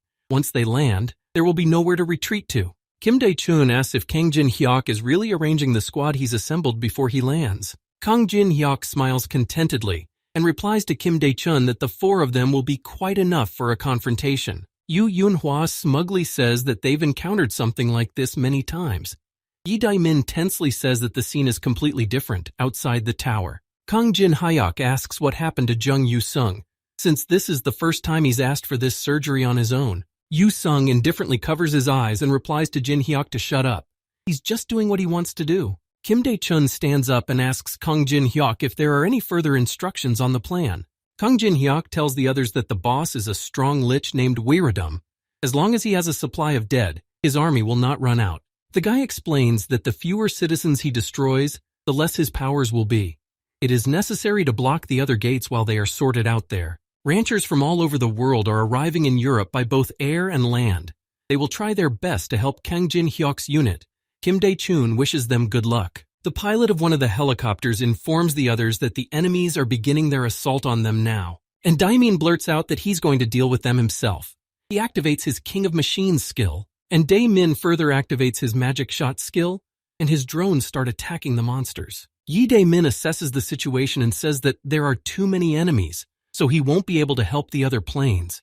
Possible violent collisions are possible. Kang Jin-hyuk is about to get up and addresses Yu-sung as a stalker before proceeding with his plan. Kang Jin-hyuk abruptly clenches his hand into a fist and presses the button to open the helicopter doors. Kang Jin-hyuk tells stalker Yu-sung to just watch what he's about to do. The guy opens the helicopter doors. Kang Jin-hyuk jumps out of the helicopter and tells Yu-sung to watch how the real masters handle these situations. Jung Yu-sung watches in shock at what Kang Jin-hyuk does and what he says to him, opening his mouth wide in shock. Kang Jin-hyuk jumps out of the helicopter with a confident smile on his face and quickly rushes down. Kang Jin-hyuk manages to activate a range extension barrier in flight for further action. After activating his barrier, Kang Jin-hyuk activates his favorite skill, ice creation, right in midair. A bright blue ball appears in the air, emitting a light glow. It strikes the enemies flying towards it. Kang Jin-hyuk summons one of the 5 sylphid spirits in the air to help him in the air and activate the flying phoenix. Yi Dae-min and the stragglers look out the window of the helicopter and say that it's not the first time he's seen something like this, but there's no way he can understand what the skill is. Yoo Yoon-hwa is happy that he and Jin-hyuk are on the same side. Weirodum suddenly begins to feel something strange. He lifts his head up and wonders who is flying towards him. Weirodum looks up into the sky and realizes that someone has reinterpreted the magic formula, increasing its power. It seems a talented mage is coming this way. Kang Jin-hyuk is beside the other helicopters moving through the air towards the gate from the breach. He's trying to figure out what Weirodum's thoughts are right now. Kang Jin-hyuk turns around to the other side and notices a tear of space in the air. He thinks his next move will be to summon a huge monster. Indeed, a huge monster appears near Kang Jin-hyuk's squad. The bone dragon summoned by Weirodum. Weirodum activates his gaze division skill and activates tracking from the shadows. He rejoices at what he sees and tells everyone to prepare to die. The bone dragon summoned by Weirodum activates its skill called Fear, opening its maw. The bone dragon uses his skill to create a huge powerful wind that begins to blow away the helicopters of the awakened association squad. Sung Yoo-jung gets nervous and says out loud that they haven't even set foot on the battlefield yet, and already this is happening. Song Yoo-jung looks out the window of the helicopter and notices Kang Jin-hyuk, who pulls out his pet Koguma and asks him to show everyone his power of the strongest. Koguma opens his cute maw and activates his fear skill in response to what the bone dragon Weirodum does. Thanks to the higher creature skill of Koguma canceled the skill of the lower creature bone dragon, and its fear skill disappears. Weirodum raises his surprised and delighted eyes to the sky and notices Kang Jin-hyuk with Koguma there. Kang Jin-hyuk demonstratively pushes forward his pet Koguma, who makes cute little dragon sounds. The bone dragon falls to the ground and is disoriented after Koguma uses his fear. Weirodum watches rapturously and wonders how man tamed an ancient dragon. Is he really the one Muram warned him about? Weirodum spots the famous Kang Jin-hyuk in the air and is 100% sure it's him he's been warned about. John Yu-sung doesn't sit still for long and is about to emulate Kang Jin-hyuk's example by jumping out of the helicopter. Jung Yu-sung is serious and confident. He lands on one of the phoenixes next to Kang Jin-hyuk. Yu-sung aggressively addresses Jin-hyuk and says that if the guy can do it, he's not going to fall behind his level either. Jung Yu-sung looks around and assesses the situation. Even though he said so, fighting in the air is not easy at all. Kang Jin-hyuk appeals to Yi Dae-min and Yu Yunhua to move on because they'll figure it out on their own here. The bone dragon is once again filled with magical powers and is about to soar into the air to fight the guys. The bone dragon advances, and Yu Seong asks if the two of them will be enough for such a monster. Jin-hyuk tells him not to waste mana, because there's still the battle with Wirodom ahead. Kang Jin-hyuk smiles contentedly and urges Jung Yu-sung to get the attention of the bone dragon first. Kang Jin-hyuk teams up with Jung Yu-sung to begin turning out aerial maneuvers around the bone dragon. The guys manage to get the attention of the bone dragon on themselves, and Kang Jin-hyuk pretty much tells Yu-sung that they've succeeded in pulling off the plan. An army of dead men and military personnel gather at Amsterdam Palace, who are resurrected by Wirodom. Judello activates his sharing everything skill, because the better he and Casey understand each other, the more areas they have to share. The guy is undercover among the skeletons. Judello and Casey sneak into the palace under the cover of skeletons to follow the captured Teresa de Laurencia. In front of them, Teresa de Laurencia, bound with magical chains, hangs in the middle of the Amsterdam Palace. Casey realizes that they have found Teresa as Kang Jin-hyuk asked them to, but the girl is bound by unknown magical chains with a spell. Casey looks around and studies the situation. There's also a dead knight grazing nearby, which is a real problem for them. Judello turns to Casey and tells her in a panic that a dead knight is looking in their direction. Casey reassures him that the dead can't see them. Judello starts to panic even more and says that the knight is coming towards them. Casey gets annoyed and tells him not to be dramatic. Casey tells Judello that the world doesn't revolve around him at all. Right now, they just look like beautiful dead bodies. Judello continues to poke his finger at the knight while holding onto his sister Casey's ponytail. The Grand Knight turns to the others and says that there are real rats among them. Judello and Casey start laughing and smiling madly when they realize that the Great Knight has noticed them after all. Now they need to run away from here. Kang Jin-hyuk teams up with John Yu-sung to continue their confrontation with the bone dragon Wirodom. John Yu-sung is going to keep up with the battle and Jin-hyuk, activating his Aura Blade skill, attacking the bone dragon. Jong Yu-sung's strike on the bone dragon does nothing and nothing happens, and the guy wasted his mana. Kang Jin-hyuk irritably tells him that he's already pointed out saving his mana. Yu-sung doesn't understand how they can catch the dragon then. Kang Jin-hyuk tunefully covers his eyes, and now he understands why Yu-sung is so weak. He's only thinking about the fight. Kang Jin-hyuk explains to Jung Yu-sung that all it takes is the right timing to catch the dragon. Kang Jin-hyuk rushes forward with lightning speed and directs Yu-sung to immediately follow him. Kang Jin-hyuk, along with John Yu-sung, rushes forward following the bone dragon that fights them. Kang Jin-hyuk asks Yu-sung if he can see the portal that the dragon came out of. They should enter it now. Kang Jin-hyuk leads Yu-sung behind him and rushes forward even faster, warning the guy to hold on tight. John Yu-sung realizes Kang Jin-hyuk's plan to destroy the dragon by smashing it into the ground. He's not sure if that can work. That Yu-sung, along with Kang Jin-hyuk, are approaching the rift in space, the portal through which the bone dragon came here. Kang Jin-hyuk, along with Yu-sung, flies through the rift and makes it outside the portal, noticing that the dragon is following them. The bone dragon flies into the magic portal with only its head and eventually just gets stuck in it. Kang Jin-hyuk catches the right moment and activates the 2-star spell acceleration barrier on the rift portal. The spell cast speed increases by as much as 200%. And Kang Jin-hyuk begins to close the portal that slices the bone dragon's head off. A notification appears in front of Kang Jin-hyuk that his level is being raised once again. The guy smiles. Koguma is nearby at this time and begins to lick himself sweetly and painfully as he looks at the dead bone dragon. Kang Jin-hyuk praises his pet Koguma and says he's doing great. Now he can eat the head of the bone dragon. Kang Jin-hyuk shakes off his shoulders, while Yu-sung marvels that the guy planned the dragon's destruction by closing the portal. While Koguma proceeds to eat the bone dragon head, Kang Jin-hyuk tells Yu-sung that they've gotten into the enemy rear. Kang Jin-hyuk realizes that they were able to get close thanks to the portal, but they still have to walk to the Amsterdam Palace. Wirodom appears behind the boys and praises them for their fine work. He didn't realize they would get here this way. It's very ingenious. Wiradom supposedly smiles sweetly and contentedly and says that he immediately remembered the days when he himself was human. While Wiradom is trying to finish his interesting story, Jung Yu-sung activates his Aura Blade skill on him. Jung Yu-sung still can't calm down and provokes Wiradom to fight because they're not interested in their coddling. Wiradom gets angry and says that modern people have really lost all sense of romance. It's a disaster. Kang Jin-hek is using his greedy gaze skill on Wiradom at this time to copy his skill if the guy lets him experience the bitterness of life. Kang Jin-hyuk tells Yu Seong that physical attacks won't work on Wiradom. His body is just an illusion. Only magic attacks can do anything to help. Wiradom looks at Kang Jin-hyuk carefully and tries to figure out how the guy knew the truth about his body. Wiradom starts showing off his acting skills and says he's a weak lich and he's really scared. They left him no choice, so there's nothing he can do. Wiradom turns to someone who he orders to come out of hiding immediately while Jin-hyuk and Yu-sung watch. The Murim family, led by Hwanbo, appears from behind cover. Wiradom calls them dear allies and fighters of the Murim.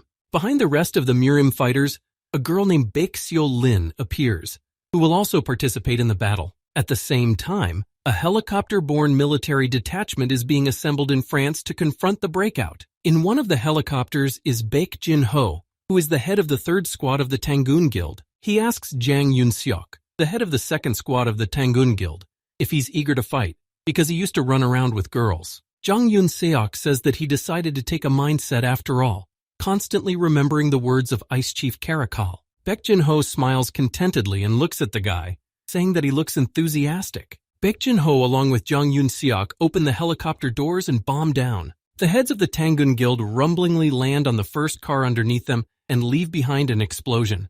Baek Jin-ho activates his Roar of the Wild Beast skill, and now all enemies within range of the skill will attack the user, and for 30 seconds his defense will be increased by 30%. Humanity around the world begins its counterattack against the monsters that have made their way into this world through the breach. Players were urgently sent to different parts of Europe to protect places, albeit foreign to them. All players from different guilds go there to defeat the invaders threatening all of humanity. But those same invaders are far from shabby, such as the same lich named Wiradom. Kang Jin-hyuk along with Yu Seong find themselves in front of the Wiradom with a team from the Murima family. Wiradom orders his allies to deal with the guys while he takes care of the place. Namgung pokes his finger at Jung Yu-sung and remembers him as the guy who lost to him on the 4th floor back then. Jung Yu-sung succumbs to this provocation and becomes angry, but does nothing in response to such words. Kang Jin-hyuk starts gloating and pointing his finger at the Murims, since he's the one who trashed them back then, calling them 4 dogs that ran away with their tails between their legs. Kang Jin-hyuk starts parading Namgung, who is forever poking him with his, "Yeah, you know who I am, how dare you look down on the Namgung clan." Namgung along with Seoha start bickering and say that the guy didn't say that, and in general, Kang Jin-hyuk brought in a huge weed and acted like a coward. Kang Jin-hyuk ends such a circus and activates his greedy eye. It's all funny because they even have guards assigned to them for the things they've done. Kang Jin-hyuk studies Baek-seo-lin's characteristics. The guy reads the terms of copying, which says that the girl's pride in her skills knows no bounds. In order for Kang Jin-hyuk to copy this girl's skills, he needs to force her to use all of her skills and then be able to dodge them for 5 minutes. Kang Jin-hyuk recalls Penheimer saying that the Murim are planning something serious. They even brought the Volcano Conqueror here, so they're serious. Jung Yu-sung stands up in front of Kang Jin-hyuk and says he'll deal with these guys, and Jin-hyuk should go after Wiradom. Jung Yu-sung claims to Kang Jin-hyuk that the guy knows magic much better than he does, so he should go after the lich. Kang Jin-hyuk asks Yu-sung if he's sure of his decision because there are quite a few enemies here. Jung Yu-sung gives a final smile and says that this amount of enemies is just right for a real workout. Kang Jin-hek is about to run after the lich, counting on stalker Yu-sung, when Namgung calls out to him and asks him where he's going. Namgung doesn't even have time to say anything before suddenly, Jung Yu-sung is already on a flight towards him and is about to attack him. Jung Yu-sung makes a powerful swing with his leg and kicks Namgung so hard that the man flies back a great distance. Namgung flies right into the arms of Hwanbo, who catches the guy and tries to keep him on his feet after taking such a hard hit. Jung Yu-sung puts his sword in front of the enemies and tells them not to even think about following Jin-hyuk, because only he is allowed to do so. The guy activates the Desperate Determination skill, and his attack power increases by 20%. Baek-seo-lin stands behind the Murim family and asks why they're frozen and they should have started attacking the guy by now. The Murim family, led by Huanbo, heed Xiao Lin's order and instantly begin to all attack Zheng Yusung together. Zhang Yusung is cocky and selflessly raring to go in this fight, intent on destroying each of them. Baek Xiaoling silently watches the scene on the sidelines and does nothing. The girl is studying Yusung. Baek Xiaolin smiles slightly with the corners of her lips and realizes that Zhang Yusung is very determined right now. All over Amsterdam and all over Europe, all sorts of undead, and various monsters from the breakout roam the streets. Kang Jin-hek continues his journey to Wirodom, and along the way encounters many monsters, which he deals with using his fire element skill. Kang Jin-hek leaves behind an impressive explosion from his attack and continues onward towards his target. Kang Jin-hyuk abruptly turns around and assesses the situation. He realizes that the concentration of dark energy is increasing. Teresa should definitely be there. Kang Jin-hek rushes forward and begins to deftly leap and fly over neighboring structures and debris. Park-ae soars high into the air and wonders a question that troubles him greatly: whether he will be able to stop Teresa de Laurencia from being infected in time. Teresa de Laurencia tries to resist the torture she is being subjected to. The girl continues to be electrocuted and struck with strong lightning bolts. Wirodom tries to uncover the infestation in Teresa, but notices that the girl is pretty tough and has decent stamina. Wirodom continues to torment Teresa and asks her how much stronger she will be when the infestation is complete. She shouldn't keep him waiting. Wirodom expresses that it annoys him how much people interfere with their plans, but torturing a saint is awesome. Wirodom begins to concentrate even more dark energy in and around himself to allow Teresa to become completely infected. The girl continues to fight desperately and with all her might when Wirodom demands she open the doors to her mind. A Grand Knight approaches Wirodom from behind and calls out to him. The Lich is aggressive because he is busy and no one should distract him. The Grand Knight bows his head frustratedly and reports to Wirodom that they have lost track of the very rats. Wirodom stops taunting Teresa and realizes, based on the news reported, that they have already been discovered. Wirodom informs him that an uninvited guest is about to arrive and holds out a magical relic, Black Buffalo Bone, to the Great Knight. The Grand Knight takes the artifact, and Wirodom adds that he needs to gather soldiers and reinforce the barrier. Teresa de Laurencia is still conscious and hears Wirodom talking about the mage girl they caught too. Teresa de Laurencia raises her panicked and worried gaze to Wirodom, who notices it. Wirodom looks over to Teresa and realizes that he has hit on Teresa's point of weakness, because we all have such weaknesses. Zhang Yusung, meanwhile, continues to confront Murim's family, who are attacking the guy. Huanbo, along with Nam Gung, decisively swing their swords while attacking Zhang Yusung. Zhang Yusung bravely holds his defense in front of the Murima family, holding off their attacks with his heavenly sword. Zhang Yusung resorts to extreme measures and activates his skill Sword Chi Chasing Souls, and his eyes light up with determination. Zhang Yusung is great at the skill of Sword Art Chi, pursuing souls by attacking his opponents. Nam Gung anxiously stops and realizes that since their last meeting, Zhang Yusung has become stronger by a factor of 2. Baek Xiaolin finally gets into this foul fight too, and says that it's amazing that an outsider knows such a technique. Baek Xiaolin fights one-on-one with Zhang Yusung and notices his elegant and precise sword wielding. Xiaolin smilingly asks what his name is. She asks if Yu Xiong wants to perfect this beautiful technique. Zhang Yusung stops abruptly and asks Baek Xiaolin what she's just telling him and what she means. Xiaolin asks if Zhang Yusung will go to Murim with her to feel connected to her sword even more. Sao Ling says she can lead him to the creator of the Sword Chi technique. She asks if Yu Song wants to become stronger. Zhang Yusung pensively stands in a stupor after Xiao Lin's sentence and tries to ponder her words. Zhang Yusung smiles and says what sweet speeches Xiao Lin is giving him, but if he goes after her, he'll prevent Jin Hyuk from saving one saint. Baek Xiao Lin smiles quite a bit and looks at Young Yusung, realizing that she likes this guy quite a lot. Kang Jin Hyuk continues to make his way to the Amsterdam Palace to save Teresa de Laurencia. Now there's a whole army opposing this guy, and this army is led by a great knight with a dark artifact. The Grand Knight raises his palm with the artifact upwards and begins to activate the Black Buffalo Bone. Kang Jin-hek tries to fight off a wave of monsters coming at him and notices something strange in the Great Knight's hands. Kang Jin-hek lands on the ground with one deft jump and fights off a multitude of attacking monsters. Jin-hek realizes that the Grand Knight is holding the very same magical relic that Wirodom used all the time. It's a very maddening thing. Suddenly something catches Kang Jin-hyuk's attention, and the guy looks up and into the sky. 2 helicopters appear in the sky above them. from where a strange and small red flash of light begins to appear. Yu Yunhua abruptly jumps out of the helicopter, who is going to help Jin Hyuk and is already ready to join the fight. Yu Yunhua uses the crushing power of his martial arts and powerfully lands on the Great Knight from above. The Grand Knight loses his grip on the black buffalo bone from surprise due to Yu Yunhua's punch. Kang Jin Hyuk looks around and realizes that the gravitational field around him is disappearing and canceling out. Kang Jin Hyuk rubs his neck and smiles contentedly as he looks at Yu Yunhua, who has helped him out a lot right now. The Grand Knight already manages to get to his feet and calls Jin Hyuk and Yu Yunhua brazen rats. The Grand Knight abruptly snaps out of his seat and starts attacking Yu Yunhua, who responds with equally weak attacks. The Grand Knight once again puts his palm with the relic forward and begins to activate the black buffalo bone once more. A huge and fiery lion appears in front of Yu Yunhua and rushes straight towards the girl. Yu Yunhua looks shocked at the advancing lion and says that it's all too much, and she wasn't prepared for this. From above, Yi Daemin jumps out of the helicopter and lands right on top of Lion, activating his King of Machines skill. Yi Daemin smilingly and encouragingly looks at Yu Yunhua and says that she's acting like this is the first time they've ever done something like this. Yu Yunhua turns to Kang Jin Hyuk and tells him to hurry up and run to Teresa, and they'll deal with this Grand Knight.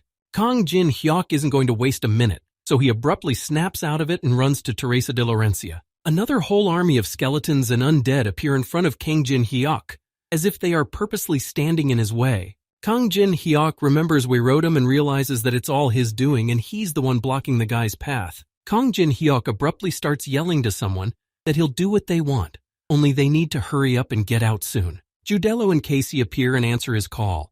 The twins ask if Jin Hyuk promises them that he will fulfill their wish. Judello and Casey grab each other's hands and start using their powerful twin mill skill to get rid of the undead army. Casey turns around following Kang Jin Hyuk and tells him to run to Teresa de Laurencia's aid as soon as possible. Weirodom turns to Teresa and says that he knows well people like her. They can't stand the suffering of others and it's some kind of twisted nature. Weirodom shows Teresa Mary, who is hanging upside down and unconscious. Teresa will not be able to bear the suffering of someone who is an important person to her. Weirodom activates his lightning blade skill and uses it on Maria to inflict pain and suffering on her. Tears are already starting to appear in Teresa de Laurencia's eyes, and the girl begins to scream for Weirodom to stop. Weirodom starts looking down at Teresa and calls the girl a wuss, even though she should know that herself. Weirodom begins to taunt Teresa and tells her that it's all her fault. If she were much stronger, none of this would have happened. Weirodom tells Teresa that her friends are dying right in front of her, but she can only watch helplessly. At this time, Kang Jin Hyuk rushes towards her. Weirodom continues his showmanship and says that really no one can help Teresa de Laurencia. A black and thick liquid begins to ooze from Teresa's eyes as the girl begins to show signs of pollution. At this time, Weirodom throws Mary to the ground once he realized that his plan to bully his loved ones worked on Teresa. Weirodom holds out his bony fingers to the girl and tells her that the gates of her soul have finally opened for him. When Weirodom's bony finger almost touches Teresa's head, Kang Jin Hyuk is already on his way to them. Weirodom touches Teresa's head with his finger, and the girl begins to show signs of being completely infected. Jin Hyuk realizes he's too late. A notification appears in the Tower of Trial system that the holy of their country has fallen and has been exposed to contamination. A dense and large beam of dark energy bursts outward from Teresa. This beam can be seen even from a distance. Yu Yunhua, along with Yi Daemin, turn around to the direction where the loud sound and dark beam came from, wondering what happened there. Weirodom watches mesmerized and interested in what the contagion is doing to Teresa de Laurencia. A very different girl who looks like the complete opposite of Teresa begins to appear in front of Kang Jin Hyuk. This girl with blue eyes and dark hair is the dark side of Teresa. She's glad she's finally getting out. Weirodom spontaneously looks at the new Teresa and starts laughing. He has succeeded in making her even cooler than he himself could have expected. Weirodom leans over to Teresa, who is now grinning steadily. He tells her to hear his first order. Weirodom turns to Teresa and points her finger at Kang Jin Hyuk, who she must now destroy. Teresa de Laurencia, in her dark guise, pulls out her dark shadow sword and starts threatening Kang Jin Hyuk with it. Teresa de Laurencia snaps out of her seat without a second thought and rushes over to Kang Jin Hyuk while Weirodom claps her hands contentedly. Kang Jin Hyuk's face expresses worry and wariness from the situation. He takes out his Dragon King's steamy stoves. Dark Teresa starts attacking Kang Jin Hyuk, who tries to hold off her attack with his paired swords. The battle between Dark Teresa and Kang Jin Hyuk is accompanied by explosions and violent tremors that leave destruction in their wake. Kang Jin-hyuk tries to keep his defenses up but doesn't counterattack Teresa, who is about to do Wei-rodom's bidding. Kang Jin-hyuk stabs his sword into the ground and smiles disappointedly. She's changed too much in his opinion.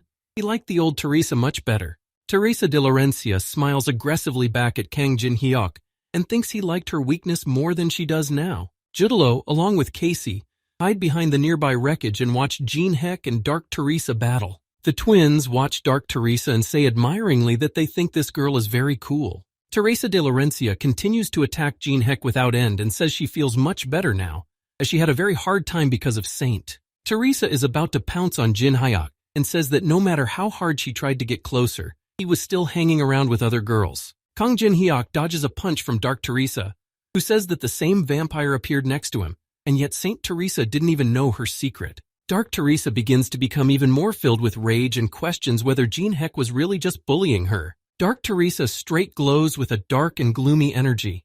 The girl swings again to hit Jin-hyuk, who doesn't say anything back. Dark Teresa starts smiling madly and asks if Jin-hyuk really thought she was the only one who should suffer. Kang Jin-hyuk listens attentively to all of Dark Teresa's speeches, but remains silent and answers nothing, only holding back her attacks with his paired swords. Dark Teresa swings her dark and shadowy sword every now and then, attacking Kang Jin-hyuk. Kang Jin-hyuk stops at one point and realizes that Teresa is only getting stronger as she absorbs Wei-rodom's dark energy. Kang Jin-hyuk crosses his Dragon King's paired swords and activates his sword graveyard skill. Kang Jin-hyuk realizes that if he doesn't deal with this now, he won't win. He's ready to counterattack. Kang Jin-hyuk attacks Dark Teresa using his powerful Dark Blade Dance skill. To top it all off, Jin-hyuk adds Perfect Cleansing to his skill.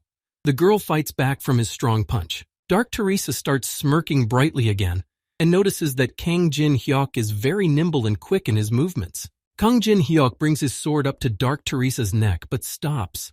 The girl asks him why he's not finished with all of this. Kang Jin-hyuk tenses up when Dark Teresa asks him if he really thinks that if he destroys her, he'll never see that naive fool again. Not a single muscle on Dark Teresa's face trembled. The girl just smirked and held Jin-hyuk's sword with one finger. Teresa de Laurencia pulls Kang Jin-hyuk close to her by the collar of his sweatshirt and says she's not attracted to his weak appearance at all. Yi-dae-min appears and notices the situation. The guy panics and calls out to Jin-hyuk in shock. Casey abruptly covers Yi-dae-min's mouth with her palm and tells him to sit still, and the guy doesn't even know who she is. Casey watches mesmerized and tells Yi-dae-min that something has awakened in Teresa de Laurencia. Dark Teresa looks over Kang Jin-hyuk's face and says that his face isn't even her type.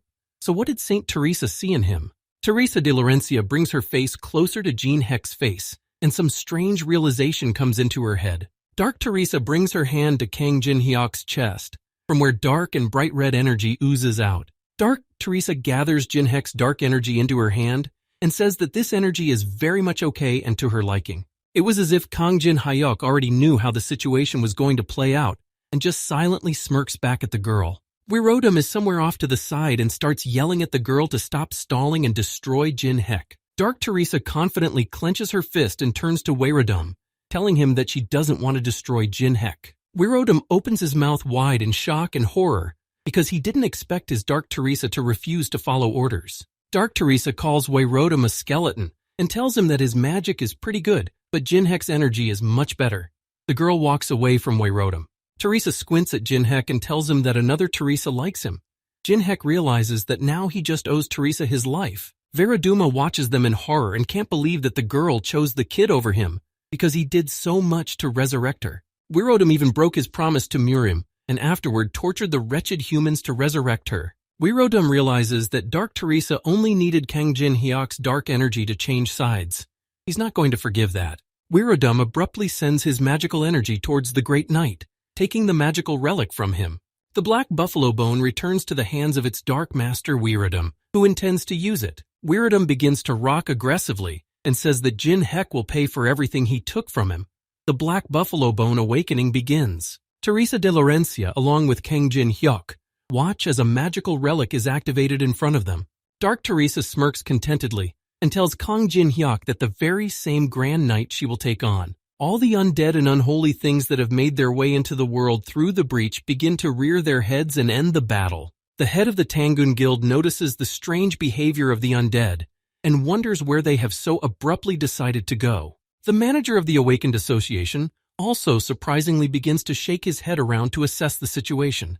The manager recalls Kang Jin-hyuk's order for the undead army to block the passage to the other areas. The manager turns to the heads of the Tangan Guild and yells at them to stop them and detain them as long and as much as possible. Kang Jin-hyuk smiles self-consciously and his hair flutters in the wind. He's excited that something is starting. Wirodum is offended and upset by these circumstances.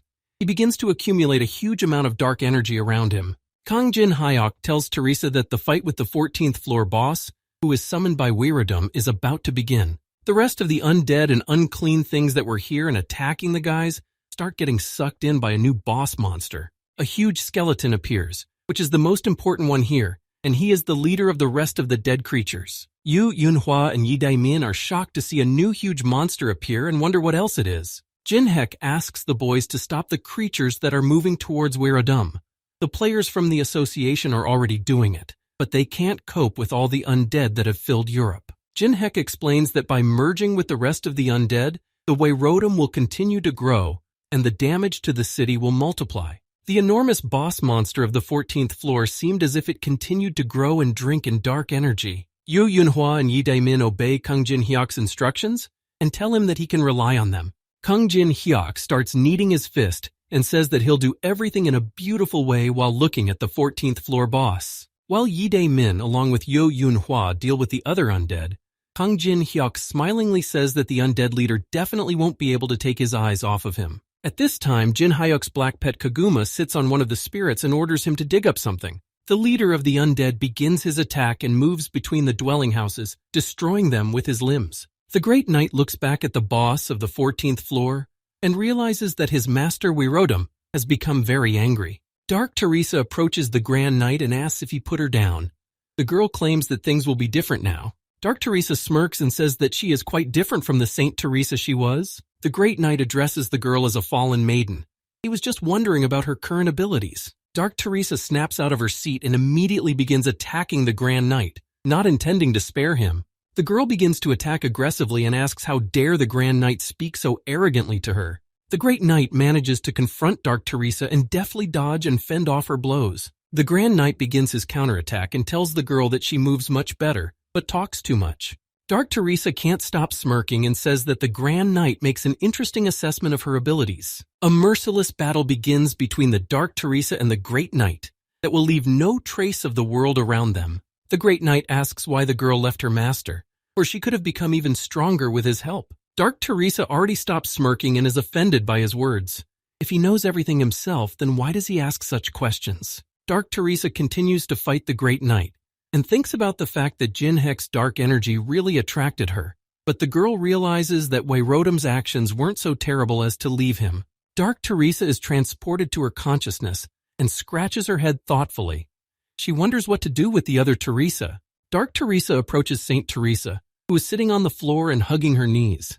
Dark Teresa asks if the saint is supposed to sit like that. Dark Teresa realizes that as soon as she should have grabbed Kang Jin-hyuk, Saint Teresa immediately changed in her face. The girl immediately starts smiling brightly and friendly, completely stopping crying and tantruming in front of Dark Teresa. Dark Teresa fights the Great Knight and asks herself if there is a way to capture that will, that light in her eyes, that profile. Judello and Casey are mesmerized watching Dark Teresa and realize how cool they think this girl is. They are even ready for her to adopt them. Kang Jin-hyuk turns to the twins and says that now is not the time to count crows. They should do what he asked them to do and join the fight. Dark Teresa pokes her finger in front of Jinhek's face and tells him not to let anyone overtake him in magic. Dark Teresa claims that if she doesn't lose interest in him, Saint Teresa will have one less reason to be sad. Jinhek suspects that if someone with stronger magic than him shows up, the girl might just leave. There's another reason to develop dark magic. Wirodum continues to control and manage its creatures, which attack awakened players. In front of Kang Jin-hyuk's face, the huge and bony fist of the undead leader who was summoned here by Wirodum appears. The enormous boss of the 14th floor strikes with such a powerful punch that he simply breaks through the ground with his fist. There are undead and other foul things flying around Jinhek time and time again as the guy is about to strike back at the undead leader. Kang Jinhek concentrates the power in his hands and activates his daylight skill, and his face expresses aggression and confidence. Kang Jin-hek shoots a powerful and dense wave of daylight directly at the huge boss and undead leader. The undead leader painfully grasps his head, which was hit by a daylight strike from Kang Jin-hyuk. Wiradum says it's all useless. The guy will never get rid of everyone. He has amazing magic. Lich knew the guy was very talented. Wiradum cocked his head narcissistically and said that all of this is not enough to be considered his opponent.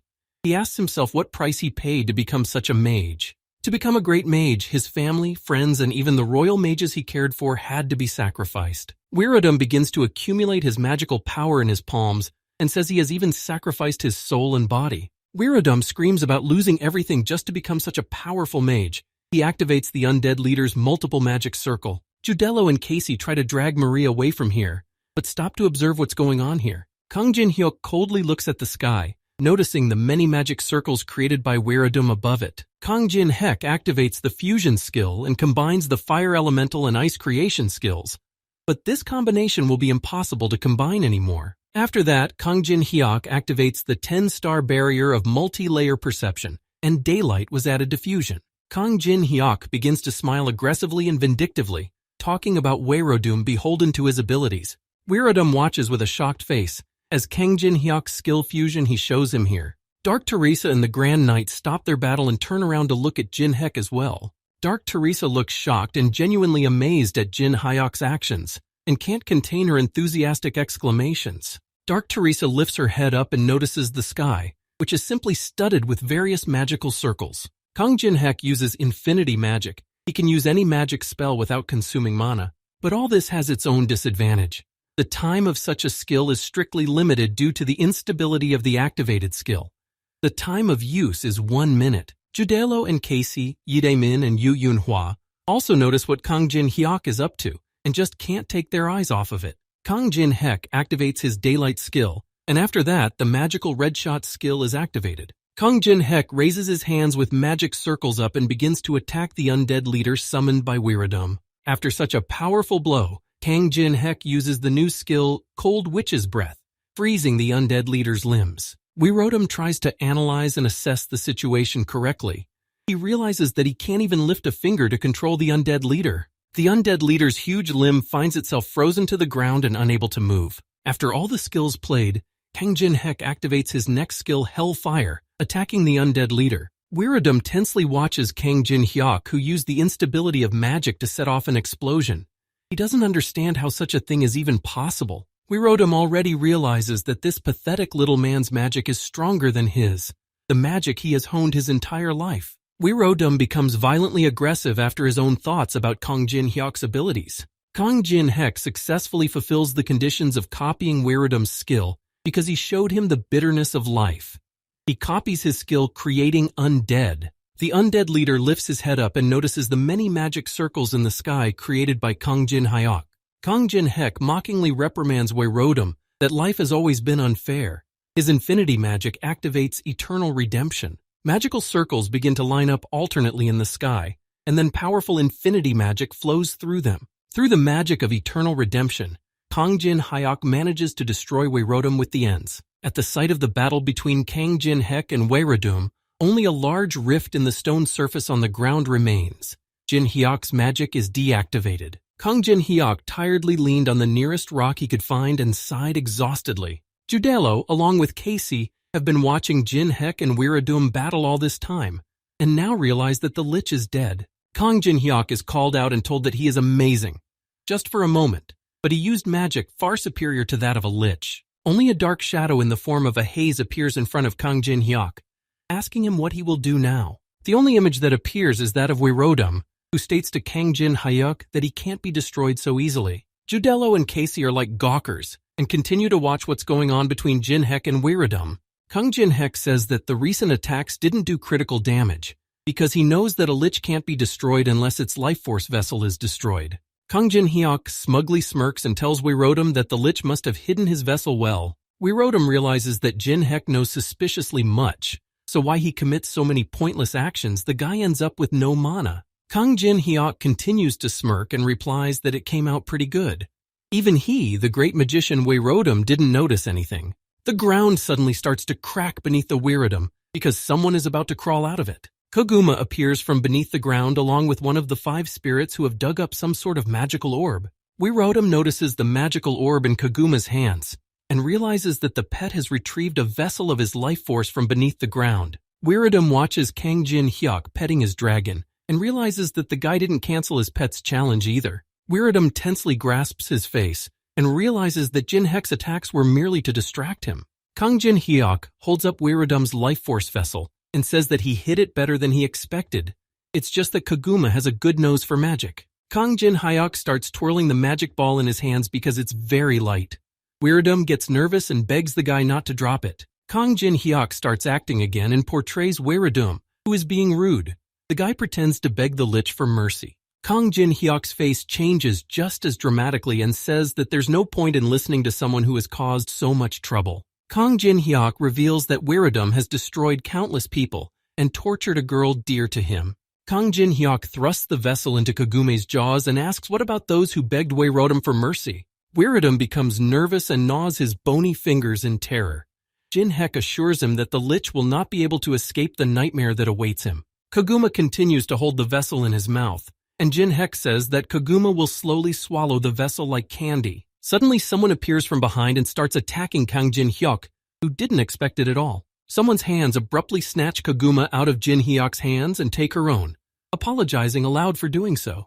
Kang Jin Hek says his mana is at 0, so he uses Koguma to activate a friendly shield. The ball in Koguma's mouth begins to crack, and just as suddenly, the black beast suddenly breaks the Weirudum vessel in its mouth. Park Seo-lin appears and attacks the guy from behind. Kang Jin Hyuk looks at the girl. Weirudum at this time begins to roar bitterly and doesn't even have time to say anything because his vessel has been destroyed. Suddenly, Weirudum abruptly disappears into thin air, and only his clothes are left behind. The boss of the 14th floor is defeated. The special item, Great Magician's Robes, was obtained, and the player who dealt 90% of the damage was Kang Jin Hek, but it was Baek Sol-lin who dealt the final blow. Rewards are distributed according to the player's contributions. Kang Jin Hyuk is mad when he realizes that his girlfriend has interrupted him. Baek Sol-lin only smiles back and didn't expect it to end this way. They would consider it as revenge for breaking the contract. Baek Sol-lin turns to the enraged Jin Hyuk and says that he's not that easy to defeat. With those skills, he can easily reach the middle floors. Baek Sol-lin disappears in a flash of eyes, offering Jin Hyuk to fight when they are both able. Kang Jin Hyuk can't stay on his feet and abruptly falls to the ground because he's tired and completely exhausted. Dark Teresa comes up behind him, saying that the Grand Knight said he had no reason to fight anymore and just stepped into the portal. But more likely, he just chickened out. Kang Jin Hyuk asks Teresa what he should call her now. The girl freaks out and suggests calling her Nuna. Teresa tells Jin Hek that she should go too, and there's no point in staying and stealing his magical energy. Dark Teresa tells Jin Hek to take care of this saintly Teresa de Laurencia, who is the light side. Dark Teresa gives Saint Teresa a hand and helps the girl up. They live in the same body after all. Dark Teresa tells Saint Teresa that she has expressed some affectionate words to Jin Hek, so she needs to be braver in her feelings. Dark Teresa sends Saint Teresa to meet Jin Hek, or else the girl will just take him for herself. Saint Teresa bursts out and rushes over to Kang Jin Hyuk without a second thought, saying that she's insanely happy to see him. Judello and Casey show up and are extremely unhappy that the Dark Teresa has disappeared somewhere and the saint has returned. Jung Yu-sung, who safely dealt with the Murim guys, also returns here. Kang Jin Hyuk looks at Jung Yu-sung contentedly and caringly while going to hug Teresa de Laurencia. Kang Jin Hyuk puts his arms around the girl and gently cuddles her to him, saying something about how it's been a very long day for everyone. Some forest continues to be roamed by the undead left over from the time of the breakout across Europe. Jang Yun-seok says he and Miss Yu Yun-hwa will go first. We need the remaining undead to block the escape route. The girl wonders where this solidity comes from. He used to be a very different person as far as she knows. Jang Yun-seok smiles smugly and replies to Yu Yun-hwa that he is growing as a man, a person, and a human being. The Weirudum that caused the breakthrough in Europe has disappeared, but has left everyone a gift in the form of many different undead. Even after gathering the forces of players from each country, it still took a lot of time for everyone to eliminate them. According to the report, the number of casualties amounted to 100,000. People faced 2 consecutive breakthroughs for the first time in history, and for the sake of protecting their kind from the Tower of Trials, they founded the World Committee of the Awakened. It was decided that the Awakened from all over the world must conquer the Tower of Trials for the salvation of all mankind. They must unite, rejecting values, religious and cultural differences. Kang Jin-hyuk is taken to the world outside the Tower of Trials by fifth-floor boss Andrea. The girl says that this world is amazing, and in some places it's similar to her hometown. Kang Jin-hyuk tells Andrea that it used to be a lot cooler here. Now all the buildings are being restored. The girl is upset when she remembers that it was all because of the boss who broke out of the tower. Kang Jin-hyuk puts his palm on the girl's head and asks her why she's suddenly so upset. Kang Jin-hyuk smilingly asserts to the girl that it's not her fault. She's on his side, so she shouldn't bow her head. Andrea raises her head in an instant, as if immediately listening to Kang Jin-hyuk's words. Kang Jin-hyuk tenses up when little Alice enters their conversation, saying that Jin-hyuk is right. Alice says that the floor boss can't get discouraged so easily. The girl has to have confidence in herself. Velas supports her by speaking from the necklace. Kang Jin-hyuk looks at little Alice unhappily and realizes that she has become much more arrogant since Velas came along. She needs to be taught a lesson. Kang Jin-hyuk thinks about how when the Tower of Trials first appeared, he treated everything that happened playfully. Kang Jin-hyuk recalls all the unpleasant and tragic incidents that happened during all this time that made him think differently. Kang Jin-hyuk thinks about the fact that if he can finally conquer the tower, but loses everything else, will there be any point to it? Kang Jin-hyuk turns back and notices a bandaged up from his wounds Jung Yu-sung following him and calls him a stalker. The guys sit down on the bench and Jin-hyuk says that Yu-sung looks better than he expected. He asks how it went. Yu-sung replies that it wasn't hard to deal with the clan guys, but an unknown person showed up during the battle. Yu-sung says that this man straightened him out with a single attack. He was on a completely different level. Jung Yu-sung tells us that this stranger called himself the Dragon Emperor, ruling heaven and earth. Words like that put Kang Jin-hyuk in a sharp tense, and he mentally realizes that the Dark Emperor is already starting to act. Kang Jin-hyuk continues to ponder. He kept wondering why the connection with Wolyan was cut off. Apparently his lies had been exposed. Jung Yu-sung asks Jin-hyuk why he has such a sour face. This is followed by a question about how Teresa is doing. It's not that Kang Jin-hyuk is surprised by such a question.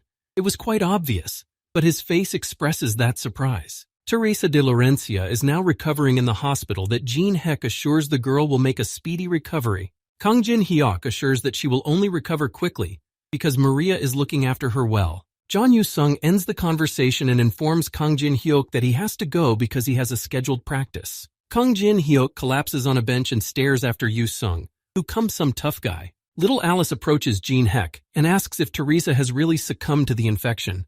She asks if Jin-hyuk is sure she shouldn't be eliminated. Kang Jin-hyuk scoffs slightly and explains to Alice that Teresa de Laurencia now has the usual split personality. Little Alice frowns her eyebrows slightly and asks Kang Jin-hyuk what his words about the girl mean. Kang Jin-hyuk replies that her fallen personality has decided to coexist with her original personality.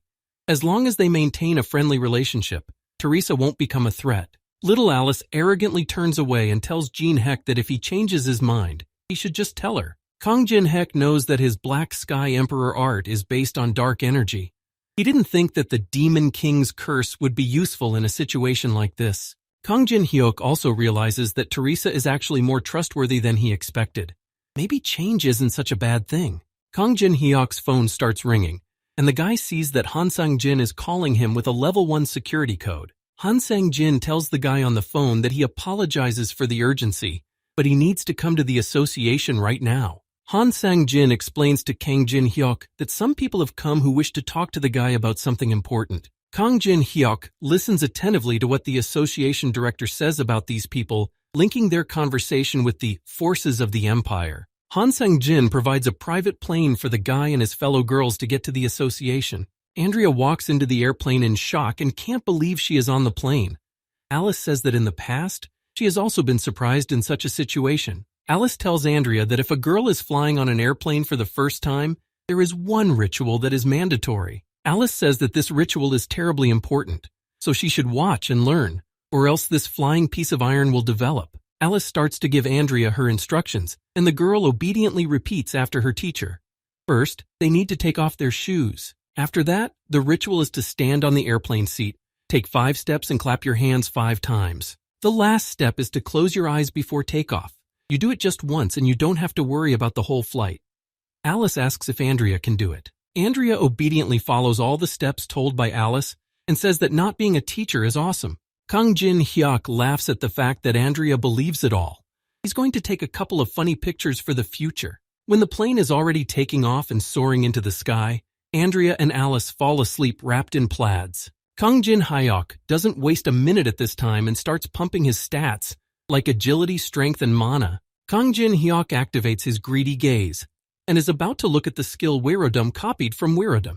Kang Jin-hyuk looks around to find the right resources to try out a new skill. Kang Jin-hyuk notices the empty plate from the food in front of him, where there is an ordinary bone from a piece of meat. Kang Jin-hyuk activates his Create Undead skill on this ordinary bone, and a small skeleton appears. Kang Jin-hyuk pokes his finger at the skeleton and says, since he was created from steak on a bone, he will be called Kostyan. Kang Jin-hyuk picks up Kostyan and realizes that this skill is practically useless now, but in time the balance of power will change, and it will definitely come in handy in the future. Kang Jin-hyuk realizes that although he lost some of his profits because of Seo Lin's last strike, he at least got his hands on the great magician's robes. Now he can sleep. While Alice, Andrea, and Kang Jin-hyuk are sleeping, Kostyan gets out of his seat and heads somewhere. In the luggage compartment at this time are twins Judelo and Casey, who are insanely excited that they will now live with Jin-hyuk for a long, long time. Han Sang-jin is sitting in the Awakened Association when unknown people ask him how long they have to wait for Jin-hyuk. The chairman assures them that the guy will arrive soon. A girl named Chandra is an S-rank player from Gandhara Guild. A man is named Arun, and he too is an S-rank player from the same guild. The man resents that the president of the association urgently cannot even summon one player. Han Sang-jin assures the two that they really appreciate the time they have given them, so they provide them with a first-class hotel and facilities. Han Sang-jin is already getting annoyed and tells Arun and Chandra that they are already starting to cross the line. Arun, in response to all this, only smirks and sneers mockingly. Chandra does not express any emotion. Kang Jin-hyuk appears from behind, patting Han Sang-jin on the shoulder and praising him for a job well done. The guys from the Gandhara Guild look back at the guy tensely. Kang Jin-hyoku, smilingly and friendly, turns to Han Sang-jin and says he'll take care of the rest. Han Sang-jin obediently obeys Kang Jin-hyuk's instructions and walks away to leave them alone with each other. Kang Jin-hyuk takes a seat on the couch in the association president's office and asks Arun and Chandra what he was called here for. Arun realizes that he didn't even notice Jin-hyuk enter the room. Could it be that he has a skill that hides presence? Arun looks at Jin-hyuk and thought it was all a cheap game that he saw in the video. But in reality, he feels an unknown power from Jin-hyuk, the kind of power that doesn't even compare to the president of the association. Arun says that they have an offer for Jin-hyuk. Right now, all the top runners are focused on the battle for the middle floors, not the outcome, and the winner will affect the other players unconditionally. Arun continues that eventually, whoever wants to rise further will be forced into this battle for power. Arun puts his hand to his chest and is about to be brief. He suggests that Jin-hyuk join the Gandhara Guild and Murim. Kang Jin-hyuk is fed up with facing Murim's forces without end. The boy grudgingly asks why he should join them. Chandra enters the conversation and activates her War Map skill. These people can give Jin-hyuk information about the Empire. Kang Jin-hyuk looks at the map, and Chandra tells him that they have information about the major military bases.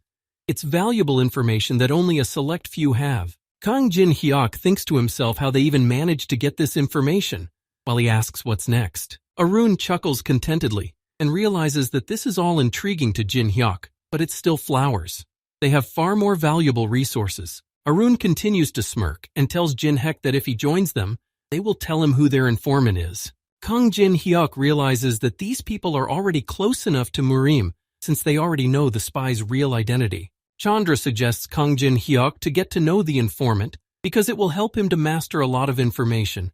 He will easily gain an advantage in the battle. Arun confidently clenches his fist and happily announces that they will help Murim win and then be on the winning side.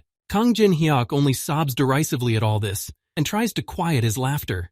The guy says that Arun and Chandra's ideas are too ridiculous. Kang Jin-hyuk abruptly raises his head and activates his greedy gaze skill to examine the target's hidden thoughts. Arun and Chandra tense up dramatically in the moment when they notice that Jin-hyuk has an equally dramatic change in his face and behaves strangely and frighteningly. Arun tensely looks at Jin-hyuk and realizes that his face has changed dramatically. Does the guy already know who the spy really is? Kang Jin-hyuk gets up and is about to leave, and Arun asks him where he's going. Doesn't he need the information? Jin Hyuk assures them that he doesn't care at all. Among other things, Jin Hyuk says they were very rude to the president of the association. How can one behave like that in a foreign country? Kang Jin Hyuk's face becomes furious and vengeful. He assures Arun and Chandra that he can't let them go so easily for such behavior. Kang Jin Hyuk uses his brand of grief skill, abruptly and unexpectedly leaving his imprints on Arun and Chandra's foreheads. On the 21st floor in Murim, Wol Yan accompanies the Dark Emperor, the dragon of the power of heaven and earth. The old man asks him who this man who pretends to be his disciple is. Wol Yan tells him that Jin Hyuk even used the imperial black sky art to convince everyone. The old man thinks about whether to call this act amazing or daring. The old dragon emperor dragon of the power of heaven and earth asks Wol Yun for a guy to tell him about this Kang Jin Hyuk. Wol Yan obediently bows his head and begins the story. This vicious Jin Hyuk will never stop at anything to achieve his goals. Wol Yan continues that Jin Hyuk, like any other villain, uses his subordinates as tools and then throws them away. After his story, Wol Yan recalls all the words Jin Hyuk told him about not letting his men get hurt and looks down frustrated. The old man emperor notices Wol Yan's strange behavior and realizes that Jin Hyuk was able to melt the heart of this child known for his cold-bloodedness. The Earth and Sky Power Dragon Emperor asks if Wol Yun has already gotten attached to Jin Hyuk, but the guy vehemently denies it. The Emperor says that Jin Hyuk is a criminal who tarnished the name of the heavenly demon cult. They can't just leave it at that. The Emperor calls Helgoma's name, and an unknown man whose face is hidden by a hood appears behind him in an instant. The Emperor orders Helgom to bring to him the very same Kang Jin Hyuk that this whole conversation was just about. Wol Yan awkwardly but frustratedly closes his eyes when the Emperor says he wants to see the man who shocked Wol Yan so much in person. Helgom doesn't ask any unnecessary questions and immediately takes off into the air, disappearing from where he had just been to fulfill the order. Judello and Casey open the doorknob to some room, excited to finally open it and be able to enter. The twins begin to look around and study the house. They suspect that this is Jin Hyuk's house, and now they will be living here too. Judello piles onto the bed like a little kid, marveling and delighting at how big it is and how buzzed it is. Casey starts bouncing on the couch and suggests that Judello scare Kang Jin Hyuk when he gets back. They wonder when he's coming back. While Casey and Judello are spoiling themselves, the news shows news of players from India being caught in their underwear walking around outside. It was the same Arun and Chandra from the Gandhara Guild. When Kang Jin Hyuk is on an airplane with the others, he checks the luggage compartment to make sure of something. Jin Hyuk opens the luggage compartment and notices that the twins are already asleep and sniffling sweetly on top of each other. Kang Jin Hyuk is not going to disturb the twins' sweet sleep and tries to quietly and carefully close the door to the luggage compartment. Kang Jin Hyuk grudgingly grabs his head and learns that the twins have already broken into his house and are waiting for him there. Kang Jin Hyuk starts grabbing Kaguma's sweet cheeks and lounging around with him. The guy tells Kaguma not to worry. Kang Jin Hyuk and his pets find themselves on the 12th floor in an anthill with huge ants crawling around. The 5 spirits look into the holes in the ground and notice these huge ants there, thinking these insects are nasty. 5 spirits appear before Jin Hyuk and ask their master what he called them for. This is the same anthill ruled by the queen. Kang Jin Hyuk picks up the skeleton in his arms and offers to introduce himself to the others. This is Kostya, and he's their youngest now. Jin Hyuk explains that Kostya is joining them so late because he is very weak. Their task is to make him much stronger. When the 5 spirits ask how they can make the skeleton boy stronger, Kang Jin Hyuk just kicks them aside with Kostyan. Kang Jin Hyuk unhappily covers his face and realizes that the 5 spirits themselves can't handle anything right now. Kaguma is staring at something and can't take his eyes off of it. Kang Jin Hyuk turns to Kaguma and says that if he's the oldest, he should look after the others. Kaguma is very unhappy with this arrangement. Kaguma is not about to contradict his master's instructions, so he confidently and decisively walks down to the other 5 spirits and Kosta. Kang Jin Hyuk smirks contentedly and watches his pets, happy that they're doing well. Kang Jin Hyuk watches over Kostyan, who is bound to become much stronger. The skeleton man's level begins to rise. Kostyan tries to keep up with the others and fights the rest of Jin Hyuk's pets, and his level continues to rise. Jin Hyuk realizes that if Kaguma keeps an eye on Kostyan's growth, the skeleton man will be much stronger in their next encounter. Little Alice is resting in her Bram ring and asks what they are going to do next. Jin Hyuk answers her that they will head to the middle floors of the tower. Jin Hyuk tells them that the Murim forces have begun attacking the Empire earlier than expected. If they don't intervene, they will take over their territories. Since the 14th floor boss Wirodom had died, there were approximately 90 days left to mop up the 15th floor. While other players will be busy conquering it, Jin Hek will lay the groundwork on the middle ones. Little Alice asks if the empire Jin Hek is talking about is the same empire the guy refused to join earlier. She asks if it's going to be okay. Kang Jin Hyuk says that Penheimer gave him one thing, so it comes out that they need the guy alive. It's an emperor's ring. It moves the user to a location of their choice once. Kang Jin Hyuk tells Alice that he was silent about something during the faction selection. After all, that's probably what everyone does. Alice doesn't think so, judging by the look on her face. It doesn't take long for Kang Jin Hyuk to activate the Emperor's Ring. In order to move freely through the middle floors, it is important to establish a good relationship with the Empire. Jin Hek is going to focus his attention on Penheimer to start laying the right foundation. Kang Jin Hyuk receives an invitation from a resident of the floor in question and moves to the chosen location using teleportation. Kang Jin Hyuk raises his disgruntled face and notices someone in front of him who doesn't make him excited but rather the opposite. In front of Kang Jin Hyuk sits an old emperor on his throne. The man is covered with gold chains and dressed in imperial clothes. Kang Jin Hyuk recognizes this emperor. This old man is Lionheart III, who is the ruler of the empire. An army of soldiers appears around Kang Jin Hyuk, surrounding him and not about to let him go. They think there is an invasion going on. Kang Jin Hyuk starts to smile tensely and laughs at what a terrible first impression he left behind. Lionheart III is a legendary emperor who managed to lead the empire to its greatest heyday. However, after his successor died for unknown reasons, the sovereign's energy began to fade, and he lost the will to live and simply waited for his death, turning into an old and powerless lion. The soldiers of the empire that surround Kang Jin Hyuk start attacking the guy to protect the emperor from evil. Kang Jin Hyuk reacts instantly to the attacks and has no intention of giving in. He deftly dodges and evades. At this time, Penheimer shows up and tries to get Lionheart III away from here. The right-hand man for such an emperor was an imperial grand sword master named Penheimer, whom Jin Hek was already familiar with. The soldiers continue to attack Jin Hyuk and realize that they're not succeeding in catching him at all. The guy's too good at dodging. Kang Jin Hek is straight up in flight, and during the fight he calls out to Penheimer and tells him that he's the one who called him here. Kang Jin Hyuk turns around, but no Penheimer is around, so the guy is extremely surprised and asks where he went. Kang Jin Hyuk fights and manages to think that since Penheimer teleported him here, it's part of his test.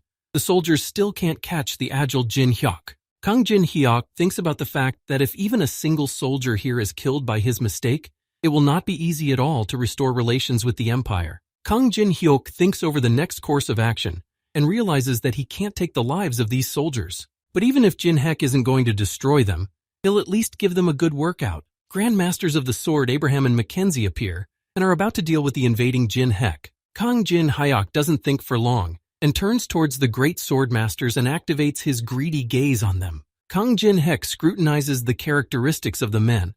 Abraham, for example, cares a great deal for his fellow Mackenzie. At this time, Mackenzie has a secret of his own that he is carefully trying and wanting to hide.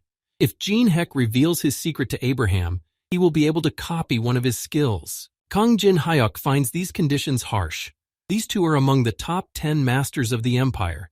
So why is he still in the palace when he should be on the front lines fighting Murim? One of the sword masters approaches Jin Hek and claims to him that this is the sacred meeting hall of His Majesty Lionheart. Abraham activates his Aurora Blade skill and demands Jin Hek to immediately end the pointless confrontation and surrender. The soldiers surrounding Jin Hek and the sword masters begin to shout enthusiastically and admiringly towards Abraham with the great blade of Aurora. Kang Jin Hyuk pulls out his weapon and smirks at Abraham. Because the same as the white-haired guy, he can do it himself. Abraham and Mackenzie's faces change dramatically as Jin Hek pulls out his sword, which looks like Aurora's blade. Kang Jin Hyuk smiles smugly while activating his blade song skill. Abraham exclaims aloud that such a thing is impossible. Aurora's blade and such large size in Jin Hyuk's hands, is he really a swordmaster too? Kang Jin Hyuk assesses the situation and realizes that the atmosphere has changed, and now that everyone is quiet and calm, he can make his move. An unknown man appears, pointing at Jin Hyuk's sword and saying that his blade is far from waving a blue transparent glow. The murky purple sword exudes a sinister energy. This man is Duke Weinstullen, and he appeals to everyone to not let themselves be fooled. Such a sword in Jin Hek's possession is an obvious sign of barbarism. Duke Weinstullen begins to smirk demonstratively and in an acting manner, as if to mock Jin Hek. Kang Jin Hyuk is already starting to call this duke all sorts of names in his head when Abraham seizes the moment and is about to attack. Abraham attacks Kang Jin Hyuk, who deftly dodges and says how much everyone here pisses him off. Abraham calls the guy a heretic. Abraham squints at Kang Jin Hyuk in horror and starts to panic that the guy just dodged the attack with his eyes closed. But no matter what, Abraham is not going to give up and continues to fight when Kang Jin Hek activates the Demon King Sword Step skill. Abraham starts looking around and trying to figure out where Jin Hek, who is already right on top of Mackenzie, has gone. Abraham turns around to his comrade and calls out to him in a panic because Jin Hek is already attacking him. Abraham begins to reach out to his best comrade and is already thinking about Mackenzie's end from the intruder. Kang Jin Hek didn't plan on attacking him. The guy simply, and in one easy motion, removes Mackenzie's headdress and exposes his bald head. All the servants and soldiers who are in the sacred hall begin to cover their mouths in surprise and horror and become hysterical. Kang Jin Hyuk already pulls out his sunglasses from somewhere and starts to mock the amazing baldness glow from his bald head, emphasizing his daylight skill. Kang Jin Hek brings his hand with daylight to Mackenzie's bald spot, and a bright solar flare happens. All the servants, soldiers, and Abraham begin to cover themselves with their hands from the bright light so as not to go completely blind. Mackenzie loses his night helmet and falls flat on the ground, while Kang Jin Hyuk disappears somewhere. Duke Weinstullen appeals to the others not to stand around and find Jin Hek now. Abraham awkwardly tries to wipe his eyes. Abraham awkwardly turns to Mackenzie and asks if he's okay. Mackenzie tries to quickly pull his helmet back on his head. Mackenzie begins to cry quietly and says that the damage would have been much less if they hadn't all made such a fuss about what they saw. Abraham looks at the Emperor's painting and says that it was all too Iojengo for their eyes, hence the reaction. Kang Jin Hek hides behind the nearest corner, and the conditions for copying the skill are successfully met. The guy copies the skill Quick Blade. Meanwhile, somewhere on the other end, Casey and Judello are gorging themselves on various goodies and sweets and falling sound asleep. They're such flashers when they sleep. On the outskirts of the Empire's capital city, many flyers appear with Kang Jin Hyuk's picture on them. He's wanted for a bounty. They say this guy is a heathen who broke into the Imperial Palace. People in the outskirts are discussing how far the dignity of the ruling government has fallen, that even the invaders have already appeared. Their collapse is just around the corner. Little Alice notices how popular Jin Hek is already with the locals here.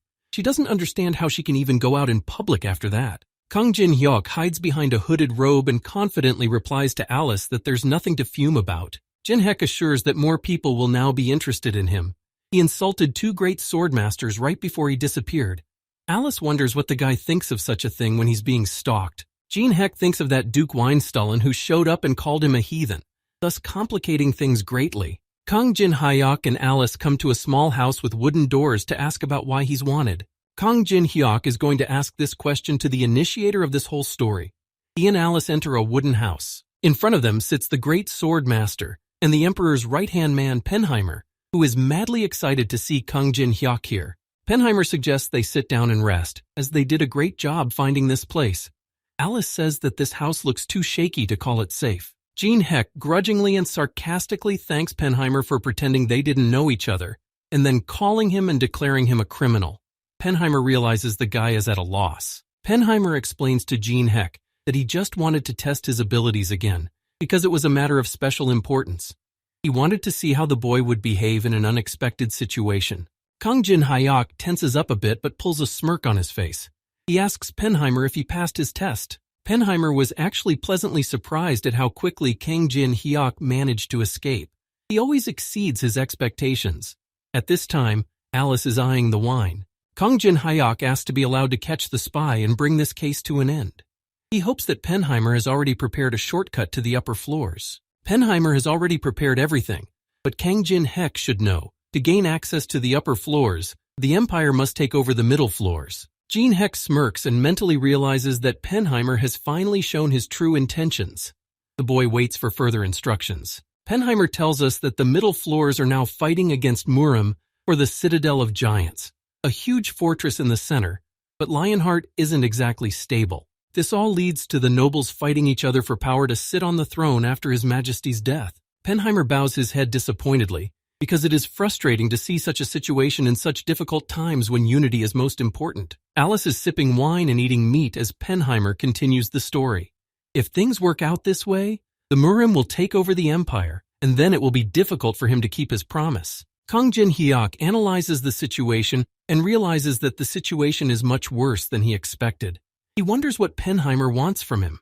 Penheimer gives Jin-hyuk the opportunity to choose one of the emperor's treasures as an advance. The man asks Jin-hyuk to lead a raid to capture the Citadel of Giants. Jin-hyuk realizes that Penheimer is giving the royal family's jewel to an outsider, and after all, they could be executed for it. Penheimer smiles and replies that if he can contribute to the defense of the empire and his majesty, he would gladly give his life. Kang Jin-hyuk gets a third special assignment for the first conqueror of the Tower of Trials. He must help Penheimer gain the trust of Lionheart III and lead the empire to prosperity. If successful, a third feature will be revealed for Kang Jin-hyuk, which the guy is extremely excited about and can't wait to get it.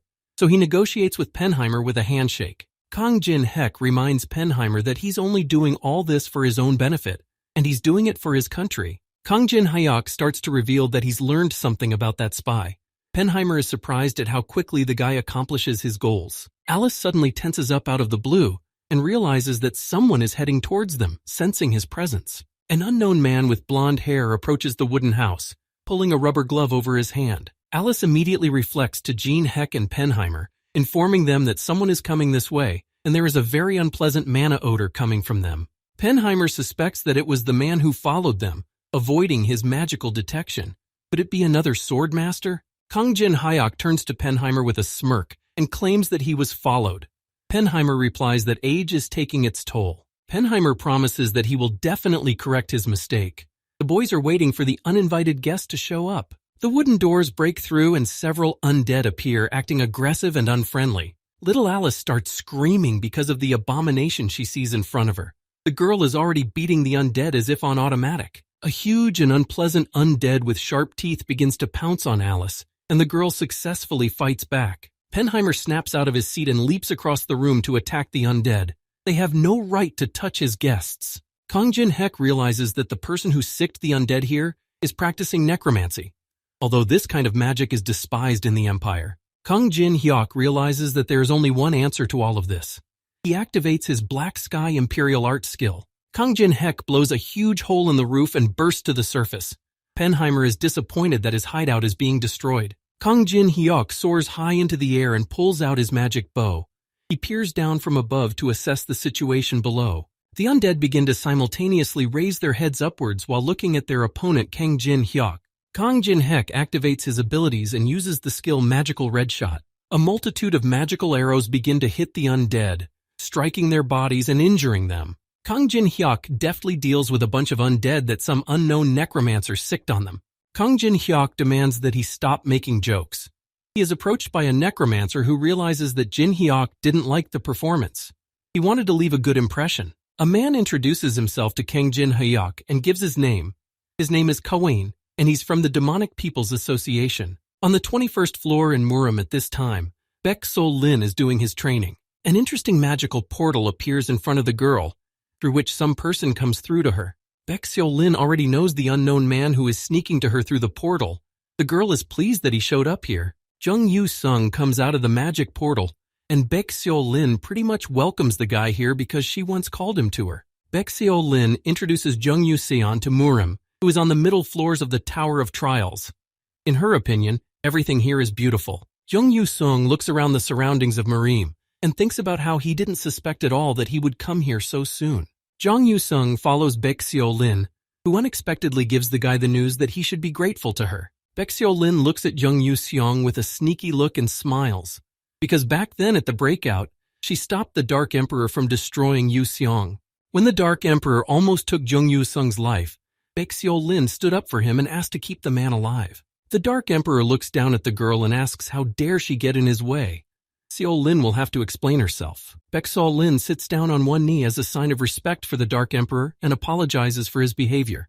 Baek Sol-lin explains to the Dark Emperor that this swordsman Yu-sung will soon become Chu Hong-san's apprentice, and today he got a lot of experience. When the Dark Emperor hears Chu Hong-san's name, his face instantly changes, and it's as if he's already willing to make concessions. Jang Yu-sung replies to Seo Lin that he never thought the girl would say that name, but it's not clear to him why she lied to the emperor. Yu Xiong knows that in the past, Chu Han-san was a legendary master of Murim. Now she is either dead or just an ordinary old woman. Yu-sung gets angry and says that if such words were a ploy for him, then Seo Lin needs to be prepared for the consequences. Baek Seo Lin looks back at Yu-sung and realizes that the guy is well aware of this world. The girl thinks about how sexy Yu-sung is when he's angry. Baek Seo Lin takes Yu-seong to a gray-haired old woman, whom he calls Chu Hong-san. That was pretty rude of him. Jung Yu-sung's face instantly changes when he notices a far different gray-haired old woman in front of him than the one he expected to see. This girl is in full bloom. Alien Sand sits on a rock and plays with birds with her fingers. Chu Hong-san is the founder of the Sword Chi Chasing Souls technique. The girl welcomes Yu-seong as her child who uses her technique. At this time, Penheimer takes Alice with him and suggests that the girl hide in the Imperial Treasury. While Alice goes with Penheimer to the treasure house, Jean Heck is going to stay with Kevin and listen to him. Penheimer asks Alice if it would be okay if they just left Kang Jin-hyuk there alone. Alice sighs tiredly and calls Penheimer a youth who shouldn't waste his nerves on all this. Alice explains to Penheimer that when her contractor asks to leave, it means he has a plan. They should stop talking and move on. Kavain pretty much states that following Penheimer was the right decision. He's glad he was able to meet Jin Heck. Kang Jin-hyuk isn't going to listen to Kawain's determination for long, and demands that he stop explaining himself and tell him what he needs from him. If Kawain starts talking nonsense about a sect of demonic people, he should prepare himself for an uphill battle. Kawain claims that even if they shake hands, they will still hold a knife to their throats. Kawain also tells Jin Heck that he's raised a bit of a fuss, so the whole guard will be rushing in here soon. Kawain suggests that we don't waste precious time and arrange to exchange information in a fair way. Kang Jin-hyuk once asked Melina about that man Kawain. The girl answered ambiguously at first. Melina rubs her chin thoughtfully and says that she doesn't know much, since she is on Hosenbelt's side. In order to get as much information out of Melina as possible, Kang Jin-heck activates the Brand of Grief skill, and the girl immediately remembers everything. Melina tells us that Kavain is one of the Knights of the Round Table. Unlike Hosenbelt, Kavain is known for being active on the front lines. Melina knows that Kawain is good at necromancy and swordsmanship. He also has excellent information retrieval skills. Kavin begins to smile brightly and cheerfully and activates his trust scales skill to begin the exchange of information. The target of the trust scales is a hand. Each party takes turns asking questions and truthfully answering the questions received. In case of deviation or lying, the scales of credibility will condemn the person.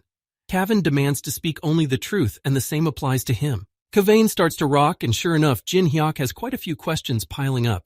He asks if the guy wants to have some fun before security arrives. Kang Jin-hyuk calls Kawain names and realizes that he wants to turn them all in. The guy accepts the trust scales and is very emotional and enthusiastic. An entire Imperial Guard is already on its way and approaching Penheimer's lodge and hideout. The Imperial Guard infiltrates the grounds and only notices a broken table and chairs. No one is here anymore, and everyone has fled. The Imperial Guard are more than certain that there was definitely a heathen here. We should disperse and all start looking. Kawain hides behind some building and keeps laughing. This time at the fact that Kang Jin-hyuk isn't so easy. He almost lost his arm. Kawain almost lost his limb for not expecting such a question from Kang Jin-hyuk at all. Kang Jin-hyuk seems to be enjoying everything that's going on. He asks Kawain how many people in the association have become Dark Apostles. Kawain immediately tenses up because he doesn't understand how Jin Heck knows such a thing. You have to be in close contact with the leaders or directly communicating with demons to know about it. Trust Scales begins to intervene because Kavain is obligated to tell only the truth. Kavain says there are only 3 of them in the association right now. The Trust Scale rates an answer that is truthful. Kawain had not expected such a question at all, however. Now it was his turn to ask. Kavain talks about the ruins hidden in the Tower of Trials on the 15th floor, the tomb of the Antichrist. He wonders how to get there. Kawain watches Kang Jin-hyuk and knows that this guy has a lot of information about the Tower of Trials. Jean Heck knows about the tomb of the Antichrist. The middle floors are also a prime example. He will find the tomb and contribute to the resurrection of the Demon King. Trust Scales starts to interfere again because only the truth needs to be answered. Kawain demands Jin-hyuk to tell everything he knows. Kang Jin-hyuk rubs his chin thoughtfully and interjects to ask if Kawain is talking about a place to summon demons. Kang Jin-hyuk starts laughing madly and suddenly issues a response by saying that he's not going to say anything to Kawain. Kawain didn't expect such a response from Kang Jin-hyuk at all, so he stands in a stupor and doesn't know what to say to such a thing. Trust Scales evaluates the answer and concludes it is true. Kawain tenses up because Jin-hyuk's answer is scored and he doesn't understand what's going on. There is a very simple way to distinguish truth from lies. It is a skill called Trust Scales, which is based on the target's heart rate. Kang Jin-hyuk activates his intermittent breathing skill, and he can now control his breathing volume and heart rate. Kang Jin-hyuk comes up with a plan. If he can control his heart rate, then any sentence he says will be considered true. Kawain at this time starts to get indignant because this is impossible. Why didn't the scales punish him after such a blatant lie by Jin-hyuk? Kawain realizes that even though Jin-hyuk mentioned the tomb of the Antichrist, it still turns out that he found a way around the scales. Kang Jin-hyuk activates the 3-star barrier spell weakening and abruptly snatches his hand from the trust scales. Kawain can't stop being amazed and shocked as he looks at Jin-hyuk. This guy still managed to break the handcuffs. Kang Jin-hyuk continues to hold the concentrated magic power in his hand and thanks Kawain for telling him about the 3 apostles that need to be dealt with. There's only one thing left for Kang Jin-hyuk to do. Find out what the demonic people sect is doing here. Jin-hyuk activates the Brand of Grief skill. Kang Jin-hyuk swings his palm sharply and leaves a Brand of Grief mark on Kawain's forehead. Kang Jin-hyuk doesn't have time to leave a full branding because Kawain activates his Emergency Exit skill. Now instead of moving to safety, Kawain takes only minor damage. Kawain flies into the nearest wooden obstacle and given Jin-hyuk's unknown barriers and subjugation magic, realizes it's very dangerous to play with him. Kawain tries to get to his feet, and in honor of his loss, he's going to tell Kang Jin-hyuk something interesting. Kawain tells Jin-hyuk that he looked around Marim's neighborhood on his way here. He asks if Jin-hyuk knows that they are not the only mid-story players here. Kang Jin-hyuk immediately changes his face and doesn't understand what Kawain is telling him, so he interjects. Kawain begins to grin aggressively and informs Jin-hyuk that there was a he in Marima, the same one that Jin-hyuk fooled by calling himself the Unknown. On top of all that, there's more bad news. Jeon Yu-sung is now in Marima, much to Jin-hyuk's shock. Kawain says that he saw Jin-hyuk today to exchange information, even though he almost lost a limb. But here Jin-hyuk has already lost his right hand to Yu-sung. Kawain assures Jin-hyuk that he can continue to stand up to the demonic men, but he should check in more often to see if his comrades have betrayed him. Kawain abruptly says goodbye to Jin-hyuk and vaporizes into thin air, leaving behind only a black haze. Kang Jin-hyuk also hides in hiding to avoid trouble with the Imperial Guard. Kang Jin-hyuk makes an angry face and says out loud to himself that this kind of business with stalker Yu Xiong won't go down well at all. Duke Weinstolen is screaming in the Imperial Palace about the fact that the heathen has still not been caught. It was worth it to at least draw a proper portrait. At this rate, the Empire's status will plummet. He orders the guard to bring this heretic here immediately. Duke Weinstolen is angry that the guardsmen don't understand anything until you yell at them. The Duke is a powerful man in the Empire. The Duke asks Abraham if it makes sense to chase one criminal when they're in the middle of a battle with Murim for the Citadel of Giants. Abraham ponders his words briefly, then says that everyone had seen the heretic's Aurora blade. It was much larger than his or Mackenzie's, the swordmasters. Abraham realizes that the situation is clear. This heretic Jin-hyuk is on the same level as him, or maybe even higher. It would make more sense to simply bring him to their side. Duke Weinstolen shouts to the soldiers that they have nothing to do here and need to search the area outside as soon as possible. Abraham realizes that the Duke wasn't even going to listen to him, so he was basically talking to himself. It makes him laugh. Kang Jin-hyuk dresses up in the Great Magician's robe, which gives the user 20% stealth. If they look for him, they won't find him. Kang Jin-hyuk begins to wander the grounds of the Imperial Palace and tries to remember where to go next. Penheimer stops Alice in the treasure room at this time because the girl is grabbing for everything and he promised only one thing. Kang Jin-hyuk walks up to the huge doors leading to the Imperial Treasury and sees Alice starting to collect different bottles. Penheimer notices Jin-hyuk's appearance and is glad he came. Alice is about to take an extra and he tries to stop her. Jin-hyuk is just getting the wine ready because they won't regret it. Penheimer points his hands at the vicinity of the treasury and asks what Jin-hyuk will choose. We have to stop at one thing. If the guy takes more than that, he'll be in trouble. Kang Jin-hyuk examines the items in the treasure room. As expected from the Empire, there are many incredible treasures of the middle floors. Kang Jin-hyuk already knows exactly what he wants. The guy points to the red dragon blood. Penheimer assures that the choice is only Jin-hyuk's. It's dragon's blood, which even the mages of the Empire had a hard time dealing with. The man asks how Jin Hek will use it. Kang Jin Hek smirks smugly and assures Penheimer that he knows that working with this blood isn't easy. Penheimer opens his eyes wide with surprise and doesn't even know how he should react to such words himself. Penheimer pulls out the dragon's blood and his credentials are confirmed. He interferes for nothing. He's sure Jin Hek will do a great job. Penheimer holds out a bottle of dragon's blood to Jin Hek and claims it's all he can provide him. He's counting on it to help him capture the Citadel. Judelo and Casey wake up to the fact that they receive a request for a video call from Kang Jin Hyuk. Judelo and Casey instantly come to their senses as soon as they see Kang Jin Hyuk's favorite brother on their screen. Kang Jin Hyuk asks the twins if they're really in his house, but they deny it. Jin Hyuk can't be fooled because he can see his couch behind them. Jin Hyuk says he doesn't care. He promised the twins that they would live together. Now he has an assignment for the twins. Judelo and Casey look overjoyed and are very happy with the news that their brother has an assignment for them. Kang Jin Hek gives out all the proper instructions to Judelo and Casey, then ends the video call. The twins are just thrilled. Jin Hek reflects on the fact that Kavane didn't ask about the Tomb of the Antichrist by accident. It's one of the few places where demons can appear. If he's going to go there, he definitely has the summoning relics with him. Alice grudgingly asks Jin Hek if she really has to live with Judelo and Casey too. Jin Hek makes them a promise, but if Alice doesn't want to, he can buy the downstairs for them. Jin Hek is already moving quietly on the outskirts of the Empire, no longer in hiding. Alice is surprised because the guy was wanted.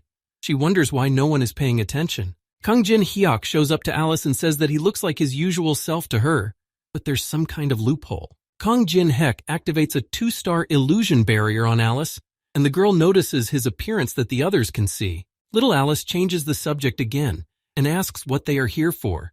Didn't they have to prepare for the attack? Jin Hek explains to Alice that before they go to the Citadel, there's an interesting place they need to check out. Kang Jin Hyuk and Alice's company approaches an ordinary wooden house that looks like a shabby blacksmith shop to Alice. Jin Hek agrees that this little house is outwardly unattractive, but it houses a talent that is impossible to pass by. Jin Hek revealingly opens the doors and shows Alice that the best blacksmith in all of the Empire is in front of them. The best blacksmith in the entire Empire is named Orun. The man sleeps soundly and drools a lot. This blacksmith shop is ranked first from the end by the residents of the Empire. Alice walks in squeamishly and thinks it's not a blacksmith shop but some kind of trash can. Alice looks at the sleeping Orun and is squeamishly surprised that Jin Hek calls him the best blacksmith they need so badly. Kang Jin Hek activates the greedy gaze skill on Orun. Orun is now exhausted and feels helpless. If Jin Hek manages to reignite the fire in Orun's soul, he will be able to copy his skill. Kang Jin Hyuk tries to wake up Orun and starts yelling at him to wake up soon. Jin Hek turns to Alice to ask her for some item that only little Alice has. Little Alice pulls out a bottle of wonderful Imperial Royal Prince wine with 50 years of aging. Kang Jin Hyuk turns on his acting skills and raises the wine bottle up. If Orun doesn't wake up, the Imperial Prince's bottle will go to waste. Kang Jin Hyuk defiantly turns around and says he's going to leave with that beautiful bottle of wine. Orun reaches out his hand helplessly and stops Jin Hyuk. Orun wakes up abruptly in an instant and starts greedily reaching for the bottle of wine for Jin Hek to give it to him immediately. Kang Jin Hyuk gives a bottle of expensive wine to Orun, who immediately proceeds to drink the wine and enjoy its wonderful flavor. Orun asks what Kang Jin Hyuk wants him to do. The guy states that he needs to strengthen his equipment. Orun asks why all of a sudden Jin Hek would trust him with anything, since he's just a regular drunk who lost his skills a long time ago.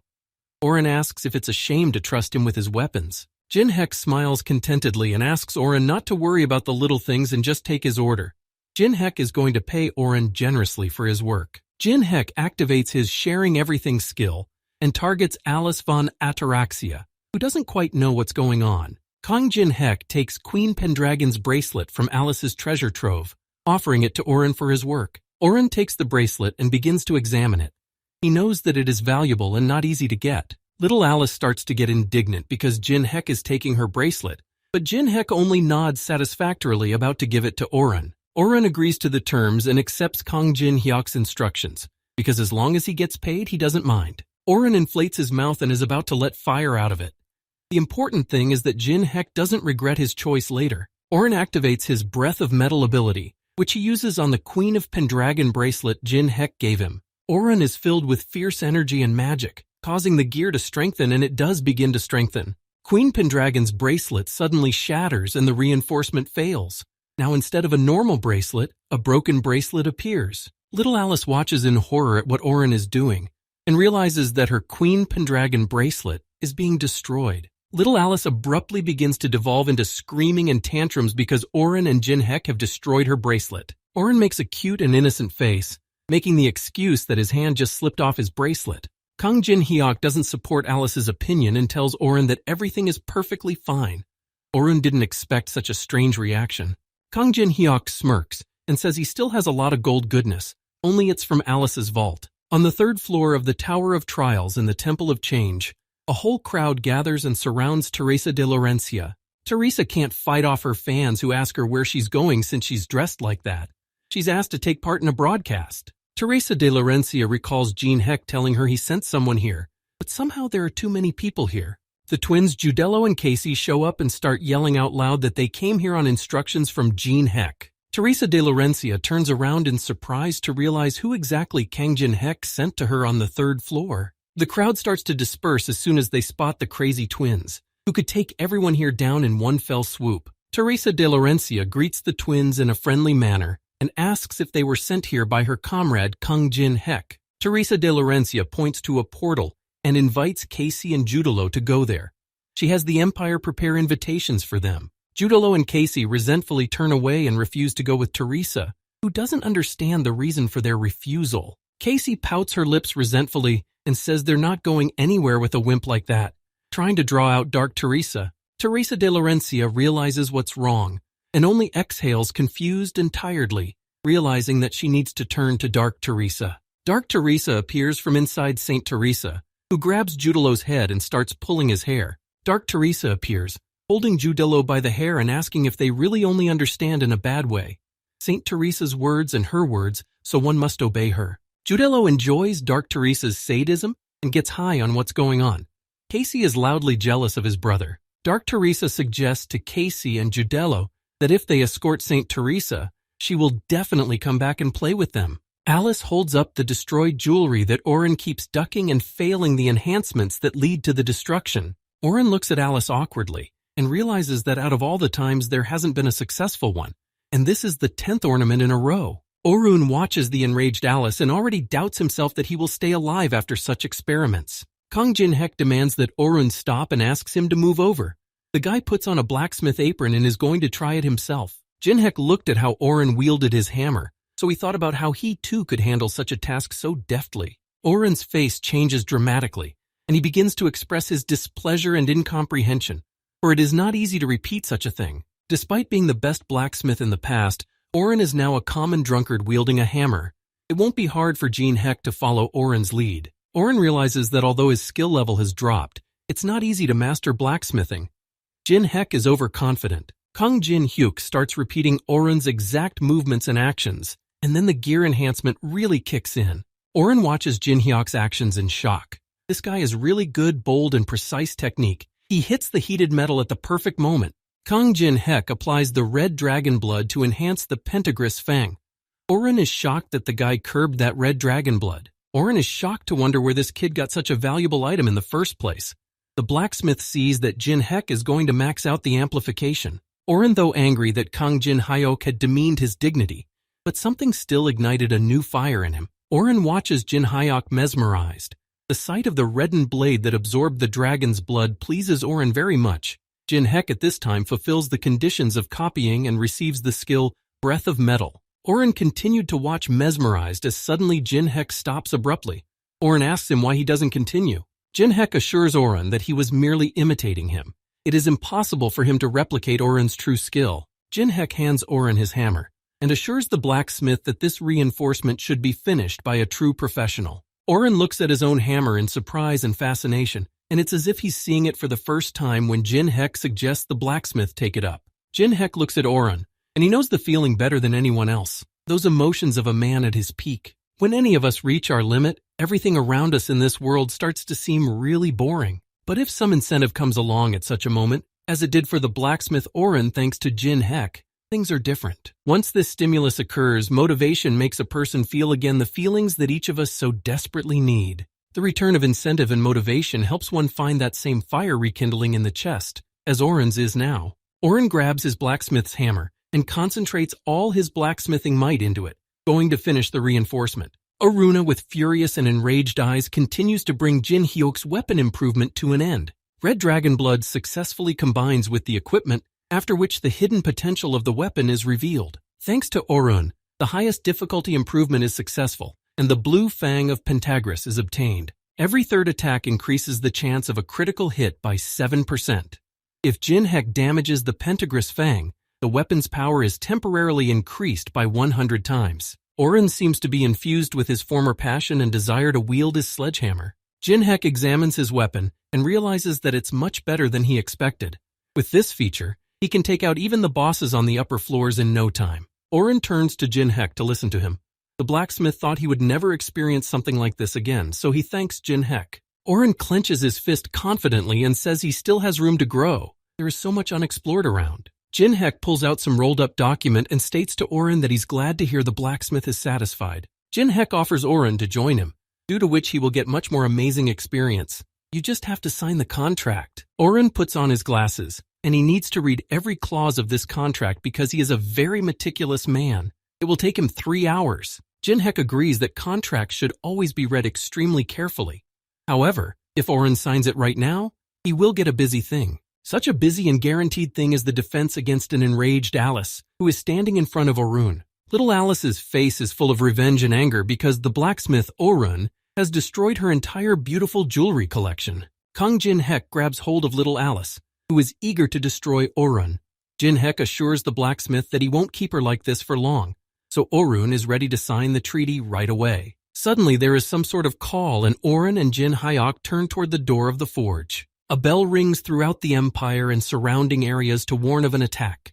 Duke Weinstullen runs to a soldier to ask if Murim has invaded the lands of the empire. Imperial guards stand throughout the city to defend against incursions, but now the Murim are far from invaded. Right now the circumference of the empire is being attacked by giants who have crossed the border and attacked the city. Abraham realizes that all the knights are now on the front lines and the giants are suddenly attacking the empire's capital. Giants do appear in the neighborhood and are far from friendly. They immediately engage in battle. The Imperial Guard begins to spread out into positions as a multitude of giants head for the palace grounds. Penheimer had already asked Jin Hek to conquer the citadel where the giants were supposed to be. So what did these hulking behemoths forget here? Kang Jin Hyuk holds something out to his companion Alice in his hands and tells the girl to take it right now. Alice wonders why she wants to do this. Kang Jin Hyuk tells her that he has a plan. The Imperial Guard grabs their turrets and machine guns, about to open fire on the advancing giants. These giants are quite tough, and it is not easy to break through their armor and skin.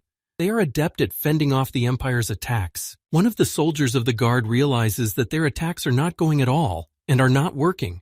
Swordmasters Abraham and Mackenzie are due to arrive soon. Now we must hold out until the main defenders arrive. They cannot yield the wall to these vile giants. 2 giants fold their arms between them to toss another giant over the wall of the Empire. The Imperials must obey the orders of the giant king Ograkunu. The Imperials must die and repent to them. The giant, who had previously been tossed by 2 other giants, deftly flies up to the stone wall and breaks through it with his weight. As Duke Weinstullen and Abraham are on their way to the wall area, it became apparent that the wall was crumbling. Abraham strains toward the front lines and realizes that by the time he gets there, they will have already suffered irreparable damage. As the swordmaster Abraham is already approaching the wall, he notices something unusual and surprising him to the point of creepiness in front of him. Outside and inside the Empire, the giant who had broken through the stone wall had already collapsed and hadn't even gotten to his feet yet. Kang Jin Hek combines his Poison of 1,000, Mandala, and Giant's Hand skills, and the merge is ultimately successful. Jin Hek activates the new skill Giant's Strike. Kang Jin Hek sets out to chase the infiltrating giants out of the Empire by hitting the Vaklikan with his new technique. Kang Jin Hyuk's punch was so powerful and strong that the giant simply flies back through the wall and crashes into his companions. Kang Jin Hyuk climbs onto an overhang of stone wall rubble and turns on the videotape. Little Alice dresses up as the unknown player. Alice tells the contractor to memorize her acting in this embarrassing play. Little Alice activates the Blood Trail skill and imprisons all the giants present in her blood traps. After Alice in the Unknown's disguise imprisons the giants in traps, Jin Hek strikes at them with a quick blade. Kang Jin Hek activates his skill Demonic Sword King Steps, and his eyes once again flare with rage. Kang Jin Hyuk, along with Alice under the disguise of Unknown, climb back in, and the guy praises the girl for a good job. Little Alice chimes in from under her mask and wonders what it was all for. Did the guy just want to test her abilities? Jin Hek smiles smugly and confidently. We need little Alice to wait a little while and then she'll see for herself. Jin Hek and little Alice begin to be approached by the guardsmen, who shout that the great magician and knight have saved them. When the soldiers get closer, they recognize Kang Jin Hyuk as the same criminal from the posters around town. Duke Weinstullen appears, along with the swordmaster Abraham. The Duke looks rather angry and puffs like a bull. Duke Weinstullen turns to Jin Hek and he saw the boys defeat the giants. He even managed to hire a powerful magician. Abraham immediately grabs his sword and stands at the ready. If Jin Hek starts another battle, he won't miss the chance to avenge Mackenzie. Kang Jin Hek puts his wrists forward, and if the Duke is going to arrest him, he might as well do it. Alice watches excitedly. Duke Weinstullen denies the arrest, and even on the contrary, the appearance of the hero is a gift from God. Jin Hek manages to save the capital from the giants. Duke Weinstullen invites Jin Hek and Alice to the Imperial Palace, where they are happy to give them a warm welcome. Kang Jin Hek smugly squints at Alice, who is trying to figure out why Kang Jin Hek always turns out to be right in his calculations. Duke Weinstullen escorts the boys to the palace and calls them heroes who have defended the empire. He is pleased to welcome them here. The Duke bowedly apologizes for the earlier incident, because the battle with Miriam has made things a bit tense here. Duke starts laughing, and if he had known earlier that Jin Hek had such outstanding abilities, he would have invited them earlier. The Duke stops laughing and clears his throat. He is sure that after the recent incident, they want to rest and so they can discuss everything tomorrow. Duke Weinstullen turns to the soldiers and orders them to prepare a room for the new heroes and guests. Abraham stands unhappily behind Jin Hyuk, who until a couple hours ago was considered an intruder, but now he's in hero status. Abraham's face tenses as he studies Kang Jin Hyuk. The swordmaster thinks he's a very mysterious person. Coming up behind Abraham is Mackenzie, who begins to break down in tears and hysterics because Kang Jin Hek is here again. Abraham spreads his hands because he asked Mackenzie not to go out. He offers his comrade a drink on him. Kang Jin Hyuk and Alice are escorted to their guest rooms, where Alice pours herself a glass of wine and enjoys a hot bubble bath. Kang Jin Hyuk looks back into the bathroom and smiles in response to little Alice's behavior. Does she really like everything that much? Alice agrees contentedly. She hadn't even been able to wash herself in the last few days, and here she had wine and a hot bath. It's so nice. Kang Jin Hyuk scoffs slightly at little Alice's words and realizes that he managed to please this little vampire. Kang Jin Hyuk realizes that once Alice appeared as a powerful mage, the Empire's attitude towards them immediately changed. Jin Hek knows that naming Alice as the second unknown will make her popularity skyrocket. He'll be able to get enough coins and expand the unknown's reach. Jin Hek also brings up the Duke of Weinstullen, who first called him a filthy heretic and now just licks his heels. Jin Hek recalls the very Indian player, Arun, who knew that Duke Weinstullen was the very spy of Murim in the Empire. Kang Jin Hek rolls up the video he recorded and realizes that Duke Weinstullen is a scout sent from Murim. This is a big problem. Even if he tells Penheimer, he won't capitalize on it. Looking at the atmosphere in the Imperial Palace, one could conclude that Weinstullen had already taken full control. Suddenly someone knocks on the door. There are too many unknowns today. Abraham walks into Jin Hyuk's room holding a bottle of wine and 2 glasses. He wants to have a drink with him as an apology for what happened. Abraham tells Jin Hek that Mackenzie has never felt such shame since becoming a swordmaster. Jin Hek asks him to tell him to apologize. Abraham begins to drink his wine and mentions that the people outside the Tower of Testing have now only reached the 10th floor. Jin Hek claims he's here at the request of Penheimer, who plans to conquer the giant's citadel. Abraham's face changes dramatically and realizes that Penheimer has finally managed to find someone for such a task after all. Jin Hek notices Abraham's worried face and realizes that such an idea is not at all to the swordmaster's liking. Abraham says that Penheimer has always been loyal to the Empire and His Majesty. If need be, he would sacrifice his own life. That's very dignified for a knight. Abraham continues. Now the Empire is falling with His Majesty Lionheart. Even if Jin Hek manages to conquer the citadel, nothing will change without a true leader. Abraham, saddened but smilingly, lowers his gaze and ends the story with the fact that the empire would then be overrun by the forces of Murim. Kang Jin-hyuk starts giggling madly and asks Abraham if that's the reason he wants to side with Weinstullen to betray the emperor. Abraham rarely reacts to such words and immediately jumped up from his chair. Jin-hyuk just wanted to make it clear there was no need for them to fight at all. Kang Jin-hyuk waves his hand and says he understands. For the sake of the country, one can give up the honor of a knight. Abraham is very impressed with Jin-hyuk's cleverness. In that case, he suggests getting straight to the point. Abraham assures Jin-hyuk that he can give him far more than Penheimer.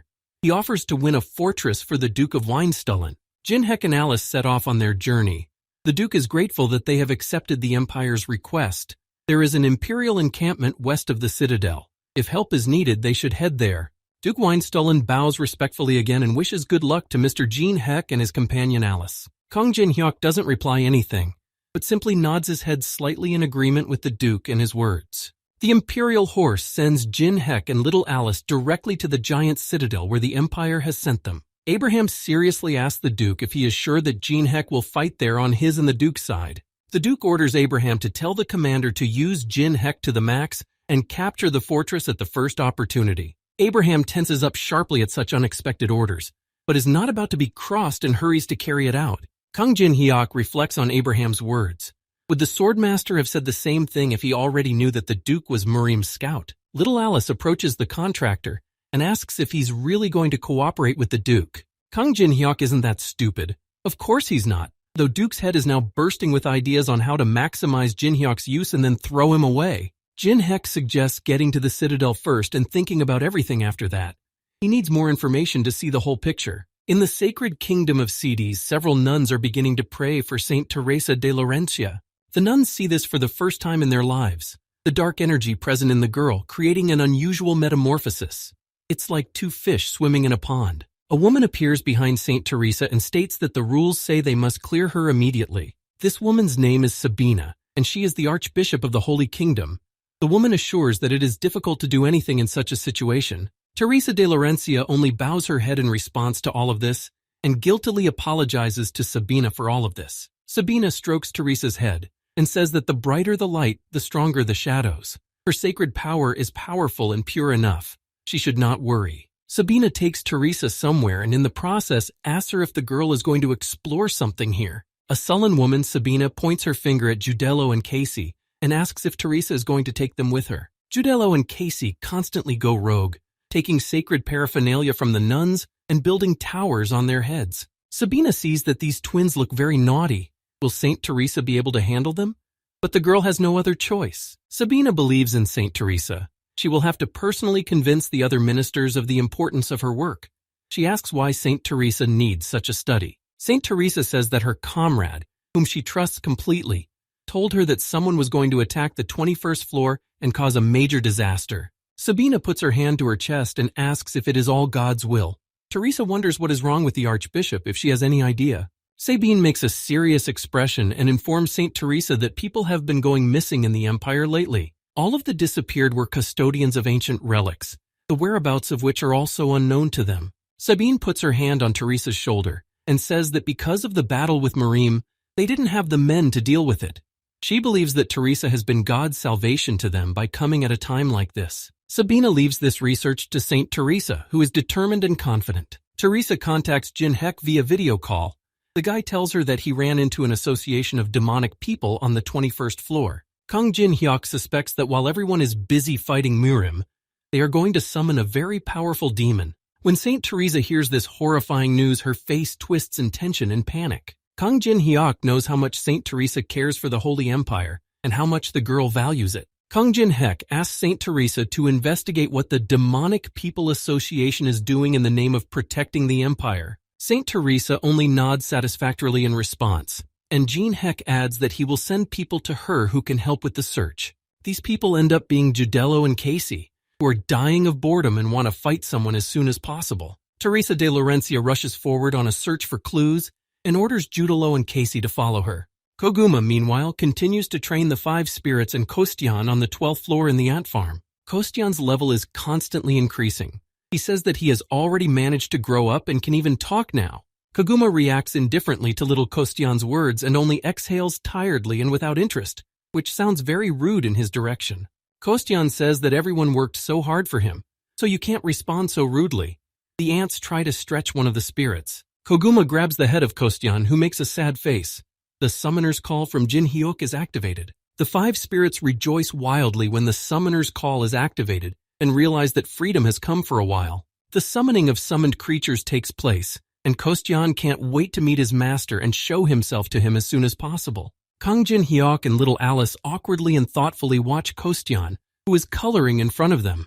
Kostyan begins to show himself from all sides, showing his power and strength to his master, but it looks ridiculous and verse cute. Kang Jin Hyuk looks at Kostyan and realizes that even though he's grown up, he's still too weak.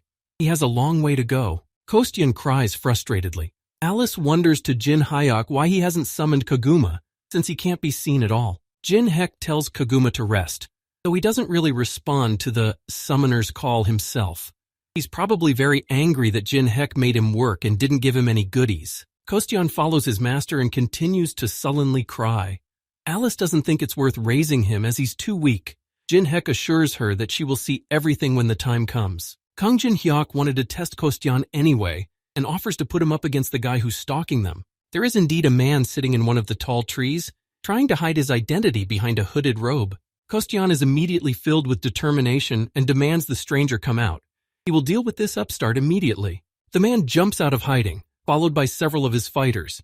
Kostyan immediately hides behind his master's legs. This man is the White Snake Helgam, who is the commander of the Shadow Squad. He claims that the Dark Emperor ordered Jin Hyuk to be brought in. The White Snake Helgam claims that Jin Hyuk must be punished for pretending to be a disciple of the Dark Emperor. Kang Jin Hyuk instructs Kostyan to take on the assassins from behind. It's time to show off his skills to his master. Little Alice isn't going to stand by either and concentrates her bloody energy. She won't outplay them, she'll destroy them. Jin Hyuk thumbs up and states that taking the lives of no one is not allowed. Little Alice is not happy with such terrible rules. Kang Jin Hyuk is complicating the whole situation for a reason. The guy turns around and looks up somewhere. Kang Jin Hyuk assures little Alice that everything is done because the owner of the hunting dogs is watching them. The Dark Emperor is going to see how strong Jin Hyuk is since he's pretending to be his disciple. The White Snake Helgam begins to attack and uses his Aura Blade skill.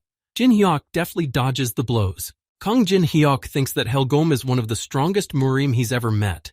This man could be useful to him. The Dark Emperor watches the battle and realizes that Jin Hyuk is quite agile. Wulyan tensely watches and mentally protects Jin Hyuk to be more careful of the White Snake. Wulyan watches Jin Hyuk and Helgam fight, thinking that the guy is going to have a hard time now. The White Snake Helgam starts yelling loudly, and in a shout, praises Jin Hyuk for deftly dodging. The White Snake Helgam starts to get aggressive and is filled with rage. He is about to show Jin Hyuk his abilities. The White Snake Helgam activates his skill Ruinous Blood Bomb and attacks Kang Jin Hyuk again. Kang Jin Hyuk dodges again and asks if Helgam should lead him to the Dark Emperor. Kang Jin Hyuk effortlessly and calmly dodges, asking why Helgam is showing his doom techniques then. The White Snake Helgam is already starting to get pissed off because in all this time he's done everything he could, but there's no way he could hit Jin Hyuk. In the end, Helgama's White Snake technique grazes the guy's jacket a bit and cuts it, leaving a small cut. The White Snake Helgam continues to fight Jin Hyuk, but something off to the side strongly attracts his precious attention. Little Kostyan is dealing with assassins. Don't look down on him because he's much stronger than he looks. The White Snake Helgam can't believe his eyes. This little skeleton soldier is fighting on equal footing with the assassins of the Shadow Squad. Little Alice sits down on a pebble and says that the assassins are lucky. If it wasn't for her contractor, they would have played the box by now. Helgam turns around on Alice and can't believe that the others have been defeated by this little girl. Mad Jin Hyuk is going to do a test since they've already dealt with the pawns. He wants to see how much the Dark Emperor appreciates Helgam. Kang Jin Hyuk zippers through the White Snake Helgam's attacks and chops up the trees behind him. Kang Jin Hyuk is going to get serious and activates the Ice Creation skill to attack. Huge blocks of ice appear in front of Helgam and under his feet and trap him in ice. The White Snake Helgam activates the Law of Self-Defense skill and destroys the ice blocks that have appeared. Helgam claims that such tricks are useless against him, as Jin Hyuk already gets as close as possible to the White Snake with the demonic Sword King steps. Kang Jin Hyuk concentrates his dark energy in his fist and says that he only wanted to get Helgam's attention. Kang Jin Hyuk activates the Black Sky Imperial Art technique and is about to attack Helgoma with this powerful technique. Helgom realizes in horror that this is the Dark Emperor's Dog Moon technique, a technique of the Munpa martial arts clan. Helgom falls to the ground in horror and leans against the nearest tree. He can't help but utter a word out of shock. The Dark Emperor appears in front of Kang Jin-hyuk and stops him.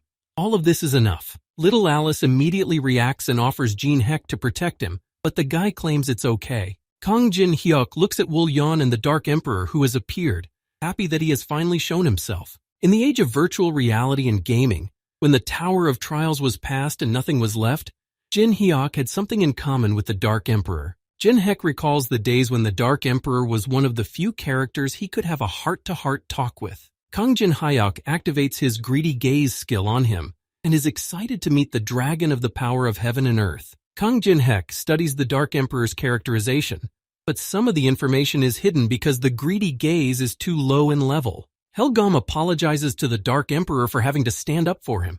He is infinitely ashamed of such a thing. The Dark Emperor assures the White Snake that everything is fine and he needs to get up. The Dark Emperor assures the White Snake that everything is fine and he needs to get up. The White Snake Helgom respectfully bows his head to the Dark Emperor and says he is sorry. The Dark Emperor had already noticed how Jin-hek was surprisingly easily fending off Helgom's punches. Among other things, the Dark Emperor notices that Jin-hek is keeping the terrifying monster Alice under him. Fortunately, Alice's power is limited by something right now. Otherwise, even the Dark Emperor would have a hard time opposing her. The Dark Emperor turns to Jin-hek and says his skills are amazing. He fought the White Snake, transferring magical energy to Alice. Kang Jin-hyuk suggests that, in that case, the victory should be rewritten to him.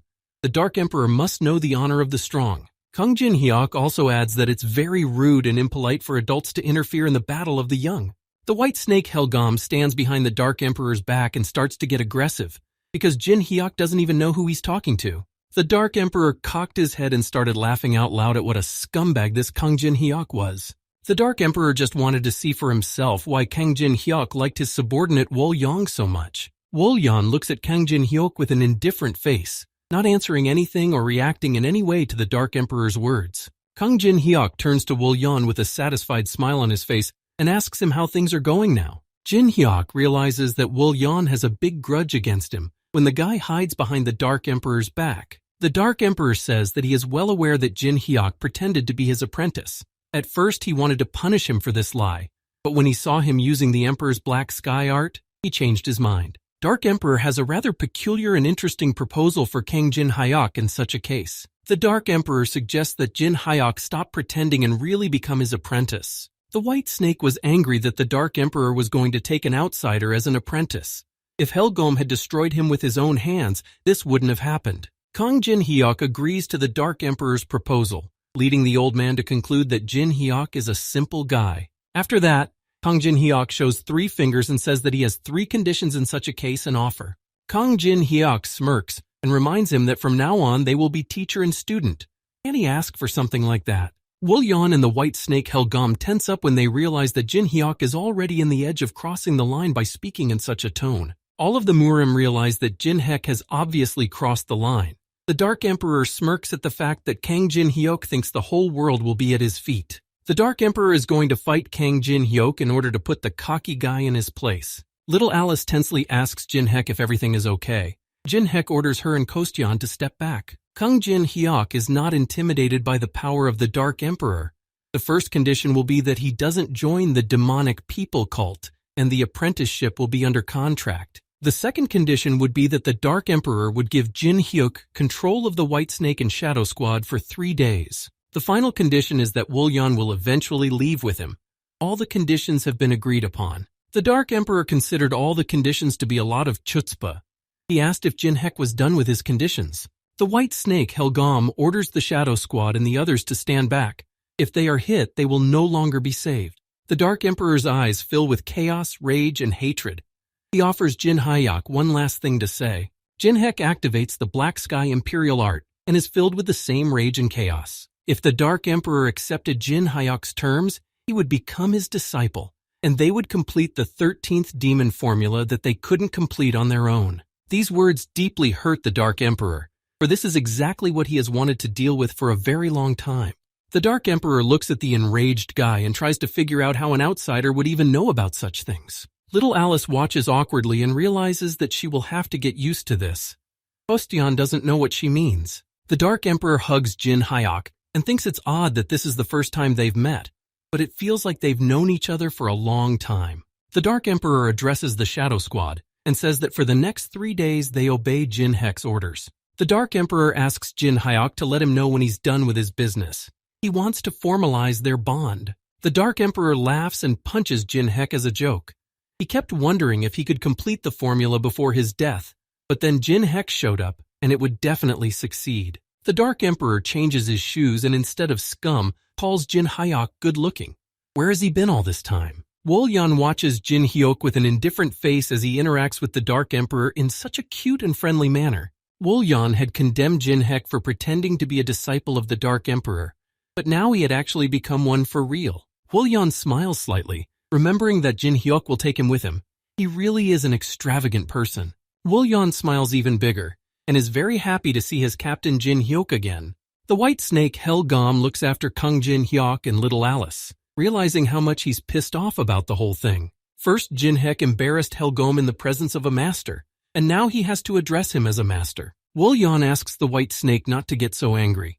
It may not look like it, but Jin Hyuk treats his people well. Now Alice understood why Jin Hek had asked them not to take lives. The giant citadel could use a few extra hands. Alice asks what the giant citadel is even like since they're preparing for a raid. Jin Hek shows her the citadel, which is a big and annoying place. At the western gate of the Citadel of Giants, a battle is already beginning. The Imperial Guard realizes that most of the spells and scratches have not left a scratch. Count Xavier, the Imperial Commander-in-Chief, addresses the soldiers and says there is no choice, so we must begin. One of the soldiers activates his barrier resistance skill on the rest of the Imperial Guard army. The guards begin the offensive, ordering the rest in the first line to move forward into battle. The Empire Guards begin to advance and they manage to get beyond the barrier, fighting for His Majesty Lionheart. Activation of the Tangrasil World Tree Barrier and the 12-star Reality Distortion Barrier begins. At least one soldier must reach the gate before the shield is destroyed. The resistance to the barrier begins to break down, so the soldiers once again fail to make it to the end. The perception around the Empire Guard distorts, and another stone wall appears in front of them. Count Xavier realizes that even with the Empire's best mage barrier, the soldiers can't last longer than a second.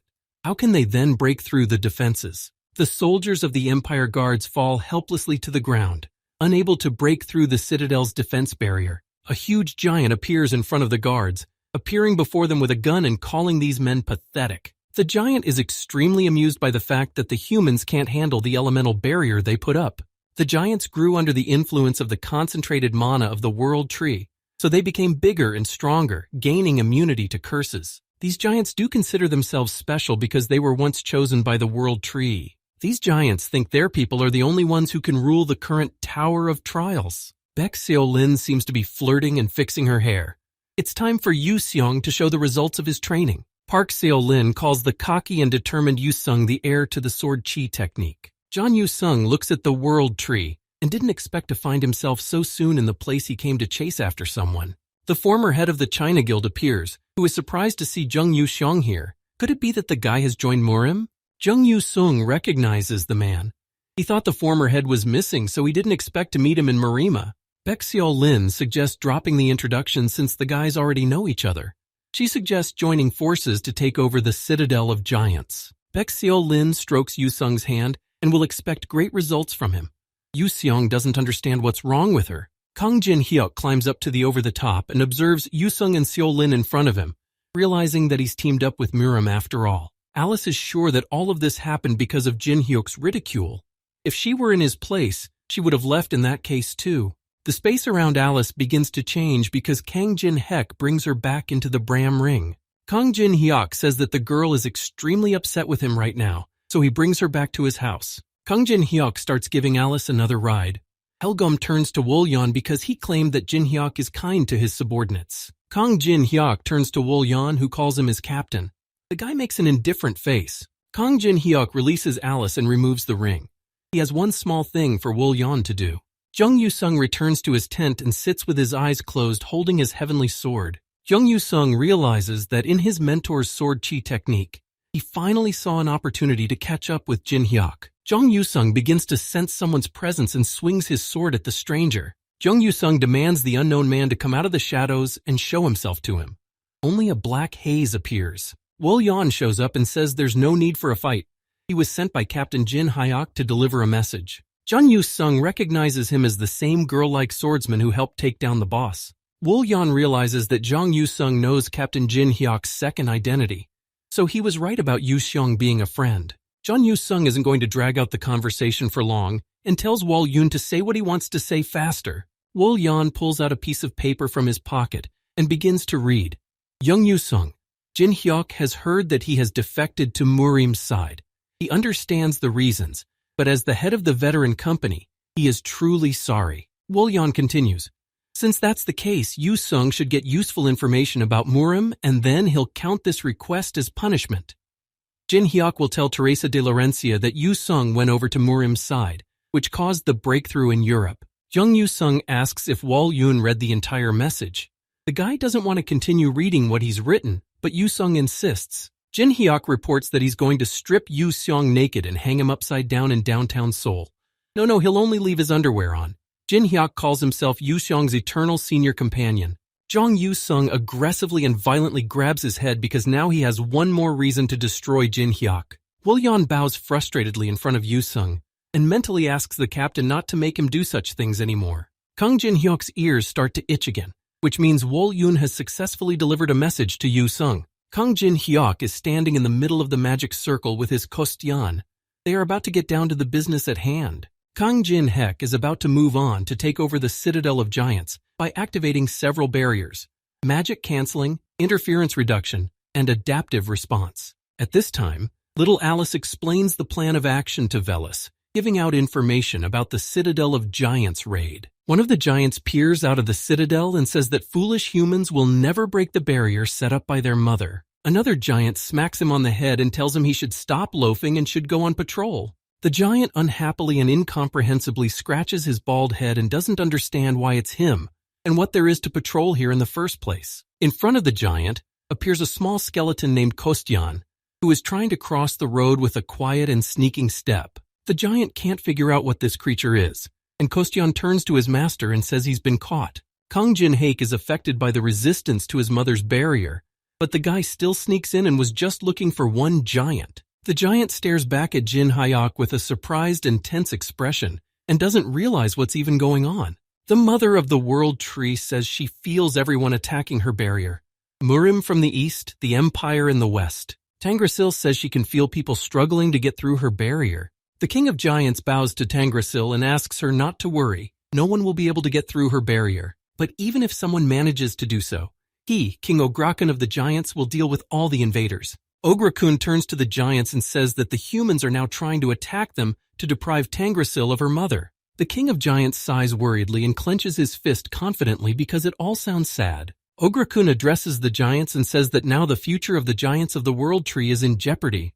Ograkun says the slogan, "If they, the descendants of the Great Blood, stand up for themselves, they will surely win this brutal battle." Ograkun raises his fist up and asks his Giants if they are ready for battle to protect the World Tree. The other Giants begin to support King Ograkun's words and shout at the top of their voices, agreeing with his words. The Giant asks Ograkun if they really have a chance at victory. Ograkun says that if the enemy decides to surround them, their supplies will be depleted and they will lose. Ograkun says that all this is not important at all.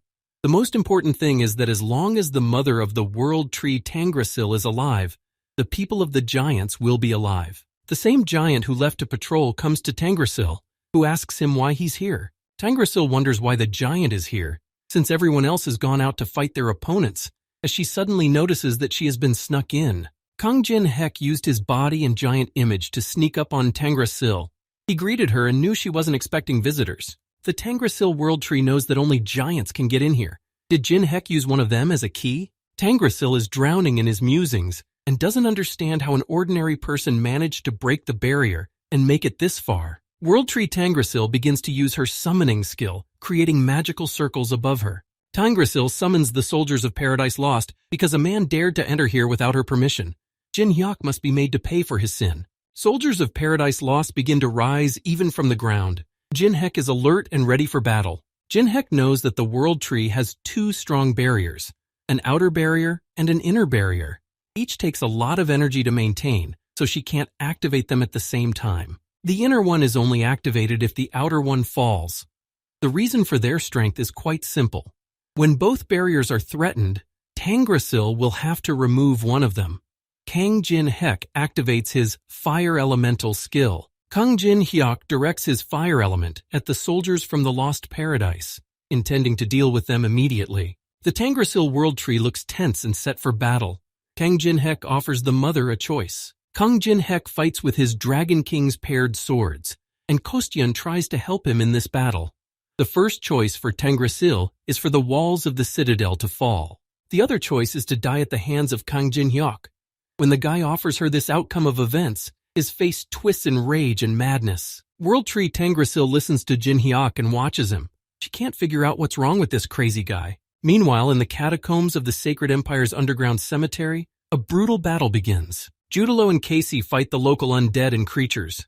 Casey envisioned the Holy Empire very differently. Teresa de Laurencia also fights the local undead and scrutinizes their behavior and attacks. Teresa realizes that the knights buried here have turned into actual walking lifeless bodies. Teresa de Laurencia realizes that such a thing should not be here and immediately contacts Jin-hek via video, intending to report it. Teresa calls Jin-hek right during the battle with Tangrasil, but the guy assures her that everything is fine and he can talk. Teresa tells Jin-hyuk that the undead have appeared in the catacombs of the Holy Empire, as if the holy power that protected the place has disappeared. Kang Jin-hek continues to fight Tangrasil and points out to Teresa that they must destroy the undead and summon all the knights of the Holy Empire. Kang Jin-hek manages to stay focused on the battle and thinks about the fact that the demonic people have already been to the catacombs. They're acting faster than he thought. Teresa de Laurencia takes Jin-hek's instructions and completes the video call.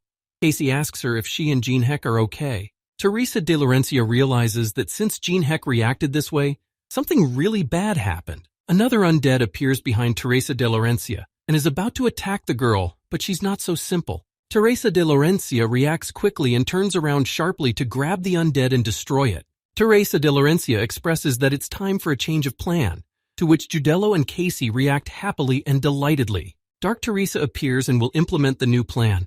She will absorb all the dark energy from the undead that come out here. Kang Jin-hyuk continues to fight the soldiers of the Lost Paradise, and Tangrasil has already realized that this guy is very strong, and the soldiers are no match for him at all. Suddenly, Tangrasil's mother turns to the king of giants, Ograkun, and is about to say something to him through her thoughts. Tangrasil telepathically tells Ograkun that there is an uninvited guest in her space. Ograkun needs to come to her soon. Tangrasil delivers some terrifying news. If she doesn't activate the internal barrier, the White Jade will be in serious jeopardy. When Ograkun hears about the White Jade, he realizes that it is an essence containing his mother's powers. A stranger cannot be allowed to take it away. Ograkun finds himself in a dire situation. If Tangrasil deactivates the outer barrier, the Empire and Murim will break through here, but he will try to deal with everything. From the eastern side of the giant citadel, from Murim's camp, a third group begins their attack. None of these people want to die. The soldiers start advancing on the giant citadel, and one of them realizes that nothing has happened, which means the barrier is gone. Baek Seo-lin puts her palm on Jung Yu-sung's shoulder, and she doesn't know what happened, but apparently it's from the chance to start acting. Jung Yu-sung doesn't even have time to finish listening to Seo-lin's words, and immediately zippers out of his seat, going to act immediately. Baek Seo-lin looks at Jung Yu-sung with a satisfied smirk on his face, as he has to show her what he has learned. Baek Seo-lin calls Jung Yu-sung the Holy Sword. John Yu-seong is determined and confident to prove his abilities. One of the Murim fighters raises the red flag up to signal that it's time to attack the citadel. The rest of Murim's fighters support his instructions and instantly rush towards the citadel because the barrier is gone. The giants look out from outside the citadel and realize that it's impossible, that the mother barrier has fallen. Jung Yu-sung cleverly and stealthily sneaks through the giants and enters the territory of the Citadel of Giants. With a serious look, Jung Yu-sung pulls out his heavenly sword and activates the skill Sword Chi Chasing Souls. With a few deft movements and swings of the celestial sword, Jung Yu-seong slashes the two giants. Jung Yu-chong stands nobly in the middle of the surroundings of the giant citadel because he managed to defeat a couple of them. Lin approaches Yu Chong and realizes how easily the guys slashed the giants known for their resilience. This is a good result. Lin relentlessly calls Zhang Yusung Holy Sword, and the guy with a serious face enjoys her compliments. Zhang Yusung looks around and realizes that without the barrier, capturing the walls will go quickly. On the Empire side, it's probably the same. Zhang Yusung looks up and knows that the veil couldn't have just fallen. It must be the work of Kang Jin Hyuk. Zhang Yusung is extremely unhappy with Kang Jin Hyuk's personality and tries to figure out what he's even doing here. The Tangrasil World Tree continues to hold on and resist the attack of Kang Jin Hyuk's intruder. In order to protect the source of its power, the Tangrasil World Tree activates its internal barrier, which will prevent Jin Hek from sneaking any further. Kang Jin Hek is seriously stressed when the effects of the gravitational force are increased tenfold due to the internal barrier. A bunch of negative effects are imposed on Kang Jin Hek. His sense perception is altered, his stamina and movement efficiency are reduced, and his mana coefficient is quadrupled. Kang Jin Hek smirks tensely and realizes that even his barrier can't handle these curses. Kang Jin Hek looks at the Tangrasil World Tree and realizes that in the end, the mother chose to protect herself. Kostian looks to his master with concern and worry, but Kang Jin Hek assures the little skeleton that he's fine. Kang Jin Hek successfully tries to get to his feet and asks Tangrasil if she really thinks that can stop him. Tangrasil replies that no matter how strong Jin Hek is, this is her territory here. If he wasn't born with her blessing of white jade, he may not even hope to survive. Kang Jin Hek continues to smirk obliquely and tells Tangrasil's mother that her inner barrier is very strong. Jin Hyuk continues that right now, and on the outside, Tangrasil's children are probably being put down left and right. Does the mother arrange for this to happen? World Tree Tangrasil replies that her heart aches, but right now she has no choice. This is the only way she will deal with Jin Hek. Jin Hek continues to provoke Tangrasil and informs her that he has heard that no living creature can survive here. Is the mother even sure of what she is saying? Tangrasil calls Jin Hek a fool since he still has the strength to talk. All life here is under her control. Kang Jin Hek smiles madly and replies that it was a good answer from Tangrasil. Jin Hek activates the judgment of Anubis. World Tree Tangrasil doesn't realize what's going on, and in the meantime, Anubis' judgment reduces her mother's skills by 50% for 1 minute. World Tree Tangrasil suddenly realizes that something strange is happening to her body, and something happens to her powers. Kang Jin Hek realizes that a living being will never get out of Tangrasil's curses, so he brings Kostian here. After all, he hasn't been alive for a long time. Eventually, Kostya is chosen as his opponent. Something begins to happen to his body, anticipating a transformation. The Tangrasil World Tree watches Kostian's transformation with a twisted and disgruntled face. Through it all, Kostya's chosen opponent evolves into the Great Knight of Perdition. Kostya rejoices at having become so strong. Kang Jin Hek calls out to his Kostian and is about to issue him further instructions for him to act. Kang Jin Hek points his finger at Tangrasil's World Tree and says that she has white jade in her body. Kang Jin Hek tries to stretch his shoulder and points to Kostian to take that white jade from Tangrasil's body, and his mother tries to tell Jin Hek to stop the night. Kostian begins his first and most serious and powerful battle with the World Tree Tangrasil and her soldiers of the Lost Paradise. Tangrasil watches in horror and realizes that no curses are working on Kostian. Didn't Jin Hek already know this? Kostya controls the body of the Great Knight of Perdition and continues to confront the soldiers of Tangrasil's Lost Paradise.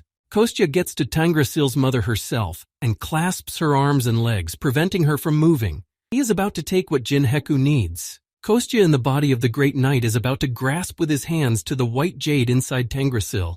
He asks his mother to be patient and hold still. Kostya turns back around and notices some dark and strange silhouette that catches his attention and heads straight towards him and Jin Hyuk. Kang Jin Hyuk turns around towards Ograkun, who has appeared here at the call of his mother and is going to protect her. Ograkun immediately kicks the Great Knight of Perdition, Kostya, and he starts to fly backwards when Jin Hek calls out to him.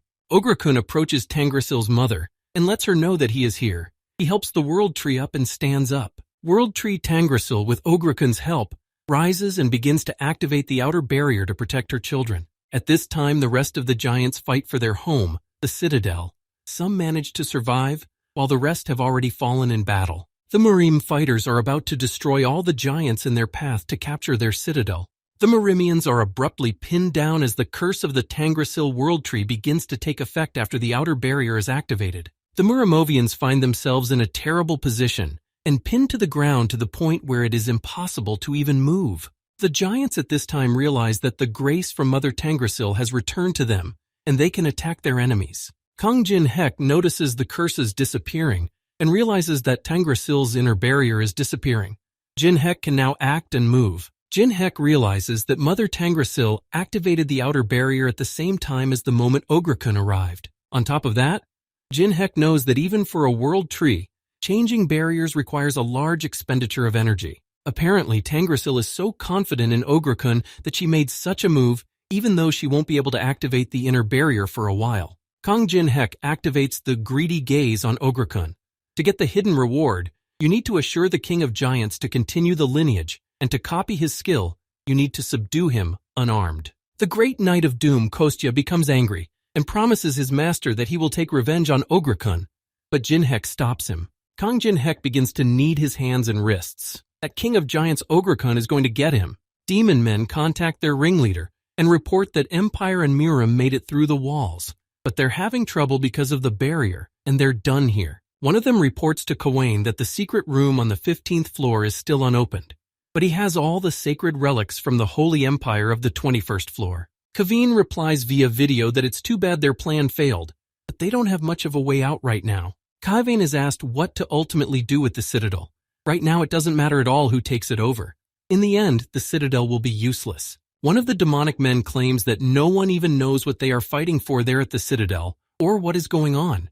Everyone needs to be patient, as they have a fun festival ahead of them. After saying that, an arrow flies into the head of one of the demonic men from somewhere behind the bushes in shelter. The demonic men turn sharply toward the attacker and try to see who is there, preparing for battle. From the shadows of the forest, Wall-en appears. Just as Master Kang Jin-hek told him, an impressive pile of trash has gathered here. Wall-en turns to his shadow squad and orders them to follow Master Kang Jin-hek's instructions. The Tangrasil world tree rises and comes to its senses. Ogre-kun turns to Jin-hyuk, who believes that the fast man dare not touch their mother. This is an unheard-of impertinence.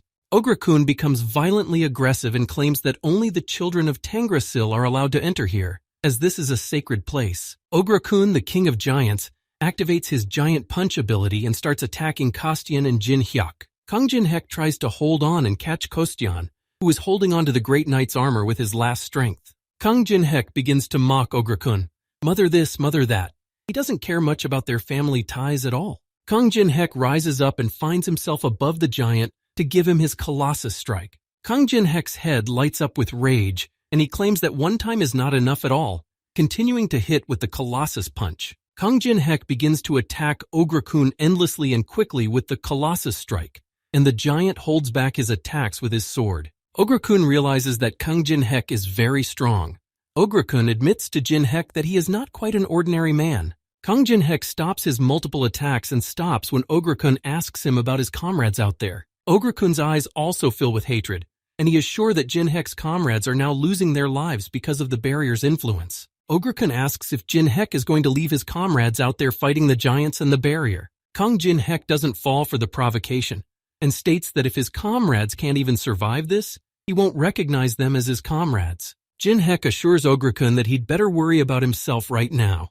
Jin-hek activates his Black Sky Imperial Art skill. Kang Jin-hek attacks Ogre-kun and breaks through his staunch defense. Ogre-kun recognizes this destructive technique. It is a Murimovian technique. World Tree Tangrasil tries to shout to King Ogre-kun, who must protect her. Kostyan tries to reach his mother. The Great Knight Kostyan apologizes to Tangrasil, but continues to reach her. All he has to do is get to the White Jade. Kang Jin-hyuk smiles and knows exactly what to do, because there are only two ways to clear the 21st floor. The first such way is to take that White Jade from the body of the Tangrasil World Tree, and the second is to defeat the boss chosen by the White Jade. Kang Jin-hyuk smiles in all his 32 and wonders to himself what he will choose despite the others. Ogre-kun already realizes that soon the insect warriors will die, and the White Jade will refuse under serious threat. Ogre-kun mentally tells his mother that he is going to use it to protect everyone. Tangrasil needs to be more careful. Ogre-kun thrusts his huge sword sharply into the ground, while Kang Jin-hyuk watches the giant silently and with a fierce smirk. Ogre-kun begins to fill with some sort of green energy and is about to show Jin-hyuk why he was considered the King of Giants all this time. King Ogre-kun activates his Berserk ability. For 60 minutes, his attack power and speed, as well as his movement speed, are increased by 30%. Ogre-kun abruptly transforms and changes his body. He swings his enormous sword and attacks Kang Jin-hyuk. World Tree Tangrasil turns to the soldiers of the Lost Paradise and shows them to immediately protect her. The Great Knight of Perdition, Kostyan, notices that something strange is happening to Tangrasil. The Skeleton Man reports this to his master Jin-hek. Great Knight of Perdition Kostyan then turns toward the giant and notices the enraged and huge King Ogre-kun in front of him.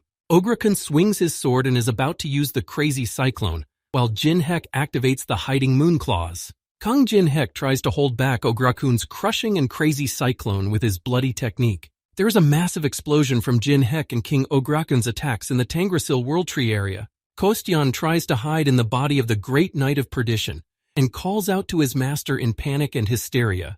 Kang Jin-hek gets rid of the dust veil and smiles through his teeth, saying that the King of Giants Ogre-kun is strong enough. Ogre-kun continues to violently aggress and yell relentlessly. Everyone around him realizes that he's finally gone off the rails. Kang Jin-hyuk thinks this is all even better and to his advantage. The guy stretches his palm forward and concentrates magic power in it. Kang Jin-hek activates the fusion skill. He fuses the Colossus Strike and Hiding Moon Claws. After all of this, Jin-hek activates the 3-star barrier Oppression of Reality. Kang Jin-hek also adds the White Beast skill to the fusion. There is a possible risk of karma collapse when attempting to recreate a part of a higher being. He uses the maximum of his mana reserves. Kang Jin-hek continues his magical manipulations as the King of Giants Ogre-kun is about to attack again. The King of Giants swings his blade hard and powerfully and strikes exactly where Kang Jin-hek is. A blue hand with yellow lines all over it appears, which activates the passive skill Seal of the Moon. Kang Jin-hek successfully creates the Tom Grave's right hand. Due to the current conditions, only 10% of the skill can be reproduced. Jin-hek's strength index increases by 500%. Kang Jin-hek looks out from behind his new arm and says that collecting interesting things can bring great benefits. World Tree Tangrasil watches in horror and realizes that Jin-hek is using the energy of a higher being. Tangrasil opens her mouth in horror and doesn't understand why a higher world aura is emanating from Jin-hek, an ordinary person. Kang Jin-hek simply tramples the huge giant King Ogre-kun with one deft and powerful right-hand punch. Kang Jin-hek can't stop smirking and promises Ogre-kun that since he is the boss of this floor, he will give him a fitting demise. At this time, Young Yu-sung along with Baek-seo Lin and the other Murimians are hurriedly heading somewhere. Something terrifying and strange appears in front of Young Yu-sung and Baek-seo Lin, which catches their attention and shocks them very much. The guys notice an enraged Ogre-kun, the King of Giants, who is fighting an unknown force. A huge blue and muscular arm appears from the ground and throws Ogre-kun into the air with a single blow. Jung Yu-sung opens his mouth in horror and stupor as he observes such an amazing yet terrifying scene. Ogre-kun doesn't even try to resist anymore and can't even grab his weapon. The King of Giants is suspended in midair. Kang Jin-hek uses a new skill, thanks to Tom Grave's right hand, Giant Soldier, striking at Ogre-kun. Kang Jin-hek uses Brutal Destruction, starting to deliver repeated and crushing blows to Ogre-kun with his right hand. The body of the King of Giants, Ogre-kun, is struck time and time again with endless and powerful punches from Jin-hek's right fist. Kang Jin-hek continues to watch Ogre-kun with ferocious eyes and beat this giant to the end. Even the Earl of the Empire is in complete shock at what is currently happening in the giant citadel at Tangrasil's mother's place. Little Alice, meanwhile, is resting quietly and watching. She is holding Koguma in her arms while 5 spirits hover around her. Little Alice removes her sunglasses with a white smile on her face and calls the contractor a devil. Little Alice continues to hold the Koguma and expresses out loud that her contractor Jin-hek really likes to show off. Kang Jin-hek continues to swing his new Tom Grave right arm around and actually seems to be enjoying it. A strong wind from Jin-hek and Ogre-kun's battle starts blowing around the entire area, and John Yu-sung gets caught in that wind. John Yu-sung looks out from behind his hands and starts to get aggressive. He wonders what Kang Jin-hyuk is up to again. Kang Jin-hek breaks the ground and leaves a serious depression where the immobilized King of Giants, Ogre-kun, lies. His berserk action is completed. Ogre-kun expectorates blood and says that he is so ashamed of this battle that he no longer dares to call himself king. Kang Jin-hek gets rid of Tom Grave's right hand and stands over the defeated Ogre-kun, who acknowledges Jin-hek's victory. Eventually, the Challenge Tower system issues a notification that the 21st floor boss, Ogre-kun, has been defeated. Kang Jin-hek successfully suppresses Ogre-kun by force and copies his berserk skill since all conditions have been met. World Tree Tangrasil reveals that she tried to create a paradise where no one could harm her family, and it ended up like this. Tangrasil also realizes that her children will die soon, and this place will be an outpost for the 21st floor to take over. Tangrasil falls to her knees sadly and frustrated, and is not going to resist anymore as she sees no point in it. Tangrasil turns to a distraught Jin Hyuk and asks the guy to end it all as soon as possible. The soldiers of the Empire start exclaiming delightedly that they won thanks to Kang Jin Hek, whom they hired. The Count realizes that Jin Hek single-handedly took the indomitable fortress. Who among them would have thought that the man sent by Weinstollen would turn out to be a savvy one? The Count raises his fist in the air and begins to shout enthusiastically that the forces of the Empire have taken the citadel. The place is now theirs. Murim's forces realize that it would be worth attacking the Empire soldiers now, but they need to regroup first. Xiao Lin looks after Yu Seong. Zhang Yu Seong turns to the Murima soldiers and calls them names. They should not jump to any hasty conclusions. Zhang Yu Seong looks around and assesses the situation. He will never believe that Jin Hyuk did this in favor of others. Kang Jin Hek turns to the Empire Guard and demands them to get the hell out of here immediately. The Citadel of Giants is now taken over by the Veteran Company faction. The Count and his Empire fighters are extremely surprised by this turn of events and Kang Jin Hek's words. Kang Jin Hyuk starts to get even more aggressive and turns to the Count because he's staring. They should get the hell out of here if they don't want to lose their lives. Caracal will be in charge of restoring the Giants' morale from now on. They should start with 20 squats. Caracal instructs the Giants to begin to sit down and shout purification, and the Giants in turn obediently comply. Caracal goes on to explain, when they stand up after the squats, they should shout reason. Kang Jin Hyuk has brought Caracal to get the Giants to cooperate more quickly. He, as the leader of the Ice Fang tribe, knows well how to train warriors. With the help of the Giants and Tangrasil, the citadel was quickly rebuilt thanks to a promise not to destroy its children or take the White Jade. Among other things, the Veteran Company led by Kang Jin Hek managed to make contact with the Tangrasil World Tree. Kang Jin Hek looks at the number of coins on his status and gets high when he sees a number of over 32 million there. Kang Jin Hek opens up Nightube and is happy to see that the response to the middle floors that first appeared online came out just fine. The released video brought a huge amount of coins to Jin Hek, thus making many top guilds feel threatened. Just because of one person, they felt themselves in a crisis situation that shook their power. The item that fell from Ogre-kun was a great berserk sword. It's just unrealistically huge and Jin Hek doesn't realize how he's going to carry it around. Kang Jin Hek throws the berserk sword back and tells Kostyan to catch it and use it for his training. Someone appears behind Jin Hek, who says he can't believe Jin Hek is using the giant sword so easily. The master really is amazing. Andrea shows up and Jin Hek is happy to see her here. The journey to get here must have been hard. Andrea replies that she only answered her master's call. Kang Jin Hek is up to something and realizes that Andrea has already arrived, and little Alice has finished all her preparations. Kang Jin Hyuk and the others only have to wait for Teresa, and then he will be able to take full control of the situation. Kang Jin Hyuk is approached by Wol Yan, who reports to him that he has conveyed his demands to Murim and the Empire. Jin Hyuk praises his subordinate and asks how the others reacted to such a thing. Wol Yan quotes the Count of the Empire as saying, "If you want to compete for the right to use the Citadel, you need to send a delegation tomorrow. The Empire thinks they've been betrayed." Regarding Murim, Jung Yu-sung was very unhappy when he heard that one of the conditions was for him to be present at the negotiations. Kang Jin Hyuk's face fills with rage, and he says that Yu-seong should have been punished a long time ago. How dare he betray him and go to Murim?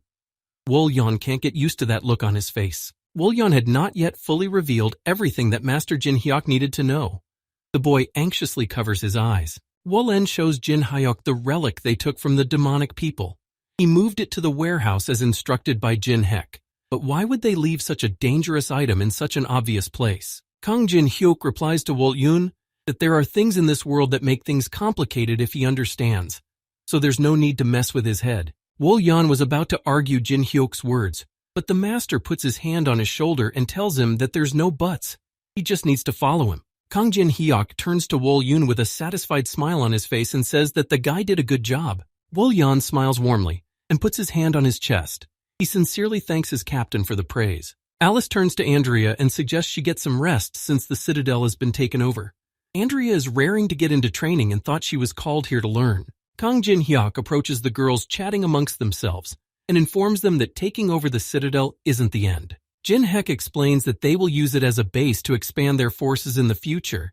They need to make sure this fortress is protected. Alice doesn't understand what the problem is. Does Jin-hyuk really think that the Murim or the Empire will try to take them over after Jin-hyuk trashed the place all by himself? Kang Jin-hyuk assures him that it's not about the inhabitants of the 21st floor at all. More dangerous creatures are already right under their noses. Kang Jin-hyuk says that tomorrow they'll be busy defending this place, and now he's going to test his team's skills. Kang Jin-hyuk doesn't want to do a simple test as it's boring and proposes a bet. Whoever catches him within 5 minutes will be able to make any wish. Alice and Andrea immediately get involved in such an interesting idea. One of them is interested in the bet itself, and the other in the wish. Kang Jin-hyuk continues, if neither of them succeeds, then tomorrow they will wear whatever he says they will wear.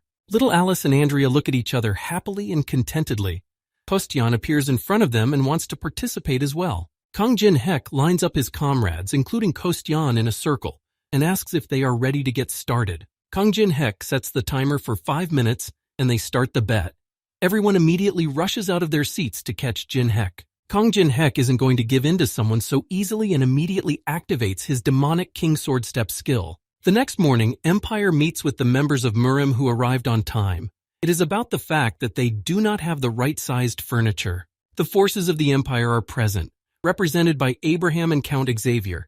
They look extremely displeased and tense. From Murim's side, Yu Sung, Seo Lin, and the former head of the China Guild, Nam Gong, come in. All of them are also unhappy with what's going on. The former China Guild head tensely looks at Jin-hyuk's team and doesn't understand what's even going on here. Kang Jin-hyuk appears to negotiate with his team and dresses up in just incredibly strange costumes as if for a masquerade. Kang Jin-hyuk proposes that the Murim forces and the Empire forces finally start negotiating for the right to use the fortress. When Kang Jin-hyuk dressed up Andrea in an interesting and cute kitty cat costume, the girl liked it even though she felt awkward. Kang Jin-hyuk, using the steps of the demonic Sword King skill, deftly dodges his comrades who are trying to catch him. Andrea unsuccessfully falls to the ground and looks at Jin-hyuk unhappily. She really hoped that she had gotten faster. Kang Jin-hyuk zips through his comrades while making a very crazy and inadequate face. Andrea continues to feel awkward, while Alice is unhappy that she didn't have enough strength to catch Jin-hyuk. Woo-yeon stands silent and thinks about nothing at this time, while Kostyan thinks his leader's hobby is strange. He's the only one here who hasn't changed in any way. Baek-seo Lin studies the guys' masquerade costumes and wonders if people outside the tower wear such interesting things. Yu Sung can't even look at Jin-hyuk at this time out of annoyance. Kang Jin-hyuk tells everyone that the Citadel of Giants is the only fort of this floor that can house troops. It is the most important facility in the battle for the 21st floor. Kang Jin-hyuk is up to something interesting again, and is going to see how far Murim and the Empire are willing to go to get the Citadel. Count Xavier becomes annoyed and resents that Jin-hyuk's words are different from the original agreement.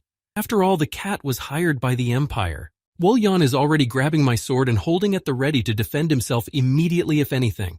Javier asks why they have to bargain on the same terms as Murim. Count Xavier says that he, as commander-in-chief of the Empire, will not tolerate such treatment, and Abraham tries to stop him. Something heavy, huge, and very sharp is passed in front of Count Xavier's face. Xavier is immediately silenced. The huge berserk sword that Jin-hyuk got from Ogre-kun appears in front of Count Xavier.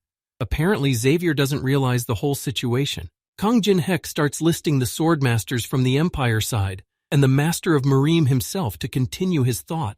Jin-hyuk threatens Xavier with a huge knife, and claims that everyone else here is standing still and listening to him no matter what. Kang Jin-hyuk starts to get annoyed, and his eyes fill with rage.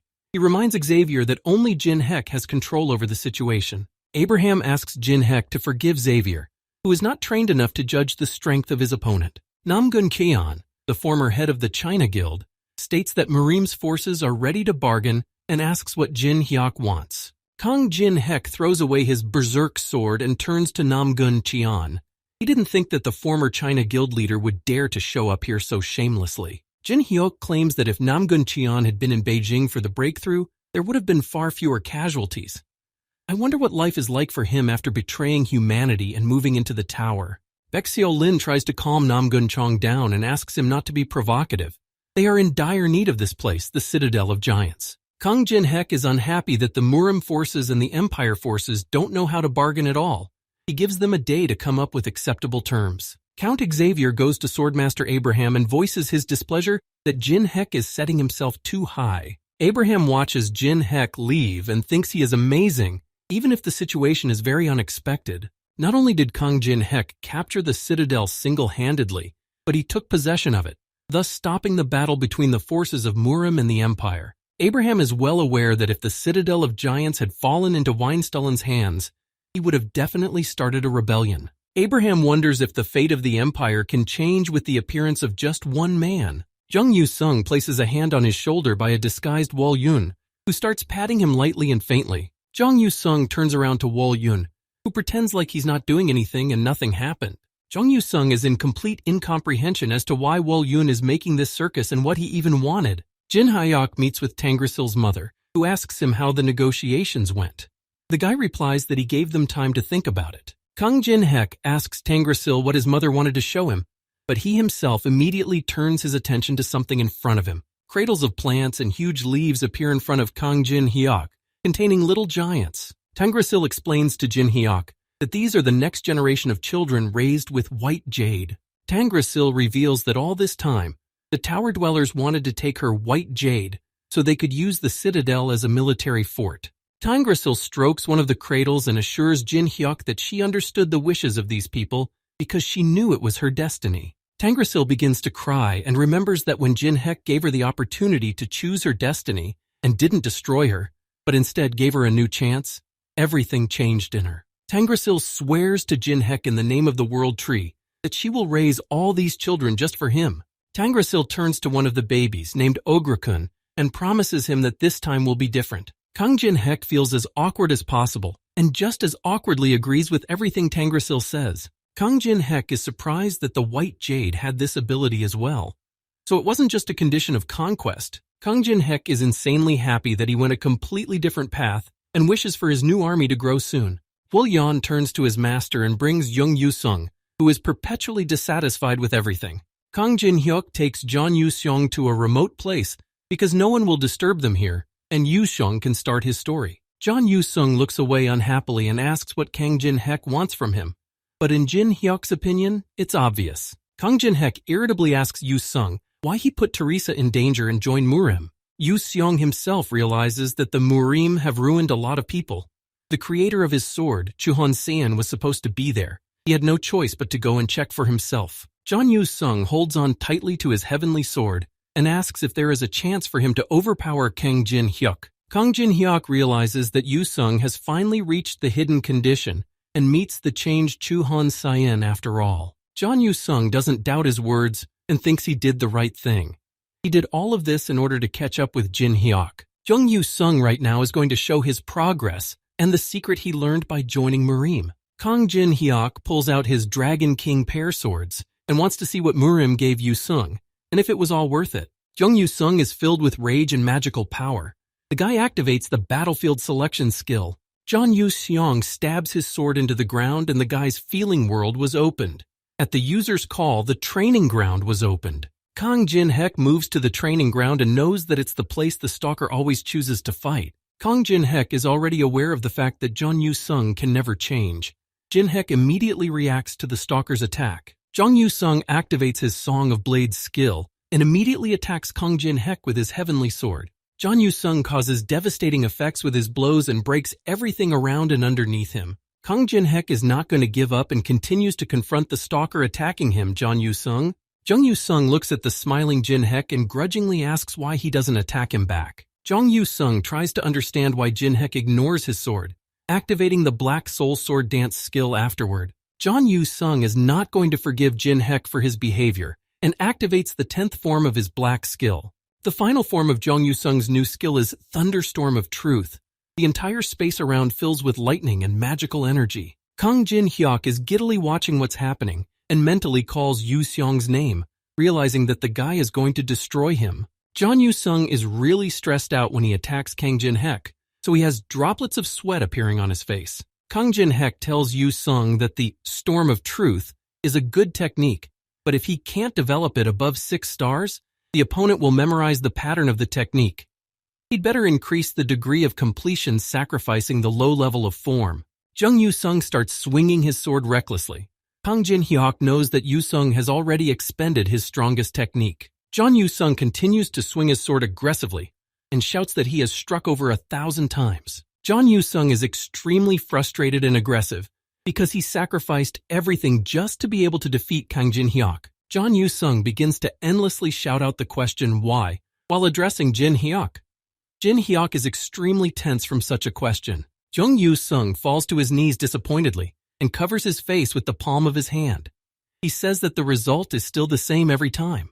Jung Yu-sung starts crying bitterly, trying to understand and decide what he should do next after all this. Jin-hyuk quietly and calmly watches Jung Yu-sung, listening to him talk and repent about himself and his actions. Kang Jin-hyuk says that Yu-seong isn't weak at all. Honestly, he didn't expect to see the guy's 10th sword form now.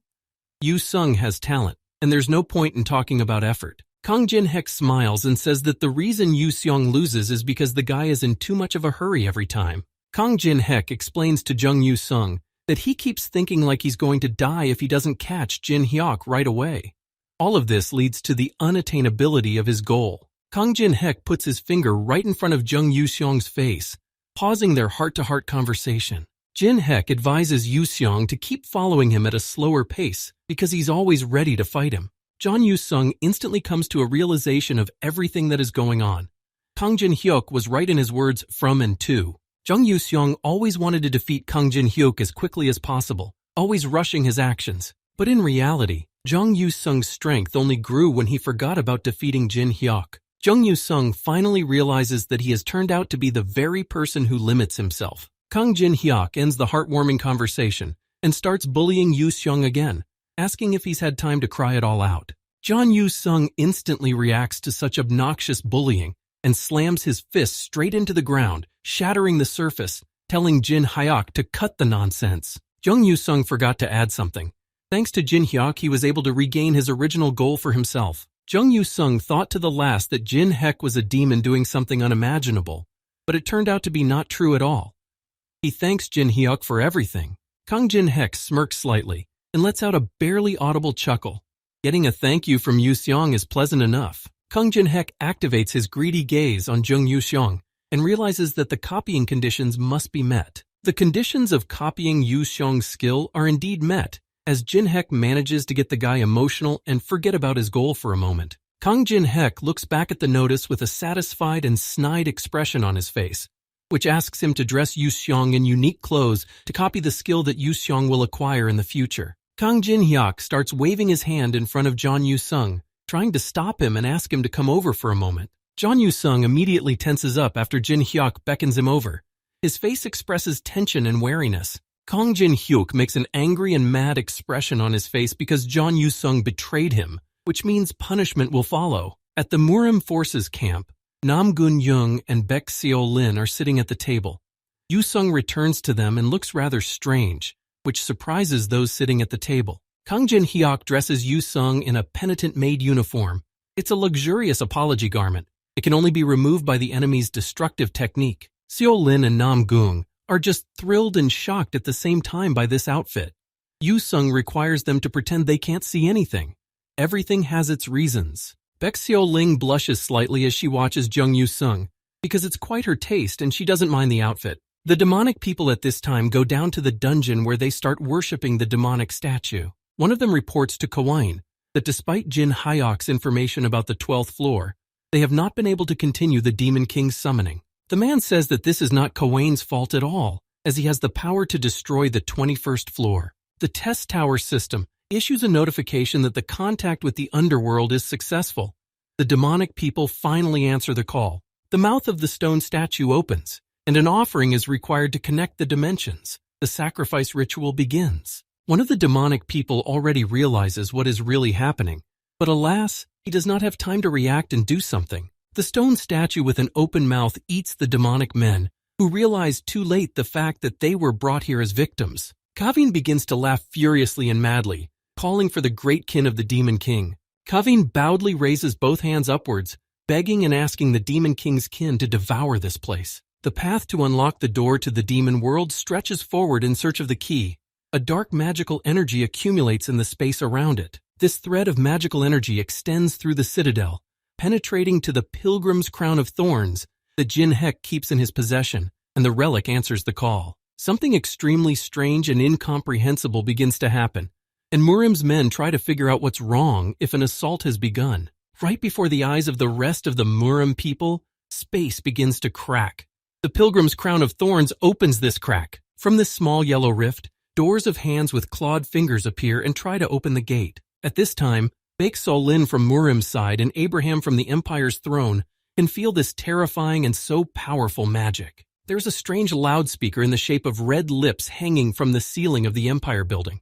It issues a notification that a demon is appearing on the Citadel grounds. The loudspeaker announces that in order to survive, everyone needs to escape or unite and fight back against the demon. Kang Jin Hek is holding a small sunflower at this time and gives all the necessary instructions to Alice and Andrea. An order is given to the West and the Empire to prepare for battle. The Citadel must belong to the Empire, so it cannot be allowed to collapse. Kostya is at this time peddling a 5-star fire resistance potion. One of the Empire soldiers recognizes this small Kostya as the Citadel Master's pet. Kang Jin Hek reaches the Tangrasil World Tree in time to give his mother all the proper and necessary instructions. Kang Jin Hek warns her that high-ranking demons will soon be summoned here. She should make sure that her barrier will be activated to its full strength. Tangrasil immediately begins to activate the 3-star barrier Heat Attenuation, and then the 4-star barrier Cold. This is followed by the Gravity Field and Movement Restriction barriers. Eventually, the girl activates another 6-star barrier Concentration.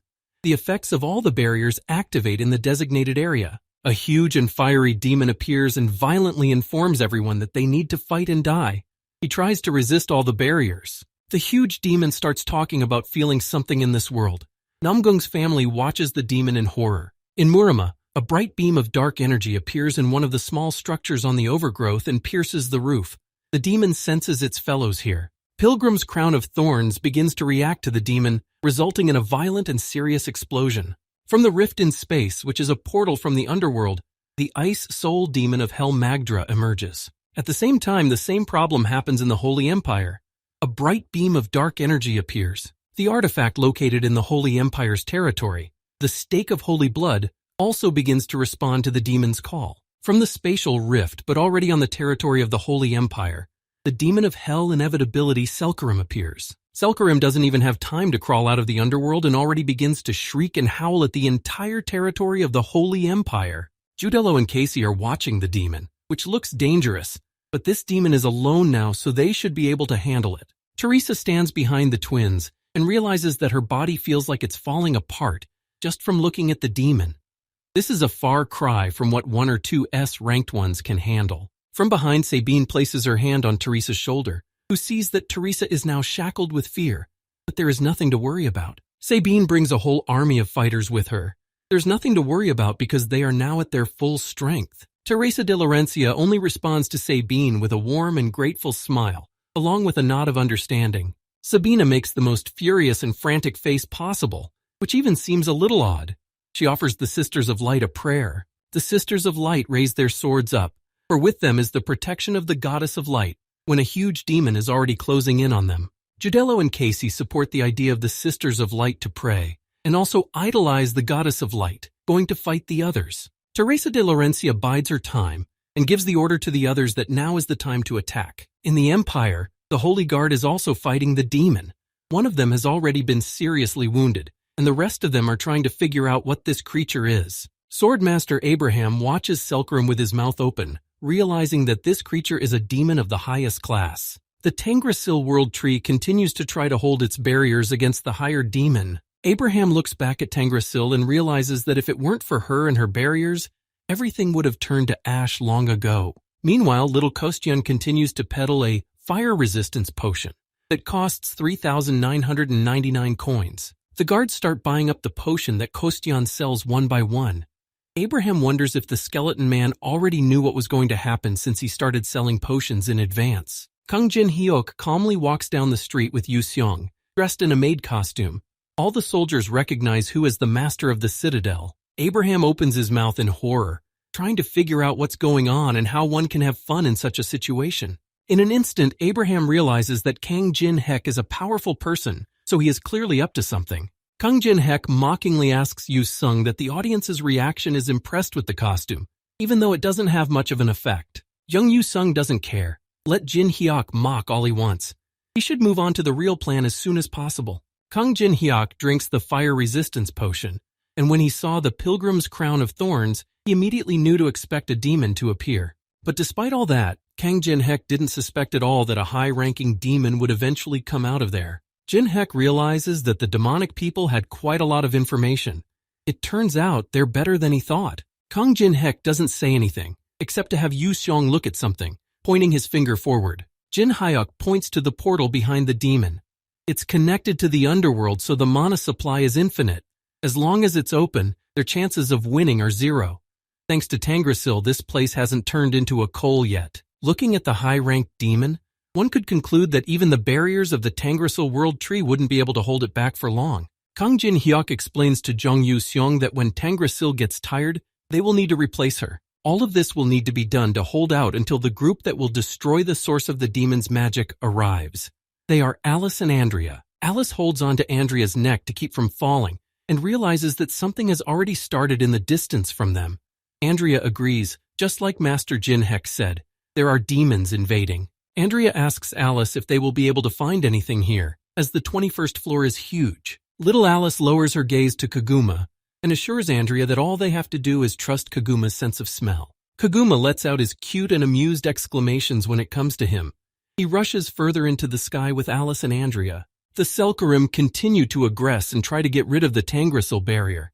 Antrad begins to summon his companions. A whole bunch of small demons begin to emerge from under the ground, breaking through the ground and trying to get out.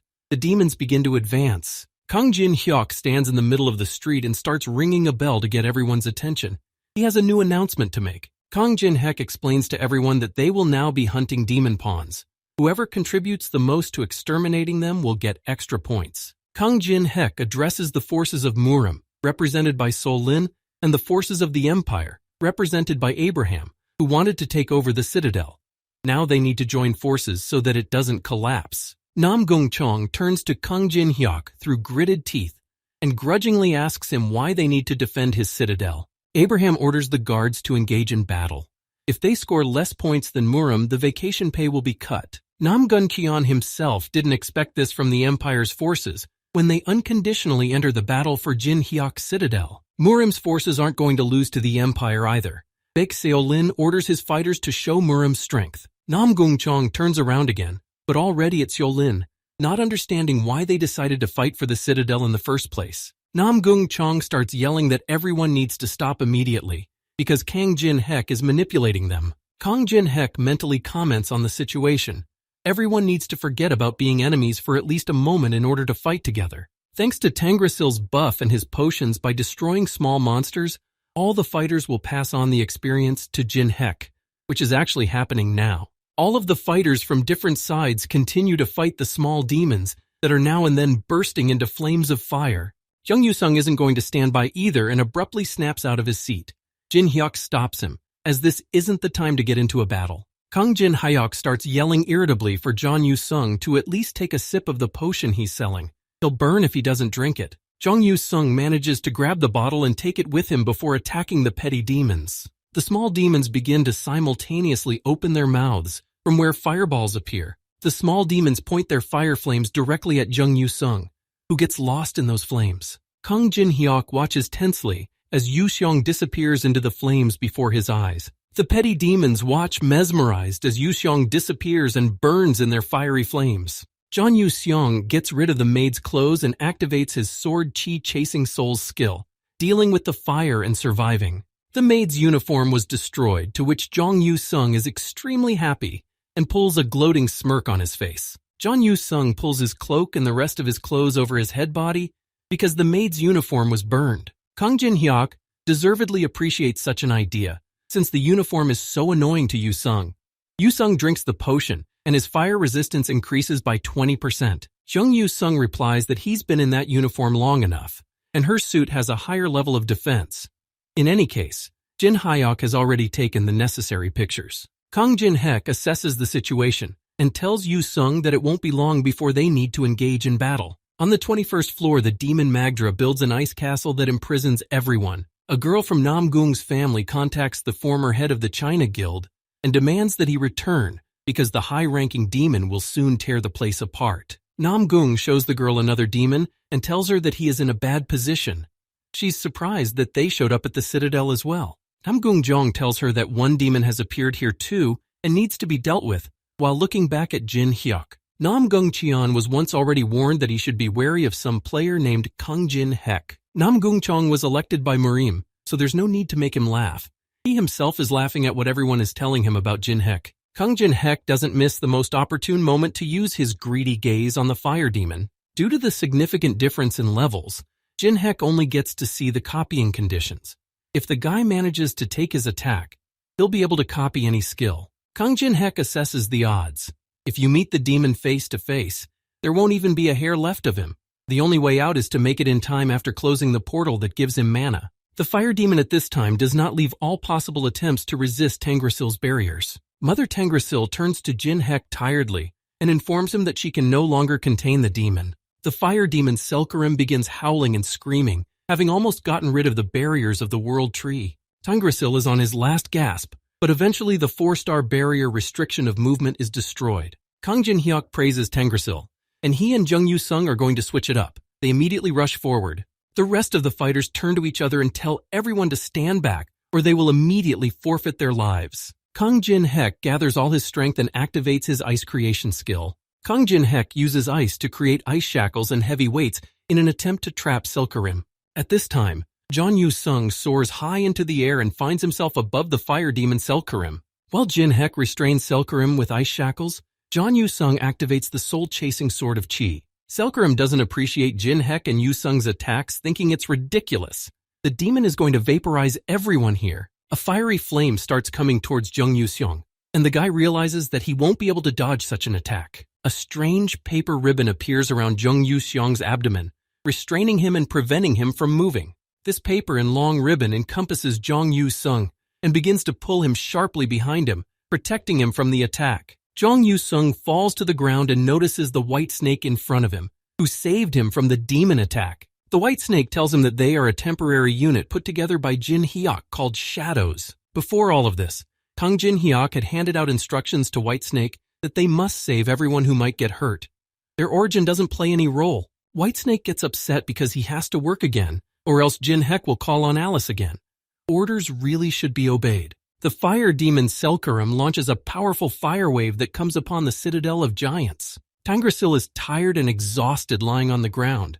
The mother begins to scream in panic that her children are there. Kang Jin Hek activates his sword graveyard skill, immediately aiming it at the fire wave to hold it back. Kang Jin Hek has to put in a lot of effort to hold back the high-ranking demon's attack. Jin Hek realizes that even the maximum power of the Aura Blade is not enough. Kang Jin Hek calls out to his spirit salamander. Immediately, a transformed salamander appears from behind Kang Jin Hek, ready to help his master immediately. Tangrasil desperately puts her palm to her chest, then reassures herself that her children are fine. Kang Jin Hyuk is burned by the demon's fire and falls to the ground. He fulfills all the conditions of copying and can now copy Ontrad's skill. Kang Jin Hek thinks over the next plan of action. He'll have to leave the demon on Yu Seong to get himself some mana. Kang Jin Hek begins to feel an incredible thirst for destruction as Namgung Chan suddenly flies out at him. Namgung Chan looks aggressive and is obviously going to destroy Kang Jin Hek with ends by attacking him. Namgung Chan attacks Kang Jin Hyuk using his famous Sword of the Sky Swallow skill. Kang Jin Hek has to pull out his Perseus shield to protect himself from the attack of the surprised Namgung Chan. Namgung Chan continues to attack and choke Kang Jin Hyuk, who tries to defend himself and hold back the blows. Baek Lin turns to Namgung Chan and asks what he's up to.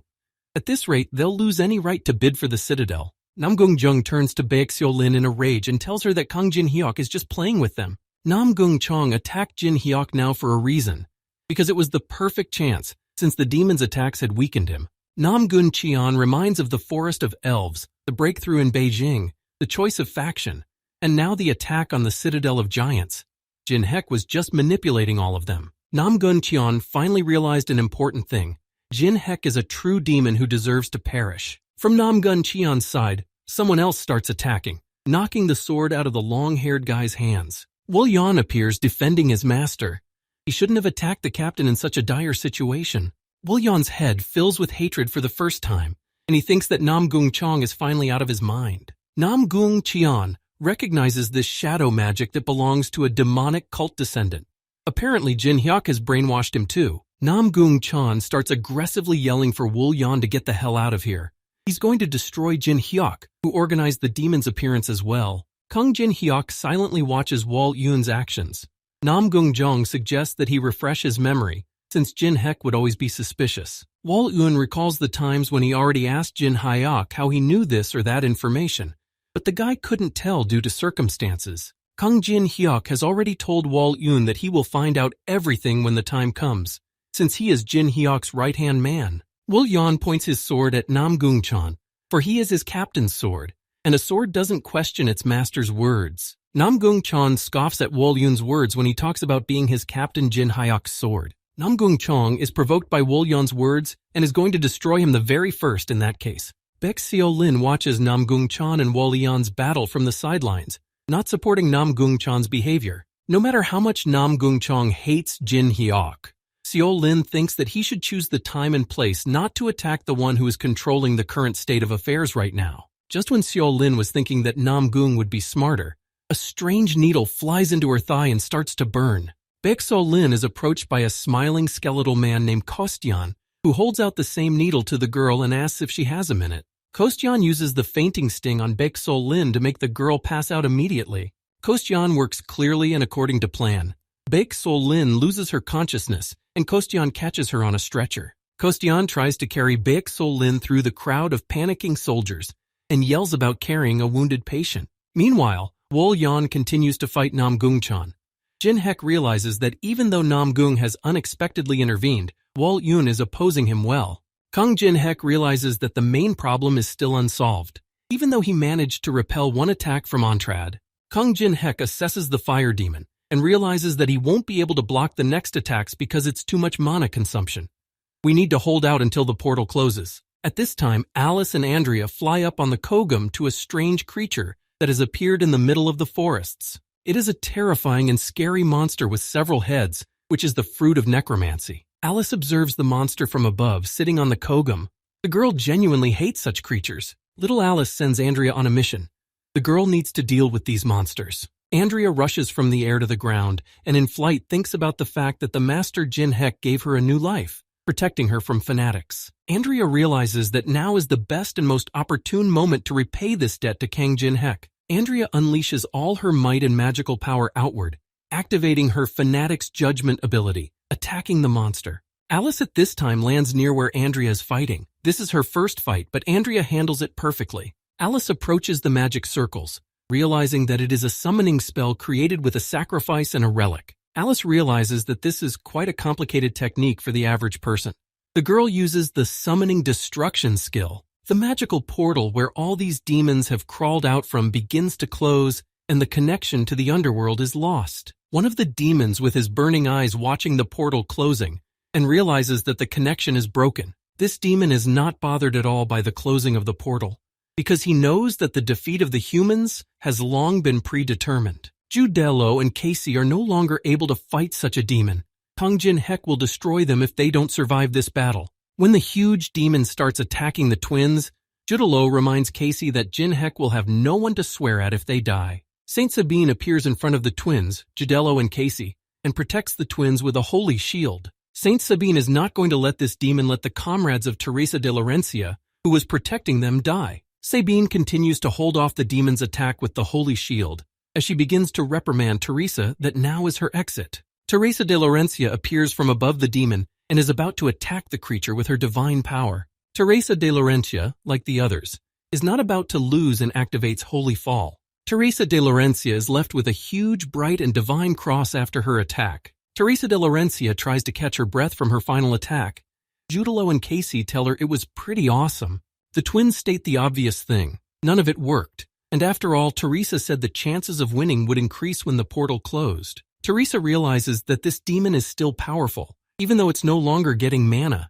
At this rate, they'll all be wiped out for sure. Teresa de Laurencia turns to Archbishop Sabine and says that there is no other way out now, and she is going to use something. Sabine tries to stop Teresa, as there are too many sister knights here now, even though she knows her situation. Sabine follows up by telling Teresa that if she uses this power now, she will surely be hated by the others. Teresa replies to a frustrated Sabine that she can't understand that, because this place is a second homeland to Teresa. Teresa de Laurencia looks confidently at Sabine and tells her that she is ready to take on this burden to protect her second homeland. The fire demon Antrad also realizes that his connection to the underworld is being destroyed and interrupted. Jung Yu-sung notices the strange behavior and appearance of fire demon Antrad after the magic portal closes. Jung Yu-sung realizes that due to the interrupted connection to the underworld, this huge fire demon has become much smaller. Jung Yu-sung turns to Jin Hyuk in a panic and asks what he pulled off again. Kang Jin-hek realizes that Alice has done her job. Kang Jin-hek explains to Yu-sung that he needs to stay alert. Just because his height has decreased doesn't mean his strength has decreased as well. The fire demon Anthrad turns to Yu-seong and Jin Hyuk and clenches his huge demonic fist. The demon taunts the guys who think they can defeat him by simply closing the portal to the demon world, the underworld. The fire demon Antrad begins to aggress and behave violently. The actions of humans are incredibly stupid. Fire demon Antrad is going to destroy everything around him. He activates the fire spiral skill. Kang Jin Hyuk stands in front of Jung Yu-seong and pulls out his Perseus shield again to defend against Anthrad's attack. Anthrad's fire spiral begins to engulf everything and everyone in its path. Many soldiers are exposed to this danger. Kang Jin Hyuk turns to Whitesnake and orders him to take everyone and move away. The two of them and Yu-sung will handle things here. Whitesnake isn't going to contradict the order and heeds it, immediately grabbing several soldiers in an armful. Kang Jin Hyuk along with Jung Yu-sung continue to defend themselves with the Perseus shield, waiting for Anthrad's next attack. Fire demon Anthrad starts waving his fire flames again, and this starts shaking everything around him. Fire demon Anthrad sends a powerful and bright fire beam directly at Jin Hyuk and Jung Yu-seong, who are defending themselves with a shield. After finishing his attack, fire demon Anthrad realizes that Jin Hyuk in the company of Jung Yu-sung manages to avoid this attack. The head of fire demon Anthrad's head is wide and crazed. He has a request for the guys. They shouldn't die too quickly because he hasn't enjoyed a fight this much in a long time. Jung Yu-sung assesses his opponent and realizes that his strength has remained the same, but his speed has changed impressively. Jung Yu-sung begins to tense up from his thoughts. He thinks about whether they even have a chance to defeat such a demon. Kang Jin-hek can even feel with his back that Jung Yu-sung is beginning to doubt that they can defeat this demon. Kang Jin-hek activates his sword graveyard ability and tells Yu-sung to watch carefully because he's going to teach him something. Judelo and Casey at this time are trying their best to support Teresa de Laurencia in her idea. Sabina watches silently as Teresa de Laurencia decides to make a desperate and final choice that will help them win. Teresa de Laurencia begins to change personalities, swapping Saint Teresa for a Dark Teresa who can definitely pull it off. Jean Heck is the head of the faction Veteran Company, who will find a way out of even the most crisis situation, just like his comrades, such as Teresa. Dark Teresa appears, who engages in battle with another demon that has appeared in the territory of the Holy Empire. The sister knights who watch Teresa and the demon battle call her actions blasphemy. They discuss amongst themselves that the sister who received the blessing of light is now using the forces of darkness.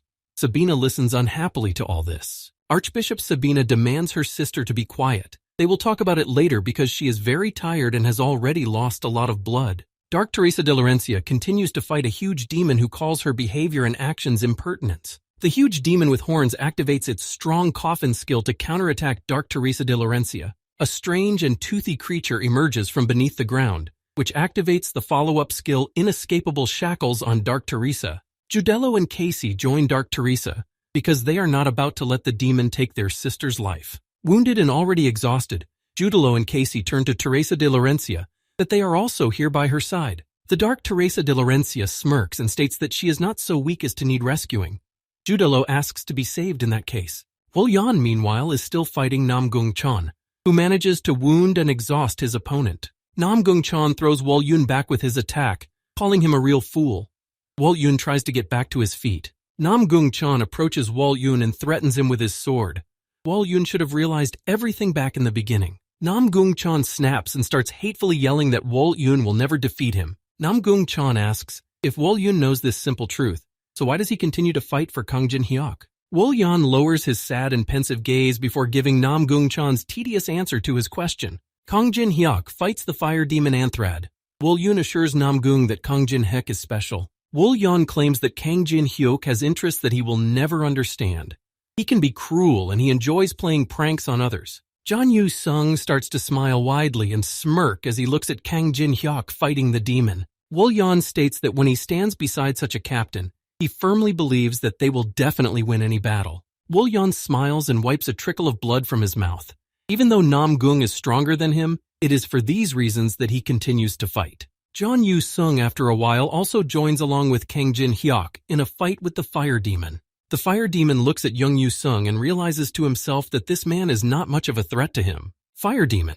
Anthrad shifts his gaze to Jin-hyuk and realizes that this man is a different matter altogether. Kang Jin-hyuk is too good at dodging attacks and is using up mana little by little. The guy activates the soul suction skill, causing his mana volume to increase by 30%. Fire demon Anthrad is annoyed that Kang Jin-hyuk expects to defeat him when he is completely exhausted and loses his strength. Fire demon Anthrad activates the special battlefield Borders of the Underworld, due to which the image world has been opened. Kang Jin-hyuk and his comrade Jeong Yu-seong tense up when they notice a change in the fire demon Anthrad's behavior and actions. The fire demon Anthrad plunges Kang Jin-hyuk and his comrade Jeong Yu-sung into the blazing hell that is the image world. Fire demon. Anthrad's power points increase by 20%. Anthrad asks if the guys really had time to be happy about their one successful attack. The fire demon Anthrad tells them that this world was created by his will. The demon activates the summoning of his companions. Anthrad assures Jin-hyuk and Yu-sung that they won't get out of here alive. Many small demons appear around the boys. The small demons summoned by Anthrad are not going to hesitate and immediately descend on Jin-hyuk and Yu-sung. Kang Jin-hyuk and Jeon Yu-sung don't plan on slowing down either and immediately pull out their swords to deal with the petty demons. Jeong Yu-sung tries his best to fight off the advancing demons. He realizes that nothing good is going to happen at this rate. Jin-hyuk turns to Yu-sung, who can also create an image world with battlefield selection. He needs to activate it, and Jin-hyuk needs to bring it with him. Jeon Yu-sung replies to Jin-hyuk that his field will inevitably collide with the local barrier, and he'll simply waste his mana. Jin-hyuk asks him to try it because he has a plan. Kang Jin-hyuk points to Anthrad and states that they will never win while in the demon world. Their only way out is through Yu-seong's barrier. Kang Jin-hyuk gives all the proper instructions and takes off into the air, about to pull off his deeds and plans. Jeon Yu-sung takes out his hatred and aggression on Kang Jin-hyuk, who is a wayward person in his opinion. Jeon Yu-sung gets rid of the nearby petty demons and realizes that he has no choice. He activates the battlefield selection skill. Jeon Yu-sung uses the battlefield Wharf of Blades, causing his image world to be opened. Kang Jin-hyuk is on his way. Kang Jin-hyuk concentrates all the magic power he can, going to realize his plan of action. Kang Jin-hyuk uses the swords created by the image world to strike at the most important points of the fire demon Anthrad's magical barrier chain. Jeong Yu-sung suddenly stops Kang Jin-hyuk and reminds him that he too has a skill that can activate the image world. Kang Jin-hyuk answers Yu-sung's question positively. He copied the battlefield selection skill from Jeong Yu-sung. This is one of the two possible copying skills. Kang Jin-hyuk chooses the first elevated area he finds, and the minor demons watch Kang Jin-hyuk's actions. Kang Jin-hyuk curls up in a ball and activates the new skill, Battlefield Selection, and the new image world opens up again. Anthrad tells him that the degree of completeness of the world the user imagines is directly related to the user's level of understanding of the desired location. Anthrad asks Jin-hyuk if he thinks he can surpass the world that Anthrad, who has lived for thousands of years, has honed over centuries. Kang Jin-hyuk is about to show the demon living on the 40th floor how wrong he is, for their experience of the tower is different. The demon being fought in the Holy Empire casts off the wounded twins and Dark Teresa's sword. The huge red demon tells them that the creature living in the middle floors made him what he is now. The huge red demon grabs Dark Teresa and holds her upside down. It's amazing that there's a defiled saint here. The demon tells Teresa that her darkness is amazing. Her existence could shake the very foundation of the demon world.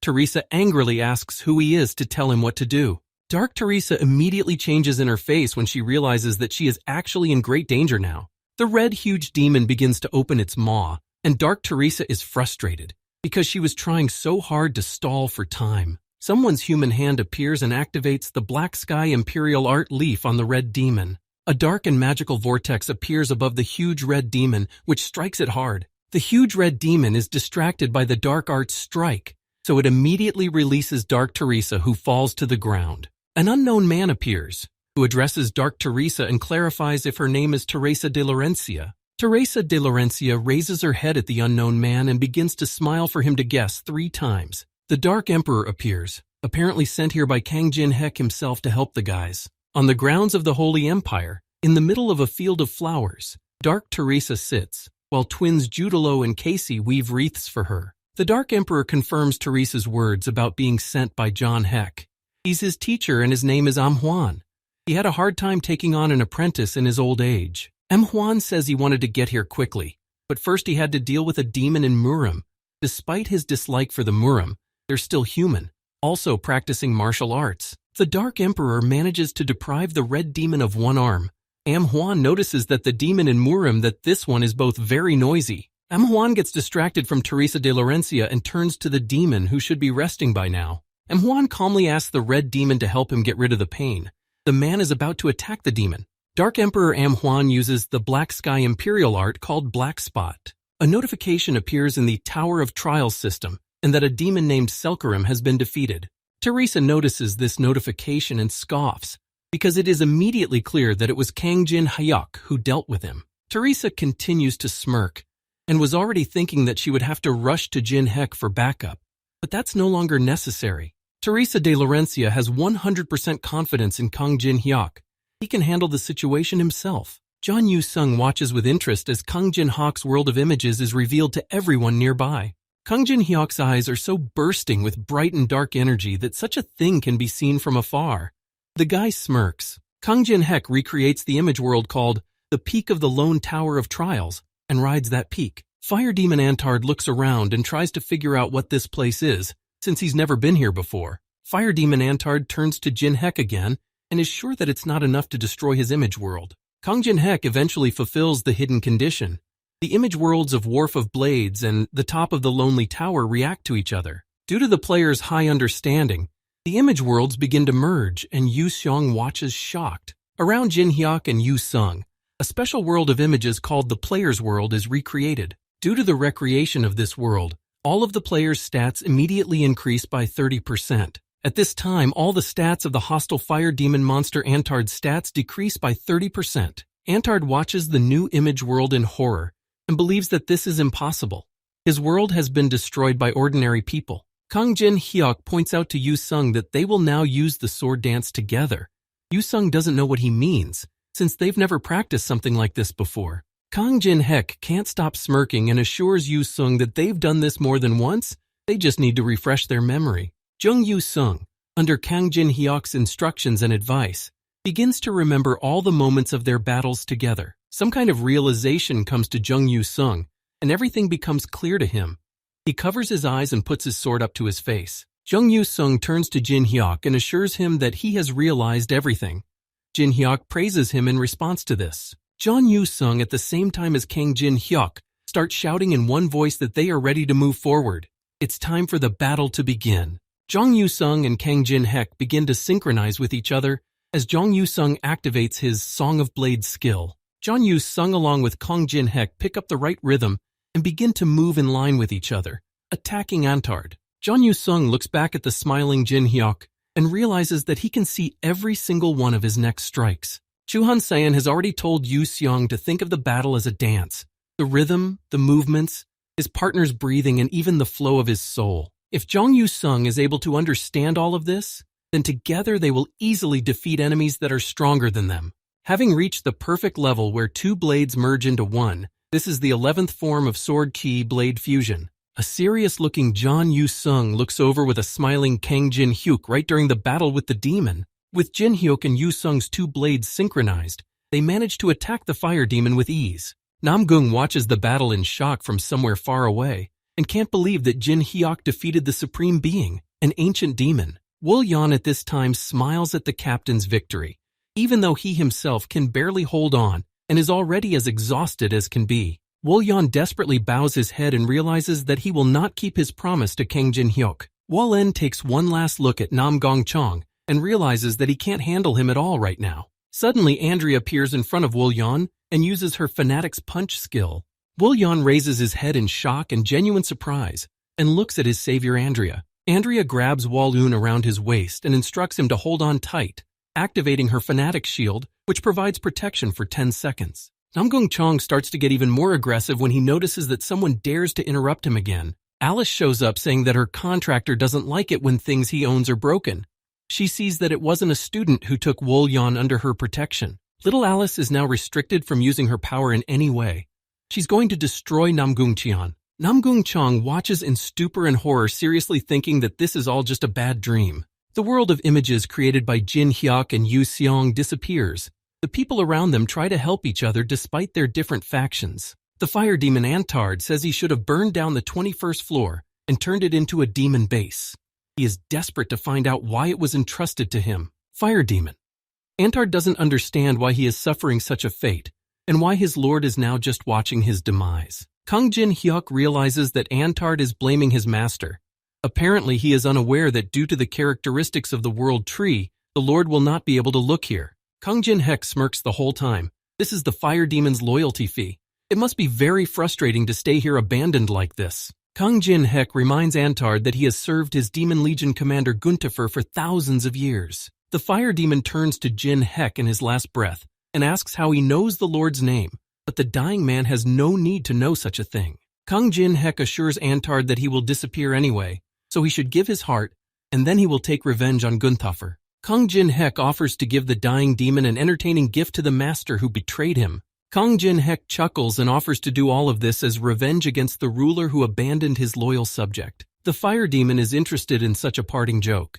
It is very arrogant that the man would destroy Guntifer. However, he likes the offer and reveals his heart.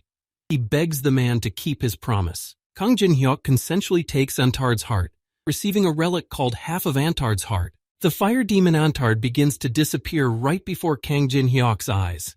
The Antard demon was eventually defeated. Kang Jin Hyuk quite holds Antard's heart in his hands, realizing that the defense of the Citadel of Giants is now complete. With the death of the supreme demon Antard, peace has finally prevailed in the Citadel of Giants.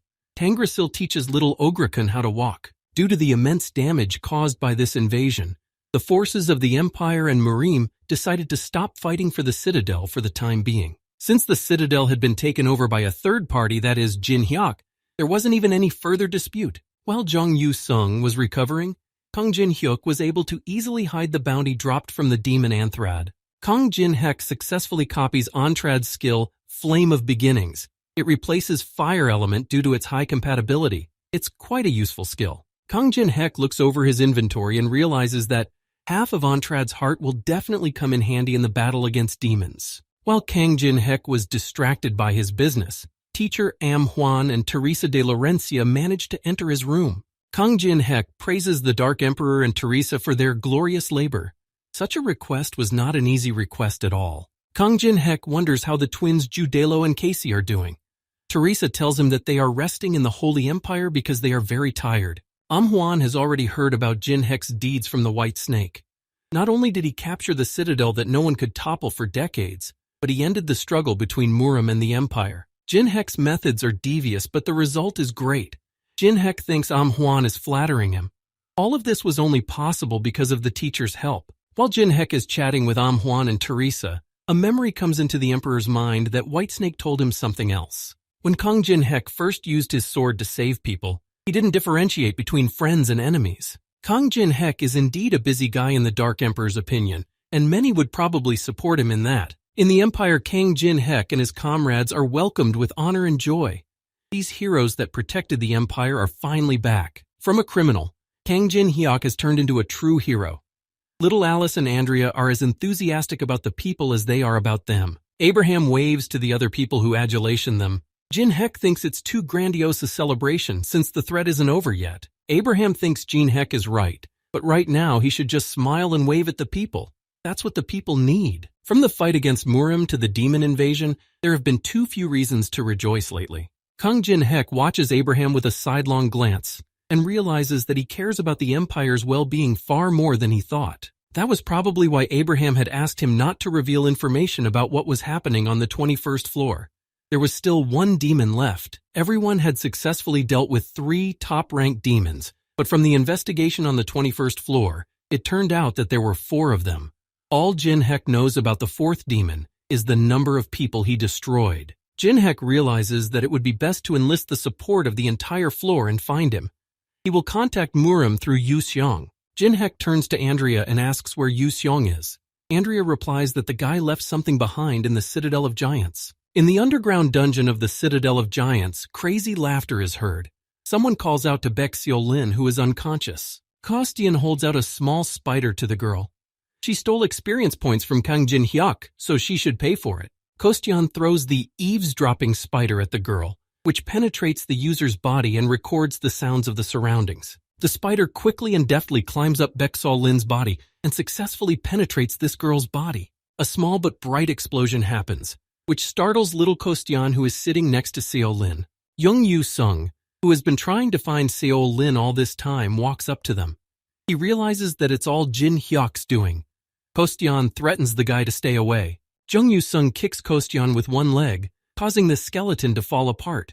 Yu-sung grabs the girl and throws her on his shoulder. Now she owes him. Kang Jin-hyuk with Andrea and Teresa kneel before Emperor Lionheart of the Empire, who wanted to see the faces of the heroes. Lionheart looks distraught, but the Emperor is very happy to see these people who are heroes here. He can see everything. He hasn't been this happy in a long time. After the death of the prince, it seemed to Lionheart that nothing else could bring him joy. Lionheart looks back at Penheimer and says that he now realizes that the world has not yet betrayed him. Lionheart rises from his throne and exposes his sword of the first emperor, which leaves the servants and the audience delighted and shocked. Lionheart appreciates the bravery of heroes and the honor of his ancestor Emperor Lionheart I.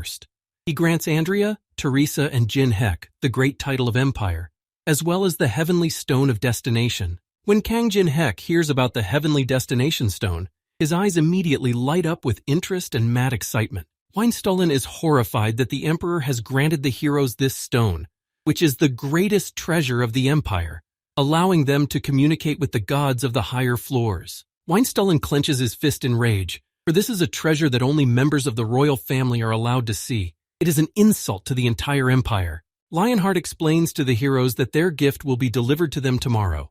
The Empire must celebrate this great victory. Lionheart orders the servants to give the heroes the most extravagant banquet, to show them what imperial hospitality means. Soldiers of the guard take to the streets with carts. The Emperor has ordered wine and meat to be distributed to all the people. If there is any left over, they will all be executed. People all over the Empire grab glasses of wine and pieces of meat, eating it and drinking to His Majesty.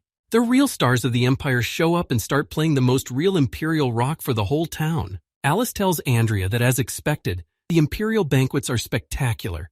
Andrea is thrilled to hear the music for the first time. Andrea grabs Teresa de Laurencia and convinces the girl not to stand in a pole, but to come out and dance with her. Andrea, in the company of Alice and Teresa, go out on the dance floor and start dancing hot and rocking out. Kang Jin-hyuk stands off to the side, and with a slight smile on his face watches the girls who are his comrades. Next to Jin-hyuk appears Yu-sung, who managed to climb so high, it's not surprising since he's a stalker.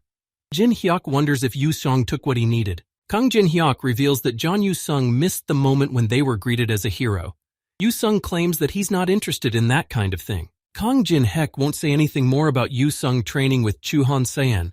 He has a teacher from Murim now too. Kang Jin-hyuk looks back at his crazy girl team and tells Yu-sung not to think about going over to Murim's side. Kang Jin-hyuk reminds John Yu-sung that he is a member of the veteran company, to which the guy smiles warmly. Jung Yu-sung wants to tell Jin-hyuk an interesting thing. He learned some information from Murim. Jung Yu-sung asks if Jin-hyuk knows about the demon that is raging in the north. It's a demon of poison and his name is Velmariel. Kang Jin-hyuk replies that he was already planning to deal with the demon tomorrow after he receives the Heavenly Destination Stone. There's a chance that the aristocrats might be able to influence the Emperor's decision. Jung Yu-sung closes his eyes and says, "There's no need for that. Someone has already dealt with that demon on their own." When Kang Jin-hyuk hears such information from Yu-seong's mouth, a creepy tension and surprise comes over him. According to Jung Yu-seong, this girl is hiding in Murim's territory with Weinstollen right now. On Marim's errand, this noblewoman is hiding in the castle. So far, it is not even known what this girl's name is. Weinstullen is somewhere in his office and starts to get very psychotic, calling the new heroes of the Empire names. He was going to get the fortress and take over to overthrow the Emperor, but because of the alien Jin Hek, all plans went down the drain. Weinstullen continues to aggress and smash everything he can get his hands on. A tall and muscular woman asks him to calm down, because there's no point in getting so hot. The woman assures him that he must act to get something. Weinstullen thinks she is suggesting that he start a rebellion, but Jin Hek and his companions get in the way. This woman's name is Nishara, and she is an S-rank player and the head of the Gandhara Guild. She calls Weinstullen a fool. Nishara has brought Chandra and Arun, who are already familiar to Jin Heku. It is for rebelling against him that they have come here. Alice gets wasted and says that Teresa is doing pretty well. The girl confesses her liking for Teresa. Teresa holds on from the last of her strength and argues with Alice that she likes Alice much better than Teresa likes Alice. Andrea looks frustrated at the drunken girls because at least she managed to get Alice and Teresa into the room. Andrea rubs her arm awkwardly and says she can't take these drunks anymore. Kang Jin Hek suggests that she leave them to their own devices. Kang Jin Hek assures Andrea that right now, Alice and Teresa need to bond by any means necessary. Kang Jin Hek asks Andrea to better tell him what happened there with Nam Gung Chon who was attacking them. Andrea tells her master, Nam Gung Chon met a fitting end for an arrogant person. She left no trace of him. Kang Jin Hyuk praises Andrea for a fine job after all. She saved him another headache in the form of Nam Gung Chon. Kang Jin Hek abruptly turns to Andrea and throws a green bag into her hands. Andrea successfully catches it. It's a gift for her from Kang Jin Hek for the girl successfully saving his precious wool yawn. Kang Jin Hek gives Andrea a fox bead that allows her to transform into a kumiho when touched. Once transformed, Andrea will gain various abilities, including a strong increase in speed. The wielder can no longer be changed. This goes for Andrea more than her past costume. Now Andrea can go back to her floor. Jin Hek thinks the residents won't be happy about the boss being away for too long. Andrea is about to leave and in the meantime is enjoying her new costume. Jin Hek realizes that the fox bead is clearly to her liking. Kang Jin Hek examines her inventory and realizes that other than the fox bead, there is nothing else useful among the rewards that fell out of Anthrad. Kang Jin Hek suddenly notices a Oblivion serum among all the items. This serum gives large-scale memory manipulation. He doubts that there was such an item in the game. While Teresa and Alice continue to have drunken conversations, Jin Hek thinks about how many different powers are hidden in the Tower of Trials. The next day, the team of new heroes descend into a dungeon located in the Empire and guarded by the guard. Teresa de Laurencia looks around and notices a large number of high-ranking items here, but don't be fooled by their glow. Penheimer warns Teresa that all of these treasures are enchanted. If you touch them, a trap will be triggered. Those blinded by the treasures here will have a hard time surviving. Penheimer tells the boys that they are now traveling to the place where the ancestors of the imperial family rest. People with impure intentions have no right to enter this shrine. After the words about impure intentions, Penheimer addresses Abraham with strange innuendos. Abraham does not respond at all to Penheimer's words in his direction. The boy only lowers his gaze sadly. Penheimer assures the boys that His Majesty will reward them as he promised. That's why they're all going there. Penheimer leads Jin Hyuk and the others to the place where the emperors of previous generations rest. This is where Lionheart is already waiting for them. This brightly lit place is called the Emperor's Tomb. There is a tall female statue standing in the middle of the room. Kang Jin Hyuk finds it strange to enter the tomb by invitation because he has only been here before after secretly entering the tomb. Penheimer and Abraham get down on one knee in front of Lionheart to pay their respects. Lionheart praises them for a job well done. Lionheart calls them heroes for destroying the 3 demons. As promised, he gives them 3 heavenly destination stones. Destination Heavenstone is an item that allows you to communicate with the higher gods of the tower. Originally, only people of royal blood received it. Lionheart reminds the boys to remember that it is only a means of communication. To communicate with the gods, they must possess the proper qualities. Only the chosen one will be chosen to own such a stone. Those people who are not chosen will never be able to use the stone. Teresa de Laurencia looks up interestedly and notices that besides their 3 stones, there is 1 stone missing here. Kang Jin Hyuk replies that there is no 4th stone because it has already been used. It was the king that is recognized by the deity for his absolute power, overwhelming strength, and aggressive rule. The man that Kang Jin Hek is now telling the others about was Emperor Lionheart I.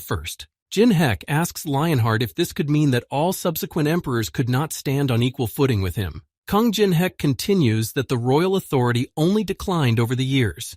He clarifies this point with His Majesty. Penheimer starts to get aggressive at Jin Hyok's words, going to stop him, because despite his merit, he will not tolerate insults. Lionheart calms Penheimer down, which he obediently does.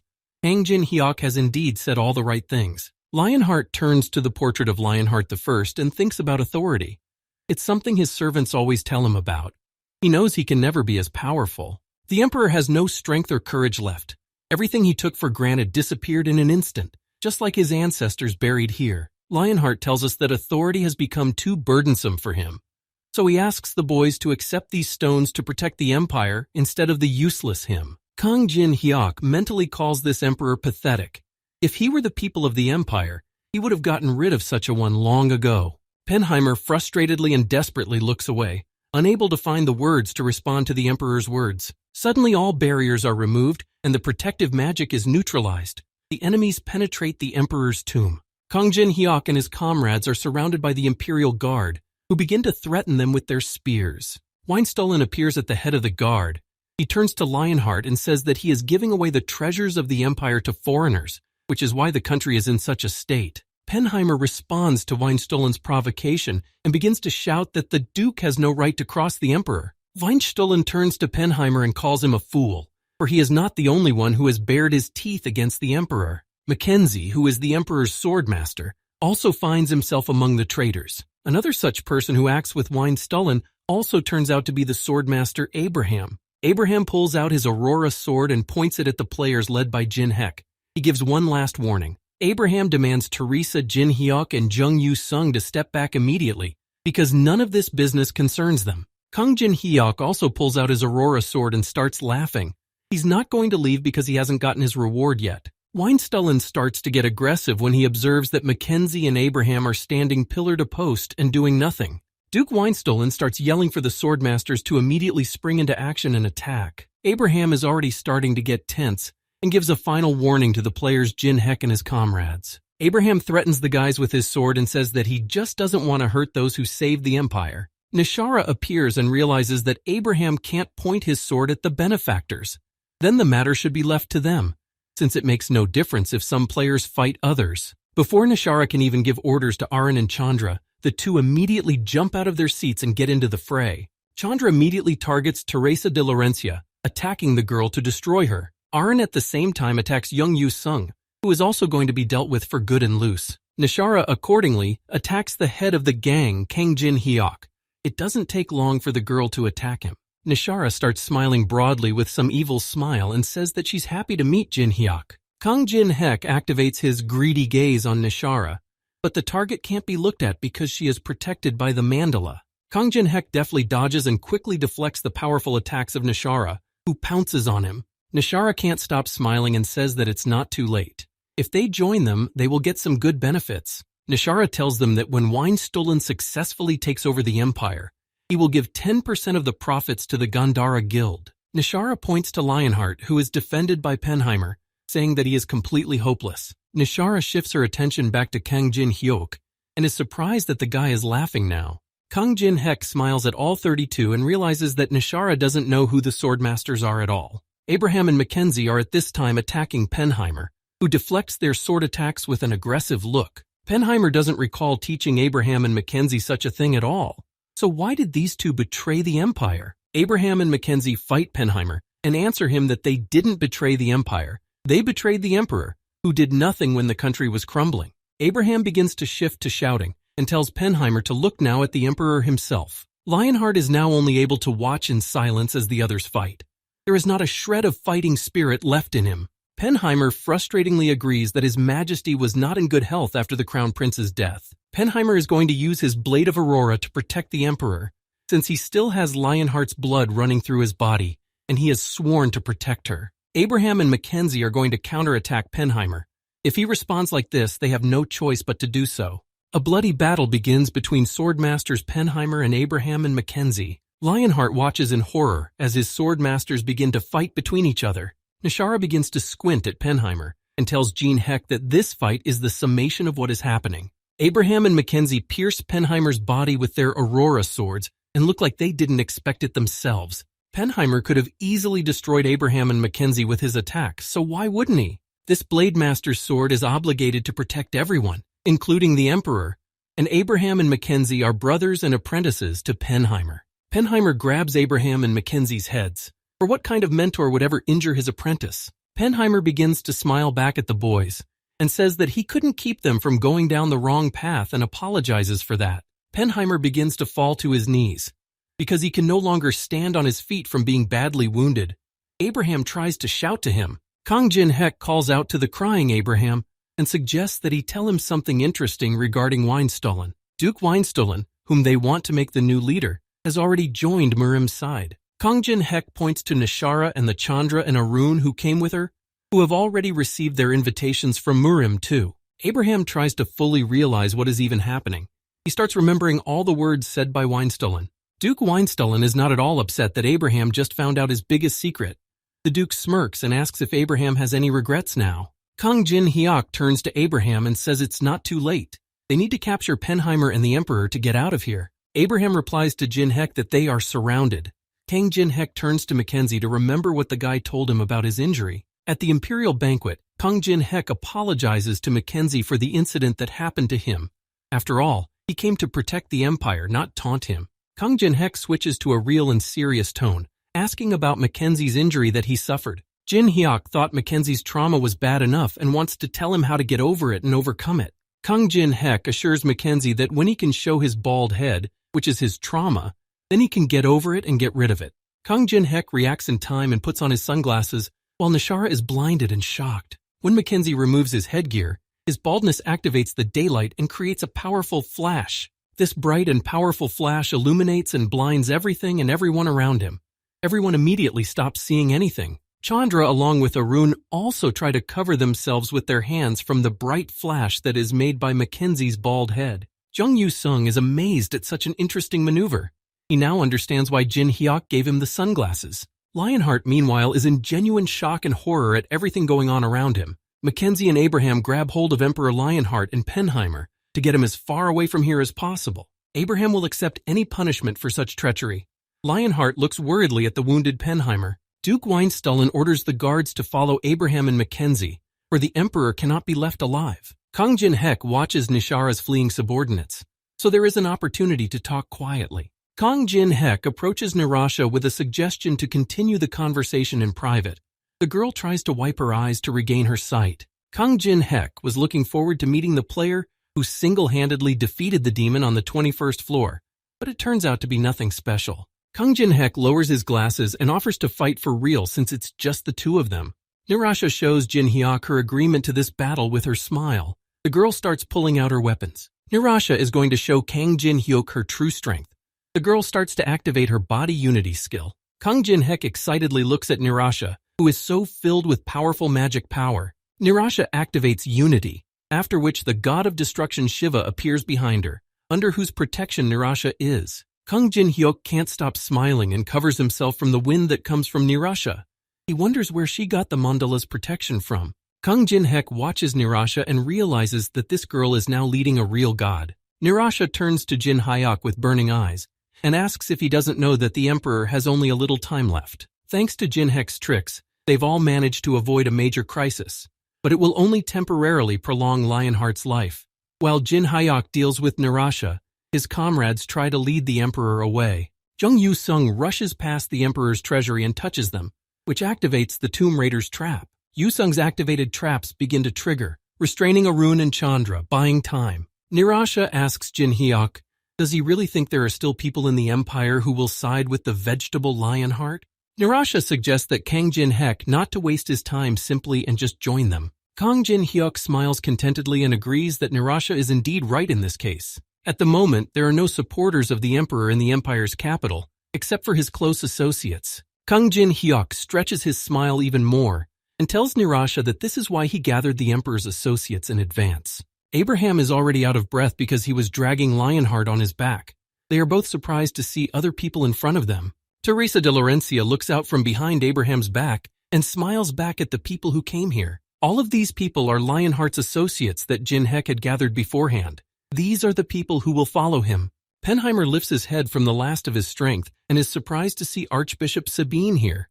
He wonders why she is here. Penheimer throws himself into the warm and loving embrace of Sabine, who calls him her love. Sabine uses her holy healing skill and is about to stop Penheimer's bleeding. Teresa tells her that there are people gathered in the capital who want to harm the emperor. Sabine realizes that this is the reason her connection to the city was cut off. She says that Penheimer is a real good man. Behind Sabine and Penheimer, Aaron, Chandra, and Duke Weinstollen appear. The Duke wonders why Sabine is here. Sabine holds Penheimer's head with one hand, and with the other she is going to teach traitors like Weinstollen a lesson. Sabine points out to Teresa and her companions that they will handle themselves here, and they need to get Lionheart away to safety. The Duke calls them pathetic knights, who don't even know the whole situation. So what are they trying to make a difference for? Weinstollen activates the command skill, making his voice heard in the chosen area. He orders the soldiers of the capital to assemble. Weinstollen broadcasts over the loudspeaker that the emperor has betrayed the empire and is going to hand the country over to foreigners. Duke Weinstollen gives a false order for the soldiers to defend the empire. Everything he says is a brazen lie. He's going to overthrow the emperor. The soldiers begin to look amongst themselves, trying to figure out if this is really the Duke's voice. One of the guard soldiers notices Jin Hyok and the emperor's associates fleeing before their eyes. The other soldier tells him not to stand still, but to just move after them and start catching them. Sabine appears in front of the guard soldiers and hits one of the soldiers in the head. She realizes that Weinstollen is serious. Saint Sabine orders the sister knights to avoid unnecessary destruction. One may be beaten, but let them live. They have the protection of the light with them. Chandra and Arun try to catch up with the emperor, because their initial task now is to catch him. Chandra says that things have become much more complicated now. Someone's big and long weapon appears in front of Arun and Chandra, and the person orders them to stop. The twins Judalo and Casey appear, and offer Aaron and Chandra to play with them as they are players like them. Chandra quickly and cleverly sends a message to Nirasha that the Knights of the Holy Empire have arrived here, so they need support. Nirasha carefully reads the message from Chandra and realizes that Jin Hek has indeed prepared. He has proven to be difficult to do business with. Nirasha realizes that all that is left is to get rid of Jin Hek on her own and capture the emperor. Nirasha instantly attacks. Since Kang Jin Hek is a treasure of humanity, in that case she won't take his life. Nirasha smirks because she doubts that Kang Jin Hek will stand up to her. The girl launches a circular attack. Kang Jin Hek deftly and quickly dodges Nirasha's multiple attacks that she directs at him. As if in the midst of the battle, Kang Jin Hek ponders his next plan of action while constantly watching Nirasha. Nirasha begins to swing her fist at Jin Hyok, intending to use the destructive chakra wheel. Kang Jin Hek immediately crosses his arms right in front of his face to keep his defense against the blow. With the support of his god, Nirasha activates the annihilation skill to finally deal with Jin Hek. Nirasha drops to the ground and lands on all limbs. After her attack, the girl leaves a massive explosion that raises a lot of dust. Nirasha continues to smile, though Kang Jin Hyok couldn't be dealt with in one blow. Despite the deity behind Nirasha's back, this place is the tomb of the imperial family. Jin Hyok thinks that it's not okay to raise such a brouhaha here. Nirasha claims that she doesn't care deeply about the residents of the tower. They have nothing to do with climbing the Tower of Trials. Kang Jin Hyok pulls out the Heavenly Destination Stone, and Nirasha realizes that the guy is really going to use it. The girl's face immediately changes.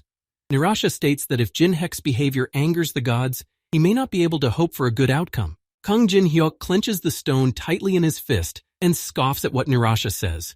The anger of the gods doesn't surprise him anymore. Kang Jin Hek starts activating his Heavenly Destination Stone.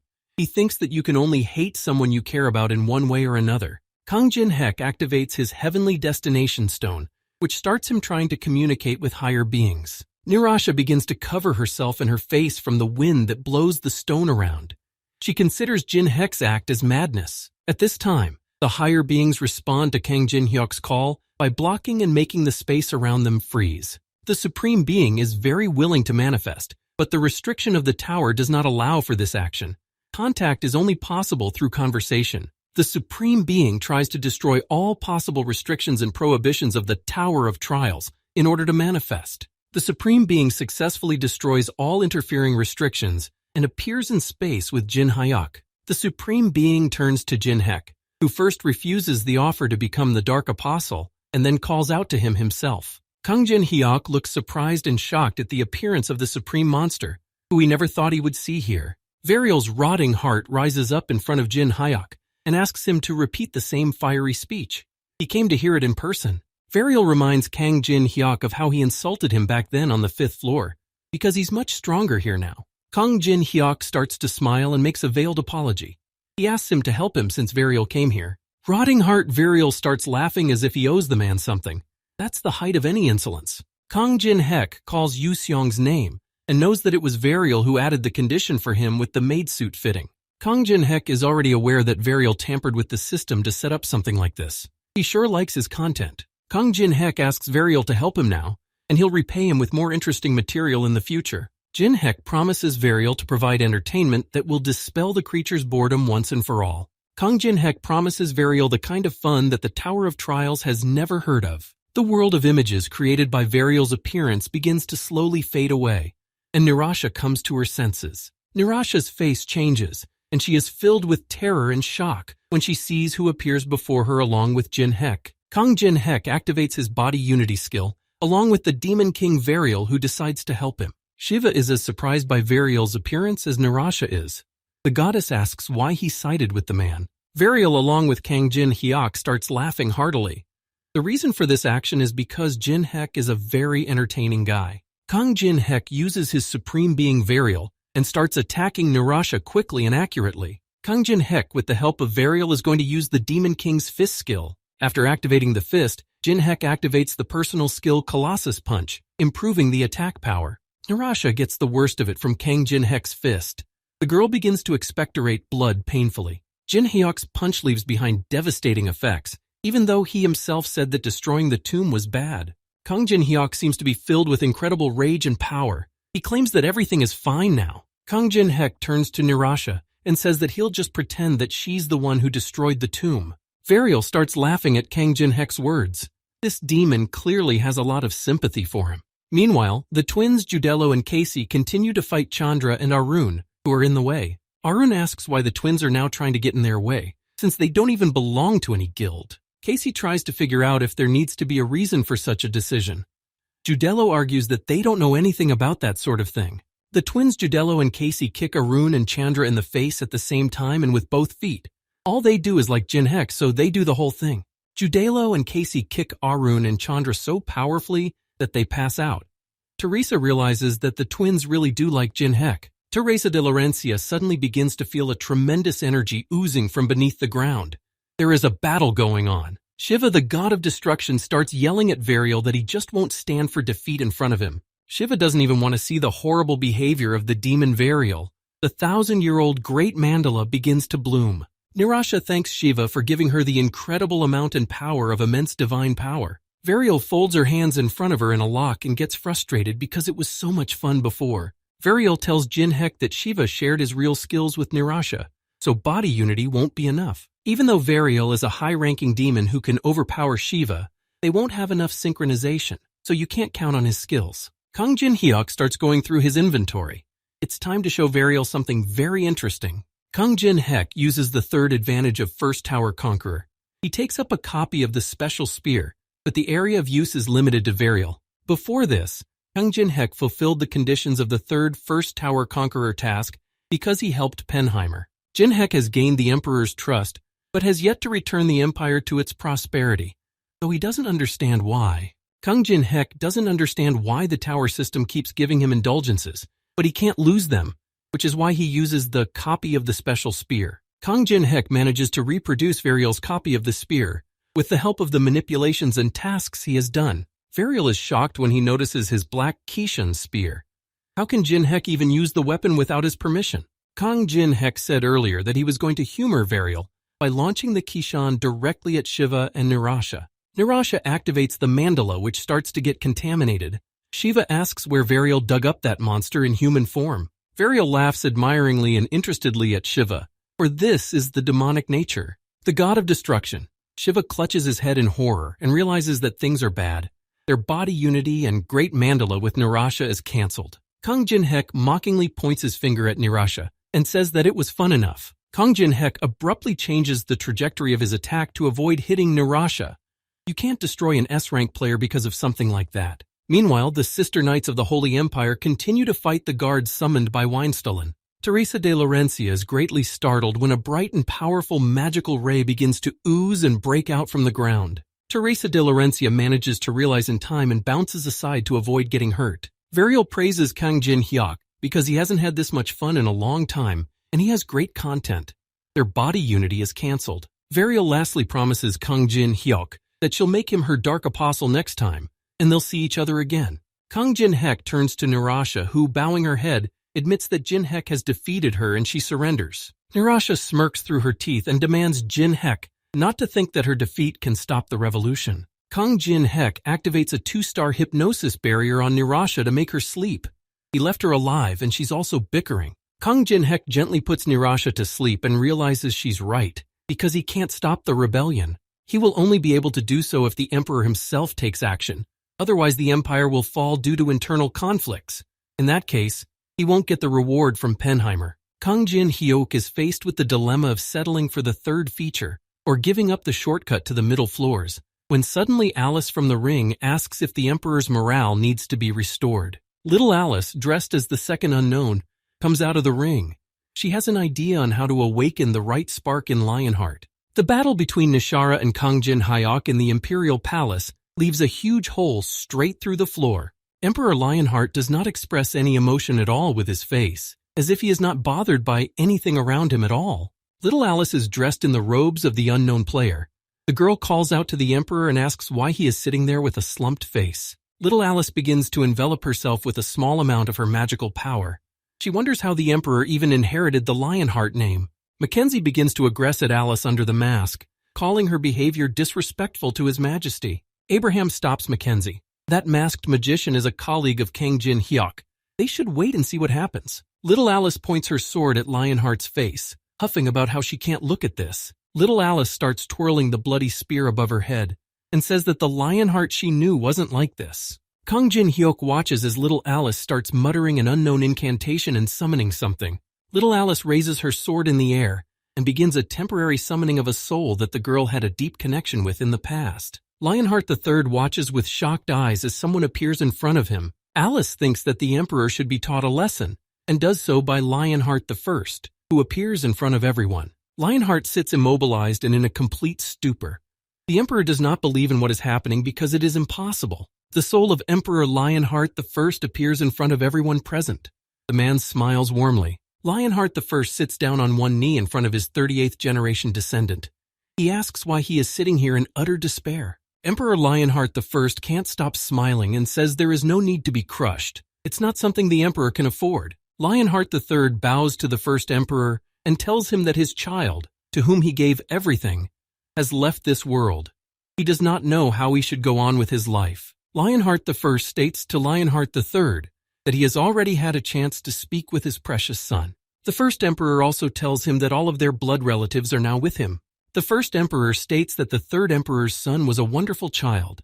After talking to him, he realized why he was chosen as his successor. Lionheart I continues that the third Emperor's son would not have been happy to see the kind of battle scene that is now happening in the Empire. Lionheart I places his palm on the third Emperor's shoulder and shows all of their blood relatives. On the day that Lionheart joins them, the third Emperor would definitely like to tell his son that he has lived a worthy life under the name of Lionheart. Lionheart III remembers those beautiful days when he used to pamper his precious child in his palace. Lionheart I continues to sit before the third Emperor and never fails to smile with care and warmth. Lionheart III begins to cry bitterly, and the first Emperor notices the light in his eyes at this time. Lionheart I rises from his rut and activates the Emperor's message skill to address the entire Empire. A bright divine light begins to illuminate the Empire. The first Emperor addresses the children of the Empire. While Archbishop Sabine is trying to heal Penheimer, he notices the appearance of the first Emperor. The first Emperor's oversized body orders everyone to immediately lay down their weapons and stop fighting. The soldiers of the guard immediately drop their weapons, and Duke Weinstullen realizes that his body is unyielding and does not move. Archbishop Sabine presses Weinstullen's head to the earth with his large hand because his rebellion is over. The first Emperor turns to the Sisters of the Holy Empire and knows that they will sort this out without him. Lionheart I continues to smile and thanks everyone for calling him here. Lionheart turns to Alice and calls her teacher. He recognizes the vampire girl even with the mask. The first emperor realizes that Alice managed to get out of the labyrinth after all. He's sorry to have to leave her behind again. Alice takes the first emperor's face in her palms and assures him that everything is fine. He shouldn't worry about her. Little Alice has already found someone she can completely rely on. She dispels the image of the first emperor. The rebellion in the capital of the empire has come to an end. Weinstullen and his companions were sentenced to a ruinous execution for raising the rebellion. Further at the emperor's mercy, Weinstullen and the others were sent to a penal institution run by Sabine. Sword masters Mackenzie and Abraham were also subjected to this punishment, but it was deserved and they did not resist. Since Jinhek couldn't take the lives of the Gandhara guild members, he simply decided to take all of their equipment and coins. Despite the small number of casualties, thanks to the quick resolution of the situation, it was enough to make people doubt the emperor's authority. But later on, this doubt was dispelled in an instant when the people saw the emperor once again, who was full of strength. The first emperor Lionheart had to make his grandiose speech in front of all the inhabitants. Penheimer attended this event where he realized that their emperor had finally returned to them. Penheimer knows that all of this only happened because of Jinhek. He sincerely thanks him for everything. As Penheimer promised, he will provide Jinhek with a shortcut to the middle floors. Kong Jinhek and Penheimer's friendly and cooperative handshake is another reward. The great swordmaster Penheimer becomes an ally of the player named Kang Jinhek, something he himself is genuinely happy about. Kong Jinhek sighs contentedly, realizing the whole true and real nature of the Empire's swordmasters. Jinhek had already thought that everything would go wrong, but thanks to Alice, everything ended safely. He wonders how the girl knows the first emperor. Alice sinks down on the railing frustratedly and looks down, having no desire to talk about it. Little Alice only replied to Jin Hyuk that she and Lionheart I had a little chat once long ago. Kong Jinhek definitely heard the word teacher, and that Alice asked him not to worry because she found someone she could trust. She probably doesn't want to talk about it now. Suddenly, Kang Jinhek's attention is drawn to a strange man among the crowd who stands out with a hooded robe. Kong Jin Hyuk asks Alice to wait here and is about to go somewhere. Alice asks where Jinhek is going again. As a thank you and for waiting, Kang Jinhek tosses Alice a bottle of wine as a gift. The girl who was trying to hide in the crowd starts to run away from there rapidly to avoid being seen. The girl in panic starts to run even faster, but Kang Jinhek activates her brand of grief skill. The cloaked and hooded girl falls to the ground, and Jinhek wonders if she really thought she could run away from him. Kang Jinhek gets even closer to the girl and tells her that it's been a long time since they've seen each other. The girl takes off her hood and it turns out to be the vampire Ophelia. The girl cries and looks at Jinhek in horror. After the battle on the 12th floor of the tundra, Ophelia returned to her guiding people, the only one left alive. Ophelia begins to be beaten. Bertian and Mikhail, who had dedicated their entire lives to the prosperity of the Decazes family, died. A man in dark robes asks Ophelia why she's the only one left alive after the battle. The man is already starting to get aggressive. Hesitantly, Ophelia begs for her life and bows down to the man. The man sends Ophelia to the 21st floor and find out how to find the Balmung. She is not allowed to return until she succeeds, or she will die in the agonies of hell. Ophelia doesn't want to deal with Jinhek anymore, so she puts her own sword to her throat. Kang Jin Hyuk activates the brand of grief. A slave's life belongs to the master. Taking one's own life is forbidden. Ophelia drops her sword from her hands and realizes that she can't go back to her home, and now she can't take her own life either. Ophelia begins to cry bitterly, and with a desperate face asks Kang Jin Hyuk to just destroy her. Kang Jin Hyuk takes a seat closer to the girl and thinks her words are nonsense. If he wanted her destruction, he would have called Alice here. Kang Jinhek breaks out into a wide smile. Stop suffering, she can't die and will work for him for the rest of her life. Ophelia begins to cry bitterly again at the situation. After all, she is an honorable being. Kang Jinhek silently watches the crying girl and realizes that the vampires are still looking for Balmung. Kang Jinhek aggressively grabs his chin and starts thinking furiously about something. Kang Jinhek grabs the girl's chin and pulls her face to his. She needs to go back home and tell him that she knows how to find the Balmung. The Balmung is a dragon-destroying blade, the best sacred relic for hunting dragons. This sword is somewhere in the depths of one of the dungeons of the 21st floor, near the dead body of a dragon, which still exudes a devastating poison. Normal players and tower dwellers have a hard time finding the entrance to this dungeon. Its location changes randomly and has no pattern of appearance, so there is only one way in. Kang Jin Hyuk is followed by some unknown kid with glasses and a briefcase.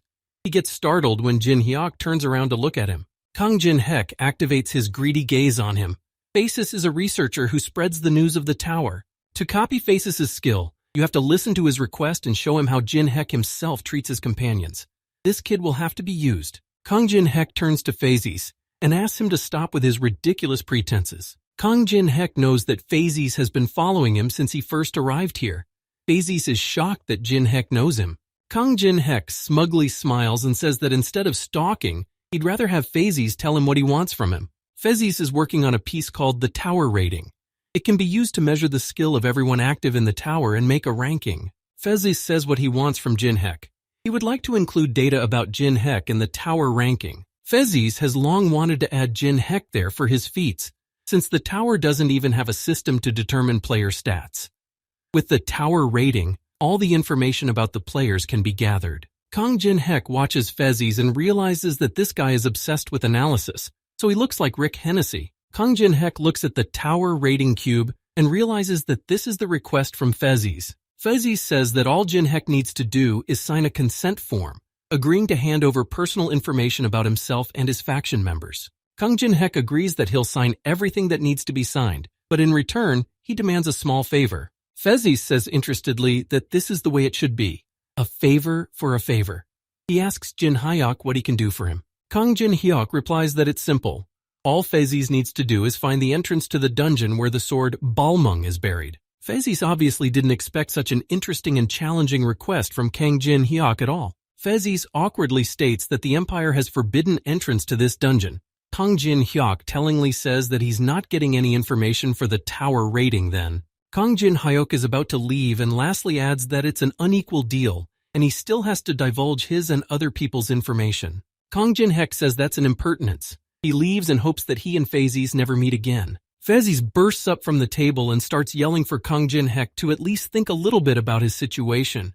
Phasis tells him that he's a simple explorer, so if he becomes the enemy of a strong army, he'll be in great danger. Kang Jin Hek thinks that none of this is a problem at all, because all he can do is leave their dungeon trek a secret. Phasis begins to get lost and does not understand what is the right thing to do and what is not. The tall and glassy Black Raven Guild building is approached by a lot of people who are crowding around. Yuri tiredly and almost without energy rolls on the couch she is sitting on.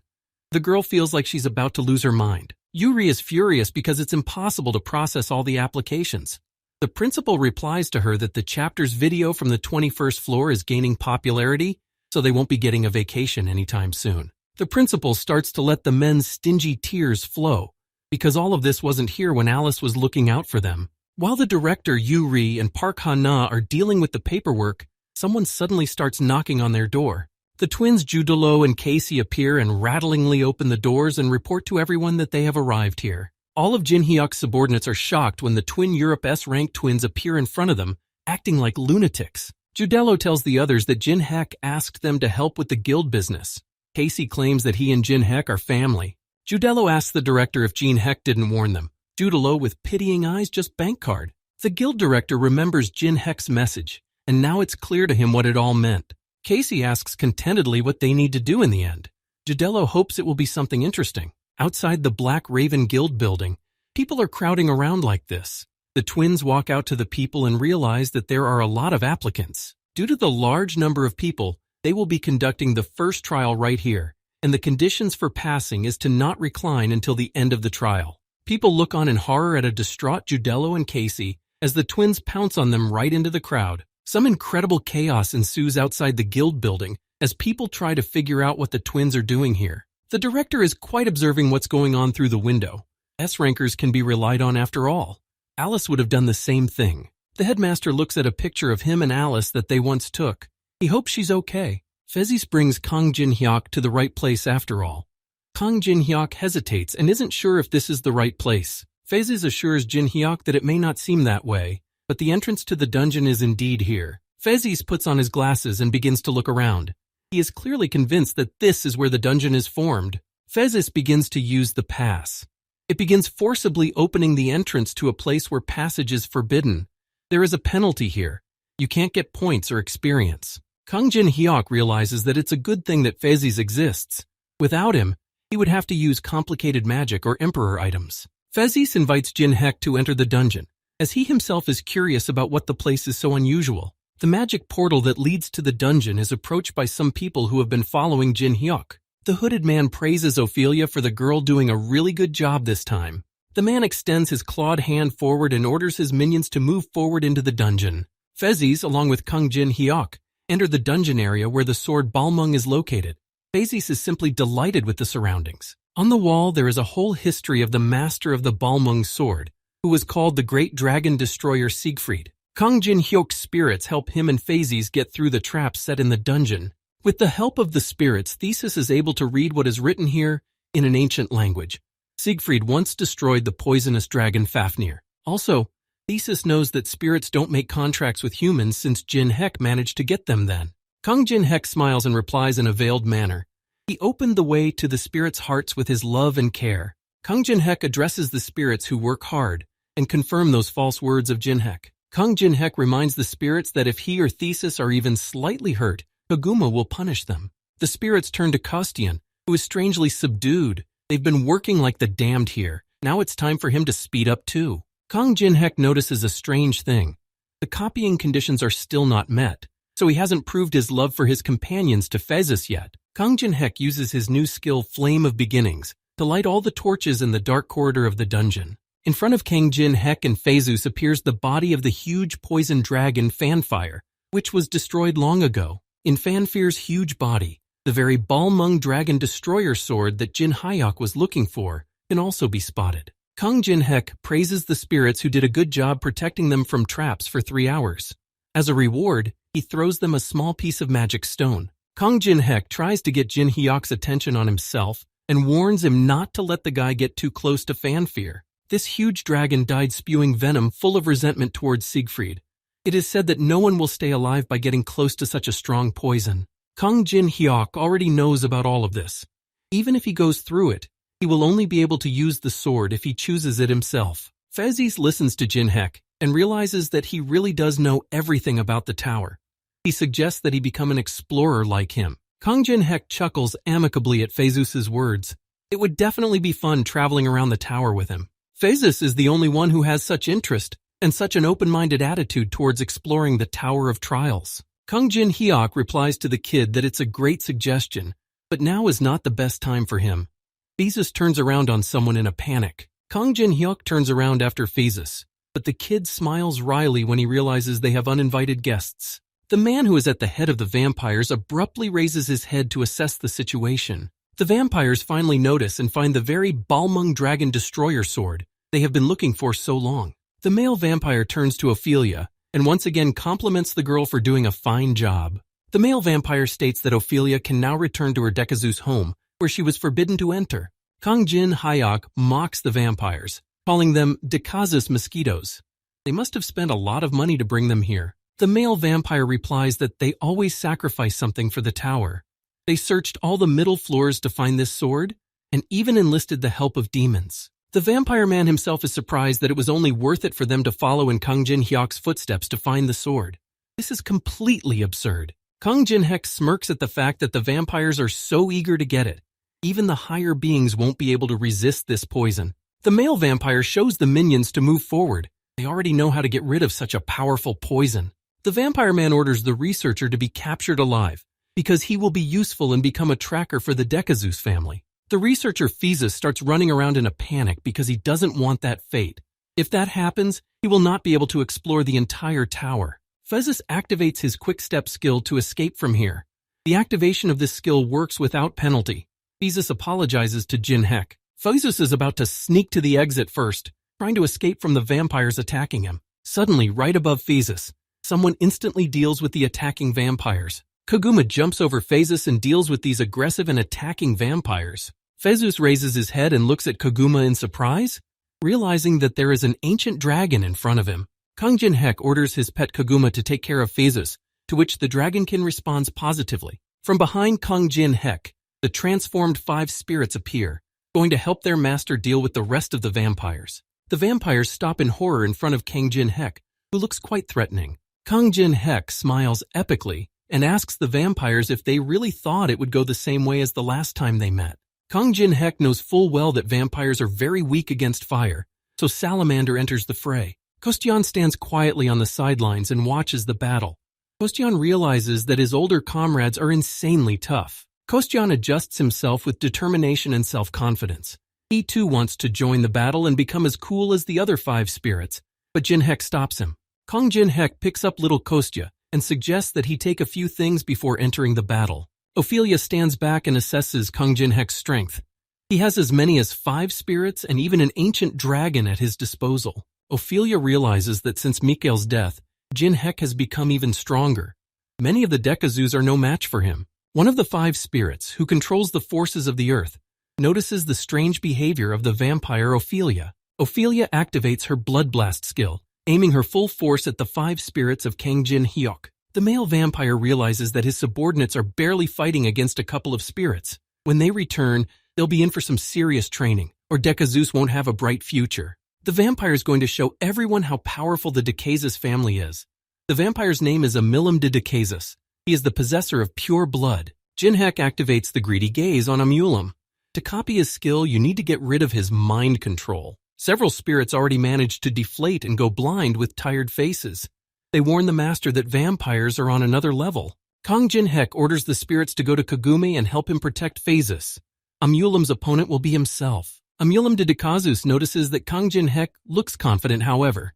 Even with the spirits and the ancient dragon, he is no match for him. Amulam de Dekazus activates his vampire skill Blood Alchemy, attacking Jinhek. Kang Jinhek responds to Amulam de Dekazus' attack with his Flame of Beginnings skill, attacking him in return. Amulam de Dekazus abruptly finds himself behind Kang Jinhek, something the guy didn't expect at all. After Jinhek sensed Amulam's appearance behind his back, he manages to deftly dodge. Amulam is watching Kang Jinhek with a serious face, who really has a fast reaction for a human. Kang Jinhek was able to dodge in such a short time, however, it is still not enough for Amulam. Amulam de Dekazus puts his palm forward and launches something strange at Kang Jinhek. The vampire activates his Blood Blast skill to see what Kang Jinhek's blood power can do. A strange bloody ball of blood flies onto the guy's cheek. After making contact with Kang Jin Hyuk's cheek, this small blood ball turns into a strong and large explosion.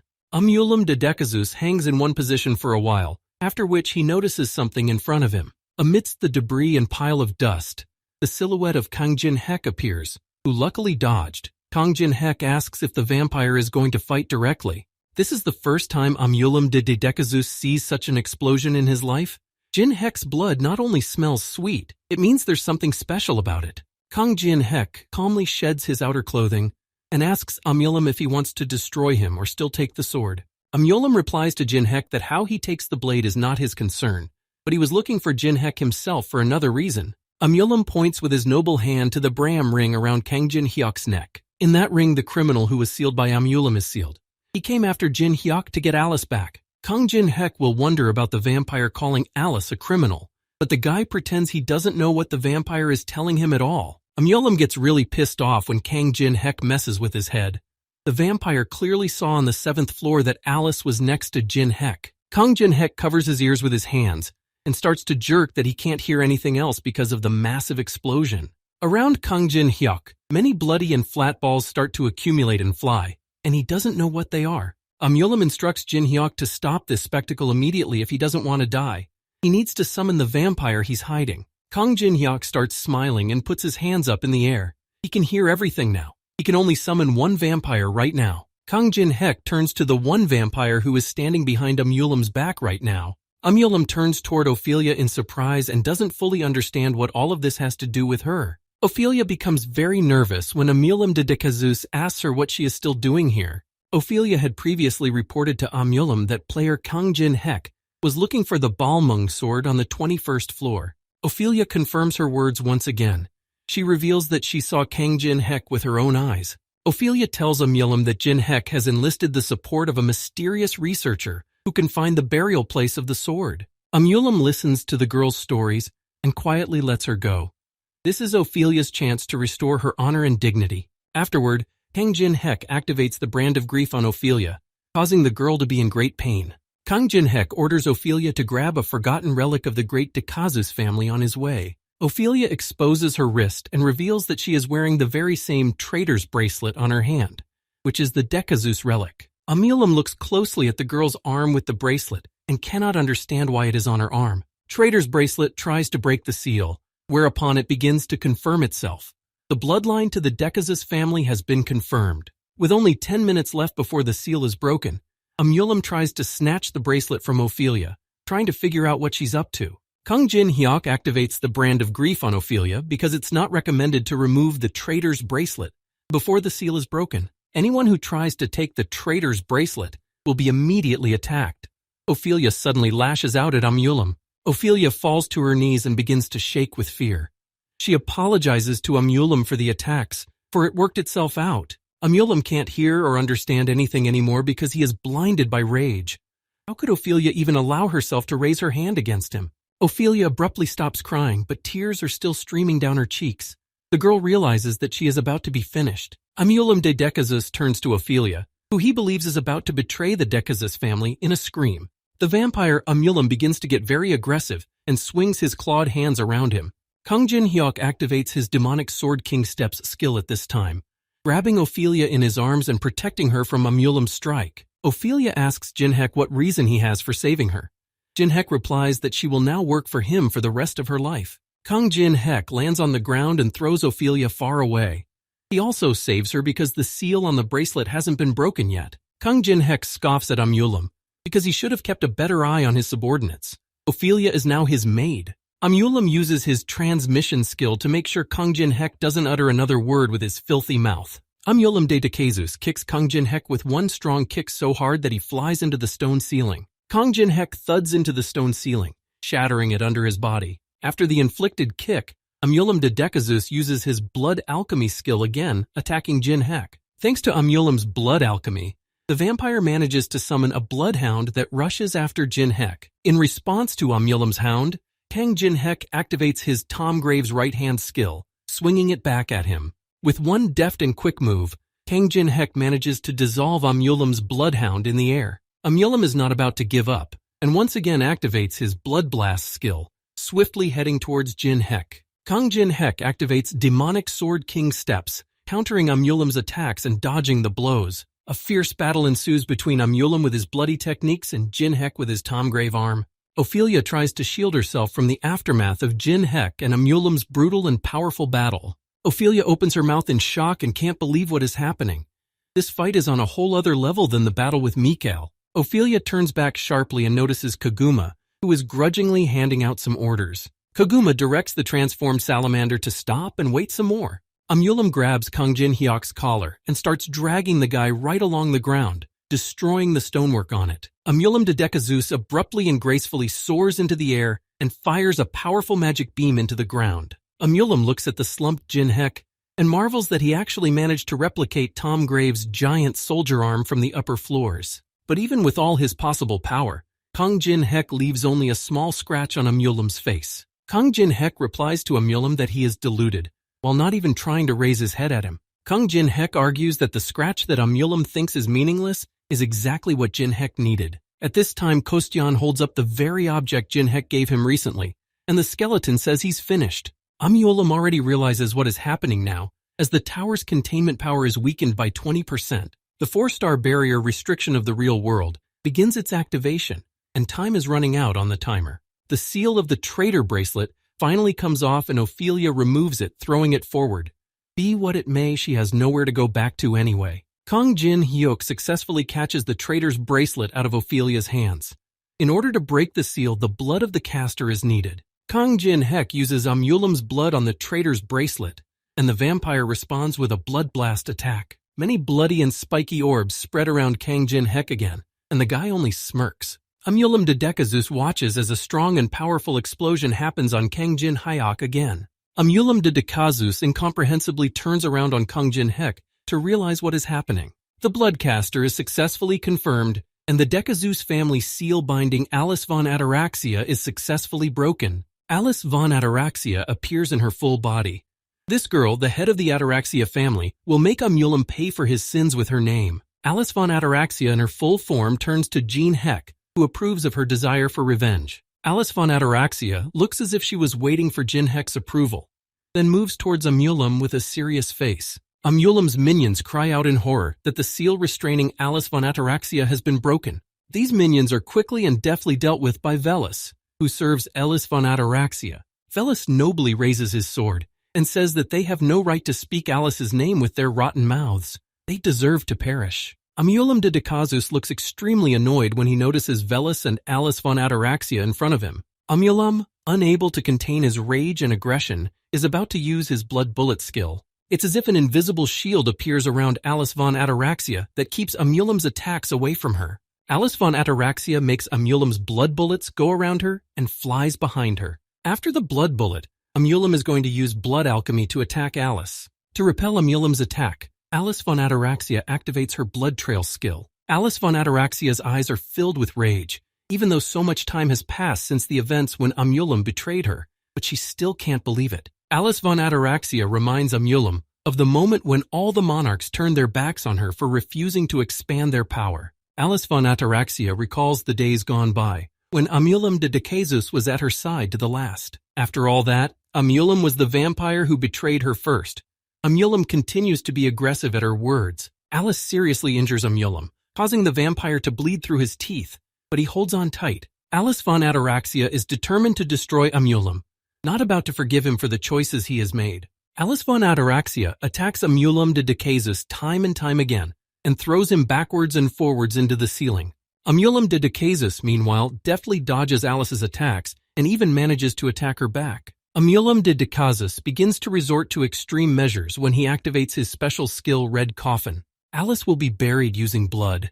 Amulam thought the balance of the tower would benefit his family. Alice for Ataraxia turns indifferent to Amulam when he claims that Alice ultimately chose the tower once. Amulam rages that Alice was considered the strongest vampire for generations, while she herself gave up the future of her blood relatives for a pathetic balance. Amulam de Decazus clasps his palms together, causing time and space to begin to shrink. Amulam says that if Alice leaves them again, he will seal her in for as long as it takes. He creates a red coffin around Alice. The red coffin that Amulam seals Alice in lands right in front of Ophelia. Ophelia starts biting her nails in horror and panic, realizing that she is finished. Jin Hek drinks the potion and asks why she thought that. Kong Jin Hek uses the potion to restore her health. Jin Hek claims that Alice von Ataraxia is the strongest vampire. Amulam de Decazus tries to catch her breath and watches Alice being in the red coffin. Alice von Ataraxia begins to chisel from inside the red coffin, while Amulam continues to watch her. A sudden and powerful explosion happens, deafening and lighting up the entire area around the battle. Amulam de Decazus watches the scene and his face expresses fear, horror, and incomprehension. Phaesus at this time adjusts his glasses to get a better look at what is happening. He says that everything is happening as in the legends. Alice von Ataraxia successfully destroys the red coffin by activating her special skill revelation of the creation of the world and enters the battle mode Empress of Pure Blood. Amulam looks at Alice in horror. Had the tower's restrictions weakened so much that she was able to activate a special skill? With one swift and dexterous movement with her hands, Amulam de Decazus begins to dissolve into thin air. Alice von Ataraxia deftly manages the blood as the vampire disappears right in front of her. She thanks him for his words. Alice von Ataraxia looks around to find Amulam. She will not hesitate now. Amulam de Decazus uses his super regeneration skill. The vampire realizes he can't keep track of Alice. Alice von Ataraxia continues to attack Amulam de Decazus, who cannot fight back. Alice von Ataraxia, practically unmoving, begins to attack Amulam with a bloody and powerful beam. Kong Jin Hek steps into their battle. He leaves Amulam to Alice and goes to retrieve the Balmung sword himself. Alice von Ataraxia assures Jin Hek not to worry, as she hasn't had enough of Amulam's suffering yet. Kong Jin Hek mixes the bark of the misty tree of Mount Pashan and the ointment of the Mellerman Clinic, obtaining an unidentified liquid. Kong Jin Hek uses the resulting liquid and gains poison resistance that is increased by 50% for 5 minutes, then uses poison of 1,000. Amulam's minions notice Kong Jin Hek, going to catch him because he's going to take the Balmung sword. Due to the poison effect, Kong Jin Hek will now lose 11% of his health reserve every second. Amulam's minions who follow Kang Jin Hek are exposed to the poison and die almost immediately. The other vampires try to figure out how Jin Hyuk manages to withstand the poison.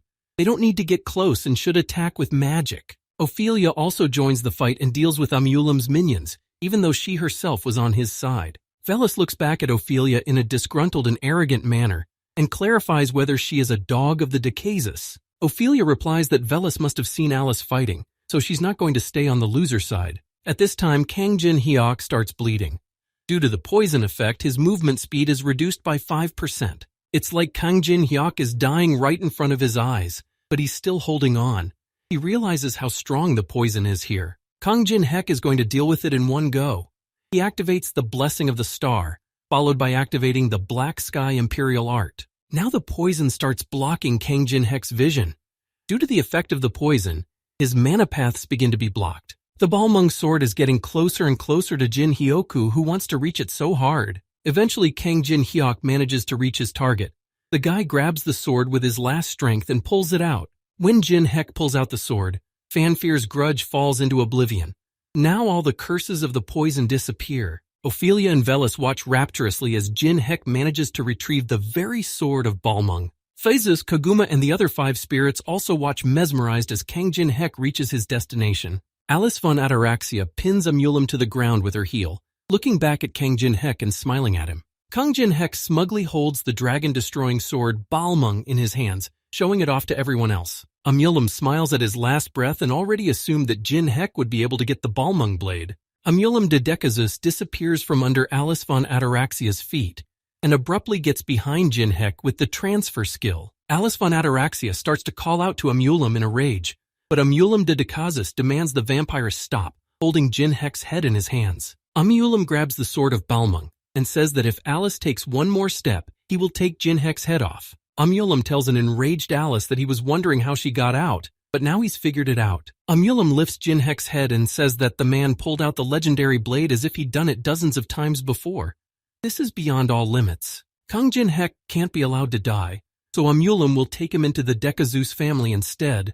The vampire starts pouring his blood into Jin-hyuk's mouth and activates mind control. Alice von Ataraxia, terrified and panicked, begins to reach her hands out to Jin-hyuk and deny what happened. Kang Jin-hyuk's body is transported to a completely different world, and he himself looks like an ordinary ghost in a ghostly world. Amulum begins mind control. The effectiveness is increased by 100% because of the caster's pure blood lineage. In the real world, Kang Jin-hyuk's body falls to the ground and begins to beat in crazy and violent convulsions. Amulum observes Jin-hyuk's behavior. It is clear to him that it is difficult for the human vessel to cope with his mind control. Amulum is confident that even so, Jin-hyuk will have no problem following orders. Amulum orders Jin-hyuk to head forward and catch the ghost of Alice von Ataraxia with his hands, to which the guy only squirms mockingly and makes nonsensical noises. Amulum de Decazus didn't quite understand this strange reaction, because of the mind control Jin-hyuk has to obey. Alice von Ataraxia looks at Kang Jin-hyuk in utter bewilderment and tries to understand what's going on. Alice von Ataraxia starts grabbing her stomach and laughs ringingly as she looks at Jin-hyuk. Alice von Ataraxia wipes a tear of laughter from her eyes and says that she almost fell for Jin-hyuk's acting. Amulum de Decazus looks back at Jin-hyuk, who is making a zombie of himself in incomprehension. Kang Jin-hyuk fixes his hair and asks how Amulum likes his acting.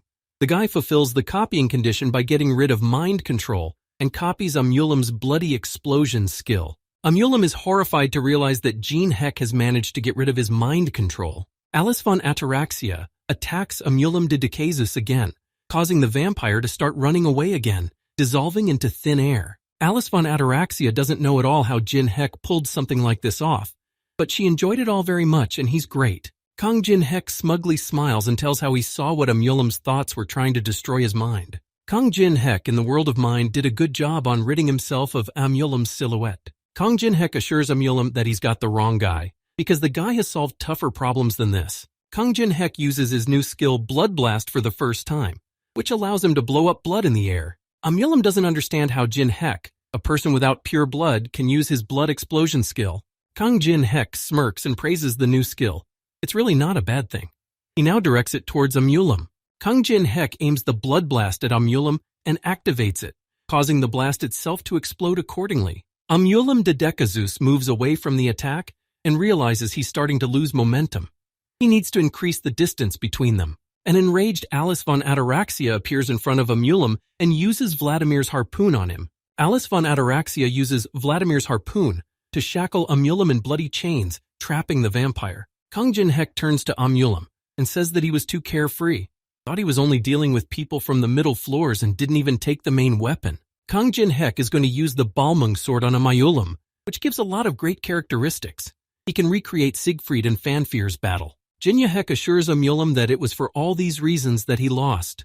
Jin-hek activates the skill Blessing of the Star, followed by Imperial Art of the Black Sky. Kang Jin-hek hits Amulam, who is restrained by Alice von Ataraxia's bloody chains. Jin-hek hits the vampire right in the chest. Amulam de Decazes begins to activate super regeneration without end, because if he stops it for even a second, he will surely die. Alice von Ataraxia is about to deliver the final blow to Amulam with the horrifying flame of Gersi's skill. Alice gives Amulam some final words. The vampire must wait for Alice to send the other heads of families to him as well. The last thing Amulam sees before his demise is Empress Alice von Ataraxia's huge spear. In the end, through a combined effort, Amulam de Decazes was finally defeated here. Kang Jin-hek tries to cover his eyes to dodge the blast wave left by Alice with her attack. Jin-hek's level increases and he receives the Seal of Decazes. Decazes' minions realize that he is dead, and now they have no more hope of victory. They should retreat. Phases writes something down in his notebook with a fountain pen. He asks Koguma if it was over in time. Alice von Ataraxia's special skill, Revelation of the Creation of the World, is cancelled after the battle is over. Kang Jin-hek, along with Velis, look worriedly at Alice von Ataraxia, who is acting strangely. Alice explains that the revenge she has dreamed of for so long is one step closer to her today. She thought she was going to be happy, but things are very different. Kang Jin-hyuk pats Alice on the back for not getting upset. He suggests that she go and eat something she likes. Kang Jin-hek starts smiling and says that after eating a delicious meal, her mood is sure to improve. Alice von Ataraxi looks back at Jin-hyuk with gratitude and agrees to his wonderful suggestion. Ophelia sadly looks after Kagum and the 5 spirits along with Bones, who fairly walks out of here after Kang Jin-hyuk. Ophelia looks down sadly and realizes that she barely survived, and now she doesn't know what to do at all. Kang Jin-hyuk turns to Ophelia and asks why she's frozen. Does she need a special invitation? It's as if Ophelia didn't expect such an offer from Kang Jin-hek and is happy to be taken along. Ophelia is immediately satisfied and happy and rushes off after Kang Jin-hyuk and his companions. Kang Jin-hek also turns to Phases, who he invites to follow them and as quickly as possible. Kang Jin-hek shows Phases how well he treats his comrades and copies his synergy skill, which increases the one-piece synchronization between the two skills. In the Tower of Trials in the Vampire District on the top floor, the chair that Amulam once sat on is burned down. The other vampires realize that if his chair burned down, it only means one thing. Amulam is already dead. The head vampire looks back at someone who says that he warned them that Kang Jin-hyuk should not be classed as an ordinary human. The Supreme Manager tells the vampires that it's as if Jin-hyuk knows all about the Tower of Trials. If they keep sticking it to him, they'll end up like Amulam. The vampires get aggressive and angry when the top manager suggests they just let some human go. The head of the vampires turns to Hastings and didn't even think he would show up here to talk about how good Jin-hek is. This serious vampire is the head of the Ataraxia Exention Ataraxia family. He's had enough humiliation. Hastings needs to be told what he wants. Hastings didn't expect anything else from Exention Ataraxia, but to get right to the point. Hastings has a plan to take down Jin-hek. One of the vampires asks why Hastings, who protects the balance in the tower, is helping them with such a thing. Hastings makes a furious face and doesn't understand the questions. That's why he's helping them, for the sake of that very balance. Phases enters the information about the veteran company into the tower ranking, and O gives it to Jin-hek as a gift. Phases replies to Jin-hek that it was enough for him to see Fanfear and the Balmung dragon-destroying sword. Kang Jin-hek realizes that if fate allows them, they will still definitely meet Phases. Phases really wants Kang Jin-hek to use his test tower rating very wisely. A happy Teresa de Laurencia appears, who calls out to Kang Jin-hek and happily runs towards him. Teresa tries to catch her breath and says that she's been looking for Jin-hyuk for so long, asking where he's been. Jin-hyuk assures her that there were some things to do. Kang Jin-hek asks Teresa de Laurencia what happened and what's up, but the girl only smiles sweetly in response. Sabina already asks Teresa what she's going to do now. Teresa is going to continue attending the knight's course. Sabine explains that serving the goddess of light can be hard. By getting a second class, she can become stronger, but she will have to give up a lot of things. Sabine goes on to say that the most frustrating part of this is that Teresa will not be able to tie herself with family ties. Sabine, like Penheimer, are the ones who have chosen to live with limitations for the sake of fulfilling a sacred duty. Sabina says that now they can only remember the beautiful moments with those they love so much. Teresa realizes that she has no other choice at all. She needs to go through with this in order to become stronger. Sabina abruptly hugs Teresa and is honorably discharged from the Holy Empire by the Archbishop's decision. Teresa is released from all obligations to them. Teresa is shocked at such a move by Sabina.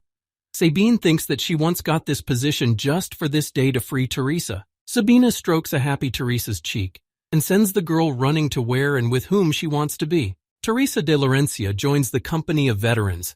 Jin Heck knows she had a hard time leaving the faction because of her paladin position. Sabine most likely helped her. Teresa de Laurencia turns to Jin Heck with confidence and determination and wants to offer to celebrate her joining. Teresa de Laurencia overestimates herself and can't even continue what she wants to say anymore. Suddenly, Dark Teresa appears and grabs Jin Heck by the cheeks. She invites him to her house to throw a party. Dark Teresa continues to hold Jin Hyuk's cheeks right in the middle of the street, and Jin Hyuk awkwardly but calmly agrees. Kang Jin Heck, along with little Alice and the other companions, approach Teresa de Laurencia's house. Kang Jin Heck, of course, knew that the girl was from a family of nobles, but he couldn't even think that she was that rich. To Kang Jin Heck and his companions, the servants of the Laurencia family open the front doors, inviting them to come inside. At the entrance, they are greeted by a satisfied Teresa, who asks if it was hard for them to get here. She's very happy to see everyone. Andrea and Wolyan greet Teresa de Laurencia sincerely, after which the attention shifts to Alice and Bellis. Teresa points to the white-haired girl, to which Jin Heck means her with the new faction member Ophelia. Teresa de Laurencia expresses her contentment with the acquaintance. Ophelia is shocked that the girl didn't recognize her just because she changed the shape of her ears. The guys are also greeted by Teresa's father, Dustin de Laurencia. He greets his daughter's fellow travelers with joy and welcome. Dustin is the first to meet Kang Jin Heck in person. Kang Jin Hyuk reciprocates the man's affection. Dustin has heard of Jin Hyuk as the hero who saved Europe. Teresa tells him a lot about Jin Heck. Kang Jin Heck smiles sweetly when Dustin expresses his joy that his daughter is fighting such a strong man side by side. Now Dustin is going to cut to the chase, starting to strike up a conversation about Teresa and Jin Heck's plans to have a serious relationship. Teresa de Laurencia grabs her father in an instant and tries to fly with him far away from here so as not to embarrass herself. Teresa peeks out of the pantry and says that she needs to discuss appetizers with her father, and they should feel free to look around here. Teresa aggressively slams the doors behind her, leaving a surprised Alice and Kang Jin Hyuk in the hallway. Soon, Jong Yu-sung also shows up at their door, along with Kang Jin Hyuk's 4 slaves. Stalker is constantly resentful, but ends up doing as Jin Hyuk says. For the residents of the Tower of Trials, Bellis gave lessons on how to behave properly in the outside world. This was supposed to be handled by Alice, but she threw all the work off on her servant. The twins Judello and Casey weren't invited to the party, but they knew about it and showed up anyway. The most recent guests to arrive were Yu Yun-hwa and her friend Yi Dai-min. Kang Jin Hyuk walks up to the pedestal and addresses all the people and faction members who came here. Jin Hyuk says that everyone here, whether they like it or not, are members of the veteran company.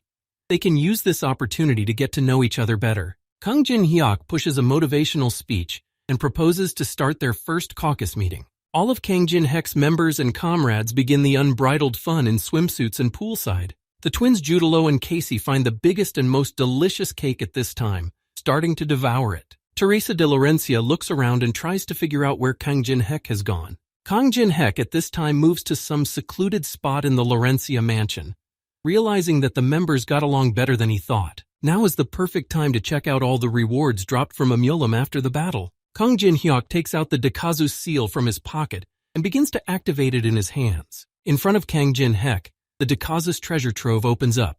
Jin Heck gets one random relic from the treasury. Kang Jin Heck receives the famous painting, Where Silence Reigns. Only those who have studied the forgotten language will be able to discern the true value of the painting. Kang Jin Heck is trying to figure out if this is a joke. Even though he has a high success rate, he still can't believe it. Kang Jin Heck knows that the forgotten language is mentioned in the second advantage of First Tower Conqueror. He wonders if he's really lucky. Kang Jin Heck begins to suspect that someone is helping him finish the forgotten languages task. An unusual notice appears in front of Kang Jin Heck that surprises him. It says that Kang Jin Heck has finally realized everything. An unknown user whose nickname and name are not even signed on the screen appears in front of Kang Jin Heck. Jin Hyuk starts to get nervous, The video call with the unknown begins. The other side says they have no intention of harming Jin Hek and have been looking out for him for a long time. The other side reports that they are the creators of the tower. Meanwhile, Teresa de Laurencia is walking around the mansion trying to find Kang Jin Hek. Dark Teresa turns to Saint Teresa and says that this is her chance to confess her feelings to Jin Hyuk while everyone is distracted. Teresa de Laurencia turns to a window that overlooks a courtyard with a fountain. The girl notices a light there. Back in the days when Jin Hek was streaming his walkthrough of the Tower of Trials, he had about 20 people following him. Thanks to their donations, he was barely making ends meet and made it through the game. He recalls one UPNG user he often saw in the comments under his videos. Kang Jin Hek realizes that this strange user and appears to be the creator of the tower now. Their history with Jin Hek is much longer than he realizes. They provided him with support and income and built a training ground. Jin Hek realizes that they wanted him to focus on conquering the tower. The creator says that Jin Hek is different from other people who give up quickly. They believe that he will definitely be able to see the end. Tower of Trials was created to test what a person would achieve in an unfair and stressful environment. But Jin Hek enjoyed this environment. Kang Jin Hek managed to make it to the top. Jin Hek realizes that all the benefits and clues about the forgotten language were passed on to him by his creators. Kang Jin Hek wonders what they are helping him for again. The answer is simple. He needs to get to the top of the tower again, but Jin Hyuk wonders what will happen if he refuses. Kostya, meanwhile, accidentally breaks a wine glass in front of everyone, to which the faction members laugh. If Jin Hyuk refuses, humanity will die. From behind, Kang Jin Hyuk is slowly and carefully approached by little Alice, who calls out to him. The girl wonders why her contractor Jin Hyuk is standing here alone and not going back inside. Kang Jin Hek and Alice sit down together on the side of the fountain, and he tells her that he was checking out the rewards he received from Amulim. Little Alice is pleased that she's finally rid of one of the 6 monarchs who betrayed her. Kang Jin Hek only smiles contentedly in response, because he promised Alice that he would help her get her revenge. Little Alice rests her head on Jin Hyuk's shoulder and knows that he will keep his promise. The girl asks what is troubling him now. Little Alice suggests that Jin Hyuk talk about it now, since he's the only person she trusts. Kang Jin Hek looks warmly back at little Alice, who calls him her only contractor. Kang Jin Hek, along with little Alice, embrace while sitting by the fountain in the courtyard of Laurencia's mansion. Teresa de Laurencia has been listening to their conversation the whole time, hiding behind a nearby pillar. Dark Teresa is infuriated by Saint Teresa's attitude like this. Kang Jin Hyuk looks at the picture from the Veterans Company faction meeting.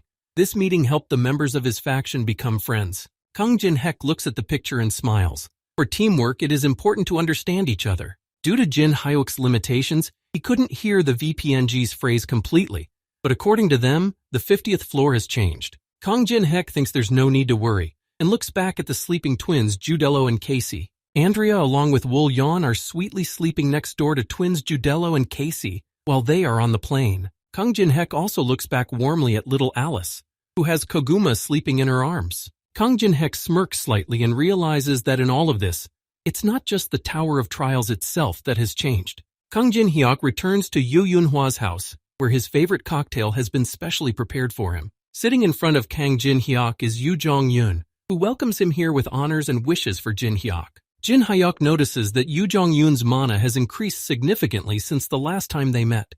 Hesitantly, he has already started climbing the tower. Yu Jong-yun confirms Jin Hyuk's words and says that he has decided to use this system to train with his students. It wasn't long before Yu Jong-yun realized that this system allowed people to gain strength that was unfathomable in their world. Kang Jin Hek mentally rejoiced that he had won Yu Jong-yun over to his side beforehand. Even without a test, Jin Hyuk can tell that Yu Jong-yun is above S rank.